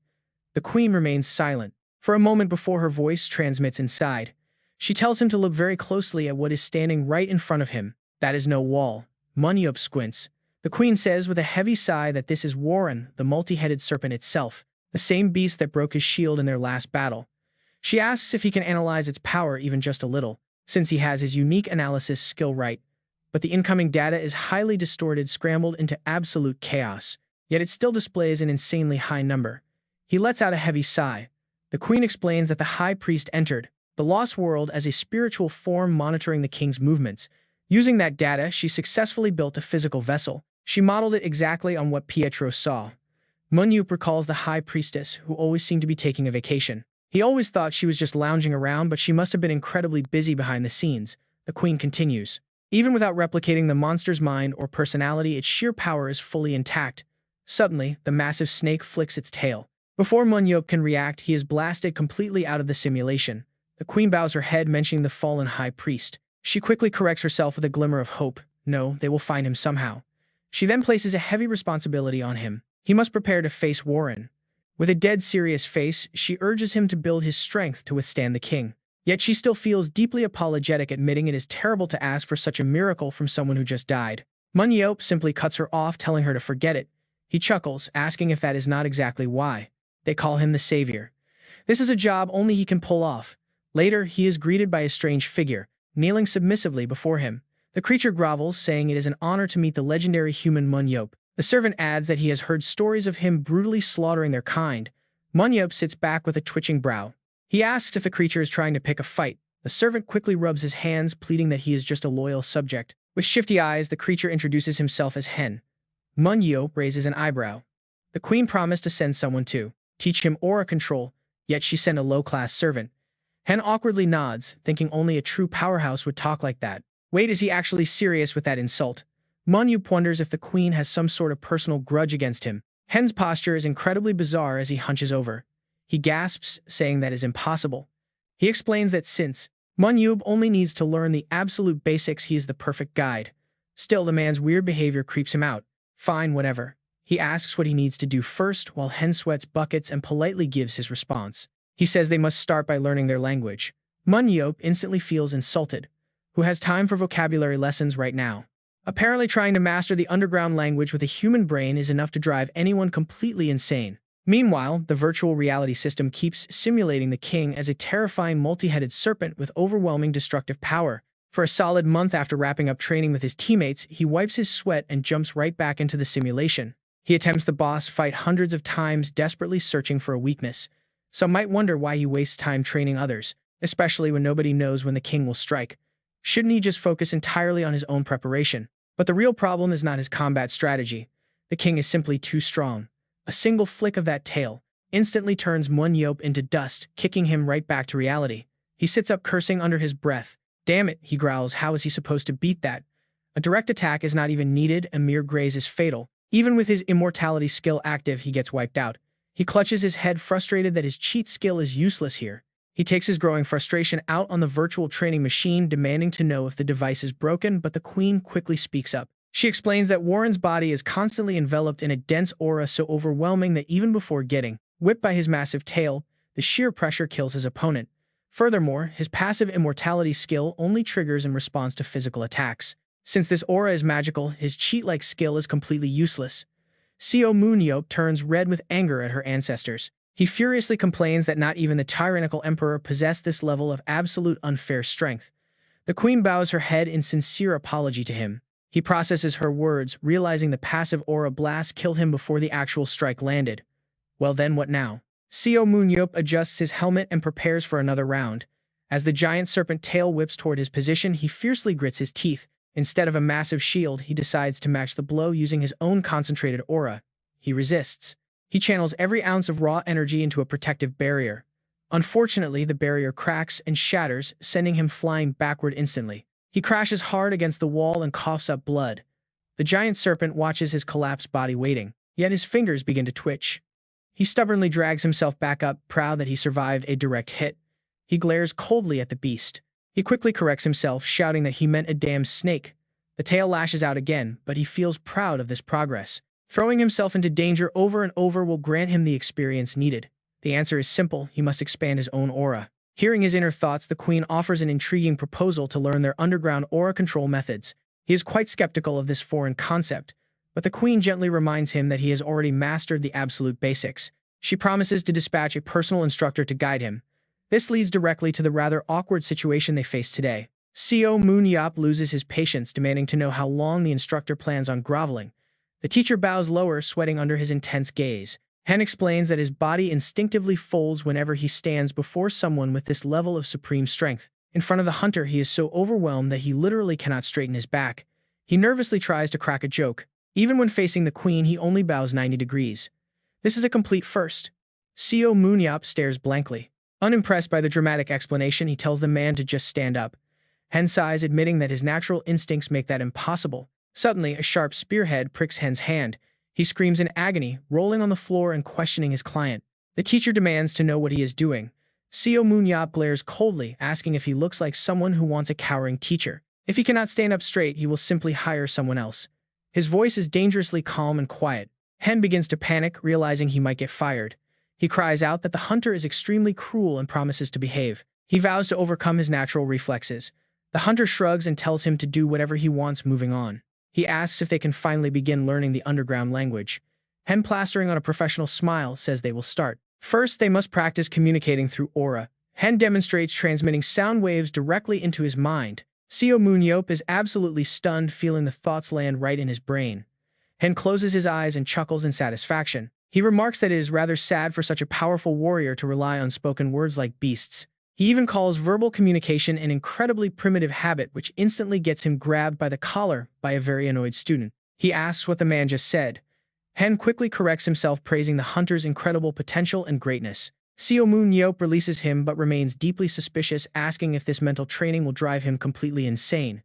Hen frantically shakes his head. He explains that others only go mad because they attempt advanced techniques without mastering basic control. Since the hunter has already learned the fundamentals, there is absolutely no way he could lose his sanity from this training. Seo Moon-yeop nods, instructing him to go on. Hen resumes his explanation, detailing how they communicate daily. Once he fully adapts to projecting his thoughts through aura, their daily conversations will become infinitely faster than speaking aloud. He is genuinely impressed by the efficiency of this method, but Hen has more details to share. In their society, this silent speech is used as a strict benchmark to recognize a fully realized aura manipulator. He compares it to a toddler being accepted as a true walker by their family and peers. Hearing himself compared to a helpless little infant trying to take its very first steps, Seo Moon-yeop scowls with absolute irritation. He mutters that this old bastard is constantly pushing his buttons. His patience is running dangerously thin. Reflecting on human biology, he notes that ordinary people have never been able to manipulate aura in such advanced ways. But he has made his choice. Learning this versatile art from the subterranean race is highly beneficial. Acquiring these unique control techniques from them will grant him the overwhelming power he needs to survive the trials ahead. Lost in thought, he knew the most common way humans control their aura is through quiet meditation. Once your aura stat reaches near 100, gaining just a single point requires over 100 hours of meditation. Seo Moon-yeop compared this to his magic shield, but the moment he used the High Priest's method, everything changed. It instantly jumped from 100 to 105. The more he trained like the dwellers underground, the stronger he became. He scoffed that he was not practicing this just to get approval from underground dwellers, but to truly master his power. He wanted to become a true master who could fully control his aura. Seo Moon-yeop grinned, eager to start their first official lesson. 3 hours later, a deafening shriek echoed across the training ground. Seo Moon-yeop proudly waved his hand, claiming success after just one word. Hen looked at him like he was crazy. Was that not just screaming? Seo Moon-yeop argued it was a 4-letter word. Hen was completely baffled. Humans use such bizarre words. Should he report this to the queen? Seo Moon-yeop suddenly lunged right at him. Are you messing with me? Seo Moon-yeop snapped. Hen flinched. No way, I would never dare, he stammered. Annoying. Damn it. Too annoying. How could anyone talk like this? Meanwhile, Hen wept, crying out for his beloved queen. But he was not about to quit. Get ready because 3 hours of ear-splitting, soul-crushing screaming were about to begin. The training was so incredibly violent it actually cracked the dungeon core, forcing Hen to beg him to stop screaming like a maniac. Please stop, Master Seo Moon-yeop, he pleaded. Unleashing that much aura was like trying to sing a soft ballad by screaming. Seo Moon-yeop grumbled that he could not get used to it, but then a thought struck him. How did he speak in his spirit form? No sooner said than done. Seo Moon-yeop activated his undying amplification. Hen's tiny eyes sparkled in absolute disbelief. How is this possible, he gasped. A spirit form. You are truly incredible. I cannot believe I am witnessing this. Hen did a handstand and made a heart with his feet, sobbing that Seo Moon-yeop's personality was utterly trash. He wept over how someone so cruel could enter such an overpowered state. Seo Moon-yeop scowled at the backhanded compliment. Shut up, Seo Moon-yeop snapped, telling him that he was actually a nice guy once you got to know him. Why did he have to be so mean? Shrugging with hands on his hips, he asked if this was soundless telepathy. Hen burst into tears, nodding eagerly. Yes, exactly. That is soundless transmission, Hen cried out. Satisfied, Seo Moon-yeop deactivated his spirit form. So that was the feeling. He closed his eyes, focusing intensely to memorize the exact sensation of entering that spiritual state. After a moment of quiet meditation, Seo Moon-yeop caught the thread. He felt confident that he could pull it off. A historic moment for human progress. The very first telepathic word Seo Moon-yeop transmitted was a curse. Damn it. I am a genius, he thought. Then he projected a massive mental drum roll right into Hen's brain. Hen collapsed, smoking head. Grinning, Seo Moon-yeop watched him struggle up and asked if his thoughts had successfully transmitted. Hen stared in utter confusion.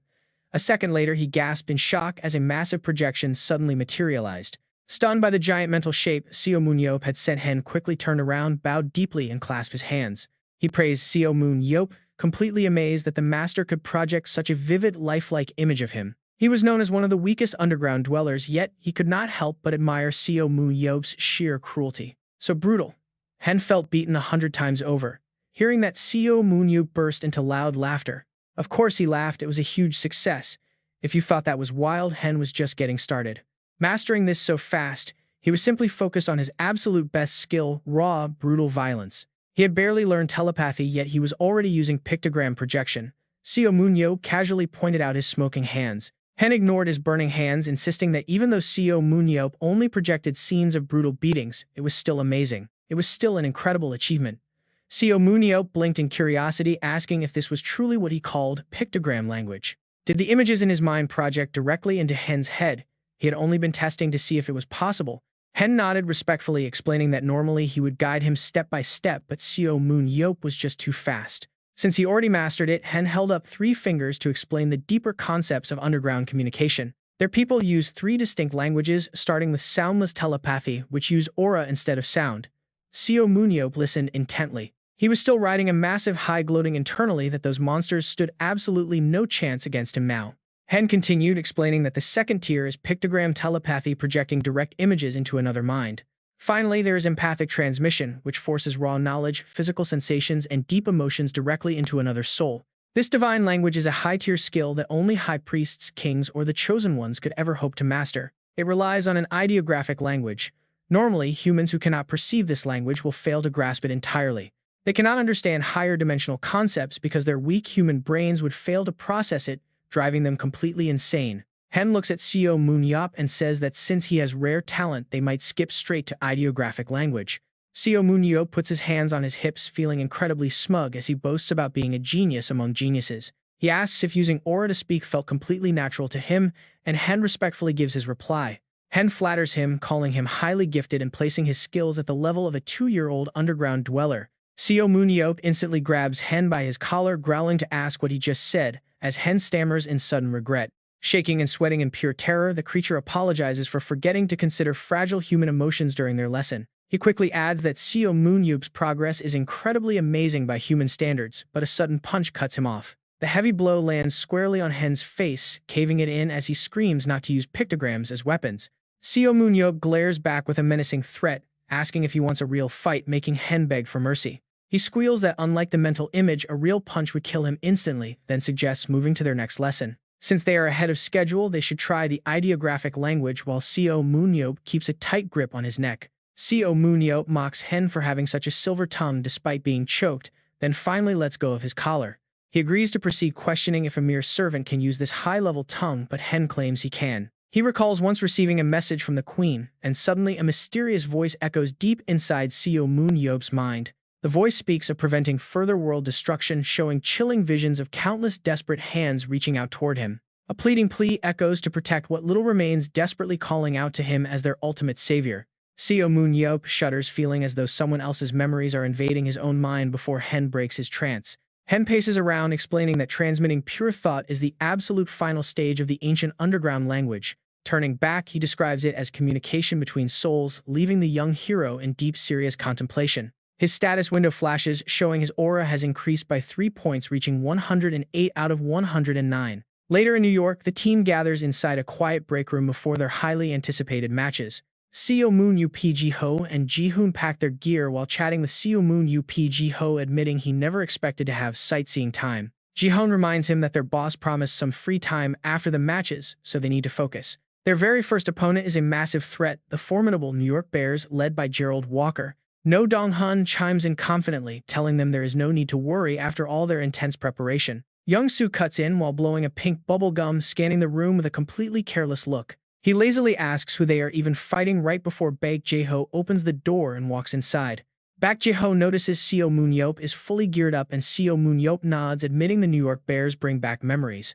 A smirk creeps onto his face as he reminisces about his old rivals from the American team. They definitely have the skills to back up their arrogance, making him eager to see their growth on stage. The scene shifts to the massive stadium where the announcer's voice booms over the cheering crowd. Surrounded by a roar of thousands of passionate fans, the giant logos of both teams light up the arena. The commentator hyped up the World Championship Finals, welcoming the dominant powerhouse of East America. Representing the New York Bears is Gerald Walker, facing off against the legendary team of heroes Seo Moon-yeop, YSM. To spice things up, the association has prepared brand new invasion systems and deadly monsters for this match. Will YSM get shredded by the Bears' claws, or will the Statue of Liberty fall to the conquerors? The crowd goes wild as the host introduces the terrifying monsters and the battlefield for this epic showdown. Gerald Walker approaches first, smiling as he comments that it has been quite some time since their last encounter. He sneers, promising to make the legend regret advising him to switch to a smaller, more tactical shield. Seo Moon-yeop fires back calmly, saying he gladly accepts the challenge as fair payment for his advice. He gestures to his teammates, boasting that he has built an unstoppable army specifically to crush his opponent. Gerald Walker laughs and walks away, eager for the fight, while Seo Moon-yeop silently analyzes his rival. The system screen reveals Gerald Walker's stats, showing strength at 100 and agility at 95. Speed 62, stamina 100, mental power 93, skill 90, aura 88. Leadership 60, tactics 46 with superhuman abilities like body strengthening. Iron will is disabled. Outnumbered damage is halved, plus body strengthening boosts strength, agility, speed, and endurance by 20% for 30 seconds. After scanning the stats, Seo Moon glances at Gerald Walker, noting how insanely powerful he has become. Setting aside strength and stamina, which are basic requirements for any vanguard, his agility and focus stats are on another level. What is up with those numbers? He is a bit slow, but that is his only real weakness. He has great technique and is surprisingly nimble. Seo Moon analyzes his style, noting how he uses clever movements to make the most of his small shield, while swinging that massive halberd to control a wide area dominating the battlefield. It increases his overall threat level, and with his body strengthening active, his agility shoots up to 114 and speed to 74. Seo Moon calculates that this turns him into an absolute beast capable of matching him for 30 seconds. On top of that, their team has nobody with a base strength below 85. Even their vanguard looks far more reliable than our own frontline damage dealer. Ultimately, Seo Moon lets out a soft sigh and cracks his knuckles with a grin. Alright, this is the kind of challenge that makes things fun. The announcer's loud voice booms, declaring that the first map of this match is the underground necropolis. Suddenly, crimson lightning flashes across the arena. Everyone freezes in alarm as the announcer screams out, "No, wait, look up." The sky instantly dyes a deep blood-red color and a monster descends. It looks like a massive flying saucer with a pale green head and mechanical legs spreading outward. The announcer screams in utter disbelief, this is an invasion of New York. Monsters are actively swarming New York City. Wait, are those civilian NPCs? They actually went ahead and simulated innocent citizens inside the arena. High above, a massive vortex opens up and a horde of alien-like creatures begins to pour through. They look like two joined pyramids with a massive eye right in the middle, trailing creepy tentacles below. The announcer keeps screaming the monsters are spitting toxic sludge and tearing into the civilians. This is a total nightmare. What on earth was the World Arena Association thinking when they designed this scenario? Yang Shu stares in complete shock, muttering under his breath. What on earth is this? Panic quickly spreads through the entire crowd. This is nothing like a normal dungeon. Oh god, do we really have to fight these infected people? Keep cool, it is just a simulation. But is this even ethical? Someone silently ponders the situation. Is this the new format they developed for the finals? As he recalls the image of a multi-eyed beast, it hits him. Real-world battles are never confined to orderly dungeons. A second later, the system alerts Blair as the announcer declares that the first match has officially begun. Instantly, the simulated civilians, fully corrupted by the monsters, charge forward to launch a direct attack on Team ISM. A heavy crimson haze completely blankets the New York skyline as the colossal flying saucer crawls between the skyscrapers. A powerful voice echoes, urging them to keep hunting. Over on the New York Lee Na-yeon side, dead bodies of the infected litter the ground at the feet of the team members, knocked out cold and turned into motionless green lumps. Looking at the aftermath, Gerald Walker feels a chill. This is bizarre. He has never even heard of monsters like these. Not even during the war with the underground dwellers. This is on a whole different level. What is worse? He glares down at the corpses around him, unable to believe they actually simulated real humans to use as targets. He spits in absolute disgust, muttering that this entire sick setup leaves a really foul taste in his mouth. It is like they are forcing them to relive the horrors of the war. Suddenly, a booming voice cuts through his thoughts, making him flinch. Find it that disgusting, do you? Looks like your mental game is weaker than I thought. The entire New York Lee Na-yeon squad looks up at a massive rooftop across the street where the voice continues mocking them. You probably feel sick thinking you are slaying humans instead of monsters, right? But the opponents you kill in the arena are human too. Standing high at the very spot where the voice originated, Seo Moon and his teammates look down. With his sword on his shoulder, a shield on his back, and one foot resting on the ledge, he calmly speaks. That attitude will get you killed, so stop thinking like that. A sudden flashback of the past flickers by showing Seo Moon and his squad locked in a highly desperate battle against those human-shaped monsters. He yells out to his teammates in the memory, we cannot let these creatures infect us. This is actually putting them out of their misery. Seo Moon adds, seriously, we cannot let this kind of tragedy happen in the real world. That is our ultimate mission. Back in the present, his expression hardens as he commands, stop hesitating, draw your weapons. Seo Moon grabs Pietro by the collar, pulling him close. He tells him to get out there and fight because feeling uncomfortable is a luxury. This is what being a superhuman is all about. He grumbles about kids these days. Then he throws him straight down and yells to go. A system notification pops up for enhanced throwing. It amplifies his throw, letting him control distance and speed, but the object cannot be recalled. Seo Moon wears a sly grin, laughing out loud. Behind him, the rest of the team watches in absolute silence, completely dumbfounded by his bizarre actions. They all wonder what on earth he is thinking. Meanwhile, Pietro is in a free fall, his face twisted in pure annoyance. Clicking his tongue, he mutters that this is nothing but a hassle. Still, he curls his body, pulling back his legs to build momentum. Glowing blue magic circles materialize all around him. He has to admit, despite the annoyance, it is actually a pretty effective launch method. With a sudden twist, Pietro unleashes a powerful forward kick. The announcer screams in shock at the incredible strike coming from Pietro and Ella. It is a direct hit right on the American team. Back on the rooftop, Seo Moon stands tall casually, resting his massive blade on his shoulder. Seo Moon remarks that it would be a real letdown if things ended this easily. Suddenly, Pietro drops down out of nowhere, landing right beside him. Looking perfectly calm, Pietro tells him he does not need to worry about that. One standing and one kneeling on the roof, they look ahead. They stare through the thick, swirling dust blanketing the area. But a second later, the heavy smoke begins to clear, revealing what lies ahead. A massive, glowing golden shield emerges from the haze, pulsing with intense energy. Behind this barrier stands a tight group of players. They are protected inside a brilliant golden barrier. It is Girondo and his squad desperately anchoring their defensive wall. A system notification reveals the light shield's skill. It absorbs the aura of anyone within a 3-meter radius to construct an impenetrable defense. The more allies and aura present, the stronger the shield becomes. Seo Moon is actually quite surprised. The New York Lee Na-yeons are perfectly organized.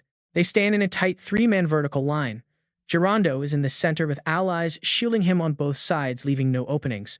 Girondo warns his team that against ISM, they only have to watch out for one thing, and that is their monstrous physical abilities. Their real strength comes from how rapidly they switch up their tactics. Because of this, they just need to stick to the plan. Seo Moon bursts into a wild laugh before launching himself off the rooftop. Talk about absolute unmatched confidence. Running straight down the glass windows of the skyscraper, he reaches his launch point and takes a massive leap forward. The glass completely shatters. He screams out, wanting to see just how much they have improved. Girondo quickly yells to his ally. PK is ordered to throw it, and he nods in agreement. Immediately, B places a hand on his back, channeling a surge of energy. A system prompt displays the acceleration skill, which boosts the target's speed in a single direction for several seconds. With the buff active, Gerondo launches himself high into the air. Seo Moon matches him, charging ahead with incredible blinding speed. Both warriors are locked in and ready for a brutal clash. The host's screaming voice echoes over the roaring crowd. The two captains go head-to-head. They strike at the exact same moment, unleashing a massive blinding shockwave that tears the air apart. The impact forces both of them backward. Reeling from the blast, Gerondo is shocked to realize how much stronger Seo Moon has gotten. He gets back on his feet, staring into the smoke. Instead of backing down, his fierce desire to fight only burns brighter. Suddenly, Seo Moon bursts through the thick smoke screen, blitzing straight toward him. He acknowledges that Gerondo has put in some serious work. Gerondo gasps as Seo Moon's eyes flash with a sinister glow. He eerily whispers that the man is still way too slow. He fires an arrow point blank, but Gerondo does not panic. Instead, a grim, confident smirk spreads across the captain's face. He openly admits he never planned on taking Seo Moon down all by himself. He knows he simply cannot do it alone. Right on cue, his New York Lee Na-yeon's teammates rush in to cover him. Gerondo freely admits Seo Moon is the strongest superhuman around. A system prompt flashes showing a speed boost of up to 7 points for friendly targets. Gerondo maintains his firm stance. He declares that the New York Lee Na-yeons will be the ones to put him down. With a loud roar, he orders his team forward. His squad instantly charges in, but Seo Moon refuses to back down, boldly claiming he already warned them about what is coming next. He brought a team specifically designed to tear them apart. On his signal, the entire ISM squad surges forward to clash. Both teams collide in a brutal frenzy, holding absolutely nothing back. The announcer screams the names of the two legendary leaders. It is Gerondo Walker versus Seo Moon. Right after the main event clash, the secondary battle between the support members erupts. Seo Moon barely touches the ground before two New York Lee Na-yeons close in on him. He lets out a sharp curse. Dodging their coordinated strikes, he immediately retaliates. The Lee Na-yeons are using a textbook pincer tactic to corner him from both sides. They keep pressing him from the front and back. He quickly runs the numbers, tracking his passive healing and cooldown rates. He needs to focus his power to end this fight fast. Just then, Yuri from the Lee Na-yeons unleashes a barrage of shots. Seo Moon weaves through the heavy fire, but the ranged attackers are doing a solid job of keeping him completely pinned down. Breaking a standard formation is actually pretty easy for him. Seo Moon-yeop immediately turns on his analysis skill. He notes that their teamwork is no joke, scanning the stats of Yuri, Maxim, and Pietro. Steel-skin superpowers are impressive. Their aura armor deflects non-lethal strikes 55% of the time. This technique uses defensive energy to construct solid armor alongside an advanced self-healing ability. They use raw aura to heal wounds, while their gluttony skill drains life with every hit. But these are elite pros. They have gathered here with one clear objective in mind. They want to crush Seo Moon-yeop. The trio rushes together, but Moon-yeop holds his ground and counters. They clash endlessly. Moon-yeop curses they are slower than him, but they can still keep pace. These annoying pests are proving to be quite troublesome, neither retreating nor committing to a full attack. What on earth are they planning? Suddenly, Gerald Walker lunges out of nowhere, preparing a deadly surprise strike. Moon-yeop's eyes narrow, realizing Gerald was waiting for this exact moment. Gerald just laughs creepily as he strikes. Wait, he actually strikes the teammate right behind Moon-yeop, stunning everyone as the system announces the first kill. Moon-yeop is completely shocked. Gerald targeted Hyuk Choi instead of him. He stares as the rival captain sneers. Gerald tells him that every team they faced before had the completely wrong strategy. Right then, another announcement blares. Taddy Allen and Asu Khan have both been eliminated. The New York Lee Na-yeons are picking off ESM team members. Gerald mocks them, claiming ESM relies entirely on Moon-yeop and Pietro, which is why they must be separated first. He looks at Moon-yeop, explaining that while everyone predicted that Gerald would be the one to block him, they were totally wrong. The Lee Na-yeons already pinned Pietro down with a light shield isolating their key players. A creepy grin spreads across Gerald's face as he promises to cut Moon-yeop off from the rest of his team. Once isolated, they will break ESM's wings and destroy the rest. Gerald even brings up Roy's foolish mistake. That red-haired kid probably had the same plan, but he failed because he did not trust his own team. But the New York Lee Na-yeons operate differently. Their tight formation locks together, raising a massive defensive line. Gerald boasts that they are like a giant battleship moving together as one single unstoppable force. They will act as a fortress to lock Moon-yeop down, while their allies systematically wipe out the rest. He sneers that Moon-yeop will not get a single second to breathe, signaling his 3 vanguard players forward. They rush Moon-yeop at once. He curses, finding them persistent as leeches, while Gerald charges toward the remaining team. Seeing the threat, Moon-yeop screams at his teammates to stop standing there like idiots and scatter immediately. They scramble to retreat as ordered, but Gerald is already hot on their heels, catching up to them effortlessly. He laughs that it is too late, and the system announces another rapid goal for the Lee Na-yeons. Under Gerald's lead, they quickly tear through the ranks, mockingly laughing that Moon-yeop fell right into their trap. He mocks the star player for not anticipating this, claiming that scattering a team of weaklings only ensures their doom.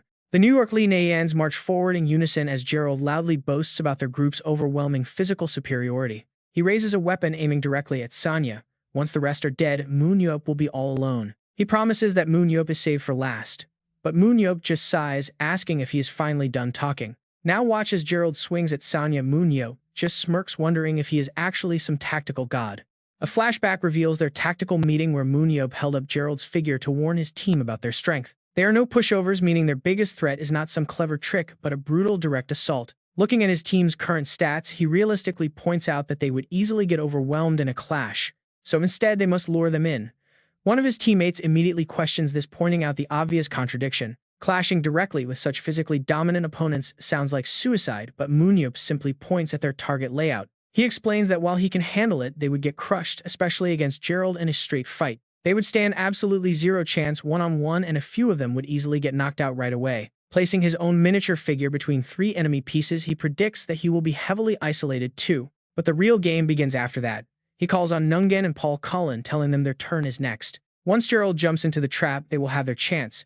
They must stop him, even if they have to sacrifice themselves. And just like that, they actually did it. Back in the live match, those two managed to block the devastating blow. Gerondo's slash is stopped. No Dong-hun gasps in relief, celebrating their successful block. But Gerondo sneers, asking if they think this match is over, just because they held him off for a second. Right then, Salmon speaks up, warning him to focus on the damage dealers, the ones those two just saved. Calling her a mere second-rate damage dealer is a massive understatement. After all, she is someone who can easily surpass the physical specs of the New York Lee Na-yeons. Gerondo freezes as Sanya suddenly retreats to build distance. She takes off, launching herself high into the air. He gasps, wondering if she is really jumping over him. Sure enough, Sanya leaps right over Gerondo's head, delivering a decisive strike to eliminate a New York Lee Na-yeons member. Instantly, the system registers the kill. Sanya Matova, 1 kill. Her eyes glow sharp as she pulls back her spear. Nearby, Salmon calmly speaks up, declaring that they won't be able to hold him back anymore. In fact, he is the one holding them down. Gerondo quickly scans the battlefield, searching in panic. He desperately wonders where she jumped to, since there should not be any place left for her to go. As he calculates his next move, a sudden realization hits. Gerondo frantically screams out to his team to protect Alan. His teammates quickly rush over to shield Alan, but Sanya is already a step ahead, dropping down from directly above. She takes Alan out in a single swift strike.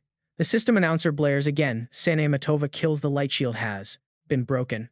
Sanya lands gracefully, but Gerondo instantly lunges to attack. Caught off guard, she braces herself, but right then, a massive blast fires directly at Gerondo. He barely dodges it. Shocked, he grits his teeth, trying to figure out where that heavy cannon fire came from. He knows it couldn't be Linian. Suddenly, Gerondo spots a figure in the distance. Look at those numbers climb. The tracking display rapidly updates 10 meters from Walker, then 10,000 meters away. All the way out past rows of buildings on the edge of a distant skyscraper, Gary stands with his bow ready. Locking onto his target, he mutters that he shouldn't have said he already shot. Meanwhile, Shaw shifts into a defensive stance, facing Gerondo and the remaining enemies.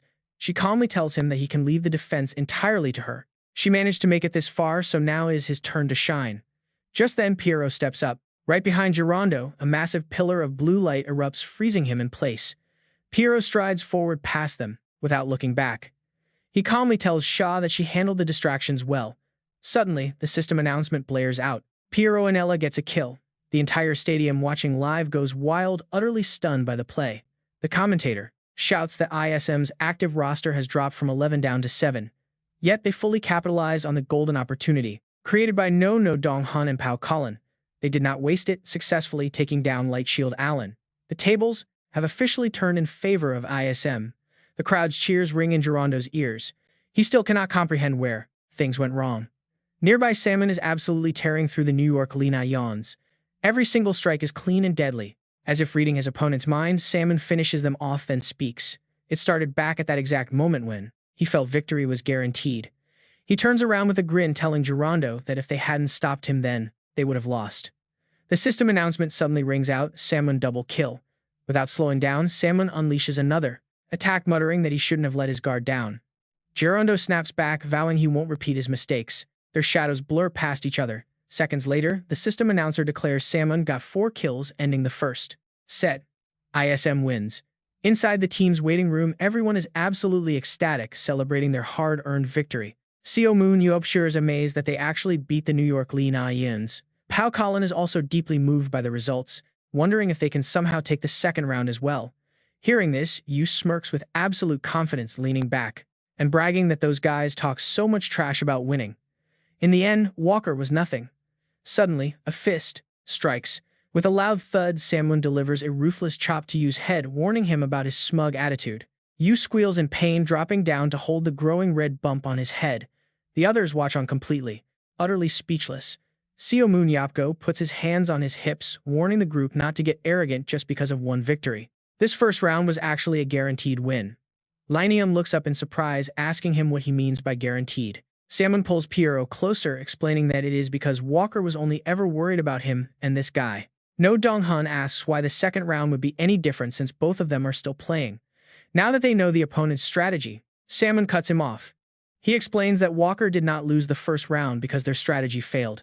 Recalling the recent battle, he adds that the leader's fatal mistake was choosing to trigger a full physical enhancement when Seo Moon-yeop thinks back to Gerondo's form, noting that with body reinforcement, his strength is almost equal to his own.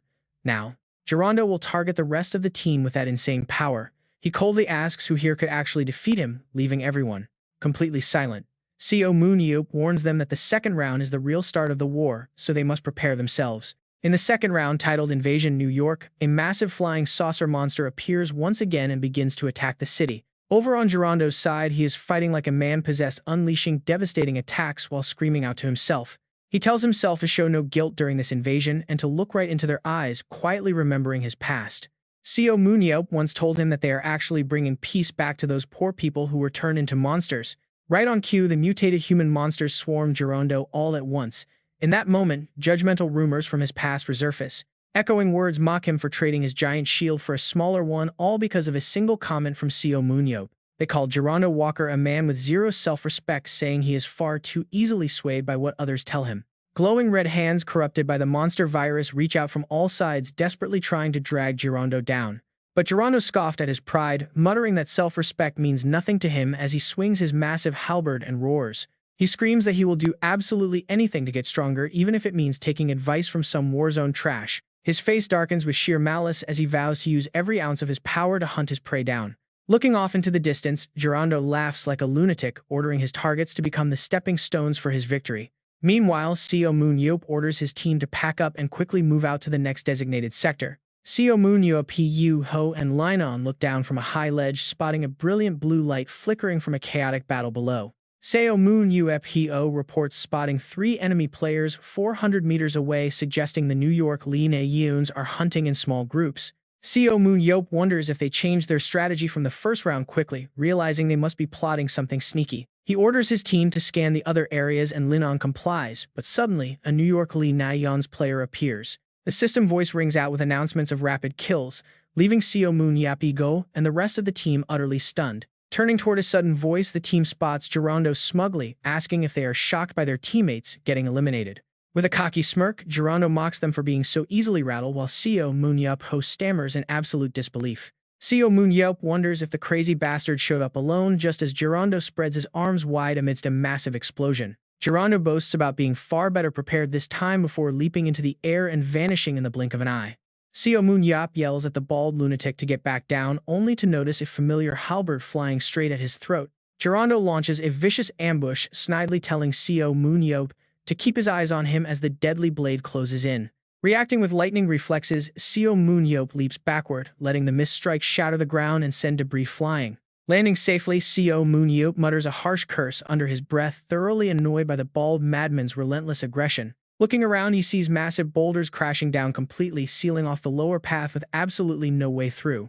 Standing on a higher ledge with his shield raised, Seo Moon-yeop looks down and asks if everyone is still alive. Seo Moon-yeop scans the area, relieved that his team is safe, though he realizes the enemy is trying to isolate him. He wonders if they are repeating their first-round tactics just as the New York Lee Na-yeons silently ambush him from behind. Yuri-bu and Maxim strike in unison, but Seo Moon-yeop quickly spins around to parry their coordinated onslaught. Gritting his teeth, Seo Moon-yeop realizes they were waiting in ambush confidently, stating that he knew they would show up. With a fierce glare, he deduces they hid behind the rubble, explaining why they split up in the first place. He quickly engages, dodging heavy blows while calculating his next move, knowing isolating him won't be that simple. Even with their cheap traps, Seo Moon-yeop is determined to break this deadlock and regroup with his allies as fast as possible. Suddenly, he detects a sneak attack from behind, cursing inwardly at the arrival of a fourth annoying opponent. He silently mocks the newcomer for joining the fray while the rest of ISM spots a blinding light down below. The light pierces through a narrow gap in the boulders, accompanied by Seo Moon-yeop's roaring command for everyone to assemble.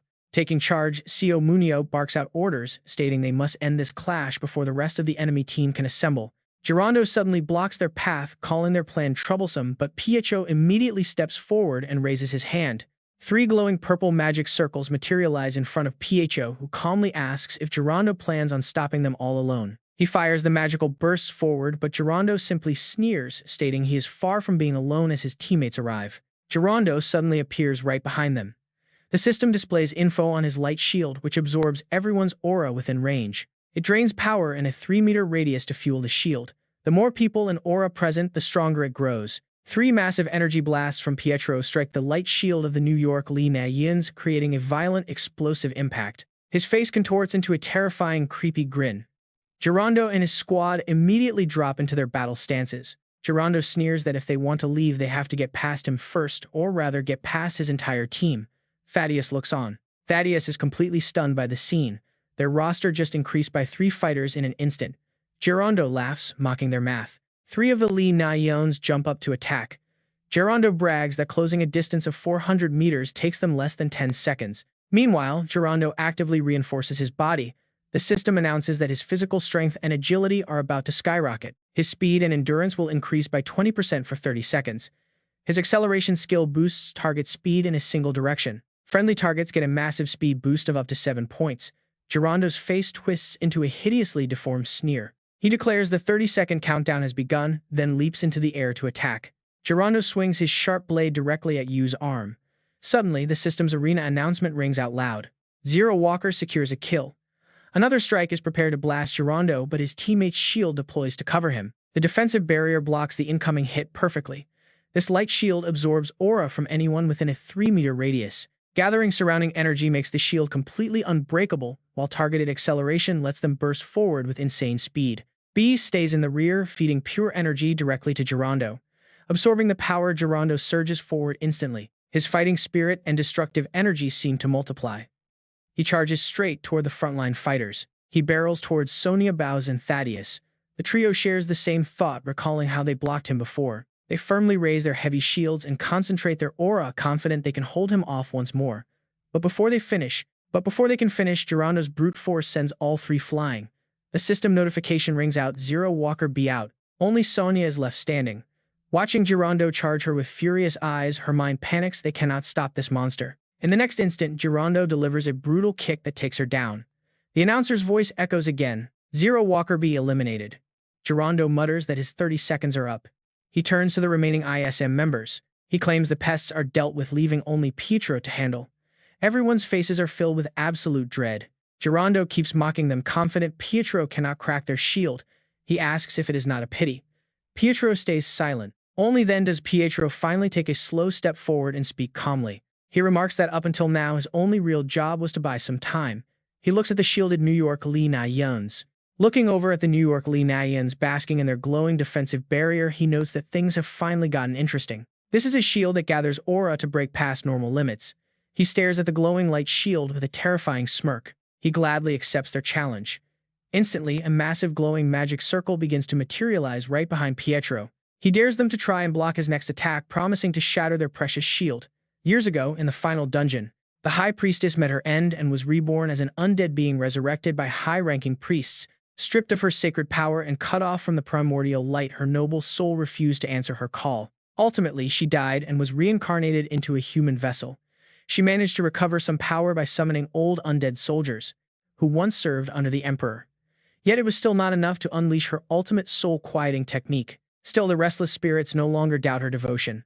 Past and present memories begin to blur inside Pietro's mind. Pietro snaps, his eyes open as body and ancient soul align. An immense raw force erupts and envelops his entire body. Gerondo charges forward like a madman. He screams that he already proved the light shield cannot be broken. Our hero stands tall as the spectral form of his past self manifests, a powerful priestess controlling a colossal magic hand. Pietro calmly agrees with him. With a sharp wave of his hand, the giant magical hand lunges forward. The hand unleashes a devastating wave of energy, crashing straight into the New York Lee Na-yeon's defensive barrier. Pietro cold-bloodedly remarks that their unbreakable shield is the perfect test subject.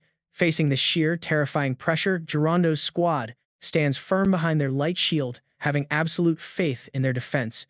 Gerondo sneers confidently. Gerondo lets out a mocking laugh, telling him to keep struggling. The massive clash of forces shows no sign of stopping as both sides give their all. He grits his teeth, feeling the heavy limitations of a fragile human body, but in the very next second, a brand new wave of Pietro pushes forward with all his might, cracking the light shield. In that moment, his power pulls back. In a flash, Gerald Walker rushes in and knocks him down. The match announcement echoes. Gerald Walker gets the kill. Turning around, Gerald Walker smirks with confidence. Nobody has ever shattered Pietro's absolute defense, but then he feels something. A cut opens up on his cheek. Right then, Pietro materializes directly before him as the match announcement blares again. The system declares Pietro with 4 kills. Seeing his entire squad wiped out, Gerald Walker stands frozen in pure disbelief. He stands completely shook, his light shield has shattered to pieces, his mighty fortress crumbling into burning ruins. This was the foundation of their power. Snapping out of his daze, Gerald Walker realizes he needs to focus and barks orders. He yells at his remaining team, "What are you waiting for? Attack!" Instantly, 3 New York Bears charge forward. They target Seo Moon-yeop as Gerald Walker bellows to finish him off. Meanwhile, Seo Moon-yeop sighs in total disappointment. Clicking his tongue, he looks up at the scoreboard displayed in the stadium. The numbers are not in their favor. He laments that they were so close yet so far. Seo Moon-yeop recalls his brutal clash with Gerald Walker. He managed to take down Gerald Walker at the final second, but because of that sacrifice, the remaining opponent's gang pushed and defeated him. Now he must rethink his strategy. The most effective move in this arena is splitting the team into small units. Teams of 2 to 4 can scout and hunt, maximizing experience points to outpace the rival team as fast as possible. That is Seo Moon-yeop's analysis. But the New York Bears have a completely different playbook built around physically dominant superhumans. They funnel all experience points to their main attacker, turning him into an absolute juggernaut. To support their spearhead, they built a specialized defensive unit. They have heavy tanks, buffers, and support players fully dedicated to protecting their primary dealer. Each player adds defense layers and various buffs. Looking at Gerald Walker's face on the big screen, Seo Moon-yeop analyzes the situation. Their main dealer is a top-tier powerhouse, making things incredibly difficult. Seo Moon-yeop lets out a heavy sigh. Taking him down alone is hard enough. Now that he is heavily guarded, how can they break through his team? He stands there in deep, frustrated silence. But suddenly, something clicks inside his mind and Seo Moon-yeop's eyes widen. Wait, does that secret weapon still exist? In round 3, the battleground remains set in the dark ruins of New York. Both teams are completely caught off guard. As the YSM squad treads carefully, they spot something bizarre on the ground. Mangled corpses are scattered everywhere, completely blue. Jeong Hwan asks why the bodies are not despawning. Namgung Ji-hoon assesses the area. No new monsters seem to be spawning. Na-yeon realizes these bodies belong to the players eliminated in previous rounds. The sky turns pitch black, choking the battlefield in a heavy gloom. That massive saucer monster is still fully active. It slowly descends to the ground. Suddenly, red system warnings flash and Outworld invasion has officially begun. The monster lifts the dead players into the air with telekinetic force, cocooning each of them in strange organic shells. Up in the stadium, the spectators gasp in absolute horror. Some look physically sickened, their faces turning completely pale. Within moments, those disgusting round cocoons rupture. Terrifying mutated monsters emerge and begin creeping toward the players. They march toward the superhumans. The stadium announcer declares that from this point forward, the game has changed. Even if a team gets wiped out, the match will continue until every single monster is dead. Round 3 begins. The New York Bears charge in first, leading the offensive. Gerald Walker curses this absolute joke of a system. He lands a heavy blow on a giant beast, but it barely leaves a scratch. Gerald Walker mutters in disbelief. These things are incredibly tough, totally different from the last round. Suddenly, a flash of bright orange hair darts forward. Ranged arrows rain down from behind the New York team, catching them completely off guard. Someone shouts to fall back. They must retreat first and regroup once they locate Pietro's position. Gerald Walker grits his teeth, analyzing the situation. The light shield relies entirely on the aura of nearby allies. If it shatters early, they are in serious trouble. They will be forced to fight until their energy runs completely dry. Acting fast, Gerald Walker pivots toward his target. He charges straight at Pietro. Flashback to YSM's pre-game planning session where Seo Moon-yeop discussed their tactics. The previous round proved Pietro can crack that defense. Crossing his arms, Seo Moon-yeop notes they will play defensively. The opponents are bound to turtle up this time. Na-yeon speaks up asking if Pietro will snipe from afar. Pietro shakes his head, explaining his accuracy drops at long range. Besides, with his current avatar, it is risky. He can only execute that strike once because it drains too much aura. Zhang Huan and Na-yeon listen in shock. Both players repeat the phrase "this body" in confusion. Seo Moon-yeop smirks and says they must hide their cards. As long as they keep worrying about Pietro's location and their radiant shield breaking, their movements will be severely limited. They don't know that special move is a one-time deal. Got it? Seo Moon-yeop asks, turning toward Min-woo. You'd better protect Po with your life.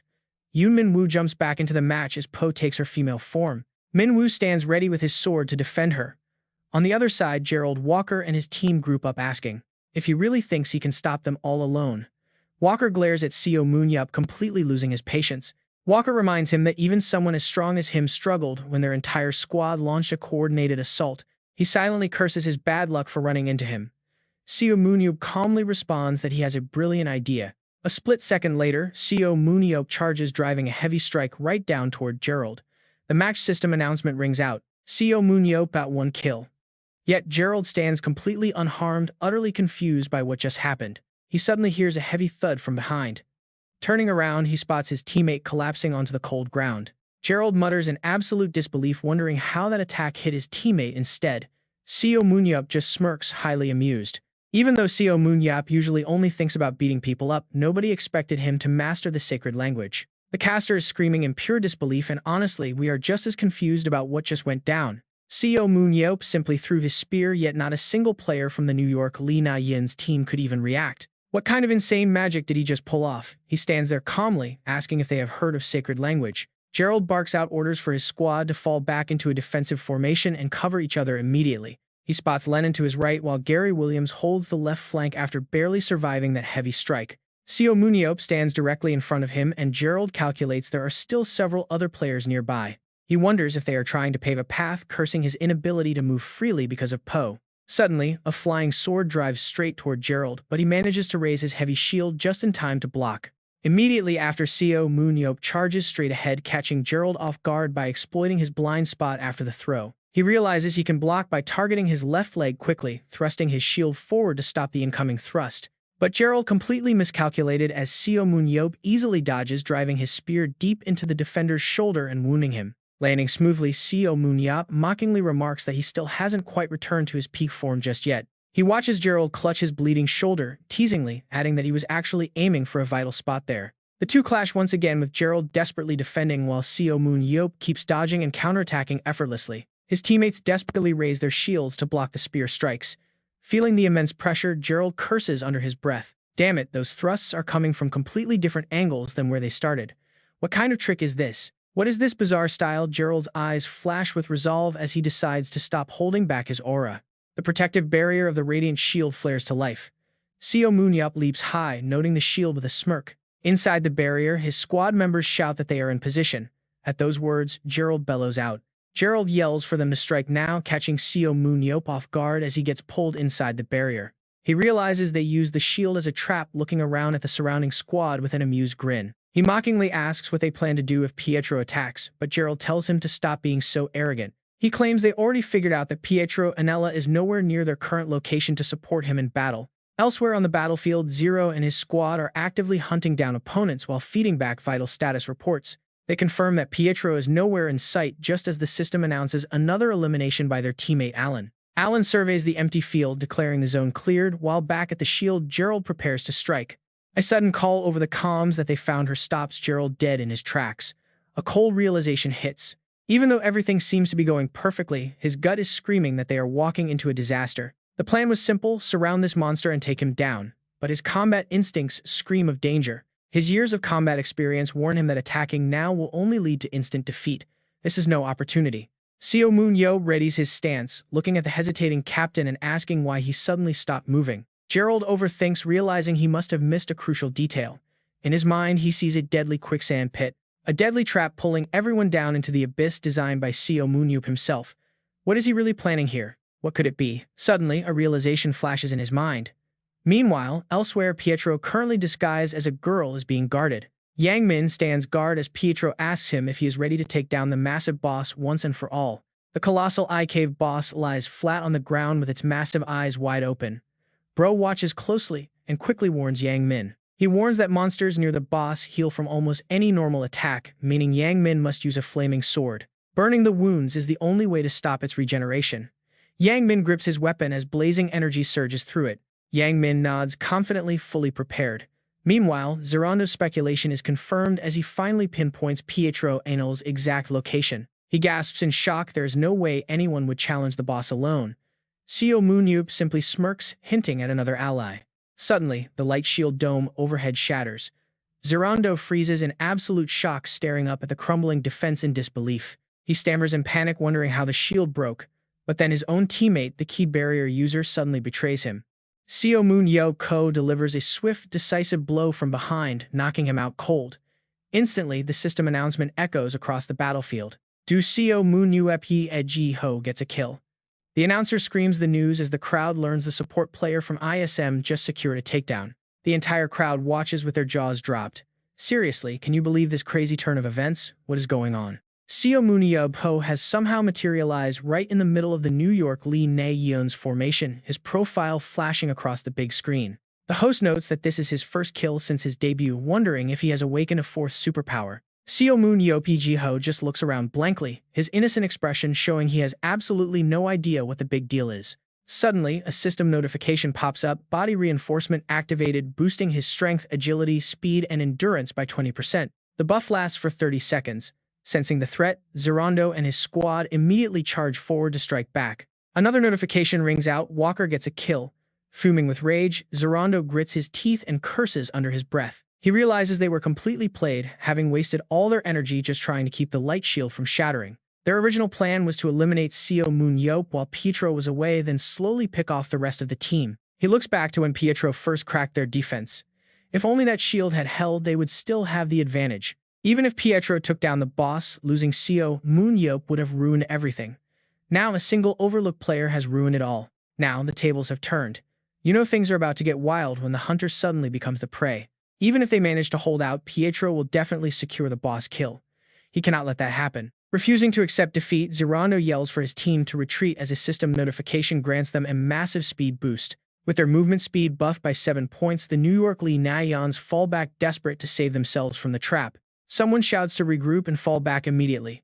Zerondo quickly leaps ahead, focusing entirely on the main target. He races toward the massive eye cave boss, determined to stop Pietro from securing the kill at all costs. But as they arrive, Pietro notices the Lee Na-yeons approaching from below. Still, he does not seem worried at all. He steps into an offensive stance and whispers that it is far too late. With a direct strike, he fires at the boss. The massive beast is defeated. Seeing this, Zerondo drops down from above, targeting Pietro directly. But he was set up from the start. Suddenly, Seo Moon-yeop intercepts him. He mocks Zerondo for ignoring him before unleashing a devastating heavy strike. The powerful blow sends Zerondo flying.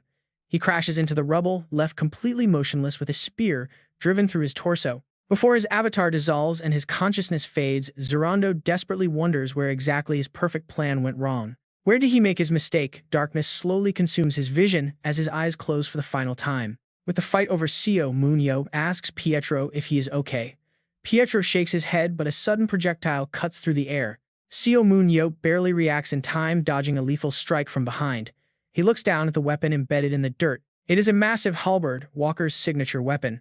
A cold shiver runs down Seo Moon-yeop's spine as he turns to look. He gasps in absolute horror. Right before his eyes, Zerondo has mutated into a grotesque, towering monstrosity. His massive body is covered in bulging veins and hideous green pustules. With 3 furious eyes, his face looks completely demonic. Zerondo lets out a terrifying roar. A soft, distant voice whispers, feeling like a tiny speck falling into a bottomless abyss. Terrified, the only thought left in his fading mind is to flee.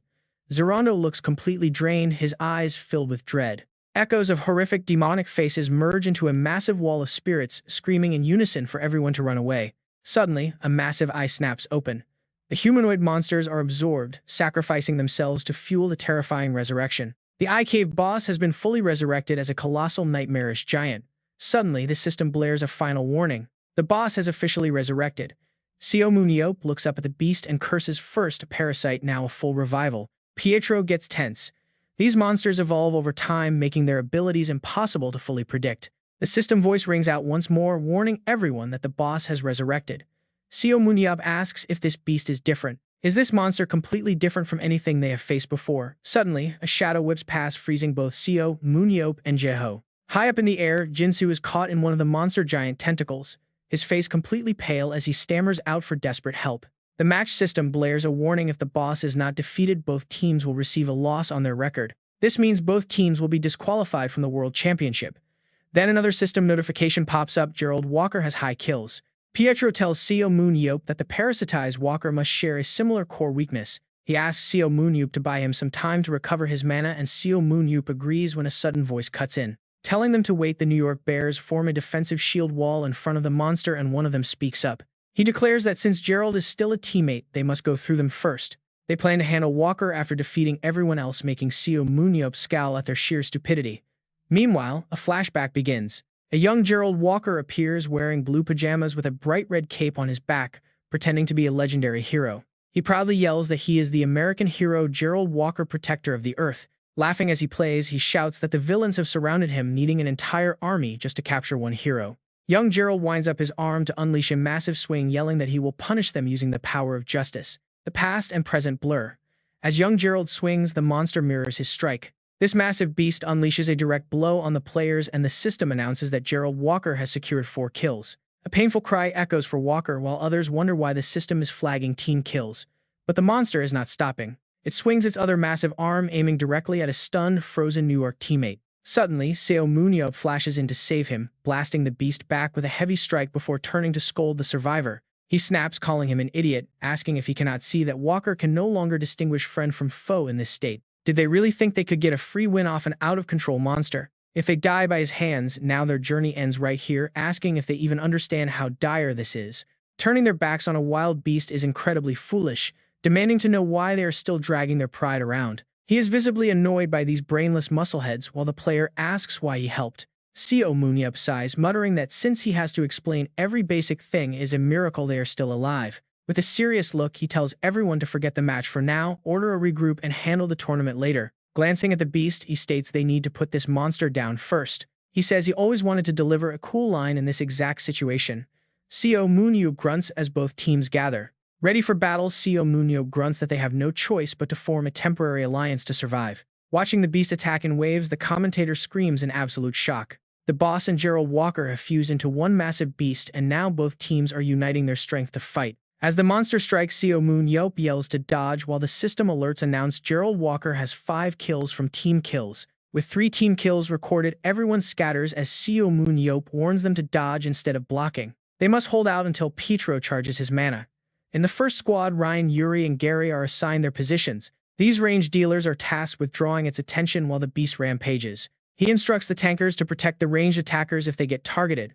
Seeing another squad attacking the monster directly, Seo Moon-yeop orders a hit-and-run strategy instead of just charging in blindly. This is Squad 3. Checking the monster's status window, Seo Moon-yeop quickly relays the information to everyone. Since it fused with Gerald Walker, it is tough, but the creature is slow. They must hold it off as best as they can. While covering Jae-ho, Seo Moon-yeop asks how much longer they need. Pietro replies, they need 5 more minutes. Watching the distracted monster, Seo Moon-yeop sighs, realizing they must survive 5 minutes more. Even with this accidental team, their coordination is going surprisingly well. But before he can even finish his thought, Seo Moon-yeop freezes. A new status screen flashes, showing massive body and strength enhancements. Their agility, speed, and endurance are boosted by 20% for 30 seconds. Just then, the beast strikes with a devastating savage punch. System alerts flash everywhere as Zero Walker claims 8 kills with an internal strike. Its massive tentacles wrap around the players and yank them into the air, squeezing them mercilessly until they break. Instantly, more notifications flood the screens as Zero Walker racks up even more kills. Reaching 11 kills with a 6th-tier strike, Seo Moon-yeop curses in sheer rage. Losing 2 entire squads in an instant was way too suspicious. Things were going way too smoothly.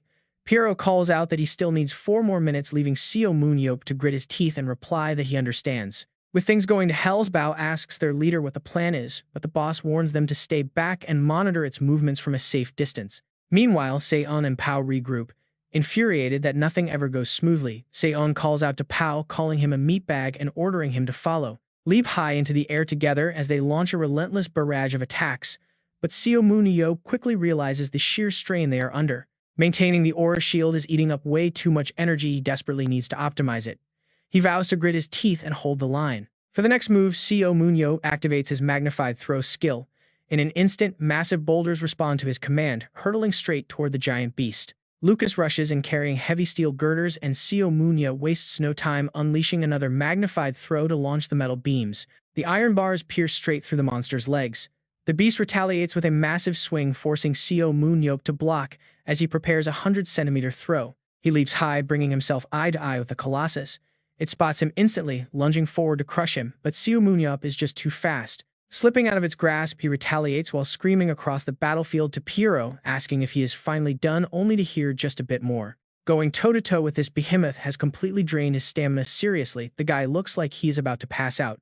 Perched on a rooftop, Piero raises his arms, channeling massive ambient energy while trying to stabilize the spell under extreme pressure. He fires back. If he could rush this, he would have done it already.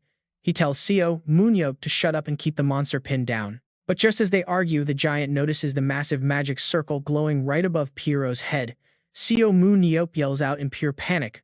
The beast has figured out their plan.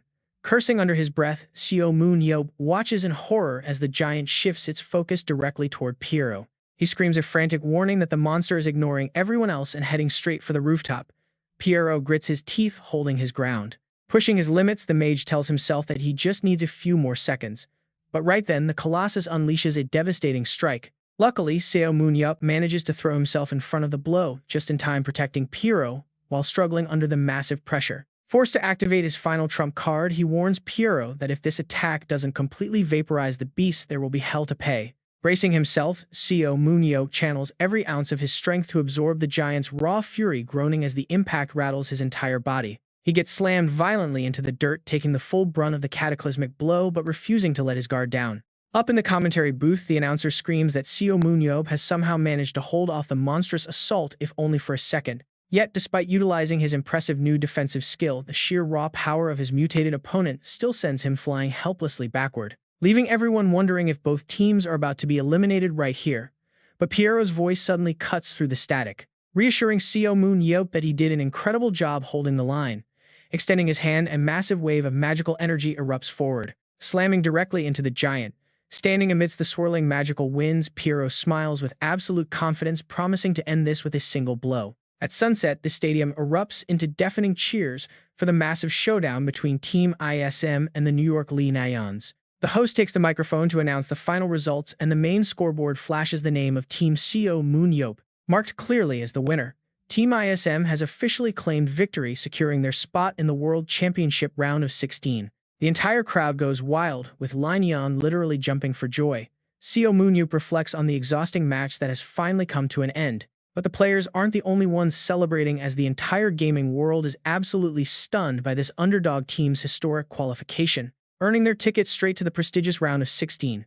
It isn't just the famous veterans getting showered with praise either. Even the lesser-known squad members are finally getting the spotlight they deserve, as the official highlight reels of the match flood the internet. Fans are completely losing their minds in the comments section, and honestly, can you even blame them after a match like that? With the Lee Lions down, they note other top teams should watch out, cheering on star players like Nathan and Surin to keep pushing forward. From the round of 8 to the quarterfinals and semifinals, they are on a direct path to the ultimate championship trophy. Many believe that as long as Seo Moon-yeop, any counter-strategies the opponents cook up will be completely useless against him. Some fans are even asking where to get Walker's cool head tattoo. The hype continues to spread across other platforms, with thousands sharing their genuine disbelief and excitement over the mind-blowing matches. Everyone is asking how many skills Seo Moon-yeop actually has up his sleeve, calling him an absolute cheat code of a support player. Others point out that the Lina Yins couldn't even lay a finger on their backline, while some jokingly post about wanting to get pierced by his spear. It was the work of the goddess Sania. Many thought Gerald Walkerner would win because his head was shinier than usual. Talk about a disappointment. Sure, it was a 2 versus 1 situation, but nobody expected them to successfully block it. didn't. No Dongwon usually play a rather weak tank. Seeing every single member play their respective roles so well was absolutely mind-blowing. It was hard to believe this squad actually came from South Korea. Some thought Gary Williams was just an old-timer ready for retirement, but his incredible long-range attacks were simply amazing. He completely shut the critics down. Shifting his role turned out to be a massive blessing, and wow, he has improved so much. Of course, the mastermind behind that position swap was none other than the legendary Seo Moon-yeop himself. Besides, Gary is also quite handsome. Seo Moon-yeop quietly observed that even though these players were not individually elite, they still fought hard to play their parts to support their two superstars. This was the exact moment they took their first real step into the ranks of the absolute best, even as online debates raged on. In the comments section of another clip viewers watched, Gerald Walker transform into a monster, sparking a wave of public outrage. Fans were completely speechless. Seriously, turning a human being into a literal monster was going way too far. Most had never even heard of such a terrifying creature before. My dad was an N-rank superhuman in the Underground War, but even he said he had never witnessed anything like this. It felt like the organizers went entirely too far. But hey, those negative comments were instantly wiped out by a massive wave of congratulations, making it into the round of 16. Cheers to finally winning. Along with the massive victory of ISM, all of the matches in the round of 32 officially wrapped up and the round of 16 bracket was released. Meanwhile, reporters caught up with Seo Moon-yeop and Do Seung-ho for a quick interview, asking if the famous star could spare a few moments. But he just pushed Do Seung-ho forward and quietly told him to take care of it. Do Seung-ho panicked, asking why he had to do it alone, while Seo Moon-yeop walked away, claiming he had urgent business. On his way to meet up with someone, Seo Moon-yeop saw medics rushing past with an unconscious Gerald Walker, his eyes completely bandaged on his stretcher. The medics anxiously noted his condition was incredibly unstable, warning that he could suffer a fatal stroke at any second. As they passed, Seo Moon-yeop, Gerald Walker suddenly muttered a desperate warning to run. Soon after, Seo Moon-yeop reached his destination and pushed open the door. Inside stood the queen with a deeply troubled expression, prompting him to suggest they have a quiet chat. Meanwhile, back at the press area, Do Seung-ho was nervously facing the cameras as the reporter began asking about his fourth skill. The reporter wanted to know more about this incredible new ability, noting how much it contributed to their team victory. He hesitated for a second, rubbing his neck with a sheepish grin before explaining that the skill simply allowed him to hide. He credited the team owner for helping him acquire it, though privately. Do Seung-ho wondered if pushing him to the brink of death could really be called help. The reporter gasped in pure excitement, realizing this meant he could transition from support to an offensive assassin role.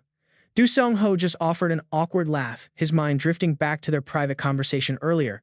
Seo Moon-yeop had put an arm around him, whispering a strict warning never to reveal that he was completely paralyzed while using it. As long as he kept his mouth shut, no one would ever suspect a thing, and Do Seung-ho had obediently agreed to the plan. Still looking back at Seo Moon-yeop, he could hardly believe he was ordered to act as active bait with his stealth skill. Luring the enemy team out like that was insanely risky, yet somehow his captain always managed to pull off the impossible. Back in the present, the questions wrapped up and the female reporter politely thanked him before officially concluding the interview. Do Seung-ho politely bowed, promising the public that he would keep working hard to improve in his future matches. Meanwhile, up in the office, the queen was deeply questioning her own choices while speaking with Seo Moon-yeop. She admitted she might have been too complacent, never imagining a virtual parasite could severely impact Gerald Walker in the real world. Thinking of his current state, she assured him that while she provided the best medical care, his full recovery was not guaranteed. She worried that the damage might be permanent. As if fearing she had not explained enough, the queen quickly added that the dimensional gate could open at any given second, leaving her with no choice but to show the public the harsh reality. She felt it was necessary to give humanity a glimpse of the threat, even if he found it hard to trust an underground native like her. But showing people a weakened version of these beasts was simply pointless. Seo Moon-yeop calmly cut in, telling her not to worry. He reassured her that she did the right thing, explaining he only visited because he expected her to be blaming herself over this. He urged her to keep unleashing the same ancient monsters from the lost world so humanity would never let their guard down again. Thinking back to all the talented superhumans he knew, Seo Moon-yeop smiled, confident in their collective strength. He declared that humanity would inevitably adapt and conquer this threat, as that was simply the duty of a true superhuman. Seo Moon-yeop changes the subject to forget about it, asking the queen if she found any leads on the first priest. She replies that after they hid, tracking them down became nearly impossible. Seo Moon-yeop sighs, admitting he is not surprised that the target is so difficult to find. The queen hesitates, explaining she wanted to wait until she had more certain proof. However, her face suddenly darkens, with a very grave expression. She reveals that several royal tombs of past kings have been broken into. The leftover traces of aura at the scene tell a strange story. The energy feels slightly different from the first priest, keeping the investigation ongoing. Seo Moon-yeop asks directly if she wants him to do something. The queen promises to update him once she gets concrete details. Seo Moon-yeop does not stand on ceremony and tells her to call him anytime. Suddenly, she speaks up to offer her congratulations for making it to the round of 16. He simply smiles, accepting the praise. Seo Moon-yeop turns his head with a polite reply saying she is too kind, but of course, his team succeeded. By nightfall, everyone is ready. The team changes clothes and heads out to celebrate, cheering with pure excitement. Seo Moon-yeop shouts in joy that they finally have some free time. But then Seo Moon-yeop's voice cuts through the air, freezing them all right in their tracks as he asks if they are having that much fun. A terrified Seo Moon-yeop stammers that they were actually just heading back to the training grounds. Surprisingly, Seo Moon-yeop tells them not to bother. The team breaks into a cold sweat, completely lost by his words. Sensing their confusion, Seo Moon-yeop steps in to explain what he actually meant. He tells them to go have a great time. Instantly, the group erupts in wild joy, shouting that they must party like there is no tomorrow. Team ISM spends the entire day exploring the city. Some enjoy a peaceful walk down the streets, while others capture the beautiful urban sights. A few pose in front of the Statue of Liberty before they all grab a delicious bite together. Suddenly, fans spot Seo Moon-yeop and Lion. The fans plead for autographs, leaving Seo Moon-yeop pointing at himself in disbelief. Meanwhile, Lion happily signs and chats with the crowd. By sunset, the players return to the high-rise ISM headquarters and collapse onto their beds to recover from the long day.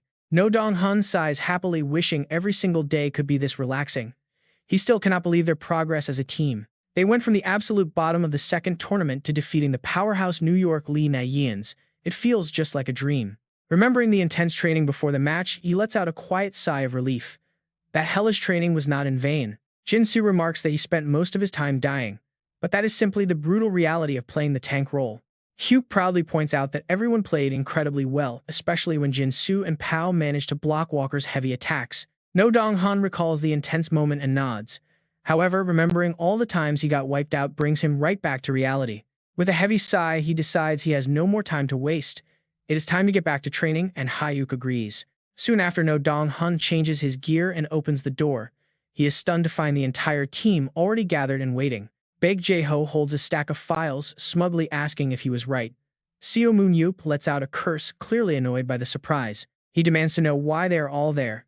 No Dong-hun asks when everyone arrived, and Lion replies with a warm smile. He reveals that No Dong-hun is actually the last to arrive. No Dong-hun looks at them, thinking about how far they have all come. A soft smile spreads across his face as he feels incredibly grateful that he never gave up on this team. Suddenly, Namgung Ji-hoon tears up. Namgung Ji-hoon starts weeping at the beautiful sight, while Lee Na-yeon teases him. Suddenly, Seo Moon-yeop chimes in to break up the emotional moment. He notes that he gave them a day off, yet everyone returned to train. He mockingly claims to be deeply moved. With a devious smirk, he adds that he is definitely not crying over the $200 he just spent on their vacation. He promises to match their fiery enthusiasm with a training session like no other. At that moment, a wave of regret hits them. They panic, wondering why they are being punished when they voluntarily gave up their precious rest day just to train. The next day, Baek Jae-ho checks the watch on his wrist and announces it is finally time to gather, assuming everyone is ready. He looks over at the players and freezes. The entire team looks like they just crawled out of the deepest depths of hell. Drained of all life, they can barely stand. Baek Jae-ho admits to himself that he genuinely mistook them for a pack of zombies. But completely exhausted, No Dong-hun asks why they had to wake up so early. Suddenly, Seo Moon-yeop steps up to deliver the answer. He brandishes 2 tickets in his hand, declaring that they are heading to Washington to watch a massive clash unfold. It is the battle between Berlin Breeze and Paris Lumiere. Today, they will find out which team they must face next. Arriving at the Smithsonian Stadium in Washington, D.C., familiar faces quickly gather to exchange greetings, catching up after their long matches. Chen Jin and Zhao Wulin wave back, while Yang Su watches Daniel and Seo Moon-yeop share a dramatic, overly emotional embrace. She mutters that it is embarrassing, questioning if fellow supports really get that excited. Meanwhile, Lion and Chin chat happily nearby. They happily catch up and plan to grab some drinks together after the match, even inviting Lee Na-yeon along for the fun. Meanwhile, Surin finds herself surrounded by a crowd of eager fans begging for her autograph, leaving her blushing and stuttering. Wait again, he already bought them around last time. Seo Moon-yeop watches from a corner, completely surprised by how close these absolute fools have actually gotten. Ever since they drank together, Emre Kasa chimes in, noting that as long as they do not go overboard, it is not actually a bad thing. Seo Moon-yeop smirks, asking if his team will take the win this time. Emre calmly replies that they have poured everything into this. They prepared with everything they had, and that is all he can say. Hearing this, Seo Moon-yeop cannot help but tease his old friend. Did he not arrogantly declare they were always aiming for first place? What happened to all that big talk now? Coach Emre calmly responds. It is not a lack of confidence, but confidence and reality are two different things. Plus, as a professional head coach, he has to be careful. He has to watch what he says. Seo Moon-yeop looks over and scoffs, calling his level of caution completely unnecessary. Even a stone bridge will crumble if you tap it too much. Emre sighs but points out their long flight to Korea was not in vain. Their efforts were definitely worth it. Over on the main stage, the commentator's voice booms through the speakers, kicking off the big event. Many are calling this an early final, a true battle of kings between the absolute strongest pillars of the professional battlefield. The host loudly introduces the heavy hitters, starting with Germany's multi-time champions who dominate the regional and global stages. With 8 European Champions League titles and 6 World Championships, they are currently ranked number 2. It is Berlin Blitz BC. As the crowd roars with excitement, the announcer introduces their formidable first-place opponents. The undisputed champions, boasting 14 consecutive French League wins and 8 European Champions League trophies. It is Paris Lumiere BC, the world number 1. Up in the VIP stands, Seo Moon-yeop and Lee Na-yeon watch. Lee Na-yeon turns and asks if he is going to say hello to Ha-yeon, since they are supposed to be pretty close. Seo Moon-yeop scoffs, saying she declined because she wants to focus. Lee Na-yeon is surprised, expecting her to demand his presence instead. Seo Moon-yeop calmly responds that this only proves how incredibly serious the girl is about this upcoming match. He looks down at the arena where Ha-yeon and Nihan have already spotted him. Nihan turns to her with a smirk. He bets she is planning to go say hello only after they secure their victory. Ha-yeon simply nods and smiles. Looking around the massive stadium, she silently speaks to her uncle and perhaps to herself about her journey. She can finally stand tall as a proud vanguard member of Paris Lumiere is standing right alongside the world-class superhumans. She is right here beside the elite fighters that he once acknowledged. Clenching her fists, determination fills her eyes. She is not a little kid anymore. She will face him proudly once she claims a victory today. The announcer's voice booms across the arena. The terrain for this first round is set in the Grand Canyon. Looking at the gloomy canyon, players gasp in surprise as the map shifts. Today's battlefield title is The Invasion. It takes place in Washington, and the host introduces a terrifying new species of monsters lurking in the shadows. A massive dome of glowing spider webs hangs in the sky with unprecedented spider beasts ready to attack. Suddenly, something massive begins to push through the glowing web. The host gasps in absolute shock. Something terrifying is tearing through the web. Grotesque, lumpy monsters emerge, sporting bright red gems on their heads. The speakers blare with warnings of another new species. Paris Lumiere and Berlin Blitz face a double threat today. Both teams must navigate this uncharted danger together. The beasts charge forward, completely blind to anything but destruction. They tear through the ruins, crushing everything in their path. The buzzer sounds and the battle officially begins. Lucas charges ahead, ordering everyone into formation. The horde rushes to meet them and the clash begins. Lumiere's vanguard steps up as the attackers spring into action. 3 warriors leap forward, ready to unleash their skills. Their status screens light up. First is Invisible Sword, allowing them to summon and control an aura blade. It lasts for 3 minutes. Next is Haste, doubling movement speed for 0.3 seconds with a 2-minute cooldown. Finally, Tempest shoots aura blades up to 2 meters away. Together, the trio launches a unified assault on the beast. Mid-fight, one of them calls out for maximum defense and backup. His teammate immediately falls back, confirming the order. Jackson activates Swap, exchanging positions with his ally in an instant. The team gathers close for the next phase. Supported by his team, Jackson leaps high and delivers a devastating downward strike. His battle metrics appear on screen. His skills are heavily centered around aura transfer, boosting his allies' overall strength in a 20-meter radius. It gives them a 10% boost at the cost of 10% of his own power. Aura compression does the opposite. He saps enemy strength by 10% within 20 meters. Commentators note that his timing on this was absolute perfection. Thanks to Jackson, the monsters are already growing weaker. Right on cue, Chi-Chi Lucas rushes in to provide backup. Paul Bryan. Seo Moon-yeop looks at the stat sheets of the two players, realizing that even though Paul Bryan is a tank, his actual strength stats are incredibly weak. The notification screen shows a unique ability to store any damage received directly into his body to steadily increase his power. Absorbing the heavy impacts, Paul Bryan preps for a counterattack. Seo Moon-yeop watches in surprise. This guy actually gets stronger the more he gets hit. Behind the energy barrier, Jack Lucas and Paul suddenly glow with a blinding light. Just then, Nathan leaps high into the air, launching a barrage of strikes. The announcer keeps up the hype for the next match, focusing on the superstar of Paris Lumiere, the legendary Nathan. In the blink of an eye, Nathan Burnett makes a massive leap, completely vanishing from sight before instantly reappearing right next to the monster. He strikes with incredible speed, but suddenly his teammate screams out a warning to look up. Nathan flinches, glancing directly above his head. A horde of dimensional spiders is dropping down on him, spinning thick threads. Yet with a swift flurry of slashes, Nathan tears through them. The spiders are shredded to pieces. Nathan lands gracefully, staring at the empty battlefield in confusion. Where did everyone go and what is happening? Sensing sudden danger creeping up from behind, Nathan quickly leaps away to dodge a sneak attack. Then a familiar voice calls out. Up on a building roof, Suran and Daniel wave at him. Daniel chuckles, saying it has been a pretty long time since they faced each other. In another corner of the battlefield, the situation grows incredibly tense as the commentator screams out in absolute shock. Oh my god, what is going on? The players are swapping positions instantly. Up in the VIP suite, the Queen watches closely. Peering through the massive floor-to-ceiling glass windows, she notes that the invading forces are dimensional spiders and bins. These spiders use their webs to tear open dimensional portals, deliberately scattering their prey to hunt them down with ease. But just like Seo Moon-yeop said, she has full faith that the team will conquer these Lost World beasts once more. Standing beneath the old building, Nathan looks up at Suran and Daniel. He steps forward and demands to know if Berlin Blitz has always harbored superhumans with such ridiculous abilities. Daniel just laughs it off, claiming that their own squad was scattered too, and points the blame at the spiders. Nathan nods, then asks Daniel how he feels about joining him and Seo Moon-yeop on a trip to Hawaii. But before Nathan can finish his sentence, a system notification instantly flashes on the screen. It shows the pull skill, which can yank any target within 8 meters. Nathan immediately lunges forward to strike Daniel. But the sneak attack fails as Daniel's teammates counter aggressively, forcing Nathan to leap backward with a wild grin. He finds this highly amusing, telling them that the loser will have to pay for the entire vacation. But the dimensional spiders aren't just targeting Paris Lumiere. High above, the monsters gather in tight groups. They coordinate in groups of 3, forming highly volatile magical triangles that leave Berlin Blitz in utter panic. As they brace for impact, Daniel suddenly realizes his teammate has vanished, prompting him to scream for Degenhardt. Daniel is incredibly stressed now. 2 of his allies vanished instantly, yet there was absolutely no elimination broadcast. He tries to process what skill those moon spiders used. Could it be spatial distortion or some form of teleportation? Where exactly did his squad members end up? How are they supposed to counter a threat like this? Suddenly, a crackling transmission comes through, telling Daniel to leave them as they have been warped incredibly far away.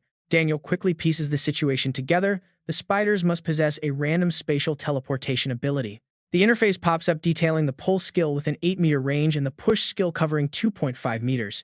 Activating his abilities, Daniel realizes that this spatial chaos is definitely not just happening to his own team. He gathers the nearby survivors to reorganize their formation, aiming to secure the best possible short-term defense. Daniel shouts out that the spiders are teleporting everyone randomly, urging them to find their allies and stick together. He warns them not to split up under any circumstance. Thanks to Daniel's exceptionally quick strategic thinking, Berlin Blitz successfully maintains their combat formation. They seize the advantage, trapping Paris's key ace Nathan in a 4-on-1 skirmish. The Blitz squad is absolutely determined to capitalize on this incredibly lucky opening to secure a victory. Up in the stands, Seo Moon-yeop watches Nathan's battle on the screen, noting how the superstar's insane reflexes actually backfired. Since Nathan successfully dodged every single teleporting spider, he is now completely isolated. Beside him, Jungwon feels uneasy. Fighting 4 top-tier players like Suran and Man seems impossible, but Seo Moon-yeop cuts him off, stating it is not a 4-on-1. Instead, it is a 4-on-2 match, and both are monsters. The interface displays a clone skill that consumes half of his aura. Recombining with a clone restores 30% of his aura, but if one dies, the survivor's remaining aura drops to just 10%. With his aura on the line, Nathan leaps right into the enemy encirclement, unleashing a devastating assault against Berlin Blitz. Becklin strikes relentlessly in a complete blur. Suddenly, Nathan notices Suran and Daniel gearing up to strike. He dodges their sneak attack. An explosion erupts a second later as Suran and Daniel combine forces, doubling the devastating power of their strike. Debris scatters everywhere. As the dust begins to clear, a worried Suran scans the area, feeling highly anxious. Did they hit him? No, she felt zero resistance. Where is he? Suddenly, she spots 2 identical clones of Nathan preparing to attack. Above her, as Suran prepares to counter, a desperate voice suddenly screams out for her to stop shooting. Nathan actively attacks and defends his position. Suran is shocked to realize he is hiding behind Chen Jin and Zhao Wulin without anyone noticing. He instinctively knows that even in a 4-on-1 match at peak condition, he still holds the advantage. Even with his core objective exposed, Nathan refuses to slow down. He lands gracefully on the ground and immediately charges forward again. Seo Moon-yeop turns to Sanha, telling him to watch closely. In a real battle, raw numbers do not decide victory. Positioning is what actually determines the winner. As two clones of Nathan advance, Chen Jin and Zhao Wulin find themselves completely bewildered. Just then, Seren fires at Nathan, but he anticipates the threat and slips behind the two confused opponents. He masterfully weaves through their incoming strikes, finding a clear path to dash straight ahead, leaving the entire crowd completely breathless with shock. Jian cannot help but gasp, admitting he always knew Nathan was strong, but this is just unreal. He is taking on Daniel, Seren, Chen Jin, and Zhao Wulin all at once. How can he possibly move like that against them? Seo Moon-yeop explains that Nathan pulls this off because Daniel is also active on the field, shocking Seo Moon-yeop. He wonders if it was actually thanks to Suran and her deadly beam keeping the mighty Baeklan bee from moving around so freely. Seo Moon-yeop corrects him, noting that her control over the death ray is already at its absolute peak. He points towards Suran, explaining how she is constantly scanning for the perfect split-second window to unleash her deadly accurate beam. If she was not keeping him pinned, this intense matchup would have been completely over a long time ago. Zhao Wulin and Chen Jin simply cannot do much anyway. They must accept this minor tactical disadvantage to secure their massive victory. Besides, Nathan has no other teammates to worry about, letting him focus purely on his own potential. In this fight, Daniel acts as direct support, using push and pull skills to completely disrupt the opponents and break their lines. But this time, Nathan is the one diving right in to shatter their defense, flipping the script completely. He positions himself so perfectly that no matter how Daniel pushes or pulls, someone on their team is left completely wide open. All Daniel can do now is try his absolute best to keep his struggling teammates alive in this fierce onslaught. The tide of battle heavily favors Nathan now, while the Baeklan team is at a massive disadvantage. Nathan's continuous assault is truly undeniable, his rapid-fire combos throwing the entire opponent's squad into a state of absolute total confusion. A surprised Lee Na-yeon wonders if they are really going to lose this 4-on-2 battle. Seo Moon-yeop just shrugs. There is still one way left, he replies, though he is not sure they can pull it off. Suddenly, the eternal balance shatters in an instant. Nathan uses his clones to execute highly calculated, purposeful strikes on his opponents. The moment Zhao Wulin loses his footing, Nathan lunges forward, landing a lethal slash that completely eliminates his target. Daniel watches in horror, screaming his teammate's name. Nathan immediately follows up with another powerful heavy swing. Swings his blue energy sword with force, sending his opponent flying backward as they groan in pain. Fear grips Daniel. If this balance breaks, everything will end. He charges straight at Nathan's real body with a massive burst of energy. He activates his specialized push skill, which can knock any targeted foe back within 2.5 meters. Suddenly, Chen Jin ambushes Nathan's clone from behind his fist, completely enveloped in a massive swirling vortex of raw, furious energy. Before the clone can react, the devastating blow connects, sending him flying backward as Daniel watches closely. Daniel lets out a quick sigh of relief. It worked, they have finally taken down one of Nathan's highly annoying clones. But suddenly, a sharp object flashes right before his eyes, shifting the battle back to a 3-on-1 match. We have reclaimed our distinct advantage. He launches a powerful high kick, bursting with blue energy as Nathan retreats to regroup. Seo Moon-yeop watches from the sidelines, thoroughly impressed. Has that kid already managed to overcome his main weakness? He stares blankly at the system screen, analyzing Nathan's rising stats. Usually, Nathan prioritizes keeping his clones alive at all costs. But now his eyes turn completely white, as if activating a brand new, completely hidden level of raw power. To completely break their tight formation this time, Nathan actually used his own clone as bait, catching everyone off guard with his strategy. Chen Jin charges forward like a starving beast, roaring that he will not let Nathan escape. But before he can finish, the moment those words land, Nathan Bernard's sudden glare strikes him down, leaving 2 severe slash wounds from a single look of pure aggression. He screams in pain. In a flash, Nathan Bernard secures a kill, abandoning his clone. Abandoning his duplicate, he quickly eliminates both Zhao Wulin and Chen Jin. Bin Blitz is now completely out of frontline melee fighters. No one can stop Nathan Bernard now. Saram panics, sweating bullets as the beast continues his relentless assault. He unleashes air-shredding slashes. His mastered skill pulls targets within reach right into his deadly blades. The skill reaches up to 8 meters and boosts speed by 50% for 3 seconds. Suddenly, Saran senses someone creeping up behind her. Daniel Mans blocks her path to shield her. Instantly, a massive slash hits him hard. Daniel Mans simply sneers through the excruciating pain. Even with his foot mangled, Nathan Bernard notices. His eyes widen, shaken by the sheer audacity of that grin. But before he can react, a heavy weapon materializes in midair. A massive spear materializes. Zhao Wulin steps proudly into the fight, ignoring his wounded chest. Before Zhao Wulin can even utter a word, he gets instantly deleted by a brutal blow. Damn. The system announcement blares out again. Nathan Bernard gets another kill. Spectators watch in absolute disbelief. How is this even possible, despite dominating the match right now? Nathan Bernard has his ankle mangled by Zhao Wulin, completely robbing him of his speed. Doubts and questions begin to swarm the arena. He knows that strike was meant to be a fatal, crippling blow.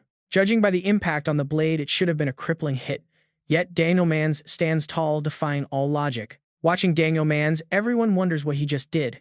The average synchronization rate here is 77.27% for average fighters. Nathan Bernard holds 96.67%, while Surin sits at 88.97%. Zhao Wulin has 88.22%, while Seo Moon-yeop reaches 97.02%, but Daniel Manns leads at 97.89%. It seems like a tiny difference, but it is massive. Higher synchronization grants near-perfect control and precision, but there is a dark side. The pain felt becomes devastatingly real. The sheer mental trauma has forced elite players into permanent retirement before. It is a double-edged sword of the highest order. Even Zero Walker hit 94.77%. The edge is minimal, yet the risk of mental collapse is absolute. Anyone who watches Daniel Manns play says the exact same thing. There is something deeply unsettling about his reckless style. Yet that is actually a sign of ultimate respect. Knowing he will suffer agonizing pain, he throws himself into the fire. He sacrifices his own body without a second thought. His tactical vision creates crucial openings that lead his team to victory. Across 100 high-level pro matches, the average death count for a standard support player is only 110. For Daniel Manns, that number spikes to 167.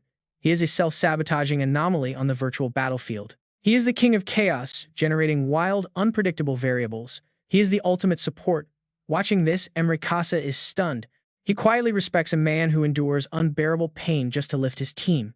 This strategy completely disrupts Nathan Bernard's momentum. To counter the onslaught, Daniel Manns kicked a small rock under Zhao Wulin's foot, causing him to stumble out of harm's way. It was a genius micro-play to prevent his teammate's death. Watching from the sidelines, Seo Moon-yeop can only shake his head in wonder. Is this what he meant by utilizing his Korean survival training? He glances over at the coach with a wry smile. An average of 43 deaths over 100 matches. Clearly, he picked up those cockroach-like survival instincts directly from Seo Moon-yeop. Watching them play, he chuckles. It is a beautifully selfish way to secure a win. A proud smile creeps onto his face. The kid has truly grown up. Back in the arena, Nathan Bernard charges back in still, radiating an oppressive aura. This fight is far from over. He swings his massive blade, conjuring a violent localized gale. A frantic warning cuts through. No, Nathan, do not do it. But he charges like a rabid beast, cornering its prey. Daniel Manns raises a glowing hand. Enveloped in green light, his eyes burn with absolute intent. See you in the next match, buddy, he silently declares. A blast of emerald energy detonates, throwing Nathan Bernard backward. As they collide, Surin gets blindsided by a sudden flank attack. The scream for Surin echoes. When the blinding flash clears, only a massive smoking crater remains on the shattered ground.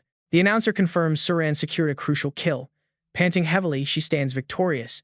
Nathan Bernard logs out of the arena. Slumping into his gaming chair, he exhales a satisfied sigh while staring at Daniel Manns.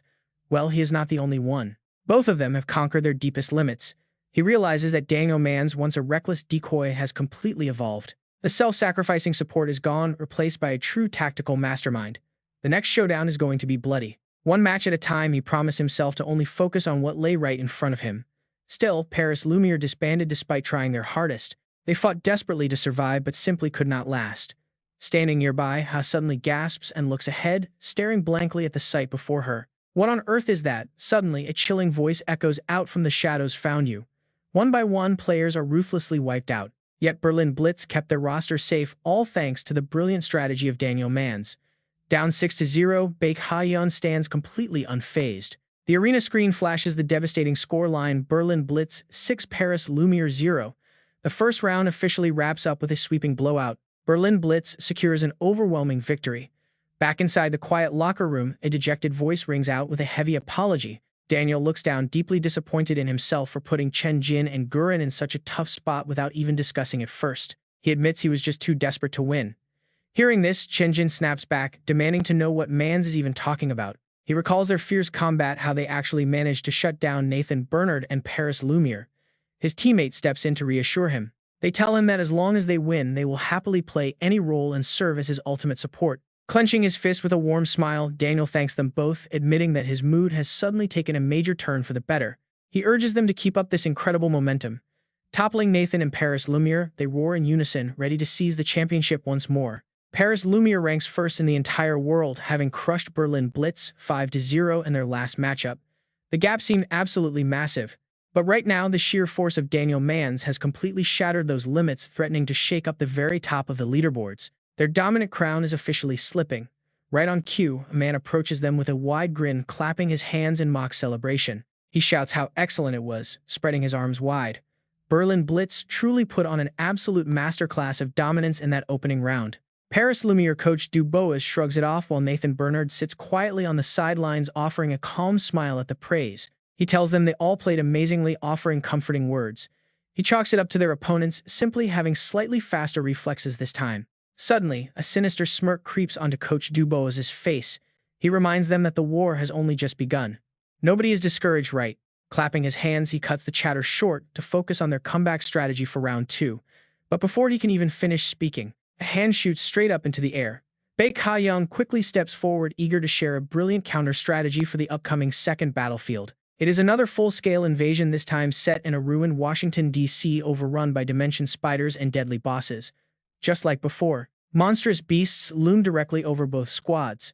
Everyone is eager to see exactly how they plan to survive this intense onslaught. The teams face off amidst a thick cloud of dust and debris. Daniel stands in the back, stretching, sporting a highly confident smirk. Time to fight. His eyes glow with a fierce radiating power as Berlin Blitz wastes no time and makes the very first move. Daniel leads the charge, spearheading a devastating team assault. They trigger their push skill, effortlessly repelling any target within a short range. Within 2.5 meters, the dimension spiders are sliced to pieces, shrieking in absolute agony as Daniel tears through them. He is completely in his element. He activates his pulse skill, dragging targets toward him from up to 8 meters away while Suhan prepares. She conjures a blinding sphere of pure energy to unleash on the pack. Daniel chuckles, telling her to take care of the rest. A massive spiral of blue energy erupts, blasting directly through the monster horde and lighting up the entire night sky with sheer power. Talk about an absolute masterpiece of teamwork. But while Berlin Blitz is distracted with the mob, Paris Lumiere's two aces quietly slip away. Nathan Bernard glances at Lucas, grumbling about how incredibly noisy their opponents are. Lucas shrugs, telling him to just focus on the job.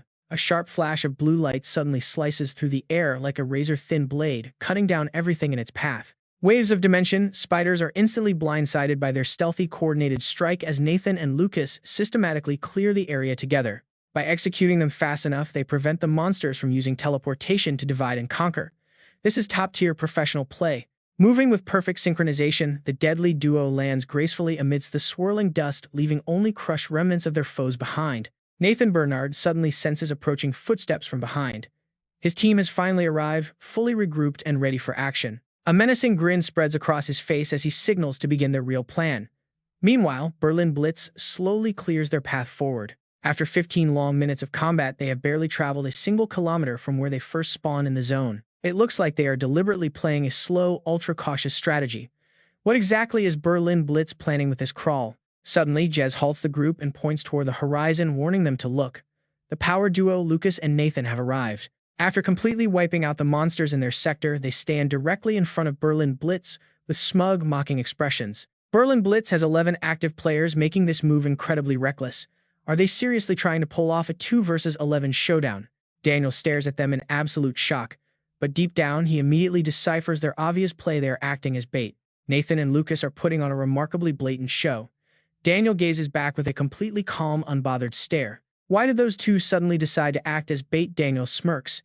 It looks like they just caught a big fish. Suddenly, a massive vortex of purple energy erupts.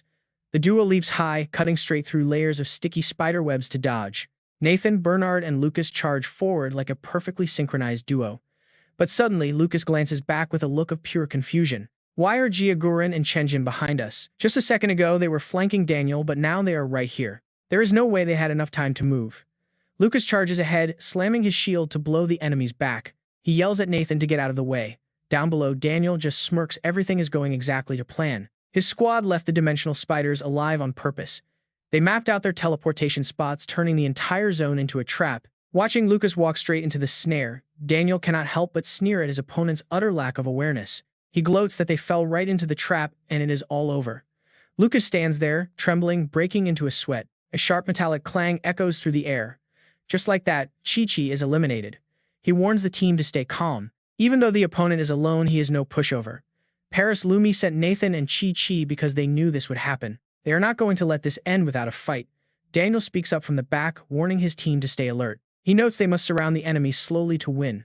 But in his mind, Nathan Bernard is laughing at Daniel's predictable strategy. Nathan has already scouted this entire area. With a quiet smirk, he teleports away, deciding it is finally time to begin. Suddenly, Daniel senses a terrifying wave of bloodlust rushing at him from behind. He spins around, completely caught off guard. Where did this shield user come from? A heavy metallic clash rings out as he blocks Nathan. Someone yells for Daniel to be careful. Nathan charges forward with a look of pure rage. He yells out that he will take Daniel down once and for all. Beams of blue light rain down on Nathan. In response, he quickly plays his trump card, using half his energy to clone himself. Merging back restores 30% of his aura, but if one clone dies, the survivor is left with only 10% energy. Meanwhile, the dimensional spiders crawl into a tight triangular formation, appearing to retreat from the active battlefield right now. Everyone watches in utter shock as Nathan slips right into the dimensional portal, a bright purple light tearing through the sky. Damn it, this is bad. The Becklin Blitz team has no choice but to gather into a defensive circle to protect themselves. Is that not straight-up cheating? Nathan is utilizing his extreme speed to put immense pressure on the opposing squad. He is counterattacking, proving he is not down yet. He charges at his opponents as if seeking revenge for Chi, yet he still cannot break through Becklin Blitz's solid defense. Daniel quietly observes his movements, analyzing every single step. He is not aiming for a kill, but Nathan cannot fight 11 players alone. He is acting like a sheepdog here. His real goal is to herd us into one spot. But why Paris Lumi has no long-range damage dealers like Suren? Bernard is facing 2 opponents alone, and we cannot let him lead us by the nose. What is his actual plan here? Why did he make himself bait? His face flashes on the screen. How can Nathan fight like this after losing Chi? Even with Chi gone, he is still holding off Becklin Blitz. Outside the arena, spectators are closely analyzing his desperate play. One tiny mistake and Suren's death beam or other player attacks will vaporize him instantly. The crowd is on their feet. The crowd is buzzing, wishing someone would explain the strategy. Hearing this, Seo Moon-yeop turns to the spectators with a smirk. He asks if they want him to explain the play suddenly, releasing a heavy aura that makes them both tremble. He asks if they realize Nathan is not just showing off his skills, but actually acting as a massive bait. Of course he is bait. But suddenly, the two turn around in complete shock, finally realizing what that actually means. Seo Moon-yeop laughs at them for being totally clueless. Standing nearby, Lee Na-yuan also looks completely lost and asks a question. If they are just bait, why choose the team's key players? It makes absolutely no sense to risk them. The only ones capable of holding off 11 players are Nathan and Chi. Eliminating them practically guarantees their victory. Nathan Bernard is the perfect fit. Meanwhile, Lucas stands off to the side, silent and deep in thought.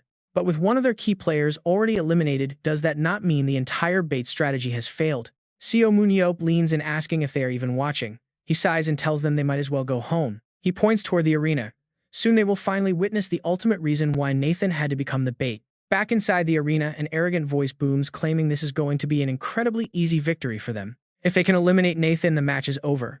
But Nathan Bernard is moving at an absolutely blinding speed. Darting from side to side, Nathan relentlessly attacks the members of Becklin Blitz, using his newly summoned clones. Fighting 11 opponents, John Mans uses his grappling move on Nathan's back, just as predicted. Nathan's gaze trembles with anxiety. He looks back in fear. One by one, members of the Bin Briz team are wiped out with a single slash until finally his clone is defeated, causing Nathan immense pain. Suddenly, Nathan Bernard wears a dangerous grin. Time seems to have run out, leaving him in deep trouble. Watching from outside, Seo Moon-yeop mutters in a cold voice that Nathan can choose a scapegoat for himself. Suddenly, a vibrant purple light bursts into the sky through the spider webs. That blood-drenched purple sword plunges straight down toward the hard ground, creating a massive crack. Someone on the team notices Kaguri swapping positions, a skill that lets you trade places with an ally. Nathan faces mortal danger, but Paris Lumi saves him. He turns and offers praise, saying well done to Nathan, who is a Minecraft player. Seo Moon-yeop suddenly points to the massive screen, revealing the ultimate reason Nathan chose to act as bait and the dash root of his unique ability. Nathan sits down with his teammates. Wait, isn't his power's origin based purely on his comrade's help? How else did he survive? Staring at the battlefield, he slowly lifts his powerful hand, feeling the immense strength within. Whether strong or weak, all superhumans possess some kind of special ability. Inside the stands, a clear explanation begins to echo. For instance, many have powers similar to this. From copying to illusion, splitting cloning abilities are actually pretty common, and some even possess multiple traits.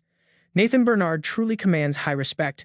How do you actually view Nathan Bernard anyway? Is he just an elite warrior with high physical stats? He only has that common cloning ability. But based on those stats, is he among the top tier in the world? Seo Moon-yeop nods in agreement.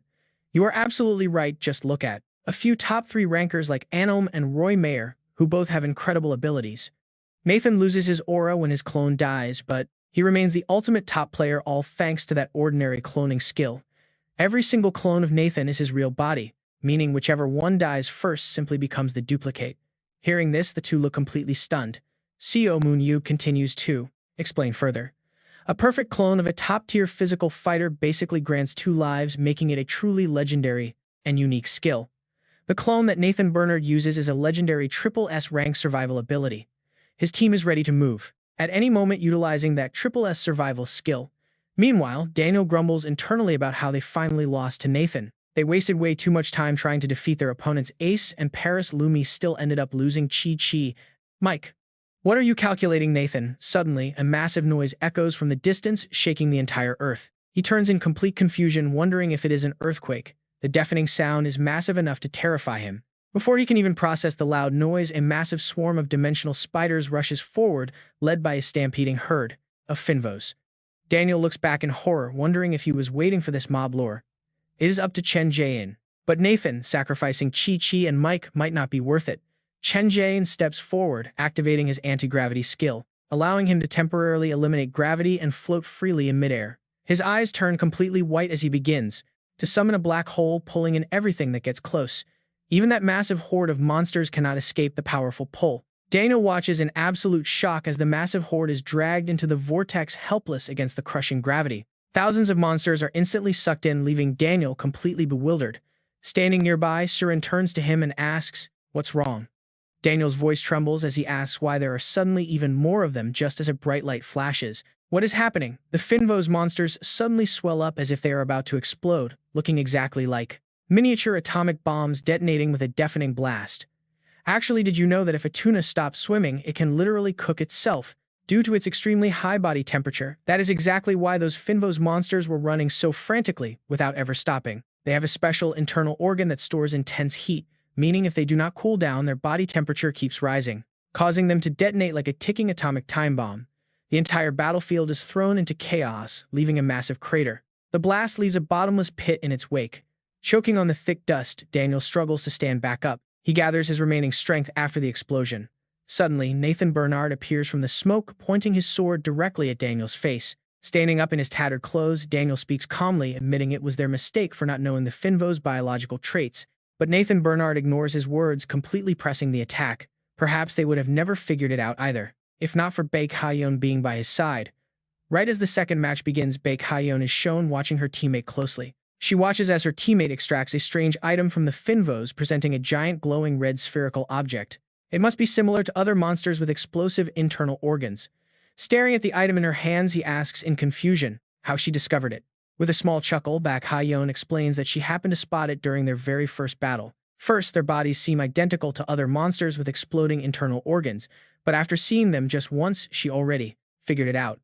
Plus, in an underground match, finding anyone with this kind of perception is incredibly rare. Exactly, but how did she spot it? Flashback to when Hae-on was just 4 years old. Back then, Seo Moon-yeop was already instilling these habits, telling her to always pay close attention to every single detail when clearing a dungeon. He did this every single time he cleared a dungeon before the tragedy struck. Echoing through the room was a lifelong lesson. Even a dry leaf or a tiny twig near a dungeon entrance could be a trace, proving that Rands might be hiding inside. And if a monster-filled dungeon suddenly goes dead silent, it means a high-level boss is lurking nearby. He used to tell little Hae-on these dungeon secrets all the time. She grew up on those exact words. Her father even stepped out of the kitchen once asking what he was filling her head with. Seo Moon-yeop just smiled, saying it would be useful later, and that it is better to learn these things early. Those lessons stuck deep in her mind. Now the second match has ended in a flawless victory for Paris Lumiere. By quickly analyzing the new monster's traits, they adjusted their tactics perfectly to secure a clean win. But let's look back. The real core of the first set was the space spider, right? Absolutely, because securing that beast was what ultimately decided the winner of round 1. Both teams based their strategies around it, and Berlin Blitz actually had the upper hand by initiating guerrilla warfare. They had a massive chance of winning, especially if Paris Lumiere had kept their trump card benched. Figuring out that the Pinos monsters self-destruct once they stop moving was the ultimate game-changer for Set 2. And the mastermind who spotted this and crafted the winning strategy, none other than Paris Lumiere's own Baek Haeon. While sending Nathan and Chi-Chi to stall their opponents, Paris Lumiere made a bold move. They scattered the space spiders to herd the pin bosses together, a highly aggressive and incredibly risky play. Honestly, tasking just 2 players to hold off 11 opponents is something only Nathan and Chi-Chi could pull off. Having made such an impact right after joining the club, young Baek Haeon feels incredibly proud. He successfully proved his mentoring works and showcased his tactical genius to the world. And even though Set 2 ended quickly, both teams put on an absolute masterclass. The tension is real and the crowd is loving it. Everyone is anxious to see how the final round plays out. Now, after a short break, the deciding set begins. Coach Emrakasa stands frozen, lost in thought as the match that will decide their fate officially kicks off. With the new invasion system, active things are highly unpredictable, just like what happened during YSM's matches. He stares at the massive screen filled with anxiety. Crucially, the dungeon boss didn't show up in the first 2 rounds. Recalling past games, Emrakasa keeps analyzing the patterns. Fighting an invading boss will force both teams to cooperate. He remembers how YSM held the upper hand before the boss possessed Walker. Looking at the matchup, there is still a glimmer of hope. Before the possession, YSM was dominating the New York Bears. In fact, YSM had a 90% chance of winning if they sacrificed Walker. Actually make that 100% if that boss hadn't intervened. But since round 3 forces cooperation, YSM's massive advantage is suddenly neutralized. This twist turns the game into a completely different beast, making the outcome highly unpredictable. But Casa realizes they can exploit this chaotic setup. Suddenly, the waiting room door bursts open. Paris Lumiere can still clutch a win. Emery Casa turns to his team, ready to lay out their final strategy. Kagari pipes up asking the boss who he thinks will take the win. The boss looks back startled. Seeing Seo Moon-yeop's intense expression, Kagari instantly covers his ears and tells him to stop. He is worried Moon-yeop's prediction will throw off his own focus. Instead, Moon-yeop asks the group who they are backing. Seo Yong-ho hesitantly speaks up, guessing that Berlin Blitz will take the victory, though he sounds pretty unsure. Moon-yeop blinks and asks why. Yong-ho explains that before their new roster additions, Paris was on a roll. But now with Cheonji and Ju Ryun and especially Surin on the team, Berlin's potential is through the roof. Their main damage dealer Daniel is also in peak form. In round 1, Berlin Blitz played with total freedom. They took control early on, and after taking out Nathan, they easily exploited their numbers to secure the path. But then Set 2 turned the tables completely as Paris Lumiere suddenly seized the momentum. With Nathan's absolutely incredible performance, if Bin Lightning also had the intel on the Pinva species like they did, then I believe Bin Lightning would have easily won if they chose to dodge instead of using anti-gravity to lift themselves into the air. On top of that, Nathan Bernard clearly explained every single one of his attack angles. Instead of that brutal assault from Luminous Paris, they could have beaten Chi and Rob, completely draining Nathan's mana pool. Suddenly, Salmon Moon spoke up with a warning. In round 3, the invasion phenomenon will definitely become far more severe. Although they still don't know which boss will appear, it could be another wild card. While Luminous Paris seems to have the upper hand on a battlefield that everyone understands so well, Bin Lightning can still easily adapt and make adjustments to this advantageous situation. Suddenly, his words faltered slightly. Surely you all have realized by now that Luminous Paris is actually a rather rigid and unyielding team. The 2 commentators quickly hyped up the crowd for the final round of the World Cup match between Bin Lightning and Luminous Paris. Players from both teams have entered the finals. Looking from the outside, the face of Nathan Bernard is full of confidence. However, I still think Luminous Paris will win. If I had to predict their chances of winning for Bin Lightning, it would only be about 1%. Hearing this, Seo Moon-yeop was completely shocked, while Seo Moon-yeop calmly sighed and smiled. Who knows, Daniel, brimming with energy, led everyone to the starting line. There are some who can make miracles happen after all. Inside, a dark scenery unfolded with massive spider webs stretched everywhere. The space spiders had already built their nest. Nathan Bernard and Surin stepped inside, their expressions looking completely calm and relaxed. Just as Emrakasa predicted, the boss that entered was the leader of the space spiders. The Spider Queen entered the battlefield. 6 Spider Queens were reinforcing their nest together. A foul aura was spreading rapidly, and the invasion phenomenon grew increasingly severe. The dimensional gate to the abandoned world had opened. Spectators in the stands looked on and wondered the abandoned world. Lava rain splattered the hot, molten flows, seeming to scorch the entire sky. A sandstorm also raged, sand invading the entire dungeon. The overlord of the desert, Hammer Voss, had appeared. 15 minutes before Hammer Voss lands, the countdown timer for the attack began. The clock started ticking, and the finals had officially started. If you cannot defeat the 6 Spider Queens and stop Hammer Voss from landing on the ground within 15 minutes, then this entire battlefield will be blown to pieces. The system announcement specially emphasized that both teams will be disqualified. In the battle against the beasts, Surin gathered all her power to create 2 massive fireballs that lit up the entire sky. Every single monster was destroyed by her in just an instant. Across the dark dungeon space, the sky was now dyed completely blue. The countdown timer ticked away second by second, keeping the players on edge with suspense. A mini-map appeared. Daniel looked up at it, stunned. Even the death ray had no effect on it. He was completely dumbfounded. As expected, the only way to stop Hammer Voss was to eliminate the Spider Queens. Beneath them, countless tiny spiders swarmed. They hindered both teams, as both the battlefield conditions and movements of the spiders were completely different from the first 2 rounds. He quickly realized what they were actually trying to do.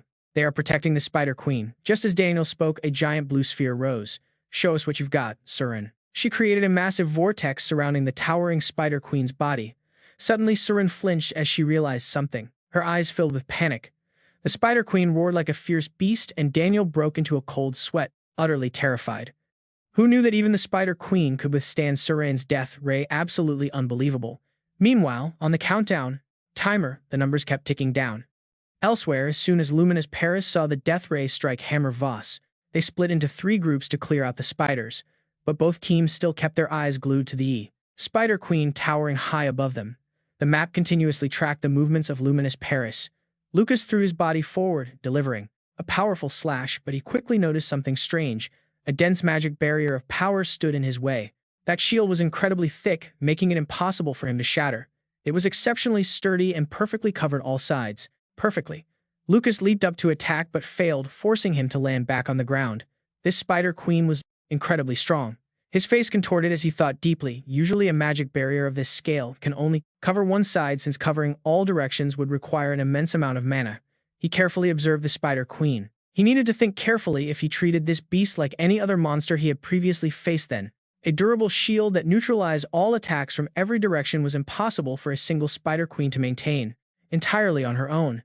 It was highly likely created by layering multiple thick magical barriers from the inside out. Outside, Lucas watches their every move. Something out here has to be powering that barrier. Right now, he needs to find it. He cracks a faint smile, knowing he just needs to locate it. Without wasting a single second, he leaps high into the air. Spiders swarm him from all sides. Seeing him airborne, the beasts go completely wild, rushing him all at once as Lucas lunges forward. Wind swirls around him. With one decisive strike, he cleaves a spider right down the middle, hoping to crack the protective shield. The barrier protecting the Spider Queen starts to flicker. It is fading. Realizing this, he turns to shout the update to his team. He tells them that he figured it out. That specific spider looks totally different from the rest. It is a completely different species. Hidden in the swarm, this unique beast is the source powering the Queen's shield. He readies his stance, scanning the chaotic battlefield to hunt it down. He needs to find that specific spider. This must be happening at all the other boss sites too. Look at the clock, it is already counting down with only 12 minutes and 11 seconds left. Spotting the target in the chaos, Nathan Bernard and the others charge forward. Slicing through the monsters one by one, Nathan glances back at Baek Ha-yeon. It took her only 3 minutes to figure out how to counter these beasts. Now the entire team is pouring everything they have into taking down this new threat. With high hopes, he tells Baek Ha-yeon that they are relying on her. She smiles shyly, claiming she is flattered, but really only shared what she noticed. Meanwhile, Lucas is still fighting with everything he has. Watching her closely helped the entire group turn the tide of battle. By combining their existing knowledge with active observation and testing, they successfully developed a solid strategy against this new species. After all, facing raw threats in the battlefield is how players level up. It is the ultimate source of experience. Had they still been stuck back in round 1, things would not have gone this smoothly. Nathan Bernard notes with a smug grin. From this moment on, nobody on their team is going to fear facing a new class of monster. At least not their squad. Over on Lucas's front, he easily tracks down the key monsters and takes them out with single, clean slashes. His teammates follow his lead, systematically hunting down the targets. Piece by piece, the protective barrier around the Spider Queen begins to break apart. Sticky webbing snaps and tears as the shell fractures. Moments later, the entire shield bursts outward, letting loose a massive, deafening shockwave. Exposed and defenseless, the Spider Queen screeches in absolute agony. Watching this unfold, a confident grin slowly spreads across Lucas's face. They successfully deactivated the shield, but before he can even celebrate, the Spider Queen suddenly goes completely ballistic, radiating a blinding violet light. His eyes widen in shock at the sudden surge. Right at that moment, a loud system notification chimes throughout the area. One of the 6 spider queens guarding the gate to the abandoned world has been slain.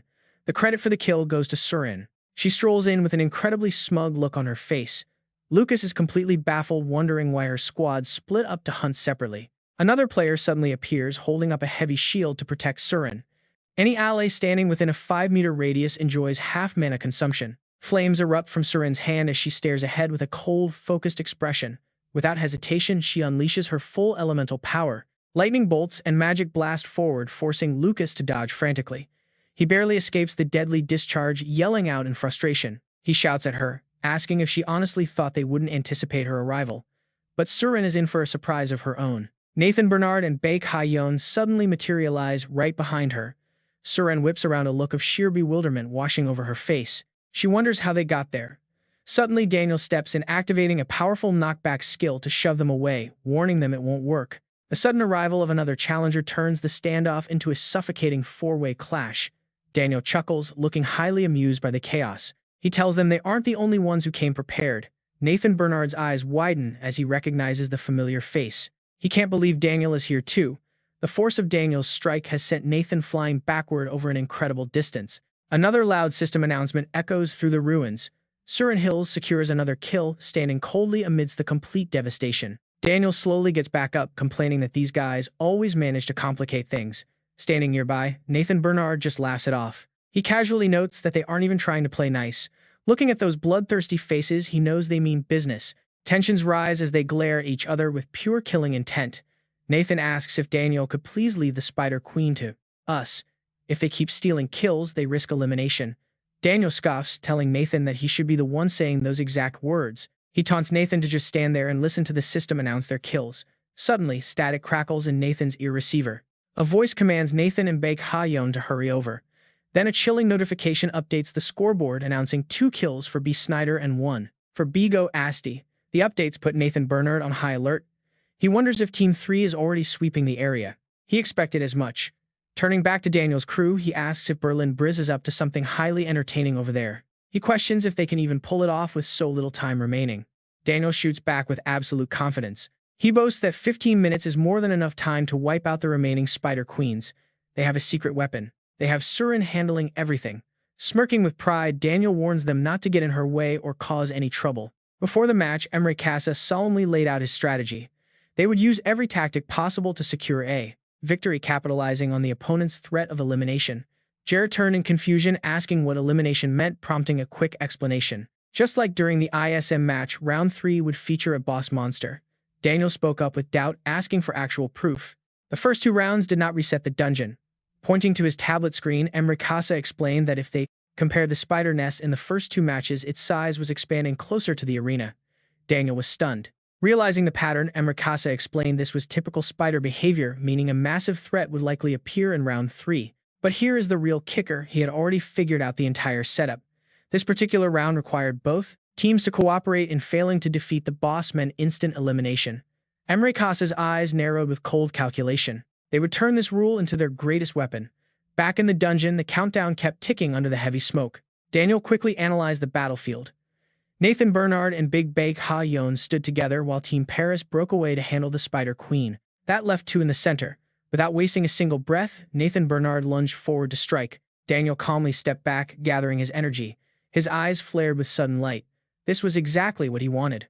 Daniel knew Nathan Bernard was faster, meaning a single hit from those twin swords would end the fight instantly. Yet that would not stop him from facing Nathan Bernard as an equal.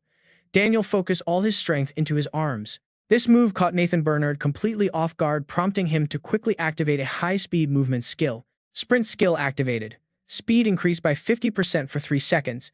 If Daniel timed his dodge perfectly, speed wouldn't matter. Nathan Bernard smirked, realizing that using a pulse skill now was the perfect counter to escape his target zone. But Daniel hesitated, recalling a critical detail. If Nathan Bernard was actually targeting Surin, this whole setup was pointless. It would be foolish to think he had not anticipated a direct assault. Nathan Bernard swiftly slipped past the attack. He dodged with cold precision. But Daniel's arm shot out a pull arrow, a skill that drags any target within 8 meters. Nathan Bernard was forcefully dragged back, leaving him completely vulnerable to Daniel's relentless blade strikes from below. As the match timer ticked away, memories flashed back to a flight to Germany a month ago, right after the ISM match. A voice had asked if he wanted to learn martial arts. Embrakasa had doubted it could ever help him defeat any opponent. Daniel had simply smiled, admitting he lacked the raw power to bring down enemies on his own. He was always the support guy, relying entirely on skills to protect his team. That was exactly why he wanted to learn. His eyes flashed a bright blue. If martial arts allowed him to dodge even a couple of blows, it was enough. Dodging meant survival, and every trick counted in this battle. Knowing Nathan Bernard would charge, Daniel quickly visualized his plan. He only needed to stall for a single second, buying precious time for Suran to charge up her devastating attack. But before he could even call her name, Suran was targeted. Out of nowhere, an ally lunged forward. A massive shield intercepted the strike, sending sparks flying. Daniel wanted to move in to help her, but Nathan Bernard was already on his tail. Working together, Daniel and his ally managed to push their opponent back. Landing gracefully, Nathan Bernard mocked their hidden move. The two defenders glared back, calling it their ultimate trump card. Out in the stands, Seo Moon-yeop shouted in sudden excitement. That clutch defense had saved them from an immediate defeat. If Suran had finished her attack, Nathan Bernard would have been finished. Team Paris reacted unbelievably fast. The absolute chaos of the dungeon kept everyone on their toes, proving that even failed ambushes could shift the tide. With secret weapons fully exposed on both sides, thoughts raced as they analyzed the new dynamics of this intense battle. The guy who once relied entirely on his teammates was now holding his own, showing incredible independent combat skills. Daniel felt no fear, only intense focus. He finally had the freedom to move and adapt in real time. The scoreboard flashed. Team Paris was down by 5 points, and Nathan Bernard's attacking options were slowly being choked out. Sensing the growing pressure, Chenjin and Jiao charged forward like war machines to cement their hard-earned advantage. Spectating from the sidelines, Seo Moon-yeop smirked as he watched the clash. They were playing well, but something still felt off. Could Nathan Bernard really face 11 opponents alone in round 2, yet get stalled by just 5 right now? The coach coldly explained the tactics. The opposing support had utilized the spider portals to stage a massive surprise attack. By stalling with those crowd control skills, he could keep his teammates alive while maintaining massive pressure. But more importantly, Daniel had figured out how to completely shut down Nathan Bernard's cloning ability. Nathan can use clones to fight as 2 people at once. Because of this, whether he is attacking or retreating, absolutely no one can stop him due to his extreme speed. However, Nathan is currently at a massive disadvantage as Berlin has already launched a fierce preemptive strike. Nathan can barely use his clones right now, leaving him both highly doubtful and anxious. He is not just worried about losing his clones instantly, but also about his mana depleting right along with them. This makes the match completely unpredictable, but watch closely as they spot the enemy and get ready to strike. The enemy team will surely exploit the fact that Nathan cannot easily use his clones, narrowing down his options even further, leaving him unsure of who to target first. His first choice is to strike immediately while the opponent is distracted. However, if they receive proper support spells, it will be incredibly difficult for him to secure a quick kill. His second option is to wait until Suran kills the map monster. At that exact moment, she will let her guard down, allowing him to completely shatter her weak defense. If he succeeds, most of the major threats will be gone, letting him fight freely without worrying about getting taken out. Deciding between these two options is an incredibly tough call for him. As Daniel's face appears on the massive screen, Seo Moon-yeop cannot help but wonder. He has predicted everything so far, but can they actually pull off a miracle? But get this, as the two teams clash, the entire battlefield quickly turns into a scene of absolute madness. Nathan Bernard is starting to show signs of exhaustion. He wonders if there is any miracle that can save them at this point. He barks an order to Baek Ha-yeon, telling her to use teleportation with Chi-Chi and focus on supporting the rest of the field. Instead, he will handle things here alone. His sharp gaze locks onto the countdown timer, which now shows only 7 minutes and 40 seconds left. On the other side, Daniel keeps mocking him, asking if he plans to close the distance after activating that offensive skill. He warns Nathan that he will die before that even happens. Suddenly, a loud announcement echoes through the arena. The second Spider Queen of the abandoned world has been defeated, followed by more system alerts naming the player who did it. It was P. Snyder. Everything is going exactly to plan. Byrne turns around with a grin, noting that they are completely dominating and holding a massive advantage.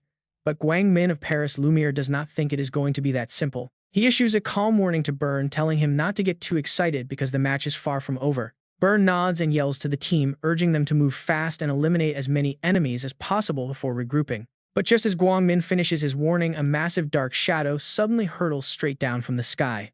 It is Luke, slamming hard onto the cold ground and activating his Mana Overwhelm skill, which reduces the enemy's strength by 10%, within 20 meters at the cost of 10% of his own. Just when the opponents think they have the upper hand, Nathan suddenly launches a fierce counterattack that freezes them in shock. Burn frowns in confusion, wondering if they really just abandoned Nathan. But Guangmin can only shout a frantic warning to retreat. Out of nowhere, Baek Ha-yeon charges in like a flash of lightning. She instantly secures a kill right as she appears before the countdown, whispering that she believes in Nathan. With the match underway and the attack countdown ticking, Baek Ha-yeon and her team are busy discussing their strategy. They plan to deploy a 3-3-3-2 formation for this third round, with 3 squads of 3 taking on the Spider Queen. She carefully explains that she and Nathan will monitor the central zone to intercept any incoming enemy attacks. This match requires flawless coordination between everyone, especially since Berlin will surely jump at any chance to strike them. If both sides have equal numbers, the battle will drag on, but they might try to overwhelm them with different numbers. They could easily split into a 5-6-0 or 5-5-1 formation to gain a massive and overwhelming numerical advantage. She concludes that as soon as the enemy attacks any group, she and Nathan will immediately teleport in to reinforce them. Lucas rubs his chin, asking what the other group should do if Berlin decides to split up as well. She replies instantly, explaining that whichever group gets targeted will act as bait while all the other teams converge on that exact location. Once everyone is positioned, they will join the fight upon Nathan's signal. Baek Ha-yeon explains this with sweat pouring down her face. This is when the real campaign begins, using the enemy's own interference against them. Back on the battlefield, she shows up and secures another crucial kill for her team, her confident eyes fully locked onto Nathan. This is their moment. The score gap between the teams is already massive, but Nathan urges her to begin immediately as he prepares to fight. 5 opponents alone, while Baek Ha-yeon, Lucas, and 3 others take on 3 enemies. The brutal sounds of combat echo everywhere as Baek Ha-yeon secures yet another rapid kill. It is happening too fast, and even a single second of doubt could ruin everything. Suddenly, the commentators yell in shock, wondering if Paris Lumiere has actually abandoned Nathan, leaving him entirely to his fate. They are turning FedEx's attack into their own advantage by sacrificing Nathan. Will the Berlin team manage to take Nathan down first? Or will the Paris squad Nathan deployed take out Ben first? Meanwhile, Daniel struggles under Nathan's immense pressure. Far from both teams. Quick decision-making is absolutely critical right now. Another player has been eliminated. Damn it. Baek Ha-yeon and her remaining teammates group up to fight back. The enemy is rallying way faster than anticipated, catching Daniel's squad completely off guard. They never expected Baek Ha-yeon to abandon Nathan and rush over here. Now they are completely outnumbered on this side. Daniel has to time his next move perfectly. Suddenly, Baek Ha-yeon's feet glide across the ground at a mind-blowing speed. Leaping forward, she charges straight at her opponent, her eyes cold with pure murderous intent. Baek Ha-yeon is rushing in with total confidence. Sorry man, I finished my task a bit late. But before any reply can come, Baek Ha-yeon suddenly lunges in to block the path. She calls out that the mission is complete, ordering them to fall back. Jur immediately explains that things were incredibly close earlier. It almost ended in total disaster.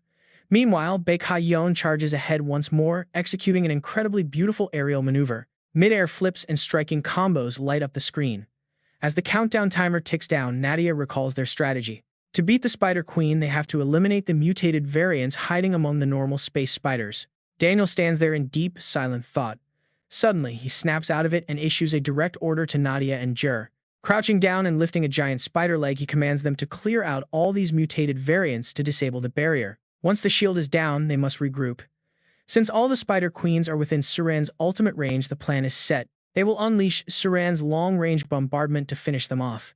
Jur nods, ready to fight with everything he has got. Now it is up to Daniel to take down Nathan. A dangerous cold gleam flashes in his eyes. Everything is finally in place. Nathan is being pushed back, and taking him down now will secure their victory. Daniel activates his speed boost, gaining a 50% speed increase for 3 seconds. He closes the distance instantly. Appearing right in front of Nathan Bernard, Daniel unleashes his skill to knock back any target within 2.5 meters. He launches Nathan into the air. Hearing the signal, Baek Ha-yeon immediately teleports behind Nathan, ready to strike. She moves in with a smooth, calculated strike. Daniel watches from the side with a smirk, whispering that it is clone time. Right on cue, Nathan's clone materializes to block the hit, but the pressure is too much and Nathan is completely wiped out. Just like that, Paris's key player is out of the game. Up in the stands, the crowd is left completely speechless. Things are looking incredibly bleak for Team Paris. Amid the roaring cheers, Seo Moon-yeop stands calmly, crossing his arms with a confident smile. Nathan desperately tries to trigger his skills, but his clones are completely locked out. Suddenly, he vanishes in an instant. What just happened? Thick smoke blankets the arena, and a sudden tense silence completely takes over the entire map. The match timer ticks down faster and faster with every passing second. Inside the dungeon, Daniel can only stare in disbelief. Still, no kill feed pops up. Suddenly, a system alert echoes through the arena. The third Spider Queen has been defeated, and the one who did it was Nathan. Everyone is stunned. It turns out Nathan was actually following Daniel's plan all along. He executed the strategy perfectly, timing the exact moment his clone fell to strike down the Spider Queen at the same time. That crazy play almost cost him his life. Daniel realized his opponent was caught in an absolute catch-22. Yet Nathan chose a completely different path. He went with the third option, deploying his clone right from the very beginning. Another alert blares. An attack is incoming, and Surin has already snatched the Spider Queen. Nathan is ordered to assist Baek Ha-yeon. She stands beside him, burning with hype and ready to fight. But just as she tells Nathan to charge, she is stopped. "Wait," he says, starting to analyze the battlefield. It took the enemy 4 minutes to initiate their first strike right. Traveling between these spider spawns should take around 30 seconds. Nathan has been quietly calculating every single detail of this match. This means the opposing side formulated a strategy before even making their move. He times his next skill activation flawlessly. It is clone time once again. The system announces that the fourth Spider Queen has been slain by Nathan. Seconds later, the fifth Spider Queen falls to him as well. Each system alert echoes loudly through the dungeon. Daniel's expression grows incredibly frustrated. Finally, the last remaining Spider Queen is completely wiped out by Nathan. What a heroic play. Not only did he block the enemy, but he also racked up a massive chunk of experience. Leaping high into the air with his dual blades unsheathed, Nathan rushes forward at a blinding speed, radiating pure power. The opposing team can only stand there completely stunned as Nathan effortlessly clears out every single Spider Queen. Smirking at the incredible lead he just secured, Nathan's body erupts with an intense aura. It is time to end this. Let's end this battle. Nathan Bernard fights with an explosive aura, quickly taking down his opponents one by one. One kill for Nathan Bernard, then another. With just a single slash, the opposing team loses yet another member. His eyes burn with pure bloodlust. Nathan Bernard secures a triple kill. Hearing the announcements echo from afar, Daniel Manns immediately senses the danger, unable to hide the sudden panic rising in his eyes. The rank of Berlin Blitz is thoroughly crushed. Surin listens in utter shock as Daniel admits they gave it their absolute all, but their opponent was still the legendary Nathan. He slumps into a corner, completely devastated. Yet, it is not over. Daniel tries to lift their spirits, urging them to fight to the very end. Not for anyone else, but for themselves, so they do not finish this with regrets. Soon, the final results flash across the screen. Paris Lumiere claims a decisive 3-0 victory.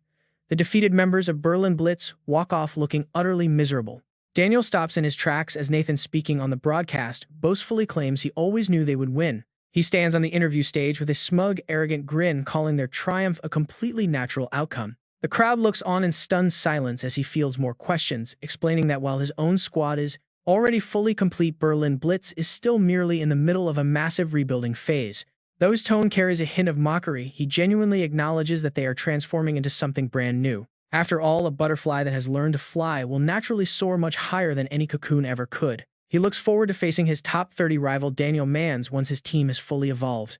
Even Nathan admits he cannot guarantee a victory next time, casting a sharp glance toward the defeated team. He clarifies that he feels no pity for Berlin Blitz, as they fought with absolute honor on the battlefield. Because they were such worthy opponents, his team had to prepare the ultimate strategy to secure their win. Daniel hangs on every word. Nathan locks eyes with him, promising to push even harder in their next encounter. His gaze is incredibly intense. He makes it clear that they have absolutely no intention of losing again. And just like that, the first match of the round of 16 wraps up with Paris Lumiere on top. As dusk falls, Surin sits by herself on the empty benches, watching the clouds drift by in silence. She is lost in heavy thoughts. Seo Moon-yeop suddenly steps up out of nowhere, breaking her train of thought. She mutters that she really wanted to win this match and blast his team with her extinction ray in the finals. Seeing he is caught, Seo Moon-yeop grumbles, complaining that he was trying to sneak up and scare her, so she should stop acting smart. She reminds him of her tracking skill.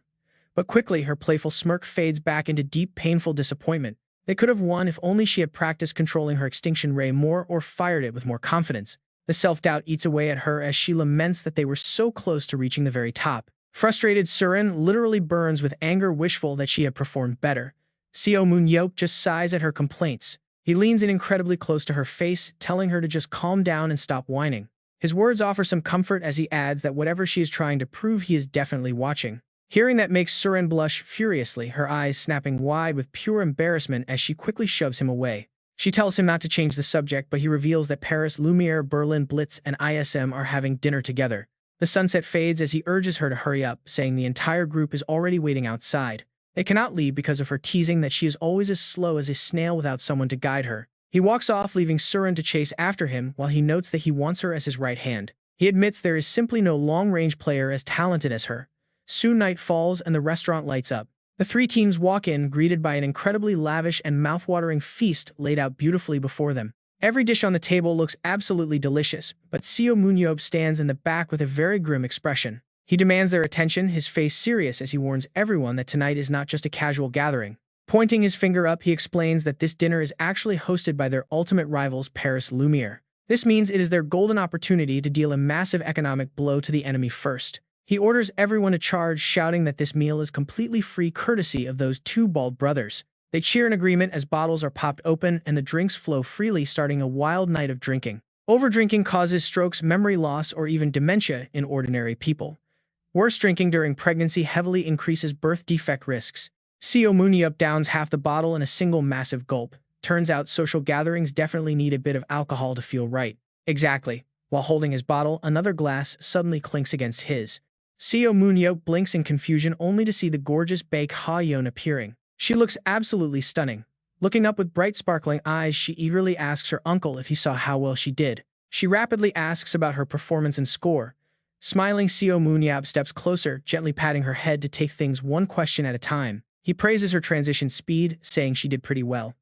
Instantly, Baek Ha-yeon shows off an incredibly innocent glowing face. She asks if she has finally grown up. Repeatedly. Seo Moon-yeop awkwardly nods yes as she keeps chatting without a single pause. She proudly brags about coming up with a bomb strategy and teaming up with Nathan. Watching her, Seo Moon-yeop gets a strange feeling. It feels like yesterday, when he was begging her to watch him play, yet now he is telling her they might meet at Worlds. She asks if he is staying tonight, or if she should just join ISM. That way they could finally be on the same team. Of course, she claims she is just kidding. Seo Moon-yeop takes this chance to escape quickly, running off without looking back. It feels like he just brought her to Paris Lumi, but she is already so grown up even if her personality changed a bit. As he runs, a voice suddenly rings out. Out of nowhere, Nathan Bernard steps in, completely blocking Seo Moon-yeop's path. Nathan walks over with a very serious face. He says he has been looking for him because they need to talk. Seo Moon-yeop is highly confused by this sudden visit, and seeing Nathan in full heavy armor only makes it harder to understand. Asking why he is geared up from head to toe, Nathan merely squints his eyes, saying he wants to ask a favor. Nathan speaks his mind, reminding Seo Moon-yeop of their previous club spar and how Seo Moon-yeop was fighting under massive restrictions. He points out that if they face each other in the arena again, those limits will still be there. Looking down at his hands, Nathan explains that he has trained to his absolute limit to improve his skills and win. Clenching his fists tightly, Nathan declares that he has grown stronger, while Seo Moon-yeop patiently stands there listening to him. He wants to fight Seo Moon-yeop with absolutely no restrictions. Suddenly, a massive wave of pure bloodlust erupts from Nathan's body. He demands a real, unrestricted combat match, not a safe arena game.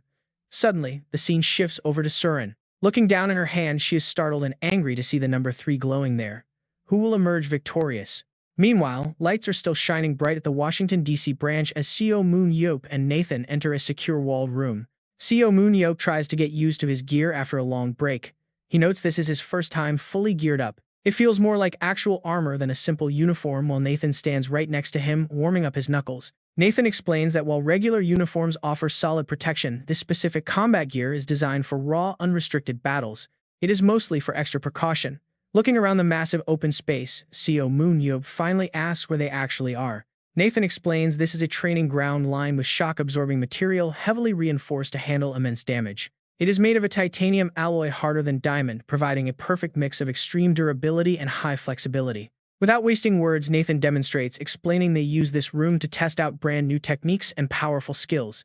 It easily absorbs almost any attack. Even after a massive impact, it only gets slightly scratched. Truly, the strongest material around.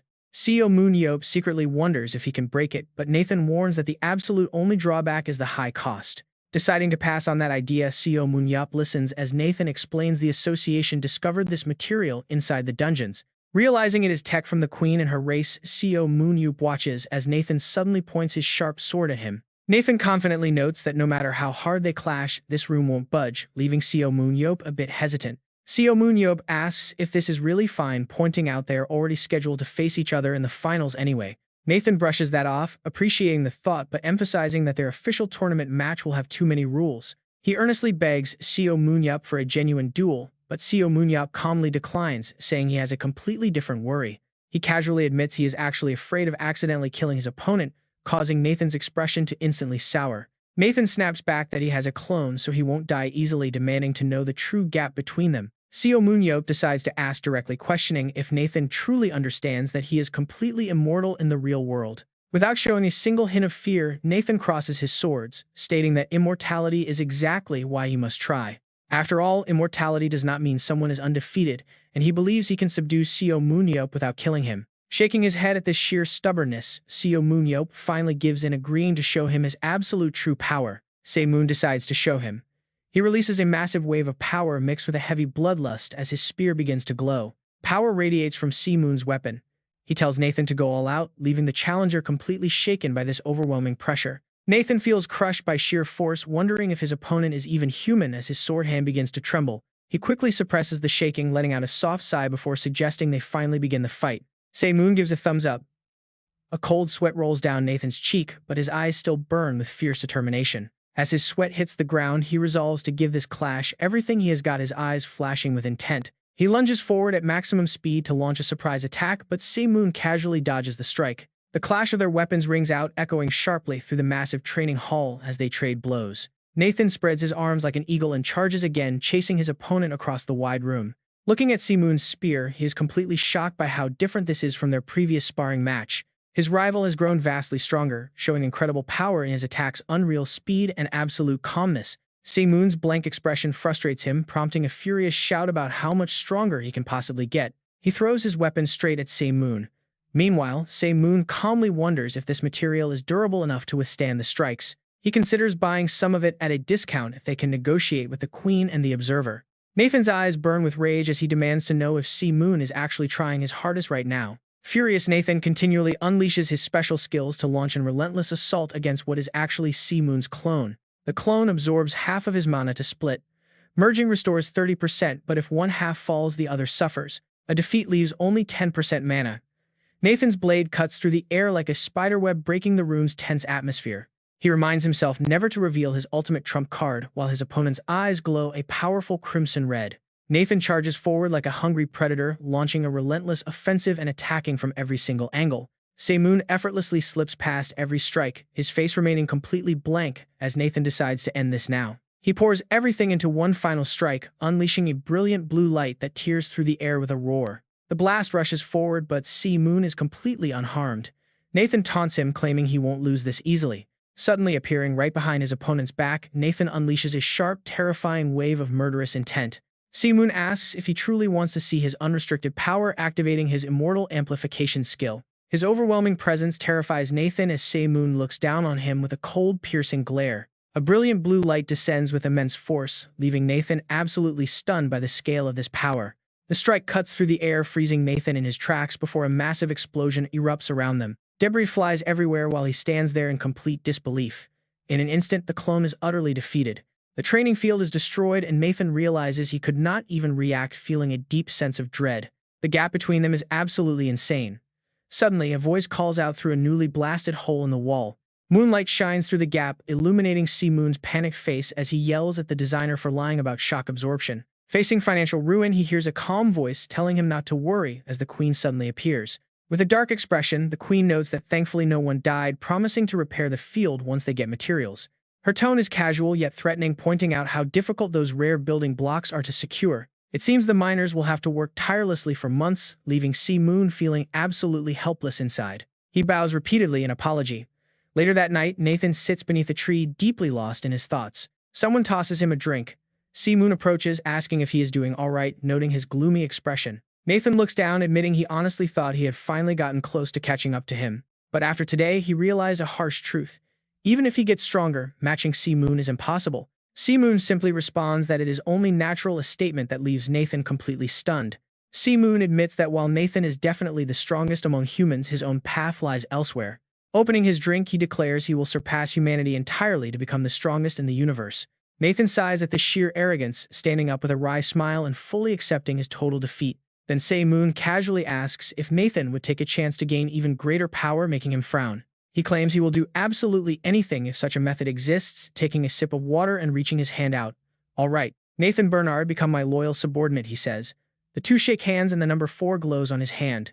The loyal subordinate of the Savior, the owner of this supernatural power, can designate a single loyal subordinate. If the owner selects 2 of the subordinate's stats, those chosen attributes will receive power that breaks past all limits.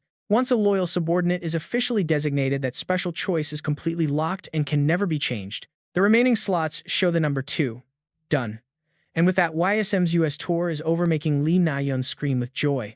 We are finally going home. From behind, Seo Moon-yeop happily asks who would have thought they would miss this massive forest so much. But she still prefers the city, turning to ask where Peo Cho's, having not seen her since the match against Paris. Lumiere. Lee Na-yeon admits she is not sure, since Peo Cho is always unpredictable, before asking about their team captain. He did not even board the same flight as them, apparently having some urgent business to settle, which only makes her even more curious about what he is doing. And get this, a taxi rolls up and out steps Seo Moon-yeop in a floral shirt. He walks toward a lavish, dazzling place filled with flashing lights. It turns out to be Las Vegas, and they need to find it quickly. Even with the World Championship underway, Seo Moon-yeop has never neglected his battlefield training for a single day. Thanks to that, he is now fully accustomed to dodging attacks by moving around or blocking them with his mana shield. Furthermore, because his mana has been significantly enhanced, the violent shockwaves generated by his skills have become a formidable force. An arrogant voice rings out: in the past, this deadly monster would have easily killed him on the spot. But now he blocks the attack with incredibly powerful strikes, sending giant shockwaves that completely shatter the vast sky. A bright blue light strikes his opponent, making him scream in pain as the cracked ground shatters to pieces. A massive explosion violently shakes the sky.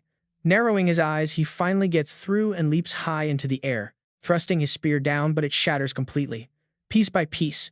Looking at the broken weapon, he is shocked. Damn it, his spear is broken. Before he can recover, a powerful force blasts him back, but Seo Moon-yeop lands firmly on the ground.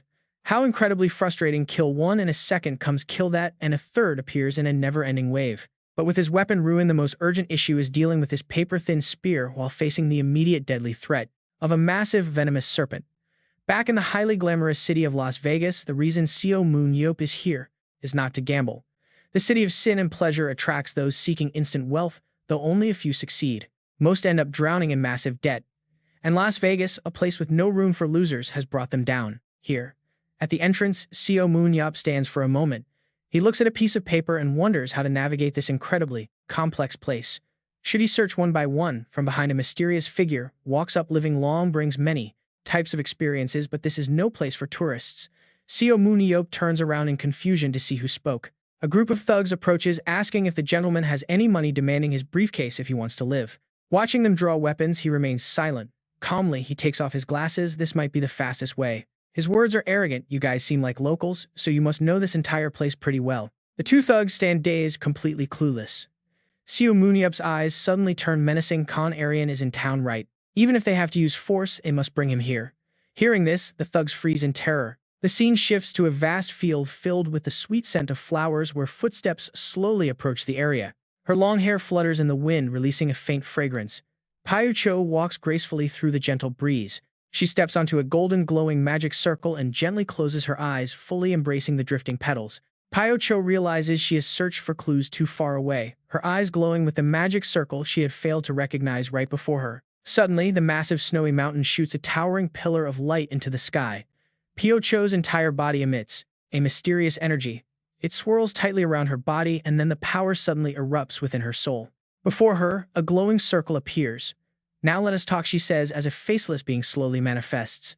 Number 5, she gently asks, why are you crying? Number 5 softly replies that even if she says nothing, he now knows the truth.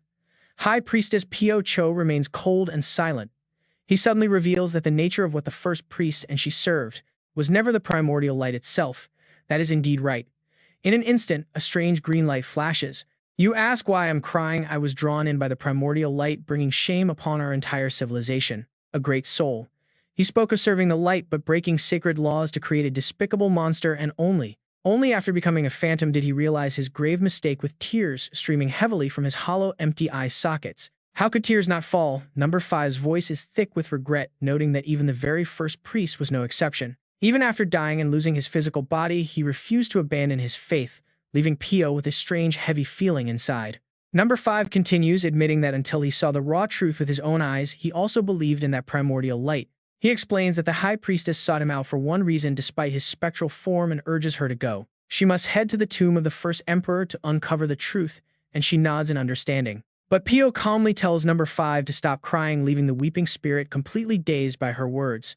Suddenly, a thick shroud of smoke billows from her body, her expression darkening as she tells him this is his golden opportunity. He can stop this madness himself, as the High Priestess can easily banish a minor ghost through simple meditation alone. No complicated magic circles needed, though she is fully prepared for battle if things turn ugly, catching number 5 off guard.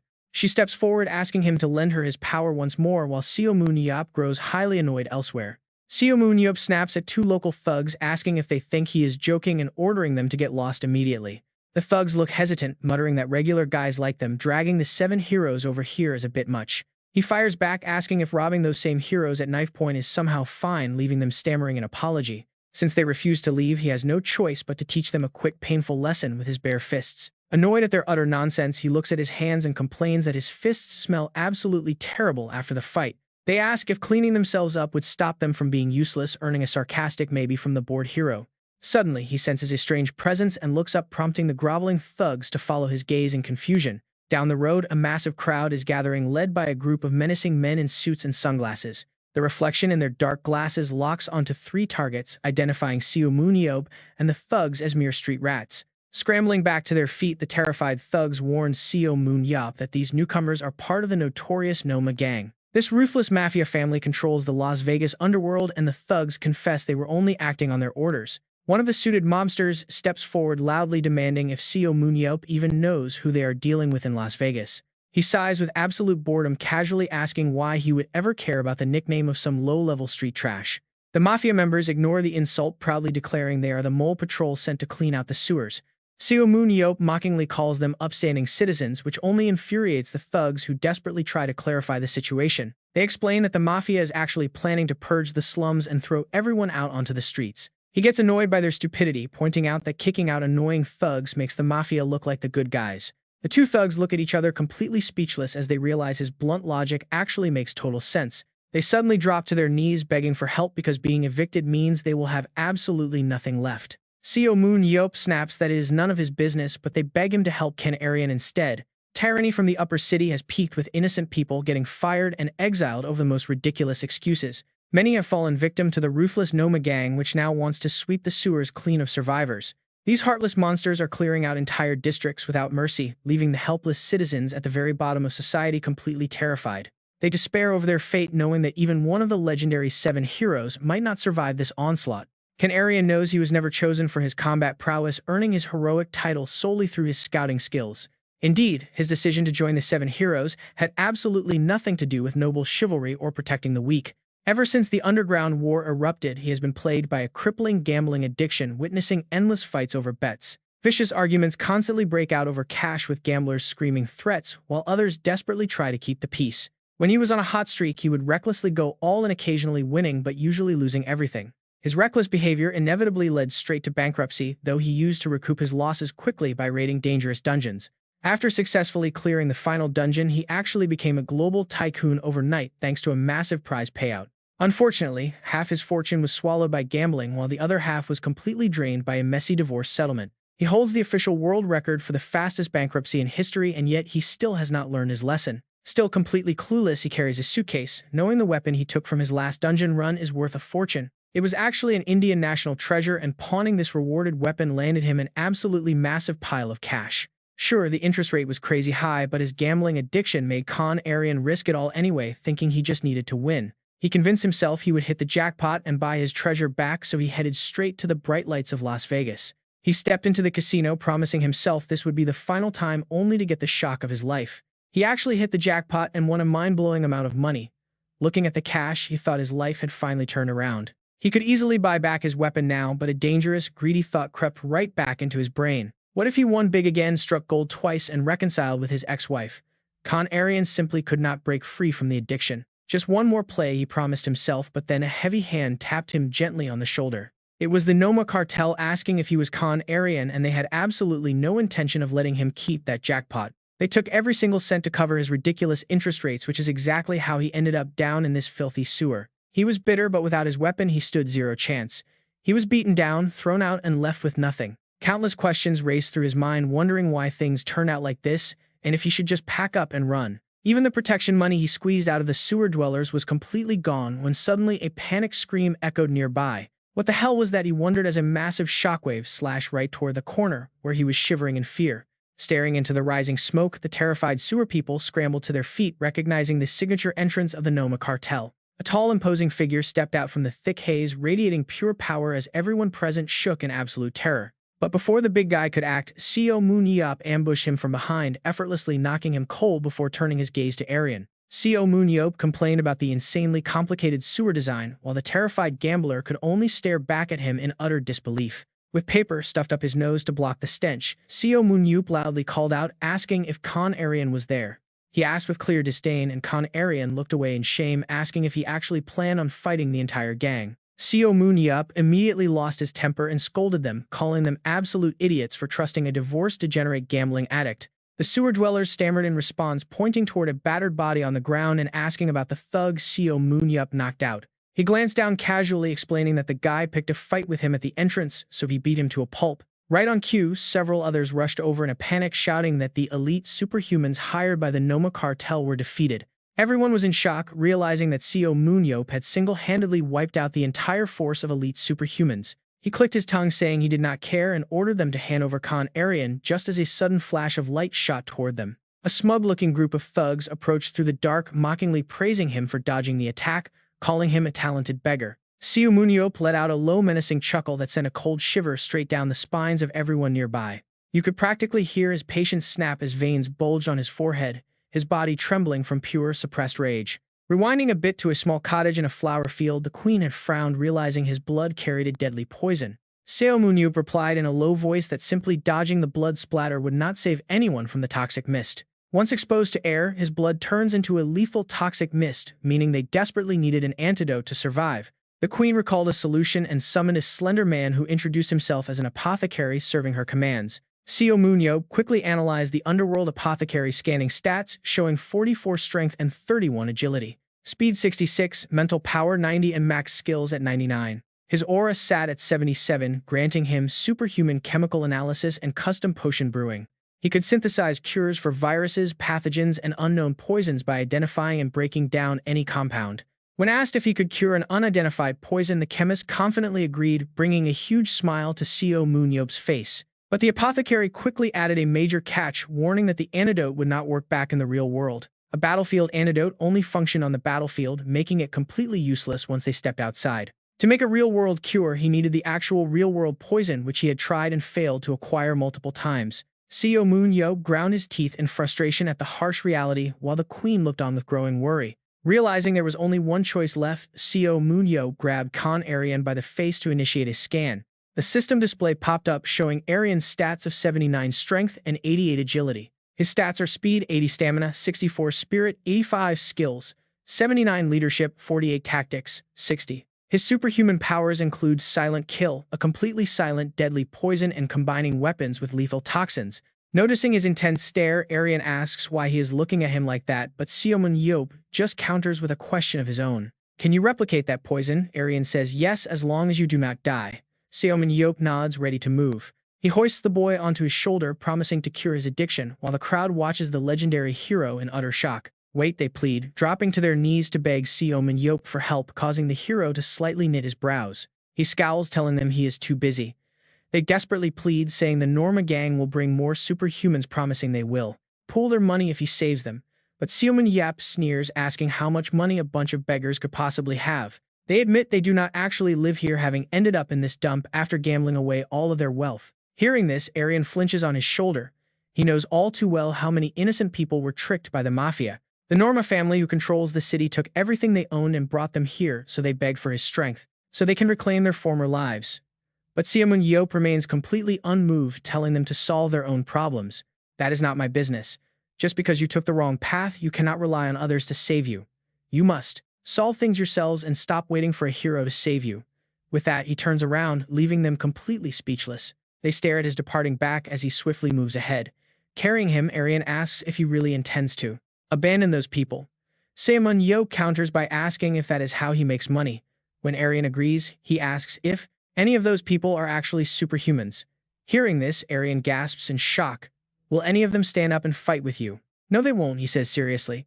Helping them is easy, but feeding their illusion of a hero will only make them weak. They will just lose themselves again.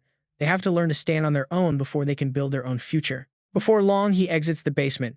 But the moment he steps outside, a sudden blinding searchlight beams directly at them. At Seo Moon-yeop, forcing him to shield his eyes. A mafia ambush is waiting and their leader demands to know how. He defeated their men, swearing this time will be different. But Seo Moon-yeop just glares back at these arrogant fools. These idiots never learn, do they? Meanwhile, back in the basement, the prisoners panic, realizing they are absolutely doomed. They fear being dragged off to the desert, expecting the mafia to storm in at any moment as absolute despair fills the room. Without Arian, they have no hope of surviving. But then an older man remembers the harsh words of the hero. He told them to stand on their own feet and stop waiting for a savior. Making up his mind, the man declares they must fight to survive. Stealing their resolve, the anxious prisoners arm themselves and follow him toward the exit. Though the Norma gang is waiting outside to slaughter them, they clutch improvised weapons, determined to fight for their lives. But as they step outside, a shocking scene awaits. The ground is torn apart with massive craters and absolute destruction. The leader accidentally kicks something in the dark, realizing it is one of the mafia thugs, completely beaten and bound. He is tied up desperately, struggling to break free. Slapped on his chest is a note warning them this is their only favor. The captive is none other than the mafia boss. Just like that, the entire Norma cartel is dismantled in mere hours. In their place, the new Seo Moon-yeop faction takes control of Las Vegas. But that is a story for another day. They had completely conquered the underworld, bringing down the century-old Norma family in a single night. The mighty Norma cartel fell in just a few hours. At their headquarters, Seo Moon-yeop smashes through the wall like a monster. Confronted by the hero, the terrified mafia boss stammers in shock. Seo Moon-yeop just casually brushes the dust off his shoulders. He tells him there is no deep reason, he was simply in his way. The boss is so terrified he nearly wets himself, weeping like a helpless child. Meanwhile, Pietro is hurriedly making his way toward the ancient tomb of the first king. This is where their origins lie. But who was this legendary first king, the ultimate master of the Mausoleum of 10,000? He laid the foundations of a brilliant civilization, advancing tens of thousands of years ahead of other underground races. Guided by the primordial light, this mighty ruler ultimately caused their entire history to vanish into the dark night. Now the path to that lost land is revealed. When the final dungeon collapsed, Seo Moon-yeop was lost in the void for 17 years. Just as he returned to reality with the Queen's aid, a similar fate befell the priests. The space-time rift created by that collapse dragged them directly to the sacred lost tomb of the first king. Suddenly, a surge of immense power erupts violently, sucking Pietro inside and completely isolating him from the outside world. Teleporting straight to the tomb of the first king of Aura, he searches the place. This is where his target was hiding. Turning back to Seo Moon-yeop, he can't believe the guy actually gambled away his own weapon. It is literally India's national treasure. Moon-yeop can't hold back anymore and asks if he's lost his mind. The gambler just stammers, claiming that this time he felt lucky. Moon-yeop wonders if he should just snap the guy's hands to teach him a lesson. But Khan quickly asks how he got tracked down. As a cold breeze passes between them, Moon-yeop gives him a deadpan look. He asks if the guy forgot he is one of the 7 heroes. Finding one of the most famous people on Earth isn't exactly hard. With a sigh of pity, he hands over a folder from Khan's wife. Khan opens the documents with a blank face. It turns out his wife filled them out but hadn't filed them yet, actual divorce papers.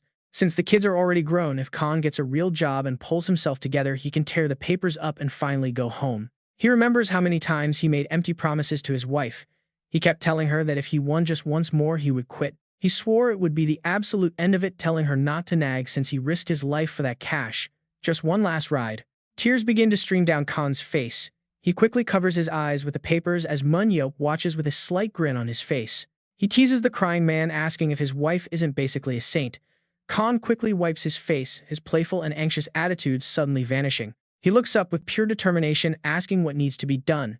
He'll do absolutely anything, which is exactly how he steps into a trap. The devil in human skin has officially set his snare. Moon-yeop smiles, holding him to his word. Anything right? Excellent, then sign this. He pulls out a pre-drafted contract from the very same folder.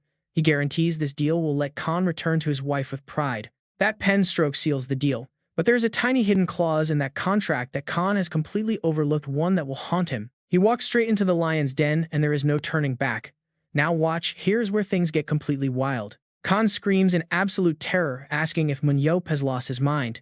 Giant writhing serpents are coiled up right in front of them. Moon-yeop just scoffs at his panic. Nobody is asking him to catch the beast, he just needs to stay alive. He reminds Khan of his promise to become a decent husband, mocking him. Khan's face darkens as he looks back at the deadly snake. With a heavy slap to Khan's shoulder, Moon-yeop tells him to get moving. Before he can even protest, he's thrown right into action. He lands directly on top of the giant serpent, screaming for Moon-yeop, who is already busy dodging and fighting off the other monsters. Khan leaps back down, landing hard on the floor while gasping for breath and cursing his crazy boss. But his relief is cut short. A massive snake lunges at him with its fangs bared. Terrified out of his mind, Khan panics and starts sprinting for his life. He screams that Moon-yeop is a complete lunatic, wondering how he's expected to survive this. Is he supposed to live on prayers? Moon-yeop glances over, satisfied that his teammate is serving as a perfect distraction. Meanwhile, Khan grits his teeth in pure confusion. He yells out, demanding to know why they are even here. But there are no answers, only massive fangs snapping at him. Moon-yeop calls out to him, praising his quick reflexes. He suggests that those evasive moves could make him a great pro player. Before Khan can react, Moon-yeop explains they need to extract the venom first, disappearing in a flash to prepare his strike. Activating his weapon's spiritual form, he leaps high and drives his spear deep into the serpent. Khan watches, completely stunned by the power. A massive wound opens right in the monster's head, and thick corrosive venom begins to leak out. This was his plan all along. He had previously asked Khan if he could replicate any poison he survived. Khan had confirmed it as long as he didn't die. Now it's time to get to work. Moon-yeop orders him to absorb the fresh venom and synthesize a perfect replica of it. Droplets of pure essence begin to drip from Khan's fingertips into a small vial.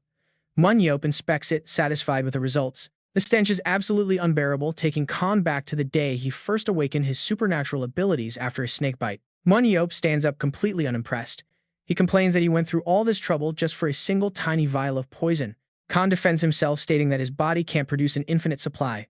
Moon-yeop just scowls, clearly annoyed by the excuse. He demands a larger dose, but Khan protests, explaining that the process puts an extreme amount of physical strain on his body. Terrified and exhausted, Khan yells that this isn't some ordinary venom. He demands to know what kind of monster that snake actually was. The side effects make him feel like he drank all night and threw up his own organs. Just mentioning it triggers his gag reflex. Before he can even finish his sentence, he throws up right on the floor, his face turning an extremely sickly shade of pale. He wipes his mouth, hoping his job is finally done. But Moon-yeop is secretly planning to keep him working much longer. To create the antidote, Khan actually needs to fill an entire cup with this stuff. Moon-yeop looks away, feeling a bit guilty. He casually mentions that Khan only needs to vomit about 100 more times. Khan stares in absolute disbelief, cursing his cruel boss. Meanwhile, outside the main YSM facility, No and his teammates are training hard under the watchful eye of their coach, Gabriel. As dust fills the air, a voice suddenly calls out to him, asking the coach if he has seen Pietro anywhere. Seo Moon-yeop is wearing a tracksuit as he approaches. He admits he has not seen her since returning from America, assuming she was with the chairman, so she has not arrived yet. He remembers when Pietro came looking for him, her voice trembling as she told him that she would leave for a bit to check something out. Ever since she mentioned needing to go somewhere, he has not heard a single word from her. He nods quietly, adjusting his glasses.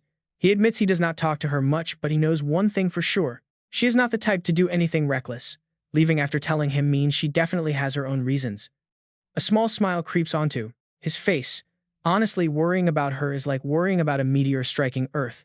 Suddenly, the sounds of intense training in the distance catch Seo Moon-yeop's attention. He asks if they are preparing for the next match, emphasizing the question. Yes, their next opponent is Dubai. Blaze and Yoon Beom has joined them. Seo Moon-yeop wonders if they can really train without Pietro. Gabriel explains they have devised a brand new strategy. Even though she is their ultimate ace who has contributed heavily, YSM remains Korea's top team, even in her absence. He is confident that they will secure a victory even without Pietro on their side. Gabriel's bold confidence leaves Seo Moon-yeop speechless for a brief moment before he turns back to ask a question. Why not give the players some encouraging words? After all, he is supposed to be in charge of their tactical training. He wants to show Yoon Beom exactly what his former team is capable of. Seo Moon-yeop grabs his weapon and steps forward. A little encouragement sounds like a great idea. His feet move gracefully as he glides toward the training ground. He quickly vanishes into the thick swirling dust. While Lee Na-yeon is focused on her training, Seo Moon-yeop launches a sudden surprise attack. Sensing her sluggish reaction, he yells out to her, calling her too slow. She needs to move with much more speed. Does she want to get blinded again? His sudden aggressive intervention completely disrupts the intense training session, catching No Dong-hun off guard. No Dong-hun needs to grip his shield tighter. Meanwhile, Namgung Ji-hun and Min Parang must watch their blade tips during attacks. He angrily barks out orders, telling Surin to move more boldly. He complains that she has not changed at all, calling her a fool. She fumes at his harsh words. He turns to Do Seung-ho, yelling at him to focus and stop looking for easy shortcuts. He orders him to concentrate. After shouting at Sim Young-soo, Seo Moon-yeop senses something strange behind him, casting a backward glance. It is Suran. She freezes with a blushing face. When he demands to know why she is here, she looks away nervously. She stammers that she is on break until the season starts, but Seo Moon-yeop immediately starts shoving her toward the exit. He tells her that rival players are banned. He asks if she thinks their training is some kind of a joke. He physically pushes her away, declaring that her being on break is no excuse. Their clubhouse is certainly not a hotel. He complains about her uninvited presence, adding that practicing with a player from a losing team brings bad luck. Surin is speechless. She is tossed out the door before she can utter a single word. His aggressive dismissal leaves her fuming with rage. Clenching her fists, she glares at him. At this moment, she desperately wants to summon her flames and burn him to ashes. She cannot believe his nerve. Suddenly, Lee Na-yeon and the team intervene, begging their boss to wait. His annoyance only spikes further. Lee Na-yeon pleads with him, pointing out that Berlin Blitz are not complete strangers. She asks to let Surin stay for now. He snaps back that they are indeed strangers. Besides, they barely have enough time for their own intensive training schedule. He has no interest in playing host. Lee Na-yeon desperately grabs his arm, promising she will work 10 times harder if Surin stays. She vows to give her all until the World Championship ends. She even offers to personally manage the spare rooms. She whines about being lonely as the only female player. He tells her to let go as she looks up with puppy eyes. She continues to beg him earnestly. He grumbles, comparing her look to a child begging their parents to keep a stray puppy. Feeling utterly defeated, Seo Moon-yeop finally relents. He warns Surin that she will be thrown out if she disrupts their sessions. She happily agrees, though the onlookers can only stare at his fuming, highly irritated face. He's incredibly hot-tempered. Deep down, he knows danger could strike at any moment, making it crucial to gather all of his subordinates in one place. Glancing at the glowing brand on his hand, he notes that he still has 2 empty slots left for subordinates to recruit. A familiar face flashes in his mind. He has already selected one candidate, while the other possesses a unique summoning skill. This person can summon carpets that take on the exact color of the surrounding materials they replace, an incredibly tricky ability. As a powerhouse on the Dubai team, they command devastating cards alongside wind-controlling skills that manipulate the atmospheric flow. They control air currents up to 30 meters away. Inside the dungeon, 2 members of the rival team confront Seo Moon-yeop. A brilliant flash of blue light suddenly erupts as summoned rugs encircle the entire group, causing the team to grimace. Talk about annoying. Out of nowhere, another player gets struck down. He grits his teeth in pain, struggling to endure the hit. Who is this? Leaping into battle, a swordsman charges in. Without a single word, he lunges forward, mocking his target for hiding in the dark like a flying bug. If that is all you have got, he sneers, I can take this all day. But the second he finishes, bragging, he gets instantly knocked out. Lately, Yoon Byum has been performing out of his mind. He completely dominated the Middle East region. Seeing him crowned as MVP is a massive moment of pride. This MVP title came during an exhibition match against another elite team. Surely Seo Moon-yeop must be kicking himself with regret right now, and honestly, can you blame him? Ever since Yoon Byum joined, the team skyrocketed from 10th to 1st place in the Middle East. They even secured 16th place globally. Is that actually true? If they can handle Pietro, Anela, and Seo Moon-yeop, they might stand a chance of taking 7 kills off Yoon Byum. Dubai Blazes secured a 2-0 victory. They absolutely crushed the second match 7-0 to reach the top 16, with Yoon Byum taking MVP. Inside the massive venue, the announcer welcoming voice echoes. Sorry to keep you waiting, they say. The highly anticipated round of 16 is starting. Right here in the Dubai International Stadium, we welcome the rising stars of East Asia Team YSM. The crowd immediately leaps to their feet. Their opponents are a mysterious masked squad known as the Dubai Blazes. But that is not the only reason this match is so highly anticipated. The real spotlight is on their deadly ace Yoon Byum. Since his rookie debut, he has been making a massive name for himself. He burst onto the scene with the Dubai Blazes and immediately took the world by storm. Up in the booth, the commentators agree. Rumors whisper that he was personally scouted and trained by the legendary Seo Moon-yeop. This makes the clash of master and student incredibly dramatic. Seo Moon-yeop walks over to shake Yoon Byum's hand. People call you the ace, he notes, so you must have worked incredibly hard. With an embarrassed smile, the young rookie looks up with deep gratitude. He admits it is all thanks to his master guidance. After transferring to the Middle East tournament, he realized just how insanely strong his old boss really is. But then he grins. He boldly adds that both of them are on another level now. Seo Moon-yeop smirks. If you say so, you know this won't be easy. Yoon Byum acknowledges that his master is leading the other side, but he confidently declares that he has absolutely no intention of losing today. The master smiles with pride as he watches his former student step forward with absolute confidence. He is ready for a real challenge. Even if there is a 99.9% chance of losing, he is still playing to win. When the time comes, he will strike. The signal to start rings out, both sides immediately charge into battle.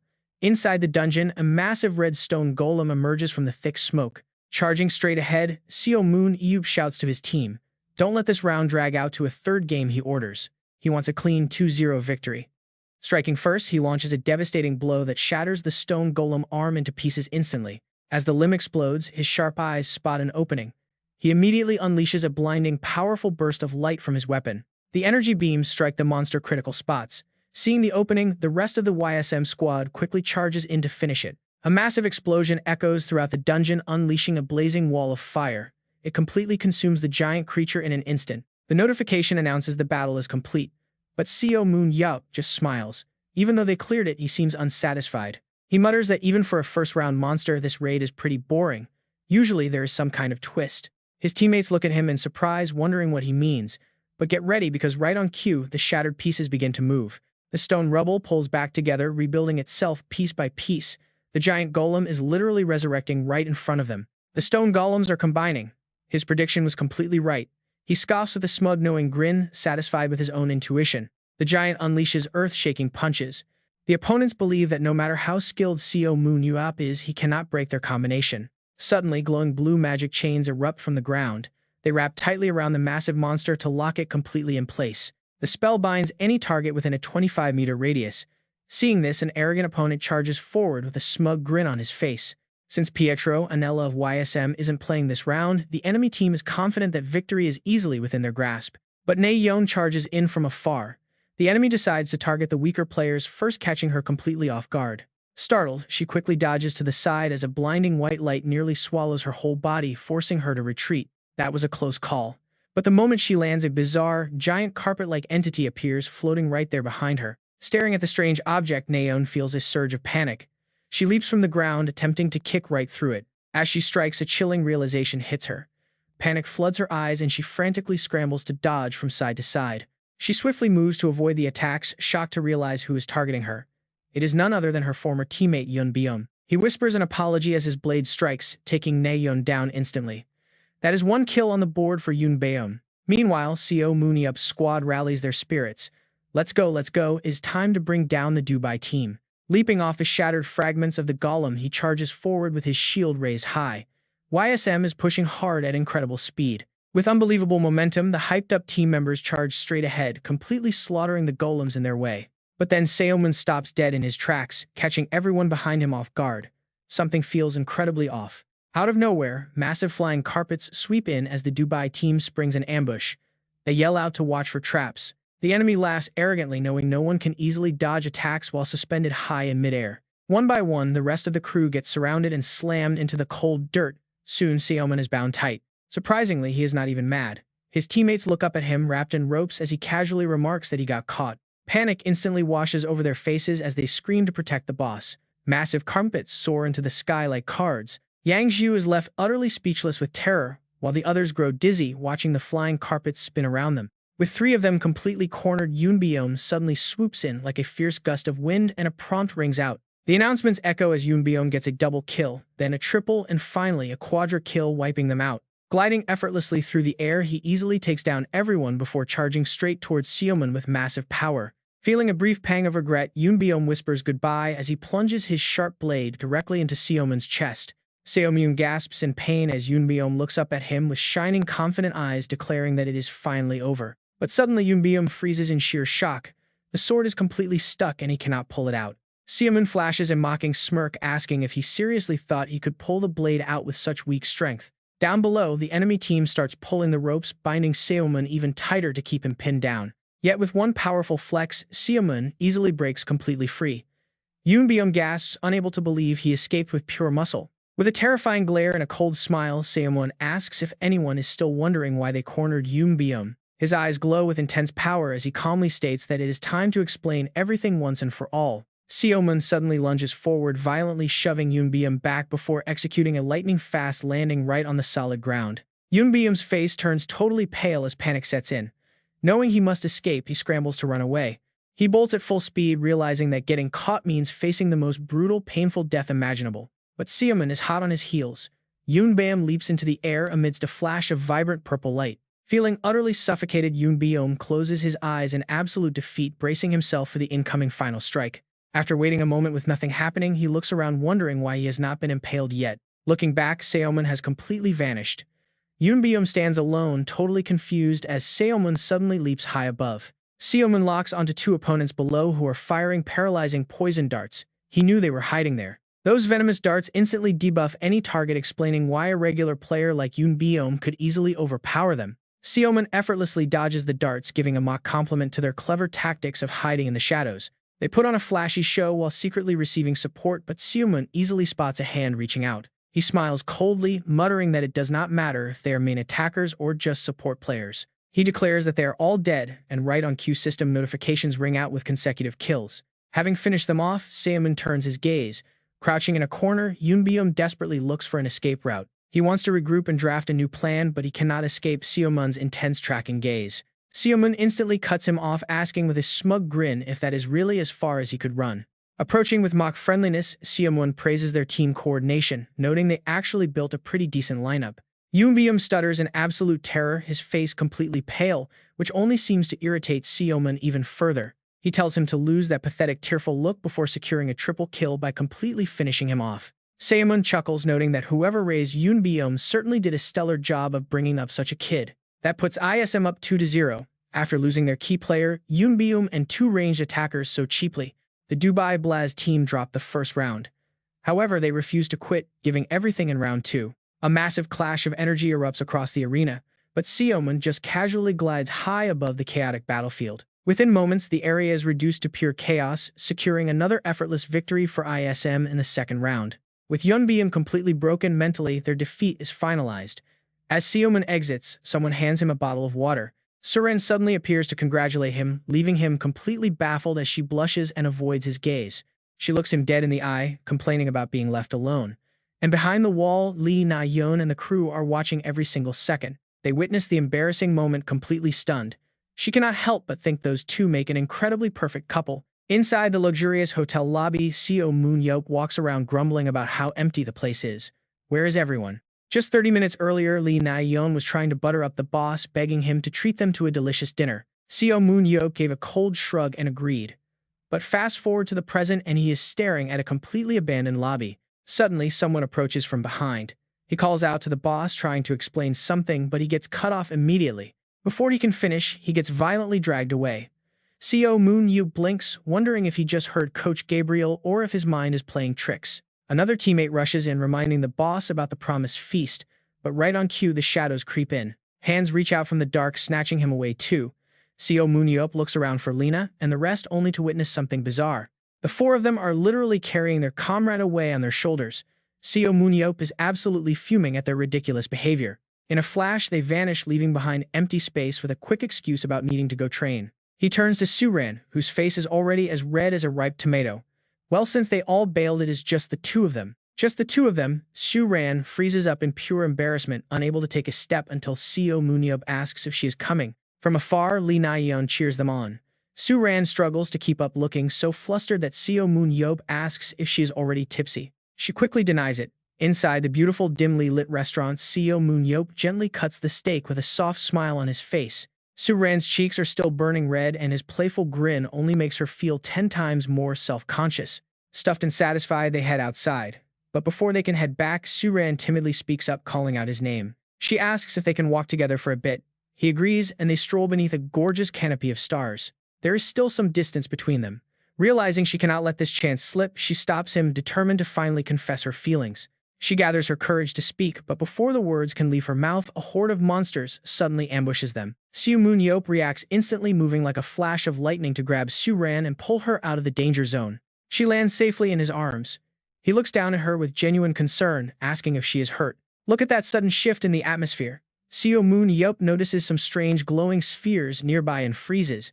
Is this V's orb? The massive sphere plunges straight toward the city, unleashing absolute chaos and panic along its path. The shockwave blasts Seo Moon-yeop backwards, slamming him hard into a wall.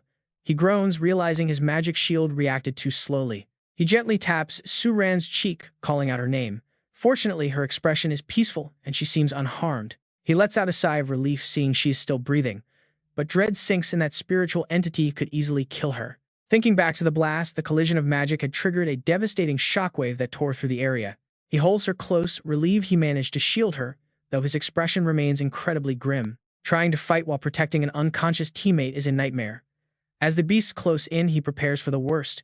What should he do? The monsters are like ticking time bombs, and they could explode at any second. Suddenly, a brilliant blue and purple light pierces the sky. The ISM team arrives right on time to back him up. Lee Na-yeon leads the charge, calling out to see if their mentor is all right.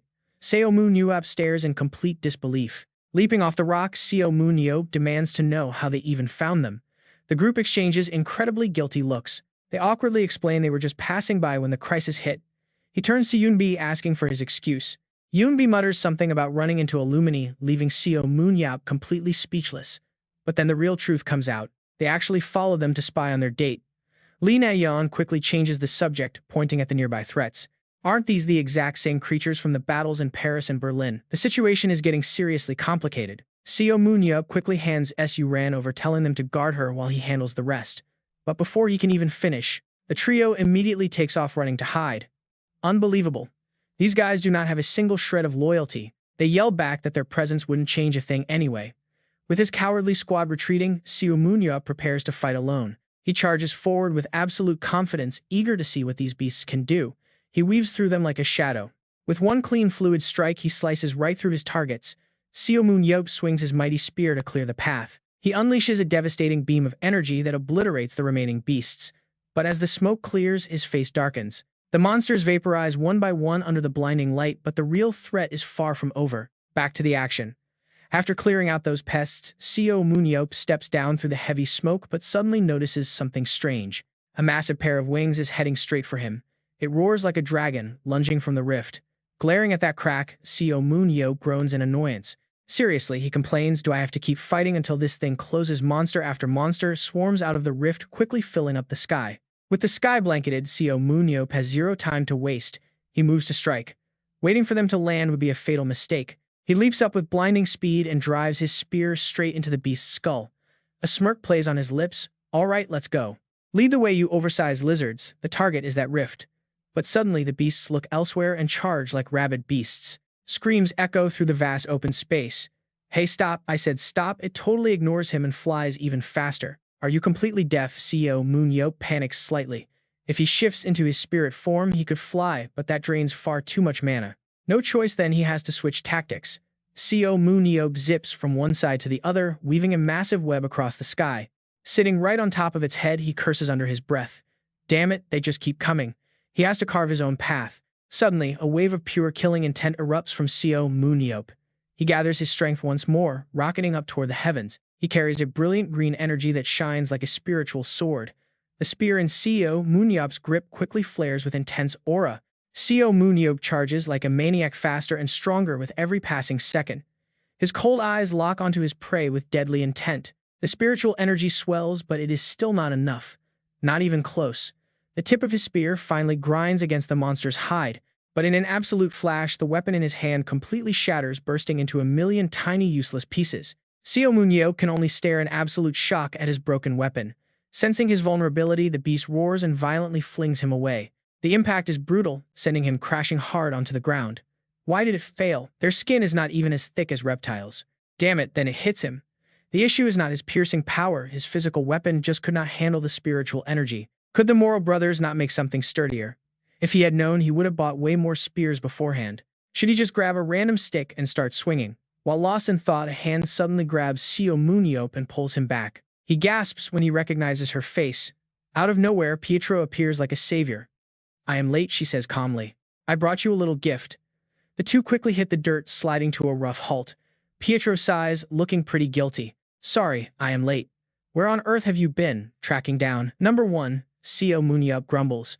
You should have told me before vanishing. Monsters are popping up everywhere, causing utter chaos. Scanning the destruction around them, she tilts her head and asks, so this is the disaster you warned me about? No way, it is too boring.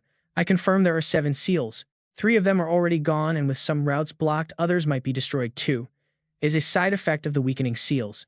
As number 1 destroys more of them, these rifts will start happening way more often. Right then, Pietro pulls an item from her bag. Take this. What is it? Seo Moon-yeop stares at it completely bewildered. "It is a bone," she replies. He looks down at a thick bone wrapped in pulsing blood vessels. The moment Seo Moon-yeop touches it, a strange vibration shocks his system. The feeling creeps slowly up his arm. "What is this?" Seo Moon-yeop squeezes his fingers tight around the bone. "It is sucking my mana." He glares over at Pietro, who is just standing there completely unfazed. "What did you do to this?" She only gives him a cold, silent look while a massive beast looms over him, ready to gulp him down. "What did you do?" Suddenly, a loud blast rocks the area. Seo Moon-yeop dodges while venting his frustration. "I'm so sick of these scaly pests." He looks back in anger, his instincts kicking in. Suddenly, a wickedly sharp weapon begins to materialize in his hand. It feels like a weapon crafted specifically for him. It is incredibly long and radiates massive power. Pietro immediately springs into action. "Nice, that new weapon seems to work. I will handle sealing the rift, you just focus on cleaning up these pests." Seo Moon-yeop is left totally speechless. Is she crazy? He grips the wild weapon as its raw power violently rattles his arm. What did she even bring him? Fortunately, the rift closes quickly and the remaining beasts are dealt with. Sweat drips from her brow. Just as she predicted. Back when she was tracking down number 1, she had stumbled upon a gigantic ancient skeleton. Walking closer to the massive carcass, she realized this was no ordinary monster we made, nor did it belong to number 1. Even number 5 had no memory of this creature. Pietro slowly reached out to touch the ancient bones. Could it be a monster from an abandoned world? Suddenly, the beast's empty sockets flare to life with shocking rage as it screams. "You who destroyed me, I will never forgive you. I will have my revenge. Even in death, I will destroy the king." She recoils in shock. A beast, slain by the king, yet still burning with endless hatred. No ordinary monster could possess such will. Doubts begin to cloud Pietro's mind. Could this colossal entity actually be a creation of some higher power? So this is the potential to become a king. Yes, this might actually come in handy. Number 5, I will borrow your power.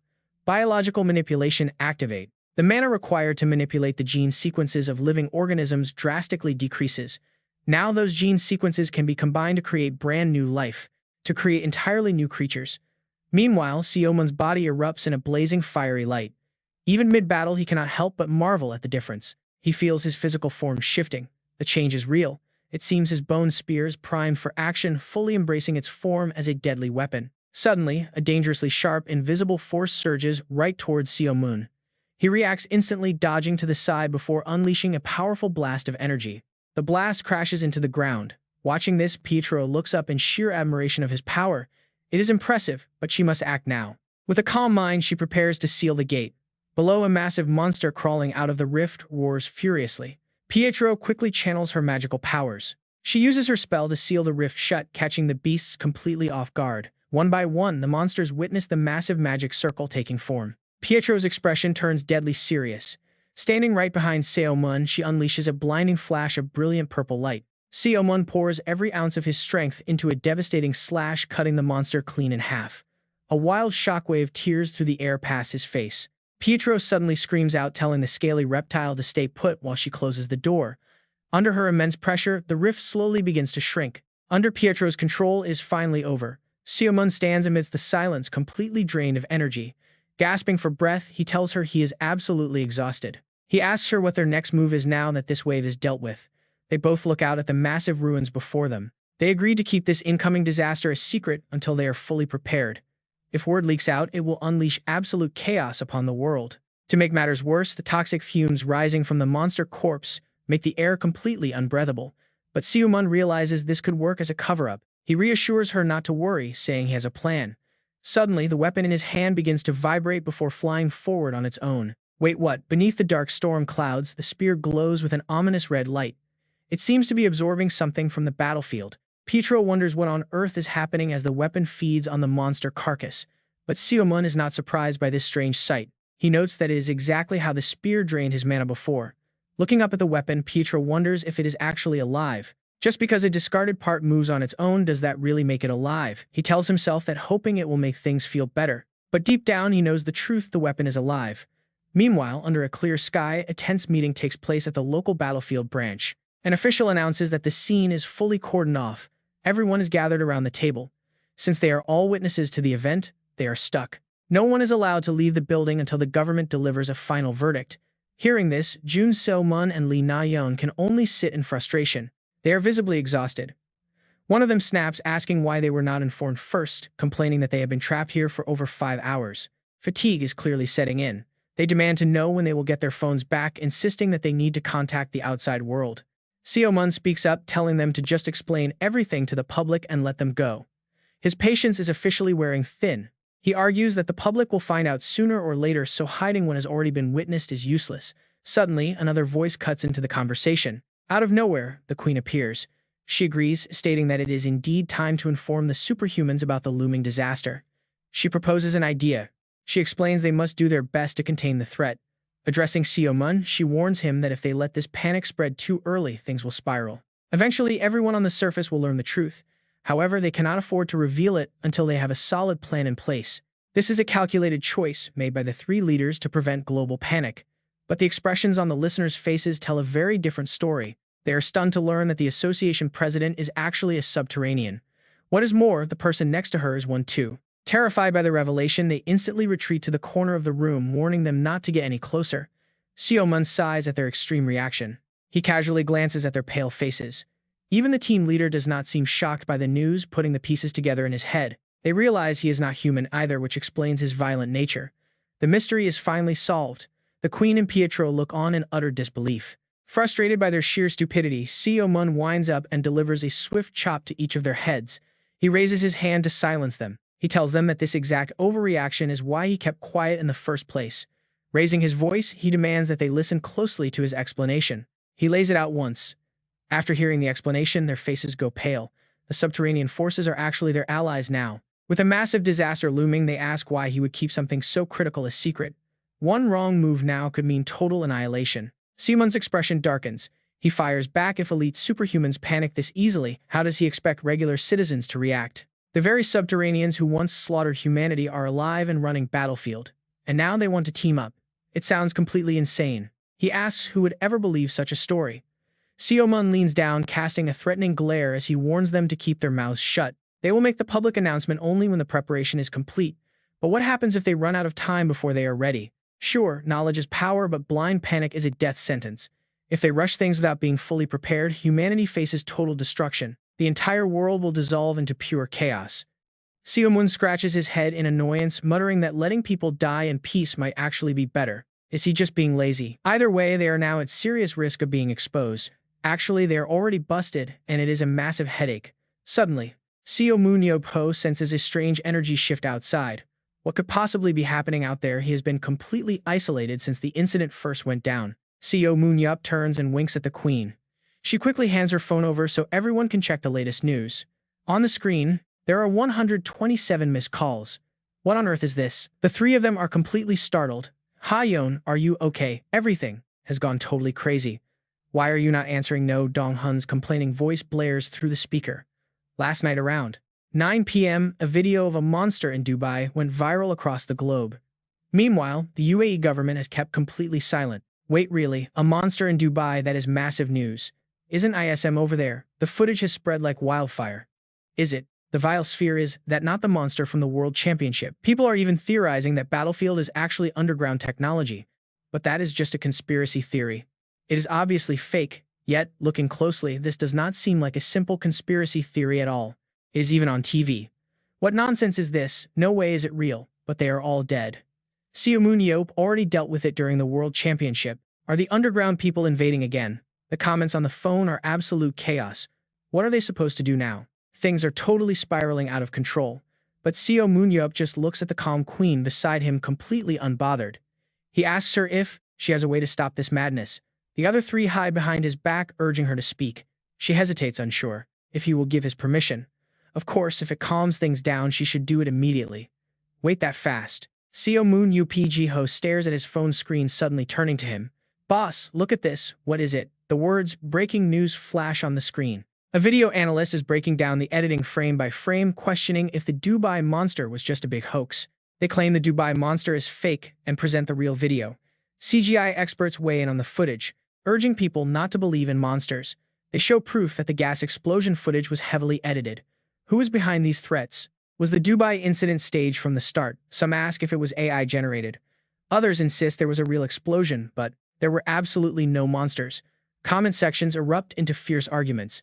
People are amazed by modern technology, convinced the proof is right there. They say they never believed it anyway and just came for the drama. who is the crazy person behind this insane fake video. To them, the only truth is that Seo Moon-yeop saved everyone. They trust only him to handle any monster threat. People are eating it up again, leaving him utterly baffled. But here is the kicker. The queen asks if he remembers the Seo Moon cult. She explains that there is no need to brainwash people. With enough belief, even a lie can become the absolute truth. Her eyes gleam as she adds that truth can also easily become a lie. Right after the attack, the cult followers contacted her. They were already fully prepared for this. It is absolutely crazy. They asked what their savior wanted them to do. Seo Moon-yeop feels completely played. There is no way this is real. How could those guys brainwash everyone? She clarifies they did nothing except give them a platform to communicate.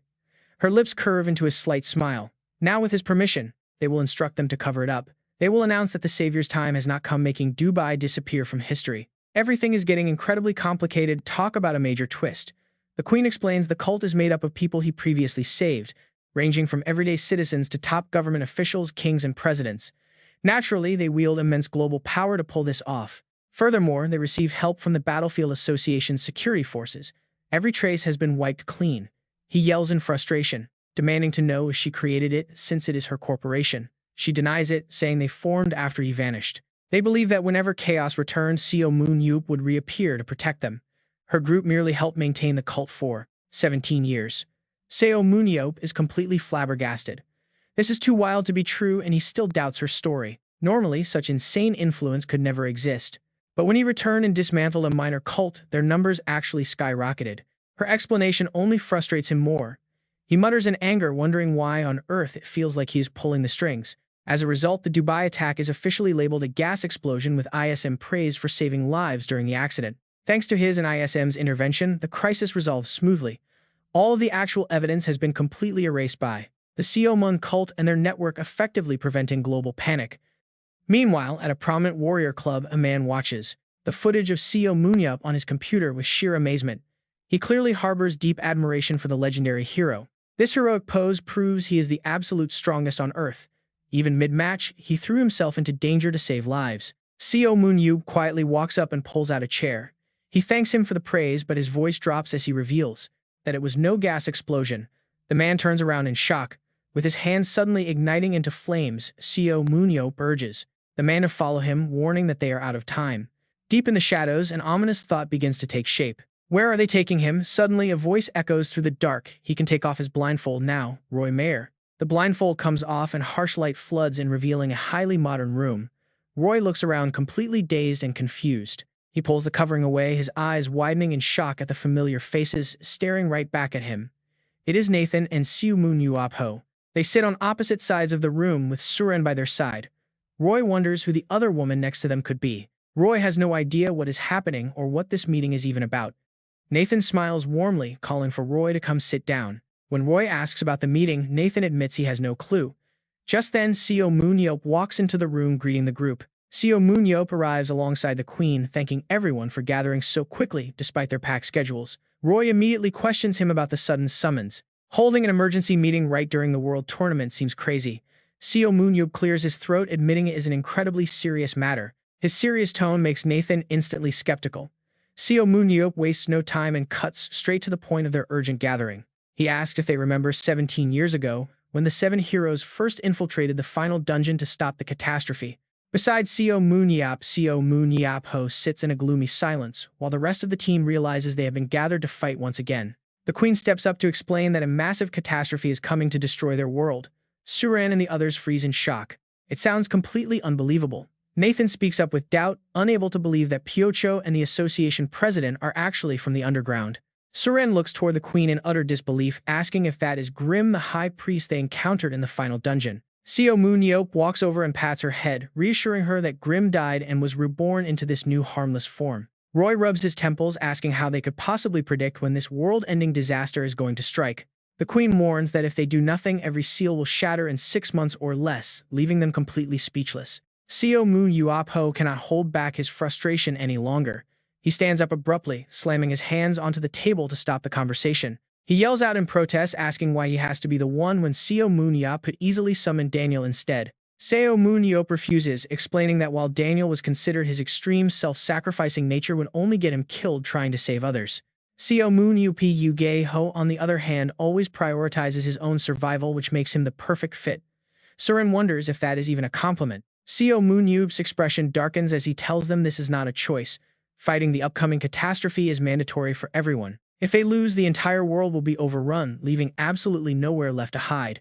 He tries to calm their rising panic. Under his leadership, these six are mathematically the most compatible to face the threat. He continues laying out his cold calculations.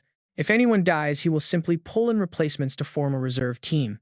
But then he looks up with a sharp gaze. He points a finger, stating that only one specific lineup has a real chance of full survival, and it is the seven of them. Suran raises her hand, questioning if they can somehow intercept the threat before any of the seals actually break. The queen replies that there is a single opening, even though Seo Moon-yeop talks as if the disaster is completely inevitable. She reveals that one final seal remains and the enemy forces will surely target it to trigger the end of the world. A glowing stone suddenly materializes in her palm. Roy asks how they will know exactly when the enemy is going to strike. She expected that question. This returned stone will instantly teleport them directly to the location of the final seal. The seal is hidden deep within the tomb of the former king, but there is one major exception: the first king's palace. She stares at the stone with cold fury, revealing she has successfully located the intact seal hidden right inside that palace. Once their primary target arrives, the returned stone will trigger, warping the enemy straight into their prepared trap. If they can take down the high priest right, then the seal will recover and the grand catastrophe will be avoided entirely. Pyosher steps in to explain that even during the recovery process, they must defend against constant enemy incursions. Roy asks if the high priest is really that tough since Seo Moon-yeop easily defeated him before. Seo Moon-yeop warns things are different now.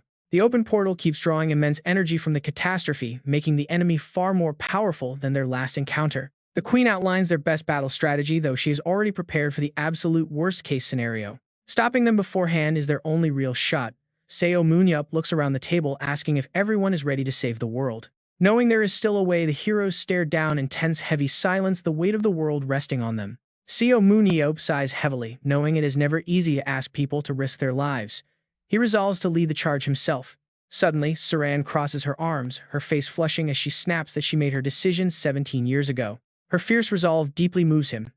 Beside her, Nathan clenches his fists, declaring they are absolutely doing this. It is their golden chance to become the new seven heroes. Roy smiles helplessly, finally ready to join the fight. He finally nods, choosing to fight. No matter how much Seo Moon-yeop protests, there is no turning back. Seeing their reactions, he sighs and thinks back to the past. But Seo Moon-yeop quickly snaps back to reality, enough daydreaming. All right, with this team, he is incredibly confident in the combat power of these seven. Let us see if we can survive. Hearing those words makes everyone freeze. Cut to the outside, where a military jet is soaring through the clear blue sky. Apparently there is another massive spatial rift opening right over Dubai. This is our first joint mission, and the jet is heading straight toward the anomaly. There is a bit of anxiety about their teamwork, but luckily the rift is in an uninhabited wasteland. Nathan and Seo Moon-yeop, get ready to drop. All right, tighten your parachutes, everyone. Seo Moon-yeop grins with absolute confidence as he tells them they are jumping right now. In an instant, the squad leaps from the jet, diving through the air. Go! Suddenly, Seo Moon-yeop's hand flashes with a glowing brand. Roy Mir is officially chosen as the final disciple. Seo Moon-yeop raises an eyebrow in curiosity as a system window pops up right in front of him. It asks what kind of salvation the savior desires.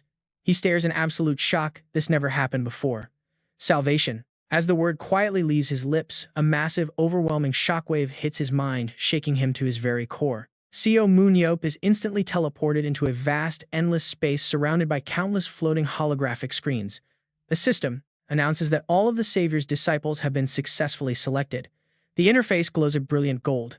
Every single requirement for the Savior's disciples' skill has been met, granting a massive power boost. They are now awakening in their primordial forms. At the same moment, a pillar of light envelops Seo Moon-yeop. His disciples unleash their true power, breaking past their limits thanks to the Savior's Ideal buff. A brand new skill unlocks. Savior's Ideal. The stats of the Savior's disciples are massively enhanced. This true power allows the chosen followers to grow far beyond their normal potential. 3 of their core stats will completely shatter their racial limits, and one of their signature abilities will be massively supercharged. Just then, dangerous monsters begin pouring out of the spatial rift. They look like giant mutated mosquitoes swarming the skies in terrifying numbers. Seo Moon-yeop lands hard and braces himself as a swarm immediately locks onto him. Stay back, he yells, a giant bug dives in, sending him into a panic. It slashes its razor-sharp claws right across his chest.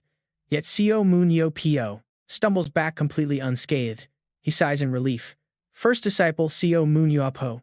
Absolute stealth is now active, and enhanced using mana to become immune to all damage, though he cannot interact with physical objects or living targets. Surrounded by the massive swarm, he wonders what to do next. Suddenly, a flash of movement cuts through the chaos. Nathan slips behind the monsters, striking their weak points with lethal precision. He keeps moving, slicing them down. But one furious bug spots him. Nathan calmly raises his blade, executing a flurry of devastating sharp slashes before gracefully landing on the ground. The fourth disciple, Nathan, activates Triple Clone, summoning 2 perfect physical copies. If a clone dies, 10% of his mana is lost. He grins, asking Seo Moon-yeop to transfer him some mana. Meanwhile, a massive freezing blizzard vortex storms onto the battlefield. The caster remains hidden within the icy winds. Monsters screech as they spot their new target diving straight into the vortex. But the caster's eyes glow with anticipation. A massive frost explosion instantly rocks the entire field as high-tier area of effect magic is unleashed like a deadly trap. Every single monster is instantly frozen solid in thick sheets of ice, casting a chilly pale blue reflection across the sky. As the frost begins to melt, Roy calmly steps forward. The sixth disciple, Roy Mayer, has his Ice Seal skill enhanced. For 1 minute, he transforms into an ice spirit, ignoring all physical attacks and boosting his ice magic. If he runs dry, the state immediately deactivates. But right behind Roy, another devastating spell is already locked, loaded, and ready. The monsters in the sky are suddenly hit by a blinding cross-shaped light. Surin aims perfectly, unleashing a devastating beam that tears through the clouds. A column of pure destruction vaporizes the swarm, but a few lucky beasts manage to escape. Did you really think you could escape? She raises her hand, controlling the flames. The bugs desperately flap their wings to flee. The intense heat, but they are far too slow. Surin casually snaps her fingers, blowing the remaining monsters to absolute pieces. The third disciple, Surin, gently brushes back her hair. Her tracking skill has been enhanced, allowing her to auto-target 3 consecutive high-damage strikes. Meanwhile, Pho stands before the rift, ready to end this. Her hands glow with spiritual energy as she summons the spirits of old. Slowly raising her arms, she calls upon the ancestors. Countless magical circles manifest in the air, transforming into ticking spirit bombs that rain down below. Pho looks on coldly. The second disciple's summon skill is now enhanced. She can purify fallen souls and receive ancient blessings to summon powerful high-tier spirits far beyond her normal capabilities. Surin watches the sheer destruction closely, amazed by. It is the exact nightmare she saw in the final dungeon. Her eyes widen in sheer terror as danger closes in. Right behind the girl looms a giant insect, claws raised. The deadly stinger presses right against her neck. Suddenly, a massive spike drives down into the earth, a total miss. The beast looks around in complete confusion. Meanwhile, Surin is safely teleported away to another spot. She gasps for breath, trembling with fear. A gentle voice behind her says he made it just in time. The queen reaches out her hand. "Are you all right?" she asks. "Should we try again?" Up on a tree, Seo Moon-yeop watches them closely, completely satisfied with their progress. Excellent. Everyone understands their role. But suddenly, Seo Moon-yeop freezes in shock. A colossal rift begins to tear open in front of them. Out crawls an absolute monster of an insect dozens of times larger than the rest. His team immediately readies their raw power.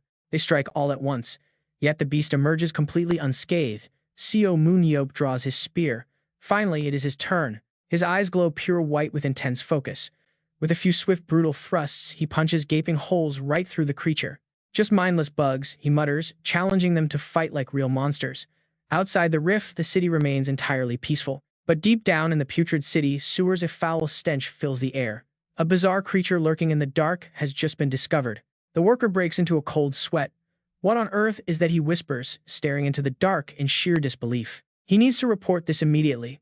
But before he can even think, the crazed monster lunges straight at him. It impales him instantly, spraying crimson blood. His dropped flashlight rolls away, revealing a slimy, twisting tentacle writhing in the dark. The beast grins with a hideous, brainless sneer. Their struggle is completely useless. Meanwhile, countless egg sacs begin sprouting. Beneath the giant tree, translucent embryos begin to twist and writhe. The surrounding atmosphere feels deathly cold and grim. Seo Moon-yeop raises his spear, channeling a blinding aura. The rift slowly seals shut, drawing life force from the surrounding forest. His team looks on. "All right, the power test is over," the leader says. "It is time to head back now." Using telekinetic magic, he lifts the dropped items. The next time they gather, they will have to be fully prepared. Soon the first target will fall straight into their trap. Meanwhile, everyone returns to their daily routine at the ISM club. Seo Moon-yeop kicks his feet up lazily, scanning through some official papers. The upcoming World Championship schedule quickly catches his eye. Something on the roster seems highly unusual. As soon as Gabriel walks in, Seo Moon-yeop confronts him, asking what is going on. The coach looks surprised, asking what he means. Seo Moon-yeop points directly to the marked roster in his hands. Both his name and Pietro's are completely missing from the upcoming match. Is this a mistake? He demands to know. The coach calmly responds that he already heard about what happened in Dubai. He shuts the door to explain. Considering the true purpose of the World Championship, even if they lose, it is best that Pietro and the leader sit this out. Seo Moon-yeop is stunned. Gabriel continues, asking if the entire goal of this tournament is to learn how to fight monsters. If he takes the field, the other players will never learn how to think for themselves or develop their own strategies. The coach adjusts his glasses. The problem is that Seo Moon-yeop simply resolves every single crisis way too quickly. His sharp gaze makes it clear. It is time to teach them how to fish rather than just handing them the catch, so they will handle the next match alone. Seo Moon-yeop remains utterly silent, unable to find any words to argue. Having delivered the news, Gabriel dismisses him, telling him to focus on his own duties. Seo Moon-yeop stands there completely dazed. He stands outside the club, realizing the truth. He just needs to focus on his own tasks. The team's determination has shifted. They train tirelessly, realizing for the first time the heavy burden their leader has been carrying. They begin to understand. There is a reason Seo Moon-yeop always pushes them past their limits. All across the facility, players are grinding to sharpen their skills. This is about breaking boundaries and truly stepping into superhuman territory. Seo Moon-yeop vows to prove they can succeed without their leader. They will show him just how strong they have become. Meanwhile, poor Seo Moon-yeop is left completely abandoned in a diner, looking incredibly bored. He spins his chair around, sighing with a pout. It is a bittersweet feeling, but he wishes they had warned him first. A slight sting of jealousy hits him, but Gabriel's reasoning is simply too flawless to argue with. He has to accept it. Without the antidote, planning any more strategies would be entirely pointless. Suddenly, a voice nearby shouts out in sheer excitement. It is finally complete. The liquid in the flask bubbles intensely. He did it. Seo Moon-yeop turns around, thoroughly surprised by the success. He comments that it was finished much faster than expected. Chi-Chi turns around with a proud, albeit heavily swollen face. Extracting poison is rough, but Chi-Chi boasts that when it comes to toxins, nobody can match his expertise. Seo Moon-yeop quickly shields his eyes, telling him to look away. Still, the young alchemist happily shares that although it was tough, he got used to it. The process became much easier, and even the constant nausea has finally started to fade away. He is ready. A little encouragement works wonders. Chi-Chi is thrilled. He announces he did exactly what was asked, so now he is heading back to his wife. Not so fast. Seo Moon-yeop suddenly cuts him off, asking what he's talking about. He pulls out their devilish contract, noting that their agreement clearly states he has to do whatever he is told.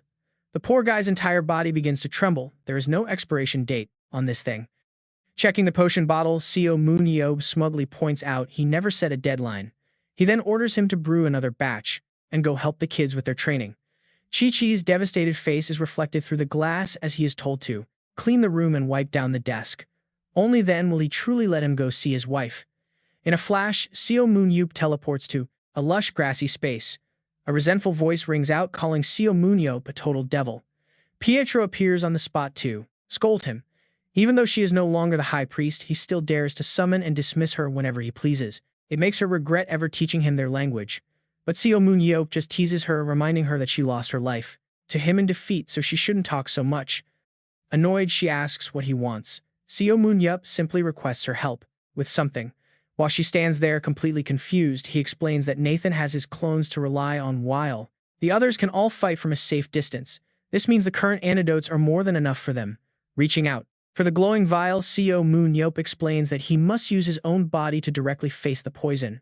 Because of that, he has no idea how many antidotes he will actually need, especially since restocking mid-battle is completely out of the question. He looks down at the vial, having calculated everything. He figured that if he exposes himself to the poison as much as possible, he might just build a complete immunity.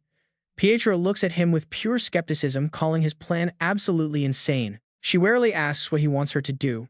Seo Moon-yeop just laughs, bringing up her people's ability to manipulate mana to manage souls.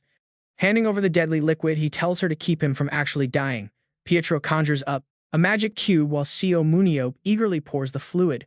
She asks if he is seriously going to drink that, watching the ocean-colored liquid shimmer in his cup. She realizes he is betting on dying repeatedly to build up his resistance. Seo Moon-yeop admits it is not a bad gamble, believing that true strength always comes from surviving the most intense experiences. He recalls how getting revenge on the director earned him his throw and how dying in the final dungeon gave him his immortality. To him, absolutely nothing is more intense than chugging down a whole cup of deadly poison. Since he cannot permanently die anyway, a few temporary deaths do not bother him. He calmly asks for her help to delay his demise as long as possible. The High Priestess sneers at the idiot trying to prolong his own agony. Calling him insane, she listens as he pleads for her assistance just to buy himself a little more precious training time. She gives him a stern warning that she cannot guarantee how this dangerous experiment will actually turn out. But Seo Moon-yeop ignores the risks. Smiling brightly, he tells her that action beats hesitation, clinks his glass, and prepared to take the plunge. He downs the poison in one massive gulp. Inside his mind, a sharp green light begins to spark and rapidly expand. A terrifying torrent of volatile toxins spews out, raining down on the ground with highly destructive, corrosive power. Seo Moon-yeop's eyes ignite with agonizing fire. His entire body is engulfed in a burning sensation, forcing a painful scream from him. The poison eats deep into his flesh, sparing nothing. As his arms violently contract, he realizes this is nothing like previous deaths. Instead of a simple battlefield poisoning, it feels as if his very soul is on fire, causing 10 times the pain. Pietro is blasted backward by the sheer force of his erupting aura, while Seo Moon-yeop continues to shriek in pure agony. Gritting her teeth, she curses his utter recklessness. She quickly channels her spiritual energy, preparing to trigger his immortality. But Seo Moon-yeop weakly reaches out his hand, telling her to stop. He wants to endure the poison for as long as possible. He begs her to use her magic solely to sustain his life, knowing he must survive this pain for the experiment to work. The offensive energy in Pietro's hand vanishes. Wide-eyed, she stares at him and casts a high-level spell to sustain his life. As the magic envelops him, Seo Moon-yeop struggles violently against the agony. His features distort, but suddenly, the poison begins to be naturally expelled. Seo Moon-yeop collapses right in front of her, still heavily shaken from his brush with actual death. Catching his breath, he gasps that he almost died. But Pietro, thoroughly exasperated, snaps that he actually did die. Seo Moon-yeop looks slightly disappointed, questioning if he really died.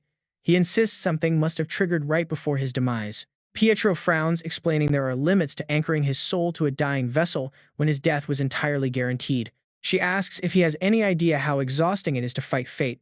Still, Seo Moon-yeop shakes his head, refusing to believe that nothing changed.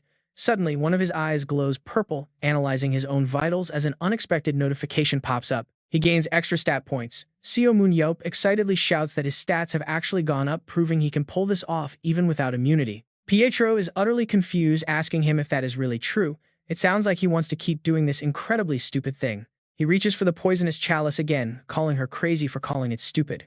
He has absolutely no intention of stopping now. With one massive gulp, he downs the poison just like before. On his second attempt, his entire body begins to burn like wildfire. She is completely speechless, thinking he is the one who has lost his mind.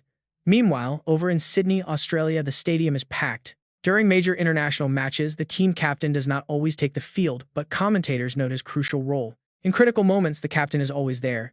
Team captain No Dong-hun reaches his hand out, leading the team forward. Today, they are determined to carve out their own path to victory. The team cheers together, shouting to win this for their captain. They aim for a flawless victory as the announcer declares the start. It is the final match of the World Championship quarterfinals. This decisive battle for a spot in the semifinals begins now.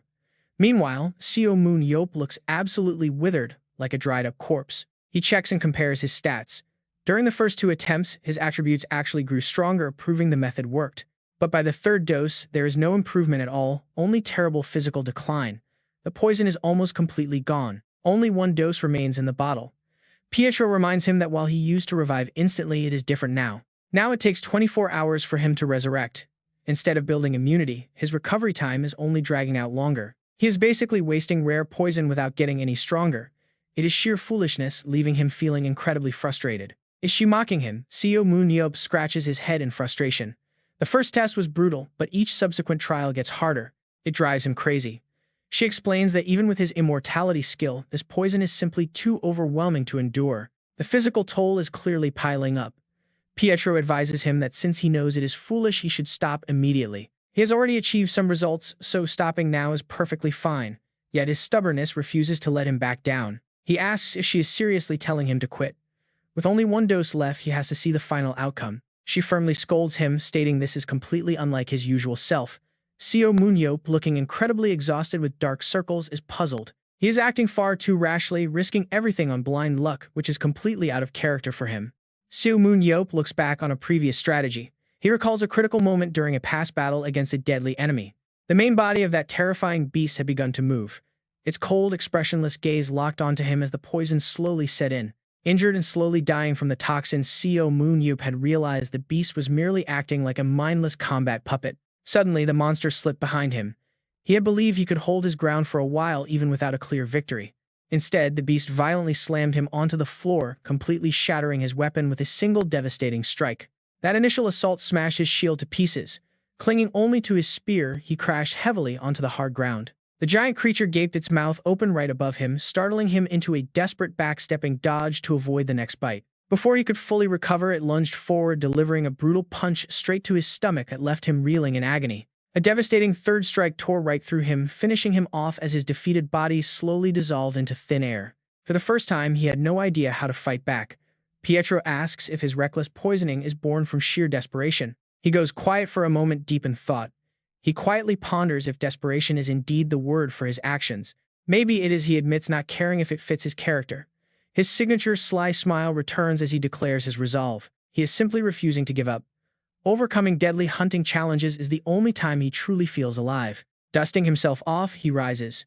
He will always find a way to fight, and even if he dies, luck does not matter. Winning is everything. Pietro sighs, admitting she was wrong to think his drive came from desperate hopelessness. But Seo Moon-yeop is not done. He makes a shocking request, telling her not to help him survive this time around. This unexpected demand startles Pietro. Relying on immortality and pure luck ends today. He wants to experience actual death. Confident as always, he commands the High Priestess to seal away his immortality. Meanwhile, the championship battles continue. The players of YSM fight with absolute intensity. Even without their star players, they coordinate fiercely as a team. With both Seo Moon-yeop and Pietro sitting out this match, YSM relies on tactical positioning to face the dungeon monsters. No Dong-han's squad handily dispatches several giant dungeon spiders, allowing YSM to conquer the trial with complete composure. They easily suppress their current opponents while facing down the powerful 7th-ranked Australian national team on the battlefield. YSM utterly dominates the Sydney Red Hawks. Despite missing their two main aces, they perform with flawless, breathtaking execution. Unable to hide his rage, he stares at the massive screen showing the match results. A total victory for YSM. Meanwhile, some guy watches the replay, scoffing at the useless trash. He is absolutely furious that they lost to a pathetic team missing Seo Moon-yeop or Pietro Anella. He reaches for his drink. He knew they were garbage, but this is beyond pathetic. This is not even a children's playground. Shattering the bottle with one hand, he mutters, "It is time to clean house." Red Hawks captain, 5th-ranked global player Chris Anderline growls out he is going to kick every single useless fool off the team. Behind him, the coach speaks up, "Then you should have played from the start." Chris glares, asking if she has lost her mind. Why should a 5th-ranked world-class pro like him step up against rookies who do not even have Moon-yeop or Pietro? That is like using a sledgehammer to crack a tiny nut. The coach can only sigh, rubbing her temples in frustration. She mentions hearing that YSM previously went head-to-head with Paris Lumiere and Berlin B. Underestimating them now will be a huge mistake. Even with that first-round loss, he scoffed. Just because they scrimmed, it does not make them equals. If he plays against preschoolers, does that magically put them on his level? Chris scoffs, telling her to stop blaming him. Instead, she should go criticize the actual trash who managed to lose to such a pathetic rookie team. The coach clenches her fists, wanting to argue that things would be different if he just played. Suddenly, his tone shifts. Fine, he will go out there. He drips with sarcasm, mocking Gerald Walker for collapsing. Weakness. Chris stands up. His turn has come. It is time for him to show them how a top-3 contender plays. Walking to the door, his massive body begins warming up. Time to crush some weaklings. On screen, the caster announces that the ace of Sydney Red Hawks, Chris Anderline, is finally entering the game. The crowd goes wild. The Sydney Red Hawks lost the first match easily, but strangely, they still look incredibly confident, and that confidence lies entirely with this player. Chris Anderline has maintained a second-game win rate of nearly 90%. The fans cheer loudly, fully aware that without Seo Moon-yeop and Pietro, YSM is in deep trouble for this match. Team strategists calculate that if they win today, they will face the 3rd-ranked LA Warriors led by Roy Meir in 2 days. But first, their toughest opponent has arrived. This match is crucial for both teams as Chris aims to carry his squad forward. With the Sydney Red Hawks targeting a top-3 spot, tension mounts. Everyone is dreaming of reaching their very first grand final. To secure the ultimate victory, Chris immediately starts bragging. He claims Moon-yeop and Pietro ran away out of pure fear. Chris sneers, they should be glad they ran. Watching this, Seo Moon-yeop feels the rising pressure. Chris promises to utterly crush them under his heel. Seo Moon-yeop hesitates. Is this guy seriously trying to get inside their heads? In reality, Seo Moon-yeop has faced far scarier trash talkers before. Smiling, the young player decides to give a quick reply. Seo Moon-yeop fires back with a polite smile, saying he will do his best. He adds that he knows Gerald Walker easily upset him. Honestly, he had no idea who the 5th rank player even was. Until now. Chris grinds his teeth. Meanwhile, Pietro is watching with deep anxiety, wondering if this setup is really okay. But Moon-yeop remains completely confident, assuring her it is fine. Moon-yeop sits inside her barrier. He focuses. It is time to secure their spot in the finals. Suddenly, Moon-yeop coughs up blood. The seal breaks, releasing the lethal calamity poison. The final cup spills. His hand immediately begins to decay. Moon-yeop knows by instinct that the trial has officially begun. This poison is incredibly potent. It burns fiercely, tearing through his body from the inside out. Feeling his life force drain away, his eyes roll back. He screams in agony. This is his final gamble, his absolute last chance. Watching this, Pietro feels the overwhelming pressure. Is this still too much for him? She watches in terror. No matter how monstrous his strength, ultimately he is just a mortal. This clearly pushes past human limits. Born in a forgotten, abandoned world, there is no way a human body can withstand a 1,000-year-old toxic weapon. She squeezes her eyes shut in dread. Will the fate of this land end like this? Pietro resolutely opens her eyes. She refuses to give up. She will keep waiting and holding on to hope. She chooses to believe in Moon-yeop. Inside the barrier, his eyes lose all humanity. Black veins and toxic aura bleed into his pupils. Meanwhile, the second round of the Sydney match officially kicks off. Raising his massive blade, Chris swings down, utterly shredding a monster. His terrifying speed allows him to tear through the horde. Chris completely dominates the battlefield. Landing a stylish heavy strike, the announcers shower him with endless praise, making him smirk. Smirking arrogantly as usual, he greedily steals kills from his own teammates. One of them yells out in frustration. What is he doing? They agree to split the hunting zones, so he needs to get back to his position. Chris raises his axe, sneering back. What position? That stupid attitude is exactly why they will always remain nobody's sidekicks. The 3rd rank shrugs. Instead of giving points to trash like you, wouldn't it be better to give them all to a top-tier player like me? He targets those long-legged monsters again, his battle madness completely surging as he unleashes another devastating critical slash. Just shut up and feed me, points you trash, he sneers. I am carrying you anyway. Meanwhile, the monster charges up a massive energy blast. Chris notices the threat, but it is already too late. The blast slams directly into him, vaporizing the entire building behind them. He is engulfed in a tidal wave of pure magical force. Yet he just stands there smiling before walking out completely unharmed. Half of his body turns to solid stone as he mocks them. Did you really think that would work on my iron skin? He absorbs mana to make his muscles harder than steel. With a terrifying glare, he snaps, die, you low-class monster. He glides past, tearing the beast to shreds with his dual axes before landing perfectly on the ground with absolute composure. If you want to take me down, you better bring a disintegration beam next time, he sneers while Sania looks down with curiosity. Sania is still rushing through the streets below, and a dark idea instantly flashes in his mind. Oh, look at this. He remembers talking to the coach before the match. Are Seo Moon-yeop, Job, and Piero Anella really missing this game? It turns out they gave up. Ran with their tails tucked. He doesn't care about winning anyway as long as it is fun. Not losing is even better, he adds. The startled coach demands to know what on earth he just said, but Chris does not care. He reiterates his twisted goal, seeing the top-tier heroes get ruined by trash, and watching ISM get completely slaughtered will drive the crowd wild. The coach quickly warns him not to get ahead of himself. Even without those 2 superstars, ISM still has a secret weapon. They still have Sania Matova. Her rage ability easily matches the raw power of Seo Moon-yeop, Job, and Piero Anella, making her incredibly dangerous. She can absolutely shatter your iron skin, she warns. That only fuels his excitement. In that case, I will just crush her first. Once Sania Matova is dead, absolutely no one is left to stop me. With that thought, he dives straight down to the streets. He repeats his deadly mantra as he falls, while the 2 players running below remain completely oblivious to the threat. By the time they look up, it is too late. Chris lands directly on her teammate, instantly crushing him into the pavement. A system alert flashes. Chris underline gets 1 kill. He slowly turns his bloodthirsty gaze towards Sania Matova. Without Seo Moon-yeop, Job, and Piero Anella, you are their top dog, right? Chris crouches and launches himself straight at her. If I take you out, nobody left in ISM can stand in my way. His massive axe swings down, forcing Sania to block with her spear. His overwhelming brute strength easily pushes her back. Chris continues his relentless onslaught, dictating the pace with his terrifying agility. Sania bides her time and unleashes a swift counterattack. The two clash and flash past each other, trading lethal blows in an instant. A thin scratch appears on his cheek. Not bad, Chris mutters, wiping away the blood. I admit your rage ability is pretty impressive. Too slow. Chris delivers a brutal finishing blow. A system alert flashes. Chris underline gets 2 kills. ISM fans are thrown into utter panic. Chris casually mocks them, declaring that she was supposed to be their trump card. The coach watches silently, processing the situation. Personally, she absolutely despises him, but as a player, his value is undeniable. He is highly critical for Sydney. His official rank is only rank 5, but his true combat power actually surpasses Gerald Walker. The coach silently admits that unless they can somehow break through his iron body skill, defeating Chris is an absolute impossibility. Meanwhile, Chris casually rests his massive battle axe right on his shoulder, completely relaxed as he looks around for more prey to crush. All right, let's go crush some more skulls, he mutters. But suddenly, a blinding flash of intense heat erupts right behind him. An explosive blast hits Chris directly in the head. Shaking off the dust, he glares upward and spots 2 figures on the rooftop. The surprise ambush from the ISM survivors lands a direct hit, but Chris remains completely unfazed as he stares them down. The tension is thick.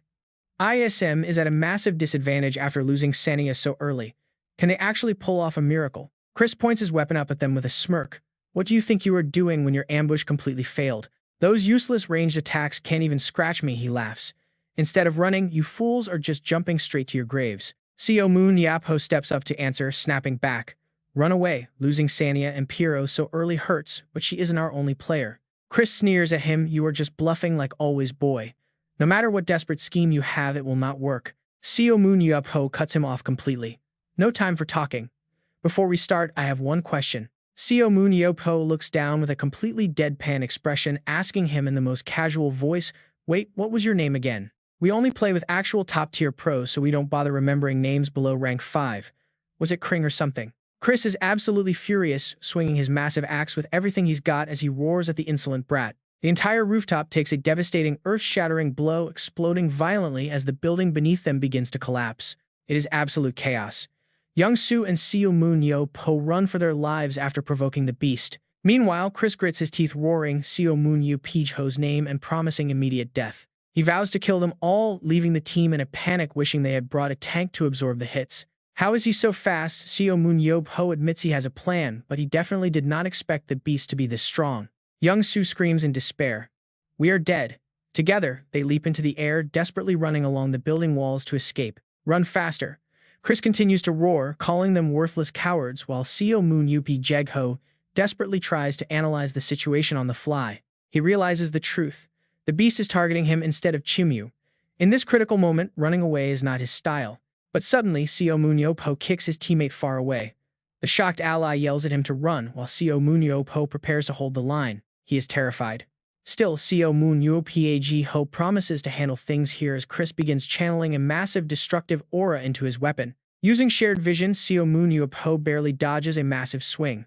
But instantly, a razor-sharp blade thrusts directly at his face, a relentless dance of survival. One attacks savagely while the other dodges. Seo Moon-yeop barely leaps back to safety. Relying on shared vision is exhausting. Strikes graze dangerously between his legs, forcing him to grit his teeth and lean back. He gasps in fear at the vicious attacks. Even Chris is starting to hesitate, realizing something is extremely off about this fight. How is he dodging everything? Chris watches him retreat frantically, using that bizarre vision mixed with reckless, suicidal movements. The kid is not too strong. But every time Chris thinks he has him cornered, the kid somehow slips away. Chris focuses with absolute seriousness. This is no normal skill.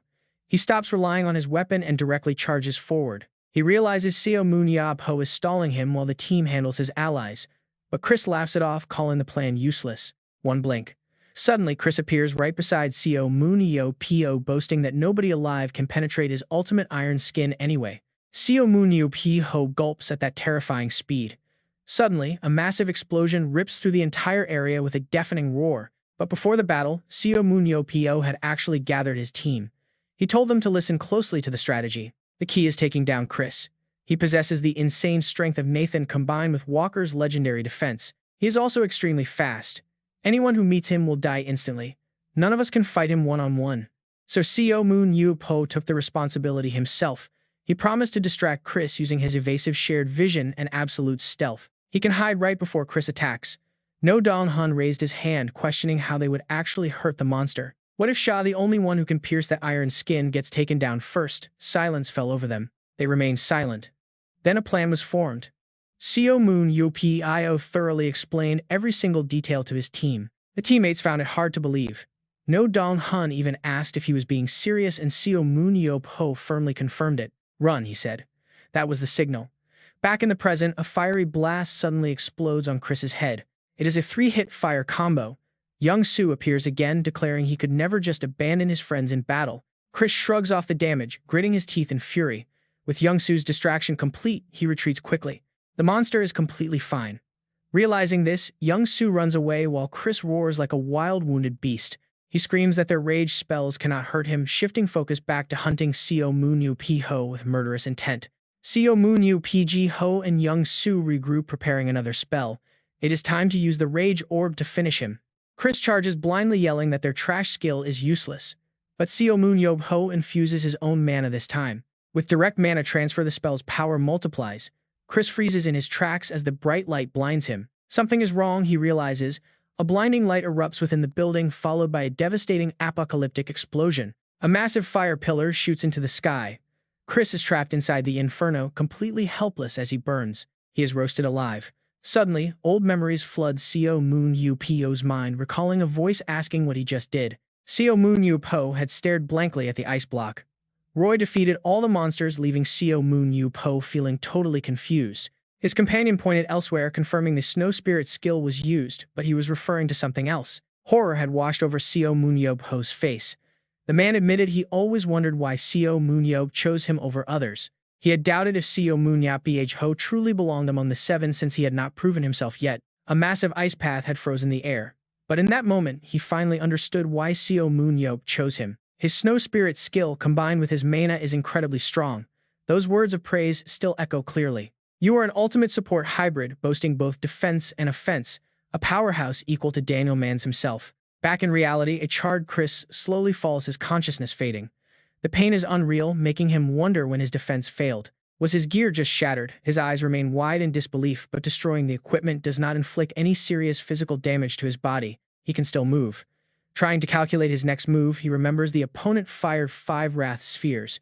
During that cooldown, he can launch a counterattack, but before he can even finish the thought, a barrage of arrows pierces straight into his body. Chris realizes with absolute horror that it is too late. The archer predicted his movement perfectly.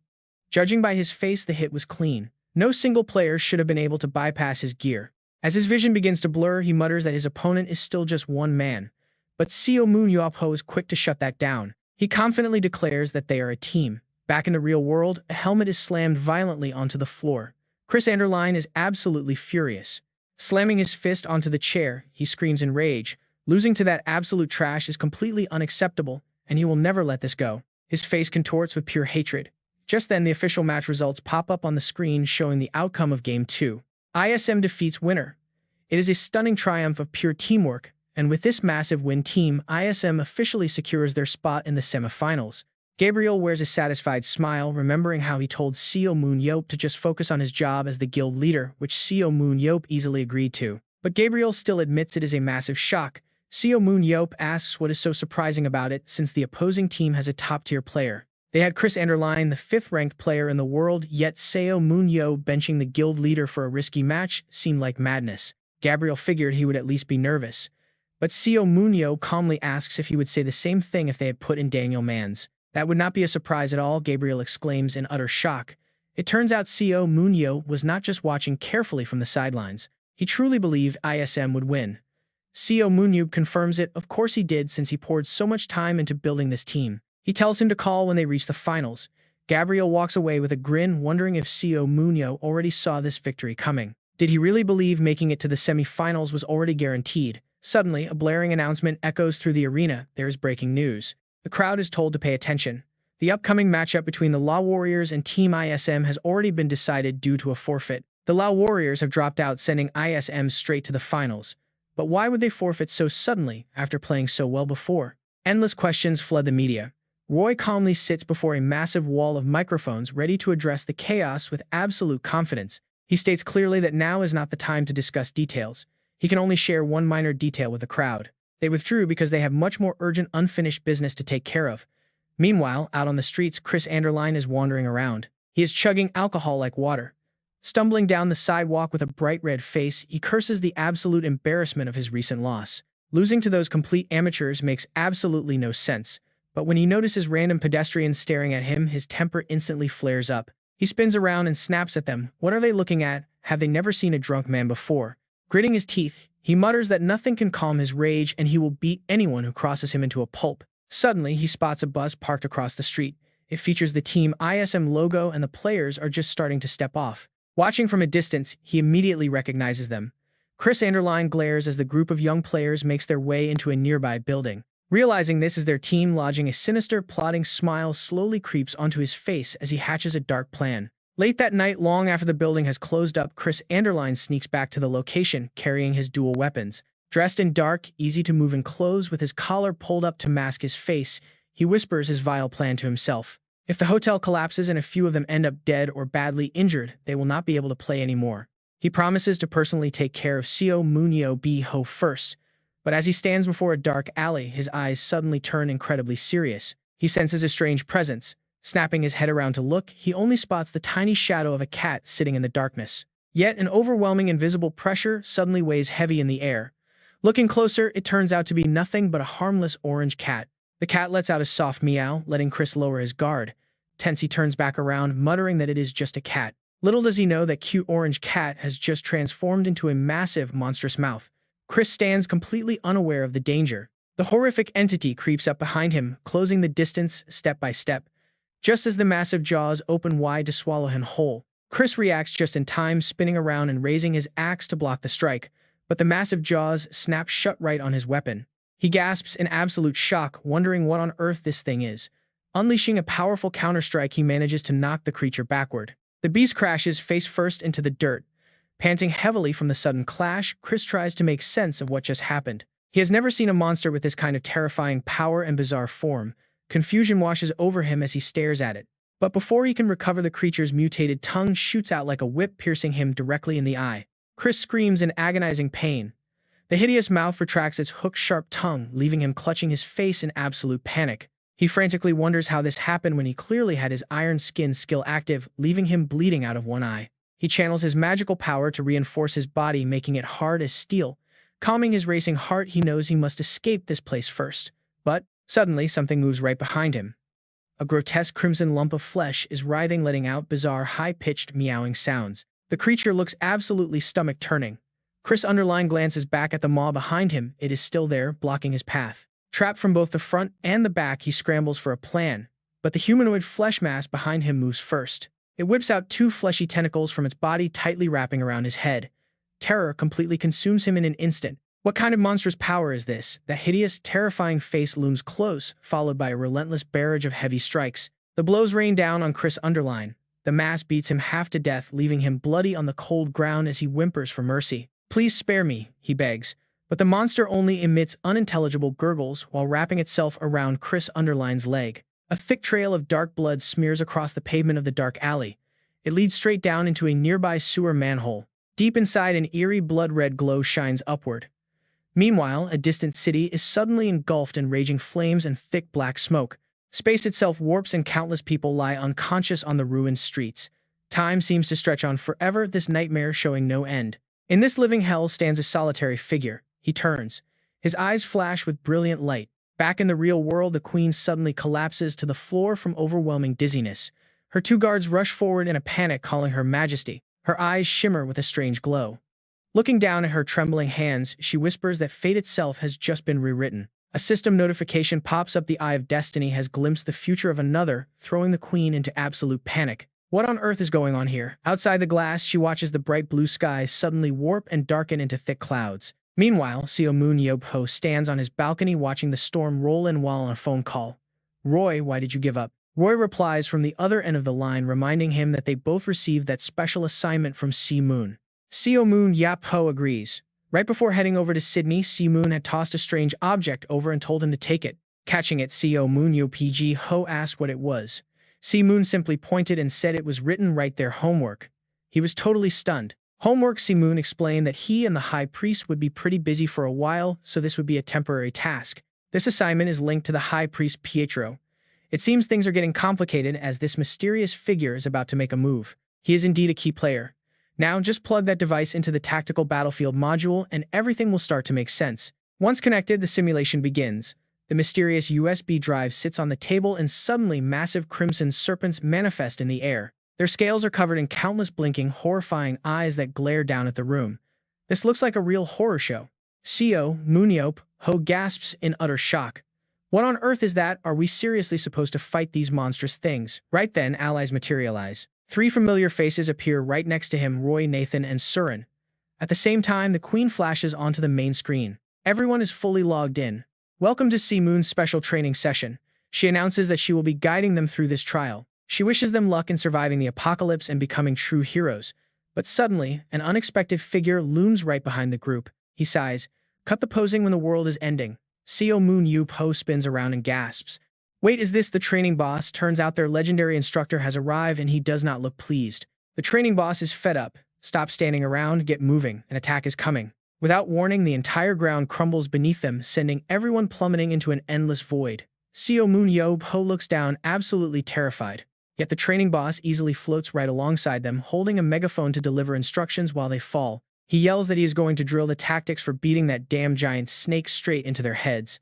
His temper flares as he demands to know if they understand. Instantly, those colossal serpents strike, slamming against their barrier. The instructor screams through his megaphone at Surin, calling her a fool for wasting her power on useless attacks. He tells her to calm down, then immediately pivots to bark orders at Nathan as the giant beast lunges forward. React immediately, do not just stand there. Next, he teleports right beside Roy. Think and move faster, he demands. Then he turns to Seo Moon-yeop with the most serious glare yet. Are you abusing the antidote? Seo Moon-yeop, do you plan on drinking that like water? The instructor gets so angry he practically combusts. He throws a fiery fist, roaring for them to be faster, stronger, and better. He is completely disappointed by their performance. Back in the present, Roy sits comfortably in his chair while chatting on the phone with Seo Moon-yeop. He admits that the brutal training helped them sync up quite a bit. However, the combat made one crucial truth very clear. Winning the World Championship is no longer their top priority. After all, there is always next year for that tournament, that is, if they even survive. Hearing nothing but dead silence from the other end, Roy calls out, asking Seo Moon-yeop why he suddenly went completely quiet. Did the connection drop? Then Seo Moon-yeop mutters in a shaky, broken voice, telling him to look out the window right now. Outside, a bizarre blood-red light streams directly through the glass. At that exact moment, the mysterious stone sitting right next to Roy begins to glow. An intense energy starts seeping from it.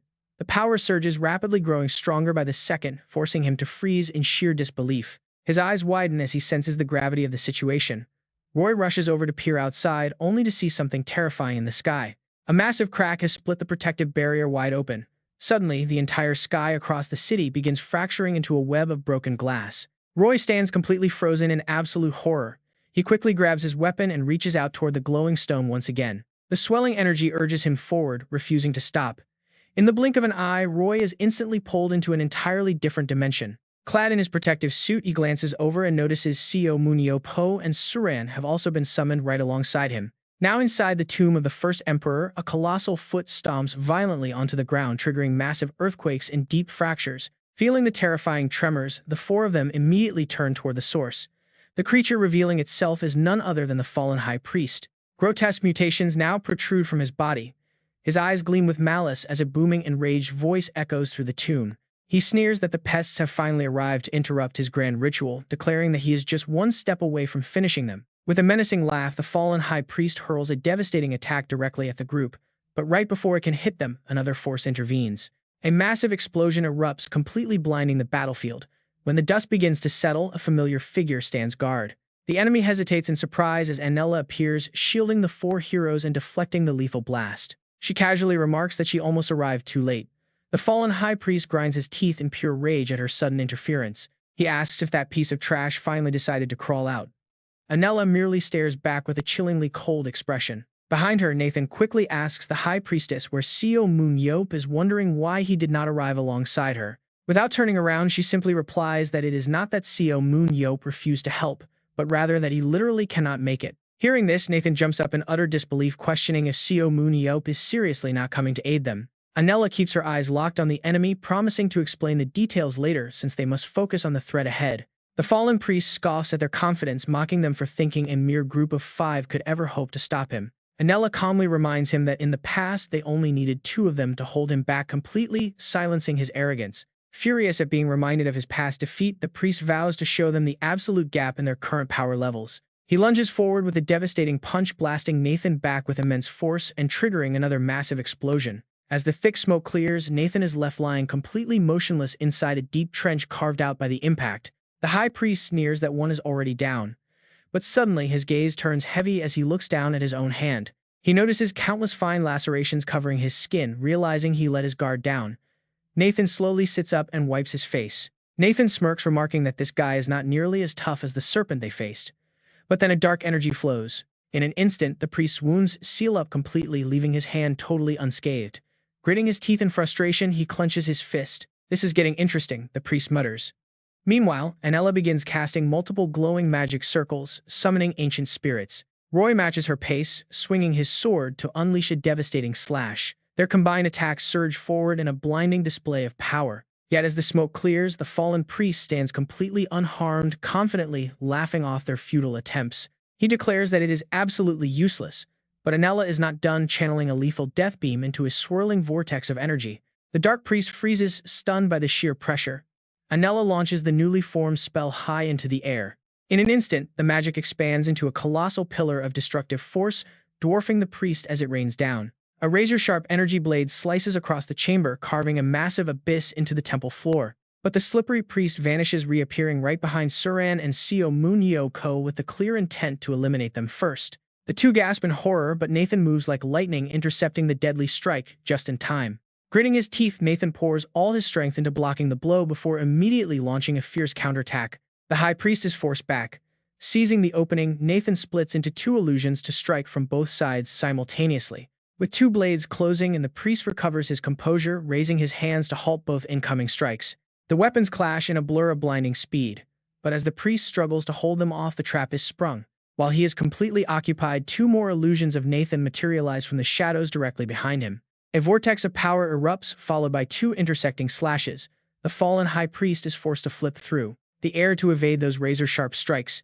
He gets knocked back a solid distance, but Nathan suddenly bursts from the smoke, eyes glowing bright. He instantly unleashes a barrage of lethal strikes, immediately carving 2 deep wounds directly onto the fallen high priest. Right then, Pietro Anela summons glowing magical circles up in the air and dives down to attack. Countless powerful energy beams erupt from inside those arrays, raining down furiously on the target below. They all slam directly into the fallen high priest, triggering massive explosions that shatter the surrounding area with a deafening roar. While the priest frantically tries to find an opening, Roy lunges from the side with his weapon. The fallen high priest only has time to glance back into a blinding flash of light as Roy unleashes his magic, trapping his foe inside a massive block of solid ice. The priest is completely immobilized for a moment, but soon his eyes turn pure white as he regains his composure. He leaps with sudden force, completely shattering the giant ice block from the inside out. His silhouette blurs, and the fallen high priest suddenly vanishes right into thin air. A moment later, he struggles to emerge from the rising smoke. Seo Moon-yeop is about to celebrate, thinking they won, when the fallen high priest suddenly stands up, stomping his foot in rage. His glowing eyes narrow as he snarls, "I wanted to quietly crush you all, but you actually seem somewhat capable for low-life humans. This must be a test sent to me by the primordial light to try my faith before the grand event. From now on, I will show you my absolute true power." With that, his dark energy erupts violently. Pietro Anela looks on with a grim expression, warning the team to get ready because the Emperor of the Underground People is coming. Right then, the fallen high priest transforms into an even more terrifying form, unleashing the powerful warrior's memory skill. This ability allows him to perfectly replicate any martial arts the user has witnessed. The surging energy quickly condenses into a swirling sphere, dragging everything nearby into its vortex. Nathan and the others look up in absolute shock at this bizarre phenomenon. This overwhelming force triggers a deep sense of dread and panic in everyone. Pietro Anela's face grows even more serious as he mutters in disbelief, "Wait, that is not the Emperor." Suddenly, from the white dusty smoke, a figure steps forward, revealing a shape identical to Seo Moon-yeop. Everyone on the team freezes in shock, unable to believe their eyes. The fake Seo Moon-yeop speaks up immediately, aiming his first blast of power straight at Roy. While Roy is still frantically calling out to the real Seo Moon-yeop, the clone strikes him down. Instantly. With a cold expression, the fake Seo Moon-yeop mutters it is over. Meanwhile, back with the real Seo Moon-yeop, a crucial question is posed to him: what should we tell the public to prepare them for this disaster? The queen expresses her worries, noting that if the seal is broken, they must warn everyone. Seo Moon-yeop gets a quick idea and tells her to simply hit the record button. The queen is utterly shocked by his suggestion, but soon massive cracks begin splintering across the sky. At that exact moment, a broadcast system announcement echoes worldwide, asking if everyone can hear him. Everyone across the globe looks up at the sky in sheer panic as a massive projection of Seo Moon-yeop appears. He introduces himself as the streamer visible even in France. He clarifies that this is just a pre-recorded message for the worst-case scenario. Emre Kaza hears it in Germany, growing incredibly tense. Over in Kazakhstan, people are also tuned into his broadcast. After all, if they are watching a monster-led disaster invade their world, explaining it would take too long. Across the UK and Japan, he decides to skip the details. Even in China, they hear his message. One thing is absolutely certain: this situation is far more dangerous than the war with the underground people. Seo Moon-yeop confidently declares that he will personally defeat this disaster. The queen looks incredibly anxious, asking if this is really fine. Seo Moon-yeop reassures her, explaining that there is no perfect plan to stop chaos. The earth is already in disarray and everyone is confused. He simply wants to buy some time. Having too many people in the know would only get in his.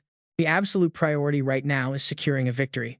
By focusing on winning, more lives can be saved. Back on the battlefield, the fake Seo Moon-yeop has shattered Roy's shoulder. Suddenly, the clone freezes in utter confusion. Sensing a mysterious energy emerging from Roy's wound and actively healing it, Roy feels a surge of panic, knowing that a second later would have been fatal. This phenomenon is his spirit form transformation via an enhanced rune, which allows him to turn into a spirit for 1 minute and completely resist all incoming external attacks. All his stats are heavily boosted, but if his mana runs out, the skill instantly cancels. Right then, fake Seo Moon turns around and casually asks if he is not giving up. Suddenly, Nathan charges in from the side, gripping dual daggers. He splits into two illusions, slashing down toward fake Seo Moon's arms, yet the imposter just stands there calmly, sizing up Nathan. In this form, it is easy to see why he is considered humanity's strongest. Stomping his foot heavily on the ground, fake Seo Moon raises his shield to send Nathan flying. Nathan slams hard into a cliff but quickly recovers his footing, while the arrogant fake Seo Moon confidently scoffs that the people gathered here cannot possibly stop him. He instantly closes the distance to attack Nathan head-on. A brutal thrust drives straight down toward Nathan. Fake Seo Moon even slams his massive weapon into the earth, aiming to crush him completely. But as the dust settles, the imposter gasps in shock. He vanished. How is this kind of bizarre evasion even possible? Fake Seo Moon quickly snaps his head up, looking around to see two massive blocks of ice rapidly closing in on him. But before they can crush him, fake Seo Moon bursts out of the trap, lunging toward his opponent and complaining about the annoying block of ice. With a single devastating slash, he slices Roy completely in half. The young man's upper body falls straight to the frozen ground. Suddenly, the severed body freezes over as an overwhelming surge of energy erupts from the ice. Fake Seo Moon is forced to leap back to avoid the blast. He realizes in shock that this is true ice spirit transformation, turning the user's body into pure ice energy. Roy's physical body completely dissolves into massive streams of freezing energy that lash out at fake Seo Moon. While launching his attack, Roy calls out, explaining that he can now reshape himself into absolutely anything he can imagine. Suddenly, he forms into a colossal hand and squeezes fake Seo Moon tightly. The imposter quickly shatters the ice grip, though his shield is cracked, leaving him with only a spear. Landing heavily with a scowl, he wonders how a simple grab could feel stronger than the entire barrage from earlier. This opponent is proving to be a real pain. As Roy shifts into various frozen shapes, the fake warrior continues analyzing his target. He realizes Roy is completely immune to physical attacks as long as his mana lasts. Suddenly, a twisted smile spreads across his face. He is curious to see how many times he must slay this boy before the regeneration finally fails. But Roy keeps changing forms, striking back while telling the imposter that he will never find out. Hearing this only fuels the fake warrior's twisted excitement. This is absolutely perfect, exactly the kind of test he needs to overcome before claiming his ultimate reward. He declares that this incredible power will belong to him. Watching this, Pietro Anella gasps in sheer terror as a realization hits her. Fake Seo Moon begins manifesting a weapon with a strange, dark energy weapon spirit embodiment. She is stunned that he can copy this too. As the copied weapon fills with dark power, it effortlessly tears through Roy's ice forms.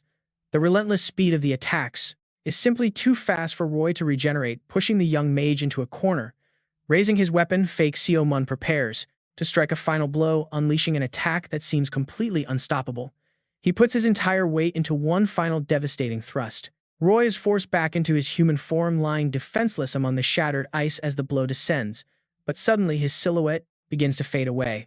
The imposter gasps as he realizes it is teleportation. Suddenly, both of them are pulled out of the dimension, right into the presence of the queen.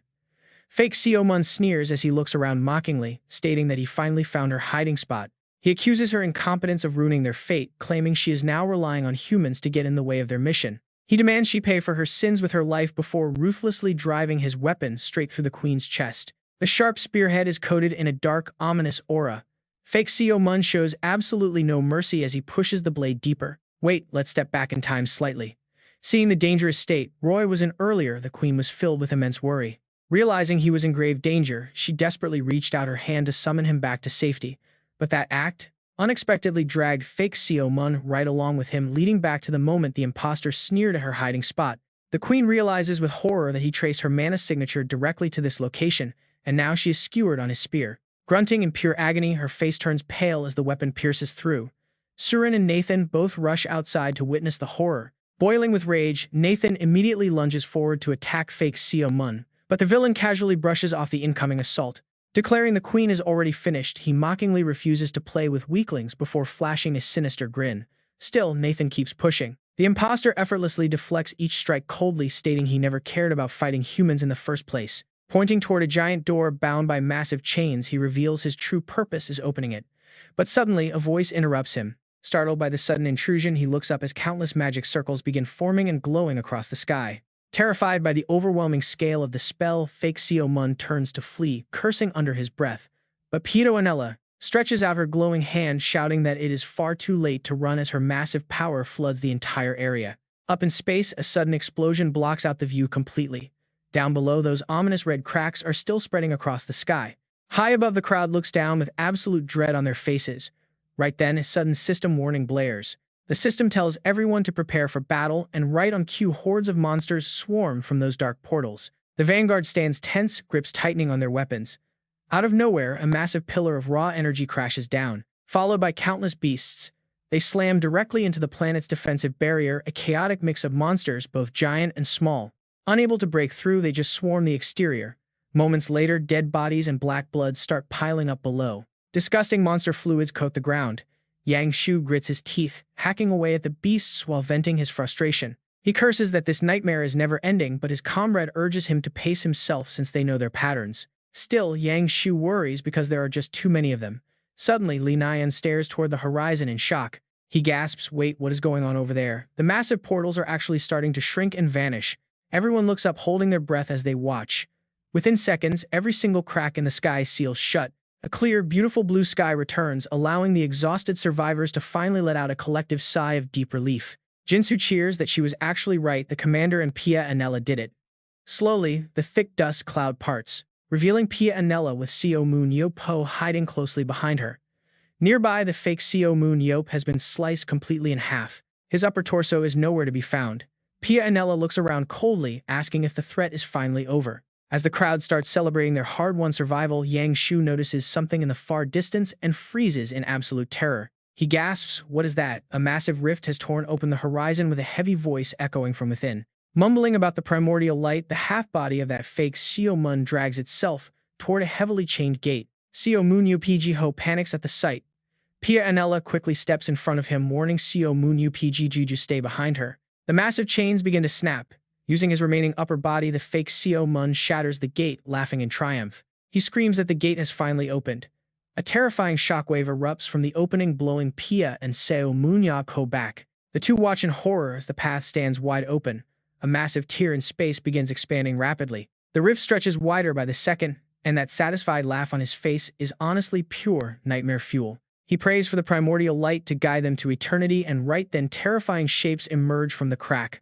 As he rants about the land of brilliant light, a massive blood-drenched hand slowly reaches out from the void.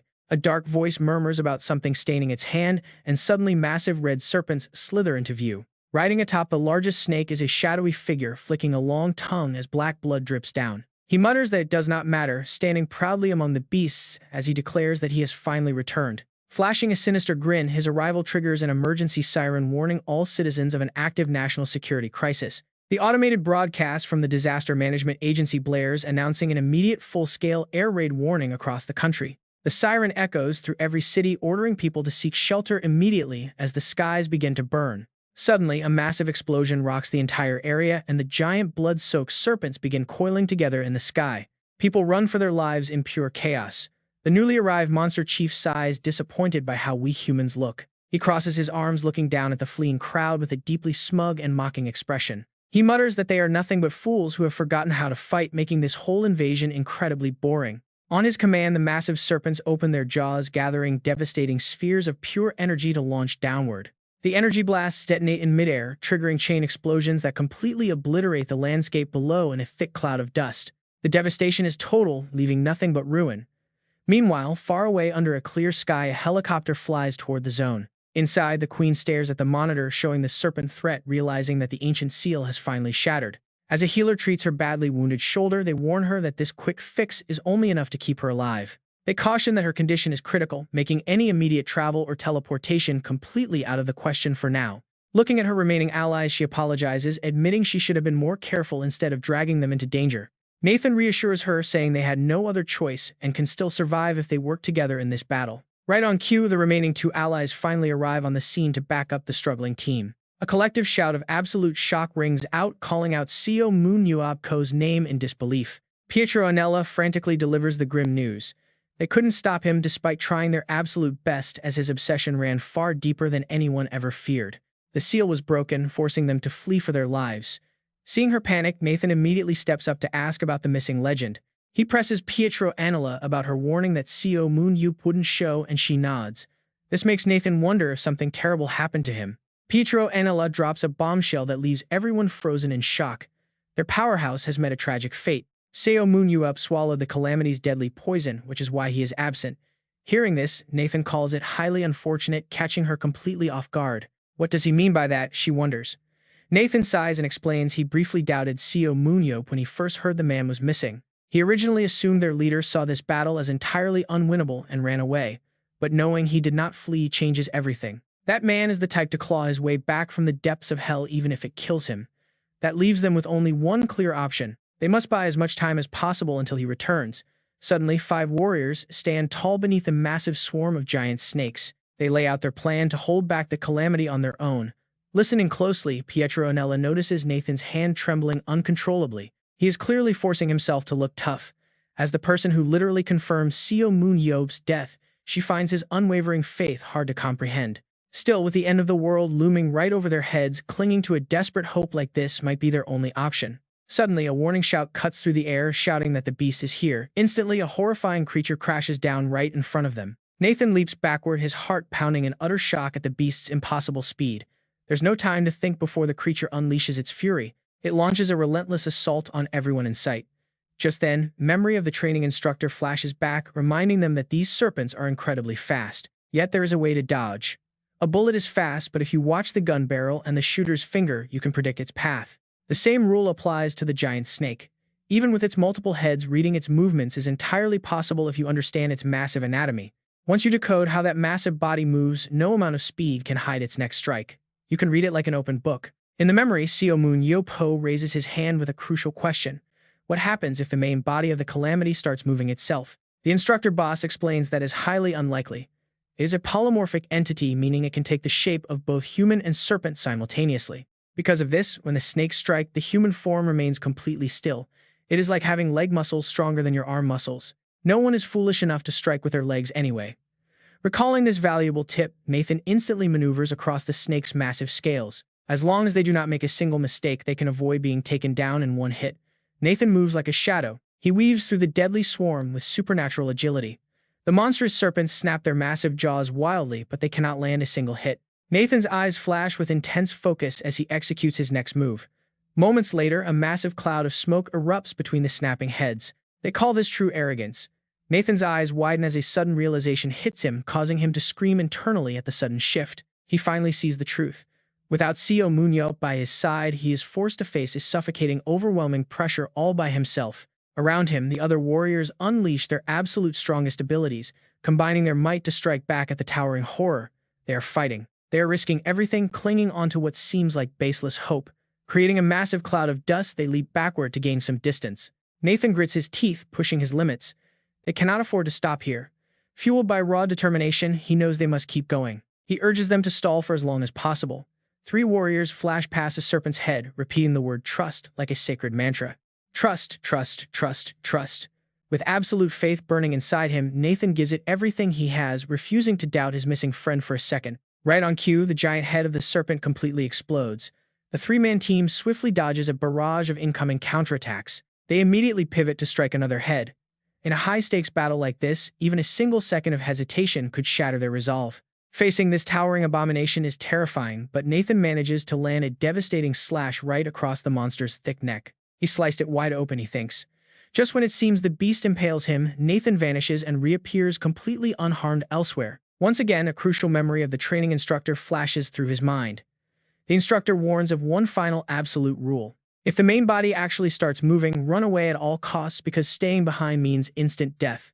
Nathan's face suddenly freezes in dread.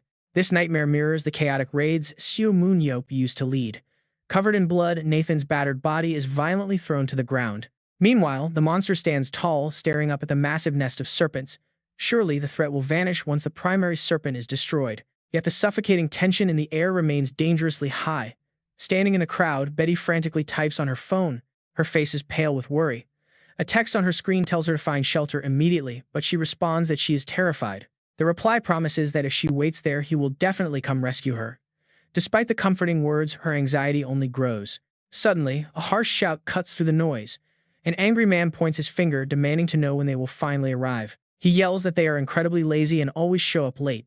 He demands to know if they forgot who pays their salaries. He screams, "Are you kidding me? It is me, get Seo Moon over here right now. Didn't he say he knew exactly how all of this would play out? I do not care where he is, drag him here now. Otherwise, how do you expect to pay for all this damage?"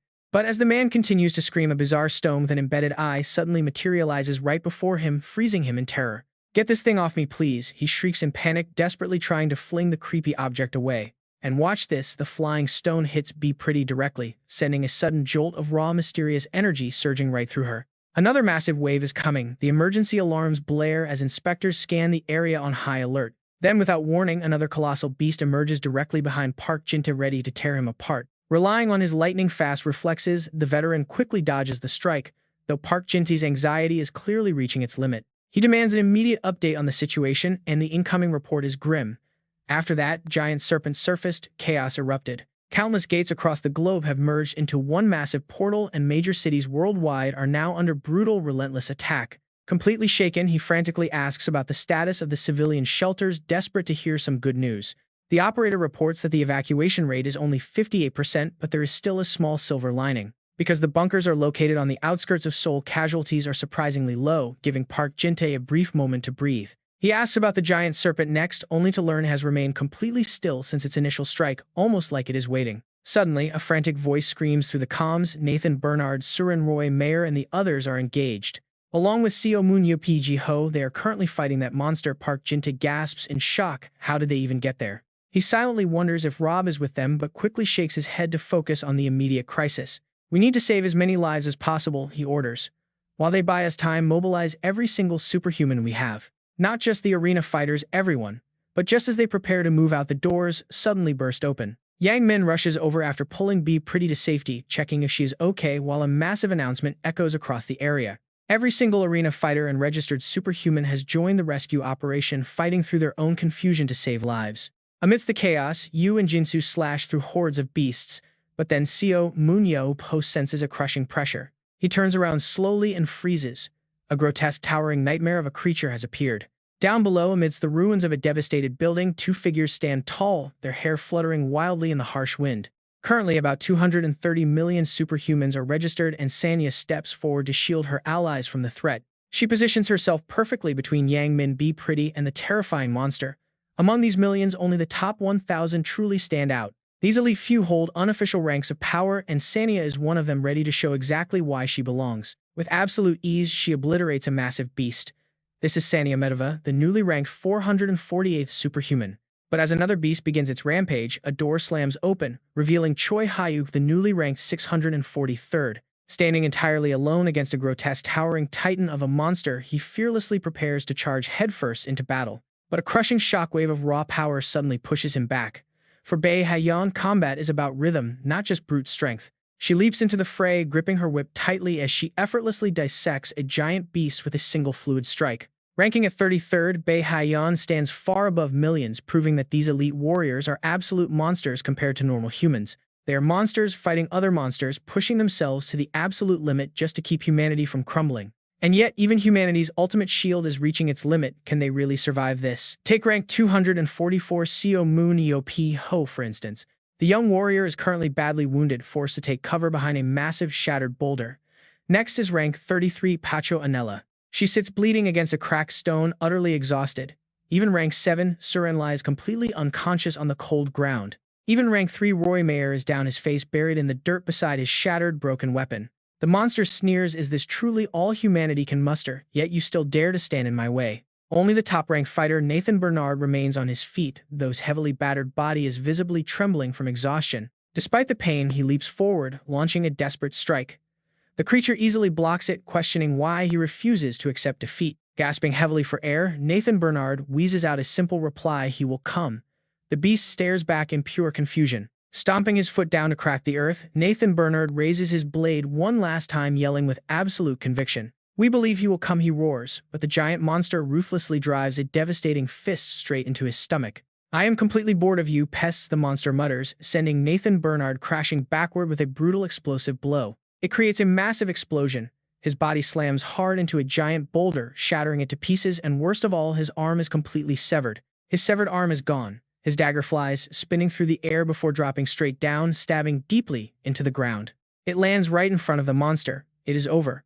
But suddenly, a hopeful voice speaks out. "Who are you to decide that?" The monster flinches in shock while Nathan Bernard smiles with pure relief. Seo Moon has finally arrived, taking in the brutal scene. Seo Moon demands to know what the creature did to Nathan Bernard. How did he end up in this terrible state? What could have possibly changed so fast? While I was taking a short break, he glares at the beast with razor-sharp eyes. Nathan Bernard lies there completely paralyzed, his heavy body feeling strangely light around his missing shoulder. His agonizing pain is fading. Is this what dying feels like? In his absolute pain and confusion, a voice suddenly cuts through the cold air. Someone kneels beside him, muttering, "Oh boy, look at this young fellow." Nathan Bernard struggles to open his eyes. A mysterious warm energy begins to envelop his body, healing his severe wounds. The savior standing above him is none other than Seo Moon. His face remains completely calm. It is shocking. A stunned Nathan Bernard can only whisper his name in total disbelief. Seo Moon looks down with a serious expression. "Didn't I tell you to run if the main boss started moving? No one ever listens. You should have run away immediately. Do you honestly think the lives of those other people are more important than your own?" Nathan Bernard can only manage a weak, bitter smile. "I was terrified," he admits. "I really thought you wouldn't make it." Once the healing is finished, Seo Moon stands up. "I wanted to rest, but there was no ferry to take me across the Sanzu River." He points to his head. "That is why my hair looks a bit strange now. I rush back as fast as possible. The gate is already open. Stop worrying, just rest." With that, he turns his gaze to the massive beast behind them. The monster scoffingly speaks up. "You talk as if you have already won, but you still do not realize something. Absolutely nothing you have prepared can actually scratch me." Seo Moon simply stares back, remaining completely calm and unfazed by the threat. "Why would I think that? Can you not see I am different from them? The Emperor crushed you once before, did he not? Yet you return, acting almighty. Is that tiny snake head of yours just too small to hold a functioning brain?"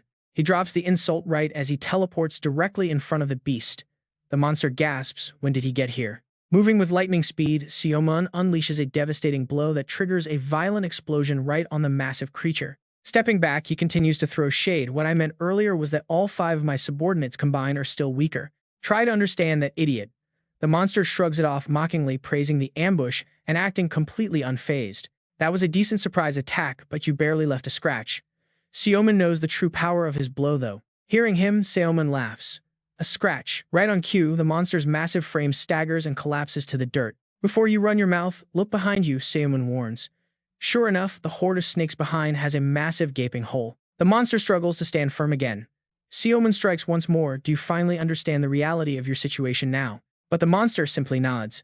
Wait, what? Suddenly, a truly terrifying, ominous aura begins to surge from his body. A bizarre and ominous energy surges outward. This is incredibly fun, the monster laughs, things are finally getting interesting. Seo Moon turns to the wounded hunter, Nathan, you lost an arm, but do not relax just yet. The real battle starts now. Giving his warning, Seo Moon releases his own massive pressure. The Savior's ideal and Savior's subordinate amplification skills are active. This is the true power of the Savior. By choosing his subordinates, he can forcefully push them far beyond their natural limits. Their growth responds directly to his will, allowing 3 core attributes to break entirely past any racial caps they once had. One of their signature skills receives a massive boost. Furthermore, a tactical retreat command can instantly teleport any subordinate to safety. Instantly, the injured squad members, Nathan, Roy, Surin, Piro, and Anella, all receive the emergency retreat order directly from Seo Moon. Even those who are still fully conscious look at the system prompt in absolute bewilderment, completely blindsided by the sudden command. Teleporting the 5 allies away, Seo Moon leaves them with a gentle reminder, go back and get some rest. They instantly vanish. The monster growls in frustration, where did you send those pests? Seo Moon coolly replies, to safety obviously. Why do you care? The beast suddenly bursts into a manic echoing laugh.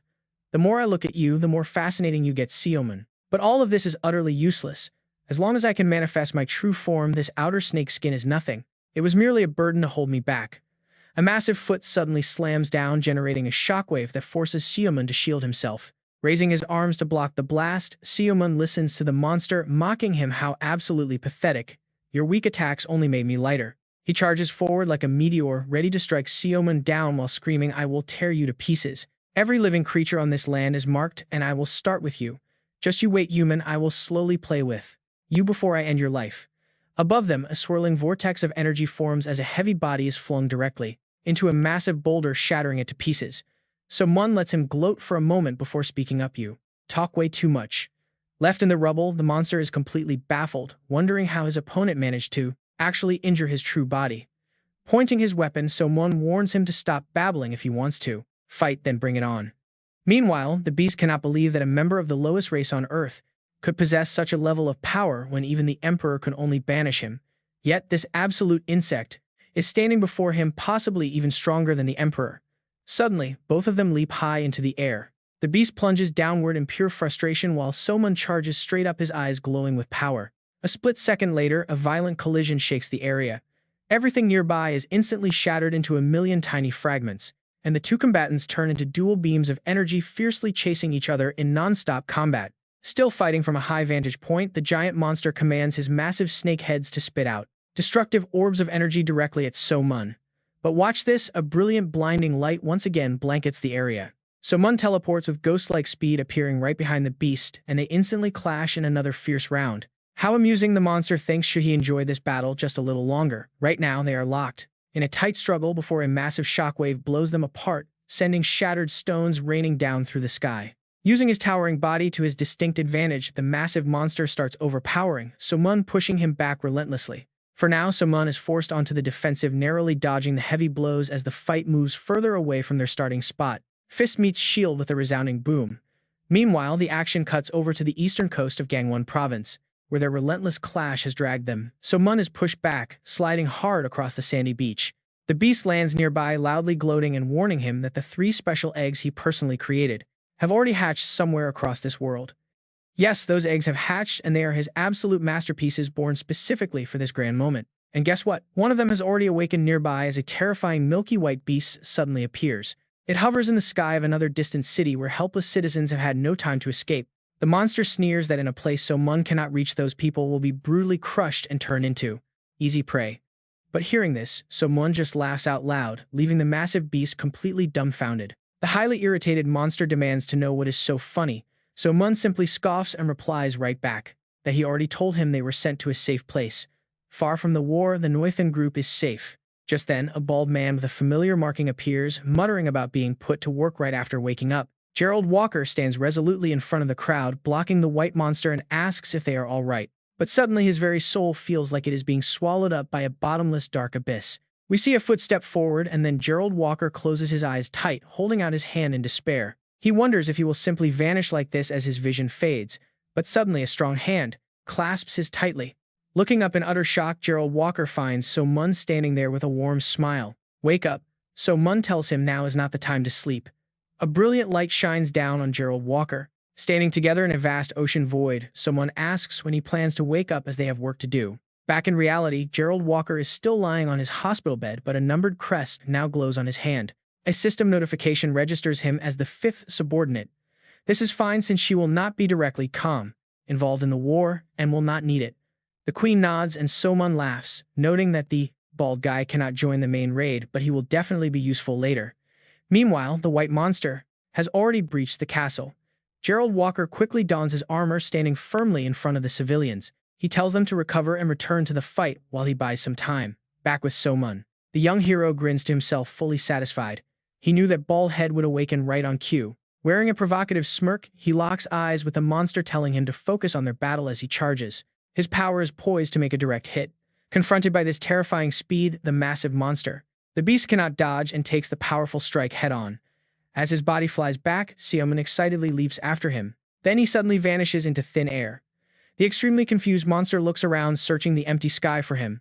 A massive cloud of dust begins to gather around the beast. He stands stunned as the thick haze starts to close in. The swirling dust completely engulfs the monster. He thinks to himself that throwing a giant chunk of earth is highly entertaining. Out of nowhere, Seo Moon appears right behind his back. He unleashes a deadly slash, but the beast narrowly avoids it. What follows is a relentless barrage of fast attacks. Seo Moon leaves the monster absolutely no time to strike back. His onslaught grows heavier by the second. Suddenly, a strange eye on the creature's forehead begins to release raw power. It instantly blows away Seo Moon's dust screen. "Not on my watch," he mutters, charging straight ahead anyway. Seo Moon thrusts his weapon straight at the beast's chest. Instead of flinching, the giant creature grins with absolute excitement. "You really are different from the others," the beast laughs. A sudden explosion blasts Seo Moon far back now. The monster slides back across the dirt, struggling to regain his footing. Meanwhile, Seo Moon reaches out with an open hand. He activates his recall ability. In an instant, a surge of energy wraps around the beast, lifting him off the ground. Left utterly confused, the monster wonders what is happening. Before he can react, Seo Moon violently pulls him closer. He charges straight at the helpless target. Without a second of hesitation, he drives his weapon deep into the creature. The monster just bursts into wicked laughter, yelling that Seo Moon is entertaining him. But how will he block the next move? With a roar, the beast unleashes a counterattack. Seo Moon remains dead calm, merely raising his hand to channel his power. "It is time for it to return," he says, activating his recall. The beast looks around in utter confusion. Seo Moon smirks and explains he is talking about his spear, which traveled with him. Suddenly, the weapon rockets from above. It pierces straight through the beast and pins him to the ground. Seo Moon does not stop there, manifesting another weapon. "There is still one more left," he remarks. Without hesitation, he hurls the second energy spear with full force. He shouts that this one is heading straight for him too. The pure force of the impact shatters the earth. The ground caves in, leaving a massive crater behind. As dust clouds rise, Seo Moon carefully hovers closer to investigate. He lands at the edge of the crater and peers down. The beast is pinned by two spears, yet he smiles. Seo Moon is completely baffled by this bizarre reaction. The pinned monster simply laughs and slowly begins to speak. They either freeze in pure terror or lose themselves in absolute despair when facing an opponent they cannot beat. Yet you fit neither of those. Looking at your actions, the beast continues, analyzing Seo Moon with keen interest. "You are actually enjoying this fight, despite the massive gap in our power that you surely must have felt." The monster casually rips both spears out of his body. He drives them into the ground and speaks again. "I acknowledge your worth," he says. Seo Moon grits his teeth in pure anger, repeating the word value with disgust. The beast continues, stating he descended to wipe out all life on Earth, but he will make an exception. "Become my servant," he offers. Disgusted by the proposal, Seo Moon throws another furious strike, cursing him out in rage. "Bullshit," he yells. The monster's gaze turns dangerous as he warns he will now force him into submission. With that, the beast charges forward. Seo Moon's eyes turn deadly serious as he prepares for the next clash. The scene shifts instantly. Looking around, he finds himself standing before a truly magnificent towering castle in utter confusion. He rubs his head in disbelief. He drank poison, but his immortality passive skill did not trigger at all. Suddenly, a voice echoes, startling Seo Moon. High up in the Grand Palace, someone asks how a human entered. The speaker suddenly appears right in front of Seo Moon, wondering how a mere human reached this sacred domain. He wonders how a human acquired his ancient knowledge. Suddenly, a very curious smile appears on the stranger's face. Is this the legendary high priest? Seo Moon wonders. The mysterious figure closely observes him with a piercing, analytical gaze. He explains that Seo Moon did not arrive here alone, but rather his soul was pulled in by direct intervention. How did an ordinary mortal inherit his ancient teachings instead of a future high priest? Seo Moon is completely lost. He complains that he has no idea what this gibberish means, demanding to know who the stranger actually is. The figure quickly apologizes, admitting his excitement got the better of him. He is actually an ancient memory fragment. He represents a sleeping portion of the soul within Seo Moon's soul transformation ability. He suggests they have a quick chat. Slowly reaching out his hand, he offers to discuss Seo Moon's currently incomplete soul transformation technique. A city engulfed in smoke and flames appears as the monster sneers, declaring he came here to destroy all life on Earth. But he will make an exception and spare Seo Moon-yeop, demanding that the hunter bow down and become his loyal subordinate. Seo Moon-yeop hears this garbage and immediately throws a heavy punch, screaming out, "No way in hell." The monster just grins. Fine, the beast sneers, deciding to spend some of his precious time breaking the stubborn hunter. With that, he thrusts his hand forward, straight into Seo Moon-yeop's chest. Instantly, his eyes roll back as he coughs up a huge spray of blood, slides back hard across the dirt, but Seo Moon-yeop struggles to keep his footing as panic starts to claw at his chest. He could not even react to that speed. He died instantly, and if not for his cheat resurrection skill, he would be dead forever.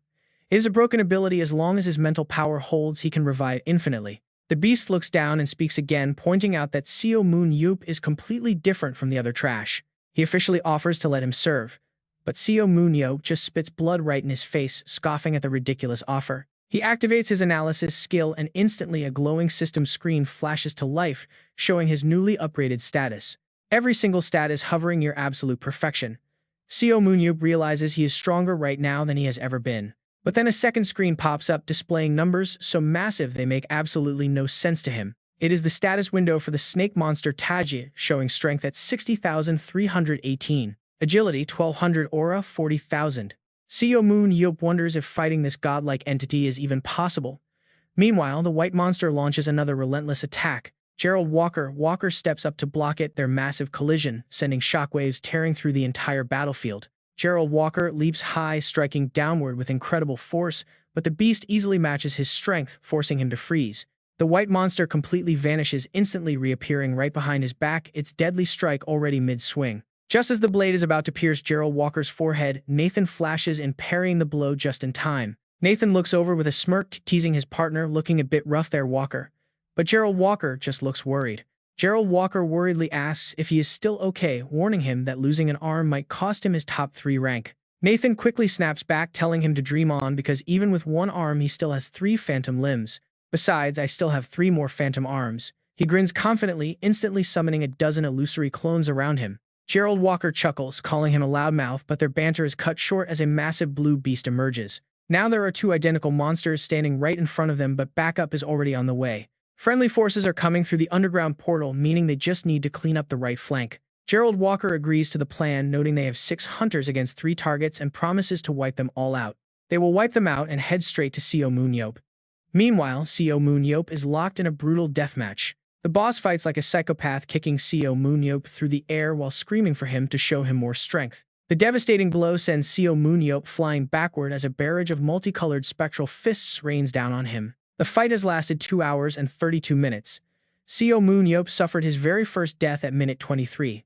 He has already died 1,023 times, his broken body getting pieced back together after every single demise. Yet it feels completely hopeless, his trembling mental energy dropping to 160. Even his legendary willpower has limits, slipping further down to 159 out of 161. The snake monster asks if he has changed his mind yet, but despite being beaten, bloody Seo Moon-yeop refuses to yield. He just spits back another insult, calling him a pathetic, overgrown worm.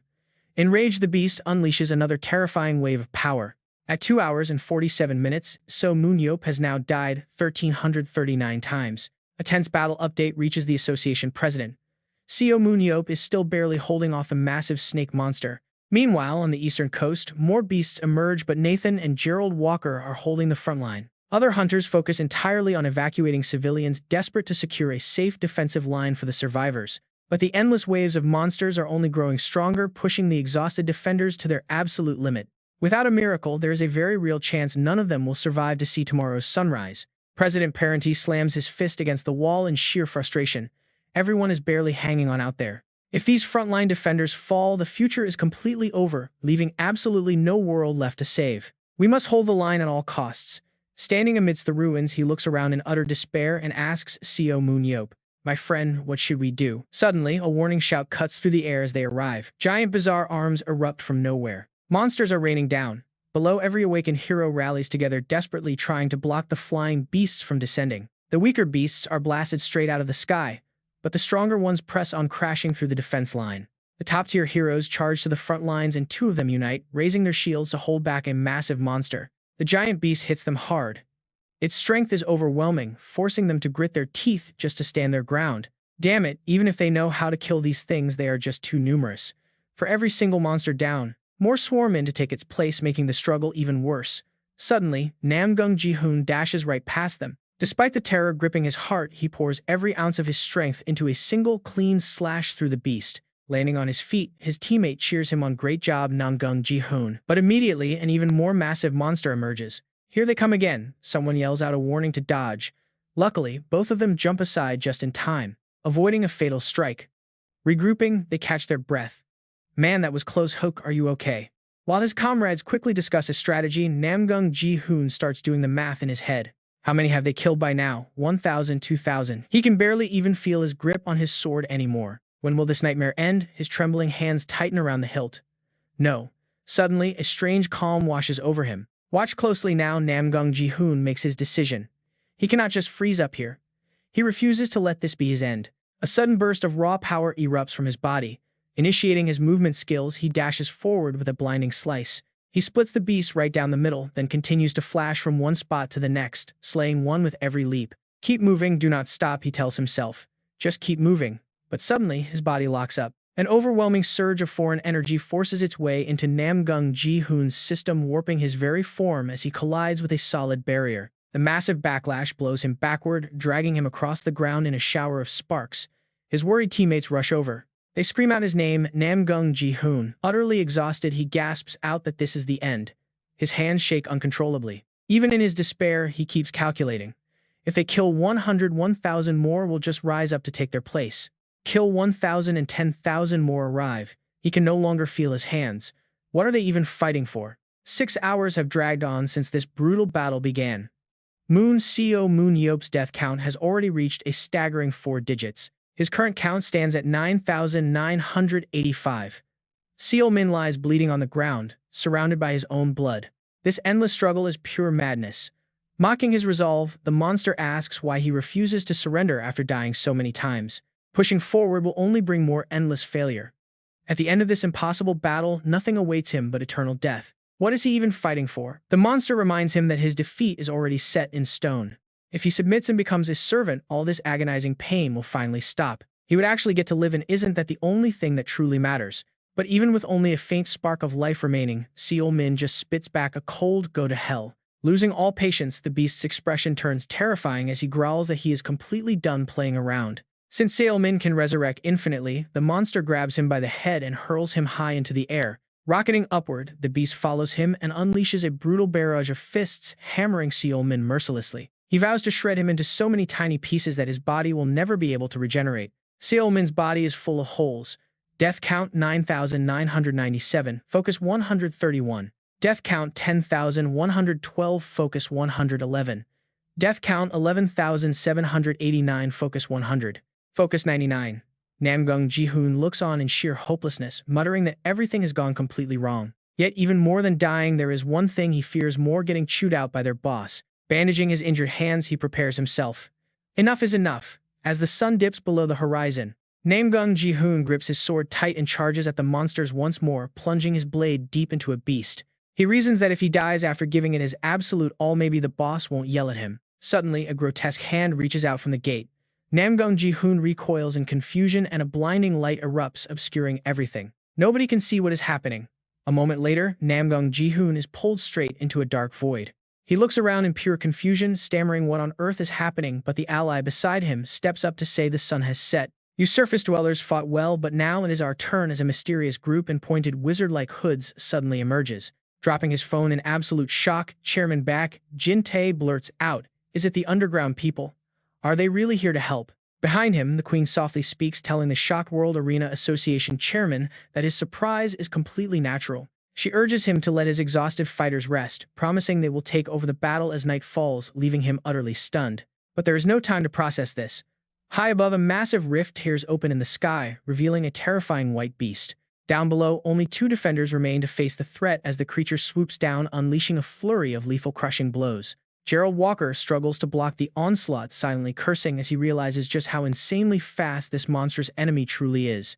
Out of nowhere, a lethal sneak attack targets Gerald from behind, but before it can connect, Nathan rushes in just in time. Intercepting the blow, Nathan launches a counter-offensive, obliterating the beast's oncoming attacks while Gerald desperately focuses on reinforcing his barrier. From the rooftop of a nearby building, brilliant beams of mysterious energy suddenly shoot across the sky, completely shifting the battlefield. Seo Moon-yeop impatiently turns around to yell at Gerald, demanding to know how much longer they have to wait for his secret plan. Gerald just chuckles, teasingly asking if losing an arm has made him weak before reminding both him and Nathan that preparation takes time. Meanwhile, across the city, Dubai has descended into a red alert zone of pure chaos and absolute destruction under the monster onslaught. A towering red beast is tearing through the streets, letting out blood-curdling roars from its massive dripping jaws. But its rampage is cut short when a sudden razor-sharp slash of energy slices clean through one of its massive arms. Instantly, the severed stump freezes solid, forcing the enraged creature to spin around and face its attacker, Roy.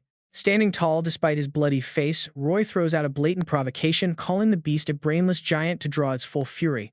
Absolutely livid, the red fiend leaps into the air, thrashing its multiple weapon-wielding arms in a fit of pure unbridled rage. It slams its weapons into the pavement, shattering the earth and sending a deadly wave of debris flying straight toward Roy. But Roy merely releases his own chilling aura, vanishing from sight in a blink before reappearing right beside the behemoth. Instantly, their powers collide in a blinding flash of light as they trade devastating blows at point-blank range. In the midst of the chaos, Roy transforms himself into a mass of pure ice, rapidly expanding to bind the thrashing beast. The freezing frost locks the creature down as Roy shapes the ice into a colossal fist, ready to deliver a crushing blow. Meanwhile, on the other side of the ruins, a giant blue monster is wreaking absolute havoc, raising its hands to summon destruction. It rains down massive fireballs onto the helpless buildings below, triggering a series of devastating explosions that shake the entire city. Billowing clouds of ash and dust rise like mushrooms, completely blanketing the streets, as the fiend stands tall amidst the burning wreckage. Through the smoke, the heart-wrenching cries of a terrified child echo as a helpless little boy stands alone weeping for his parents. His crying immediately draws the monster's attention, and it heartlessly hurls a massive fireball directly at the defenseless child. A blinding explosion erupts, but a sudden shield of energy deflects the blast, forcing the monster to halt its advance. Pietro Anella has arrived, standing firm as she urges Du Sung-ho to take the boy and get out of harm's way immediately. Undeterred, the beast summons another massive orb of flames, but Pietro remains completely calm as she deploys a series of magical arrays. As the fiery sphere hurtles toward her, brilliant surges of energy erupt from her magic circles, slamming directly back into the attack. These 3 beasts, born from the King of Calamity, are the absolute pinnacle of a deeply twisted, unnatural evolutionary process. Engineered with lethal special abilities, each possesses overwhelming power, speed, and energy output designed to crush anything in their path. Despite being newborns, their combat parameters easily exceed 1,000, placing them in a league of their own. Through Seo Moon-yeop's analytic eyes, their strength exceeds 1,000. Unbelievable speed. Massive aura. As Pietro continues to unleash her magical might, a sinister purple flame takes the shape of a grotesque laughing face. It warns her in a chilling voice to retreat, mockingly calling her a young priestess who is completely out of her depth. The specter sneers that her energy will run dry long before the beast falls, but Pietro merely smiles in response. She calmly thanks it for the advice, but promises she has more than enough power to neutralize every single attack. Brilliant threads of energy shoot upward, ready to ensnare the giant beast, as 6 radiant wings sprout from her shoulders. Witnessing the massive explosion of light above, the purple specter gasps in absolute shock, wondering how she possesses such power. How did she get this power? Pietro Anella was already a high priest with an aura level of 2014. She wanted to become the primordial light itself. To do that without remaining a mere soul, she developed the technique of soul transformation. But no matter how strong that vessel was, it remained a fragile shell, totally unable to hold a soul that kept constantly growing. She never actually dared to promise whether future generations would ever be able to fully perfect it. The mysterious flame kept babbling behind Pietro Anella. That was when she finally decided to speak up. "It seems you have forgotten," she said. "Ever since the primordial light first appeared, I have always been the one." Now fully visible as a blue monster with half her body completely shattered, she kept controlling the massive power swirling around her. Clenching her hand tightly, she boldly declared that she was the greatest genius in all of history. Back when Seo Moon-yeop first unlocked soul transformation, the high priest had carefully analyzed the specific wavelengths of his aura. She then personally used those analytical findings to force the soul transformation process into her own body. This completely shattered her aura limits, creating a unique ability that was similar to soul transformation yet entirely different. Operating with a massive aura level, the High Priest had forged an entirely unique power of her own. This soul link borrows power from souls that accept the user while freezing all other stats to focus entirely on aura. This dramatically boosts aura growth, strengthening the vital connection between body and soul as that energy climbs. As the number reaches 22,327, Seo Moon-yeop keeps thrusting his spear with pure desperation. His strikes collide relentlessly with the snake monster, but none of his efforts seem to have any real effect. Seo Moon-yeop looks completely stressed out as the monstrous beast utterly overwhelms him with its sheer, terrifying force. Under the pitch-black night sky, the monster unleashes a brutal kick, sending Seo Moon-yeop flying backward through the dirt. His skills, techniques, and aura feel completely useless, yet he desperately slides to a halt, barely staying on his feet. The monster charges right back and unleashing a violent explosion that cracks the ground over a massive area. Facing this absolute engine of pure violence, Seo Moon-yeop honestly wants to give up, feeling that everything has become utterly meaningless. The counter ticks up to 22,328 as he asks himself how he can possibly win. Suddenly, old memories begin flashing before his eyes, showing every fierce battle, near-death experience, victory, and defeat. It all replays with vivid clarity in his head, causing Seo Moon-yeop to snap his eyes open in absolute shock. He finds himself sitting in a completely blank, endless white space, like some kind of near-death mental projection. Suddenly, a familiar voice calls out from behind him, asking if he is really going to give up. Seo Moon-yeop glances back. A whole group of people is standing there as if waiting for him, though they are just dark, faceless silhouettes. Even so, they begin encouraging him one by one, insisting they all know he can still keep fighting. They tell him it is far too early to fall because he is definitely not the type to give up here. They urge their boss to stand back up, confident he will win, leaving Seo Moon-yeop feeling incredibly touched by their words. He jokingly thinks to himself that this is just like a movie where the hero gets a massive power boost. It is honestly a little emotional, but suddenly the voices of the crowd behind him take a sharp, harsh turn. They yell that if he gives up now, they will all die, demanding he take responsibility after putting them through hell. He absolutely cannot quit now, and one even calls him an idiot, pointing out he will not actually die anyway. Hearing this, Seo Moon-yeop gets pretty irritated, snapping back and demanding to know who exactly just called him an idiot. He lets out a deep sigh, realizing he was wrong. He does not even need some magical power-up anyway. Suddenly, another version of Seo Moon-yeop appears, gently reminding him that this is all just happening inside his head. He just needed a moment to clear his mind because the answer is already right there in his hands. Back in reality, the massive fist of the monster slamming down is suddenly blocked by a flurry of rapid attacks. The beast is completely startled as Seo Moon-yeop suddenly stands back up, his eyes glowing as he charges straight ahead. Thrusting his spear straight ahead, the sharp tip drives directly into the chest of the towering monster. At that exact moment, the beast clenches its fist as a strange fluid slowly drips down from the impact. Zooming out reveals a brutal sight. The monster's fist has completely impaled Seo Moon-yeop, while his spear barely scratched its armor. Seo Moon-yeop coughs up a massive spray of blood, but the monster just laughs excitedly at his desperate, useless struggle. Not bad, the beast mocks, but nothing has changed, and you humans are still nothing more than cheap little toys. He laughs maniacally, screaming at his enemy to die. But suddenly, the monster whips his head around, gasping in complete disbelief. He wonders how the aura-specialized beast could possibly be defeated, falling to the uncivilized fools of this world. The enemy's body constantly regenerates. Even after being stabbed countless times with a spiritualized weapon, he shows absolutely no signs of damage or wear. He shows no exhaustion or injury, which is completely absurd, but now Seo Moon finally understands the trick behind it. Just then, Pieto Anella transmits a message to Ceylon and Seo Moon-yeop announcing that he has already destroyed one of the beasts. Hearing this, Seo Moon asks the monster if the 3 beasts he released are currently draining the life force of the abandoned world. The status screen displays 40,177 points. The monster casually replies, asking, so what, because even if he found out, nothing can change the truth. He says there is no way for Seo Moon to bridge their massive power gap besides his little regeneration trick. But Seo Moon only smirks at him. Watch closely, this is where the table completely turns. Suddenly, a dark power erupts from his spear as he admits he might have forgotten the instruction manual. Since this new spear is a living thing, it tends to devour and digest everything in sight when it gets hungry. Massive amounts of natural energy from heaven and earth begin gathering toward the spear, feeding its bottomless hunger. He recalls how slaying waves of monsters accumulated this devastating power and decides to teach the beast a quick lesson. To fill something up, you must first know how to empty it. Instantly, the weapon unleashes its terrifying force. The spear embedded deep in the monster's chest erupts, startling him as Seo Moon leaps back to a safe distance. The monster stares down at his hands in horror, muttering about his rapidly vanishing aura as the fight shifts. His stats drop to 40,171. Seo Moon smirks, declaring he finally found the key to destroying him. Talk about an epic turning point. When the life spear runs low on energy, its devouring ability actively consumes all nearby magic power to replenish itself.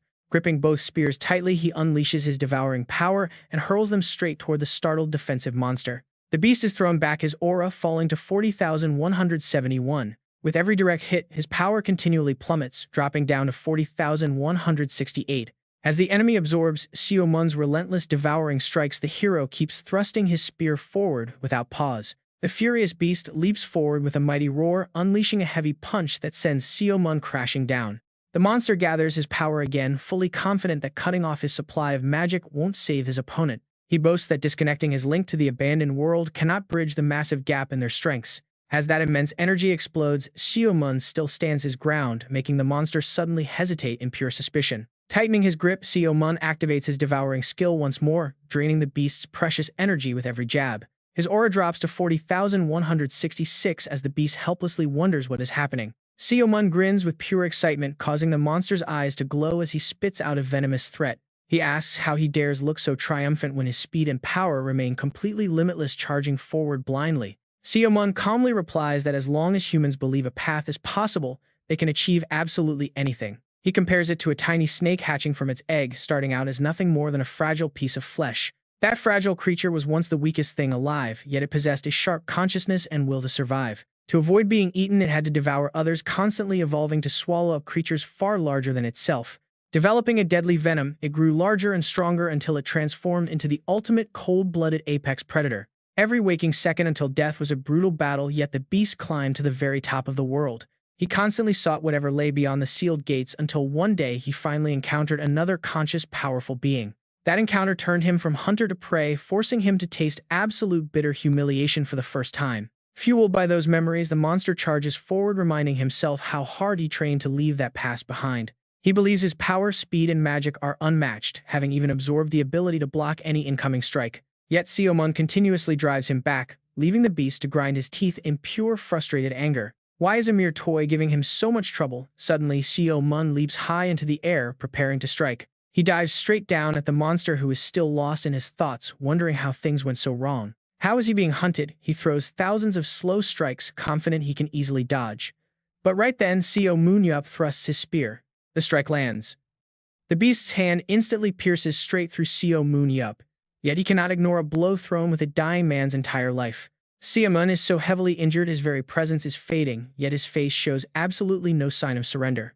The monster finds this impossible. How can this terrifying pressure come from someone so much weaker than him? It proves the overwhelming presence Seo Moon projects is absolutely real. Driven by irritation and humiliation, the beast fails to notice that Seo Moon's rapid regeneration ability is actually beginning to slow down. When their battle first began, Seo Moon would revive almost instantly after dying.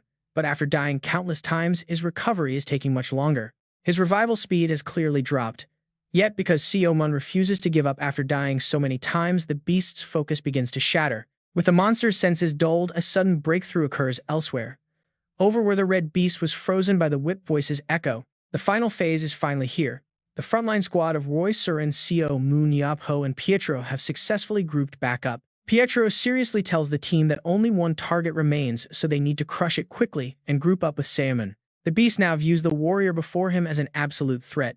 Seo Moon looks like a demon crawling from hell, wearing a terrifying grin. Wait, did another one of his kind just die? The sudden shock leaves the monster's vision blurry as a dark realization sets in. The human standing before him is the true monster here, unlike anything he has ever faced, prompting the beast to make a run for it. Fighting him is just a massive waste of time.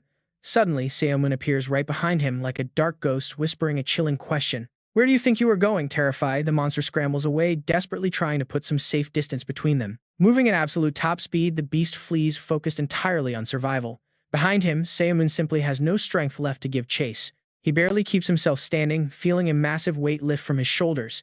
He finally managed to pull off this insane plan. Gathering his remaining focus, it is time for the final phase. Even these relentless monsters have predictable habits they cannot seem to break. Every single one of them operates on instinct, meaning they all follow set patterns. No matter how formidable they appear, they have limits.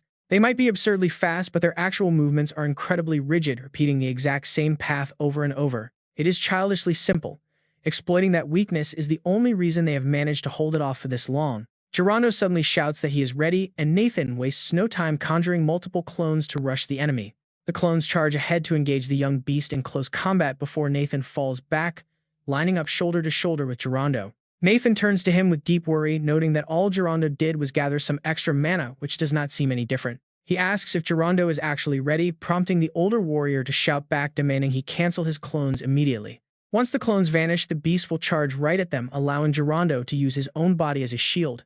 Nathan is completely stunned by this reckless play, openly questioning if this suicide mission is actually his grand plan. A suicide mission. Gerondo keeps channeling his energy, his exhausted face hardening with pure determination. Gerondo insists it is fine and demands he dispel the clones, ignoring Nathan's obvious concern for his life. As Nathan's clones suddenly vanish, the monster freezes in confusion, perfectly matching Gerondo's theory about its predictable nature. The beast relies entirely on raw speed, while its physical defense is practically non-existent, meaning Nathan must strike the moment it is pinned. The trap is set. Right on cue, the beast launches its next assault, charging straight toward the two warriors. Gerondo raises his shield and grits his teeth silently, daring the beast to bring it on as it closes the distance. His body erupts with a surge of protective energy, but his eyes suddenly widen in absolute confusion. The beast abruptly halts its charge, standing completely still with zero follow-up, causing panic to flare deep within Gerondo.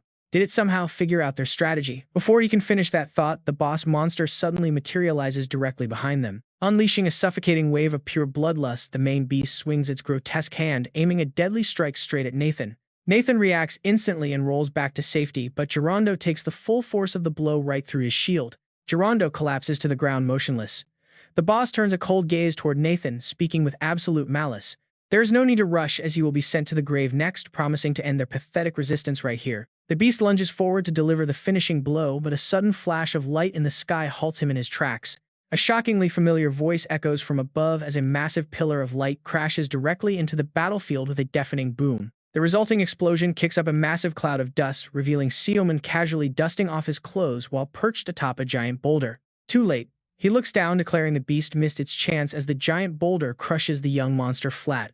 This rock was carried all the way from the peak of Mount Siraxan, and thankfully it arrived just in time. Just throw it. Since I'm only human and can't fly, I'll throw the rock and ride it to get around, he explains. He channels his power, placing his hand on the stone. He then chucks it straight forward, telling them it works like this. The lead monster falls silent, bowing his head in deep thought. Seo Moon-yeop steps in front of his allies and tells Gerald Walker to stop playing around. Get up, I didn't summon you to lie there. Meanwhile, Nathan is panicking, saying Selman and Walker can't do it. But Zorinda's hand suddenly starts to twitch, clenching into a tight fist. He struggles to sit up, wiping his dirt-covered face. I told you I just got discharged from the hospital, he complains, calling it a highly unpleasant experience. Seeing this, Nathan is utterly shocked. Wondering how on earth Zorinda is alive, Nathan watches him raise his branded hand to explain. Getting this seal boosts your abilities, right? It worked for me too, but I never imagined I'd have to use this power in such a desperate way. The skill allows him to accumulate damage using an amplified iron will to store all incoming physical trauma. He then uses that stored energy to instantly heal fatal wounds. Behind the scenes, the two heroes quickly whisper to each other to stand up. Just act relaxed, like we have everything under control, they whisper. The monster has no idea how close Zorinda came to actually dying. Let's be real, the beast is probably shaking in his boots, terrified of a human who can resurrect. Nathan, however, remains anxious. He looks over, asking how just the few of them can pull this off. But Seo Moon-yeop merely flashes a highly confident smirk. You didn't think I'd face this danger completely alone, did you? Right on cue, Suran and her squad of 4 are summoned back. Landing on the battlefield, Seo Moon-yeop quietly tells them to bluff and act like they are all in perfect peak fighting condition. The monster Calamity cannot wrap his head around this feeling, like a mighty tiger, suddenly terrified of a tiny, harmless insect. Long-forgotten fears from before his ascension begin to crawl back to life. In his panicked mind, Seo Moon-yeop towers over him like a giant. The beast feels microscopic, like a helpless insect trapped right in the palm of the hunter's hand, utterly incapable of understanding these creatures. His terror doesn't stem from facing a superior opponent, but from confronting a complete and unpredictable mystery he can't hope to solve. At this point, Calamity has to seriously question what humanity even is. He can't let this absurd situation go on any longer. With a sudden flash, a bright light shoots out from the massive hole, torn open in the protective barrier. Flying away, Calamity desperately tells himself that he must harvest as much aura as possible from this world right now. Haunting memories of a past capable of crushing any living soul flash before him as the rift in the sky begins to shrink. He just escaped through the rift, a voice rings out urging everyone that this is their golden chance to shut it down. They already managed to seal one portal, so if they can close this final one, the beast will be trapped in the abyss forever. But Seo Moon-yeop immediately objects, refusing to let them close it.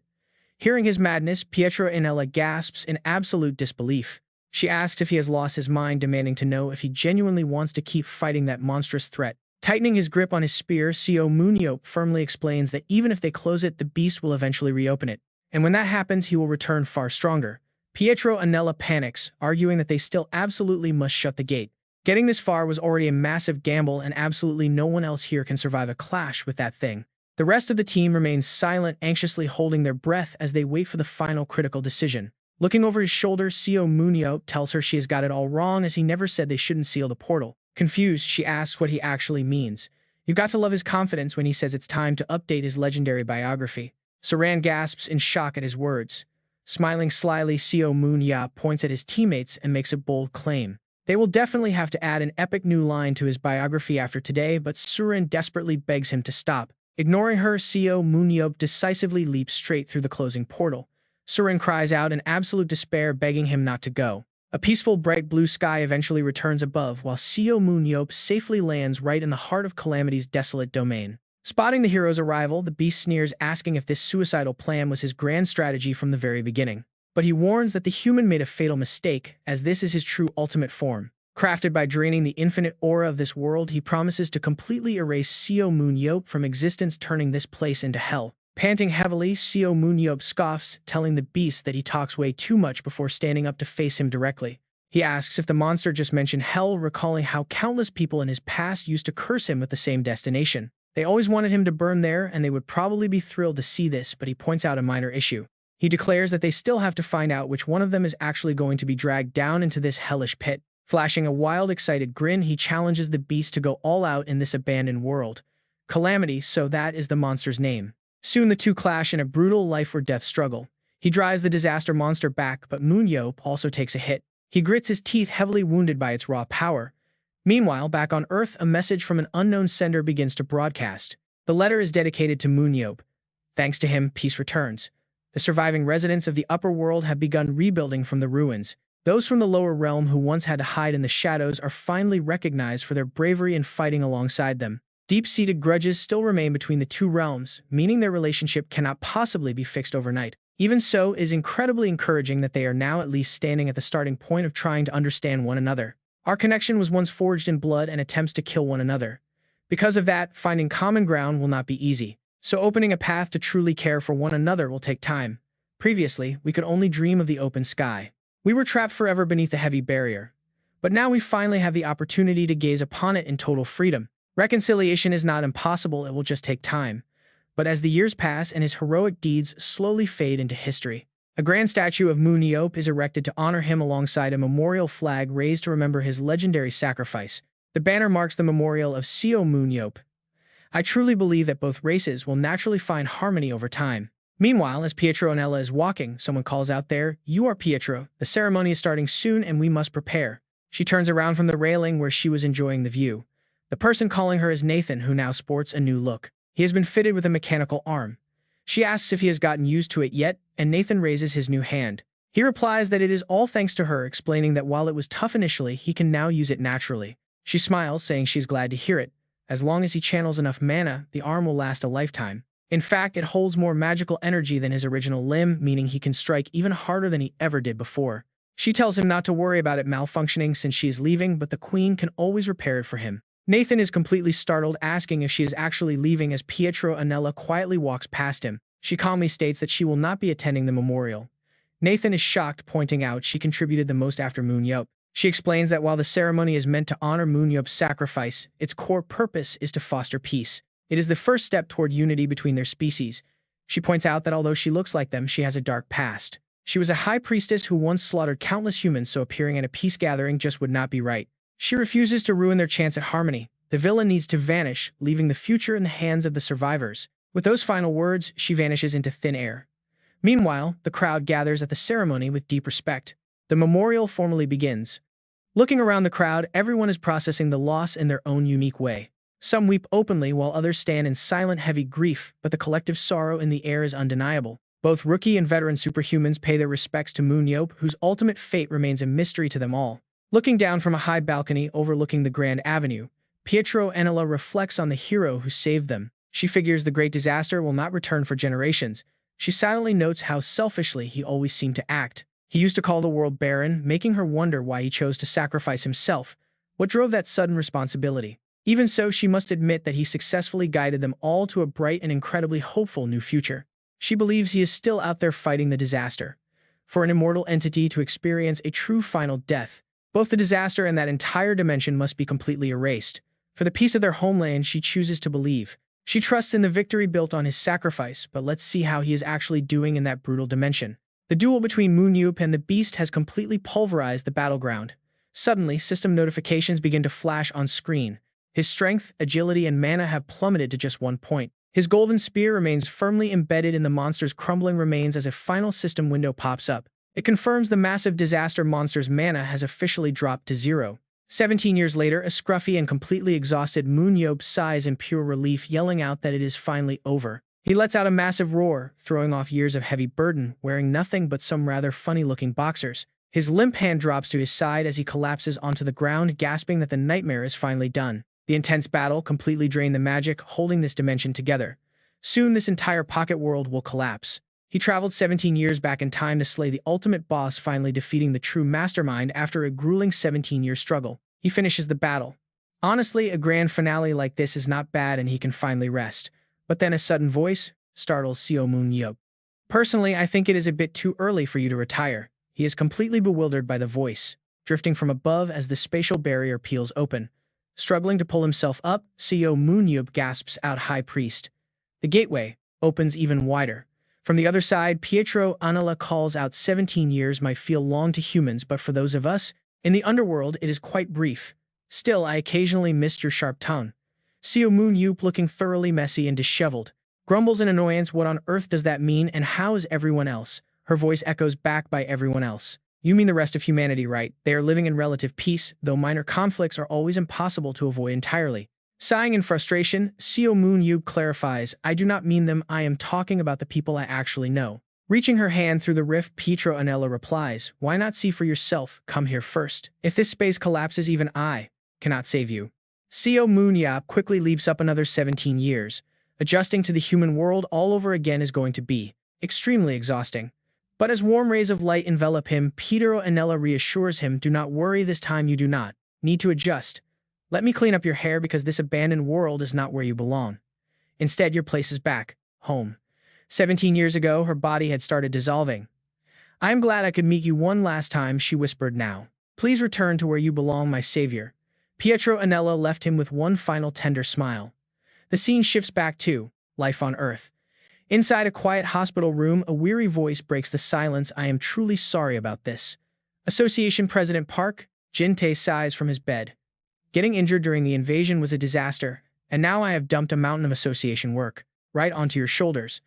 I know you were already swamped coaching the national battlefield team, yet here you are running things as the acting president of the association as well. Baek Jae-ho merely adjusts his glasses and sighs, well, what can we do? It has already been a month since Seo Moon-yeop passed, and it is time we put everything back in order. First up is world champions and managing Paris Lumiere against ISM. But the president frowns. Wait, isn't that the World Association's job? The Korean Association president shouldn't need to do anything. Baek Jae-ho recalls Seo Moon-yeop's smug thumbs up and his warning. If I disappear because of this raid, I will donate my entire fortune to charity, but you are stuck managing ISM. Baek Jae-ho. Baek Jae-ho cannot help but sigh helplessly. It was his final wish. The president can only shake his head, noting how that guy never changed. Baek Jae-ho smiles wryly, I know. The president then asks with concern, are you sure our team can win? If you lose, the fans will absolutely go crazy. Baek Jae-ho slumps instantly. Honestly, probably. The internet is already losing its mind. Forums are absolutely exploding with comments. Can they even play a decent match without the star player? The others are okay, but the core members of ISM are completely exhausted. Shouldn't they just share the first place title? I bet they will still play. If anyone else died and Seo Moon-yeop survived, they'd definitely play. Man, I was so pumped for Korea to finally win. The man literally sacrificed himself to save the world, and you guys only whine about a cup. This forum is for that. You idiot. Don't act so self-righteous. I just mean he saved the world, so they should just hand them the trophy. Still, Baek Jae-ho can only try to accept reality. This is the final task he trusted me with, so I must try. Leaving the hospital room, he lets out a deep sigh, his lips curling into a bittersweet smile. Am I going to have to issue another official apology? He quickly sniffles and wipes away a bitter tear. If only it was enough to bring you back, Moon-yeop, I would do it a million times. Suddenly, a buzz vibrates in back Jiho's pocket. He quickly pulls out his phone. It is a call from his daughter Ha-yeon. In Gwanghwamun Plaza, 3 grand statues stand, one for General Yi Sun-sin, one for King Sejong, and now one for Seo Moon-yeop, the hero who threw himself into the forgotten world to save the world from total destruction. Through the speaker, Ha-yeon screams out, "Dad, are you listening to me? Why are you not saying anything?" Yet, defying the very flow of time, the hero has returned. There he is, standing exactly as he did 17 years ago. Shocked gasps erupt from the broadcast screens. Uncle Seo Moon-yeop is really back. He appears with a brilliant, confident grin. And now, the brand new journey of our legendary hero is about to begin.